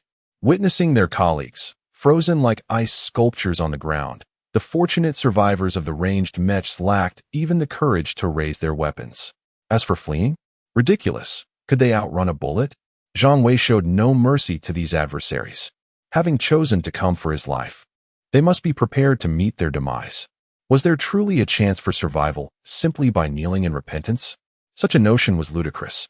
Thus, the outcome was inevitable. Zhang Wei demonstrated no leniency. Once the battle concluded, Xiaobao joyfully approached. The ground was strewn with sustenance, significantly enhancing his combat prowess. "Are you a monster?" Ainai, having regained her composure from shock, could not help but speak to Zhang Wei.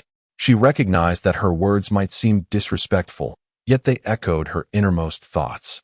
In her eyes, Zhang Wei was indeed a freak, single-handedly challenging 600 or 700 mechs and concluding the battle in mere minutes. More crucially, Ainai noticed that Zhang Wei had sustained no injuries. One might expect even the strongest to have limits. Yet Zhang Wei's might appeared boundless. In truth, AI had guessed correctly. This was merely the beginning. Zhang Wei had yet to employ his extraordinary abilities. Once he unleashed this legendary skill, he would indeed be an unparalleled force. Have your men clear the path. Annihilate any resistance encountered. Can you accomplish this? Zhang Wei commanded AI Nai without a glance in her direction. Conflicted, AI Nai found herself torn. She was indifferent to the lives of ordinary people. Yet the thought of slaughtering her own kin weighed heavily on her conscience. However, sensing Zhang Wei's cold demeanor, she understood that refusal would lead to her own demise and that of her subordinates. Yes. Very well, let us proceed. Zhang Wei did not linger, giving Xiao Bao a gentle pat, signaling him to follow. The wreckage of the fallen mechs would remain. They could return for it at any time.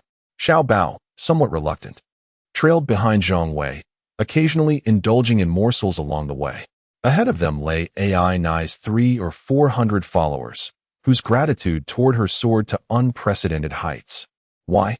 Without AI Nai's intervention and commands, they would have already joined the ranks of the fallen. Curse it! You worthless fools, turn back. Kill him. Okamoto bellowed impotently from atop the camp's outer wall. With no other defenders left within the camp, he could only rely on these mechs. Yet now, they had become accomplices to the Chinese man. How could Okamoto possibly accept this? Zhang Wei heard Okamoto's cries, as he was less than a kilometer from the Osaka camp. And Okamoto's actions were entirely under the surveillance of Zhang Wei's reconnaissance corps. Boss, those damned cowards have betrayed us. What shall we do? Immediately contact the behemoth's personnel and sacrifice all the Chinese, regardless of gender. Awaken the behemoth now? Okamoto roared, issuing orders with fervor. Zhang Wei was displeased. Indeed, there were numerous Chinese present. He had intended to allow them to linger a while longer, but their eagerness for death was unexpected. Boom! The floating cannon fired.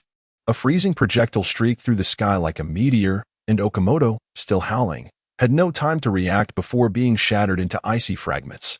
The young man attempting to relay orders perished alongside him, meeting a serene end. This single shot shattered the morale of the remaining defenders within the camp. Many cried out in despair, while others fled toward the safety of the encampment. Some even managed to contact the Japanese self-defense forces. Commander, this is the Osaka camp. A Chinese mech has appeared, and it is incredibly powerful. Our mechs have been entirely defeated, and it approaches our camp. We request immediate support. In the face of life-threatening peril, who would still regard the interests of their faction? Survival was the paramount concern. Upon receiving this alarming news, the self-defense forces were astounded. How had a Chinese mech suddenly appeared in Osaka, sweeping through the city with such ferocity?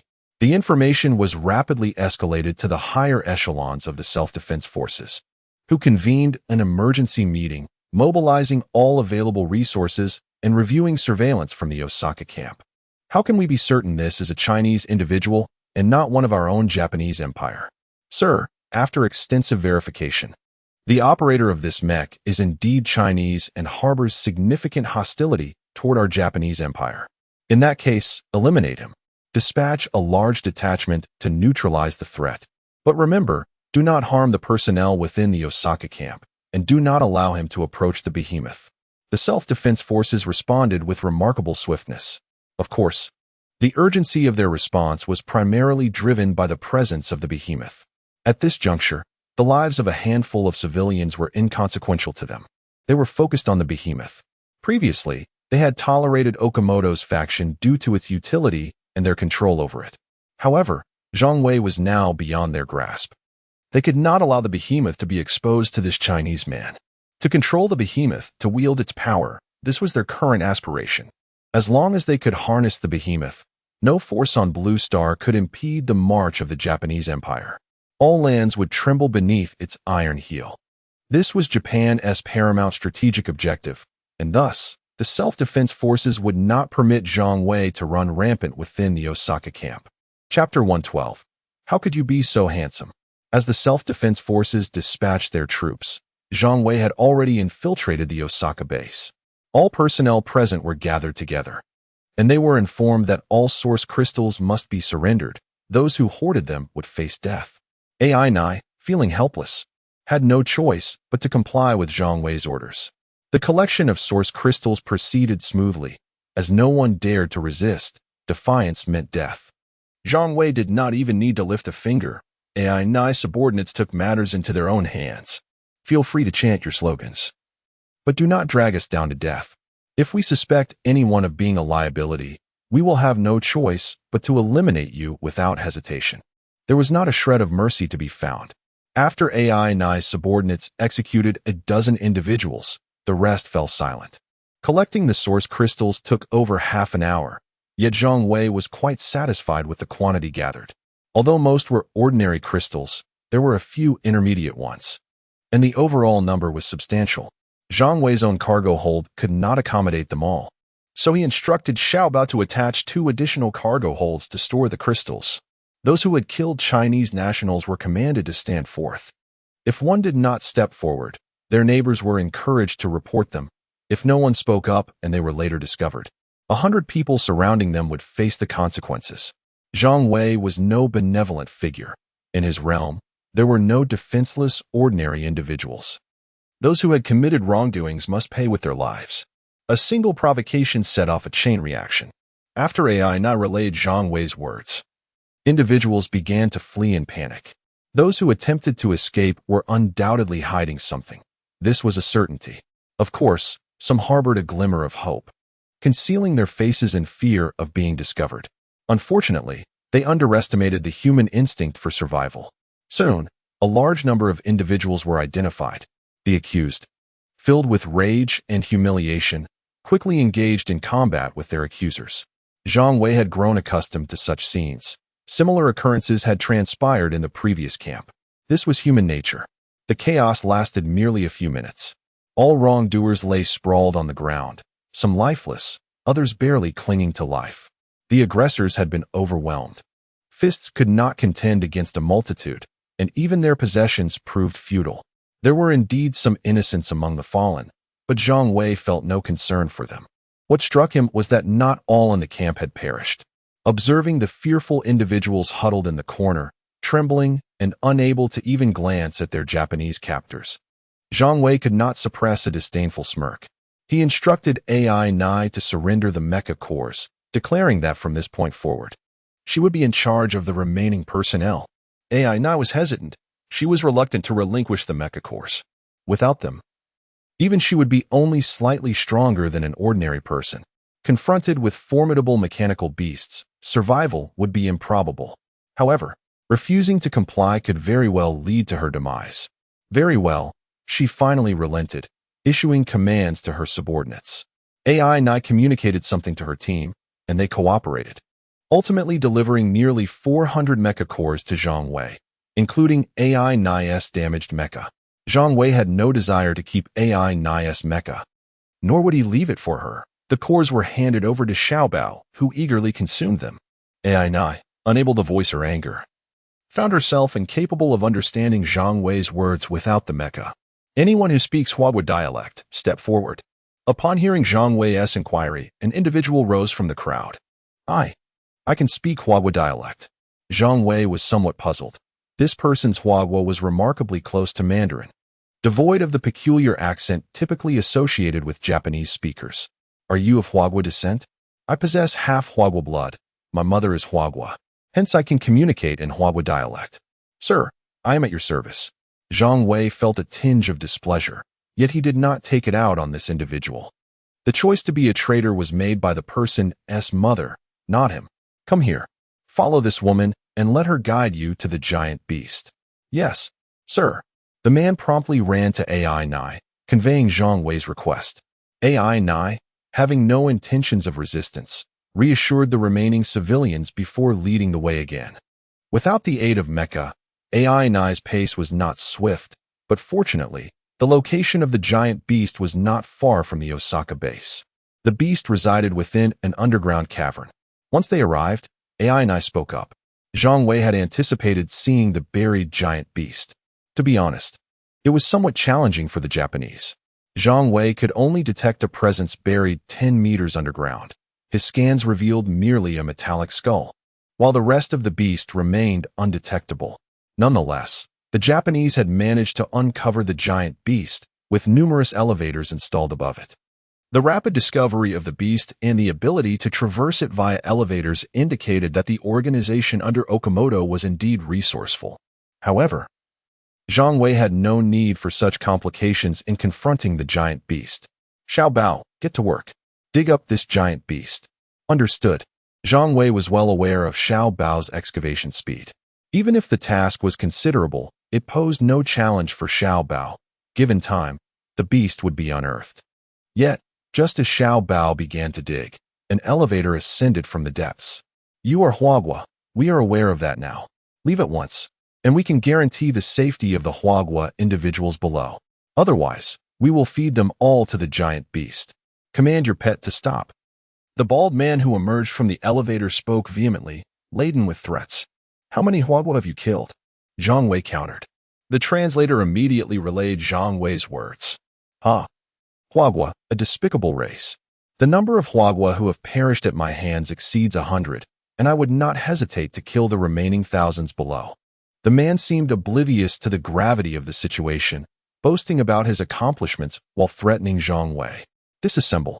Zhang Wei commanded as he separated from the mecha. Xiao Bao, wait, don't move yet. After disassembling, Zhang Wei instructed Xiao Bao. You're surprisingly handsome, AI Nai remarked, momentarily taken aback as she addressed Zhang Wei. Ignoring AI Nai's comment after hearing the translator's words, Zhang Wei directed his attention back to the bald man. Chapter 113. Coward, do you dare? The bald man was also watching Zhang Wei. Such a young individual? Young people are easily manipulated, thought the bald man, his mood becoming increasingly relaxed.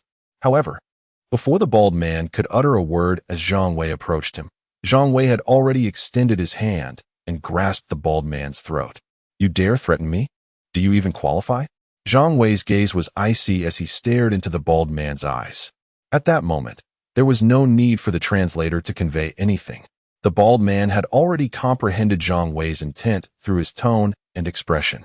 The bald man was nearing asphyxiation, desperation flickering in his eyes. Yet, Zhang Wei remained unmoved.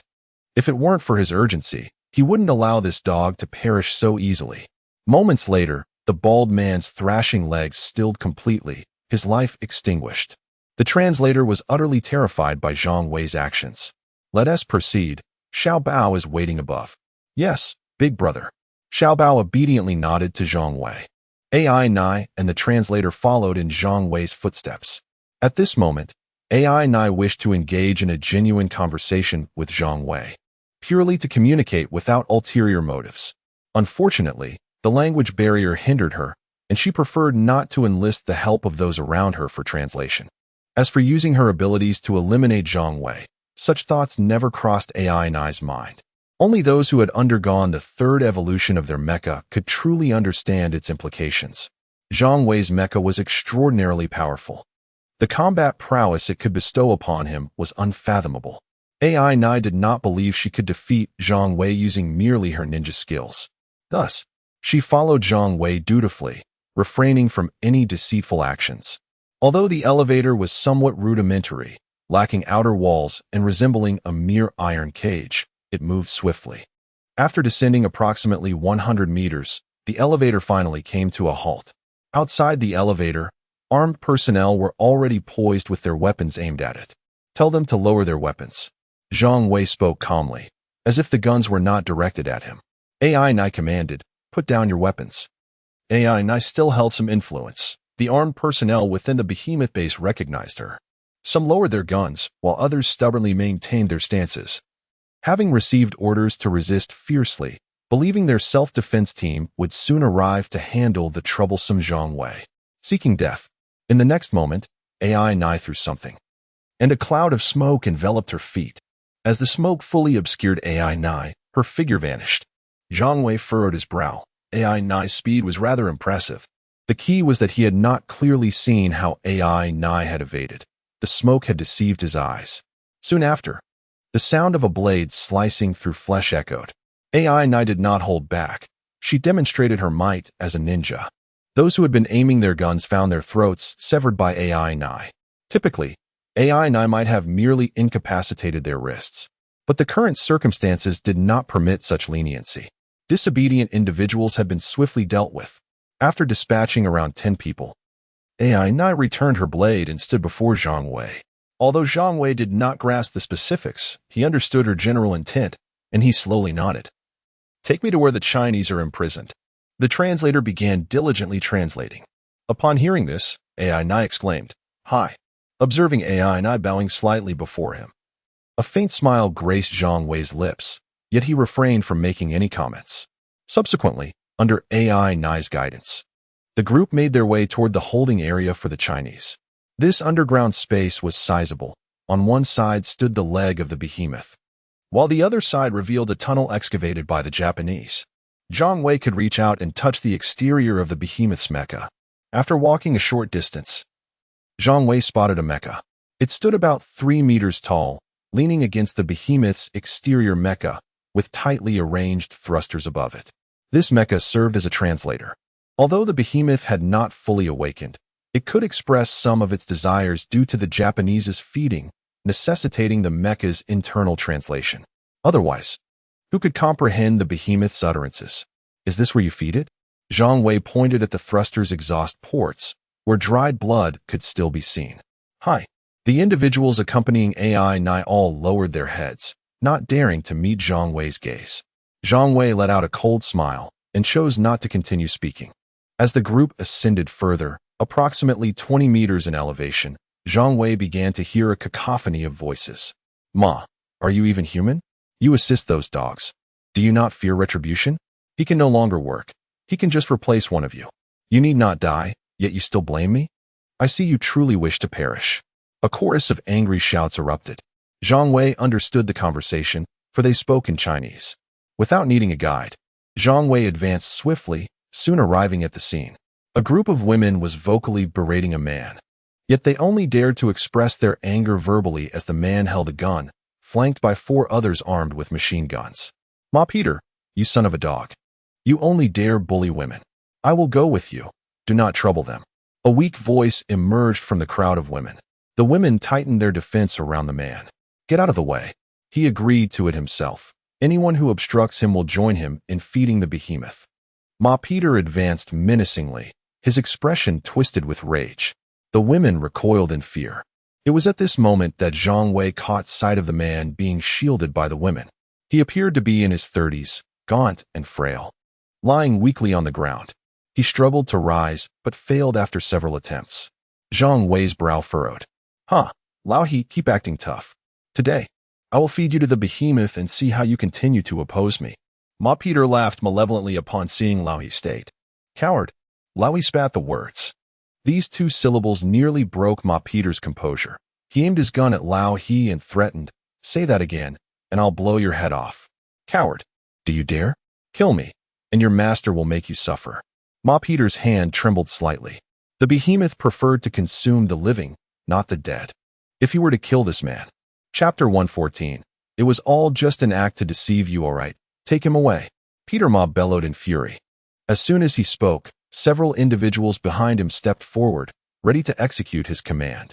"Wait," Zhang Wei interjected. Upon hearing his voice, everyone turned their gaze towards Zhang Wei. It was evident that Peter Ma, adept at discerning the dynamics of power, was a proficient lackey for the Japanese. "Ah, distinguished lords, what brings you here?" Peter Ma spoke fluently in Japanese, causing Zhang Wei to frown in disapproval. "Speak in human language." Zhang Wei's tone was frigid. Peter Ma was taken aback. Who is this person? His status appears to surpass that of these Japanese. Standing at the forefront of the crowd, Zhang Wei's identity was easily discernible. However, Peter Ma was perplexed as to why this individual spoke the language of Huagua. Could he truly be from Huagua? Various thoughts swirled in Peter Ma's mind. "Not speaking, are we?" "Humph."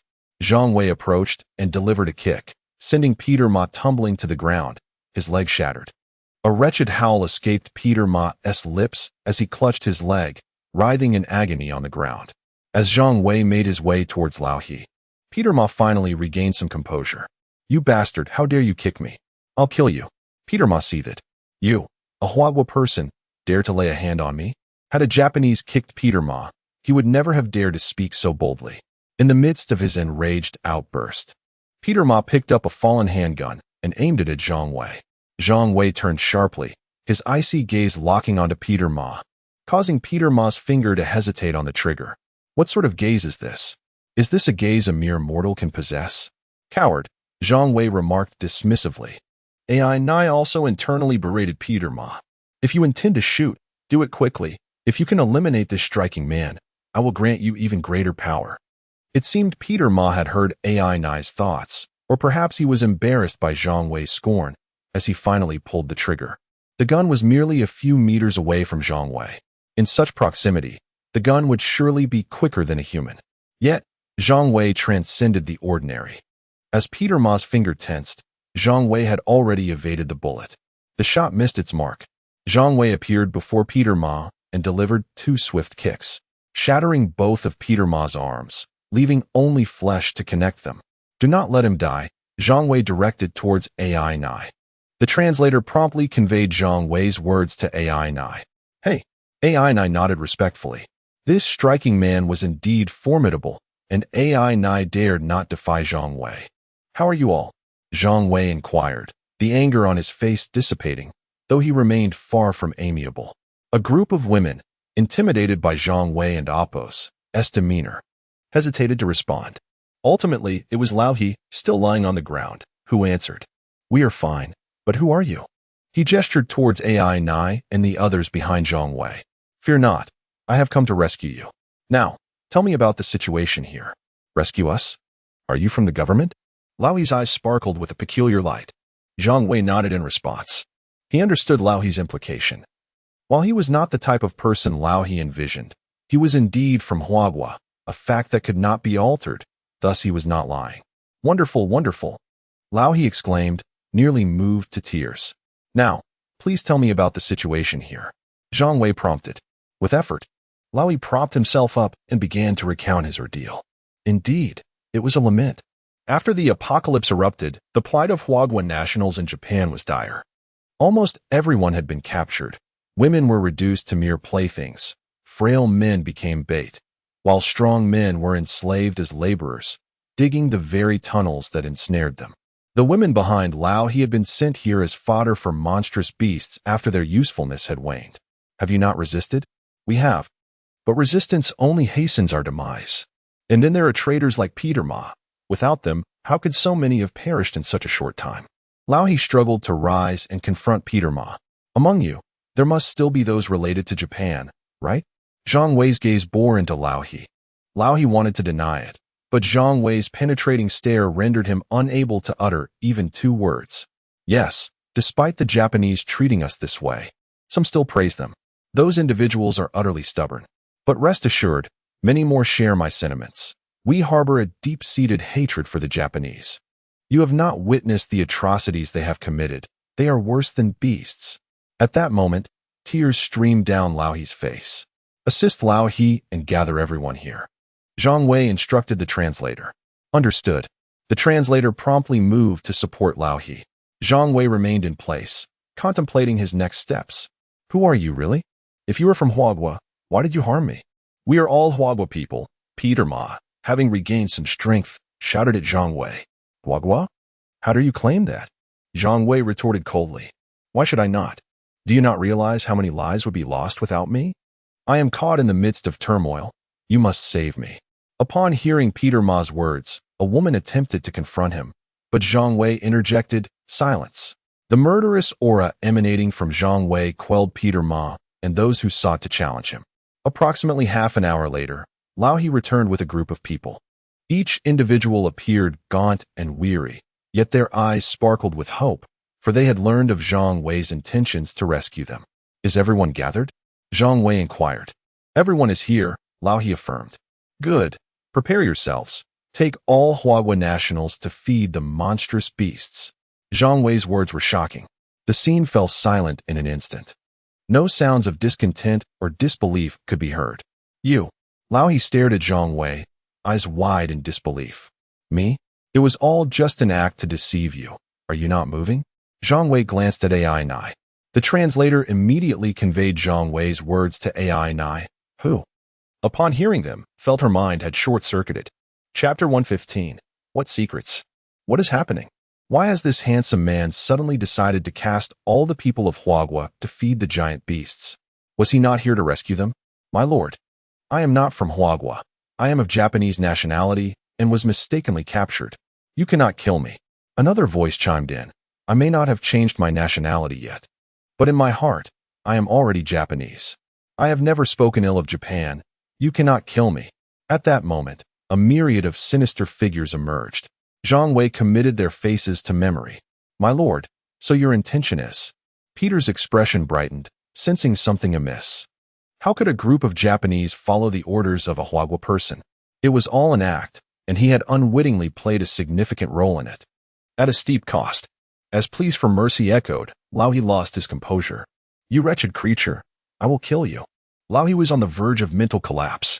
He had expected a savior, only to encounter a demon.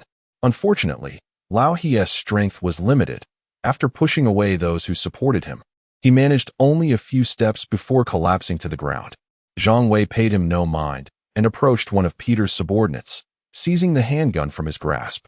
Having handled firearms before, Zhang Wei felt no hesitation. As the crowd braced for Zhang Wei to shoot Lao He, several individuals stepped forward to shield him. Their silence spoke volumes. They would gladly devour Zhang Wei alive. Unfazed, Zhang Wei lifted his hand and fired 4 shots, eliminating Peter's underlings. The stench of blood instilled terror in everyone present. Before the crowd could react, Zhang Wei advanced, and they parted to make way for him. Each time he passed a person who had just begged for mercy, he fired again. To his relief, among the 400 men, only a handful openly expressed allegiance to Japan. Zhang Wei had anticipated a bloodbath. In reality, many among them had harbored pro-Japanese sentiments before the apocalypse. But the harshness of their experiences had opened their eyes to reality, revealing the true nature of the Japanese. Who among them could bear to see their women violated before their eyes? Who could endure such humiliation? What are you doing? Peter was still alive, albeit dazed. He had endured too much emotional turmoil in a short span, and the impact on his psyche was profound. What am I doing? Zhang Wei turned back with a light laugh. At that moment, not only Peter understood Zhang Wei's actions, Lao He and others grasped the situation as well. Ai Nai perceived the truth. This man was truly terrifying. She had not anticipated that Zhang Wei would resort to such a method to discern friend from foe. While Lao He might inform Zhang Wei of some individual's actions, he could not cover everything. Some would inevitably slip through the cracks.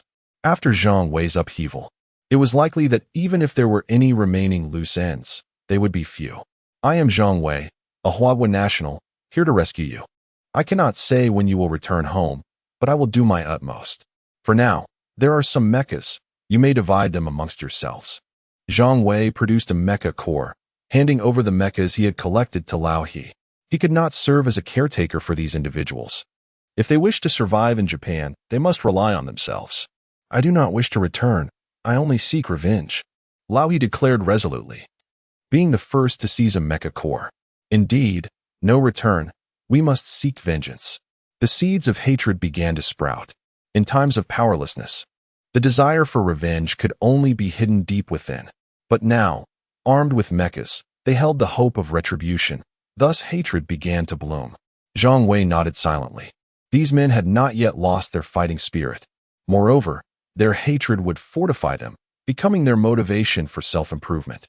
There are many of our compatriots still in Japan. We must rescue them. Those who have suffered know the true taste of hardship. Lao He understood the dire plight of Huagua nationals living in Japan. Zhang Wei had offered them a glimmer of hope. They must strive to provide the same for others. Do not act impulsively. Leave here and head to the Anai camp. There are few people left, Zhang Wei advised. The choices Lao He and his companions made for their future were their own affairs. Zhang Wei could not, and had no right to, dictate their lives. Thank you, Zhang Wei. Lao He expressed his gratitude. Others may not have spoken, but their grateful gazes conveyed their appreciation. Do not commit acts that disgrace Huagua. Do not bring shame upon our nation. That is the greatest thanks you can give me. Leave swiftly. More events will unfold here. And you cannot linger. Very well, we shall depart now. Everyone, quickly gather the mecha cores. Men, protect the women. Let us leave this place. Lao He exhibited leadership qualities, and under his guidance, the group organized themselves. Observing this, Zhang Wei no longer intervened. He turned and grasped Peter by the collar, dragging him back along their path. AI Nai and the others followed obediently, without requiring further instruction from Zhang Wei. Lao He and his group moved swiftly, and as Zhang Wei brought Peter beneath the giant beast's propulsion unit, Lao He bid farewell. Zhang Wei merely waved, watching as Lao He and the others departed. Once they exited the underground space, they could merge with their mechas. 300 to 400 mechas would be sufficient to protect them all. Once most had left, Zhang Wei finally turned his gaze to the giant beast's propulsion unit. Let us feed him to the beast. I wish to see how the giant devours humans. Zhang Wei handed Peter over to the mecha designated for feeding the beast. Hurry up and feed him. The translator resumed its role. Under the translator's command, the towering 3-meter mecha grasped Peter and prepared to throw him into the propulsion unit's nozzle. Wait, hold on. Zhang Wei, I know many secrets here. I can tell you. Please do not kill me. Peter screamed as he realized his imminent demise. He was all too aware of the fate awaiting those cast into the giant's propulsion unit. He did not wish to die, even though Zhang Wei had reduced him to a mere shell of his former self. What secrets? Zhang Wei made no promises, but he was willing to listen. I speak. Zhang Wei's voice was icy, the gun's muzzle aimed at Peter's forehead. Chapter 116. No, I do not wish to enter. Gazing at the ominous barrel of the gun, Peter refrained from voicing his demands. He faltered once more. I am privy to the secrets of this colossal beast, knowledge even the Japanese are unaware of, and I have chosen not to report it. Proceed. Zhang Wei lowered his weapon, signaling Peter to continue. Above, they had excavated a passage that could lead into the very body of the beast. Entering the interior of the beast, Zhang Wei felt a moment of astonishment. If this information holds true, he was uncertain if he could destroy the beast. Even with his enhanced abilities, he questioned his capacity to breach such a formidable weapon, as the slumbering giant was not easily vanquished by ordinary mechs. However, this pertained to the beast's exterior armor, excluding the interior. Should they gain access to the beast's interior, Zhang Wei was confident he could obliterate it. Furthermore, the inner sanctum was likely filled with valuable treasures, and the prospect of exploring it tantalized him. The engine of the beast alone intrigued Zhang Wei immensely. What kind of power must it possess to propel such a massive creature? There must be other remarkable components as well. Indeed, I can confirm the existence of a passage into the beast's interior. If you let me go, I shall divulge its location. Very well, let us proceed. Without a moment's hesitation, Zhang Wei nodded at Peter. The promptness of Zhang Wei's agreement left Peter feeling uneasy, as it seemed too surreal. Typically, negotiations required some haggling. Nonetheless, the paramount concern was his own survival. Subsequently, Zhang Wei regained control of Peter's body, and under his direction, they ascended. After climbing approximately 50 meters, Peter abruptly called for a halt. This is the spot. How do we enter? The underground passage spiraled around the beast, and Zhang Wei understood the Japanese sought a means to control it. At the very least, they aimed to extract valuable materials from its form. For instance, the thrusters discovered by the Japanese had nearly become their exclusive property. At the location where Peter halted, the mech's surface was smooth, devoid of any anomalies, and no seams were visible in its armor. Zhang Wei regarded Peter with a quizzical expression, hoping for a rational explanation. Right here. Just kick it hard and you'll see. Without hesitation, Zhang Wei delivered a forceful kick to the sleek armor. To the onlookers, it appeared as a solid metal wall. Yet upon impact, it caved inward. Peter was on the verge of insanity. He had stumbled upon this spot purely by chance while bullying someone else, and it had taken significant effort from multiple individuals to create even a slight indentation. Yet now, Zhang Wei had effortlessly breached it with a single kick. What kind of strength is this? Peter mused, glancing at his own leg. To endure such force and merely suffer a fracture seemed impressive. What is this place? Zhang Wei pondered, observing the wall he had kicked in. The opening was over 2 meters tall and 4 to 5 meters wide, resembling a secret door. Who would leave such an entrance on the beast?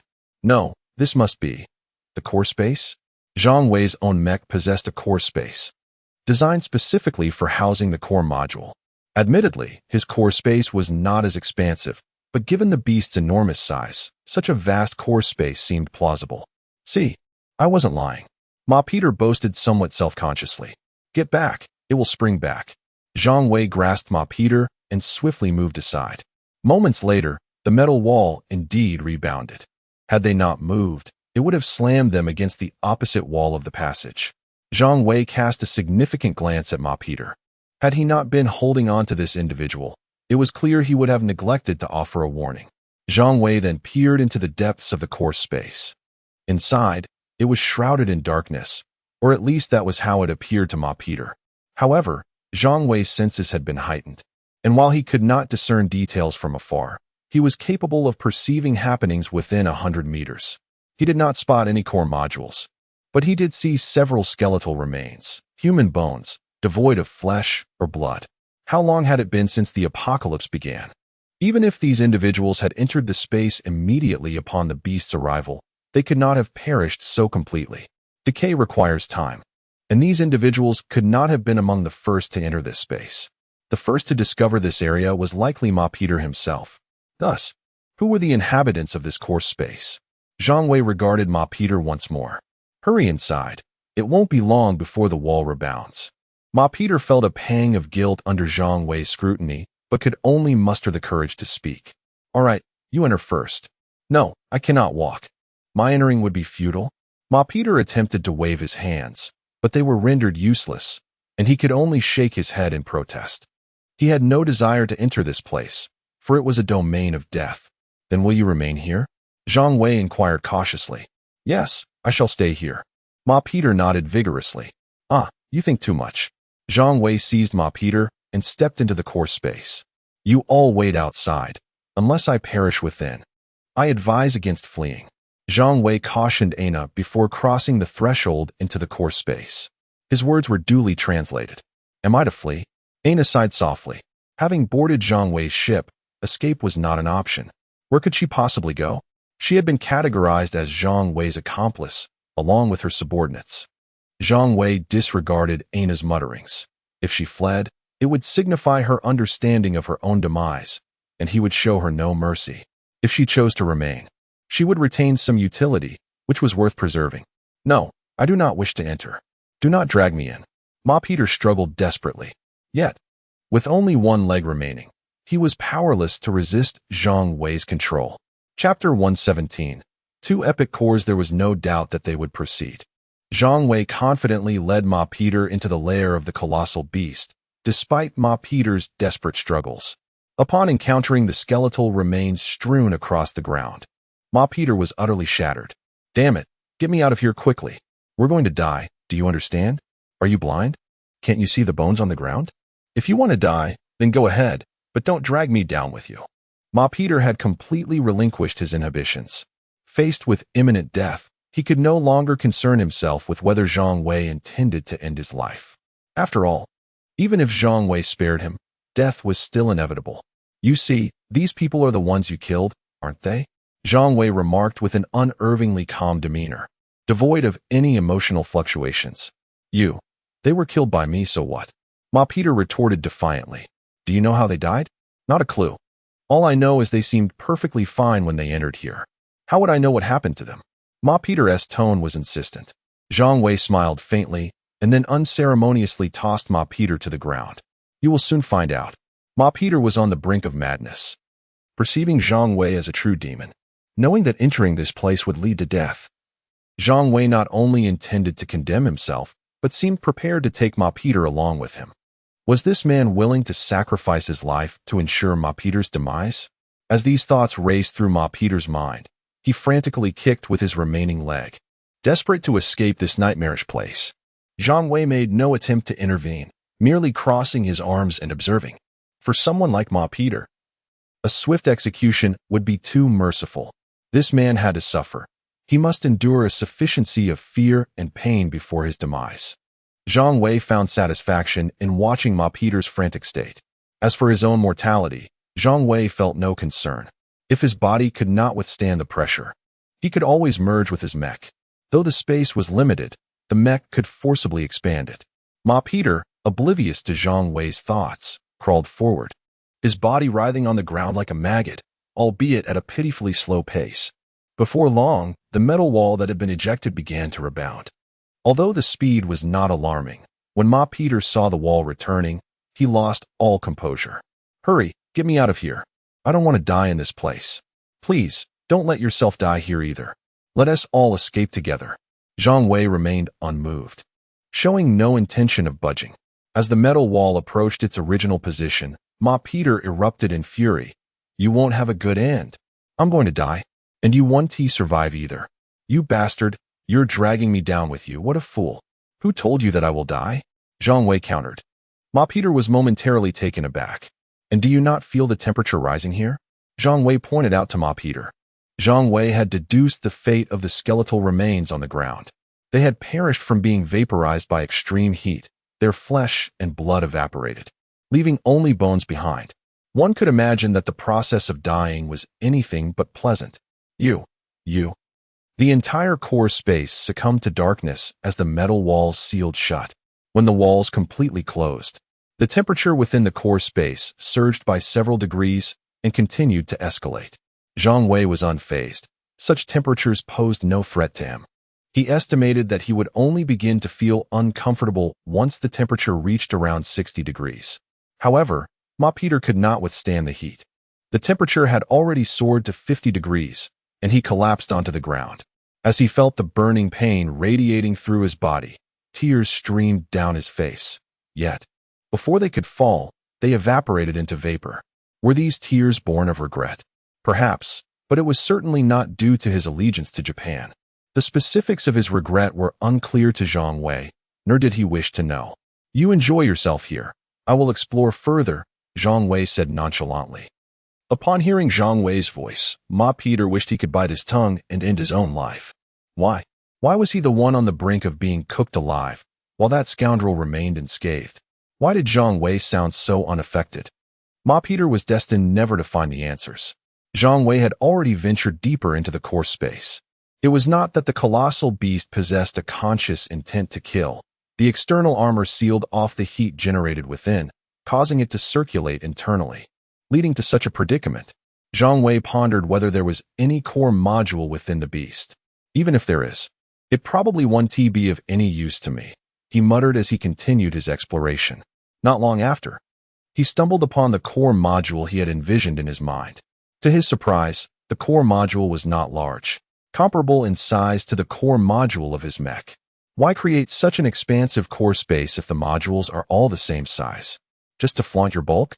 Zhang Wei mused, slightly bemused. He then pulled a grid metal wall before him, which served as the installation site for the core. The wall of the colossal beast was larger than that of Zhang Wei's mech, comprising no less than 50 squares. If 2 or 3 cores could be fitted into each square, how many cores could be accommodated? Such a vast area wasted on just 2 cores? With a smile of delight, Zhang Wei reached to extract the 2 cores from the metal wall. Despite his verbal complaints, he was inwardly ecstatic. The cores, naturally possessed by the beast, were likely to be of epic caliber at the very least. Furthermore, even if they were merely of the legendary grade, Zhang Wei would not be overly surprised. As Zhang Wei retrieved the cores from the metal wall, he promptly produced his mech's core for identification. The core of the mech emanated a gentle blue light. As the blue hue swept over the 2 cores, it gradually formed a translucent screen before Zhang Wei. Assault core, epic, 3 slots. Combat power 100. Mech attack capability increased by 30%.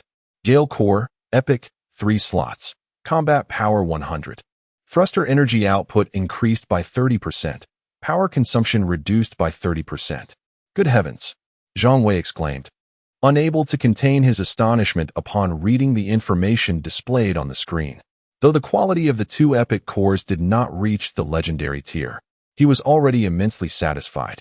One could not be overly greedy when acquiring core modules for free.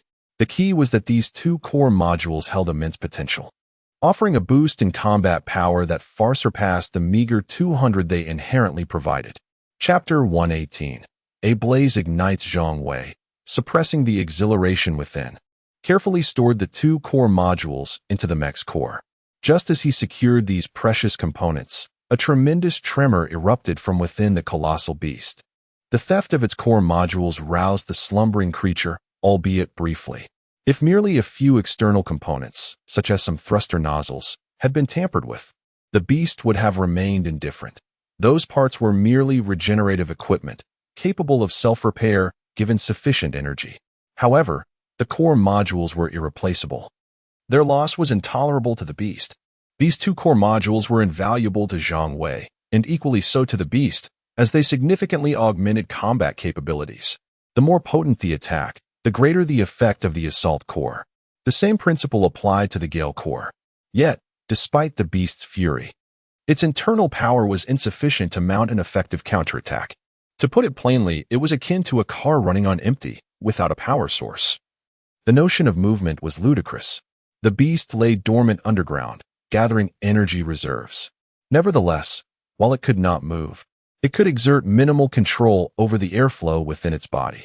Intense heat began to coalesce in the core space, causing the already sweltering temperature of over 50 degrees Celsius to rise further. In mere moments, the temperature surged past 60 degrees and continued its ascent, 70, 80, 100 degrees. As the temperature reached 100 degrees, Zhang Wei felt increasingly uncomfortable. The lifeless form of Ma Peter, sprawled on the ground, had succumbed long before. He had perished when the temperature hit 60 degrees. The sensation was akin to being in a sauna, while one might find 40 degrees tolerable. 60 degrees ignited a burning sensation in the airways that few would wish to endure. Ma Peter certainly would not experience it, while Zhang Wei was reveling in the heat. Could it rise even higher? Zhang Wei mused, showing no intent to depart. Having finally entered this treasure trove, he could not simply leave without securing the engine within the beast. Exiting the core space was straightforward, yet re-entering would likely prove far more challenging. With such a conspicuous vulnerability, the beast would inevitably attempt self-repair. Thus, Zhang Wei had no intention of leaving. The intense heat, while uncomfortable, was far from lethal. The beast had not anticipated that someone could withstand such extreme temperatures. Zhang Wei and Apos' resilience exceeded its expectations. However, the beast found itself at a loss. It could neither move nor effectively retaliate against Zhang Wei, who remained stubbornly within its form.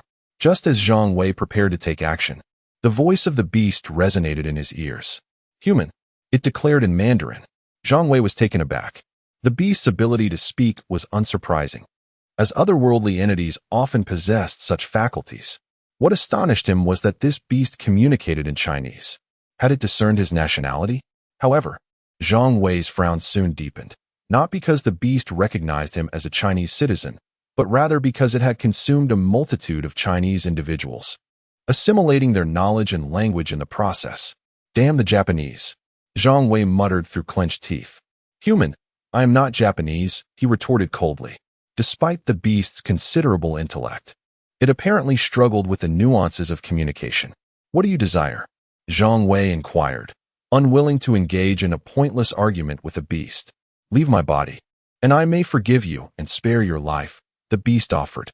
"You can attempt to kill me if you wish," Zhang Wei replied icily.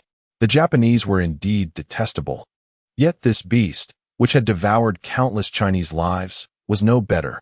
Expecting Zhang Wei to adopt a conciliatory demeanor was utterly unrealistic. The beast faltered, its understanding hampered. It had anticipated gratitude from Zhang Wei upon uttering its proposal, expecting him to flee in relief. Its experiences with the Japanese had conditioned it to such responses.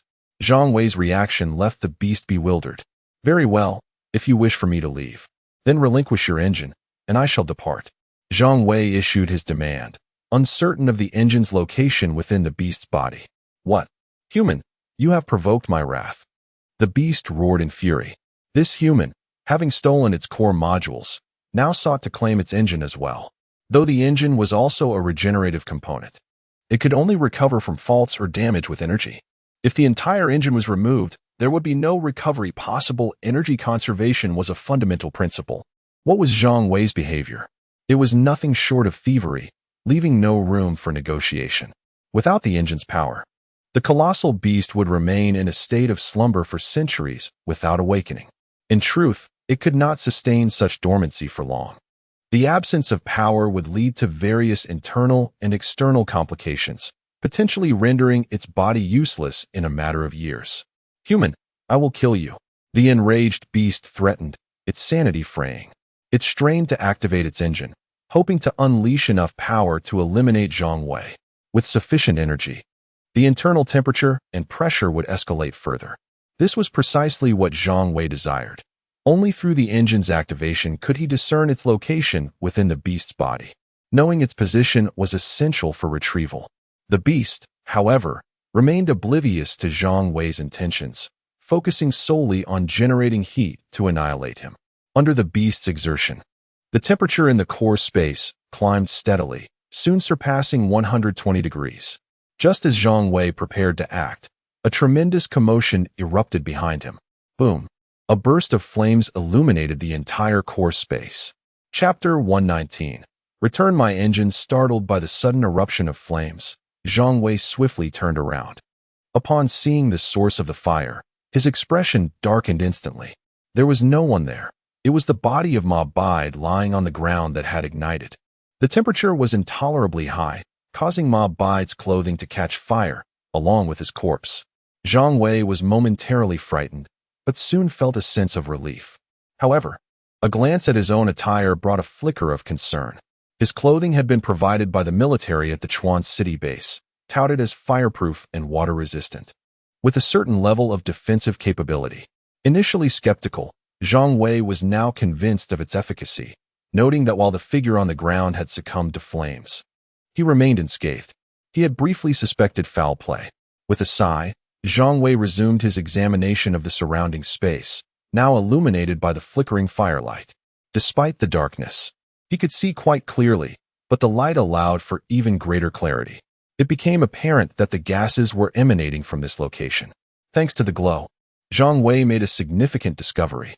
The metallic walls housing the core module were connected to the ground by an iron pillar, which had gaps around its circumference, from which the heated air was escaping. Armed with this knowledge, Zhang Wei felt no need for politeness towards the behemoth. Without hesitation, he delivered a powerful kick towards the iron pillar. Remarkably, the internal metal structure of the giant beast was as fragile as a house of cards. With a single blow, Zhang Wei bent the pillar. The gap between the pillar and the ground widened, releasing an even more torrential wave of scorching air. Ignoring the situation, he grasped the deformed iron pillar and pulled with all his might. The behemoth was on the brink of collapse. It was not that the internal metal was weak, but rather that the iron pillar was a piece of high-tech machinery, filled with numerous components necessary for converting core energy into combat prowess. A solid iron pillar would not suffice for such a purpose. Furthermore, the connection between the pillar and its body was not particularly robust. Who could anticipate that someone would intrude upon its core space? Before the pillar could sear Zhang Wei's hands, he violently yanked it free. He wasted no time, immediately tossing the extracted pillar into the core of the mech.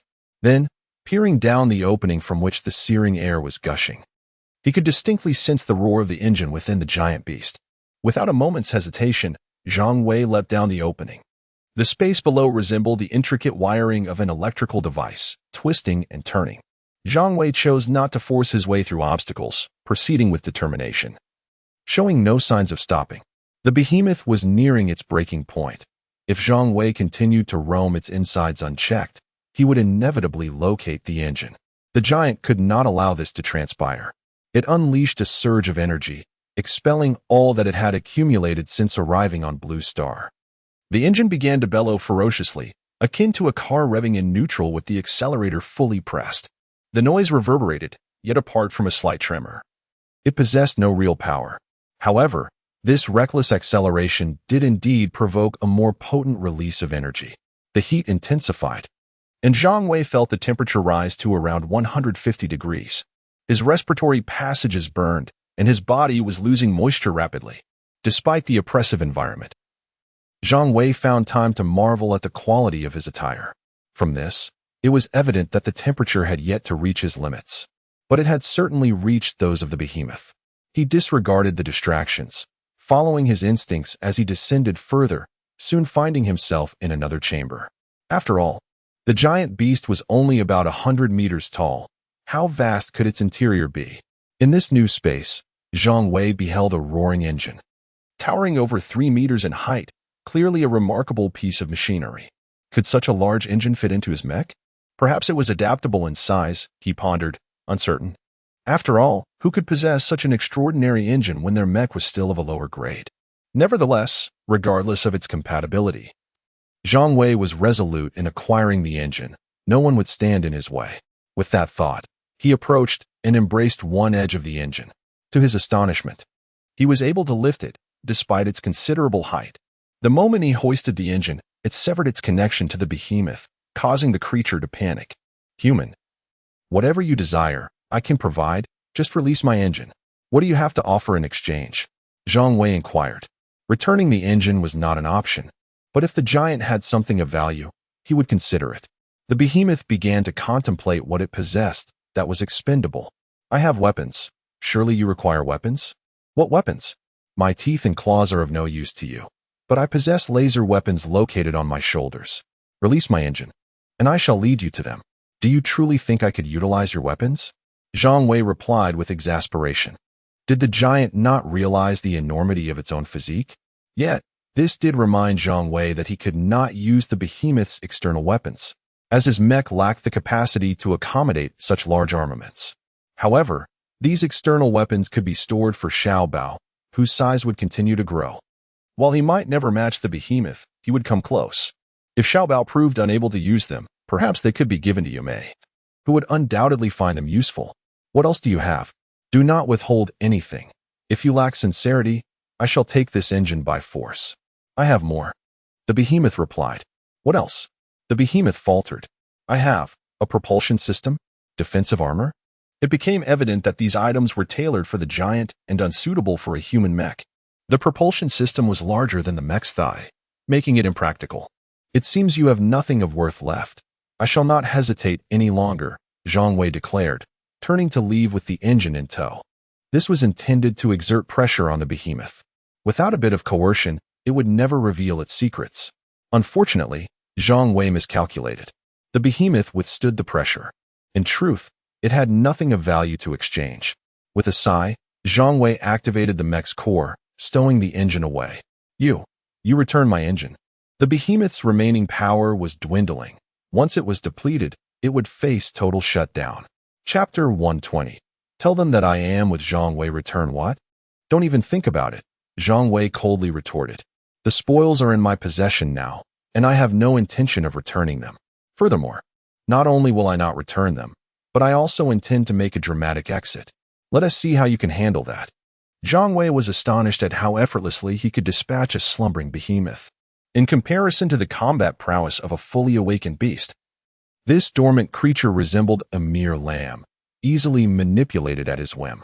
The colossal beast, rendered speechless, was not unwilling to speak, but rather unable to articulate anything.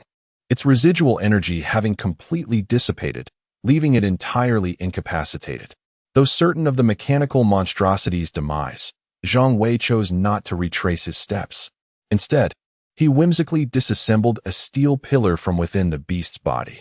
The pillar was over 1 meter long and as thick as his arm, which he wielded with brutal efficiency, smashing apart anything that obstructed his path.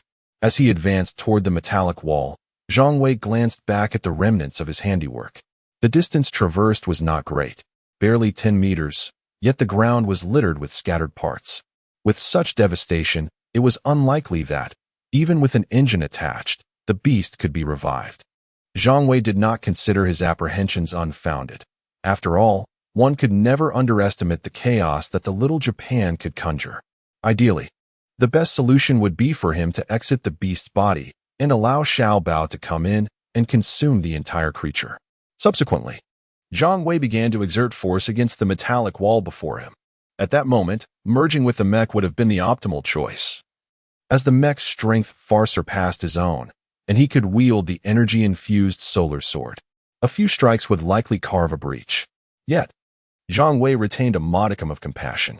He was uncertain whether the people outside had evacuated, a violent breach could lead to a collapse. They were nearly 100 meters underground, and while he might survive, others might not. Thus, Zhang Wei opted to clear the path with the iron rod.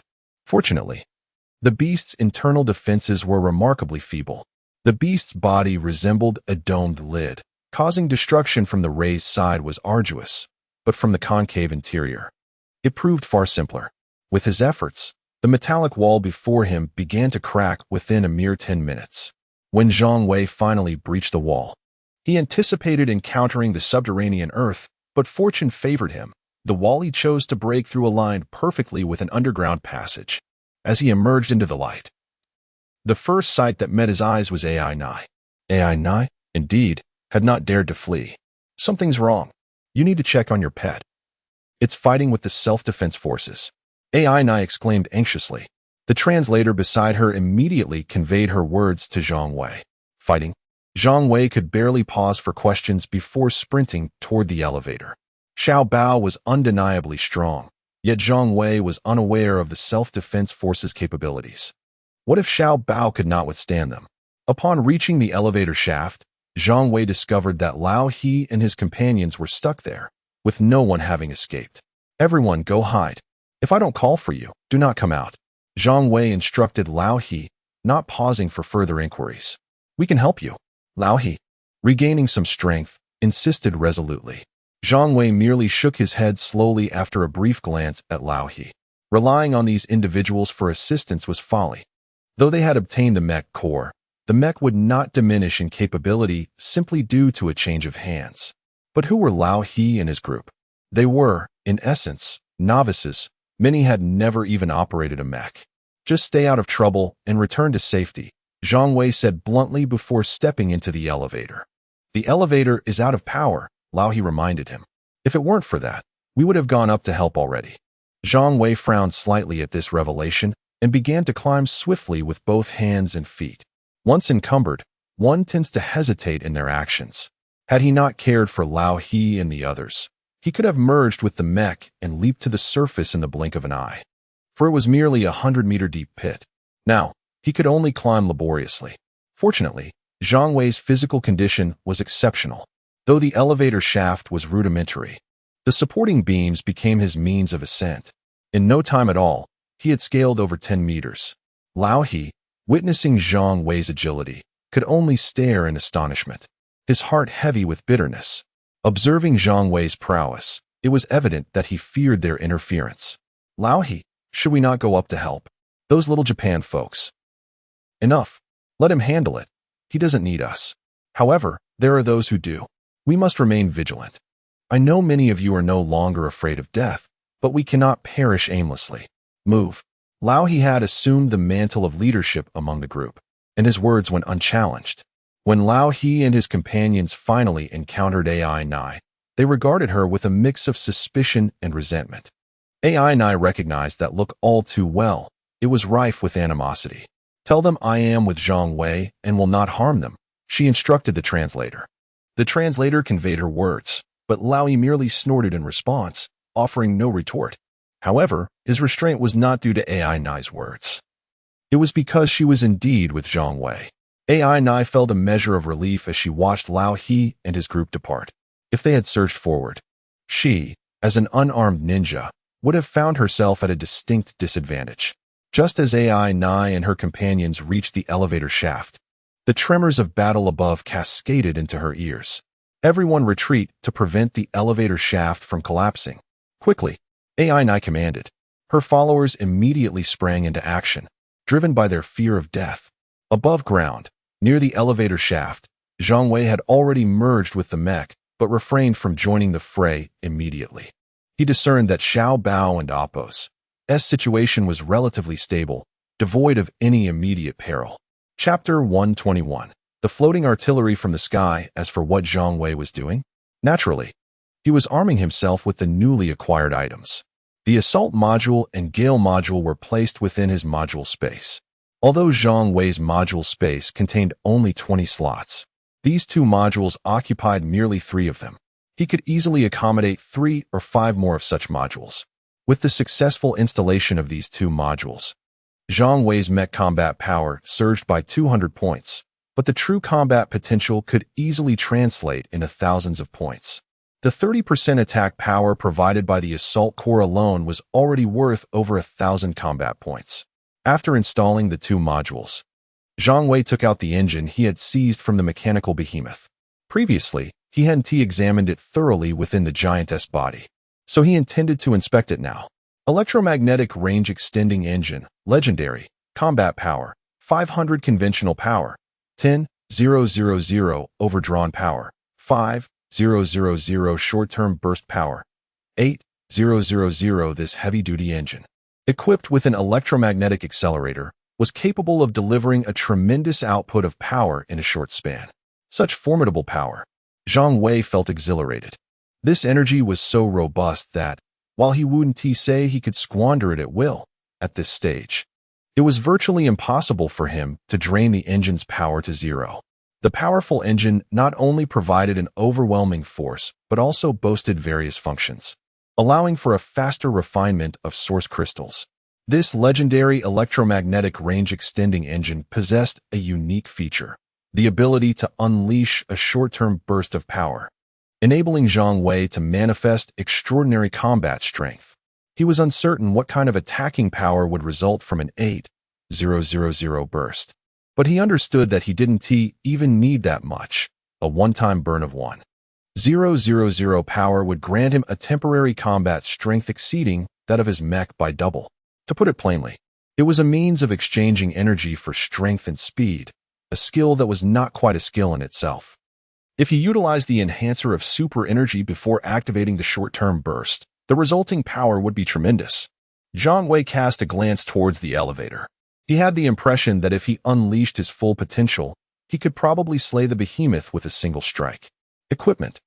Zhang Wei would certainly not be modest about such excellent gear. Indeed, the legendary engine had further remarkable attributes. Once he selected it for installation, the engine immediately connected with his mech. Remarkably, it began to automatically resize according to the dimensions of his mech. Legendary items were indeed extraordinary, Zhang Wei mused. Afterward, he returned the replaced epic hydrogen engine to the cargo hold. Although the hydrogen engine was significantly inferior to the electromagnetic range-extending engine, it remained a valuable asset, suitable for use even in the latter stages of the apocalypse. After all, there were only so many good items available, so Zhang Wei would not waste it. The hydrogen engine had to be stored properly. Upon securing the hydrogen engine, the electromagnetic range-extending engine activated within Zhang Wei's mech. The source crystals in the cargo compartment began to burn rapidly, and the engine's power started to regenerate swiftly in tandem with the combustion of the crystals. As Zhang Wei felt the surging power flow into his body, he could hardly suppress a pleasurable sigh. The enhancement of the mech's combat power also resonated with Zhang Wei's physical form, creating a dual sensation of euphoria, both corporeal and mental. This pleasure could easily become addictive. Soon, the feeling of elation began to fade. Zhang Wei took no heed of it, as the increase in combat power was not substantial. The core module combined with the engine had only enhanced his combat strength by 600 points. Well, only Zhang Wei would dare to think so. In the eyes of others, 600 points of combat power was an unattainable figure. As the sensation subsided, Zhang Wei still refrained from immediately joining the fray. He examined his current status panel. Mech form, level 3 evolution, 20 meters, mech level, 50 weight, 53 tons combat power, 26, 55 strength, 18. 5 tons speed, 20 ms type, medium melee power, electromagnetic range extending engine, legendary, equipment, super energy solar sword, epic, alloy defensive armor, excellent, multi-point sustaining thruster, excellent. 100 battle core, epic, detection core, legendary, assault core, epic, gale core, epic, epic level freezing floating artillery, first stage, skills, super energy power enhancement, legendary, death laser. Extreme Thunder Strike with enhancements to both strength and speed, and a legendary energy shield resting in the cargo hold. This equipment was indeed quite luxurious. Though the two excellent grade items felt somewhat diminished in value, Zhang Wei scrutinized his attributes, murmuring to himself. Meanwhile, On the battlefield, Xiao Bao was exuberant, or rather, he was in a frenzy. Like a mad dog, he rampaged through the ranks of the Japanese Self-Defense Forces mech army, faced with such a robust king-class mechanical entity. The current Japanese mechs were merely fodder, utterly incapable of mounting a challenge. Close combat mechs met their fate under Xiao Bao's relentless onslaught, while ranged mechs could only inflict damage if they targeted vital areas, which was a near impossibility. As long as Xiao Bao refrained from opening his mouth to bite, his only vulnerable spot was his eyes. These fools couldn't even contend with Xiao Bao. What a waste of sentiment. Zhang Wei observed the battlefield, feeling a sense of helplessness. The mechs were all encircling Xiao Bao, who was frolicking joyfully, occasionally tossing a few unfortunate mechs into the air. Such a harmonious scene made Zhang Wei feel that if he charged in, he might disrupt this tranquility. Just as he hesitated on how to approach the situation, a squad of elite mechs descended from the sky. Though only 10 in number, Zhang Wei discerned that all 10 were in a state of third evolution. I knew it. No matter how cowardly the self-defense force might be, they wouldn't be that weak. Zhang Wei nodded approvingly. This resembled the true nature of the self-defense force. Nearly all their resources concentrated on these 10 mechs, enabling them to reach level 50. Their strength seemed to surpass that of the military base in Chuan City by a considerable margin. However, Zhang Wei understood that this disparity was closely linked to the attributes of both teams. The self-defense force lacked high moral standards. When the apocalypse struck, they prioritized their own survival, disregarding the populace, who were merely their exploited subjects. Conversely, the Chuan City military focused on protecting the people rather than hoarding resources. Thus, their development was naturally slower than that of Japan's self-defense force. Floating artillery? Zhang Wei suddenly noticed something intriguing. One of the descending mechs was carrying a floating artillery piece on its shoulder. Now, that was interesting. Chapter 122, The 8-Person Siege, the Floating Cannon. A unique piece of equipment is rarely found among the mechanical beings of Blue Star, and even the likelihood of acquiring one through the initial source crystal is exceedingly low. In the vast expanse of Chuan City, only Zhang Wei possesses a floating cannon. Now, encountering another one, regardless of its quality or combat capability, Zhang Wei knows that this floating cannon is destined to change hands. A single mech can accommodate 2 floating cannons, one on each shoulder.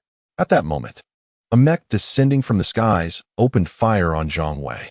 A high-temperature projectile. The crimson glow of the bullet signified its nature as a high-temperature round. Similar to Lin Xianying's freezing gun, the high-temperature gun belongs to a category of special firearms within ranged combat. Due to their unique attack attributes, special firearms wield greater power than standard ones, though this is contingent upon their quality and level being comparable. Quality significantly impacts the weapon's potency. A high-level ordinary firearm cannot match the power of a low-level legendary weapon. Legendary weapons possess exceptional superiority. The high-temperature bullet aimed at Zhang Wei, while not fired from a legendary weapon, likely reached the epic tier. Acquiring legendary weapons is no simple feat, barring brute force from the Purple Star. Intriguingly, Zhang Wei faced the high-temperature bullet without a trace of fear, raising his hand to slice through it. Although both high-temperature and freezing rounds possess formidable power, their projectile speed is relatively slower compared to conventional firearms. Given Zhang Wei's current combat prowess, he easily discerned the trajectory of the high-temperature bullet, preemptively striking with his sword, ensuring a successful hit. The assailant, a small Japanese mech, gasped in surprise upon witnessing his bullet being intercepted by Zhang Wei and Appo's S-blade. To his astonishment, Zhang Wei emerged unscathed from the flames that enveloped the high-temperature bullet. This was a scenario he had never encountered before, leaving him both surprised and somewhat intrigued. Boom.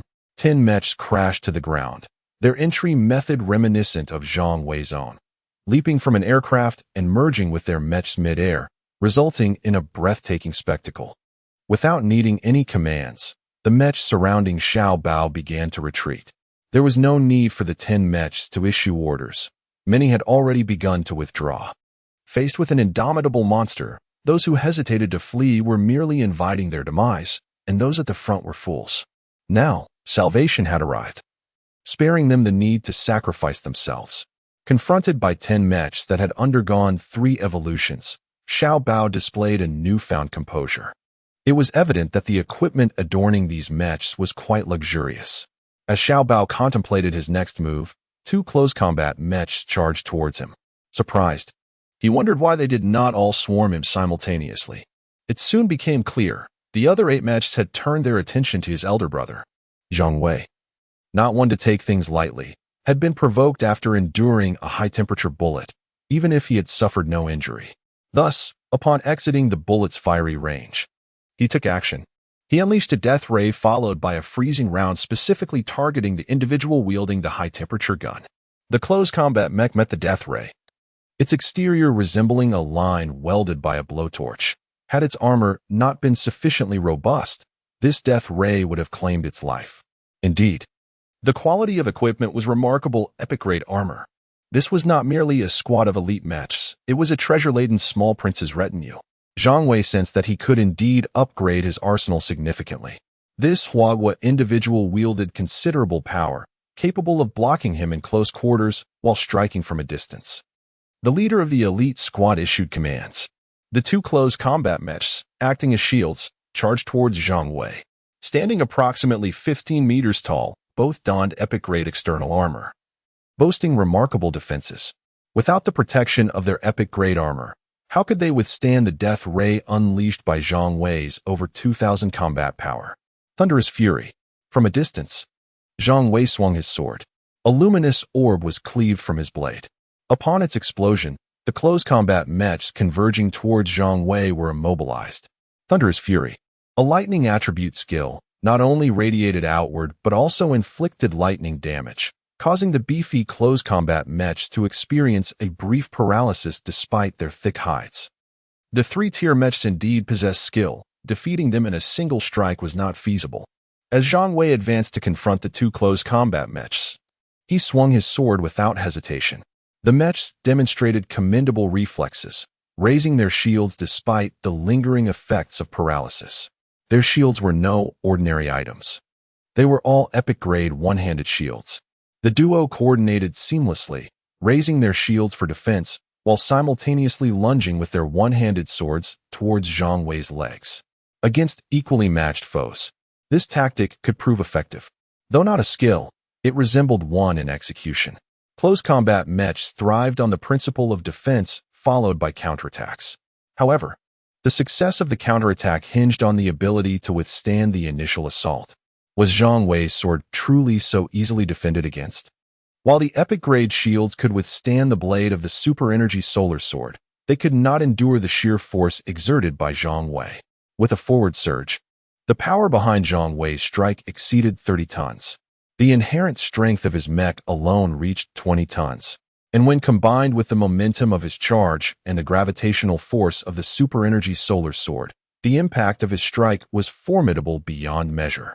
Even with their defensive postures, the 2 mechs, crouching to absorb the blow, found themselves unable to withstand the onslaught. As they swung their swords, they were uncontrollably toppled backward, rendering their attack futile. Fortunately, at that moment, ranged support arrived, in addition to the one utilizing the high-temperature gun. For other mechs among the 10 were equipped for ranged combat, with an even split between close and ranged fighters. The impact of Zhang Wei's advance was mitigated by the barrage of rifle bullets, while the assault of machine gun fire lacked the single-shot power of rifle rounds. The sheer volume of fire could easily destabilize even the most steadfast mech. Alas, they were not contending with an ordinary adversary. They faced Zhang Wei. Chapter 123. Since we came together, let us depart together in the face of the relentless barrage of machine gun fire. Zhang Wei's body exhibited not the slightest inclination to retreat. Aside from the occasional sparks erupting from his mech, his experience was largely unaffected. As he approached, the 2 melee shields, having been toppled, clearly displayed signs of panic, scrambling to regain their footing. Yet, their attempts to rise were futile against the momentum of Zhang Wei's advance. In the next moment, Zhang Wei leapt into the air, descending with divine grace, his feet landing squarely upon the backs of the 2 shield mechs. Fortuitously, their shields intercepted Zhang Wei's colossal footfalls. Otherwise, the sheer force would have surely rendered them inoperable. However, even with the shields blocking his descent, they were far from unscathed. The mechs buckled under immense pressure, their bodies sinking into the earth. More crucially, with their shields occupied, they were left vulnerable to Zhang Wei's massive sword, resorting to using their heads for defense. As Zhang Wei stood atop the two mechs, swinging his sword, two additional melee mechs arrived. They brandished their weapons simultaneously, wielding dual-handed arms to maximize their offensive output. Yet, Zhang Wei remained undeterred, his focus unwaveringly on the shield mechs beneath him. A cacophony of metallic friction erupted, accompanied by sparks cascading from his body. For the first time, Zhang Wei was forced to retreat, having endured two strikes that disrupted his precarious balance atop the shield mechs.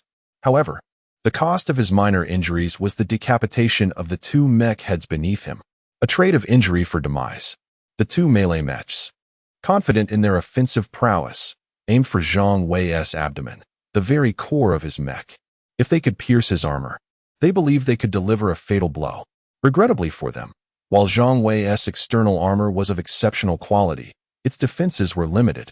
Once the outer layer was compromised, their weapons met the true fortitude of Zhang Wei's core mech. The disparity in strength was unfathomable to the assailants. The sparks flying were testament to the clash of their weapons against his formidable defenses. "Your urgency is palpable," Zhang Wei remarked, raising his hand to discard the now-defunct external armor. With the useless encumbrance shed, he swung his sword, leveraging both his reach and the length of his energy-infused sun sword to target the two melee mechs before him. "Retreat!" A rallying cry echoed as the two melee mechs ignited their thrusters, propelling themselves backward. Yet, did Zhang Wei lack thrusters? Though his were of lesser quality, they were still exceptional. Embracing the notion of sacrificing his thrusters, Zhang Wei unleashed a surge of power amounting to 1,000 units. The roar of his thrusters drowned out the sounds of distant gunfire, propelling him forward at breakneck speed. His imposing figure transforming into a shadow that swiftly overtook the two melee mechs. In a heartbeat, the battlefield fell eerily silent. The ranged mechs ceased fire, not out of fear, but rather due to their inability to keep pace with Zhang Wei's astonishing velocity. By the time their weapons could reacquire him, he had already surpassed the melee mechs. They had no time to react, their concern shifting to their incapacitated comrades. With a thunderous crash, the two mechs collapsed. Zhang Wei could withstand their strikes, yet they could not endure the might of his sword. Crimson lines marred the abdomens of the mechs, scorched by the energy sword's passage. In an instant, the upper halves of the mechs decoupled from their lower sections. Not only the mechs, but the pilots within met their demise under Zhang Wei's devastating blow. These two were worse off than the shield mechs. While the latter had merely lost their heads, their pilots had survived. "Your turn." Without pausing, Zhang Wei charged toward the ranged mech armed with a high-temperature gun, his floating cannon targeting those wielding rifles and machine guns. Why? Because the mech with the high-temperature weapon had already been struck twice by the floating cannon. Though the freezing shots lacked lethality, they significantly hampered the mech's mobility. Such adversaries were easily dispatched with a single strike. Moreover, this individual was undoubtedly the most critical target among them, even more so than the leader of their elite squad. Bearing a specialized high-temperature gun and accompanied by a floating cannon, his arsenal suggested his importance was paramount. "Save me." As Zhang Wei bore down upon him, the ranged mech, hindered in movement, cried out for assistance. Clearly, Zhang Wei's assessment was correct. This was indeed a significant figure. Simultaneously, the other three ranged mechs charged toward Zhang Wei, mirroring the melee mech's assault. While the ranged mechs were swifter, they could not match Zhang Wei's pace, helplessly watching as he distanced himself. "Do not kill him. If you do, you will regret it," one mech shouted amidst gunfire. Zhang Wei's heart surged with excitement at their words, prompting him to execute another decapitating strike. With a single sweep, a mech's head soared through the air. If the melee mechs could not withstand his onslaught, how could the ranged ones? Just because he belonged to royalty? In Zhang Wei's eyes, the Japanese royalty was inconsequential. Damn it, forget about that monster. In truth, there was no need to shout. The two mechs opposing Xiao Bao were already charging toward him, albeit with some distance to cover. As the two mechs fled, Xiao Bao pursued closely behind. Yet his larger frame hindered his speed compared to the thruster-equipped mechs, forcing him to trail in their wake, engulfed in dust. Zhang Wei paid little mind to the two mechs. With 8 mechs besieging him, only 3 remained. "Since we came together, let us depart together," Zhang Wei declared, turning to charge forward once more. Chapter 124. Prince, let us escape now. At the very moment Zhang Wei turned around, the 3 distant battle mechas were nearly paralyzed with fear. As Zhang Wei pursued, they scattered in different directions, uncertain if they could evade capture, yet resolved to run as far as possible to create an opportunity for their 2 companions. Given sufficient time, their allies would be able to rescue the royal. What was initially deemed unnecessary was now imperative. Superpower combat enhancement. Zhang Wei activated his legendary skill, Superpower Combat Enhancement. With power halved and combat effectiveness doubled, his speed surged almost twofold. The sudden acceleration caught the 3 fleeing mechas off guard. The mecha targeted first by Zhang Wei was unfortunate, but the distant battle mecha, marked by the floating cannon, fared even worse. When its combat power had not yet doubled, it could somewhat counter the freezing projectiles fired by the floating cannon. However, with its power now doubled, the speed of the freezing projectile in midair had also been significantly enhanced. The true danger lay in the projectile's potency. A freezing projectile that once merely impeded the mecha's mobility now rendered it immobile altogether. The mecha was frozen solid. As this mecha succumbed to ice, Zhang Wei swiftly severed another head. Just one remained. Zhang Wei refrained from pursuit, allowing the floating cannon to take care of it. After dispatching another foe, he quickly returned. The royal, as described by the little Japanese, had already disassembled from the mecha and, with tear-streaked cheeks, was preparing to flee under the escort of 2 mechas. These 2 mechas showed commendable intent. The close combat mecha protected the royal, while the distant one gathered the high-temperature gun and floating cannon. Just as it intended to stow these weapons in its cargo hold, Zhang Wei reappeared. Without any preamble, he delivered a swift kick. The comparatively petite distant combat mecha was launched 5 meters into the air, soaring in a parabolic arc for several dozen meters. Amidst the rising dust, the close combat mecha escorting the royal came to a halt, realizing it could not escape. Among the elite squad of 10, only it remained. How could it flee? When it struggled to look back, a colossal sword swung toward it with lethal precision.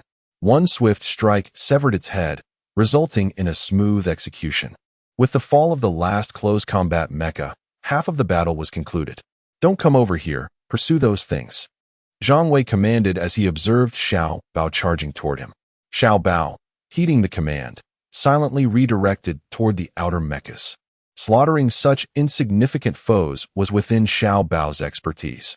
Zhang Wei, disinterested in the chase, sprinted several dozen meters to secure the high-temperature gun and floating cannon before returning to the site of the distant combat mecha. Considering the high caliber of weapons employed, it was reasonable to assume that the other equipment would be equally extravagant.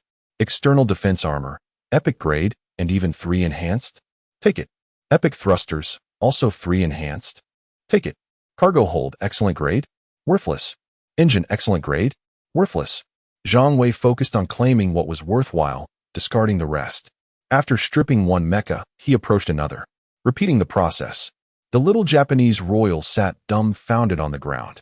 This formidable individual from Huahua had not regarded him at all, not even a glance. Subsequently, the remaining survivors gathered around the royal. Except for the 2 close combat mechas that Zhang Wei had dispatched, the others had survived, albeit their mechas lay in ruins. They might have been salvageable with some repairs, but under Zhang Wei's violent dismantling, they were utterly beyond recovery. As Zhang Wei concluded his looting, a pang of regret struck him. These mechas had undergone 3 evolutions. Had he preserved them for Lao He and the others, their chances of survival would have significantly increased. Fortunately, he acted with some alacrity, as 2 mechas remained unscathed by his hands. This realization stemmed from Zhang Wei's exhaustive equipment gathering. The finest items had already been claimed, leaving only the cargo hold of the royal mecha as a point of interest. "Prince, let us escape while we can," someone urged. Where to? Look around. Another retorted. Although their bodies were enhanced by the mechas, they remained mere mortals. Unless they possessed Zhang Wei's level of combat prowess, how could they compete with the mechas? How could they hope to flee? Xiao Bao wreaked havoc among the ordinary mechas on the periphery, in whichever direction they chose to run. Any one of those mechas could easily send them flying. In such chaos, no one would spare a thought for the royal at their feet. Moreover, could one truly flee at will? The individual collecting spoils was no ordinary foe. Not only could he catch up, but a single floating cannon shot could send them to their demise. Zhang Wei paid little heed to their discourse, even if he heard them. He was indifferent to the attributes of the high-temperature gun, but keenly interested in the floating cannon. An epic-grade floating cannon of the third tier. Providing a mere 300 combat power, Zhang Wei glanced at his own floating cannon and then at this newly acquired one. Why was there such a disparity between them? His first-tier floating cannon granted an increase of 500 combat points, while this third-tier model only offered 300. Disappointment crept in. However, gaining 300 combat points was not insignificant. After all, a floating cannon, regardless of its shortcomings, was an automated weapon capable of engaging in combat. Equipment. Very well, even with disdain. It was still necessary to equip it. The little Japanese royal felt a profound discomfort as Zhang Wei claimed his belongings. Yet, he dared not voice his discontent. Forced to watch helplessly. After Zhang Wei equipped the new floating cannon, the two floating cannons on his shoulders opened fire, targeting the chaotic mechas outside. As the saying goes, since they had come, they ought to stay. Naturally, it was unrealistic to eliminate all, as some mechas had already begun to flee, scattering in different directions. Zhang Wei's ambition to capture them all was, alas, unattainable. Chapter 125. So, it is T-Yama? From now on, you shall heed his counsel. However, it is not a problem to retain the majority. At this moment, the advantages of the drones become evident, whether struck by cryogenic missiles or rifle bullets. The mechs targeted by the drones are generally left intact. When hit by a cryogenic missile, they are encased in ice, while the rifle specifically aims for the abdomen of the mech. With Zhang Wei's formidable combat prowess, the rifle's penetrating power is exceptionally strong. A single shot can swiftly claim the life of the operator inside the mech. Thus, the mech remains preserved. After approximately 20 minutes, the dust of the battlefield settled. The damned have perished, and those who ought not to have died have nearly all succumbed. 6 members of the little Japanese royalty remain. The 2 long-range mechs that were neither frozen nor dealt with by Zhang Wei, once the ice crystals on their exteriors melt, will surely be unharmed. However, the individuals trapped within are doomed. Brother, can we eat now? Little Bao scampered over to Zhang Wei. At this moment, Little Bao was filled with joy, convinced that Zhang Wei had not deceived him. This place was abundant with food, and it was of the finest quality. The ordinary self-defense mechs were already excellent provisions, while those dismantled by Zhang Wei, being tri-evolution mechs, were truly a culinary delight. Go ahead. Zhang Wei waved to Little Bao. With so many mechs, there was enough for Little Bao to feast for hours. Little Bao dashed off in delight, for the food here was far too plentiful. Subsequently, Zhang Wei approached the elevator shaft, and when his large head obstructed the entrance, AI Nai, who was looking up from below, was startled. Everyone, come up, Zhang Wei spoke. With the translator present, he was unconcerned that AI Nai and the others would not comprehend. After the translator conveyed Zhang Wei and Apos' words, he hurried off to find Lao He and the others. Once everyone gathered, a palpable silence enveloped the atmosphere, showing no signs of being broken. The sight before them was one of utter devastation, with debris strewn everywhere. All that remained were remnants of mechs. AI Nai could hardly fathom how Zhang Wei had accomplished such a feat, annihilating so many mechs in such a brief span of time. Her composure further faltered upon seeing several unique mechs. Those 2 frozen mechs are yours to utilize. They are tri-evolution models, and the cores reside within the individuals who perished inside. Zhang Wei addressed Lao He after disengaging from his fusion. Thank you. No need. I have matters to attend to and must depart. From now on, you will have to rely on yourselves, Zhang Wei spoke softly. Understood. We shall strive to survive and endeavor to save more lives. Zhang Wei refrained from commenting, and turned towards AI Nai. Let us proceed. AI Nai remained silent, as did the others, all quietly following in Zhang Wei's wake. Their destination was towards the little Japanese royalty. This is your royal family. Aside from him, those who have slain will survive, otherwise, all shall perish. Zhang Wei informed AI Nai and the others, including AI Nai herself. When the translator conveyed Zhang Wei's proclamation, reactions varied from outrage to gasps of shock, with expressions growing increasingly vivid. Among them, the 5 accompanying the royalty appeared the most incensed. Suddenly, one of them lashed out at Zhang Wei. Yet, before Zhang Wei could react, AI Nai had already seized the assailant by the throat and forcefully pinned him to the ground. AI Nai was no meek soul. As a ninja with her body enhanced by mech technology, her strength was unmatched, second only to Zhang Wei. For AI Nai, killing an ordinary person was trivial. Even slaying a member of the royal family would not cause her to flinch, for she believed in Zhang Wei's words. Only 5 of them could survive, perhaps even fewer. Resources were limited, and AI Nai had no desire to compete with others. A melee ensued as a group charged towards the remaining 4. Zhang Wei stood quietly, observing the chaos, while AI Nai, having dispatched the assailant, positioned herself behind Zhang Wei, resembling a dutiful maid. Zhang Wei was pleased with this astute woman, though he did not reveal his satisfaction. Am I to go as well? The timid translator cautiously inquired. Zhang Wei glanced at him and shook his head. The translator remained useful, as Zhang Wei had no intention of eliminating him just yet. Upon seeing Zhang Wei shake his head, the translator sighed in relief, realizing that had he been allowed to join, he would likely not survive, for among them, he appeared the most feeble. Observing the scene, the brutality was unbearable. The 4 were enhanced by mech technology, while the others, though not as strong, had the advantage of numbers and a fearless demeanor. After a relentless struggle lasting several minutes, the victor emerged. Indeed, even with desperate efforts, ordinary individuals could not triumph over those enhanced by mechs. Among the 4 who had accompanied the little Japanese royalty, only 2 remained standing. However, their victory was bittersweet, with one suffering the loss of an ear. Kill them, Zhang Wei commanded with a click of his tongue. What purpose do these 2 serve alive? He had never stated that survival was contingent upon their victory. This time, without the translator's assistance, AI Nai grasped Zhang Wei's intention and took action. Subsequently, Zhang Wei paid no heed to the unfolding situation, instead directing his gaze towards the prince, who appeared somewhat dazed nearby. Do not kill me. I surrender. The prince pleaded in broken Mandarin as he surrendered to Zhang Wei. Oh, you speak the language? Zhang Wei inquired, slightly taken aback. Yes, I do. Zhang Wei's cold smile widened. Are you truly a prince? Indeed, I am a prince, and also a marquis. My name is Tiyama. Marquis? Zhang Wei expressed surprise. He had not anticipated that such a small nation as Japan could produce such elaborate titles. By the way, does this marquis possess any territory?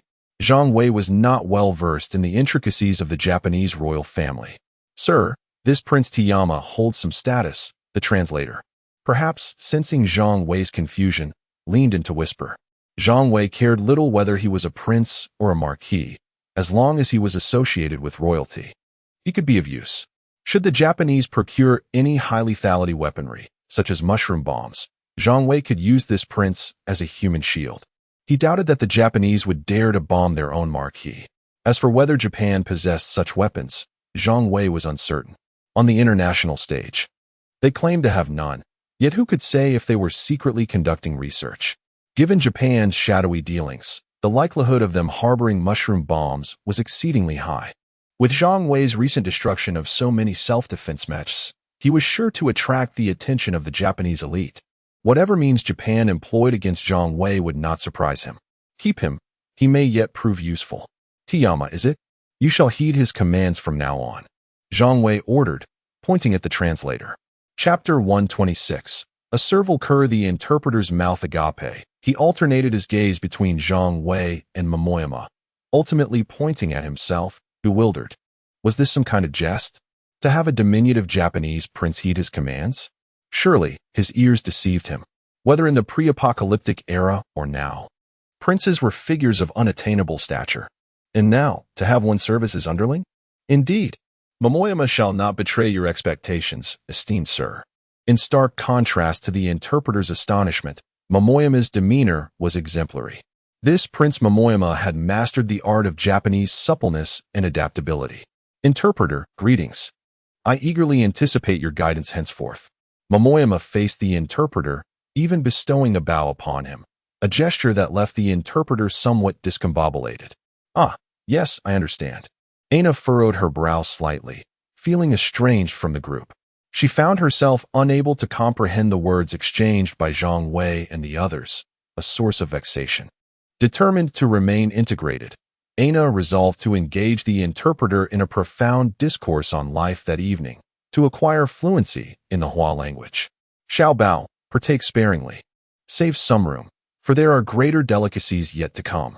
Having concluded the matter of Momoyama, Zhang Wei addressed Xiao Bao, who was reveling in a feast, remarkably refraining from consuming the Tier 3 mecha, which, for him, constituted the pinnacle of culinary delight. Zhang Wei surmised that Xiao Bao was operating under the principle of saving the best for last. Xiao Bao likely feared that consuming the Tier 3 mecha would render him disdainful of the ordinary mecha. Adhering to the principle of non-wastage, Xiao Bao commenced with the ordinary mecha. Elder brother, what manner of delicacies? Xiao Bao inquired eagerly. What could Zhang Wei deem a delicacy? Devour these few mecha first, and then I shall escort you there. Zhang Wei gestured toward the Tier 3 mecha, addressing Xiao Bao. Very well. Xiao Bao, without hesitation, made a beeline for the Tier 3 mecha. Observing Xiao Bao's burgeoning physique, Zhang Wei nodded in contentment. In a mere 5 minutes, all 8 mecha had vanished into Xiao Bao's gullet.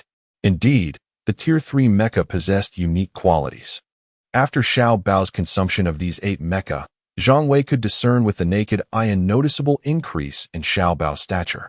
It was conceivable that this wave had significantly augmented Xiao Bao's combat prowess. How fares it? Can you consume more? Upon Xiao Bao's completion of the Tier 3 mecha, Zhang Wei inquired. Affirmative. Xiao Bao's forte lay in voracity.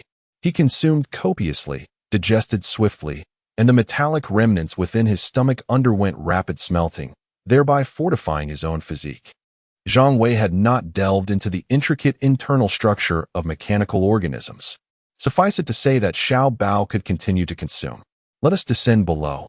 100 meters deep. Zhang Wei gestured toward the elevator shaft. Very well. Xiao Bao responded, and promptly dashed toward the elevator shaft. The elevator shaft entrance proved somewhat diminutive for Xiao Bao. Xiao Bao would need to clear a path ahead. Given the absence of denizens below, Zhang Wei would not lament any structural damage. Witnessing Xiao Bao's forceful excavation, Zhang Wei sauntered forward leisurely. Without prompting, Aina and her companions trailed behind Zhang Wei, uttering not a word. The elevator shaft originally possessed a vertical passage. With Xiao Bao's excavation speed, the rate of tunneling, building upon the existing passage, was remarkably swift. In less than 5 minutes, Xiao Bao had excavated to the deepest recesses of the underground. Enough, that suffices. Zhang Wei summoned Xiao Bao. Without the summons, Xiao Bao might have continued to excavate further downward. Observe yonder, assay whether it is edible. Zhang Wei gestured toward the metallic wall, addressing Xiao Bao. Xiao Bao's eyes gleamed upon beholding the metallic wall. Without awaiting Zhang Wei's response, he charged forth directly. However, as Xiao Bao gnawed upon the metallic wall, an ear-piercing sound reverberated, and a series of sparks erupted from Xiao Bao's mouth. Indigestible. Zhang Wei nodded in agreement. This was logical. Despite the behemoth's complete loss of power, its defensive capabilities remained intact. Cease gnawing here. Seek another locale. Enter from yonder. Zhang Wei designated the direction to Xiao Bao, precisely the point where Zhang Wei had previously breached from within the behemoth. Given the presence of an aperture, Zhang Wei harbored the conviction that Xiao Bao could devour the behemoth. Even if he could not gnaw through the behemoth's external armor, he could excavate its interior. Zhang Wei refused to believe that the behemoth could revive after its internal structure had been hollowed out. Xiao Bao was amenable to persuasion, particularly from Zhang Wei. Following the direction indicated by Zhang Wei, he swiftly located the aperture. Subsequently, he engaged in forceful demolition. Xiao Bao's massive tail transformed into a hook-like implement. With his relentless pulling, The originally diminutive aperture was forcefully expanded into an opening over 4 meters in height, due to the obstruction of soil and rocks above the passage. Xiao Bao also dismantled some of the overlying soil and rocks. As Zhang Wei watched Xiao Bao burrow into the behemoth's interior, Zhang Wei felt completely at ease. Pray, enlighten me as to the current state of your self-defense forces. Zhang Wei abruptly turned to Momoyama, posing the inquiry. Esteemed sir, I am not a member of the self-defense forces. I possess only a rudimentary understanding of the situation. Currently, the National Self-Defense Forces number approximately 50,000 individuals, all of whom are still alive. The unit to which I belong comprised approximately 3,000 individuals, with over 2,000 mecha. However, it appears that less than half remain. What of the elite mecha? Confined to your small unit? Indeed, esteemed sir. The sustenance of our small unit alone has proven arduous. They lack the resources to cultivate other elite mecha. Your annihilation of this elite unit has effectively curtailed the self-defense force's offensive capabilities by a significant margin. Momoyama was indeed adept at discerning the prevailing winds. His words conveyed the impression that the self-defense forces bore no relation to Momoyama himself. Your status and position within this self-defense force must be quite elevated, no? Indeed, though Momoyama's abilities are modest, he does wield some influence. He can indeed exert some sway within the self-defense forces. Does the esteemed sir contemplate incorporating this self-defense force? If so, Momoyama can be of assistance. Having completed his statement, Momoyama bowed deeply to Zhang Wei. Zhang Wei cast a sidelong glance at Momoyama. Incorporation? Verily, Zhang Wei had never contemplated such a course of action. What purpose would incorporation serve? To await the opportune moment for these dogs to betray him? Despite Momoyama's current obsequiousness, his inner machinations likely ran deep. If Aina were a flower-bearing venom, then Momoyama was a viper laden with potent poison. The more servile such occur, the more untrustworthy he became. Does this self-defense force possess heavy weaponry? Zhang Wei did not respond to Momoyama, but continued his line of inquiry. Chapter 127. Little Treasures Slumber Greetings, esteemed lord. Yes, we possess some conventional missiles, tanks, and the like, though their quantity is rather limited, and most of these armaments are under the control of the Americans. Upon mentioning the Americans, the expression on Tiyama's face soured slightly. Zhang Wei was suddenly reminded of this fact through Tiyama's subtle hint. The territory of Little Japan was indeed occupied by American soldiers, who could be described as having a quasi-imperial status there. You have no authority to deploy them? We can request permission, but... Zhang Wei interrupted Tiyama before he could finish. Have you ever contemplated eliminating them? Of course, the thought has crossed our minds, and we are quite eager to do so. However, even now, we remain under the oppressive thumb of the Americans, too fearful to resort to extreme measures. Zhang Wei cast a knowing glance at Tiyama. See, this fellow is a deceitful scoundrel. Just look at his grimace. What he has done surpasses the transgressions of those American soldiers. If given the chance to turn the tables, he would undoubtedly act with even more cruelty and malice. Were it not for Tiyama's utility, Zhang Wei would have surely eliminated this wretched creature. Tell me, would your people ever request to use heavy weaponry against me? My lord, that is inconceivable. Tiyama would never permit them to harm you. Ah, what a loyal lapdog you are. Speak the truth. Zhang Wei's tone turned icy in an instant. Upon hearing Zhang Wei's frigid demeanor, cold sweat broke out on Tiyama's forehead. Well, my lord, for their own safety, they would likely make such a request, and the American soldiers would probably acquiesce. Tiyama, under Zhang Wei and Appo's penetrating gaze, spoke honestly, fearing for his life should he fail to do so. Zhang Wei nodded in satisfaction. Though the truth was unpleasant to hear, he appreciated the candor. If they were aware of your presence beside me, would they still bombard me? I could contact the royal family and apply pressure on the self-defense forces. As long as the royal family intervenes, the self-defense forces would dare not act recklessly. After a moment's hesitation, Tiyama spoke with certainty. He understood that he needed to tread carefully, as his own life was at stake. If an actual bombardment were to occur, Zhang Wei could merge with his mech. It was uncertain whether the shells could kill him, but Tiyama knew that he would certainly perish. His physique, albeit enhanced, was far from capable of withstanding artillery fire unaided. Thus, Tayama's words came from a place of genuine concern. It appears you, dear prince, still hold some value. Ainai, the Osaka camp should be able to make calls, correct? The translator, realizing his moment had come, immediately responded. Yes, indeed. Ainai displayed a humble demeanor as well. Very well. Once we return, inform your royal family that you are in my custody. If they do not care for your well-being, let them send whoever they please or deploy heavy weaponry. If they do value your life, they should instruct the self-defense forces to eliminate those American soldiers. Do you understand? Zhang Wei's words were directed more at Tayama than the royal family. His intentions were clear. How Tayama would navigate the royal family's response was his own affair.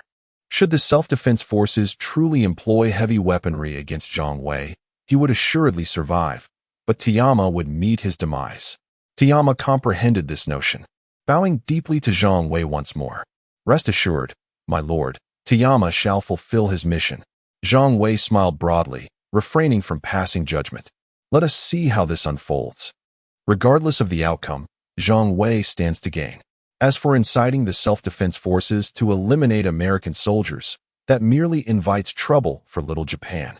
A conflict would result in mutual destruction, and the Americans would surely report Little Japan's actions. There is more than one American soldier stationed here. Though Zhang Wei was uncertain of the exact number, it was certainly not insignificant. Moreover, these soldiers have their masters, and Zhang Wei was quite curious to witness Little Japan's conflict with the Americans. My lord, should I contact them now? After weighing his options, Tayama whispered to Zhang Wei. He feared that if he delayed, missiles might already be raining down. There's no rush. Zhang Wei assured him, unperturbed. After all, he had no fear of being bombed.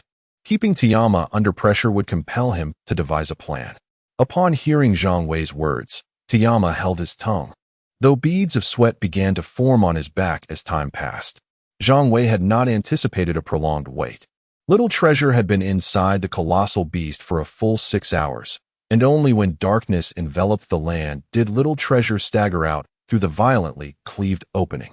Seeing Little Treasure, who appeared somewhat inebriated, Zhang Wei approached with concern. How are you? Are you all right? Little Treasure could not afford to be in distress. Zhang Wei still awaited his assistance in treasure hunting. Brother, I am fine, merely overindulged. The nourishment provided by this beast was overwhelming. It seems I may need to slumber for a few days. Little Treasure conveyed his condition, having almost succumbed to sleep within the belly of the beast, but he refrained from doing so for Zhang Wei's sake. All right, return to the beast's belly to rest. I shall collapse this place to ensure you are undisturbed. Thank you, brother. After expressing his gratitude, Little Treasure wobbled back, clearly struggling to maintain composure. Zhang Wei followed closely behind, ensuring Little Treasure safely re-entered the giant beast. When he observed Little Treasure lying down, emanating waves of light, Zhang Wei retreated. To be honest, Zhang Wei was uncertain about Little Treasure's current state. Supposedly, there were no higher tiers of mechanical beings beyond the king level. Yet, he suspected that he was merely uninformed, oblivious to deeper secrets. Nonetheless, he recognized that Little Treasure's transformation was undoubtedly a positive development and had no desire to pry further. Let us return, Zhang Wei beckoned. Tayama was eager to rush back to the Osaka camp. How many hours had passed? If he failed to contact the self-defense forces or the royal family soon, they would likely assume he was dead. If they believed him to be deceased, the arrival of bombs would not be far off. Nevertheless, Zhang Wei remained unhurried. After leading Ainai and the others out of the vast cavern, he merged with his mech. Without requiring much effort on his part, he simply needed to trample the ground with fervor. The subterranean structure had already suffered considerable damage, with Zhang Wei's weight and strength. It was an easy task to collapse the cavern. Once the cave had fully crumbled, Zhang Wei finally returned to the Osaka camp with Ainai and the others. Chapter 128. The excited Ainai upon entering the Osaka camp, Zhang Wei felt no imminent danger as he separated from his mech. Although there was a slight possibility of unforeseen incidents, this situation was considerably safer than merging with the mech, which presented a conspicuously large target. There was no need for satellites. Even drones from a distance could easily spot them. Should some unscrupulous beings disregard their own citizens' lives and cast something malevolent? Zhang Wei would certainly find himself in a precarious position. Ainai led Momoyama to the office of the elderly Okamoto, within the entire Osaka camp. Only this office had a telephone capable of communicating with the outside world, a testament to the cautiousness of individuals like Okamoto. Despite the ease with which they could obtain mech cores, they refrained from merging with the mechs, believing it would inevitably invite misfortune. To put it bluntly, these old-timers were quite protective of their lives, including members of the Japanese royal family. While Momoyama made the call, Zhang Wei chose not to accompany him. He had no desire to know the details of the conversation, only whether the task was accomplished. Furthermore, he trusted that he would soon learn of Momoyama's actions. As Ainai was with him, "You won't run away, will you?" Zhang Wei inquired of his sole remaining canine translator. "I certainly won't flee. If anything, I am afraid. But I know that staying with you ensures my survival.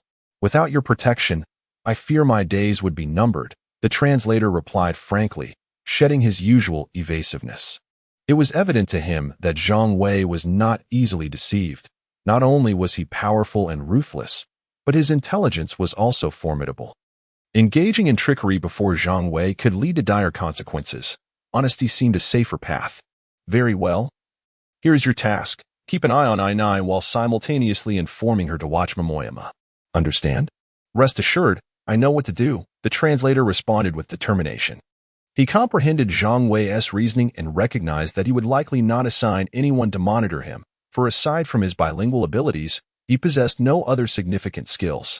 Close to Zhang Wei, he was a valuable asset. Apart from him, he was utterly inconsequential. Within this camp, he commanded respect from Prince Momoyama. And as he roamed the grounds, others held him in fear. Even if Zhang Wei dismissed him, he would not depart. Zhang Wei felt a twinge of pride, experiencing a fleeting sense of kinship with ancient emperors. This, he thought, was the essence of balance. "Now go, find 2 beautiful women, and bring them here. Make sure they are indeed attractive."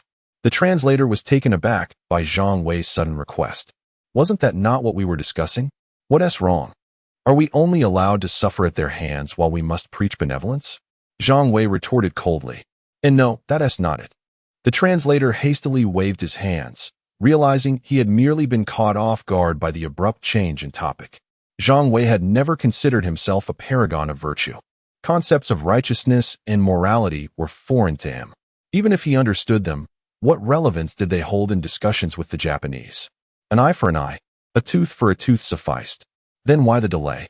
"Go," Zhang Wei urged, harboring a hint of anticipation, regardless of other matters. The service standards in Japan were indeed commendable. Age was no barrier to skill. Understood. The translator departed Zhang Wei's chamber. The room was situated on the top floor of the tallest building in the camp, allowing Zhang Wei a panoramic view of the surroundings. Any disturbances would be promptly noticed by him. Though he trusted the translator's intelligence and commitment, he remained prepared for any eventualities. Before long, the translator had not returned. But Ainai appeared in his stead. "Sir," Ainai called softly from the doorway without knocking. Zhang Wei raised an eyebrow. "You've learned some Chinese?" "Just a little," Ainai replied, gesturing to clarify her words, concerned her pronunciation might not be clear enough for Zhang Wei to understand. "You're learning quickly," Zhang Wei complimented her. Being a ninja, Ainai possessed an inherent aptitude for learning, which only intensified following her mech enhancement. Mastering simple phrases came naturally to her. "This is the translation," Ainai said, handing Zhang Wei a piece of paper.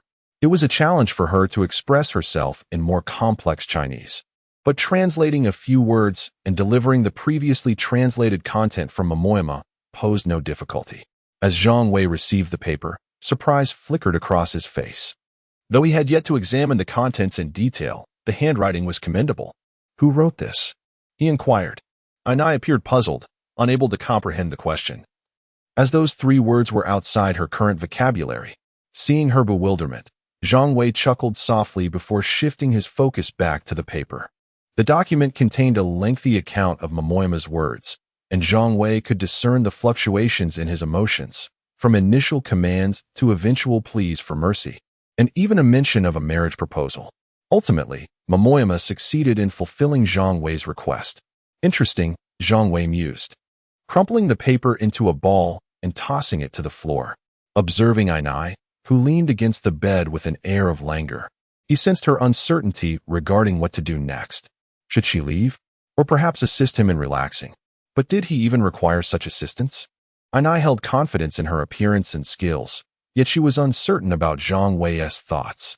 This language barrier was indeed a hindrance, leaving her frustrated. It reinforced her determination to learn Chinese from the translator. Just as Ainai was at a loss, the translator returned, flanked by two women.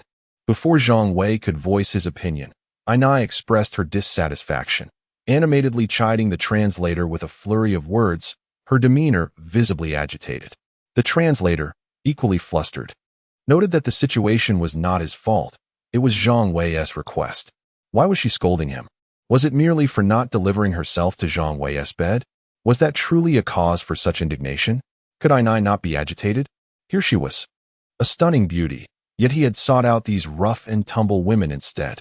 Chapter 129. The adult has summoned you. The dog translator has truly risen to the occasion, arguing relentlessly and refusing to yield. After all, Zhang Wei is right here. He does not believe that AI Na would dare to strike him. AI Na indeed lacks the courage to lay a hand on the dog translator. She merely expressed her frustration. After a brief exchange of heated words, the commotion subsided. Please, you may leave, but do not forget to find two for yourselves as well, Zhang Wei said, waving his hand as he observed the two individuals nearing the end of their quarrel. Very well, the dog translator replied, his temper flaring as he turned away, refusing to translate for AI Na. Upon witnessing this, AI Na's anger surged. She had no time to converse with Zhang Wei and followed the dog translator immediately. After they departed, Zhang Wei smiled, recognizing the theatrical performance these two were putting on.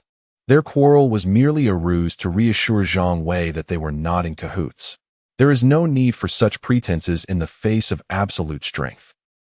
Come here, Zhang Wei beckoned the two women. Although language barriers existed, gestures conveyed understanding. While the specifics of how these women assisted Zhang Wei are not pertinent, it is noteworthy that the dog translator, after leaving, indeed found two women for himself, prioritizing obedience. Moreover, he was far more experienced than Zhang Wei, having lived in Japan and possessing a wealth of knowledge. However, just as he was reveling in his exploits, AI Na burst into his room without so much as a knock, kicking down the locked door. The dog translator was nearly paralyzed with shock. AI Na, have you lost your mind? He roared upon recognizing her. In this instance, the dog translator was quite the normal man. Anyone would react similarly when startled in such a manner. What if he were frightened? What if it affected his performance? The little translator, who typically required half a minute to retract completely, was rendered utterly diminutive in less than a second, shrinking to less than 2 centimeters. In an effort to conceal his embarrassment from AI Na, the dog translator hastily grabbed a piece of clothing to shield his modesty. While the two women cowered under the covers, too intimidated to show themselves. They could not afford to provoke AI Na, who was a dominant figure in this camp, especially now that she commanded respect. I have come to seek your assistance, AI Na declared, displaying no remorse for her intrusion, but rather a sense of pride. She could have approached the dog translator much earlier, even followed him back directly. She had deliberately chosen this moment to burst in, having eavesdropped outside the door for a while, waiting for the perfect opportunity to make her entrance. What is it? The dog translator tempered his anger. If Zhang Wei had sent AI Na, expressing fury would be tantamount to rebuking Zhang Wei himself. He dared not exhibit any displeasure towards his current master. Teach me the language of Huagua. You. The dog translator, infuriated, pointed an accusatory finger at AI Na. In doing so, the makeshift shield he held fell to the floor. AI Na glanced down, then smirked knowingly. Oh, is that all? You have 2 minutes to get dressed. I shall return in 2 minutes. With that, she exited. The dog translator's head buzzed with confusion. To demand language lessons at such a moment, only to mock him later. What a vexing situation. Fuming, the dog translator reluctantly donned his clothes. He could not afford to truly oppose AI Na, lacking the means to do so. The night passed without incident. AI Na devoted the entire evening to studying with the dog translator. It was genuine learning, nothing untoward transpired. If there were any special lessons to be had, they would be with Zhang Wei, not with the diminutive dog translator. The following day, when Zhang Wei awoke, AI Na was already present in the room, her gaze fixed intently on him, as if eager to leap onto his bed. Today, AI Na had intentionally chosen a more revealing outfit. Upon noticing Zhang Wei's eyes opening, she practically sprang from her chair. However, her sudden movement caused a rather conspicuous display, and Zhang Wei's attention was drawn to her exposed features. It was early morning, and he had not yet fully shaken off his own morning arousal. In the next moment, Zhang Wei fulfilled AI Na's unspoken wish, pulling her close to showcase her talents. After an exhaustive 20 minutes, AI Na, breathless and teary-eyed, retreated to the bathroom. "My lord." AI Na re-entered Zhang Wei's line of sight, her voice soft and somewhat bashful, her cheeks flushed. Zhang Wei, already dressed, remained indifferent, treating the encounter as mere play acting. After all, nothing significant had transpired. He had only borrowed AI Na's skills for a brief moment. "What is it? Why are you here so early?" "My lord, Prince Taoshan wishes to see you," AI Na replied slowly. After a night of study, her proficiency in Huagua had improved significantly, her intonation nearly indistinguishable from that of a native speaker. "Let him in. Your Huagua is commendable," Zhang Wei complimented AI Na, unsure if he was genuinely praising her language skills or her other talents. "Very well, my lord. Do you wish to eat something?" AI Na inquired, her face brightening at the compliment. "No need. You eat instead," Zhang Wei waved her off, food being inconsequential for him. Besides, he had to be wary of potential poisoning, preferring to abstain. Once he merged with his mech, it would naturally replenish his energy. "I just had a large mouthful. It was all essence. I'm quite full." AI now rubbed her hands together in front of her, not daring to meet Zhang Wei's gaze, uncertain if he could handle such boldness. Zhang Wei paused for a moment, then smiled broadly. He had initially thought AI Na had gone to the bathroom to be sick, only to discover she had indulged instead. "Go ahead and summon Taoshan," he instructed. "Understood." AI Na refrained from elaborating further, choosing to keep things subtle. She believed that soon enough, she would be able to win Zhang Wei over completely. Meanwhile, Taoshan had been anxiously waiting. He had approached AI Na early in the morning with his requests and had been waiting for over 2 hours without any news. How could he not be anxious? Thankfully, AI Na finally appeared. "Miss AI Na, has the Lord said anything?" Taoshan approached her, his expression fraught with urgency. AI Na took a step back, a hint of disdain in her demeanor. "The Lord has asked you to enter." Chapter 130. Should I repeat myself? Why the disdain? Because AI Na must maintain a distance from Momoyama.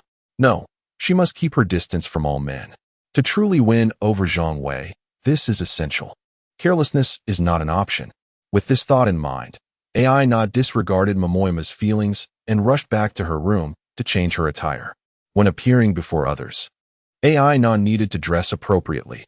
Her lighter garments were reserved solely for Zhang Wei's gaze.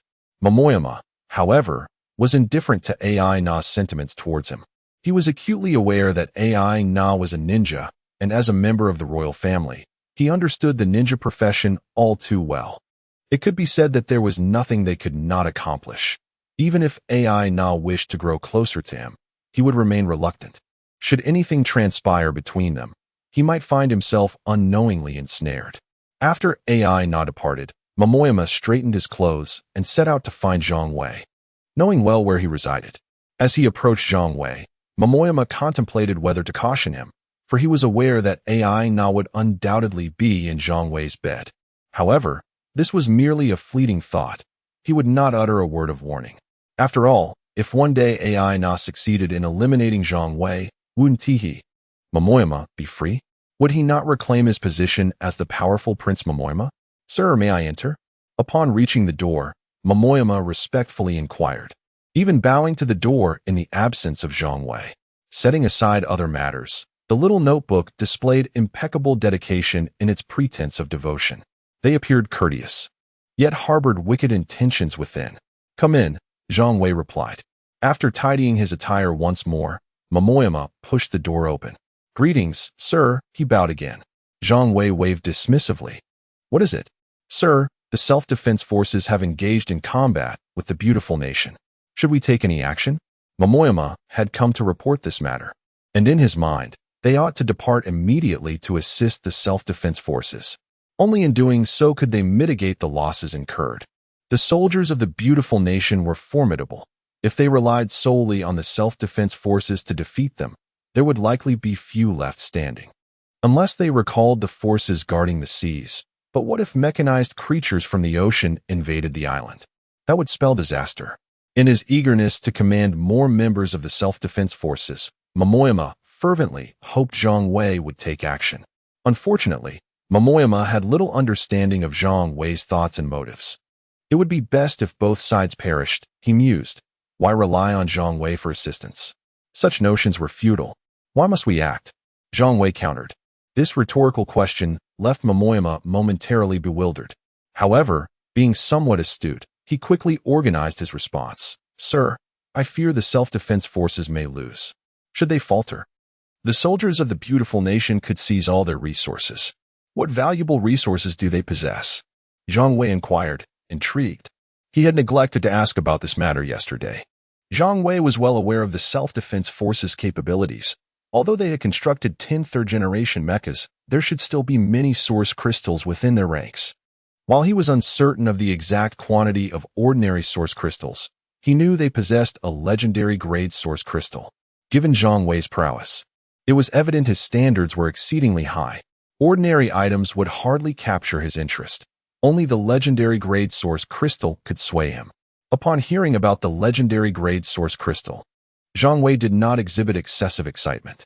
While such items were indeed valuable, he understood that the chances of him utilizing what was produced were slim. It was akin to his legendary grade energy shield. Nonetheless, he still recognized the necessity of acquiring it. A legendary grade source crystal? Not too shabby. Summon AI na. Zhang Wei declared with a hint of nonchalance. Understood. Momoyama, regardless of whether Zhang Wei was feigning indifference, grasped that his consent to take action was sufficient. Soon, Momoyama found AI na and conveyed Zhang Wei's summons. When AI na appeared before Zhang Wei, he tossed her a mecha core. This core was merely that of a second-generation mecha, ranking in the 30s, lacking any notable skills. Sir, this. AI na gazed at Zhang Wei in disbelief. Go to the self-defense forces and retrieve the legendary grade source crystal. Can you accomplish this? He inquired. I can. AI na responded without hesitation, providing a decisive answer. You want to run away, will you? Zhang Wei's lips curled into a slight smile. Did AI na wish to flee? If given the chance, she would indeed want to escape. However, she was acutely aware of Zhang Wei's capabilities. With his detection methods, where could she possibly hide? Knowing escape was futile. She exerted considerable effort to win Zhang Wei's favor. Otherwise, did he truly believe that she, as a ninja, wished to serve a man from Huagua? Ordinary women from Little Japan often resisted the idea of serving Chinese men, let alone a ninja like AI na. Sir, AI na is already yours. I will not flee. Just know that, and proceed with your task.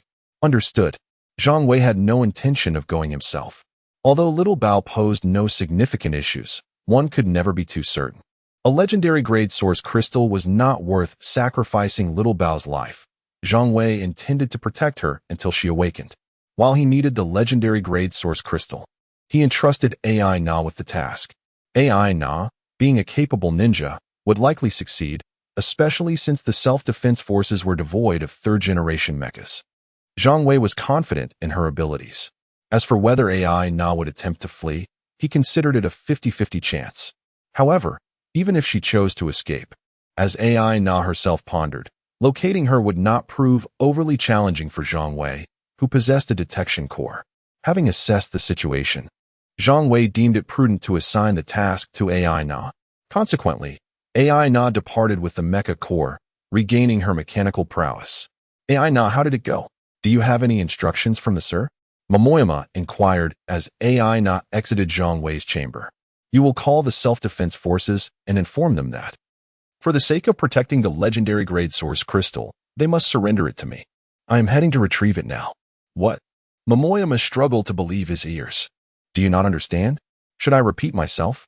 AI Na gazed at Momoyama with impatience. If Momoyama's words bore weight, It would spare AI Na considerable trouble. If not, then so be it, for AI Na had nothing to lose. Chapter 131. Rewind I. Tao Shan dared not utter a word. Was it merely a moment of confusion? Was such ferocity truly warranted? No wonder it was said that this individual did not require your service. Had he truly angered you, would you not have bitten him? I shall attempt it. Whether I succeed or not remains uncertain. Tao Shan did not dare to make any promises. This was not about protecting the source crystal. It was clearly a blatant robbery. Tao Shan was not a member of the self-defense forces. Could his words hold any weight? Regardless of their efficacy, he must make the call. Under AI Nai's watchful gaze, Tao Shan proceeded to make the call. To be honest, it was merely Tao Shan's unique status that spared him a torrent of curses from the other end of the line. Here we are, embroiled in a life-and-death struggle with the soldiers from the beautiful nation, and you dare to call and request a source crystal? Have you no shame? How should one deal with such shameless scoundrels? Simply hang up, not uttering a single word. Let them deal with it as they wish. Tao Shan, looking bewildered, hung up the phone and turned to AI Nai. Useless. AI Nai offered a rather candid assessment before turning on her heel and walking away, her petite figure swaying in a manner that ignited a profound ire within Tao Shan. Huh, she's leaving just like that? A few minutes after AI Nai departed, Tao Shan suddenly came to a realization. With AI Nai gone and the dog translator nowhere to be found, an opportunity had arisen. Did he truly believe that Tao Shan wished to remain in this Osaka camp? Did he think this place was desirable? With AI Nai gone, who could possibly obstruct Tao Shan? With this thought, Tao Shan peered out the window towards the highest building within the camp. Ah, there was still one person, the man from Huagua. However, he likely had no time to keep an eye on Tao Shan. At this moment, Tao Shan could no longer contain himself. As long as he could escape this dreadful place and break free from that man's control, he would still be a prince of the royal family, able to command the winds and rain. Tao Shan prepared to flee. He stealthily descended the stairs, noticing some individuals loitering outside, as well as a few managing the area. None paid him any mind. Those in charge were AI Nai's people, responsible solely for maintaining order within the camp. This was splendid. Tao Shan's eyes gleamed with fervor. He circled the camp a couple of times, confirming that no one was monitoring him, before arriving at a predetermined spot, a higher section of the camp's outer wall. The higher the wall, the less attention it garnered. Conversely, lower sections attracted more scrutiny, as anyone attempting to escape would likely choose a lower route. Tao Shan decided to do the opposite. After all, his body had been enhanced. This crumbling wall, built from ruins and standing 4 to 5 meters tall, posed no obstacle to him. Tao Shan clambered up the wall. Just as he was about to leap down, the sound of a gunshot rang out. The earth beneath him erupted, and the sudden turn of events startled Tao Shan. Return, AI Nai's icy voice echoed. It turned out that AI Nai had not truly departed. She had anticipated Tao Shan's antics and had been waiting at the edge of the high wall for quite some time. Whatever Tao Shan could conceive, AI Nai could as well, and she was unperturbed by the thought of him escaping from a lower section. The lower wall was constantly monitored. Should Tao Shan dare to ascend the wall, he would be detected immediately. Even if she could not capture him herself, Zhang Wei could effortlessly retrieve him. You said you were leaving? I commanded you to return. AI Nai's tone was exceptionally frigid, her gun trained squarely on Tao Shan's head. What could Tao Shan do? Though his body had been enhanced, he was not invincible. At such close range, a bullet to the head was unavoidable. However, just as Tao Shan prepared to jump back, the dog translator appeared out of nowhere. Jump back. The dog translator brandished a gun, maintaining a distance of about 10 meters from Tao Shan. The dog translator's physical prowess paled in comparison to AI Nai's, and thus he dared not be overly reckless, keeping a safe distance. Yet this did not hinder the situation. Tao Shan was taken aback. How did another one appear? I commanded you to jump back. The dog translator's temper flared. According to Zhang Wei's orders, Tao Shan was under his jurisdiction. If this prince managed to escape under his watch, who would bear the blame? Having only recently gained a semblance of status, the dog translator was unwilling to be reduced to obscurity. Seeing Tao Shan ignore his orders, the dog translator fired 3 shots in quick succession. It must be acknowledged that his physical condition was lacking. He had aimed for the ground beneath Tao Shan, yet the first two shots struck the wall. The final shot, however, due to the recoil, veered upward and struck Tao Shan in the calf. Cold sweat immediately beaded on Tao Shan's forehead. It was not the pain that terrified him, but the sheer fright. Thankfully, the dog translator had only fired 3 shots. Had he unleashed a barrage of 5 or 6, with the gun rising further, he would have inadvertently signed his own death warrant. "I will jump. Please do not be agitated," Tao Shan said gently, attempting to soothe the dog translator's unstable emotions. This time, he succeeded, limping as he leapt over the wall, blood oozing from his calf due to the exertion. "Jump back." Aina had not left. Her gun remained aimed at Tao Shan's head. Tao Shan was on the brink of madness. Nevertheless, he uttered no words of protest, continuing to climb the wall and leap. Return. The dog translator seemed to be reveling in this game, whether they had coordinated their actions or not. Aina remained inside the wall, while the dog translator stood outside, directing the bloodied Tao Shan back and forth, tormenting him for a considerable time before concluding the ordeal. In truth, it was Aina who could no longer endure. Although Tao Shan's body had been enhanced, it could only withstand so much blood loss. His strength waned, and his speed in scaling the wall diminished. With a mission at hand, Aina had no time to waste on Tao Shan.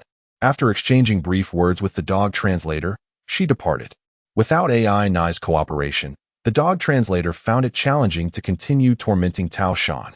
Had Aina not left, the dog translator felt he could have played this game all day. "Are you still running?"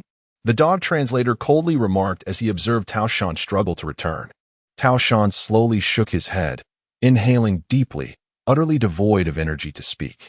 Seeing Tao Shan in such a state, the dog translator frowned. "Bring 2 men to take him back. There's no need to treat his wounds. If he cannot withstand it, let him die." The dog translator was a ruthless individual. Upon hearing his words, Tao Shan nearly fainted from indignation.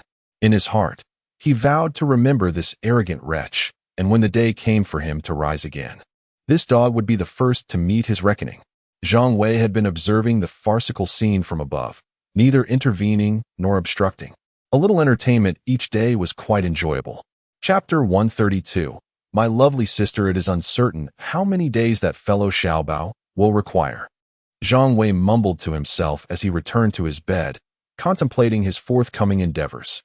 He aimed to seize more territory during the next arrival of the initial source crystal. While conquering the entirety of Little Japan was out of the question, he aspired to occupy as much land as possible and gather a group of followers.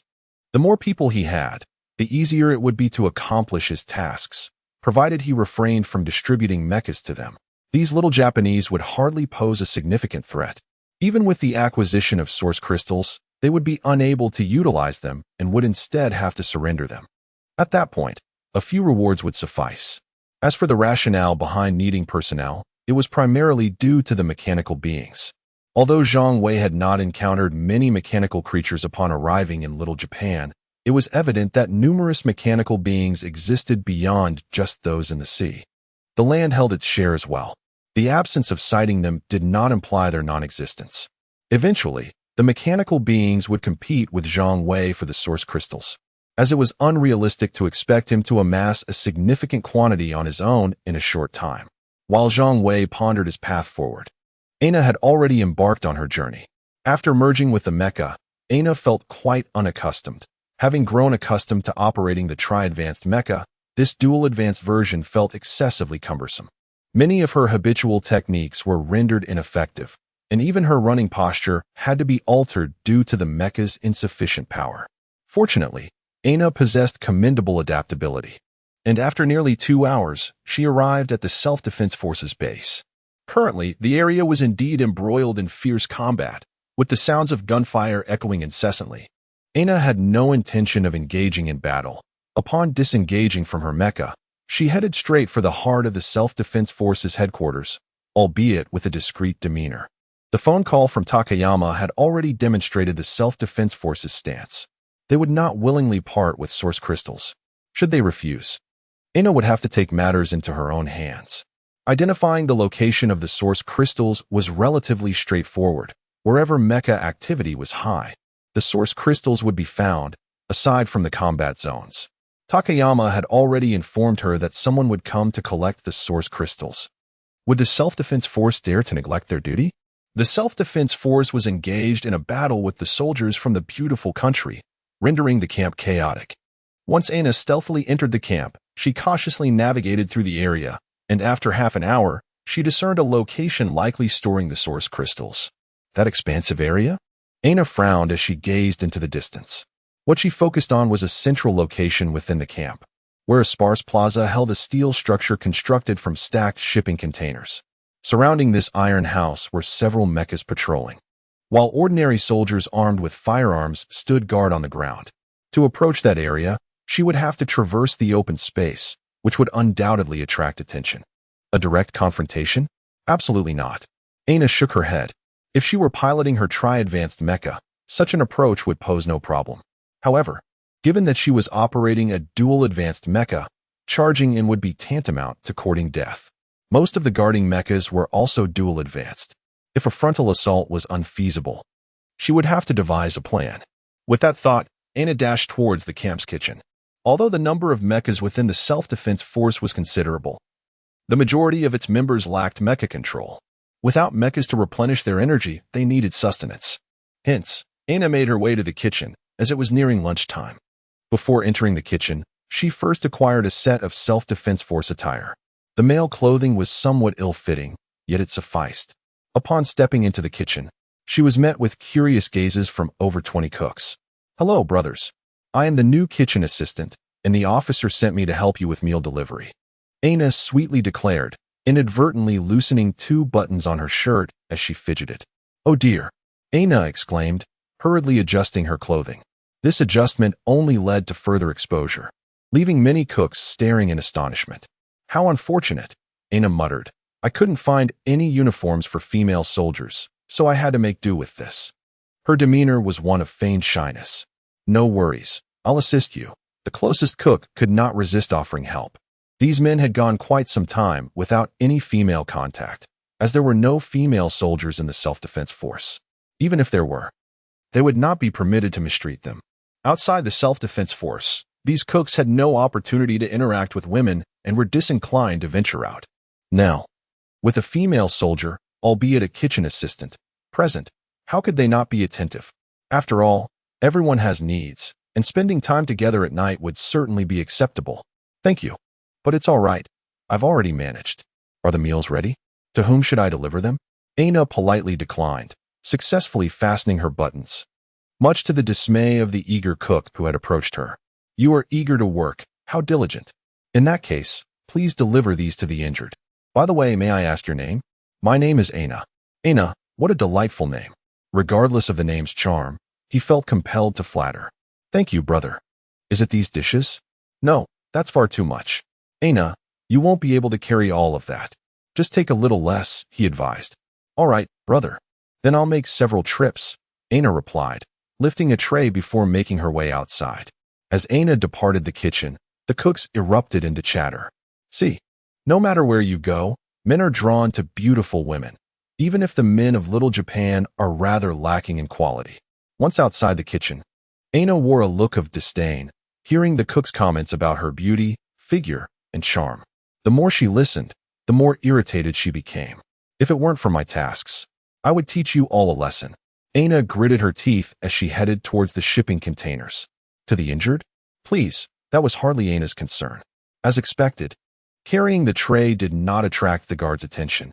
In fact, some even approached her willingly, hastening their pace upon catching sight of Ana. "Brothers, it's time for lunch.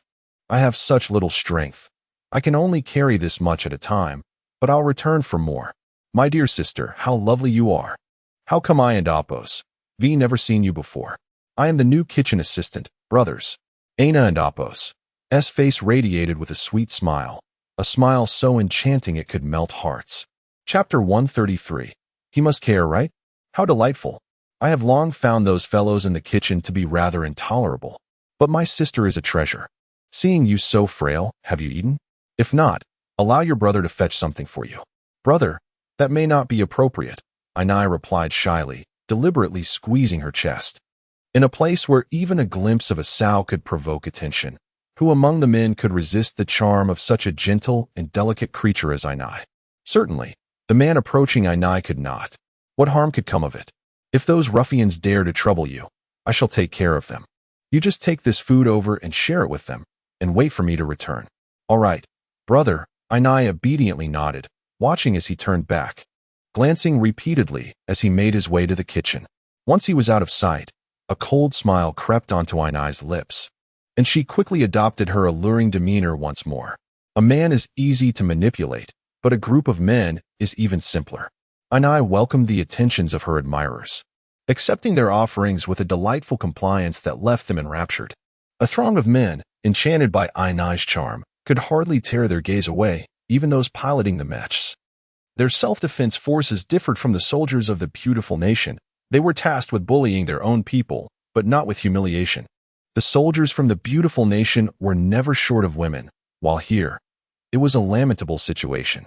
Only when they managed to capture women from other nations did they indulge in a bit of revelry. These men, starved of flesh for days, could think only of Ainai, wishing they could strip her bare. However, Ainai was not one to let them succeed. Maintaining a facade of nicety was her only boundary, and familiarity was sufficient. The meal stretched over an hour, the sounds of distant artillery serving as a peculiar backdrop to their feasting. After the meal, Ainai tidied up the dishes and departed amidst the reluctant gazes of the men. That evening, Ainai returned to deliver dinner once more, enjoying the meal even further, and learned that some of the men would be on night watch at the front lines, which sparked an opportunity in her mind. At midnight, Ainai returned with a tray of food. Having made 2 deliveries earlier that day, the guards at the mechs did not impede her passage. The night watch was sparse, with only 2 drowsy men on duty. Upon seeing Ainai with the tray, they immediately perked up. "Dear sister, why are you here so late? I thought you two were working hard, so I brought a late-night snack." "Such a considerate sister. Come here quickly."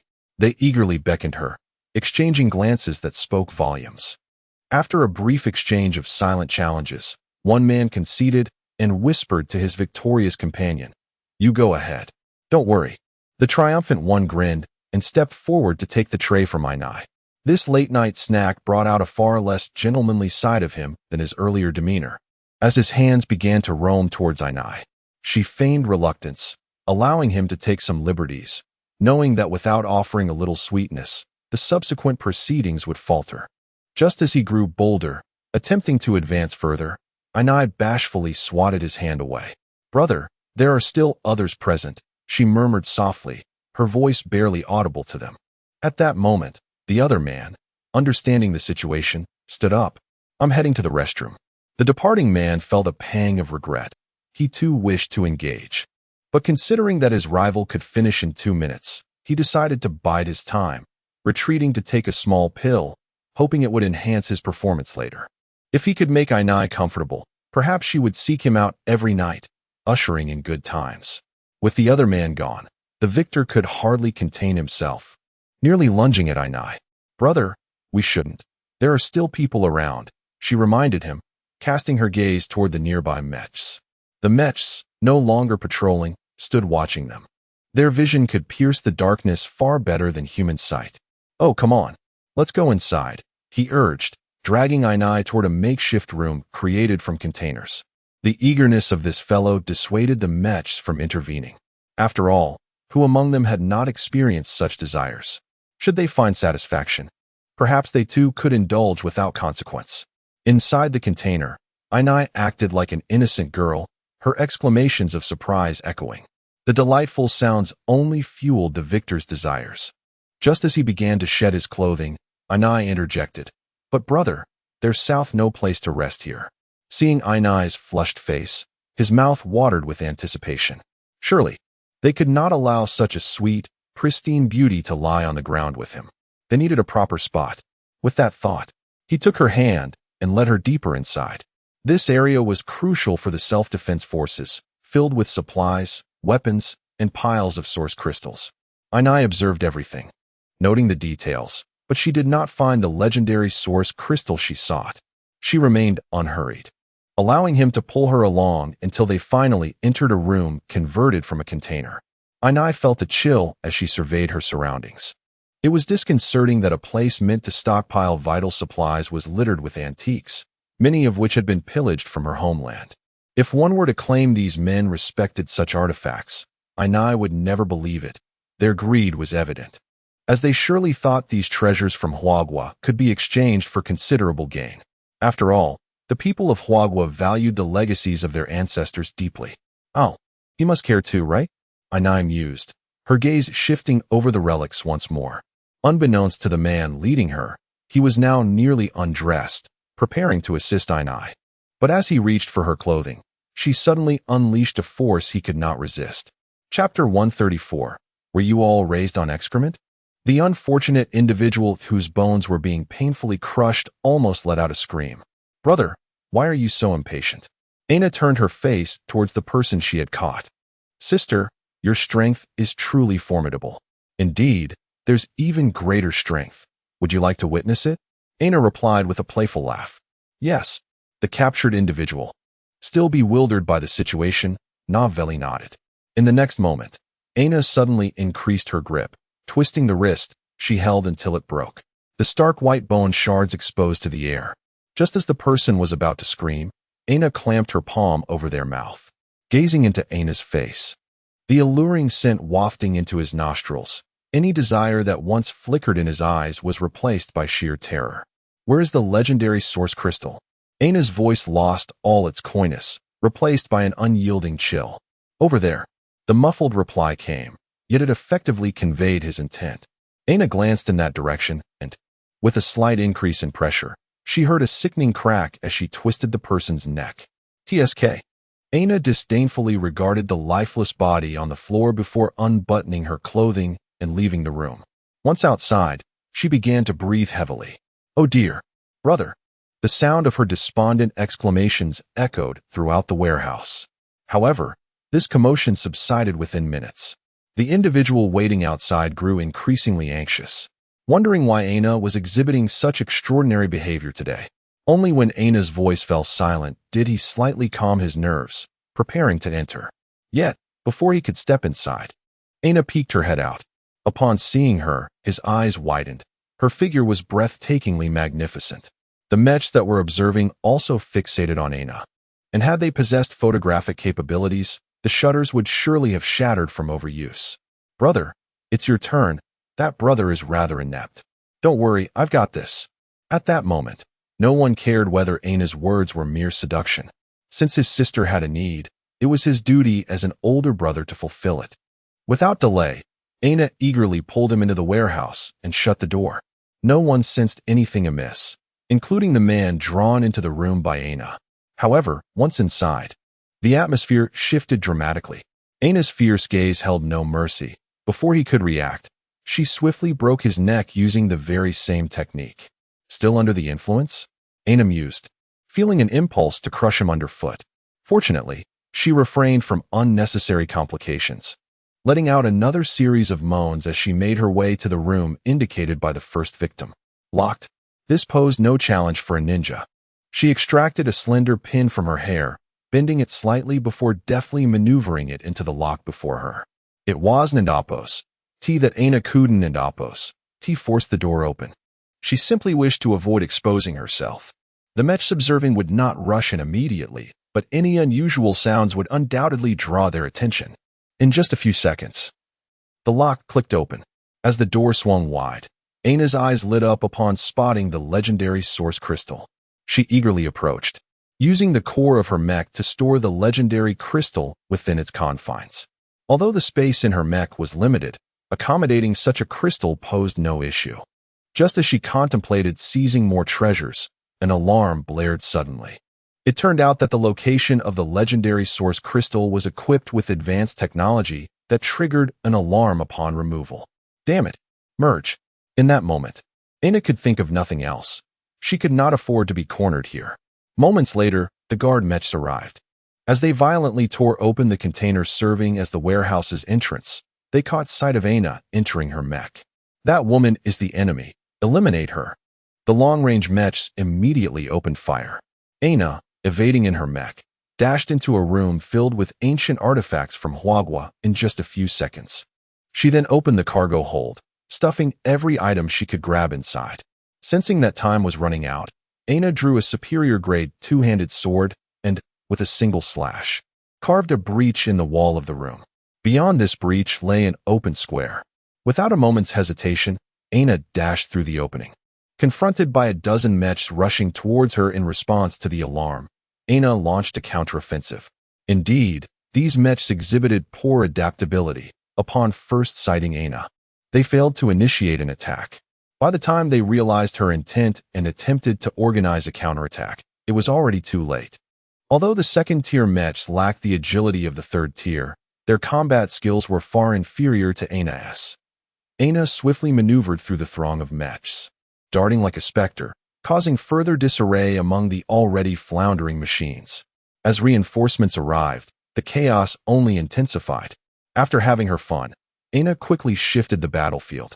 Her blade having claimed the lives of 2 or 3 security members and severed the legs of 5 or 6 mechs. Then, she fled towards the kitchen area within the camp, knowing that the commotion would draw curiosity from anyone nearby. When they spotted a mech barreling towards them with an ominous aura, panic ensued as they scrambled to evade. Aina, however, had no intention of letting them escape. There were consequences for their insolence. Under Aina's ruthless onslaught, the kitchen brigade was decimated, with over 20 members trampled beneath her feet, leaving the survivors battered and bruised. After completing this grim task, Aina turned to flee towards the outer wall of the camp. The guard mechs pursued her, their long-range weapons firing incessantly. Unfortunately, most of the bullets were evaded thanks to Aina's nimble movements. The few that could not be dodged were absorbed by the mech, as they were mere ordinary rounds. Even if a powerful bullet penetrated, it would not impede Aina's actions. Damn it, the warehouse has been raided. Are you all raised on excrement? The commander of the self-defense force, with dark circles under his eyes, roared in frustration. Chapter 135. NI's psychological struggle. No one dared to lift their heads in the presence of the commanding officer, who was fuming. The warehouse, located at the very center of the camp, had been heavily guarded, yet it had been brazenly robbed. To make matters worse, a legendary grade source crystal had been stolen. It must have been the doing of the Peach Mountain, or rather, that Chinese individual who had captured Prince Peach Mountain. The events of the day were still vivid in their memories. Peach Mountain had explicitly demanded the source crystal, claiming he would send someone to retrieve it. Now, that person had indeed arrived and successfully taken what rightfully belonged to them. That damn Chinese man. Did he think he could act with impunity just because he had captured a seemingly useless Peach Mountain? Contact the royal family immediately. The commanding officer's temper was indeed volatile. However, this was typical. Members of the self-defense forces rarely held the royal family in high regard, a confidence bolstered by their military might. This disregard was apparent even before the apocalypse, let alone now. Of course, respect for the royal family should still be maintained. But the price for that respect had become exorbitant. Peach Mountain had already lost a top-tier mech and a suite of luxurious equipment, which was already a significant loss. Now, they had also allowed the only legendary grade source crystal within the self-defense forces to be taken. This was absolutely intolerable, though it was already late at night. The phone call was quickly connected. What was Peach Mountain thinking? He had sent someone to steal the legendary grade source crystal from their unit. And this was a matter for the royal family to address. The commanding officer showed no intention of preserving the royal family's dignity, launching immediately into a tirade without even inquiring who was on the other end. "Calm yourself, Commander," a calm voice emerged from the receiver. Upon hearing that voice, the commanding officer immediately composed himself, for the speaker was none other than the highest authority of the royal family, Emperor Yudake. "Your Majesty, it was Yudake who acted recklessly. I beseech you to impose punishment." Other members of the royal family could be dismissed, but he dared not lose his composure in front of the emperor. The emperor's influence was formidable. In the land of Japan, those who defied him met their doom. "I am already aware of the situation with Peach Mountain. Your current task is to deal with the soldiers from the beautiful nation. The royal family will compensate for your losses. Are you satisfied with this arrangement?" "Your Majesty, I dare not displease you," the commander replied, filled with trepidation. "Proceed with your duties. I hope to hear good news by tomorrow." "Yes, The commander bowed deeply, nearly knocking his head against the table where the phone rested. The line went dead. He slumped back into his chair, recognizing that had he answered unsatisfactorily, a barrage of repercussions awaited him. He held no doubts about the Emperor's ruthless methods. Why did the Emperor care so much about a mere peach mountain? The commander found this puzzling. There were many princes within the royal family, which was why he had been indifferent to Peach Mountain in his eyes. He was of greater importance than Peach Mountain in the Emperor's view. After all, he commanded troops and weaponry, serving as a blade in the Emperor's hand. Whatever abilities Peach Mountain possessed, he was still just a soldier under the command of the commander. If ordered to fight, he could not rest. Could it be that some elderly figure within the royal family had pressured the Emperor? It mattered little. He would focus on accomplishing the task assigned by the Emperor. The thought of losing a legendary grade source crystal left him longing for compensation, at the very least, an equivalent replacement. Order. With that thought, the commander suddenly shouted. Yes. 2 orderlies rushed in immediately. Launch an all-out attack. No matter the cost, we must seize the base of the beautiful nation before dawn. Yes. The sounds of gunfire from the self-defense forces, which had dwindled, intensified once more. At that moment, Anai had already distanced herself from the gunfire. The pursuers had vanished from sight. With no one chasing her, Anai retrieved the legendary grade source crystal from the mech storage. Gazing at the crystal, her heart was filled with turmoil. A voice within her mind wrestled with her, urging her to claim the crystal for herself. Yet, Anai resisted. She understood that such an act would be morally wrong. This was not merely a matter of loyalty, but one concerning her very life. Activating the source crystal would undoubtedly yield great benefits for her. But what would happen later? What if Zhang Wei found her? Would she live freely for a time only to face death? Anai doubted anyone could protect her. Even if she were taken to a larger camp or a place like Tokyo, she would feel no sense of safety. Anai spent over 20 minutes in mental deliberation before finally setting off again. Her reason triumphed over her desires. Although the source crystal was enticing, her life held far greater value. Having resolved her inner conflict, Anai hurried back to the Osaka camp before dawn. Within the camp, as Anai disassembled her mech, patrolling guards greeted her. After inquiring about the day's events, she made her way to the high-rise where Zhang Wei resided. Upon reaching his door, Anai hesitated, contemplating whether to wait outside, knock, or slip in quietly. After much thought, she decided to enter stealthily. The door creaked open, and Anai tiptoed inside, ensuring she made no noise. However, Zhang Wei was already awake, not truly asleep, but merely resting with his eyes closed. Upon noticing Anai's approach, he remained seated. Anai walked to the window, her brow furrowing slightly. She caught a familiar scent in the air. Pouting slightly, she shot Zhang Wei a disapproving glance. Did he not think to wait for her return? Could those frivolous women truly compare to her? In terms of appearance, age, figure, and flexibility of tongues, who could rival her? Nevertheless, Anai only dared to voice her complaints internally. After a moment, she quietly knelt on the floor, resting her head beside the bed. Her eyes fixated on Zhang Wei, lost in her thoughts. Zhang Wei, feeling somewhat anxious, recognized that although his physical strength had significantly increased, he was still wary of Anai and Apos' potential cunning. Despite the proximity, Zhang Wei remained still, determined to gauge Anai and Apos' intentions. On her way back, Anai had already concluded that she held no ulterior motives. As she gazed at him, she eventually fell asleep beside Zhang Wei's bed. Chapter 136. The Pulse War Spear, Legendary. Listening to the steady rhythm of Anai's breath, Zhang Wei felt a sense of discomfort.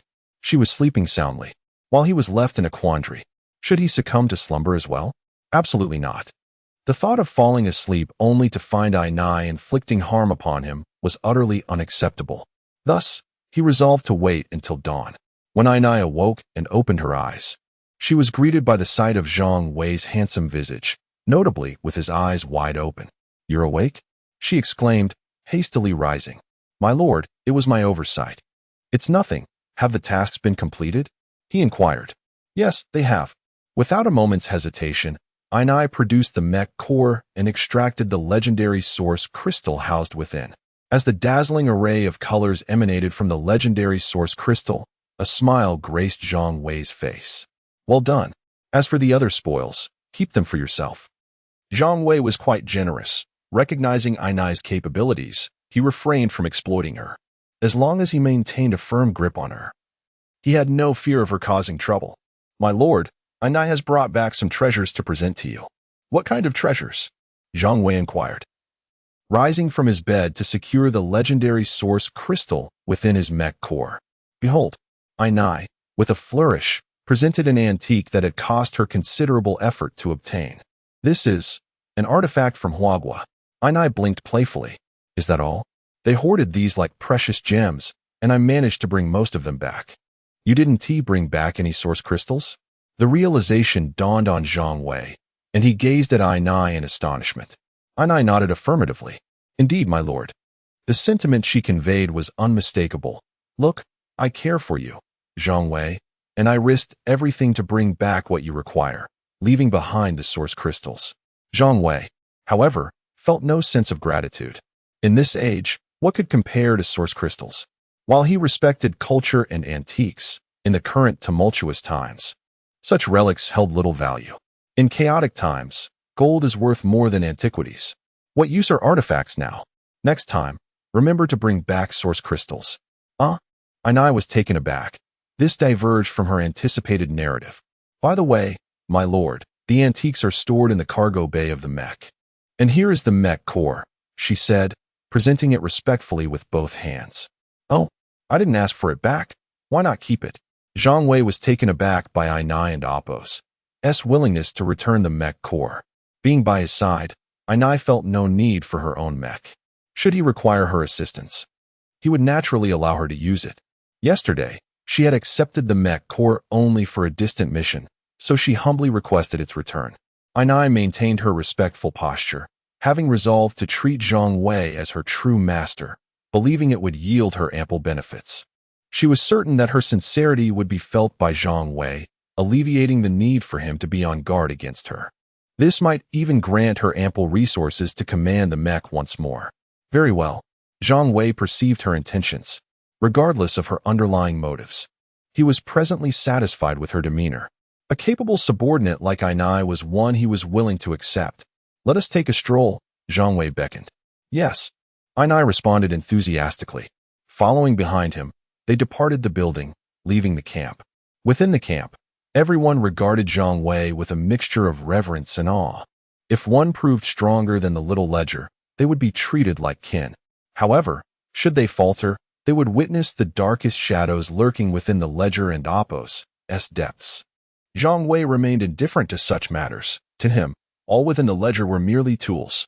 Ainai had perhaps gained a semblance of status, becoming one who wielded these tools. The thoughts of those wielding the tools mattered to Zhang Wei. As for the tools themselves, did he care? As they exited the camp, the dog translator came sprinting from a distance, feeling the need to keep pace. He sensed his position was under threat due to Ainai's astonishing learning speed. Soon, she might no longer require his services. Without fulfilling even the most basic of duties, what use would Zhang Wei have for him? Thus, regardless of Zhang Wei's intentions, the dog translator felt compelled to follow, seeking to assert his presence. Zhang Wei had no time to acknowledge the dog translator. After leaving the camp, he merged with the mech and granted Ainai the privilege to control it. As he gazed at the two colossal machines before him, the dog translator felt a pang of envy. If possible, he too wished to operate a mech. Upon merging with the mech, Zhang Wei retrieved the legendary source crystal brought back by Ainai and activated it. Ding! Congratulations, you have acquired the legendary weapon, Pulse War Spear. A legendary weapon? Zhang Wei was instantly electrified, particularly since it was a melee weapon. Without delay, he examined the attributes of the spear. Pulse War Spear, legendary. Combat power, 1500 equipment requirement. Mech combat power 2000 description. The spearhead, glowing faintly, is not made of solid material, but formed by intense pulse waves, with each strike delivering a pulse attack. By the heavens, a legendary weapon is indeed extraordinary. Zhang Wei glanced at his mech's combat power. It was just sufficient.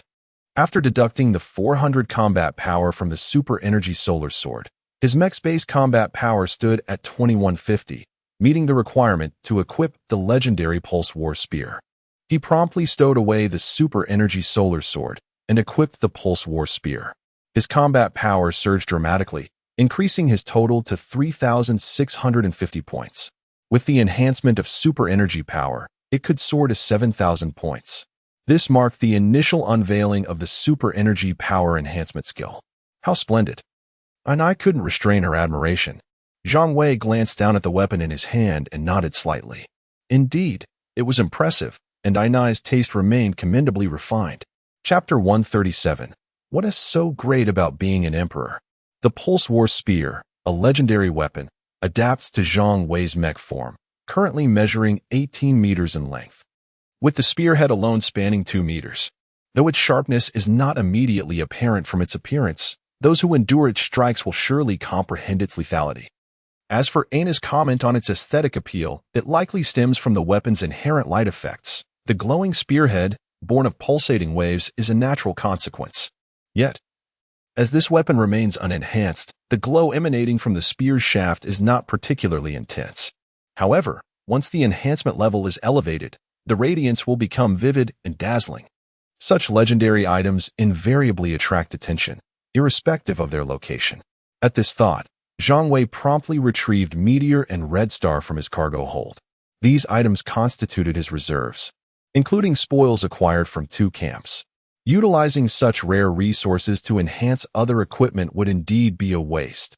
However, when applied to legendary gear, the notion of waste becomes irrelevant. Even the most rudimentary legendary items merit enhancement. Enhancement. Zhang Wei pressed the Meteor against the Pulse War Spear. The Meteor flowed seamlessly into the spear. Ding. Pulse War Spear Enhancement 1. He had no intention of halting. He continued to press 2 more meteors into the spear, followed by 3 red stars. At this juncture, the light emitted by the spear had at least doubled in intensity. To Aina, the weapon appeared even more striking. Yet, Zhang Wei's focus lay not on its luminescence but rather its combat efficacy. Pulse War Spear, Legendary, 6 Combat Power 2100 Equipment Requirement, Mech Combat Power 2000. A wave of bliss surged within Zhang Wei's heart. The mere presence of a legendary weapon equaled the totality of his mech's various equipment. This was merely at level 6. If he possessed sufficient purple stars, the spear could potentially reach 9. As for enhancements beyond 9, Zhang Wei hesitated to contemplate, while still utilizing purple stars for enhancements. The risk of failure significantly escalates post-6, yet such failures bear no detrimental impact on the equipment. However, a failure at 9 could result in the weapon shattering. With just one legendary weapon, Zhang Wei was more than willing to employ purple stars to elevate the spear to 9, yet enhancements beyond that seemed unnecessary. Even though a 9 enhancement would yield a qualitative leap in combat power, Zhang Wei was reluctant to take the gamble. As it stood, even reaching 9 was a challenge, given his insufficient supply of purple stars. Can you wield a 2-handed sword? In a buoyant mood, Zhang Wei turned his gaze towards Aina. Of course, my lord. Aina nodded in affirmation. As a ninja, she had experience with various weapons, including 2-handed swords. Although their height difference was notable, it shouldn't pose an issue once she had acclimated. With this in mind, Zhang Wei handed Aina the psychedelic solar sword. This epic 2-handed greatsword towered 3 or 4 meters above her mech, hence his inquiry. As for rewarding his subordinates, that notion was non-existent. The mech core belonged to Zhang Wei. Any equipment added was inherently his, with Aina merely a user. To illustrate, if the mech were a vehicle, Zhang Wei would be purchasing a steering wheel cover for his beloved car, with Aina serving as the driver. Aina would merely find the steering wheel more comfortable, but the cover remained Zhang Wei's possession. Thus, Zhang Wei felt no reluctance in bestowing such a gift. Aina wielding this epic weapon would enhance her combat power, enabling her to accomplish greater feats. Aina, unperturbed by the intricacies, simply cherished her newfound greatsword. The additional combat power rendered her enamored. What had her previous weapon even been? Thank you, my lord. Aina expressed her gratitude. Zhang Wei, indifferent, nodded in response. My lord, may I see the attributes of the weapon you just acquired? Aina, feeling she had gained Zhang Wei's preliminary approval, spoke with newfound confidence. Certainly, Zhang Wei was poised to boast, and here came the opportunity. He displayed the attributes of the Pulse War Spear to Aina. Upon seeing its attributes, Aina instantaneously felt that her newly acquired greatsword lost its allure. Comparing it to her mech's combat power, she realized her equipment paled in comparison. Even with the psychedelic solar sword equipped, Aina's mech attributes were barely over 800. In truth, Zhang Wei's intention was not merely to boast. He aimed to instill a clear understanding in Aina. He was invincible and unconquerable, thus fostering her loyalty. When faced with such overwhelming prowess, she would be more obedient than anyone else. Impressive, truly remarkable. Zhang Wei felt a sense of déjà vu. It seemed he had heard Aina utter similar words before, perhaps on a morning when she had consumed something peculiar. Yes, I must admit, I relish such praise. Let us proceed to see Little Treasure. Having exited the camp, Zhang Wei had no intention of returning just yet. He wished to check on Little Treasure. Aina followed him without objection. Meanwhile, the translator found himself in a predicament. The two mechs, merely walking, were already several times faster than his sprint. Watching the two mechs retreat, the translator felt a pang of bitterness. Should he chase after them or remain behind? Ultimately, he decided that the camp required someone to oversee its operations, and this significant responsibility fell upon him. Upon returning to the camp, the translator received a phone call. It was not he who dialed out. Rather, a call had come into the Osaka camp. Who is this? The translator's tone was less than cordial. I am Yuta. The emperor spoke. Yuta? Who is that? The translator, caught off guard, felt a flicker of recognition but could not place the name.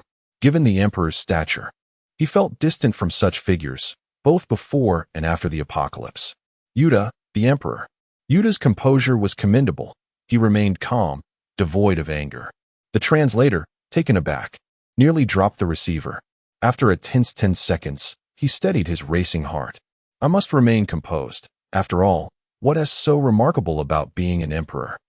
I am but a subordinate of my lord, and I cannot bring shame upon him. If I were to disgrace him, my future would be bleak.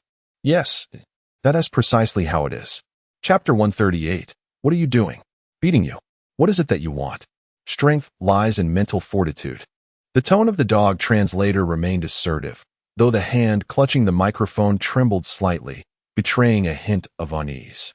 For a dog translator accustomed to a modest life, receiving a call from the Emperor of Huagua was akin to an ordinary individual suddenly being summoned by the highest authority.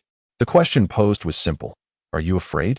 Even if fear was absent, one could not help but feel a surge of excitement. Is Tiyama there? Yuta was somewhat taken aback. He sensed that the dog translator was startled upon hearing his name, yet he was surprised by how quickly the translator regained composure. However, Yuta paid it little mind. He was still alive. On the other end of the line, Yuta was puzzled. What kind of response was this? The emperor was inquiring about his presence, not whether he was alive.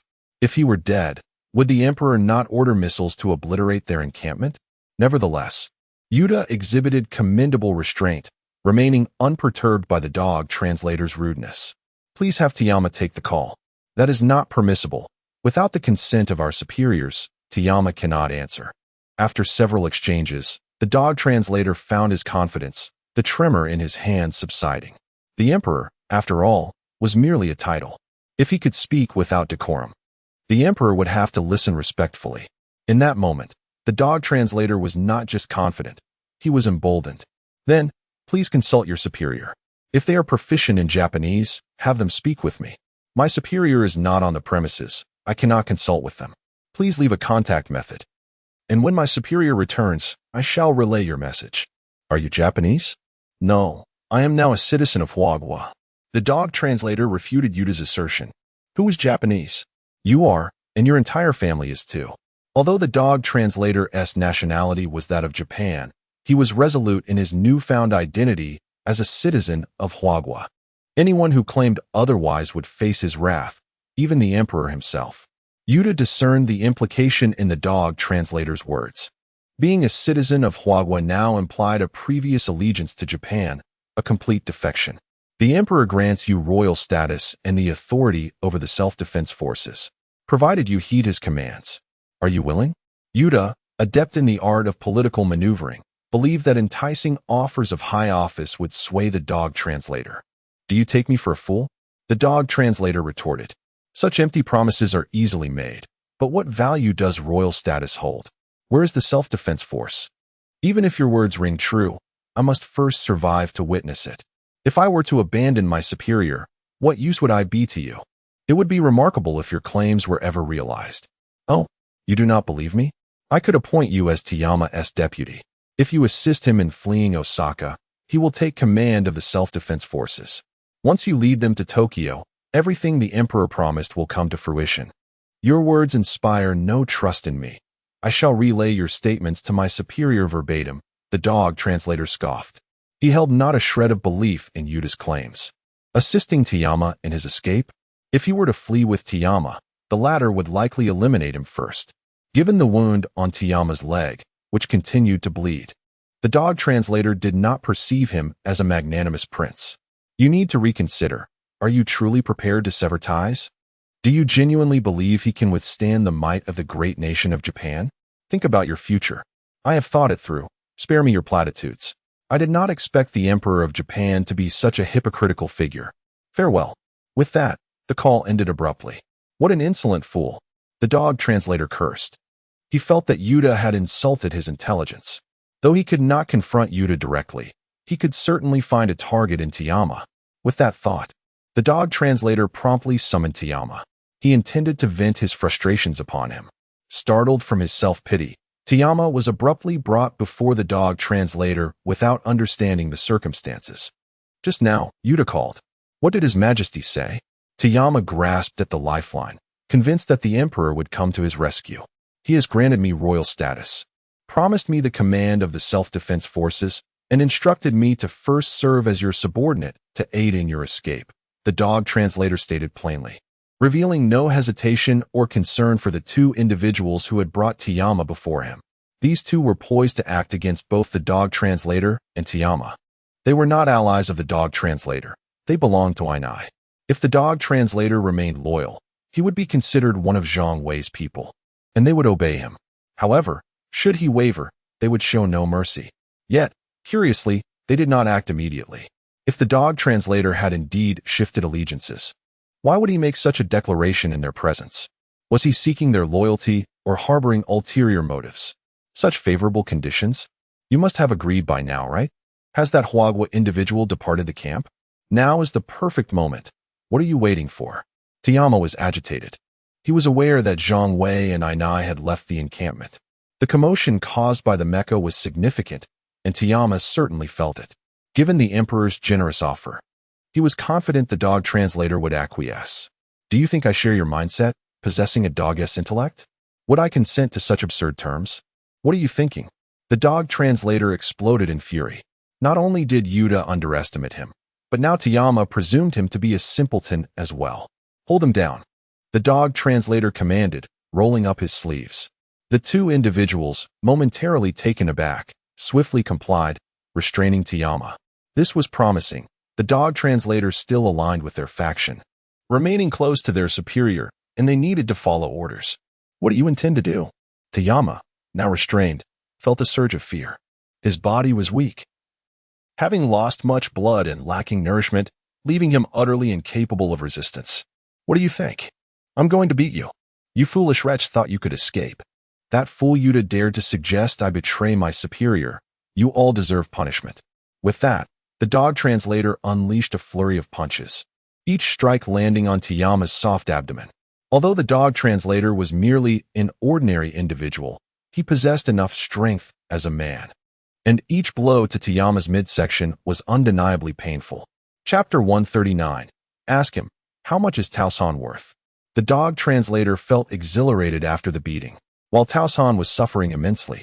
Which noble had ever endured such a brutal thrashing? His body was already in distress, and now he was mercilessly pummeled by this canine creature, leaving Taosan feeling utterly wronged, on the verge of tears. Fortunately, resilient Taosan held back his emotions, meticulously noting a debt in his mental ledger against the dog translator. Oblivious to such matters, the dog translator continued to relish the experience, unconcerned about the future. After a relentless 10 minutes, he finally ceased his assault, albeit out of sheer exhaustion. Tell me, What secrets lie between you and Yuta? The dog translator slumped into a chair, while Taosan, pinned down, felt utterly drained. While rising in his throat. Not saying, are you? The dog translator panted, rolling up his sleeves as if preparing to strike again. Wait. Taosan blurted, nearly choking on the bile. Speak. The dog translator resumed his seat, genuinely reluctant to continue his physical exertion, unaware of how taxing it could be to beat someone. I have a good relationship with the Emperor. He won't abandon me. His name is Yuta, you know? The dog translator reminded Taosan. Who is this Emperor you keep mentioning? All right, it's Yuta. He will definitely save me. Taosan resigned, recognizing the overwhelming dynamics at play. Now, tell me, is there some hidden agenda between the two of you? No, truly none. I couldn't reach him by phone earlier. Taosan attempted to wave his hands dismissively, but found his arms restrained, rendering him immobile. Oh, so he called to negotiate with my boss? Yes, that should be the case. Taosan nodded in affirmation. All right, take him away. The dog translator waved impatiently. Wait, let me speak to Yuta. I can negotiate for more. If he doesn't know I'm still alive, he might do something rash. Taosan was anxious, desperately wanting to communicate with Yuta.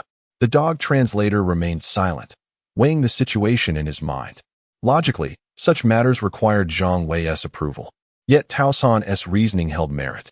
If Yuta believed Taosan to be dead, then take him away. You think I'll make mistakes? Dream on. You. Arrange for someone to inform the boss about Taosan and Yuta. The two guards escorted Taosan out and swiftly dispatched someone to find Zhang Wei. The dog translator sat back in his chair, his heart racing with the intoxicating allure of power. At that moment, he understood why some individuals were so enamored with authority. Meanwhile, Zhang Wei had brought Ainai to the ruins he had created. The desolation remained unchanged, a stark reminder of the past. Zhang Wei activated the detection core.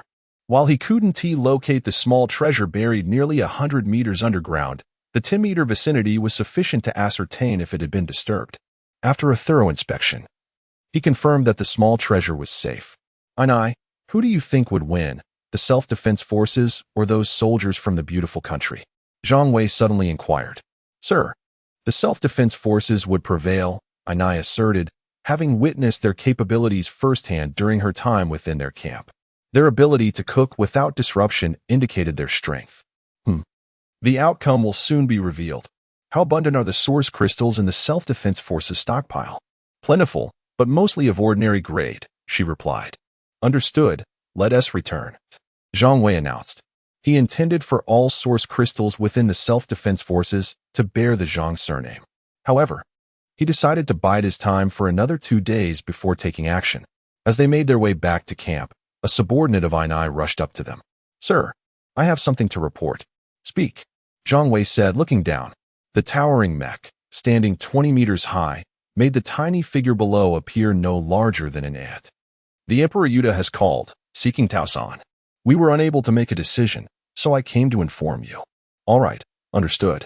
Return, Zhang Wei replied, then quickened his pace with Ainai following closely behind. Upon returning to the camp and disengaging from their joint operation, Zhang Wei entered the room equipped with a telephone. Boss, you're back, said the dog translator, rising from his seat. What is going on? The dog translator recounted the recent events in detail, without any embellishments or omissions. After listening, Zhang Wei let out a cold smile. The Emperor of Little Japan has such limited capability. Bring Taosan here. Yes. The dog translator took action and, within 3 minutes, returned with Taosan in tow. What happened to our prince? Zhang Wei was taken aback. He was aware of the gunshot wound to Taosan's leg, but hadn't expected him to be in such a pitiful state. Taosan's pale face suggested he might collapse at any moment. It might have something to do with the fact that I just hit him. The dog translator mumbled sheepishly. Zhang Wei waved dismissively, as long as he is alive. Make the call. He gestured towards the phone, and Taosan clung to the lifeline, struggling to pick it up. He knew the number to reach Yuta, and when the call connected, he couldn't hold back his tears. Your Majesty, please save Taosan. At that moment, the dog translator's role became apparent, standing beside Zhang Wei and translating each sentence softly. Taosan, how are you? Yuta inquired, clearly anxious. Your Majesty, Tao San is still alive. Is the one who captured you there? Yes. I want to speak with him. All right. Tao San handed the receiver to Zhang Wei, who exchanged a knowing glance with the dog translator. The dog translator approached and took the receiver. What do you wish to say? You may speak. I will convey your message. Upon hearing the dog translator's voice, Yuda felt a headache coming on, but for Tao San's sake, he gritted his teeth and spoke. What conditions do you require to release Tao San? The dog translator covered the microphone and relayed the message to Zhang Wei. Zhang Wei was taken aback.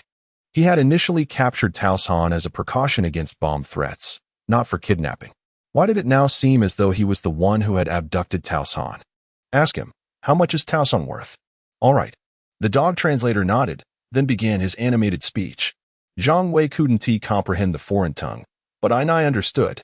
She frowned slightly, recognizing that while the essence of the dog translator's words aligned with Zhang Wei's intent, the tone and choice of words were rather rude. Chapter 140. Let us first eliminate the self-defense forces on the coast. However, Ainai merely furrowed her brow in silence. Boss, Yuda said he can provide us with source crystals and also exchange hostages. Hostages? Which hostages? Zhang Wei was somewhat perplexed. Had Yuda captured someone? The dog translator began to inquire further. Boss, he claims he can exchange Chinese nationals. They have captured many in the Tokyo base. The dog translator's voice grew increasingly softer. Aware of Zhang Wei's attitude towards Chinese individuals in this small Japan. Indeed, Zhang Wei's expression shifted notably upon hearing this. Inquire about the value of Takayama. This time, the conversation between the dog translator and Yuda extended longer. Once he finished speaking with Yuda, the dog translator turned to Zhang Wei. Boss. He said he could release 2,000 people. However, after some discussion, he has now agreed to release 3,000 and will also provide us with some source crystals. Have him send someone to escort the individuals over, along with the source crystals. That will suffice. Zhang Wei waved his hand impatiently.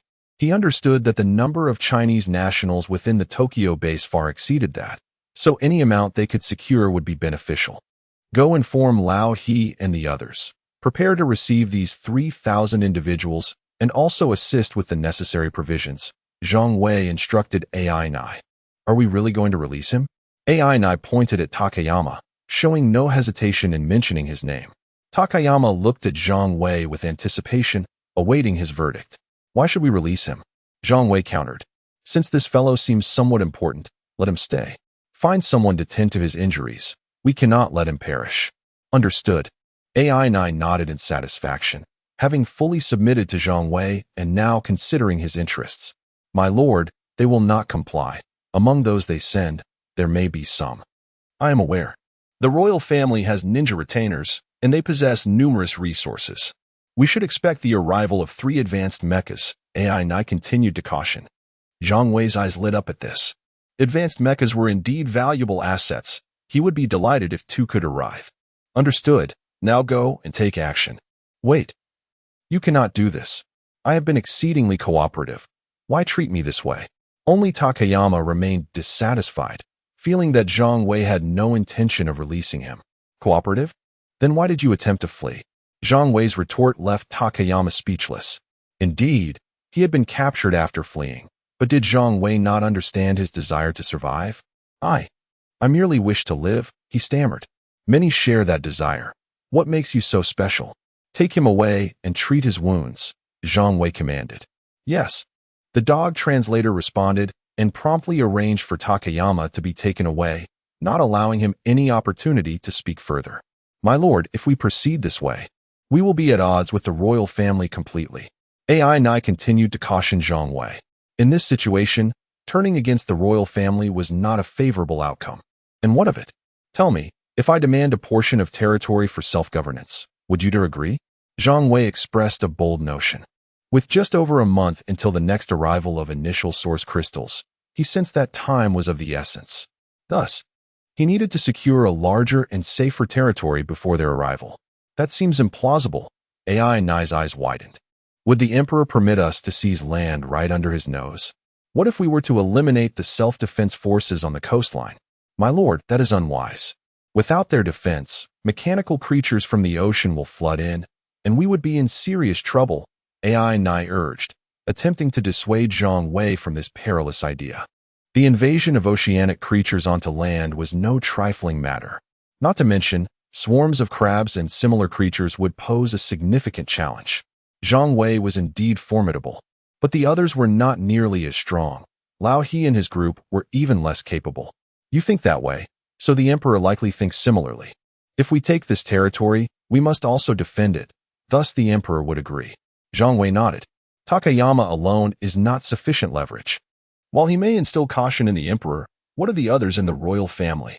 If we take over the defense of this maritime area, even if the Emperor wished to eliminate me, others in the royal family would intervene. Defending against mechanical creatures in the sea was not a matter to be taken lightly. It required substantial manpower and resources. My lord, even if the Emperor consents, we cannot hold it. Who says we cannot hold it? Zhang Wei smiled gently at AI Nai. Relying solely on humans, we would undoubtedly fail. But who says I intend to defend it solely with humans? Do you truly believe the fish goddess is harmless? As long as she roams these waters, no small mechanical creature would dare approach. Then what shall we do? Wait a moment. I will take you to witness this. Leave the negotiations with you to you. First, let us go eliminate the self-defense forces on the coast. Are we truly going now? AI Nai's eyes widened, surprised at Zhang Wei's impulsiveness. Without any concrete plans, is this truly wise? Eliminating the self-defense forces guarding the coastline was not a daunting task. AI Nai alone could dismantle some fortifications. However, the real challenge lay in the mechanical creatures that would emerge once those defenses were removed. Indeed, we shall go now. Let us move. Zhang Wei called to AI Nai and immediately set off. AI Nai found it futile to reason with him. Zhang Wei led AI Nai away from the camp, instructing the dog translator to keep watch. Zhang Wei was quite satisfied with the dog translator's performance. Although he could not comprehend their exchanges, he could clearly see the dog translator's demeanor. Having even challenged the Emperor, the dog translator realized he could no longer survive in this small Japan and had to follow Zhang Wei to the bitter end. Thus, with the dog translator keeping watch, Zhang Wei felt at ease. After all, even if the camp were to be bombed upon their departure, what of it? He cared little for the lives of those within the camp. The dog translator, now in a position of power, wore an excited expression. AI Nai also briefed her subordinates before following Zhang Wei out. The two immediately merged with their mecha. Zhang Wei, dissatisfied with AI Nai's slower pace, took her hand and activated the thrusters, propelling them swiftly toward the coast. In that moment, AI Nai truly sensed Zhang Wei's formidable strength. The speed was astonishing.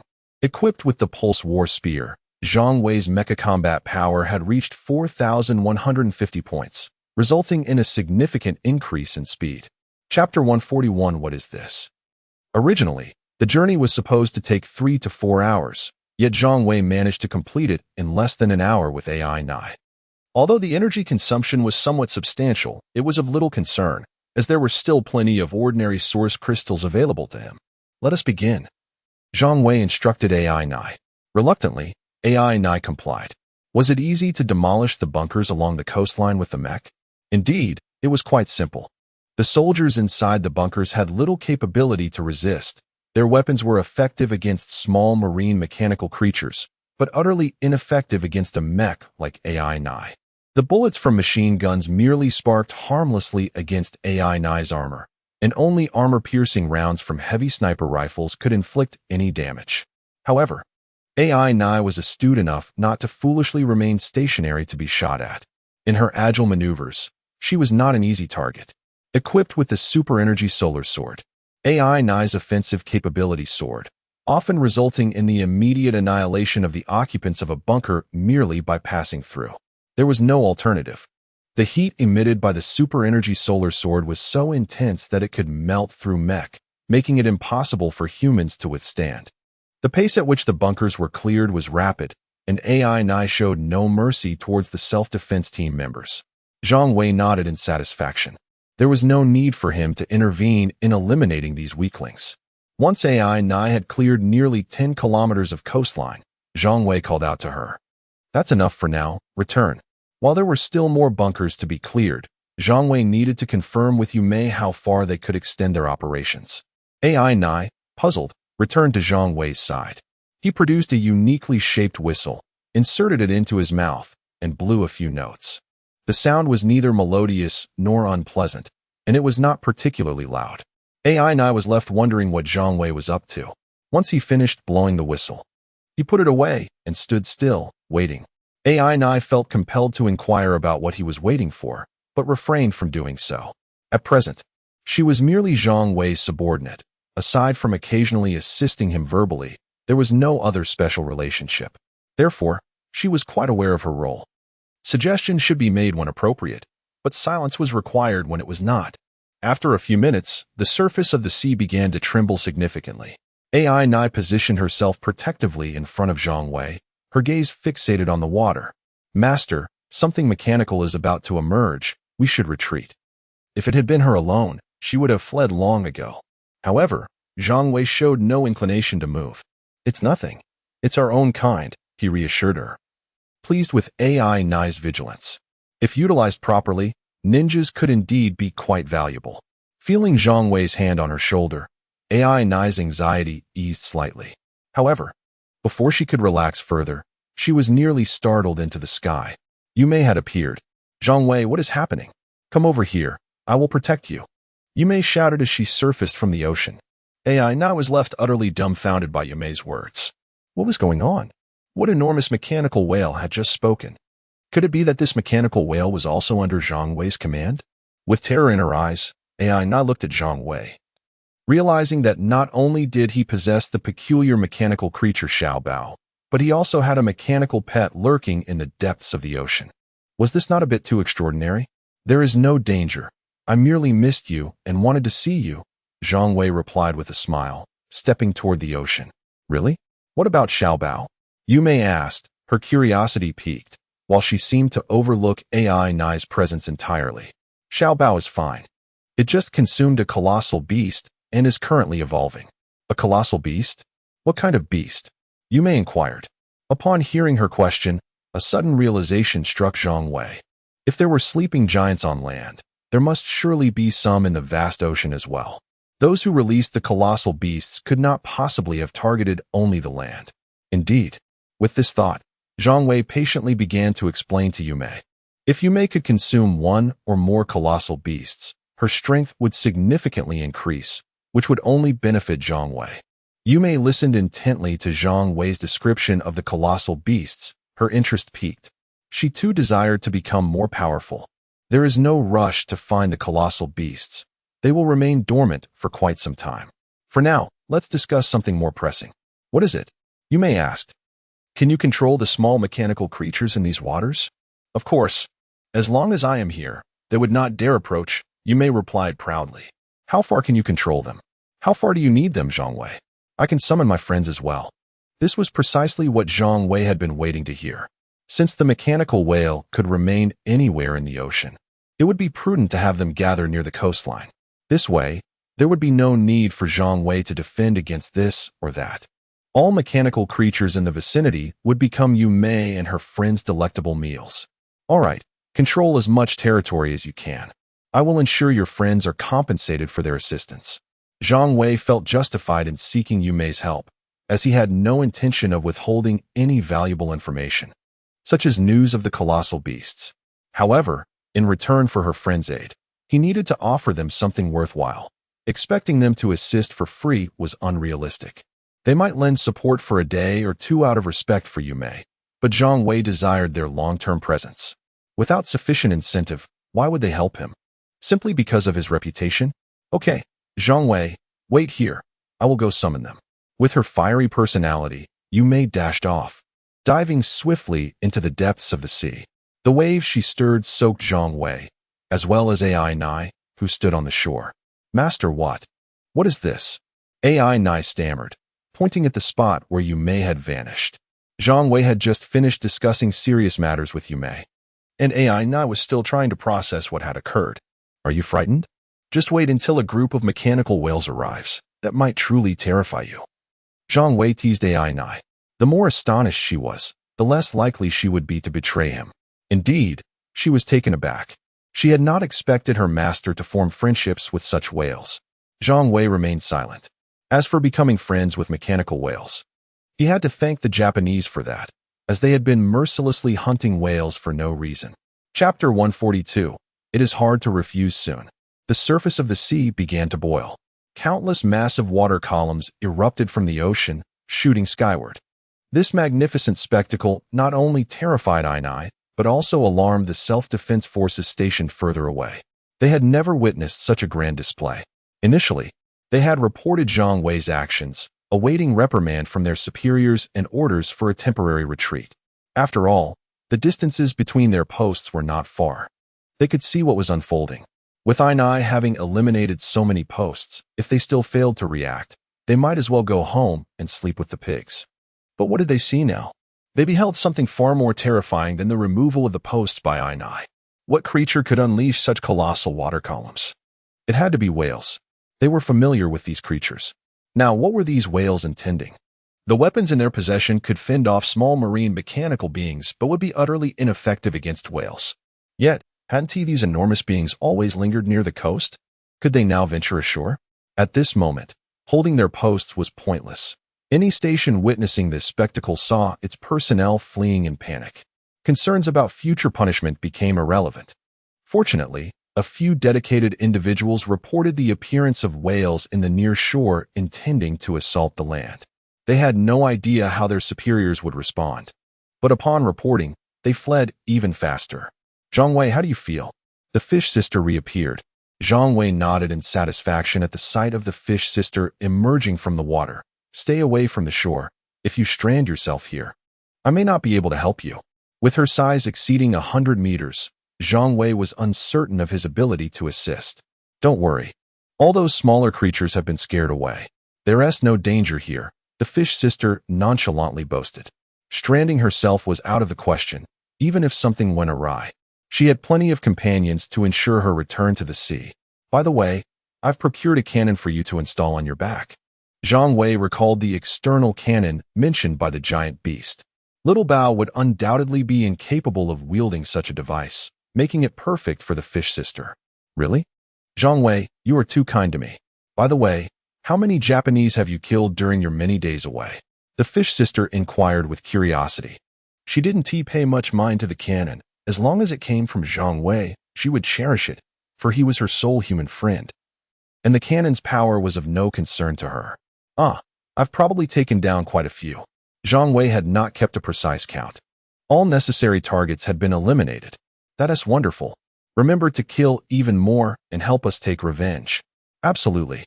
Zhang Wei agreed with a nod. Ainai felt uneasy. By the way, there is not just you two here. There is also that Japanese person you keep mentioning. Fish sister, you play here. I have matters to attend to, and will deliver your gift in a few days. All right, but be careful yourself. If you encounter anyone you can't handle, come to me. I will protect you. I know, I'm off.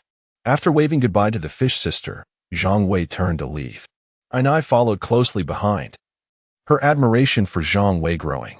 With such a formidable group of mechanical whales as friends, Ainai could hardly fathom what could threaten Zhang Wei. She felt fortunate for her choice. What are you thinking about? On the way back, Zhang Wei and Ainai were far more leisurely, their pace significantly reduced. Nothing much. Just feeling lucky for myself. It's also fortunate for you, Ainai. Otherwise, you would have surely been killed by the adults. It's all fate. By the way, my lord, should we visit the Anai camp? Ainai suggested. Those rescued Chinese are all at the Anai camp. No need. They can develop on their own. Zhang Wei shook his head. He did not wish to engage too much with the Chinese on the Japanese side. Having saved them was already a considerable act of kindness. Zhang Wei was not their caretaker, nor was he responsible for aftercare. Of course, when the time came for them to be of use, he would not hesitate to utilize them. Given the current situation, do you think that old fool Yuta will accept my conditions? My lord, if I were Yuta, I would certainly agree, Ainai replied confidently. Anyone not a fool would inevitably acquiesce to Zhang Wei's demands. After all, even maintaining such a vast territory offered no real benefit to Yuta. With mechanical beings scarce, source crystals were hard to come by. And the near shore was dominated by whales, threatening land at any moment. If this territory were ceded to Zhang Wei, it would be a tremendous boon for Yuta. If the whales truly attacked the land, Zhang Wei would be the first to face them. Using the Chinese as cannon fodder, how could Yuta possibly refuse? We are essentially helping him defend his home. Asking for more source crystals is hardly unreasonable, is it? Not at all, not in the slightest. I glanced at Zhang Wei, her attraction to his cunning mindset deepening. Then it settled. Let us return and have a heart-to-heart with that old fool Yuta. How we converse this time is up to you. All right. I did not decline. Rather, she felt eager to perform well, determined to outshine the inept dog translator. When they returned to the Osaka camp, night had fallen. Zhang Wei, having separated from his fusion, returned to his penthouse. I followed closely behind. Without Zhang Wei needing to say a word, I commenced her duties the moment they entered the room. After half an hour of service, she finally finished. Having taken care of Zhang Wei's needs, she turned to depart. I did not rush to contact Yuta. The emergence of whales in the near shore required careful deliberation. She wanted the royal family and ministers to feel the pressure. Only when they felt the weight of their predicament would it be prudent to negotiate terms. The next day, early in the morning, I rushed to find Zhang Wei. Upon seeing the spirited Zhang Wei, she could not resist pinching his cheeks again. What could Zhang Wei say? It was hard to refuse. After a refreshing wash, Zhang Wei took I to the office where the phone had been installed. The dog translator had already made this room his home, spending his days there, answering calls and issuing commands, living a life akin to that of Mr. Okamoto. Chapter 143. The multifaceted AI Nai. As the dog translator lay in bed, reminiscing about the extraordinary experiences of the previous night, he sprang up immediately upon seeing Zhang Wei. Get Taoshan in here. He is not dead, is he?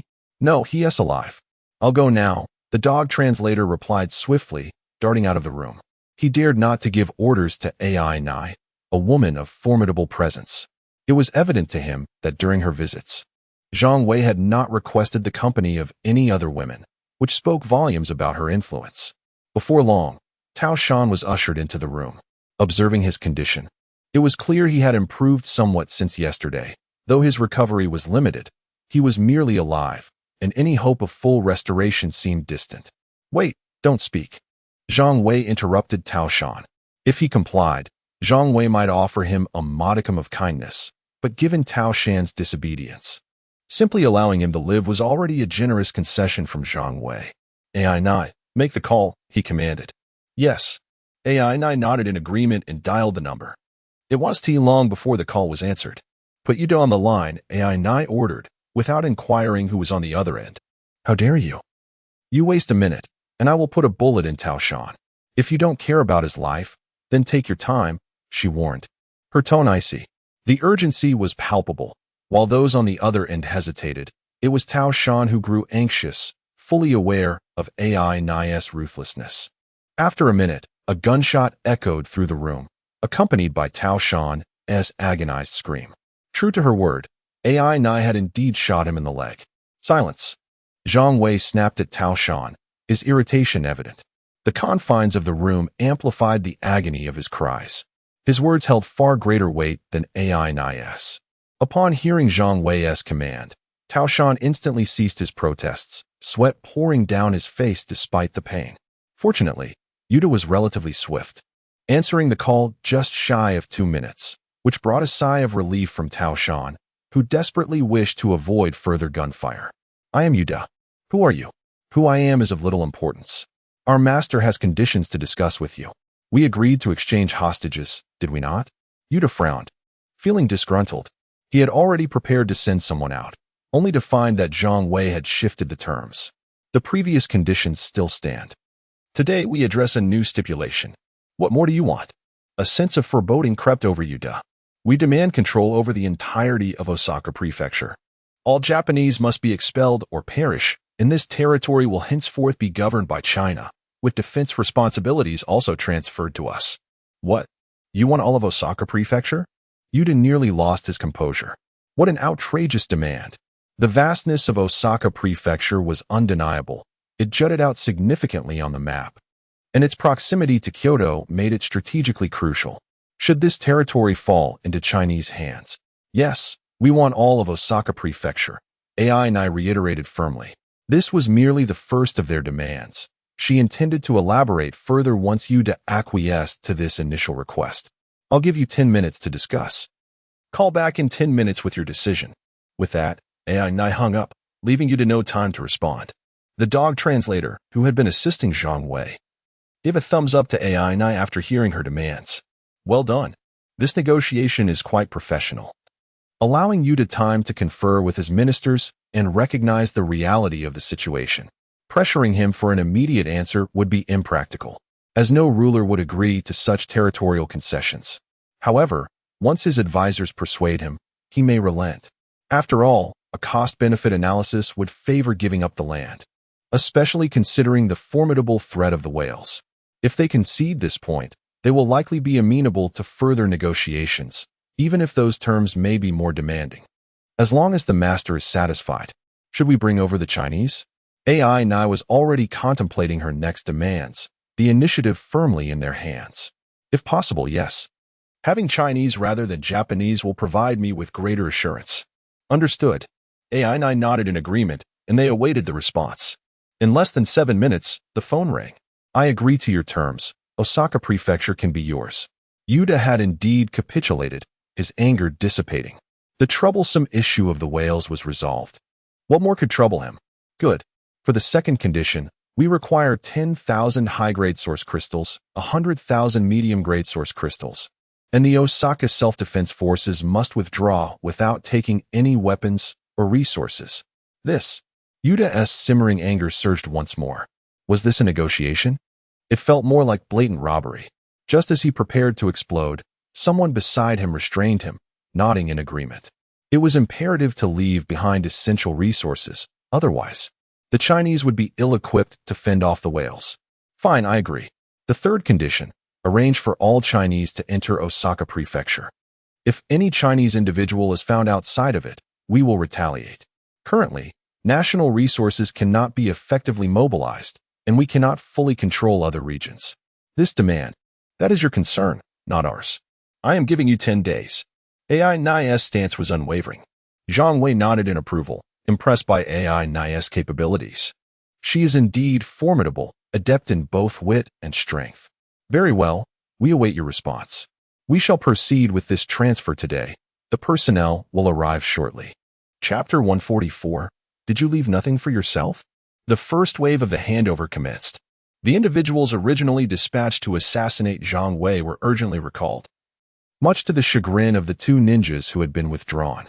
I've sharpened my blade, and now you tell me we're not playing anymore? That's simply one to-do. Among the 3,000 Huagua people being transferred, 2 ninjas had infiltrated. Originally, there were 10 ninjas, but ultimately, only these 2 could not restrain themselves, taking the initiative to defy orders in their quest to eliminate Zhang Wei. These ninjas were ignorant of the underlying decisions made by higher-ups. Had they known, they would not have acted so recklessly. Zhang Wei believed he would gain nothing from this encounter, as both parties had reached an agreement, and the Japanese were counting on him to assist them with their coastline, naturally avoiding any deceit. However, when the 3,000 Huagua individuals were escorted to the outskirts of the Osaka camp, Zhang Wei was taken aback. As he merged with his mech and observed Old He and the others hand over the hostages, he sensed something amiss. While the escorting self-defense forces appeared compliant, many among the 3,000 were anything but. Not only were there the 2 disguised ninjas, but also some individuals who, upon seeing their compatriots, began to complain and stir up trouble. These raucous individuals spoke Huagua, yet their thoughts were evidently misplaced. Old He and his companions were not like Zhang Wei.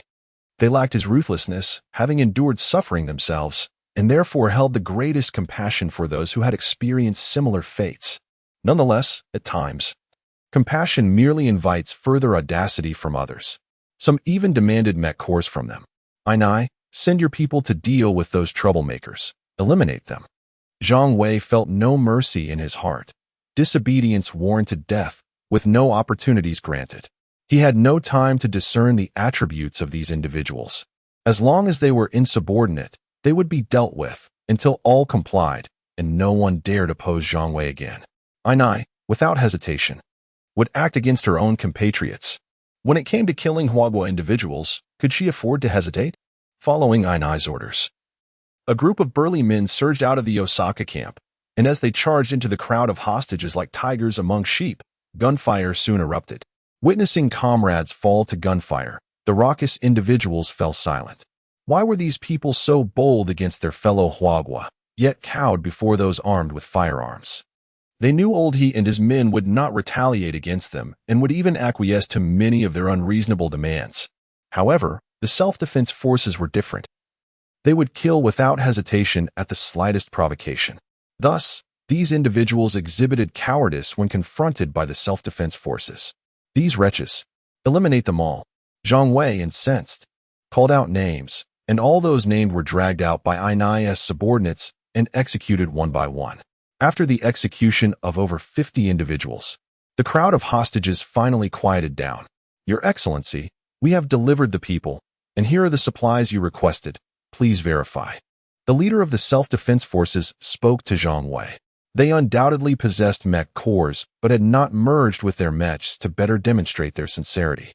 Zhang Wei remained still, entrusting the inventory of resources to Ainai. Once the counting was complete, he instructed her to return the individual from the Takamiyama faction. He had other matters to attend to. Zhang Wei did not act against the two ninjas still mingling among the crowd, as there were many ordinary people present. And if they engaged here, countless lives would be lost. Thus, Zhang Wei sought a more suitable location. As Zhang Wei stepped away toward the direction where Xiaobao was, the two ninjas exchanged glances and, seizing the opportunity during the handover between the self-defense forces and Ainai, successfully escaped and pursued Zhang Wei. Ainai had been observing everything. She understood the actions of the ninjas all too well. How foolish, she coldly remarked regarding their behavior. What kind of fools dare to act against Zhang Wei? The royal family will pay a heavier price for their actions. Just as Zhang Wei was nearing the breakthrough point to Xiaobao, he halted his steps. After waiting less than a minute, the two ninjas revealed themselves, immediately merging with their mechs upon sighting Zhang Wei's imposing figure.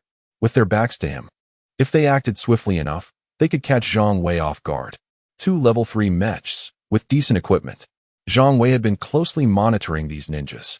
Who said one must rely solely on sight? Was it not possible to utilize a detection core? However, the two ninjas were oblivious to this. Their mech designs were quite similar, standing around 16 meters tall, with nearly identical equipment, and their weapons and external armor were of epic quality. Just as they completed their merge and charged at Zhang Wei to deliver a heavy blow, a war spear suddenly materialized in Zhang Wei's hand. The Pulse War Spear, a legendary weapon, dazzled the ninjas' eyes, for it was something they had never encountered before. Zhang Wei paid no heed to their trifles, turning and swinging the spear, sending two mech heads soaring into the sky. Dealing with such trivial adversaries required no extravagant maneuvers. The agility of Zhang Wei's mech was beyond the ninja's imagination, and its attacking capabilities were extraordinary. Their mechs were as fragile as tofu in the face of Zhang Wei's spear strikes. It mattered not whether Zhang Wei targeted the necks of the mechs or struck their armored midsections. Either way, it would be a fatal blow. Disassemble, Zhang Wei commanded, aiming the spear at the fallen mech's abdomen. At that moment, the ground trembled as Ainai, piloting her mech, dashed toward him. My lord, don't waste the mech. Ainai pleaded, distressed. This was a level 3 mech. How many source crystals would it take to upgrade a mech to this caliber? Thankfully, only the heads had been severed. As long as they were reattached and a bit of source crystal was used, recovery was possible. Very well, do as you wish. Capture these two and inquire what Yuta means. Rest assured, my lord, leave it to me. Ainai was adept at extorting. By the way, my lord, this is the source crystal they sent. Ainai handed Zhang Wei a cargo hold filled with source crystals, which she had already counted. Did you leave nothing for yourself? No, I'll repair this mech. I can use it afterward, Ainai replied, indicating her interest in the two level 3 mechs lying on the ground. With ready resources available, why waste source crystals on self-upgrading? As for the mech cores, they were certainly to be handed over to Zhang Wei. Chapter 145. Yuta's outburst upon receiving the cargo hold. Zhang Wei was elated at the sight of the source crystals within. He now had a glimmer of hope for elevating his mech to level 80. These two are in your hands, Zhang Wei declared before commencing the absorption of the source crystals and Appos, energy, converting them into experience points to augment his mech and Oppo's capabilities. Sir, should the mech undergo an evolution, I implore you to return to the vicinity of the camp, Ana cautioned Zhang Wei. Zhang Wei responded. Even if an evolution were to occur, he would never allow Ana to witness it. Who knew what nefarious intentions the woman might harbor? If an evolution were to transpire, he would at least wait for Xiaobao to awaken or venture to the seaside under the watchful gaze of the fish girl. Such a course of action would be more prudent. However, these thoughts could not be articulated explicitly, lest he wound Ana's sentiments. Subsequently, Ana turned her attention to repairing her mech. After reattaching the severed head to the main body, Ana sternly commanded the two ninjas to disengage their combined form. Initially, the two were reluctant to comply, but when Ana brandished the super energy sun sword, they capitulated. The two disengaged their combined form, and the mech reverted to its core. Ana entrusted the core to Zhang Wei before escorting the two back to base. At this juncture, Zhang Wei's mech level was escalating rapidly. As the mech level increased, so too did its combat prowess. However, Zhang Wei had already grown indifferent to the incremental combat power afforded by level increases. It took a full half-hour for Zhang Wei to exhaust all of the source crystals within the cargo hold. To his dismay, the mech level was still a few points shy of reaching level 80, a mere 3 levels away from being able to equip an energy shield. So vexing, he muttered. Where can I procure more advanced source crystals? Absorbing ordinary and intermediate source crystals could no longer provide a substantial amount of experience for Zhang Wei's mech. Only advanced source crystals offered a considerable experience boost. It was also attributable to the rapid advancement of Zhang Wei's mech level. In this initial descent of source crystals, Zhang Wei was on the cusp of elevating his mech to level 80, and the energy within the source crystals could not keep pace with his progress. Only a copious and abundant supply could satiate his needs. There are still 2 hostages. While these fellows may not be worth much, their actions are quite valuable. The source crystals I demand should be sufficient, Zhang Wei mused silently before hastening his return to the camp. Upon Zhang Wei's return, Old He and the others had nearly completed their tasks. The number of those slain had increased by over 20, all of whom were despicable individuals akin to Ma Peter. Having served as traitors and collaborators, they now sought to enjoy a life of ease here. Such a notion was utterly untenable. Without Zhang Wei or Ana's intervention, Oldie took matters into his own hands. Only they themselves knew the depth of their animosity toward individuals like Ma Peter. Thus, they acted with unwavering resolve. Zhang Wei paid no heed to these trivial matters and sought out Ana. How did the negotiations fare? Tao San has been detained by me, Ana declared, dropping a bombshell. What? Zhang Wei queried, casting a perplexed gaze upon Ana. Why was he detained again? Because they were the first to renege on their promises. Tao San was not handed over to them. And then, Yuta offered an apology. Zhang Wei was rendered speechless. These 2 ninjas who had stormed over were veritable teammates from hell. Tomorrow, they will send another batch of resources as an apology. The hostages will be released in a few days. How many resources? Zhang Wei inquired, indifferent to everything else save resources. They did not specify. I merely instructed them to use their discretion, and if we were not satisfied, we would not only refuse to release the hostages but also relocate to another region, leaving Osaka Prefecture to be defended by the royal family themselves. Zhang Wei could not help but give Ana a thumbs up. That's impressive. Use your discretion will likely leave Yuta racking his brains. At that moment, Yuta was not racking his brains but rather erupting in a fit of fury. Who sent them? Yuta raged. We had reached an amicable agreement. Yet they had to stir up trouble, didn't they? The ministers below Yuta dared not utter a word at this moment. Do you know how many resources we will have to expend this time? Do you know how many Tier 3 mechs these resources could forge? They could even construct a Tier 4 mech. Yuta continued to bellow. His heart was hemorrhaging. Although Tier 4 mechs were of limited practical use, their sheer size made them a formidable deterrent. The Japanese had already constructed 1 Tier 4 mech, but due to its lack of utility, they had only built 1. If Zhang Wei were privy to Yuta's thoughts, he would deem them narrow-minded. Tier 4 mechs were the true embodiment of a mech's power. A mech equipped with an energy shield was an entirely different entity from one without. If Zhang Wei were to equip a legendary grade shield, he would not even fear mushroom bombs. Tier 4 was the true path to ascendancy. If the Japanese possessed energy shields and equipped them on Tier 4 mechs, filling their cargo holds with source crystals, the Tier 4 mech could contend with the current Zhang Wei.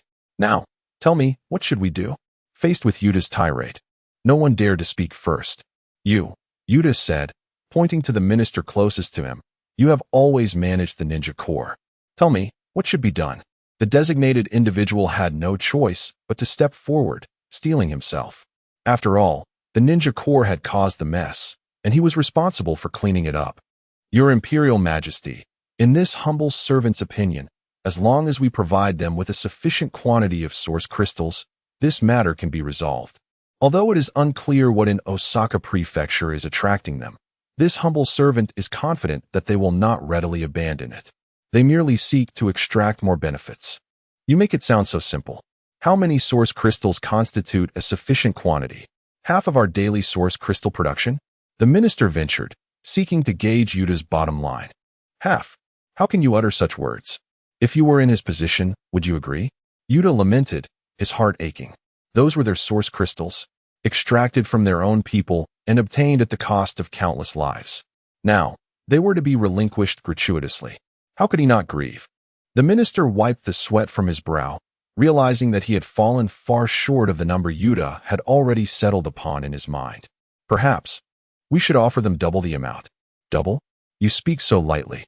The ninja corps will have to compensate for these source crystals, Yuta declared, finally broaching the central issue. As the true power broker of Japan, Yuta had a multitude of considerations to weigh.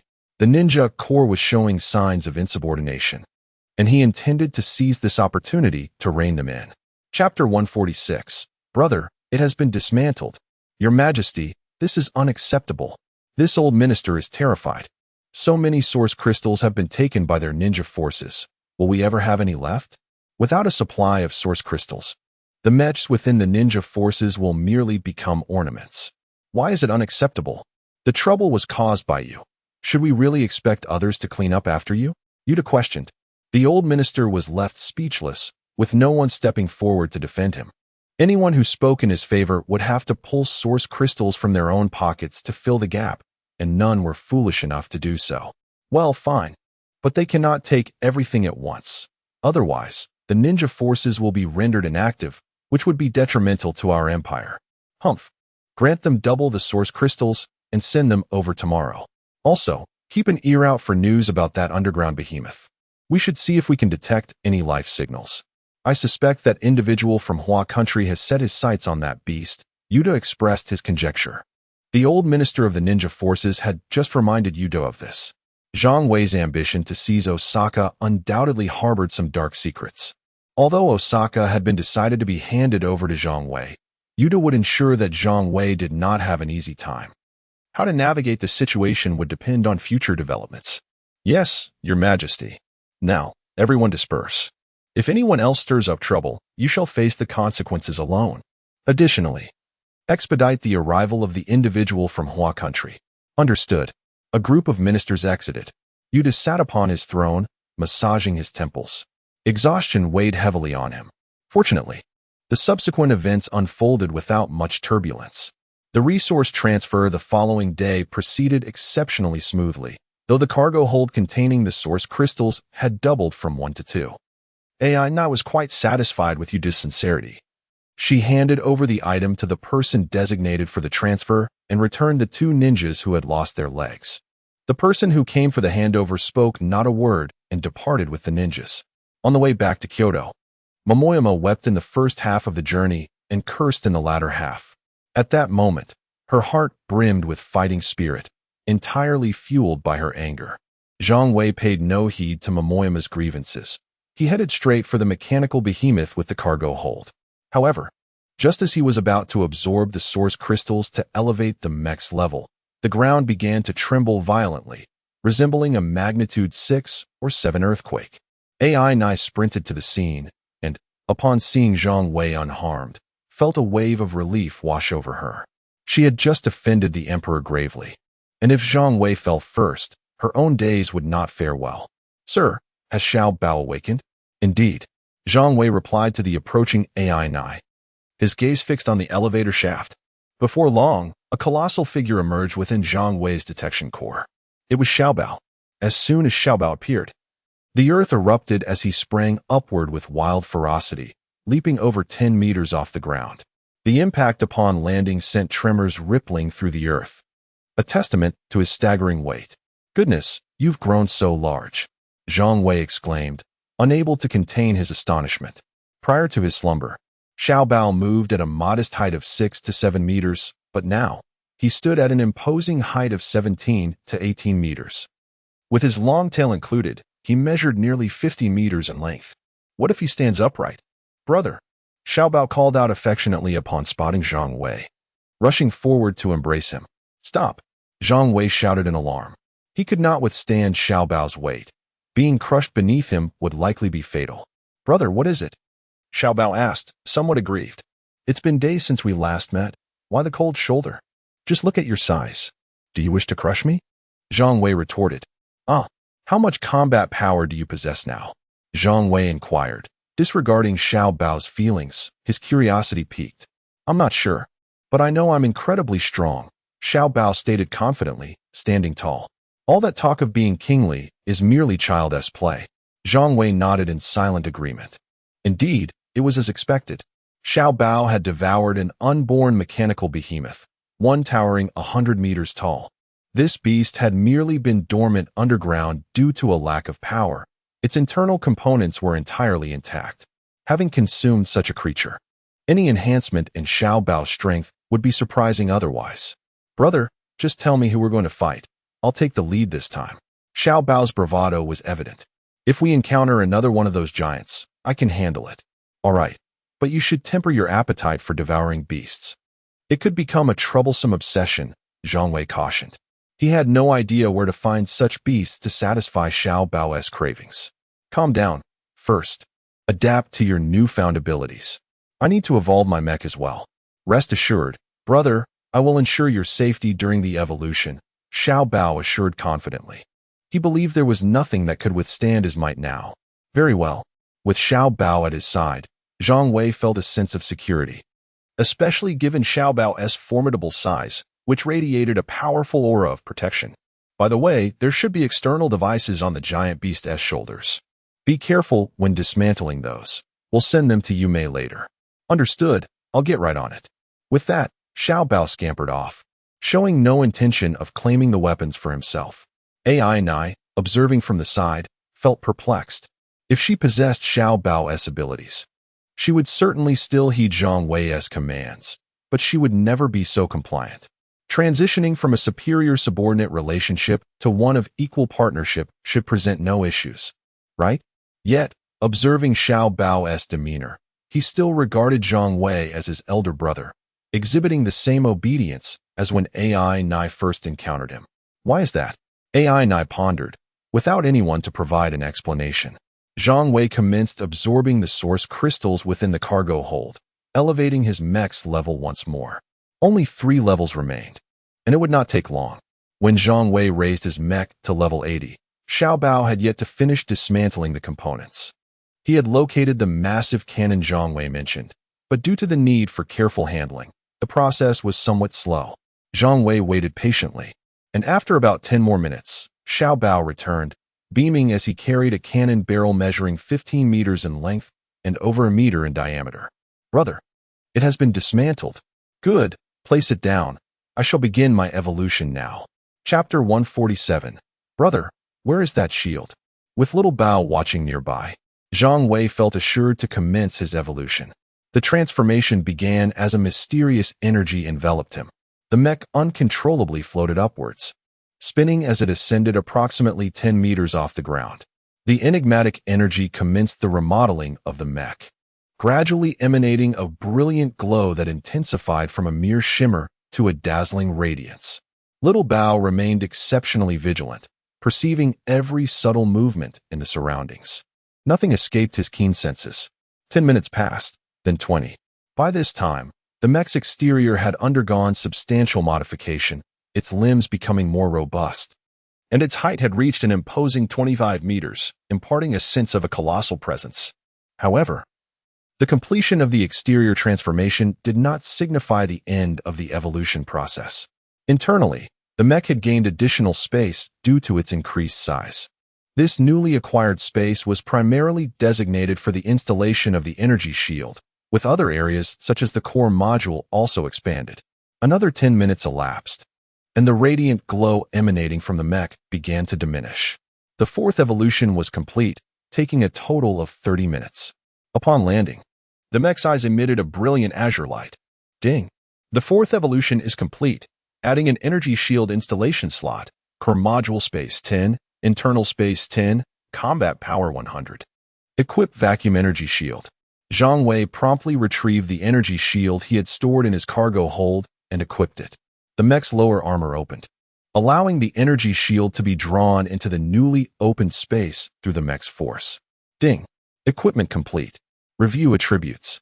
Mech form, level 4 evolution, 25 meters, mech level, 80 weight, 78 tons combat power, 50-50 strength, 28.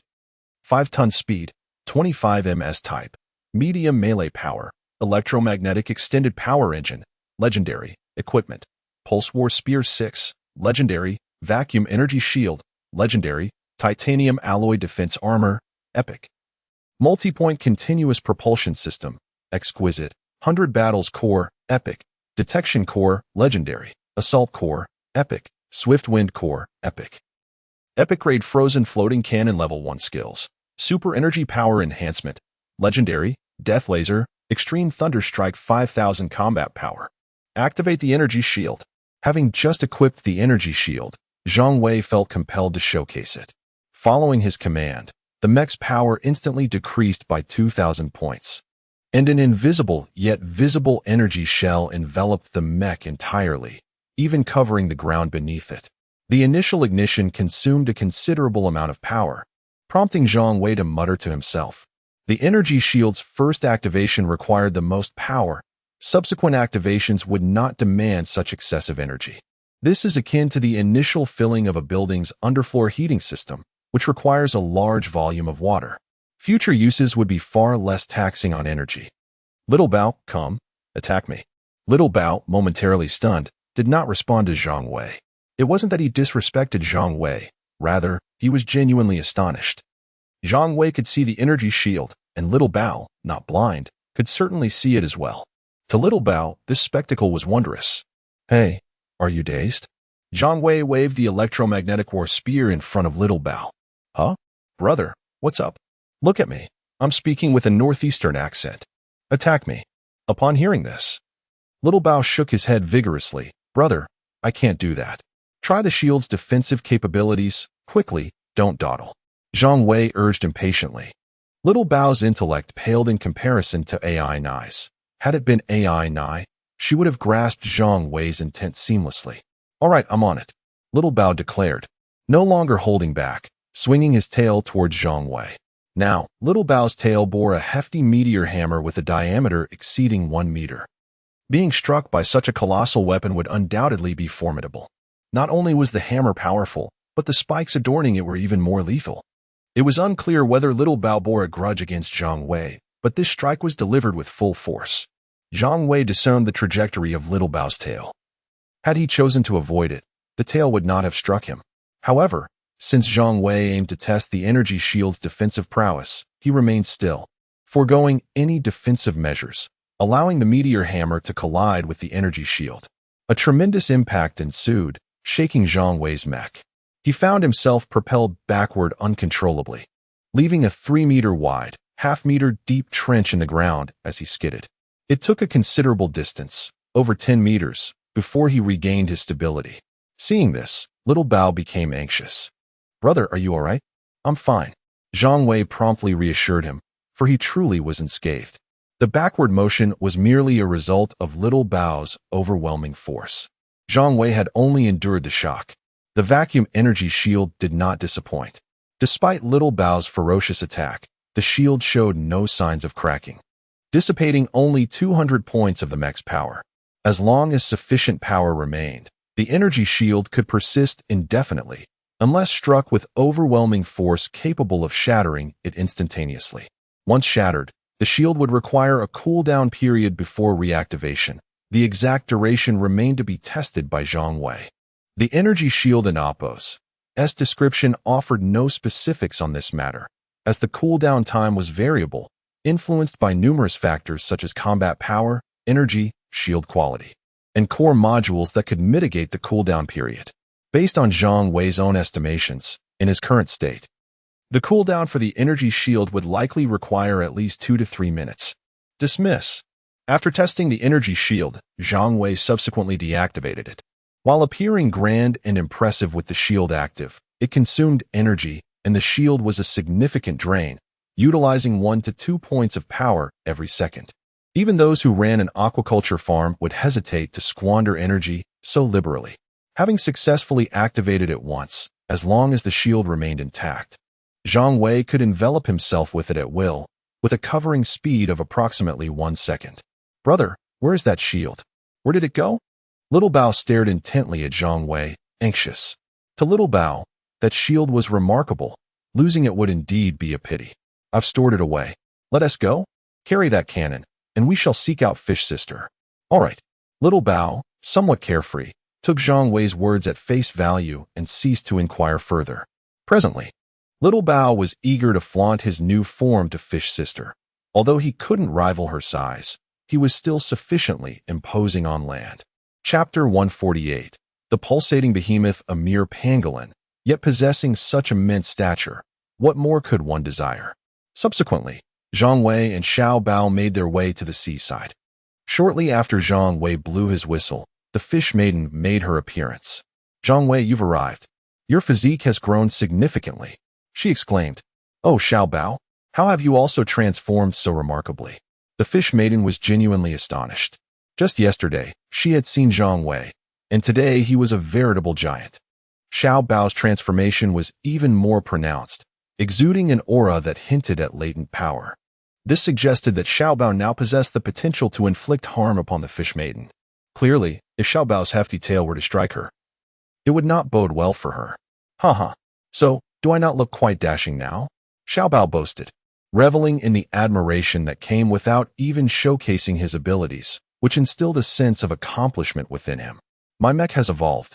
This fellow devoured a colossal beast, the very type I mentioned. If you can find one for him to consume, he could become even stronger. Such prowess. I must search diligently. The fish maiden resolved, taking Xiao Bao's experience as a serious lesson. This is a gift for you. Let us see if you can equip it. Zhang Wei cradled the massive cannon he had been carrying and walked toward the fish maiden. She gazed at the cannon with intrigue, knowing that anything Zhang Wei gifted her was bound to be exceptional. Let us give it a try. However, this might be a bit small for you, Zhang Wei remarked with a hint of helplessness.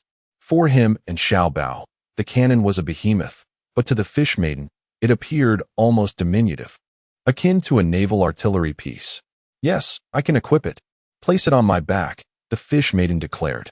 As a mechanical entity, she instinctively recognized her capability to integrate the weapon. All right. Without hesitation, Zhang Wei leaped onto her back. Although he felt slightly over the limit in weight, he was confident that the fish maiden could bear him. Indeed, she remained utterly still in the water, unfazed by his presence. Following her guidance, Zhang Wei positioned the cannon upon her back. Zhang Wei, move back a bit. Okay. He quickly retreated to a safe distance. To his astonishment, a fissure opened on the fish maiden's back. It was somewhat alarming, yet merely an aperture revealing a space akin to where Zhang Wei would place an energy shield. This was an innate feature of the fish maiden. This is an external weapon. I can retract it into my body and summon it again when needed, she explained. Her spirits lifted at the prospect of not having to alter her form. After all, which whale would wish to traverse the waters burdened by such an appendage? Appearing so out of place? Let us test this weapon's capabilities, Zhang Wei said, filled with anticipation.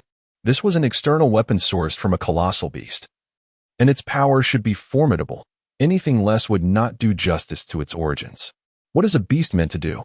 Such entities are harbingers of destruction. Without exceptional might, how could they fulfill that role? The fish maiden shared his sentiment, akin to a child eager to play with a newfound toy. All right, I shall give it a try. The fish maiden was exhilarated as the cannon, having just retracted into her form, re-emerged with a series of clicks.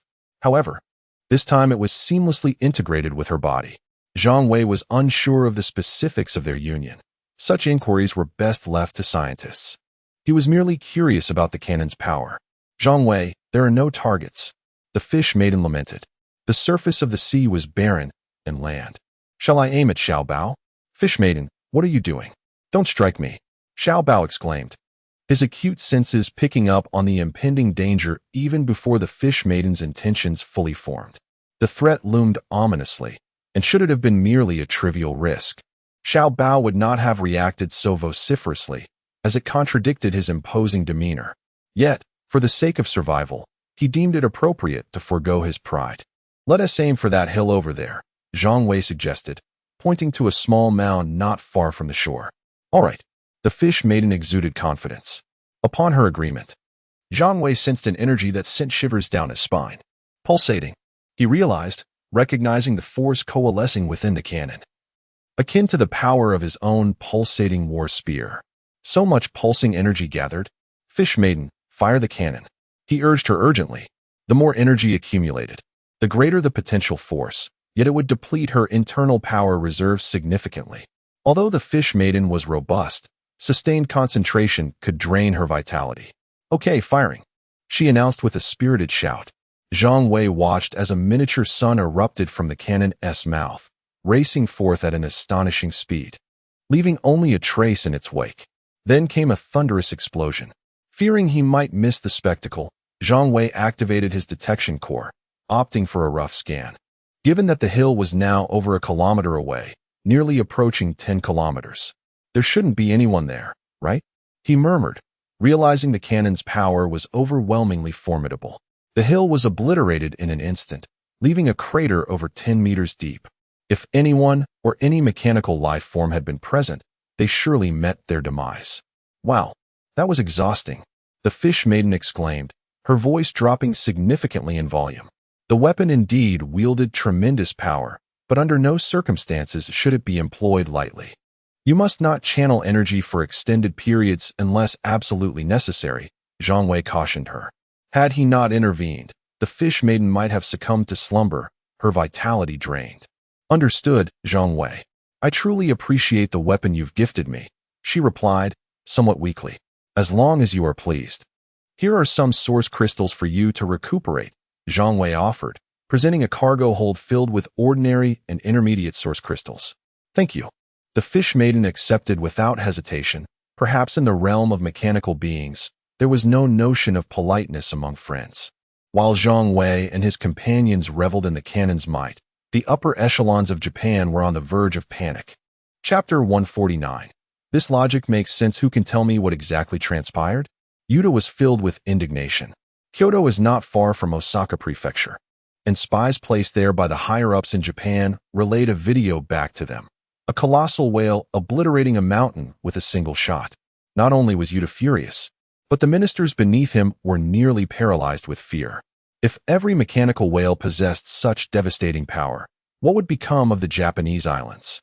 It is crucial to remember that Japan is an island nation surrounded by the sea on all sides, which serves as the territory of whales. If they were to encircle the Japanese islands and unleash destruction within a 10-kilometer radius of the coastline, how would Japan endure? If they truly employed such methods to ravage the land, would the coastal territories collapse? Would this not further diminish the size of the Japanese islands? As they relentlessly bombard, the ocean would continue to erode the land. If the landmass continually shrinks, squeezing the Japanese people's habitat, would it not lead to their eventual extinction? Who can tell me if there exists any means to completely annihilate these whales?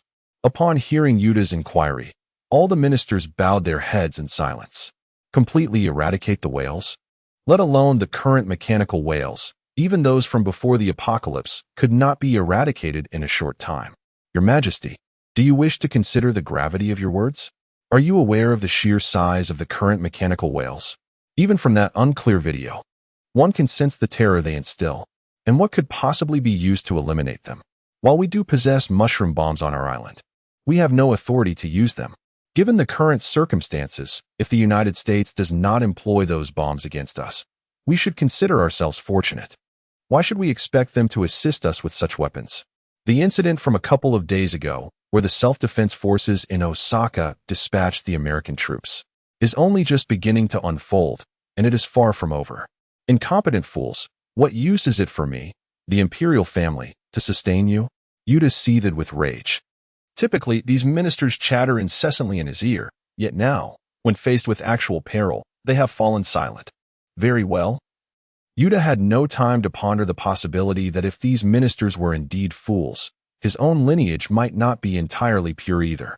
What transpired between that mech and the land-based mechanical monster in the video?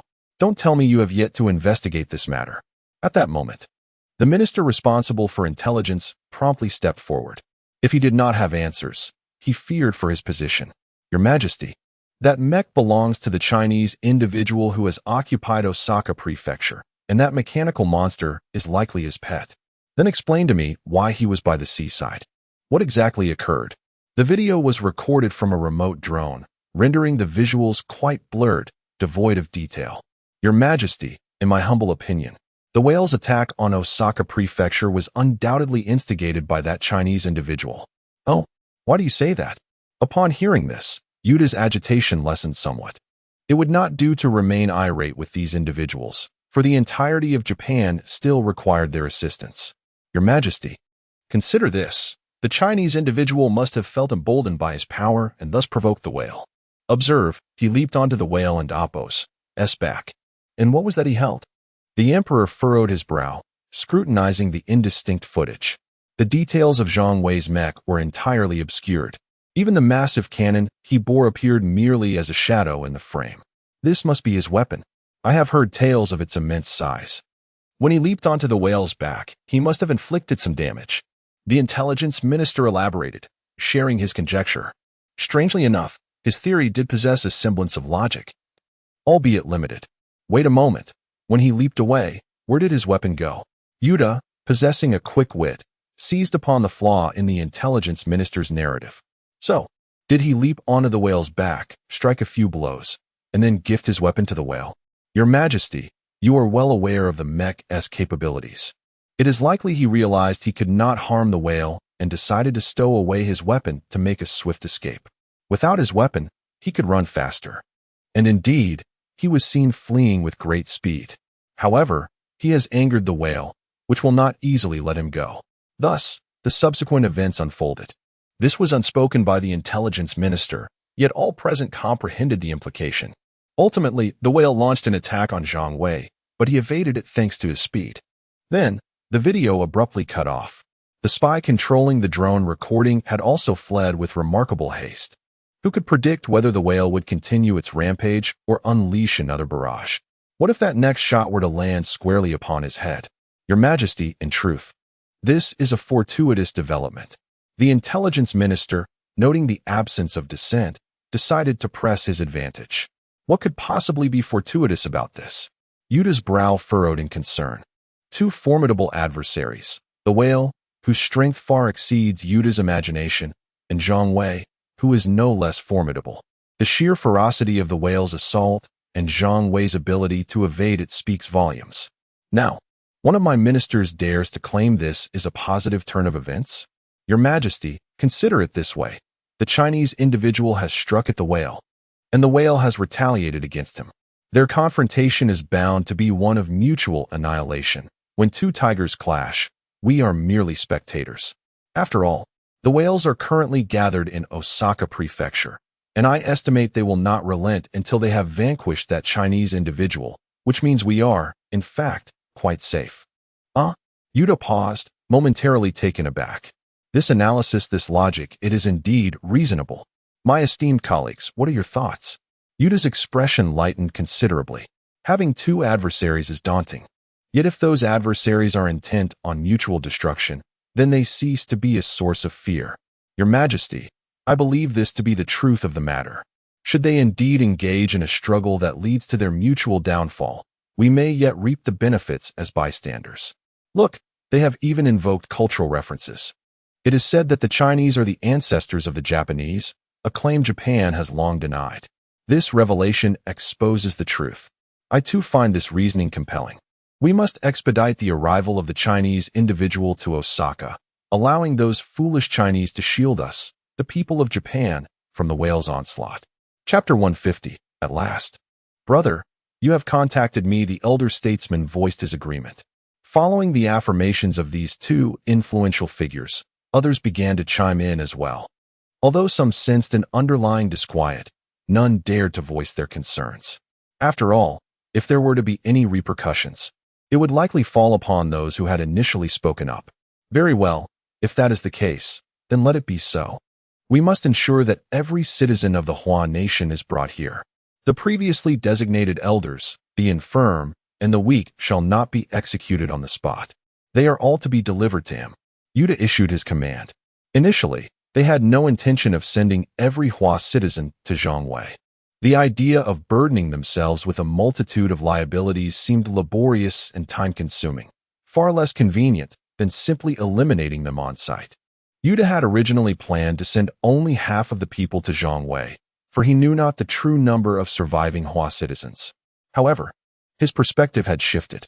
What of the elderly, the weak, and the sick? Sending them over might present challenges. Yet it stood to reason that if Zhang Wei wished to relocate these burdensome individuals, he would encounter similar difficulties. As long as these frail beings tethered Zhang Wei, he would not easily depart from Osaka. Your Majesty, the elder understands what must be done. I shall ensure they act promptly, without delay. You may disperse now. With a lightened heart, Yuta hurried off to indulge his concubine. Today's affairs had brought him immense joy. He felt invigorated, as though he could endure a full 2 minutes longer than before. Zhang Wei, too, was in high spirits, having reaped significant rewards today. His mech had evolved. His companion Xiao Bao had awakened and grown stronger, and even Yu Mei had acquired formidable weaponry. With such enhancements, he felt an overwhelming sense of security. Perhaps it was time to commence his grand design to sweep across the entirety of the Japanese archipelago.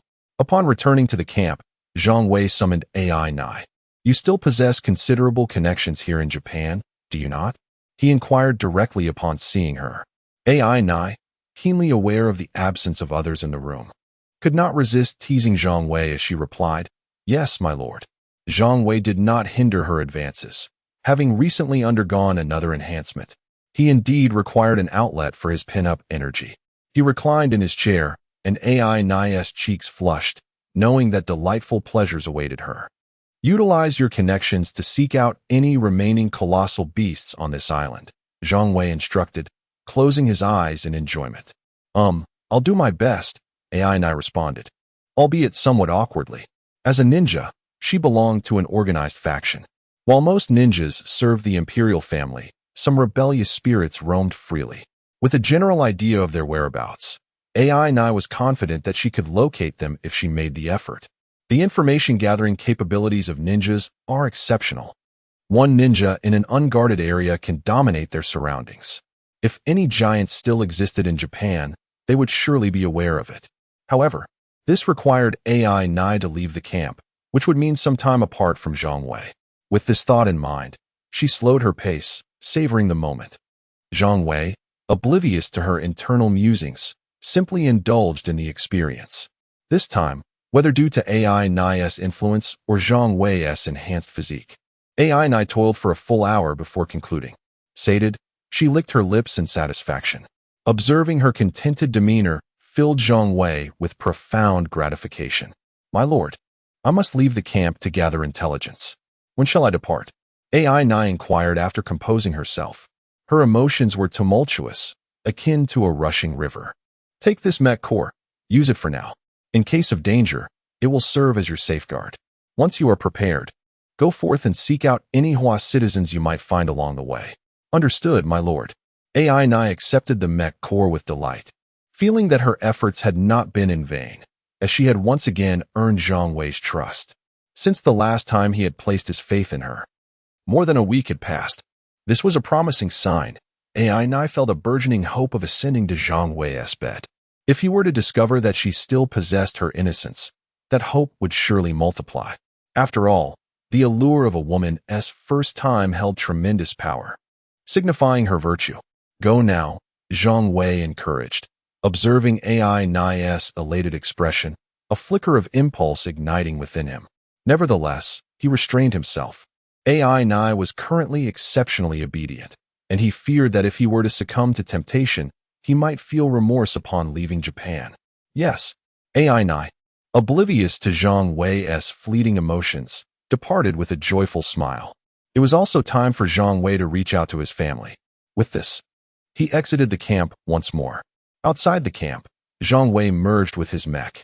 The towering 25-meter behemoth astonished the onlookers within the camp. A 20-meter mech had already required them to look up. Now, this 25-meter marvel left them in awe. Taozi, what are you up to? Zhang Wei was the first to contact Zhang Tao. Brother, at last, you have reached out. Where have you been all these days? Your absence has been noted. Zhang Tao's exuberant voice echoed in Zhang Wei's ears, bordering on cacophony. In Japan, Osaka Prefecture. How is it? Any beautiful maidens? Zhang Tao inquired with palpable excitement. Devoid of any serious matters. You incorrigible creature. Yet, indeed, there are many maidens. Have you brought glory to our nation? Zhang Tao's tone shifted to one of gravity, as if he deemed it a sacred duty. Somewhat. What do you mean by somewhat? Zhang Tao could not comprehend. Glory is glory. No glory is no glory. What does somewhat imply? I only did half the task. Why? Because I found them unclean. Brother, you truly are remarkable. To withstand such temptation is no small feat. Zhang Tao expressed admiration, believing he would have succumbed. Now, on to serious matters. How are things on your end? Rest assured, brother, all is exceedingly well. My mech has undergone 3 evolutions. I now understand why you are so formidable. Your younger brother has become quite impressive himself. Zhang Tao boasted, reveling in his newfound prowess. Chapter 151. Good brother, true brother, where is Lin Qianying? Lin Qianying is also a friend of Zhang Wei and a key focus of his nurturing. Her long-range mecha is exceptionally formidable. The reason why the long-range mechas appear feeble in front of Zhang Wei is that these particular models are subpar. Truly powerful long-range mechas, once developed, could provide Zhang Wei with immense assistance. At the very least, Zhang Wei lacks the means to strike at enemies from 100 miles away, whereas a well-trained long-range mecha would possess such capabilities. My mecha has undergone 3 evolutions. How could Miss Lin possibly lag behind? Brother, let me tell you something. But please do not get agitated. Zhang Tao spoke mysteriously. What is it? You have a rival in love again. What do you mean again? Who is my woman? And what do you mean by rival? It's Lin Qianying. Another suitor has appeared. Zhang Tao firmly believed that Zhang Wei held some interest in Lin Qianying. However, in all fairness, there was only a hint of ambiguity between Zhang Wei and Lin Qianying. The primary reason for Zhang Wei's connection with her was that she served as a bridge for his communications with the military, and secondly, because she was a long-range fighter with considerable potential, her growth would benefit Zhang Wei. Zhang Wei had no ulterior motives regarding Lin Qianying. Isn't it fine as it is now? If one wishes to play, let them play. There are no constraints and no guilt. What a delight. Even in the face of an apocalyptic world, must one seek emotional support and someone to oversee them?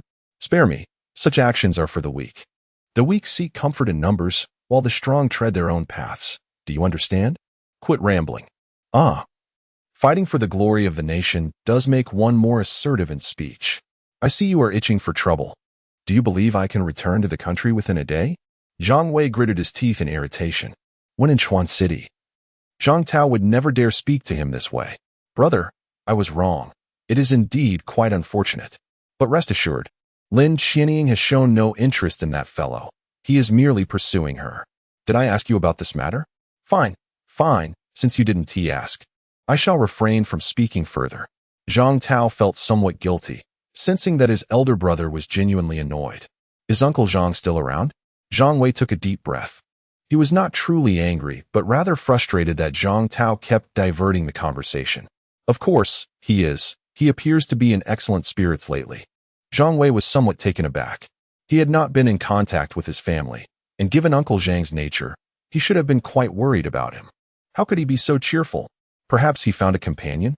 If only General Zhang knew Zhang Wei and Apos' thoughts, he would likely be infuriated. Not saying a word.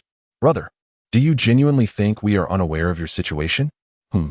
Zhang Wei responded with a non-committal grunt. Ah, Uncle Zhang has nothing but praise for you. We still have one operational satellite, and its primary task is to monitor you daily. We are well aware of most of your actions. What? Zhang Wei was immediately displeased. The thought of having a dozen or even dozens of individuals scrutinizing his every move sent a shiver down his spine. If he were engaged in certain activities within the confines of his room, it might not be too embarrassing. However, outside the room, ha ha ha, rest assured, brother. Lin Xianying is unaware of those matters. When you are fighting for the nation's glory, essentially, no one is watching. Zhang Tao laughed heartily, feeling quite pleased to tease his elder brother. I also intended to bring back the super energy sun sword for you. But it seems you may not require it after all. No, please, brother, you cannot treat your younger brother this way. Zhang Tao instantly deflated. In this fast world, equipment reigns supreme. The super energy sun sword has always been on Zhang Tao's mind. Upon seeing Zhang Wei entrust the super energy sun sword to that Japanese woman, Zhang Tao felt an intense pang of jealousy. Inform Uncle Zhang not to waste satellite resources on me. Ask him to find out if there are any giant beasts on the Japanese islands. Do you know what a giant beast is? Understood. Zhang Tao immediately became serious. I must inform you that since giant beasts have appeared in Japan, we are likely to encounter them in our region as well. They must be hiding in remote locations, making them difficult to detect. We must strive to locate and eliminate them in advance. General Zhang has already arranged for investigations, but none have been found as of yet. Also, when the next batch of initial source crystals arrives, we must collect them promptly. If we can obtain an energy shield, we should elevate the mecha's level to 80 as soon as possible. Do you understand? Understood. All right, that will be all. If something arises, I will contact you. Unless it concerns the discovery of giant beasts, do not disturb me. Understood. Zhang Tao complied readily. In truth, had it not been for the satellite in Chuan City constantly monitoring Zhang Wei, Zhang Tao would have reached out to him long ago. We must not contact Zhang Wei lightly. This is a rule set by General Zhang. After concluding his conversation with Zhang Tao, Zhang Wei had initially intended to reach out to Lin Xianying, but ultimately decided against it. Being monitored is rather awkward. Moreover, he had already inquired about everything necessary from Zhang Tao, leaving little to discuss with Lin Xianying. Would he really ask about the so-called rival in love? To avoid any discomfort, Zhang Wei abandoned the idea of contacting Lin Xianying. Subsequently, Zhang Wei disassembled and returned to the camp. Boss, the Japanese royal family just called. Zhang Wei had not been back in the camp long when the translator exclaimed. What is it?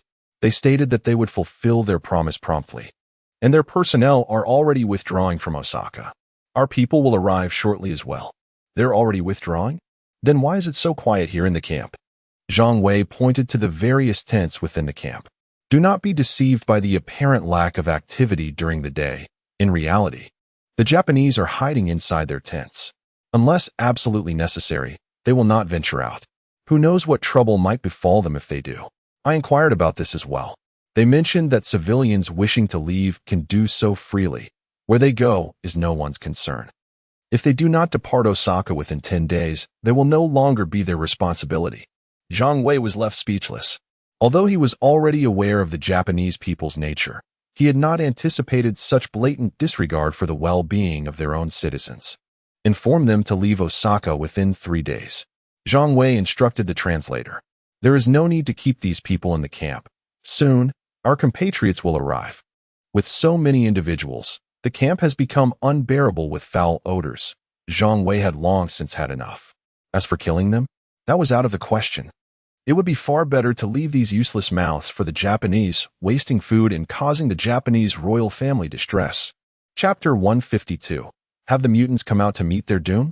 In the span of 3 days, people came and went. The translator, now a genuine little leader, busily directed this and that, relishing his newfound authority. However, the nights brought a sense of solitude and desolation, though numerous Chinese women had arrived. The absence of his beloved from Japan left him feeling lonely. Even if he wished to engage in some form of companionship, he feared the wrath of Zhang Wei, who might easily end his existence. As for love, in these times, what romance could truly flourish? Merely surviving was a challenge in itself. Zhang Wei paid no heed to the chaotic affairs. With Lao He and the translator around, as long as they maintained order, he harbored no further thoughts. Life had become somewhat tedious, with daily reports from AI nigh providing little excitement. On the fourth day, as dawn broke, Zhang Tao reached out to Zhang Wei. "Brother, I have good news," Zhang Tao exclaimed, brimming with enthusiasm. "What news?" Zhang Wei, having just left the camp and wandering with Xiao Bao, was intrigued. "I believe I have located a potential monster den." "Really?" Zhang Wei's spirits lifted at the mention.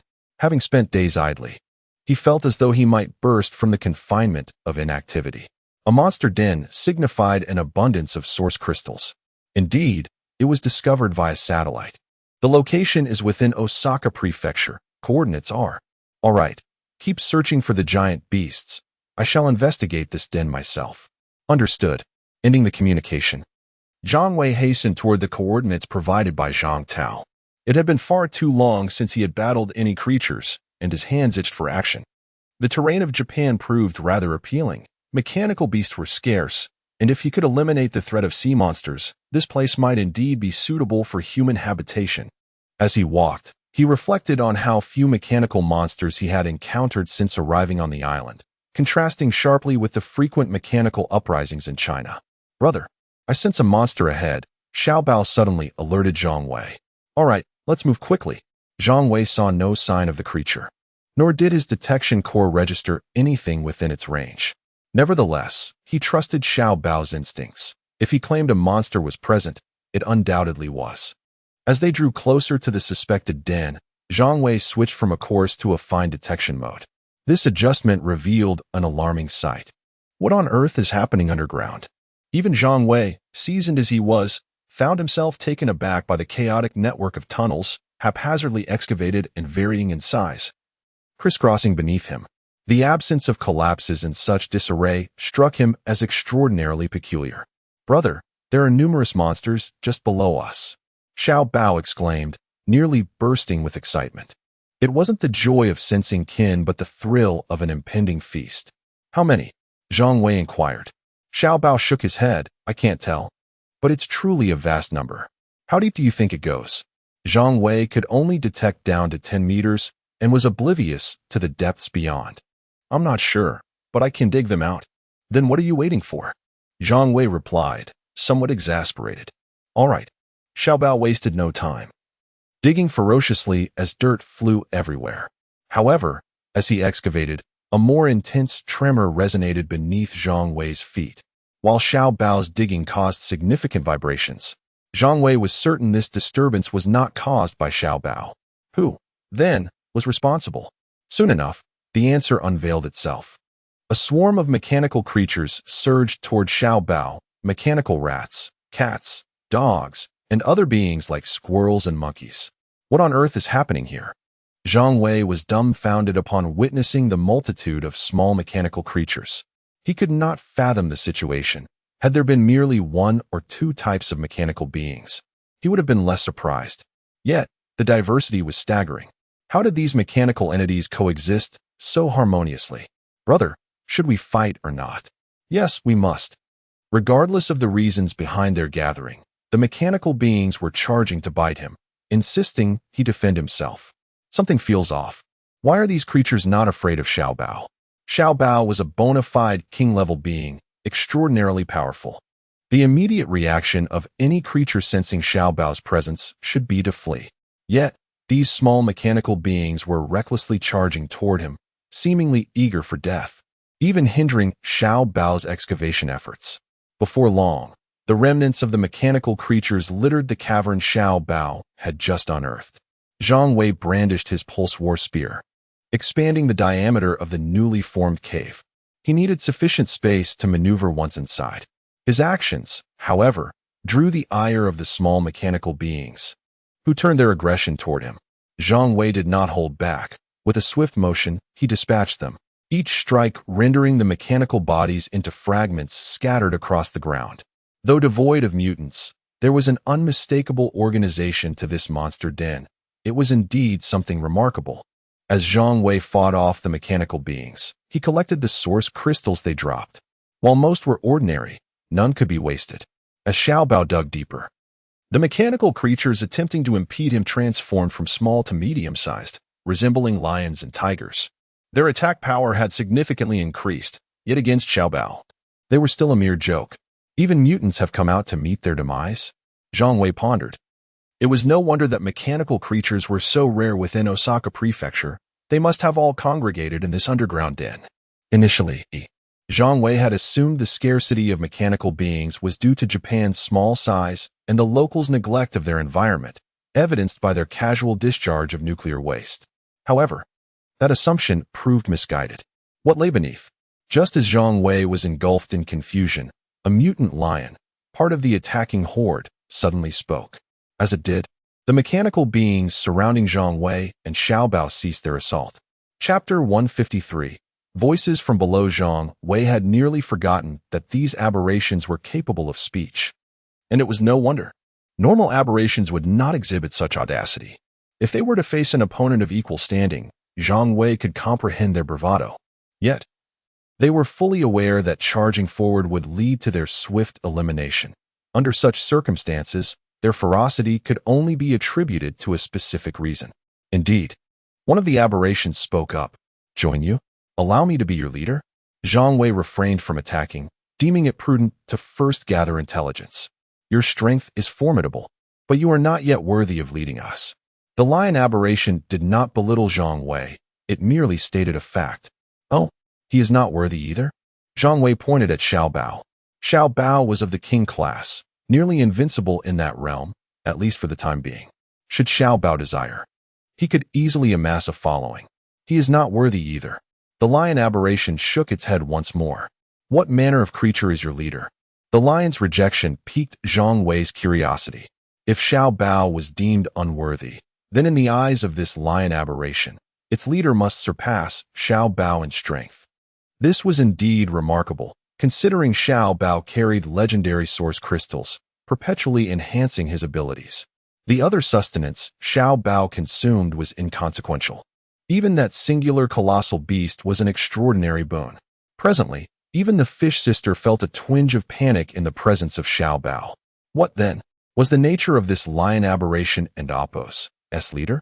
If you agree to join us, our leader will meet with you.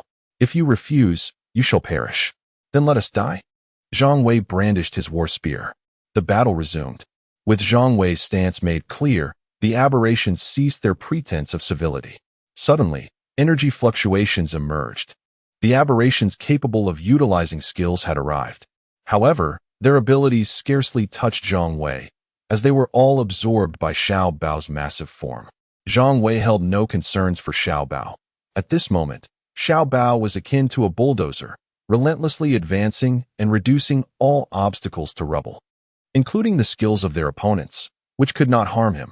While Xiao Bao lacked speed, his strength and defensive capabilities were terrifyingly robust. The layers of armor on his exterior could not be breached by physical attacks, and energy assaults hardly dented his defenses. Brother, we are nearing our destination. I sense the presence of a king class. Xiao Bao called out as he progressed. Do not advance further. Return. Zhang Wei beckoned to Xiao Bao. Although Zhang Wei was audacious, there was no need to charge into known peril. What if the entities within had devised countermeasures against them, having already unearthed their doorstep? Even if the denizens within chose to remain hidden, Zhang Wei had means to deal with them. Xiao Bao obediently retreated upon hearing Zhang Wei's call, sending any approaching mechanical creatures flying with his snout or swallowing them whole. When Xiao Bao returned to Zhang Wei's side, the mechanical creatures ceased to emerge from the cave entrance ahead, approximately 100 meters away. They are not coming out? That will not do. Zhang Wei's floating cannon opened fire. The rifle was wielded with the precision of a machine gun, bullets rapidly discharged. These were projectiles propelled by a combat power of 5,000, their might evident as the soil offered no resistance, leaving a multitude of bullet holes scattered across the earth. Before long, the once solid wall, now riddled with holes, began to crumble. This could be considered progress, albeit significantly less efficient than Xiao Bao's direct intervention. Enough, cease fire. A roar resonated from within the cave. Zhang Wei activated his detection core but could not identify the source of the voice. However, Xiaobao exhibited signs of agitation, clearly disturbed by the voice's owner. Brother, he is formidable, Xiaobao cautioned Zhang Wei. It is of no concern, Zhang Wei reassured him. Xiaobao's unease was merely a sign of discomfort, not fear, indicating that the adversary, while stronger than Xiaobao, was not overwhelmingly so. With this understanding, Zhang Wei felt no trepidation. He had yet to employ his energy shield or enhance his combat prowess, so what was there to fear? At this moment, Zhang Wei's sole desire was to uncover the mysteries that lay beneath. You shall submit now. I will pardon your insolence. No need for your pardon. Come forth. Zhang Wei retorted without courtesy. You seek death, commanded the voice's owner. The ground trembled violently, a quake far more severe than before, reminiscent of a magnitude 7 or 8 earthquake. Let us retreat, Zhang Wei urged Xiaobao. Although the cave had been enlarged to accommodate Zhang Wei, it still hindered his movements. His physique alone constrained his combat potential. Zhang Wei and Xiaobao swiftly withdrew. Suddenly, the wall Zhang Wei had perforated collapsed, unleashing a torrent of mechanical creatures rushing toward them, a sight far more terrifying than a mere rodent tide. Among the frenzied mechanical beings were aberrations, all driven mad. Faced with a torrent of red and blue light, Zhang Wei felt a surge of panic. Extreme thunderstorm. In this confined space, summoning such power was fitting. With a flourish of his spear, Zhang Wei unleashed a wave of light. The electric force field could envelop a diameter of 100 meters, sufficient to shroud the entire passage. Zhang Wei had anticipated that this would halt the mechanical creatures in their tracks, but to his astonishment, they pressed forward recklessly.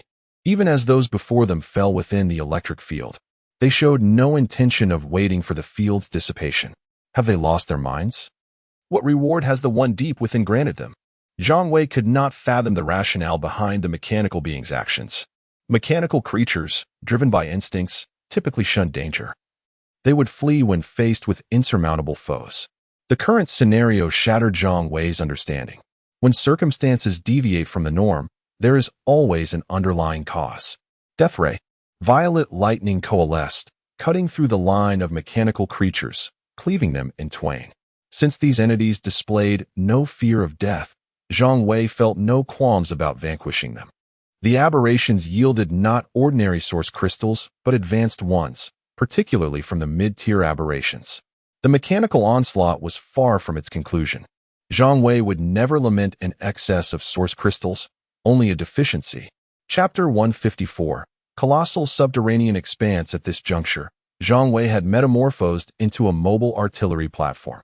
Not only did he bear 2 remotely operated cannons on his shoulders, but he also alternated between employing the thunderous sky and the death ray with ruthless efficiency.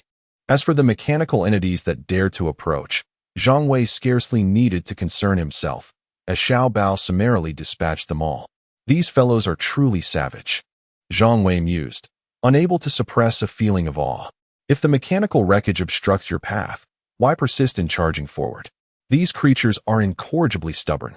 They violently dismantle any impediment, only to emerge and meet their demise.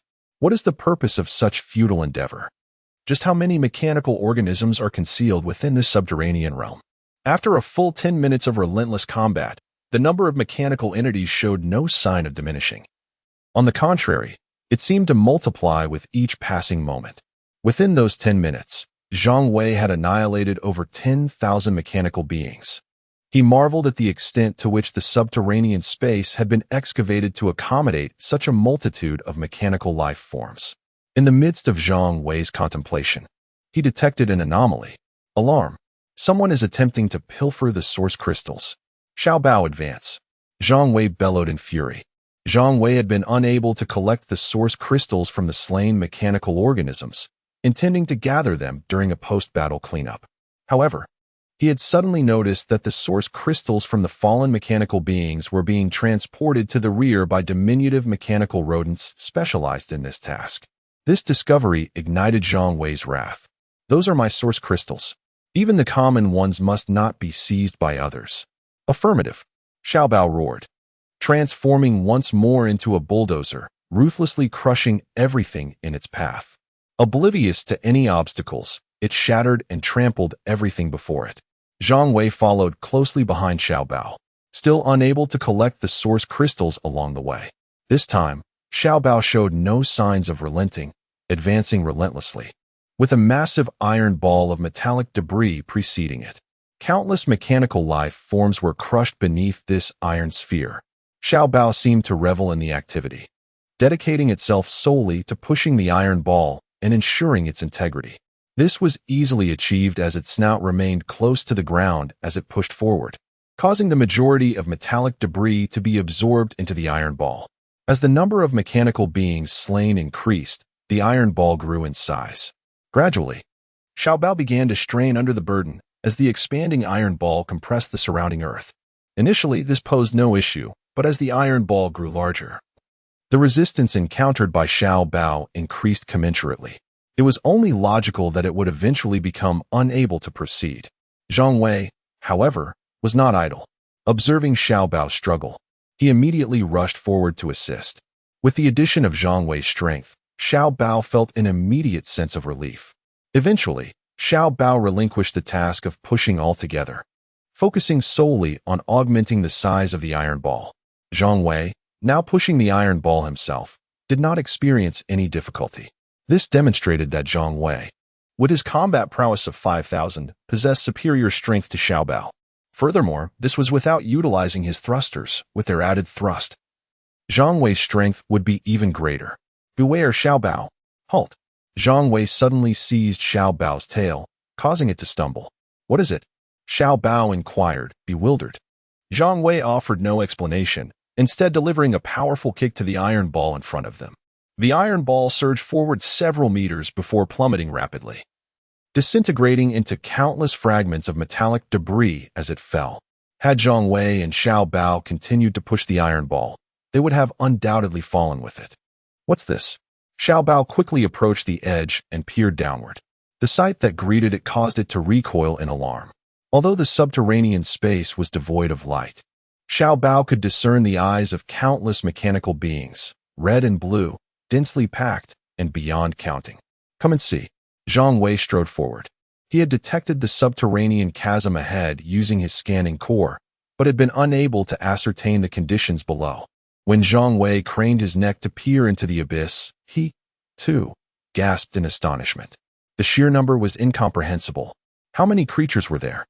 If these beings were to emerge, the entire Osaka prefecture would be transformed into their domain. No, not just Osaka prefecture, but the entirety of Japan would be subjugated by them. This was a formidable force, vast in number, and without a well-fortified defensive structure, no city could withstand their onslaught. Even the Japanese imperial family's most devastating weapons would be rendered useless. Shall we descend? Xiao Bao inquired, betraying a hint of trepidation. The sheer number of mechanical beings was overwhelming. Even an elephant could be overwhelmed by ants. Descend, Zhang Wei declared without hesitation. He could not forsake such a treasure trove now that it was within his grasp. Moreover, he intended to investigate the source of this subterranean phenomenon. Furthermore, if these mechanical organisms were not dealt with now, they would undoubtedly mobilize upon the arrival of the initial source crystals, seeking to seize them from Zhang Wei, an outcome he would never permit.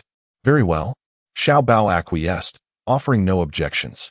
If commanded it would be done. In the next instant, Xiao Bao charged forward and leaped into the abyss. Hey, Zhang Wei stammered, taken aback.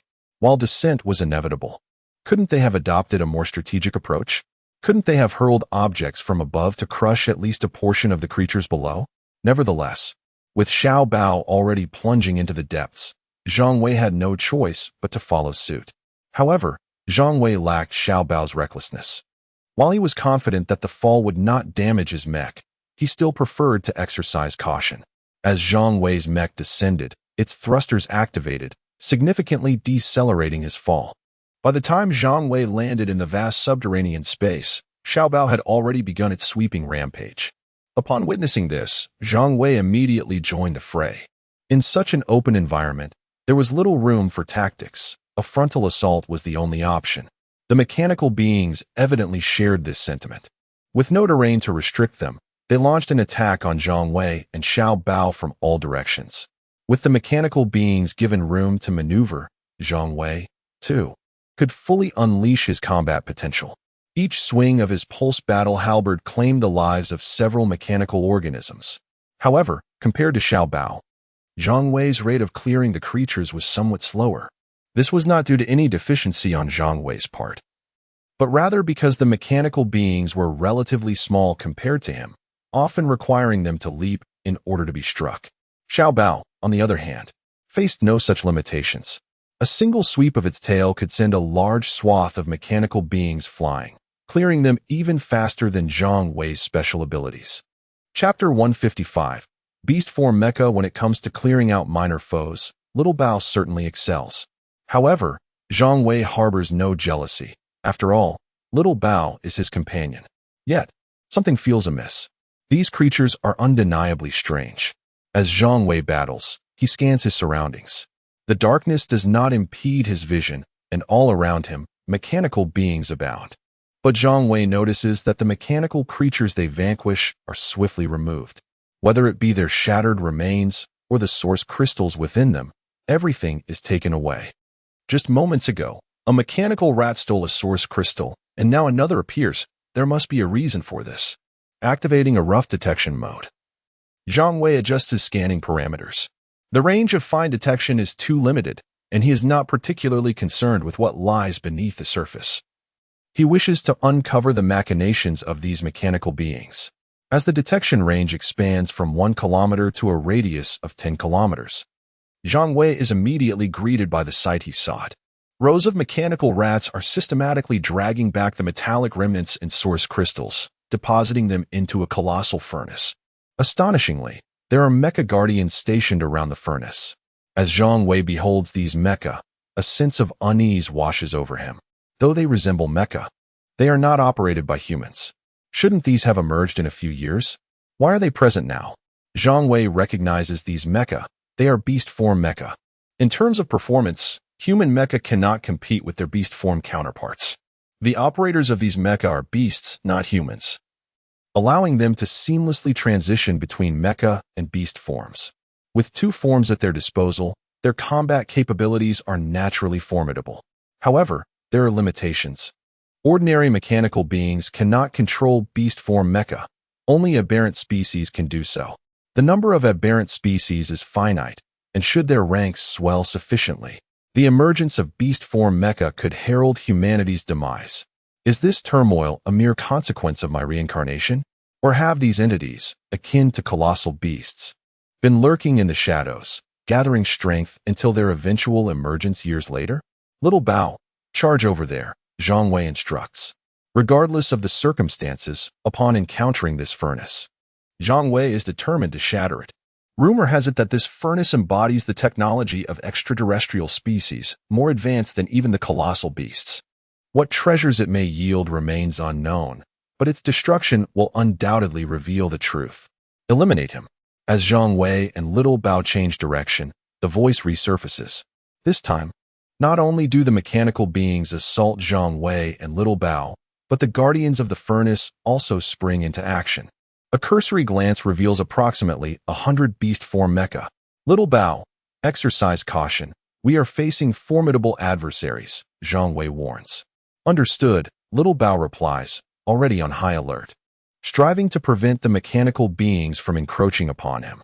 Although he remains uninjured by their attacks, he understands that even the smallest of injuries can accumulate. Thus, he must remain vigilant. 2 minutes later, the beast form mecha arrives, having traversed a distance of 5 to 6 kilometers in that brief span, a testament to their terrifying speed. Big brother, what are those? Little Bao gasps as he gazes at the oncoming beast form mecha.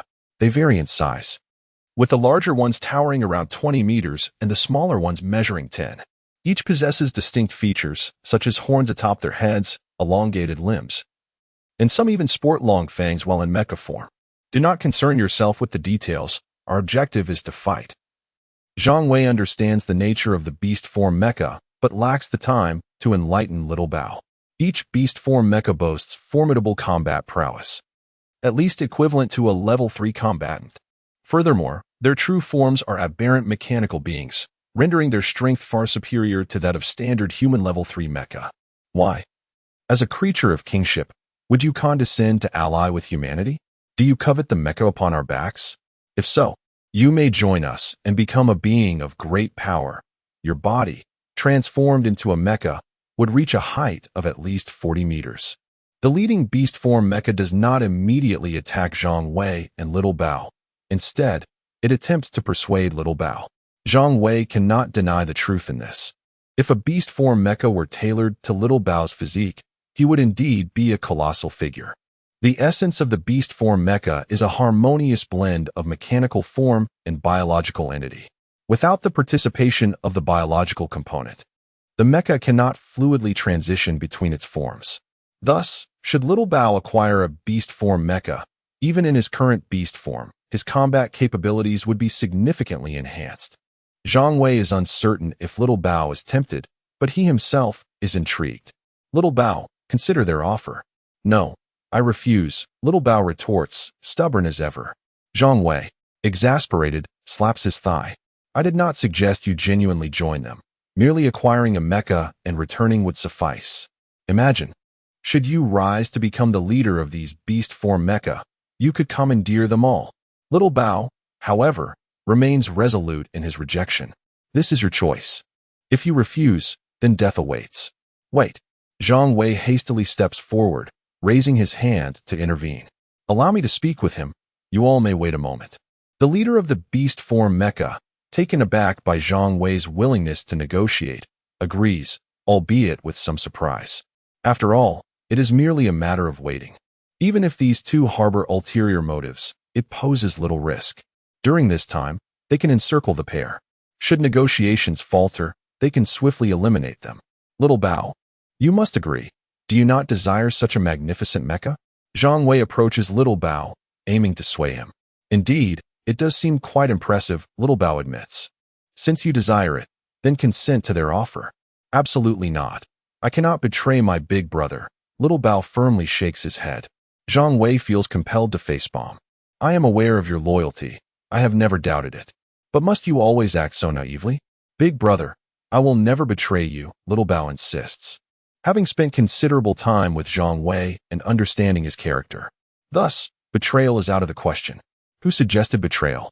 Your intelligence appears underdeveloped. I merely mean for you to feign agreement, secure the mecha, and then return.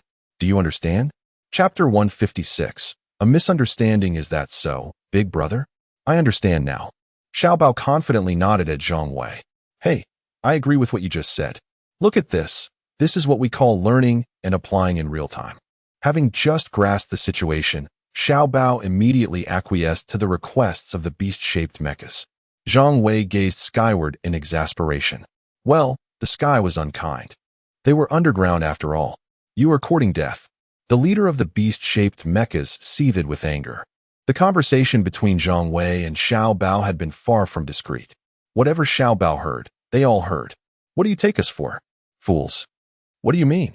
You invited me just now, Xiao Bao retorted, completely unperturbed. I killed him for me. Words exchanged in vain. The leader of the beast-shaped mechas felt that continuing this conversation with Xiao Bao was an affront to his intelligence. Such an intellect was better left unengaged. Hey, dimwit. I'm just messing with you, Xiao Bao chuckled, then charged directly at the leader of the beast-shaped mechas. If Xiao Bao had maintained his act of ignorance, the leader might not have been so incensed, but when Xiao Bao dropped the pretense and openly teased him, who could endure that? In the next moment, over 20 of the beast-shaped mechas brandished their weapons. These weapons were somewhat advanced, neither rifles, nor machine guns, nor freezing or heating guns, but rather beam weapons.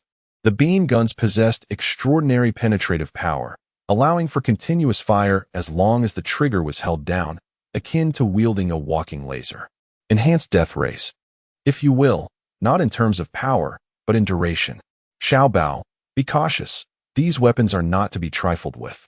Although the leader of the beast-shaped mechas possessed considerable intelligence, Zhang Wei's convoluted speech left him perplexed. Am I not a worthy opponent? Don't worry, they are all insignificant pests. Zhang Wei dismissed, charging towards another beast-shaped mecha with his war spear. The weapons employed by these beast-shaped mechas were unique, vastly different from those of human mechas.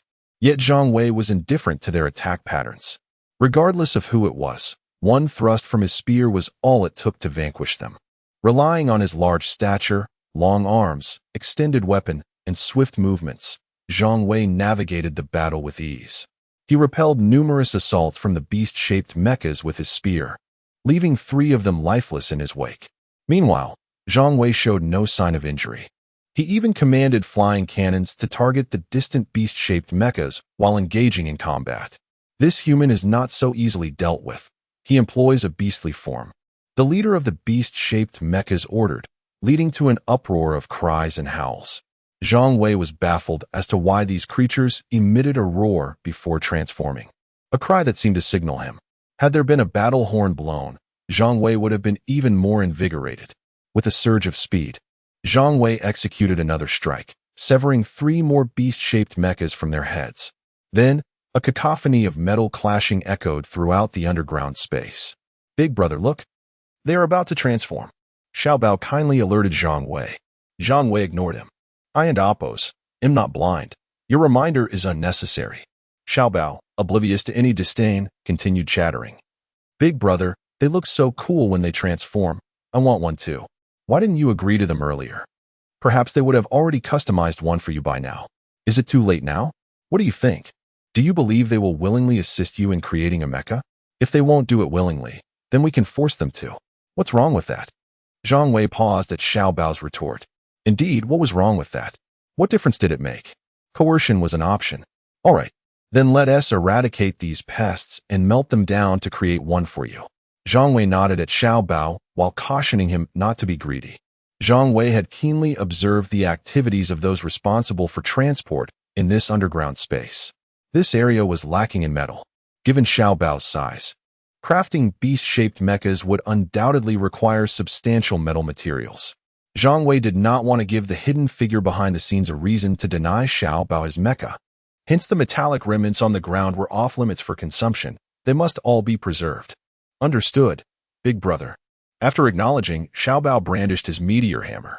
This hammer was not aimed at the nearby beast-shaped mechas, but rather at the incoming beams. Being cautious, as the meteor hammer was the most resilient and defensively capable part of Xiao Bao, he intended to test the strength of these beams with his tail. Soon, the meteor hammer collided with the incoming beams. The beams clung to his tail like adhesive. Even after retracting, the tip of the beam remained attached to Xiao Bao's tail. Bending the beams askew. "Big brother, these guys are cheating. Be careful," Xiao Bao warned Zhang Wei, drawing from his experience. If only a few beams were to attach to his weapon, it would be manageable. But what if there were dozens? All beams adhering to the meteor hammer would make it impossible for Xiao Bao to compete against the beast-shaped mechas. "I know, I'm fine. Just be cautious yourself." Indeed, Zhang Wei was unscathed. His speed was sufficient. Each incoming beam was deflected by him. Moreover, he remained oblivious to Xiao Bao's concerns. For the beams did not adhere to his pulse war spear. Perhaps the beams were not resistant. Rather, they lacked the capability. Zhang Wei's weapon had been enhanced and bore built-in pulses that negated the beam's effects before they could approach. This realization led Zhang Wei to abandon his initial plan of employing a protective energy shield. A quality blade must be wielded effectively. Zhang Wei understood that among these beast-shaped mechas, there was no true leader. He would reserve his energy shield for when he encountered the real boss among them. After all, utilizing the energy shield did entail some expenditure of power. Chapter 157. On-site instruction, brother, help. Xiao Bao cried out in desperation. For beams of light had already latched onto him, rendering him in a state of unavoidable peril. Although the beams seemed harmless, their temperature was exceedingly high, and the areas where they clung to Xiao Bao's body felt as if they were seared by a red-hot iron, threatening to breach his outer shell if this continued. "Is this thing really that powerful?" Zhang Wei muttered before brandishing his war spear and charging forward. As the spear cut through the beams binding Xiao Bao, they were immediately severed. "I'm about to be cooked alive. Those wretched creatures, I will slay them." Xiao Bao, resembling an enraged rhinoceros, charged recklessly towards the distant beast-shaped mechas wielding firearms. However, at that moment, the melee beast-shaped mechas had completed their transformation, and a true mechanical rhinoceros stood defiantly in Xiao Bao's path. In terms of size, the mechanical rhinoceros was inferior to Xiaobao. Yet, it was encased in a formidable layer of armor, and its horn continuously emitted a radiant glow, clearly indicative of a potent weapon. Xiaobao dismissed this rhinoceros, which was a third smaller than himself, as a threat. As he approached within striking distance, he swung his tail like a hammer towards the rhinoceros. Surprisingly, the mechanical rhinoceros did not evade. Instead, it aimed its horn directly at the incoming strike. When the hammer met the horn, Xiaobao's tail was uncontrollably deflected, the immense force causing him to spin in place. Fortunately, this spinning motion halted the assault from the encircling mechanical beings. "Brother, this rhinoceros is incredibly tough," Xiaobao called out to Zhang Wei. When he found himself unable to overcome the foe, he sought help from his brother. Zhang Wei discerned that it was not that Xiaobao couldn't and oppose to defeat the rhinoceros. Rather, the horn possessed remarkable properties. Although the nature of this weapon was unclear, Zhang Wei sensed that the horn was not only hard and sharp, but also endowed with a kind of recoil. Rather than being repelled by the horn, Xiaobao was pushed back by the sheer force of his own attack. "Interesting, everyone step aside," Zhang Wei commanded, charging forward with his spear. The mechanical beings blocking his path, despite their sturdy exteriors, were no match for his might. One strike, one mechanical foe fell, regardless of whether they were beast-shaped or mecha. The leader of the beast-shaped mechas realized they stood no chance against Zhang Wei and resolved to exhaust his mecha's energy. They believed that by depleting Zhang Wei's energy reserves, victory would still be theirs. Under the leader's command, all melee mechanical beings retreated, ceding the stage to those employing ranged weaponry. Dozens of beams shot toward Zhang Wei. As he cleaved through the obstructing mechanical beings, he also wielded his spear to deflect the incoming beams. Meanwhile, his floating cannons remained relentless, having already dispatched 3 ranged beast-shaped mechas. However, the remaining foes posed a greater challenge. As the mechanical beings withdrawing from around Zhang Wei took positions in front of the ranged attackers, the melee mechanical beings, tough and armored, absorbed damage far better than Zhang Wei's floating cannons could inflict in a short span. Nonetheless, the ranks of the beast-shaped mechas were steadily dwindling. Soon, Zhang Wei found himself before the mechanical rhinoceros. The rhinoceros showed no intent to attack. Its mission was clear: to block Zhang Wei and Xiaobao's escape in this direction. Thus, it focused solely on defense. Zhang Wei swung his spear towards the rhinoceros's head. "Let me see whether your horn is indeed tougher than my spear." The rhinoceros displayed a clear defiance. Upon witnessing the downward swing of the spear, it proudly raised its head, relying solely on its horn for defense, having no other means. "Tch," Zhang Wei scoffed coldly. Just as the spear was about to collide with the horn, Zhang Wei suddenly changed tactics, arcing the spear in a half-circle to bypass the horn and strike towards the mechanical rhinoceros's neck. Did he truly intend to strike the hardest part of the foe? Had he lost his senses? In that proud posture, the rhinoceros had unwittingly exposed its neck. If Zhang Wei did not capitalize on this moment, it would be a disservice to the mechanical rhinoceros's dramatic entrance. By the time the mechanical rhinoceros realized Zhang Wei's shift in strategy, it was too late. Its speed paled in comparison to Zhang Wei's, and before it could lower its head fully, the spear had already sliced through its neck. In the next instant, the mechanical rhinoceros's head drooped abruptly. Zhang Wei did not sever the rhinoceros's neck entirely, as its girth proved too robust for a single blow. However, the mechanical rhinoceros was undoubtedly incapacitated, its head hanging low, the glow in its eyes extinguished. Damn it, the leader of the beast-shaped mechas cursed. Their strongest defensive entity had been dispatched so effortlessly. What a fool. Block him, do not let them pass. The leader exhibited signs of anxiety. In this critical moment, they could only dispatch less durable mechanical beings to impede Zhang Wei. It now remained to be seen whether Zhang Wei could advance more swiftly than they could deplete his energy reserves. To be honest, the constant barrage of incoming beams was indeed taxing on his energy. Yet, Zhang Wei remained undeterred. What kind of engine did he possess? Replenishing such consumption was trivial, provided he had sufficient source crystals. Coincidentally, Zhang Wei's cargo hold was brimming with source crystals. as he had stored away all the resources sent by the little notebook after enhancing his mecha. If it came to a battle of attrition, Zhang Wei was confident he could outlast the entire battalion of beast-shaped mechas. However, he had no intention of engaging in such a futile contest. Why exhaust himself against foes he could simply slay? Yet, before Zhang Wei could unleash his full might, Xiao Bao charged forward once more. Having learned a lesson from the mechanical rhinoceros, he was determined to prove that these two new obstacles would not deter him. Moreover, Xiao Bao had absorbed tactical wisdom from Zhang Wei, mastering the art of exploiting the enemy's weaknesses. This time, Xiao Bao acted with greater cunning. As he swung his tail, he attentively observed the two mechanical beings obstructing his path. Once they made their move, Xiao Bao sought out their vulnerabilities. Altering his attack trajectory mid-strike was effortless for him, given his control over his tail and the strength he possessed. "Found it!" Xiao Bao exclaimed, as his tail swiftly descended, transforming the intended strike on the bodies of the mechanical beings into a direct assault aimed at their legs. Chapter 158. The Crucible. Little Bao was brimming with excitement, while the two imposing figures below him were in a dire predicament. Have you ever experienced a sweeping kick? The kind that could break a leg.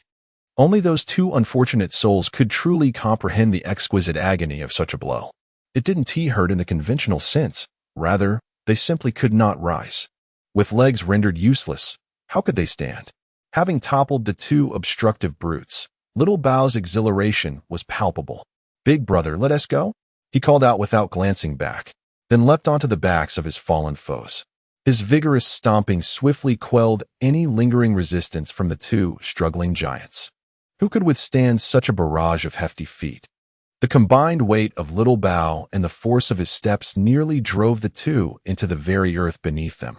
It is important to note that the ground here was already hardened from the relentless trampling of numerous mechanical creatures. In this manner, Little Bao managed to embed their bodies half a meter into the ground. Zhang Wei, witnessing this spectacle, exclaimed in awe. Little Bao had begun to grasp the essence of combat. Subsequently, Zhang Wei brandished his war spear to shake off a few of the clumsy adversaries that had entangled him, and followed in Little Bao's footsteps. Just as Little Bao leapt down from the two giants, Zhang Wei delivered another blow. Despite Zhang Wei's imposing stature, his weight could not compare to Little Bao's, and as a result, the two behemoths remained largely unfazed. But their immobility was the most concerning aspect. Had Little Bao defeated them utterly? Zhang Wei felt an urge to pry their heads from the ground, curious whether their eyes still held a glimmer of life. However, time was of the essence, as mechanical creatures were charging towards him from behind with reckless abandon. Thunderous strikes. As Zhang Wei leapt from the fallen giants, he swiftly unleashed a skill. He paid no mind to the aftermath, for Little Bao had become ensnared by the beam-wielding beast-like mechas. These mechas, emboldened by the absence of melee threats, were overly confident in their ability to subdue Zhang Wei and Little Bao. If the two knew they were destined for capture, they would undoubtedly flee. Thus, the melee creatures were stationed to block their escape from this subterranean realm, determined to prevent their passage. The leader of the beast-like mechas was thoroughly driven to madness. Who could have anticipated that these two nuisances would prove so formidable? Yet, it was too late for regrets. Should these two encounter their king, the leader's position would be rendered obsolete. As for whether Zhang Wei and Little Bao could harm their king, the leader had no doubt. Despite their considerable strength, they would be no match for their sovereign, as it would be akin to a dimensional strike. Each of these mechanical beings was a powerful alien entity, many even of royal caliber. In the face of their capabilities, they could only submit beneath their king's feet, too fearful to resist. Roars echoed all around. Zhang Wei turned back to unleash another thunderous strike, lamenting the plight of these mechanical beings, who, despite their grand size, could not suppress their instinct to roar. Two thunderous strikes successfully thwarted the pursuit of the melee creatures, and Zhang Wei joined Little Bao, deftly swinging his spear to sever the beams that had ensnared his companion. "Curse them, I will slay you." With the beams no longer constraining him, Little Bao charged forward with ferocity. Under normal circumstances, a king of his wrath would compel both beast-like mechas and mechanical creatures to retreat. However, Those blocking his path showed no intention of yielding. They were prepared to sacrifice their lives to impede him. Unfortunately for them, their strength was insufficient, and even their desperation proved futile. In dealing with these evidently fragile foes, Little Bao had no interest in seeking out their weaknesses. He simply trampled them down without a flick of his tail. Utilizing his imposing size to crush them was his sole aim, as obliterating these adversaries would quell the fury within him. These creatures, wielding peculiar weapons, had already bested him twice. Had it not been for Zhang Wei's timely intervention, Little Bao feared he would have met his end, pierced by those strange instruments. Little Bao succeeded. His massive form barreled through like a train over mere mortals. Once he passed, the beast-like mechas he crushed bore no resemblance to their original shapes. Their outer armor and cores were contorted, denying them even the opportunity to transform into their beast forms. "It's over.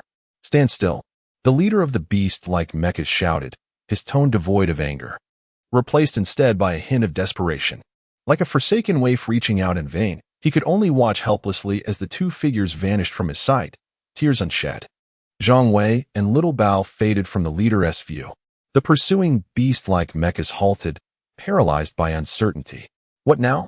inquired a mechanical being resembling an old tiger, casting a disapproving glance at their leader. The tiger had long resented the leader's ascension, but had been forced to tolerate it due to the king's direct orders. Yet the situation had changed dramatically. The leader had committed a grave error, and it was likely he would be removed from his position. If that occurred, the tiger would have an opportunity to rise. "What should we do? How would I know what to do?" "Await the king's orders," the leader retorted irritably. Was this really the time to inquire about solutions? He lacked the emotional bandwidth to even acknowledge the one asking, consumed by concern. Meanwhile, as Zhang Wei rounded a corner, he was met with a breathtaking sight. So grand, he marveled. Before him stood a colossal furnace, towering even above him. Within, an unknown substance had been transformed into a molten, fiery liquid. Zhang Wei could not believe that mere steel could account for such a spectacle. So where was the superior of the beast-like mechas? Zhang Wei scanned his surroundings, but to his astonishment, he found no trace of any mechanical beings. Even with meticulous detection, he could not locate the so-called superior. Nothing remained but the imposing furnace. "Since you refuse to show yourself, I shall pierce through your furnace," Zhang Wei declared, stepping forward with his war spear poised to breach the structure. "Impudent fool, cease your actions if you value your life." That ominous voice resounded once again. "Where are you?" Zhang Wei asked, bewildered. Chapter 159. "Wait, please wait. What is this?" Zhang Wei was continuously employing fine detection and could ascertain that apart from himself and Xiao Bao, there was nothing else in this place. Who was speaking? Was it some supernatural entity? After all, was this not a technological world? As Zhang Wei stood frozen in fear, the voice reemerged, this time tinged with a hint of arrogance.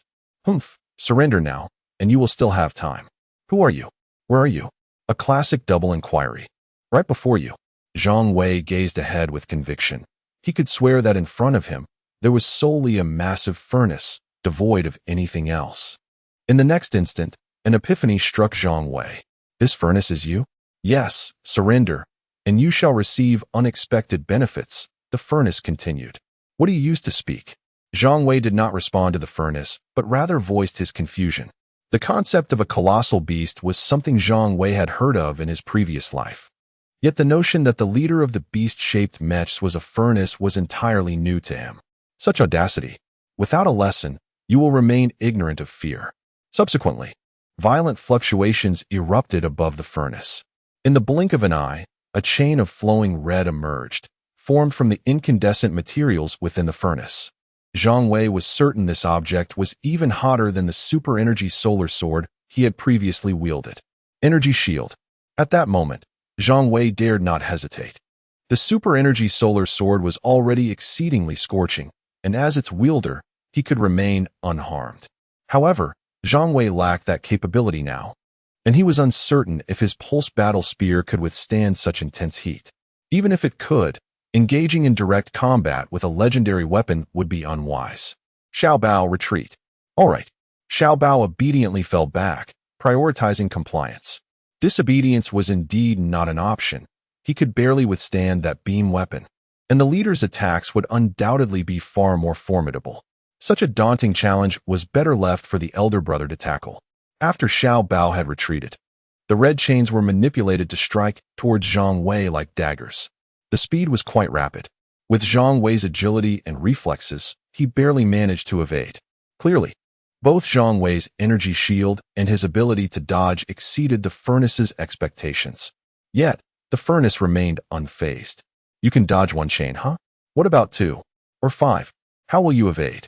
Just as Zhang Wei contemplated charging at the furnace itself, 4 additional chains materialized almost instantaneously, hurtling toward him and Xiao Bao like meteors. If Zhang Wei advanced, he would inevitably be struck by at least 2 chains. But should he evade, he might escape the onslaught. Zhang Wei was not foolish. He had already detected the imminent formation of the chains and assumed a defensive posture. He had unwavering faith in the defensive capabilities of the energy shield. After all, it was a legendary energy shield, and in a vacuum, even scorching objects would cool rapidly.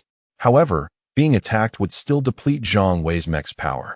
Regardless of how abundant the source crystals were, wasting energy was ill-advised. By preemptively dodging, Zhang Wei evaded most of the chains, resulting in only one striking the energy shield. Upon impact, the red chain swiftly cooled to a metallic state, its steel-like properties spreading upward. What is this? A vacuum? The furnace, evidently well-informed, quickly discerned the nature of Zhang Wei's energy shield. With such formidable defense, how many legendary-grade pieces of equipment do you possess? The furnace expressed astonishment. Having recognized legendary-grade weapons and having just experienced the legendary energy shield, it was curious about the extent of this troublesome adversary's arsenal. You shall not have the opportunity to find out, Zhang Wei retorted, seizing the moment while the furnace was momentarily taken aback to activate his super energy battle enhancement. With half of his mech's power expended, Zhang Wei's combat strength doubled, surging from 5,000 to an impressive 10,000. In the next moment, he activated the thrusters, unleashing a torrent of flames as he propelled himself forward like a cannonball. This sudden surge of speed caught the furnace off guard. By the time it attempted to obstruct Zhang Wei with the chains, it was too late. At that moment, Zhang Wei's brief burst of speed outpaced the furnace's control over the red chains. How can I stop this? Nevertheless, the furnace remained undeterred. Even if Zhang Wei wielded a legendary weapon, what difference would it make? Its defensive capabilities were no trifling matter, with walls over 3 meters thick, made from extraordinary metal. Even a legendary weapon would require time to inflict genuine harm. In that interval, the furnace could conjure additional chains to assail Zhang Wei. It was a matter of who would yield first. The vacuum energy shield's defensive prowess was indeed impressive, yet it necessitated a significant expenditure of power to maintain. The furnace was confident that its vast bulk could easily withstand a mere mech. With this thought, the furnace felt a sense of security and was far from intimidated. However, when Zhang Wei struck the furnace wall with his battle spear, the furnace found itself momentarily stunned. 10,000 combat strength, a legendary weapon in hand, augmented by core enhancements. Combined with the impact of his explosive force, this strike was formidable. Were it any of the beast-shaped mechs outside, they would have been felled in one blow by Zhang Wei. The furnace was indeed resilient. Zhang Wei only managed to penetrate approximately 2 meters, leaving a conical crater on the furnace wall. So tough? Before the furnace could voice its thoughts, Zhang Wei expressed dissatisfaction. In his view, his strike should have pierced through the furnace. Yet, to his surprise, it had not succeeded. In the next instant, Zhang Wei could not afford to lose any more time. The boost from the super energy battle enhancement was time-limited, although it lasted 100 seconds. What if he could not breach the furnace within that time frame? Just as Zhang Wei was about to renew his assault, the furnace spoke again. Wait, please wait. The furnace retracted all the red chains, signaling its sincerity. It realized it could not breach Zhang Wei's energy shield in a short period, while Zhang Wei had the capacity to dismantle its defenses swiftly. If that were to happen, the consequences would be dire. Wait. Although Zhang Wei felt urgency, he was not overly hasty. I concede. Your capabilities have earned my respect. We can engage in a fair exchange or collaboration. The furnace capitulated. Reluctantly. For the furnace's wall had thinned to just a meter. Even if it could withstand Zhang Wei's next strike, what about the subsequent one? Fair. No. This is not merely a matter of fairness. You have yet to clarify your position. After speaking, Zhang Wei raised his hand, assuming a posture to continue his assault. Wait. Chapter 160. No, boss. I'll find a way. Upon hearing the furnace's call to wait, Zhang Wei felt a surge of confidence. In truth, he was unaware of the actual thickness of the furnace walls. They could be 10 meters thick, for all he knew. However, he now possessed considerable room for action. Should he penetrate too deeply, continuing to breach the walls would become increasingly difficult, much like trying to dig a rat hole, initially simple, but progressively more challenging as one delves further in. Yet, at this moment, Zhang Wei was free of such concerns. The furnace's reactions indicated that he was on the verge of breaching the wall. Do you have anything to say? Zhang Wei maintained his aggressive stance. I can acknowledge you as my boss. The furnace capitulated. After all, being a subordinate was preferable to facing death. If a hole were to be broken through the furnace wall, everything within would spill out. Without the molten metal, the furnace would be rendered powerless, unable to exert its capabilities. Although it could fill the breach if it were made, would Zhang Wei allow it to mend itself? Had you said this sooner, we could have avoided this conflict, Zhang Wei remarked as he sheathed his weapon, having awaited this very concession from the furnace. He had taken an interest in the furnace's abilities. If it could command mechanical creatures, perhaps he could tame it as well. This would imply that these beast-like mechas would serve as the subordinates of his subordinates. The capabilities of these beast-like mechas were formidable, and Zhang Wei felt a twinge of regret for having recently dispatched so many of them. Boss, what is your name? The furnace, displaying a sense of social awareness, inquired. After all, it had absorbed the wisdom and emotional intelligence of many. My name is Zhang Wei. Zhang, as an arrogant, Wei, as an unparalleled supremacy.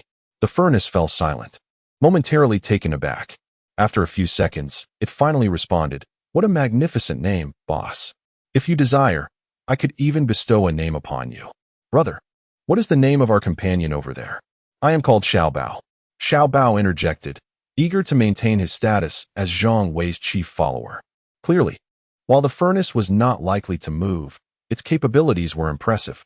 With Zhang Wei's interest piqued, Xiao Bao feared losing his position. Brother, a name is of little consequence to me. You may simply refer to me as Furnace, it conceded meekly. Xiao Bao, what a ridiculous name. If I let this uncultured fellow name me, I might end up being called Little Furnace or just Furnace, which sounds far less grand, Zhang Wei mused. What a pity. Now, tell me about your origins. The name is of little importance, but I am quite curious about you. Well, boss, I must admit I am not entirely sure myself. Would you believe me? The furnace spoke cautiously, wary of Zhang Wei's potential wrath. Oh, what is the matter? Zhang Wei inquired, not resorting to violence, merely intrigued. When I awakened, I found myself here, possessing an innate understanding of my abilities. I can modify mechanical creatures. Not only can I craft armor for them, but I can also enhance their intelligence. Initially, I was weak, only able to attract small mechanical beings, capturing them to replenish my energy. What you see is that red metallic liquid. Once I accumulated sufficient energy, I could utilize my other abilities. In no time, I had organized nearly all the mechanical creatures in this subterranean space. Zhang Wei suddenly interjected. How do you control those mechanical creatures?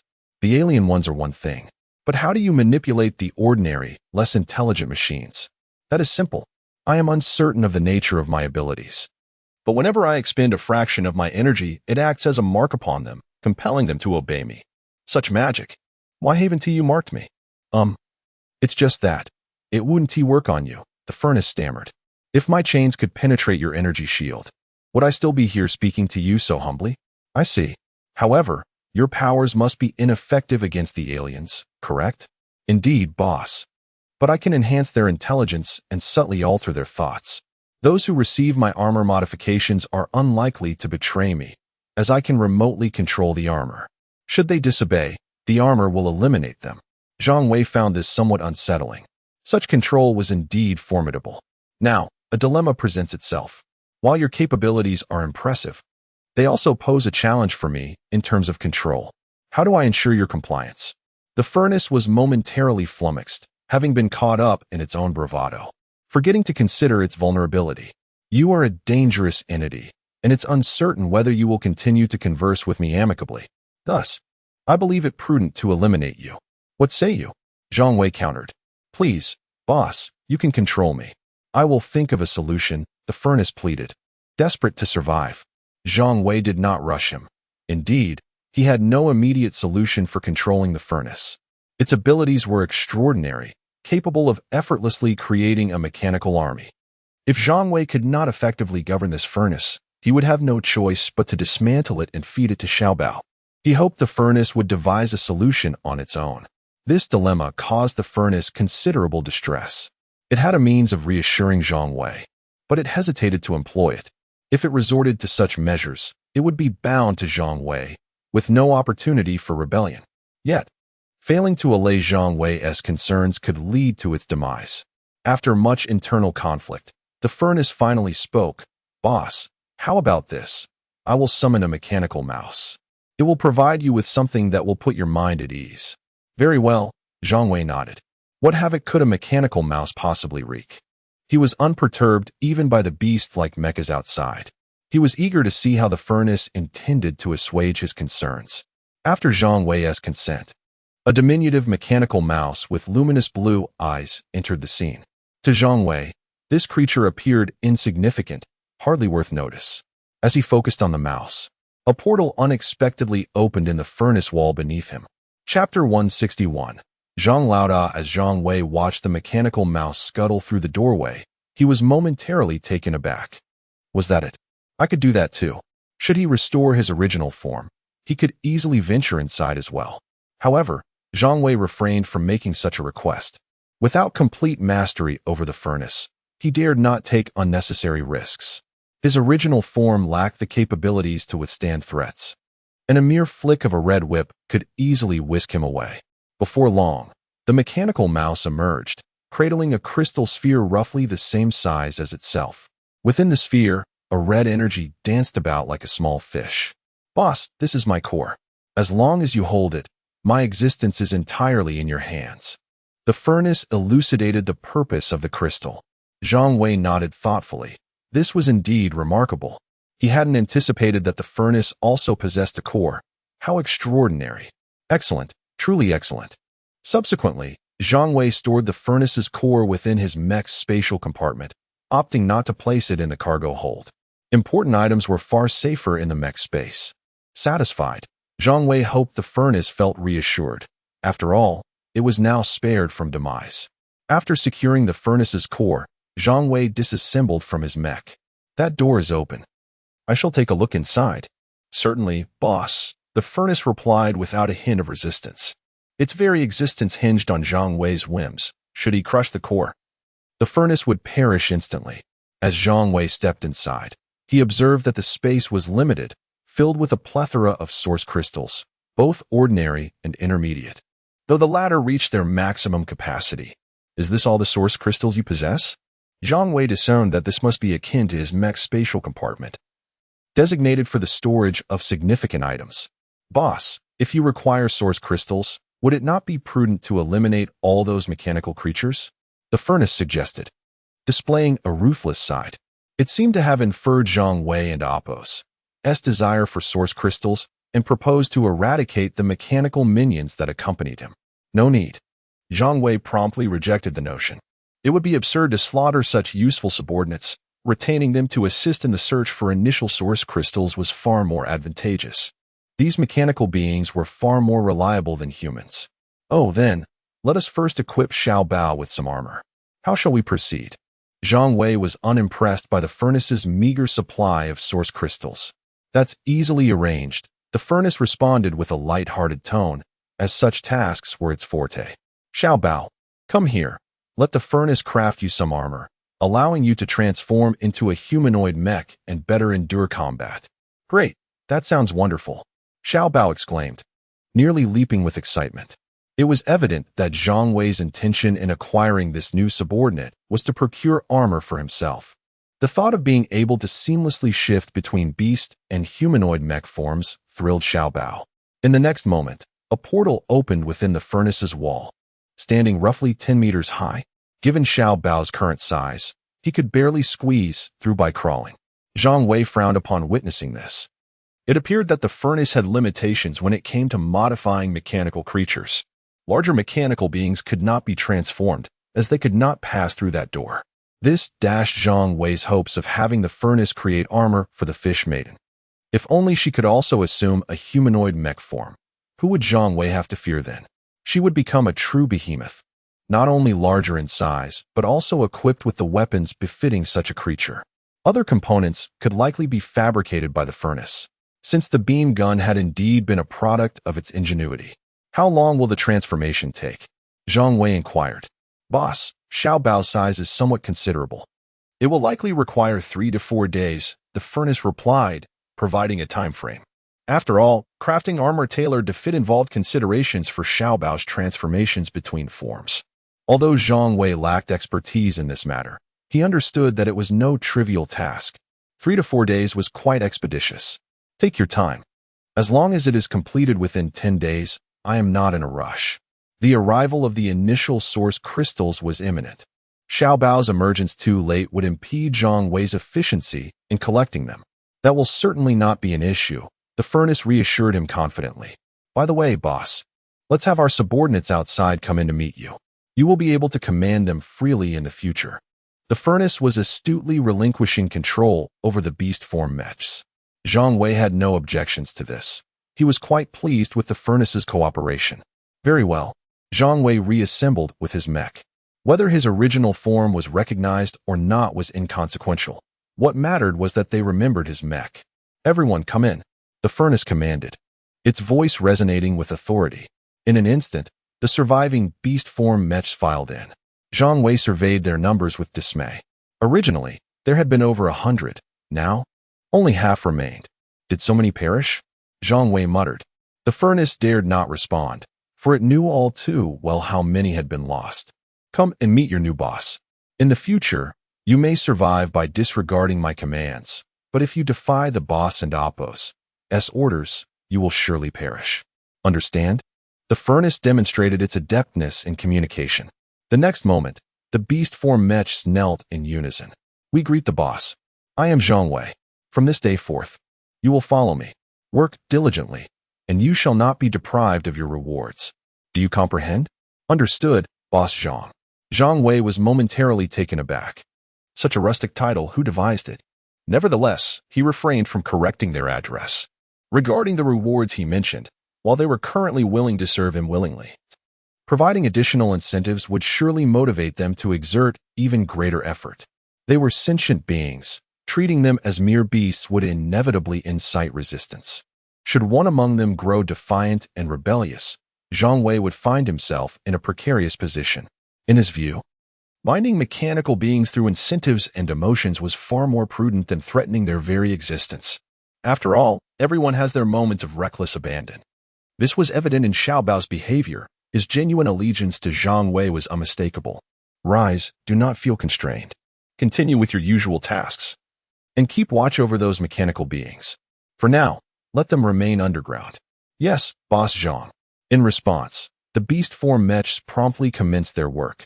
Even before the furnace could issue commands, none were foolish. It was clear that Zhang Wei had taken control, and their leadership had changed hands. Chapter 162. The Supreme Leader is quite formidable, having established a new stronghold. One should not continue to pay homage to the old one, for that would only serve to provoke the new leader. If one is seeking to embrace death, it would be far more prudent to do so swiftly, for courting such troubles only leads to a more agonizing demise. As the beast-shaped mechas directed the mechanical creatures to commence their tasks, Zhang Wei found himself engaging in a rather mundane conversation with the furnace. Furnace, you too must possess the potential for enhancement, correct? Is it possible for you to grow larger? Indeed, it is possible, but it requires a substantial amount of advanced metals. The current mechanical creatures do not meet the necessary standards, the furnace replied candidly, with no intention of concealing the truth from Zhang Wei. After all, Having already pledged allegiance to a new stronghold, it seemed only reasonable to seek assistance from the leader with one's own troubles. Advanced metals? The thought of the colossal beasts immediately sprang to Zhang Wei's mind. If the furnace were to consume one of those giants, it would undoubtedly experience significant enhancement. The resulting armor would be far superior. Are you familiar with the colossal beasts? Not at all. Then it seems there are no such creatures in our vicinity. Zhang Wei concluded. Given the furnace's command over so many mechanical beings, it likely possessed a thorough understanding of the subterranean landscape. If colossal beasts existed nearby, the furnace would have already dispatched its minions to retrieve one. Immovable colossal beasts were fit only to serve as sustenance for the furnace. If I were to locate a colossal beast, I shall bring one back for you to consume. Really? Are colossal beasts truly formidable? Colossal beasts are likely from the same realm as you, though you may have forgotten where that is. These beasts stand over 100 meters tall and are quite powerful. Such a massive creature must be difficult to contend with, the furnace remarked. Astonished not only by the size of the colossal beasts, but also by Zhang Wei's assertion that they hailed from the same origin. What did it signify that they both emerged from such a place? Currently, the colossal beasts are immobile due to insufficient energy, Zhang Wei explained. At present, the metal comprising the bodies of these mechanical creatures does not fulfill the criteria for my evolution. However, I am aware that, given time, the metal will naturally enhance, at which point I shall consume them to elevate myself. The furnace expressed this insight, revealing a glimpse of its inner thoughts. Is there anything else? For instance, do you harbor thoughts of annihilating this world? Why have the machines descended upon Blue Star? Their ultimate objective is to eradicate all life forms upon it. Do not mistake the falling source crystals for a benevolent gift. To me, they represent merely the most basic transformation of Blue Star. This transformation may be aimed at creating an environment suitable for certain mechanical beings, or even converting the entire planet into a spacecraft. In any case, the intentions are far from benevolent. The creatures that inhabit Blue Star are, to some entities, nothing more than pests. Both the colossal beasts and the furnace undoubtedly serve to eradicate these pests. At present, I have no such intentions. My aim is to gather as many followers as possible. The creation of beast-shaped mechas is to better manage the mechanical beings. Once they evolve to meet my requirements, I shall consume them to enhance myself. The furnace articulated its ambitions. Zhang Wei nodded slowly in understanding. It was clear now why the furnace had no intention of releasing these mechanical beings or beast-shaped mechas. Such a strategy would indeed keep them hidden from prying eyes. Once the entirety of Japan had evacuated, the island's condition would likely go unnoticed. At that juncture, the furnace and Apos' adversaries would likely become the colossal entities of the ocean. Perhaps the existence of the furnace and the colossal beasts was not aimed at eradicating humanity, but rather at eliminating marine life. The ocean is vast, teeming with countless mechanical beings, and some of the larger ones are akin to colossal beasts themselves. This realization struck Zhang Wei as exceedingly reasonable. If one day, someone commands you to undertake a certain task, do inform me. Rest assured, you shall be my only leader henceforth. Everything else shall take a back seat, the furnace replied, demonstrating its astuteness. It recognized the validity of Zhang Wei's concerns, as even it was unaware of its own origins. It seemed plausible that it was intentionally placed here to develop gradually. When it had amassed sufficient strength, the puppet master would likely reveal themselves. Yet, Zhang Wei would not permit the furnace to heed anyone else's commands. The furnace itself would resist such subjugation. Why should I obey? I have toiled diligently to establish my domain, only to follow the orders of someone who has never appeared nor offered any assistance? The furnace scoffed at the notion. To be born and not nurtured is a travesty.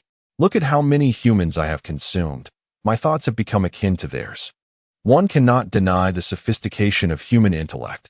Their emotional depth is unparalleled by other beings. Very well, just remember this. There may not be anything seeking you out. As for the colossal beasts, I shall do my utmost to assist you. Do not fret. Zhang Wei gave the furnace wall a couple of taps. Nurturing the furnace held immense potential. Initially, Zhang Wei had considered handing over a second colossal beast to the fish sister for consumption, but now, He realized that nurturing the furnace was of utmost priority. Understood, leader. I am in no rush. I am adaptable. It is wise to embody the principle of non-competition. In doing so, a thoughtful leader is far less likely to forget you. The furnace acknowledged its strengths and weaknesses. Its strength lay in the ability to assist Zhang Wei in forging a unique legion of beast-shaped mechas, while its limitation was its immobility, reliant on another to carry it. Thus, it would focus on leveraging its advantages, convinced that time would reveal true loyalty, and Zhang Wei would come to recognize who his foremost subordinate truly was. As for the small treasure undergoing transformation, it was hardly a concern. Very well, I shall take my leave. I entrust the small treasure to you. Once it is transformed, let it find its way back to me. Remain underground and do not venture out. If anything arises, I shall send the small treasure to inform you. Yes, leader. Safe travels. Zhang Wei nodded and departed. His departure contrasted starkly with his initial entrance. All the beast-shaped mechas bowed respectfully, demonstrating profound reverence. The mechanical beings lowered their heads, striving to press their foreheads to the ground in a gesture of submission. Defiance was not an option. Having bowed their heads, they dared not show their teeth. To do so would mean certain death.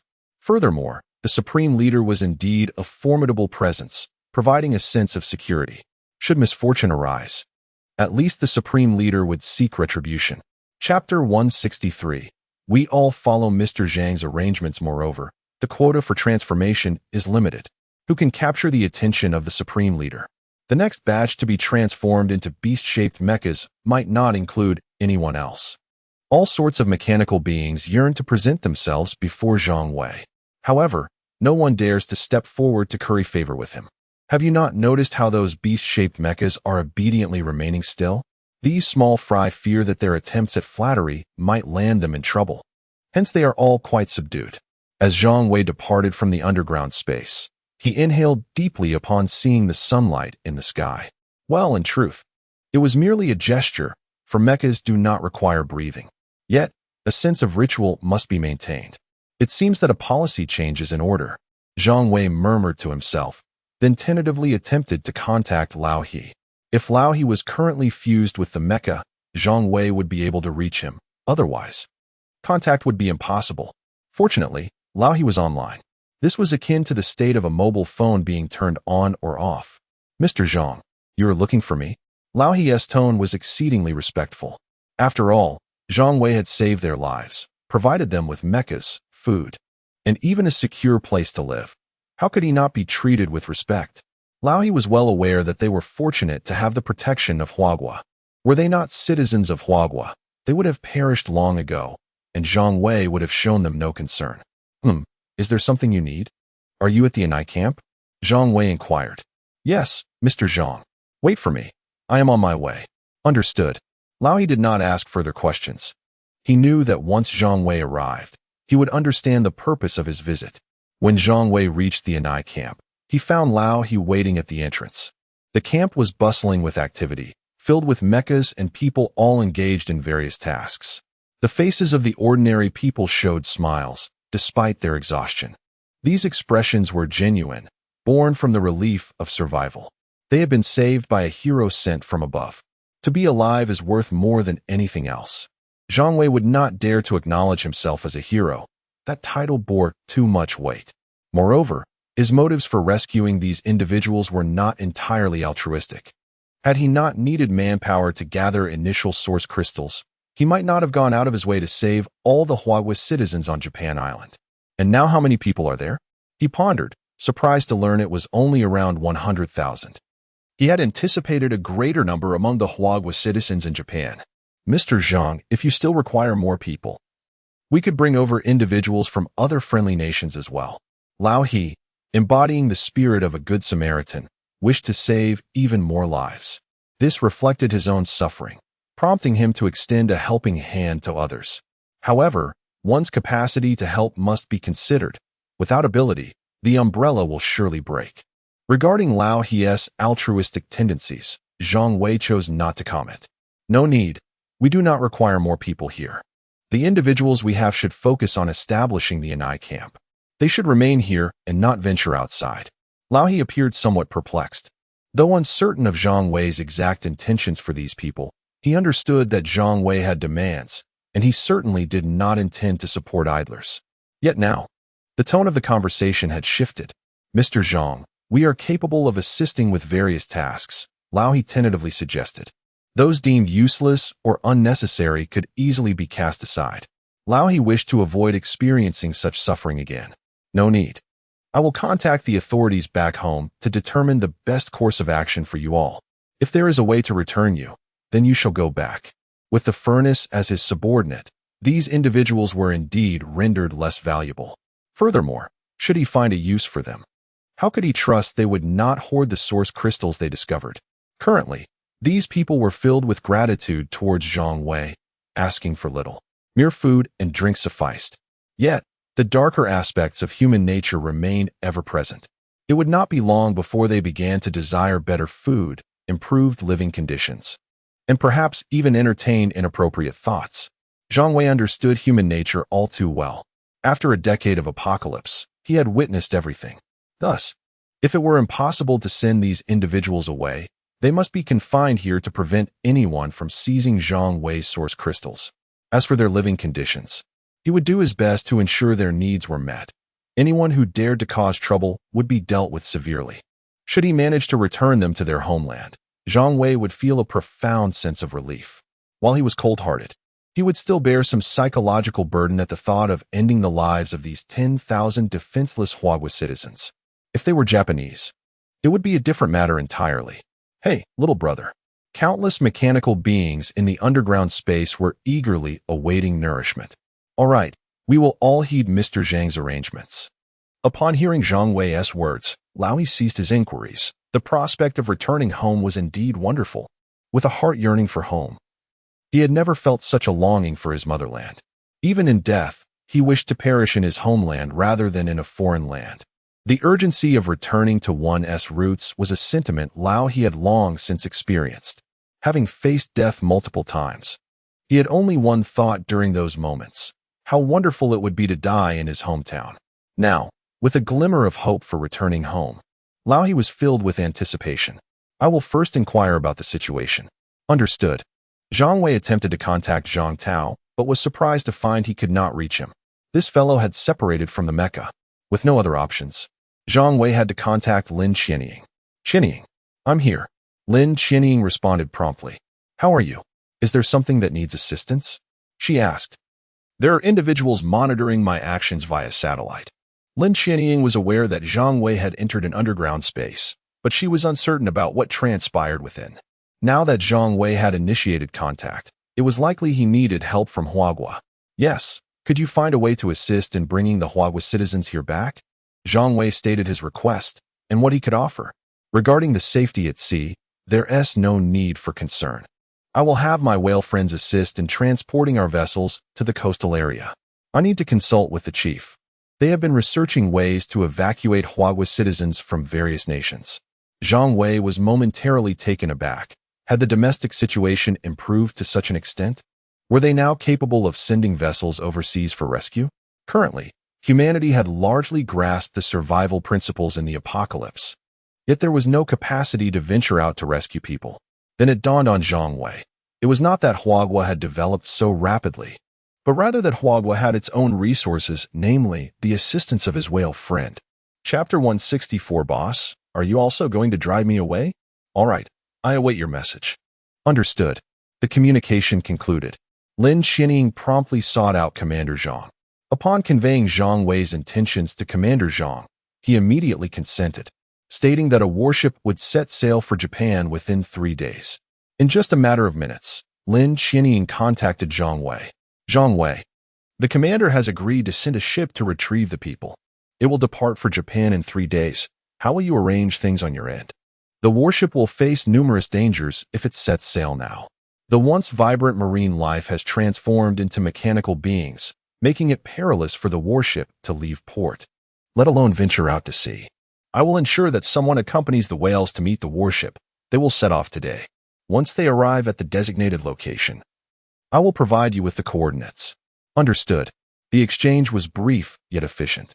Within a remarkably short span, Zhang Wei adeptly managed the affairs concerning the survivors from Huagua. Old He, I have a task for you. Mr. Zhang, just say the word. You need to return to Huagua. Old He appeared somewhat at a loss. Returning home? That's a good thing, but how to get back poses a significant challenge. I will arrange your return, Zhang Wei noted, recognizing Old He's confusion. All right. Given Zhang Wei's assurance, Old He naturally had no objections. Now, wrap up your affairs here, and then follow me. Having resolved the matters concerning these individuals, Zhang Wei felt considerably more at ease. Having so many people around was undeniably a hassle. Killing them was not an option, yet he had no desire to care for them. Indeed, it was a conundrum. Of course, the pivotal factor was that Zhang Wei had gained a new ally. Otherwise, he would not have considered releasing these people. Before long, Old He had settled all matters and followed in Zhang Wei's footsteps towards the coastline. On the shoreline, Zhang Wei took out a whistle to summon the fish girl. Before long, she emerged from the depths. Old He had never encountered such a spectacle and nearly succumbed to shock. Fortunately, she was in her mech form. Otherwise, his heart might have leapt from his chest. Don't be alarmed. She is a friend, Zhang Wei reassured Old He. Is that excitement I sense? Just wait until you stand atop the fish girl. Your emotions may intensify even further. I understand. Old He replied, though suppressing excitement was easier said than done. Zhang Wei, you have returned to see me. The fish girl exclaimed joyfully. Indeed, I require your assistance once more. We are friends, and it is only natural to help each other. Speak, what is it you need? The fish girl was exceedingly accommodating, genuinely considering Zhang Wei a friend. Even without the formidable cannon he had bestowed upon her, she would still lend her aid. In the realm of mechanical beings, the definition of friendship was refreshingly uncomplicated. Essentially, it meant being superior to humans. I need you to escort into Huagua, as close to the coastline as possible. A warship will be arriving to retrieve individuals, and after that, I will need your assistance in escorting the warship back to Huagua. Zhang Wei articulated his request. Such a minor task? She replied, that poses no problem at all. What was a monumental undertaking for humans was trivial for the fish girl. She even felt slightly dissatisfied, as if she had not contributed significantly to Zhang Wei's endeavors. This is no small matter, since you have agreed. I place my trust in you. Rest assured, there will be no complications. The fish girl assured him with conviction. All right, Old He, accompany the fish girl back for now. Once the warship arrives, you can return. Old He hesitated, unsure of whether he was expected to grasp the tail of this colossal whale. Simply stand on her back. It is quite stable, Zhang Wei instructed. Understood. Old He, despite his trepidation, steeled himself. Fortunately, the fish girl had no intention of causing him harm, allowing him to clamber onto her form with some effort. I will have someone contact you. Maintain communication and report your location. Understood, Old He acknowledged. Though he felt somewhat unsteady atop the fish girl, he contemplated whether to sit down, as doing so would surely provide more stability and prevent him from being flung into the ocean. Off you go, Zhang Wei gestured to the fish girl. After bidding farewell to Zhang Wei, she swiftly dove into the depths. Once the fish girl departed, Zhang Wei reached out to Lin Qinying again. The individuals have been sent. Please have my satellite keep a close watch on them. You can directly communicate with the mech on the whale. I shall leave the rest to you. Leave it to me, Lin Qinying replied. Once these arrangements were in place, Zhang Wei returned to address the Japanese individuals within the Osaka prefecture. These Japanese were primarily subordinates of AI Nai. With a more capable ally now at his disposal, Zhang Wei had no intention of retaining these ineffectual individuals. However, he did not wish to sever ties callously. He aimed to send them away, tasking them with gathering intelligence across Japan, similar to what AI Nai was presently undertaking. As for the value of the information they might provide, Zhang Wei was uncertain. This was akin to casting a wide net, hoping for fortune's favor. When this news was disseminated, the Japanese exhibited a spectrum of emotions. Some were terrified, others wept, while many nodded and babbled incomprehensibly. Are the emotions of these Japanese truly so vibrant? Zhang Wei poked the arm of the canine translator, who was currently in a state of shock. With the camp now devoid of Japanese, what purpose did his translation serve? Would he also be cast aside by Zhang Wei? The translator's ears instinctively filtered out Zhang Wei's inquiries. At that moment, Was the emotional state of the Japanese truly relevant? Boss, are you also going to expel me? The canine translator's expression appeared more sorrowful than tears could convey. Who said that? Zhang Wei found himself momentarily perplexed. If memory served him correctly, he had not uttered such words. While he might dismiss others, he intended to retain the canine translator. At the very least, when AI Nai departed, he would still have someone to understand Japanese and communicate with the royalty and other Japanese individuals. Relying on Zhang Wei to learn their tongue was out of the question. You are not going to drive me away? No. I understand now, boss. This is the mech core. Entrust it to those you deem reliable. Once they acquire the mech, they can contact AI Nai. Scatter them all. Do you comprehend how to proceed? Chapter 165. Have we bombed him before? Understood, boss. Rest assured. The task will be accomplished, the dog translator assured. Zhang Wei, indifferent, returned to his penthouse. There, the dog translator was commanding with great fervor, occasionally calling forth individuals to collect the mecha cores. Meanwhile, as Zhang Wei was clearing his territory, the Japanese royal family encountered a significant predicament. The beautiful nation had come to stir trouble. In response to Zhang Wei's demands, they had obliterated a regiment of soldiers from the beautiful nation. Before their demise, these soldiers managed to relay the news of their destruction back home. After deliberation, the beautiful nation resolved to fully seize control of Japan, and they had just formally notified the Japanese royal family of this decision. Such audacity! Over such a trivial matter, they were prepared to raise such a tumult. Yuta was exceedingly vexed. The rhetoric from the beautiful nation was intensely aggressive, clearly hinting at imminent hostilities. The beautiful nation had stationed around 30 to 40,000 troops in Japan, and while not all possessed mechas, at least half did. Moreover, these soldiers were dispersed across various locations, and should they rise up simultaneously, Japan's self-defense forces would lack the capability to suppress them all. Indeed, even if they had the ability to quell the uprising, would Japan dare to sever ties with the beautiful nation? They had not forgotten the boy who once descended upon them.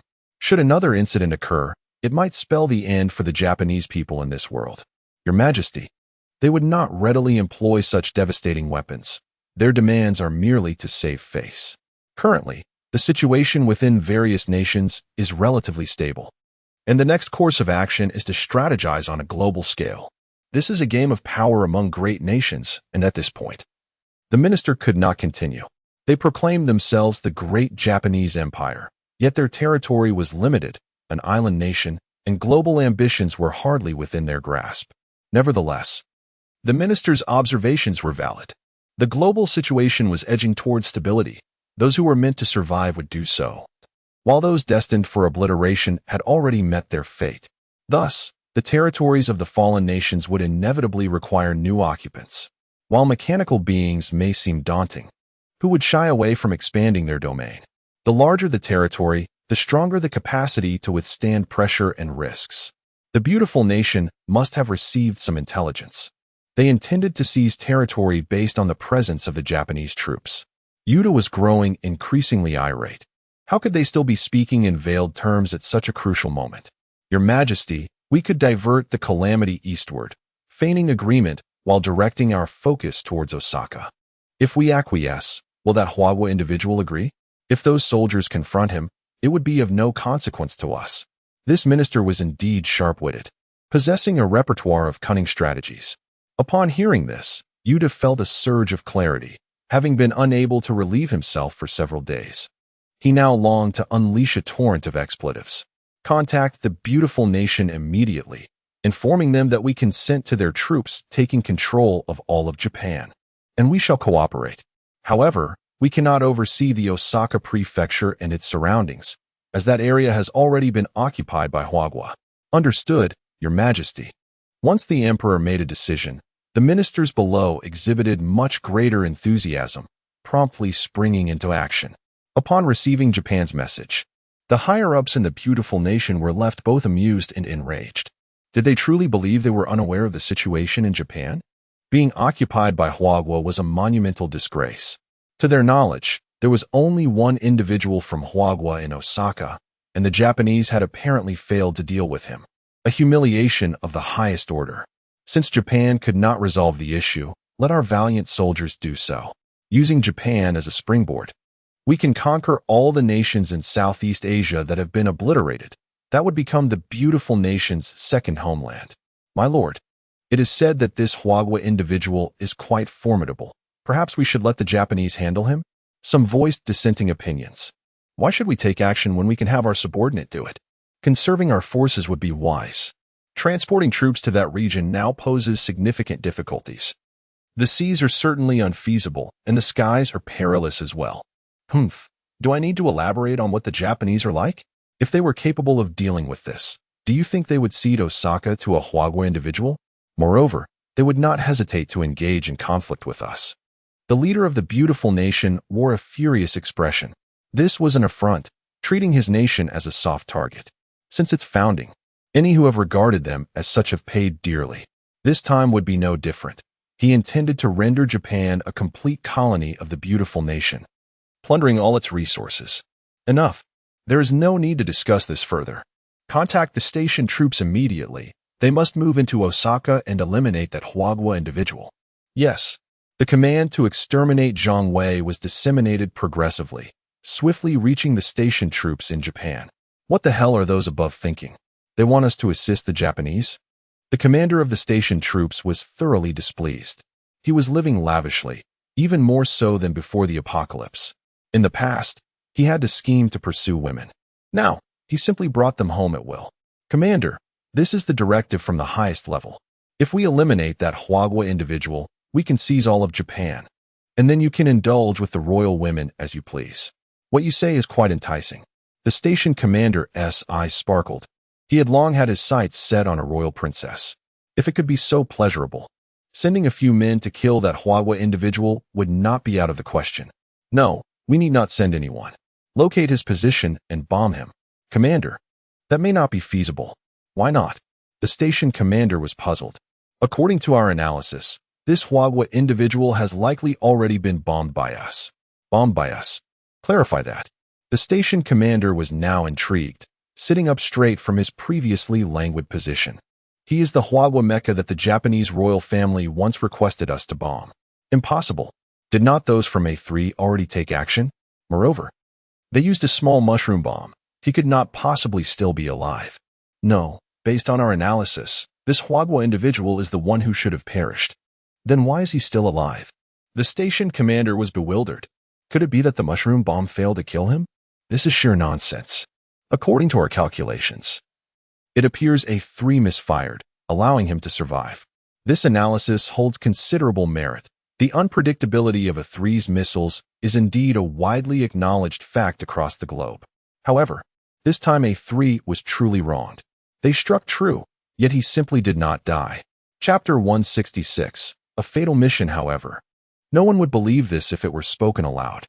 Yet, at this moment, such disbelief was of little consequence. Even if he had not perished, how had he managed to appear in Japan? The garrison commander was utterly perplexed. A person who was supposed to have been eliminated not only survived, but had also materialized in Japan. This was simply, the details remained unclear, and our resources were limited. The extent of our analysis had only reached the conclusion that he was indeed the Chinese individual who had been bombed. It was true that they were merely stationed troops, with limited capabilities at their disposal. Even so, why had you concluded that he could not be killed in the explosion?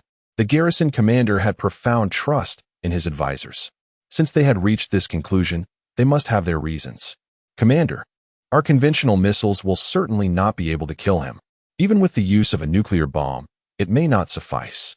He has already survived a bombing before. And as you know, our bomb's precision is questionable. Unless it directly hits his mech, he is unlikely to perish, one advisor explained. We only possess one nuclear bomb here, which is our trump card to intimidate the Japanese royal family. Although they have ostensibly agreed to submit, one can never be certain of the Japanese character. As you well know, the commander nodded in agreement. Indeed, their character is well known. Relying on their integrity is futile. Therefore, the nuclear bomb cannot be deployed. It appears we must send troops to eliminate him. However, his mech must be exceptionally formidable. What forces can we muster to confront him? Commander, our laboratory has made significant breakthroughs. and I am eager to report this to you. Oh, speak quickly. Wherever there are American troops, American laboratories inevitably follow. What they research is never disclosed. Even what little is revealed is often met with skepticism. However, as high-ranking military officials, they are certainly privy to the true nature of the experiments. To put it succinctly, the focus is on anti-human endeavors. Any public disclosure would invite worldwide condemnation. Now, after such a prolonged period of apocalypse, the individuals in those laboratories have finally achieved some progress. They have discovered a method for temporarily merging humans with large combat vehicles, such as tanks. However, this method is not without its flaws. Depending on the user and the vehicle's condition, the duration of the fusion varies. According to their estimations, even the strongest soldier can maintain this state for no more than 20 minutes. After that, both the soldier and the vehicle will be rendered inoperative. The garrison commander furrowed his brow upon hearing this. Such dire consequences? What of the combat capability? This is what I am about to report. The combat capability is exceedingly formidable. If we utilize a heavy tank, the mech's height can exceed 20 meters, boasting a combat strength of approximately 4,000. How much? The garrison commander stood upright in surprise. Is it truly possible to achieve 4,000 combat strength merely through fusion? This must be a jest. The commander was acutely aware of the initial combat strength of the mechs. They had long been researching how to enable tanks to merge with humans to create mechs. Now that they had achieved preliminary success, he was astonished that such power could be attained without elevating the mech's rank. Yes, Commander, indeed, approximately 4,000. Moreover, the mech is equipped with long-range weaponry. Its cannon has been transformed from conventional rounds to power shells, significantly enhancing its lethality. The advisor's excitement was palpable. With such a devastating weapon, subduing the diminutive Japan would be effortless. However, deploying it now would be somewhat wasteful of soldiers and tanks. If we are to undertake large-scale action, we must await further advancements from the laboratory. If that is the case, sending one individual may suffice. 4,000 combat strength signifies a great deal, and the garrison commander understood this well. However, how can we ensure the loyalty of the soldier? That is indeed a challenging aspect. A one-time mech is undoubtedly powerful, but if the user harbors ulterior motives, the one under attack may not be that Chinese individual, but rather ourselves. After all, this is a mission that leads one to certain death. Who would willingly embrace such a fate? Commander, for now, only those who have experimented with this fusion and you and I are aware of its fatal consequences. As long as we keep this knowledge to ourselves, we shall face no trouble.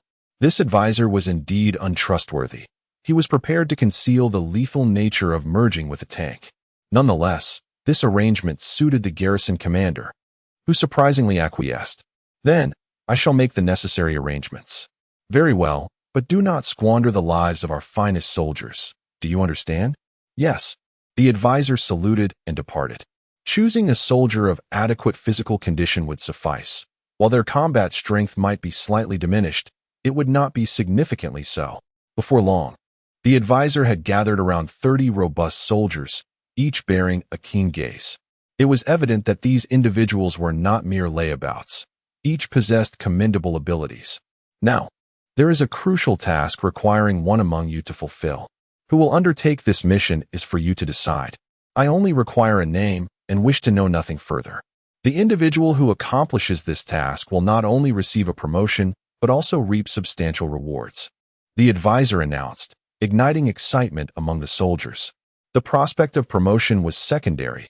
They were eager to discover the nature of the substantial reward. The use of the term substantial implied an extraordinary incentive. Thus, let us engage in an arm wrestling contest. Several tables were set up in an open area, where the chosen soldiers would compete in pairs. The winners would advance while the losers would be eliminated. Each soldier would compete simultaneously, with victors proceeding to the next round. This was relatively fair. Absolute fairness, however, was a mere illusion. As the contest commenced, all soldiers exerted their utmost strength. After several rounds of competition, the final victor emerged. Exhausted yet smiling. I won. Curse it. How infuriating. My strength was clearly greater. How could the outcome have favored him? Aside from the victor, the others were displeased. for the one poised to achieve glory was not among them. Subsequently, the advisor came forward to escort the winner away, leaving the defeated to disperse in resignation. Commander, what is my task? Do not fret, we shall act tomorrow. For today, rest well. In the evening, I will have the doctor administer some strengthening injections. You are an admirable young man, and once you complete your mission, I will present you with a grand surprise. Yes, Commander. The soldier executed a perfect salute, brimming with excitement. Chapter 167. I said to merge in advanced luxury cars, beautiful women, status, and prestige. This is the moment. Well, you are truly remarkable, standing out among dozens. I have high hopes for you. Thank you, Commander. Rest now. The advisor's flood of encouragement felt like a surge of adrenaline for the soldier. Rest was out of the question. Throughout the night, he remained exhilarated, contemplating the arduous tasks ahead and eagerly anticipating the rewards that awaited him upon their completion. Before he knew it, dawn broke. The following morning, this soldier was treated with utmost care. A dedicated attendant brought him an exquisite meal, one he had not savored in a long while. The soldier was deeply touched, while the advisor felt a twinge of nostalgia. After all, this was the last meal before a fateful mission. It felt wrong not to provide the best for him. Once satisfied, the advisor led the soldier to the armored vehicle camp. The soldier followed without question.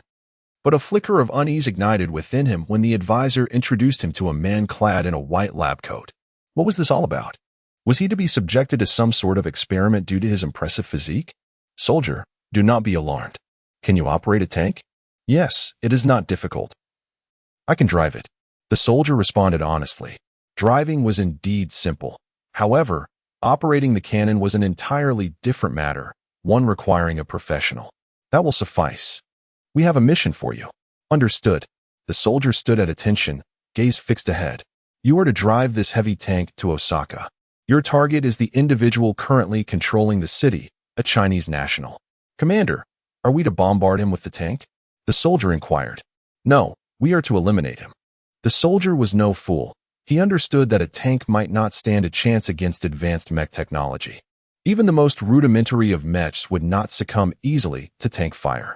Commander, a single heavy tank may not suffice for this task. No, it is sufficient. For this heavy tank can transform into a mech. What?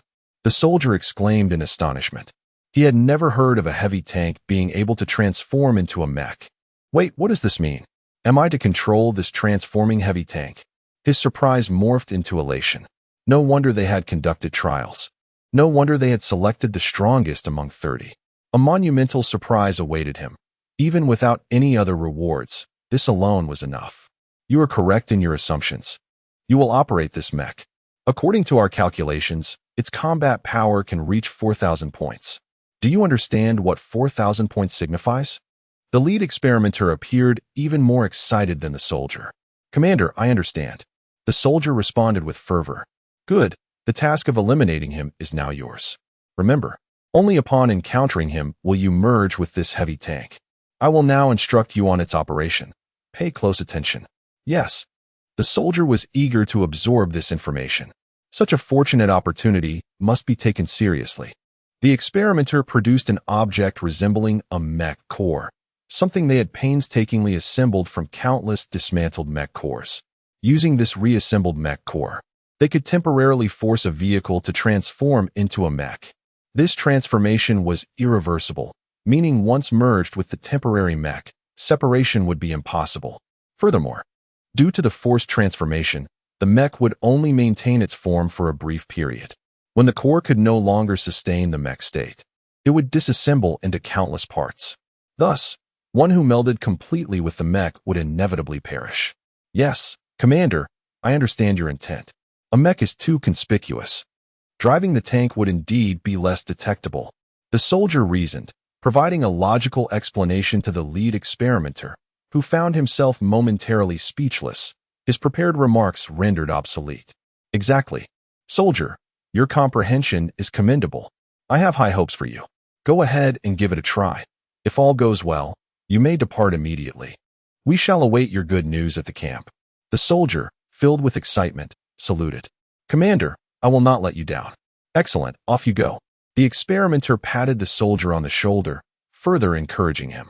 With determination, the soldier climbed into the tank, ready to embark on his mission. "Commander, I am setting off now. Good luck to you." "Yes." Then, the tank roared to life. Its performance having been thoroughly checked, there were no issues. As the tank rolled away, the lead experimenter whispered a prayer. The American base was not far from Osaka. Driving the tank unimpeded, he would arrive in about 2 hours. The soldier believed that if he acted swiftly enough, he might even return in time for lunch. With this thought, his spirits lifted, and he gripped the mech core with renewed vigor. After more than 2 hours, the soldier finally laid eyes on the ruins of Osaka. The city lay in shambles, yet the Osaka base stood amidst the devastation. The commander had instructed that he could only merge with the mech upon encountering his target. However, this would undoubtedly cause him to lose the element of surprise. The soldier was well aware of Zhang Wei's basic information. While he did not possess intricate knowledge of the situation in the drifting nation, the Japanese imperial family had significant insights regarding Zhang Wei. They would not hesitate to share information with the American forces, seeking a fierce confrontation. Thus, with approximately 2 kilometers remaining to the ruins of Osaka, the soldier decisively chose to merge with the tank. At this juncture, he opted to trust his instincts, knowing that merging with the mech first would grant him a tactical advantage. The merging process commenced. However, it was not as smooth as anticipated. Being a makeshift core, the mech core faced immense pressure. It took a full 10 seconds for the tank to begin its transformation. "I knew merging in advance was the way to go," he thought triumphantly.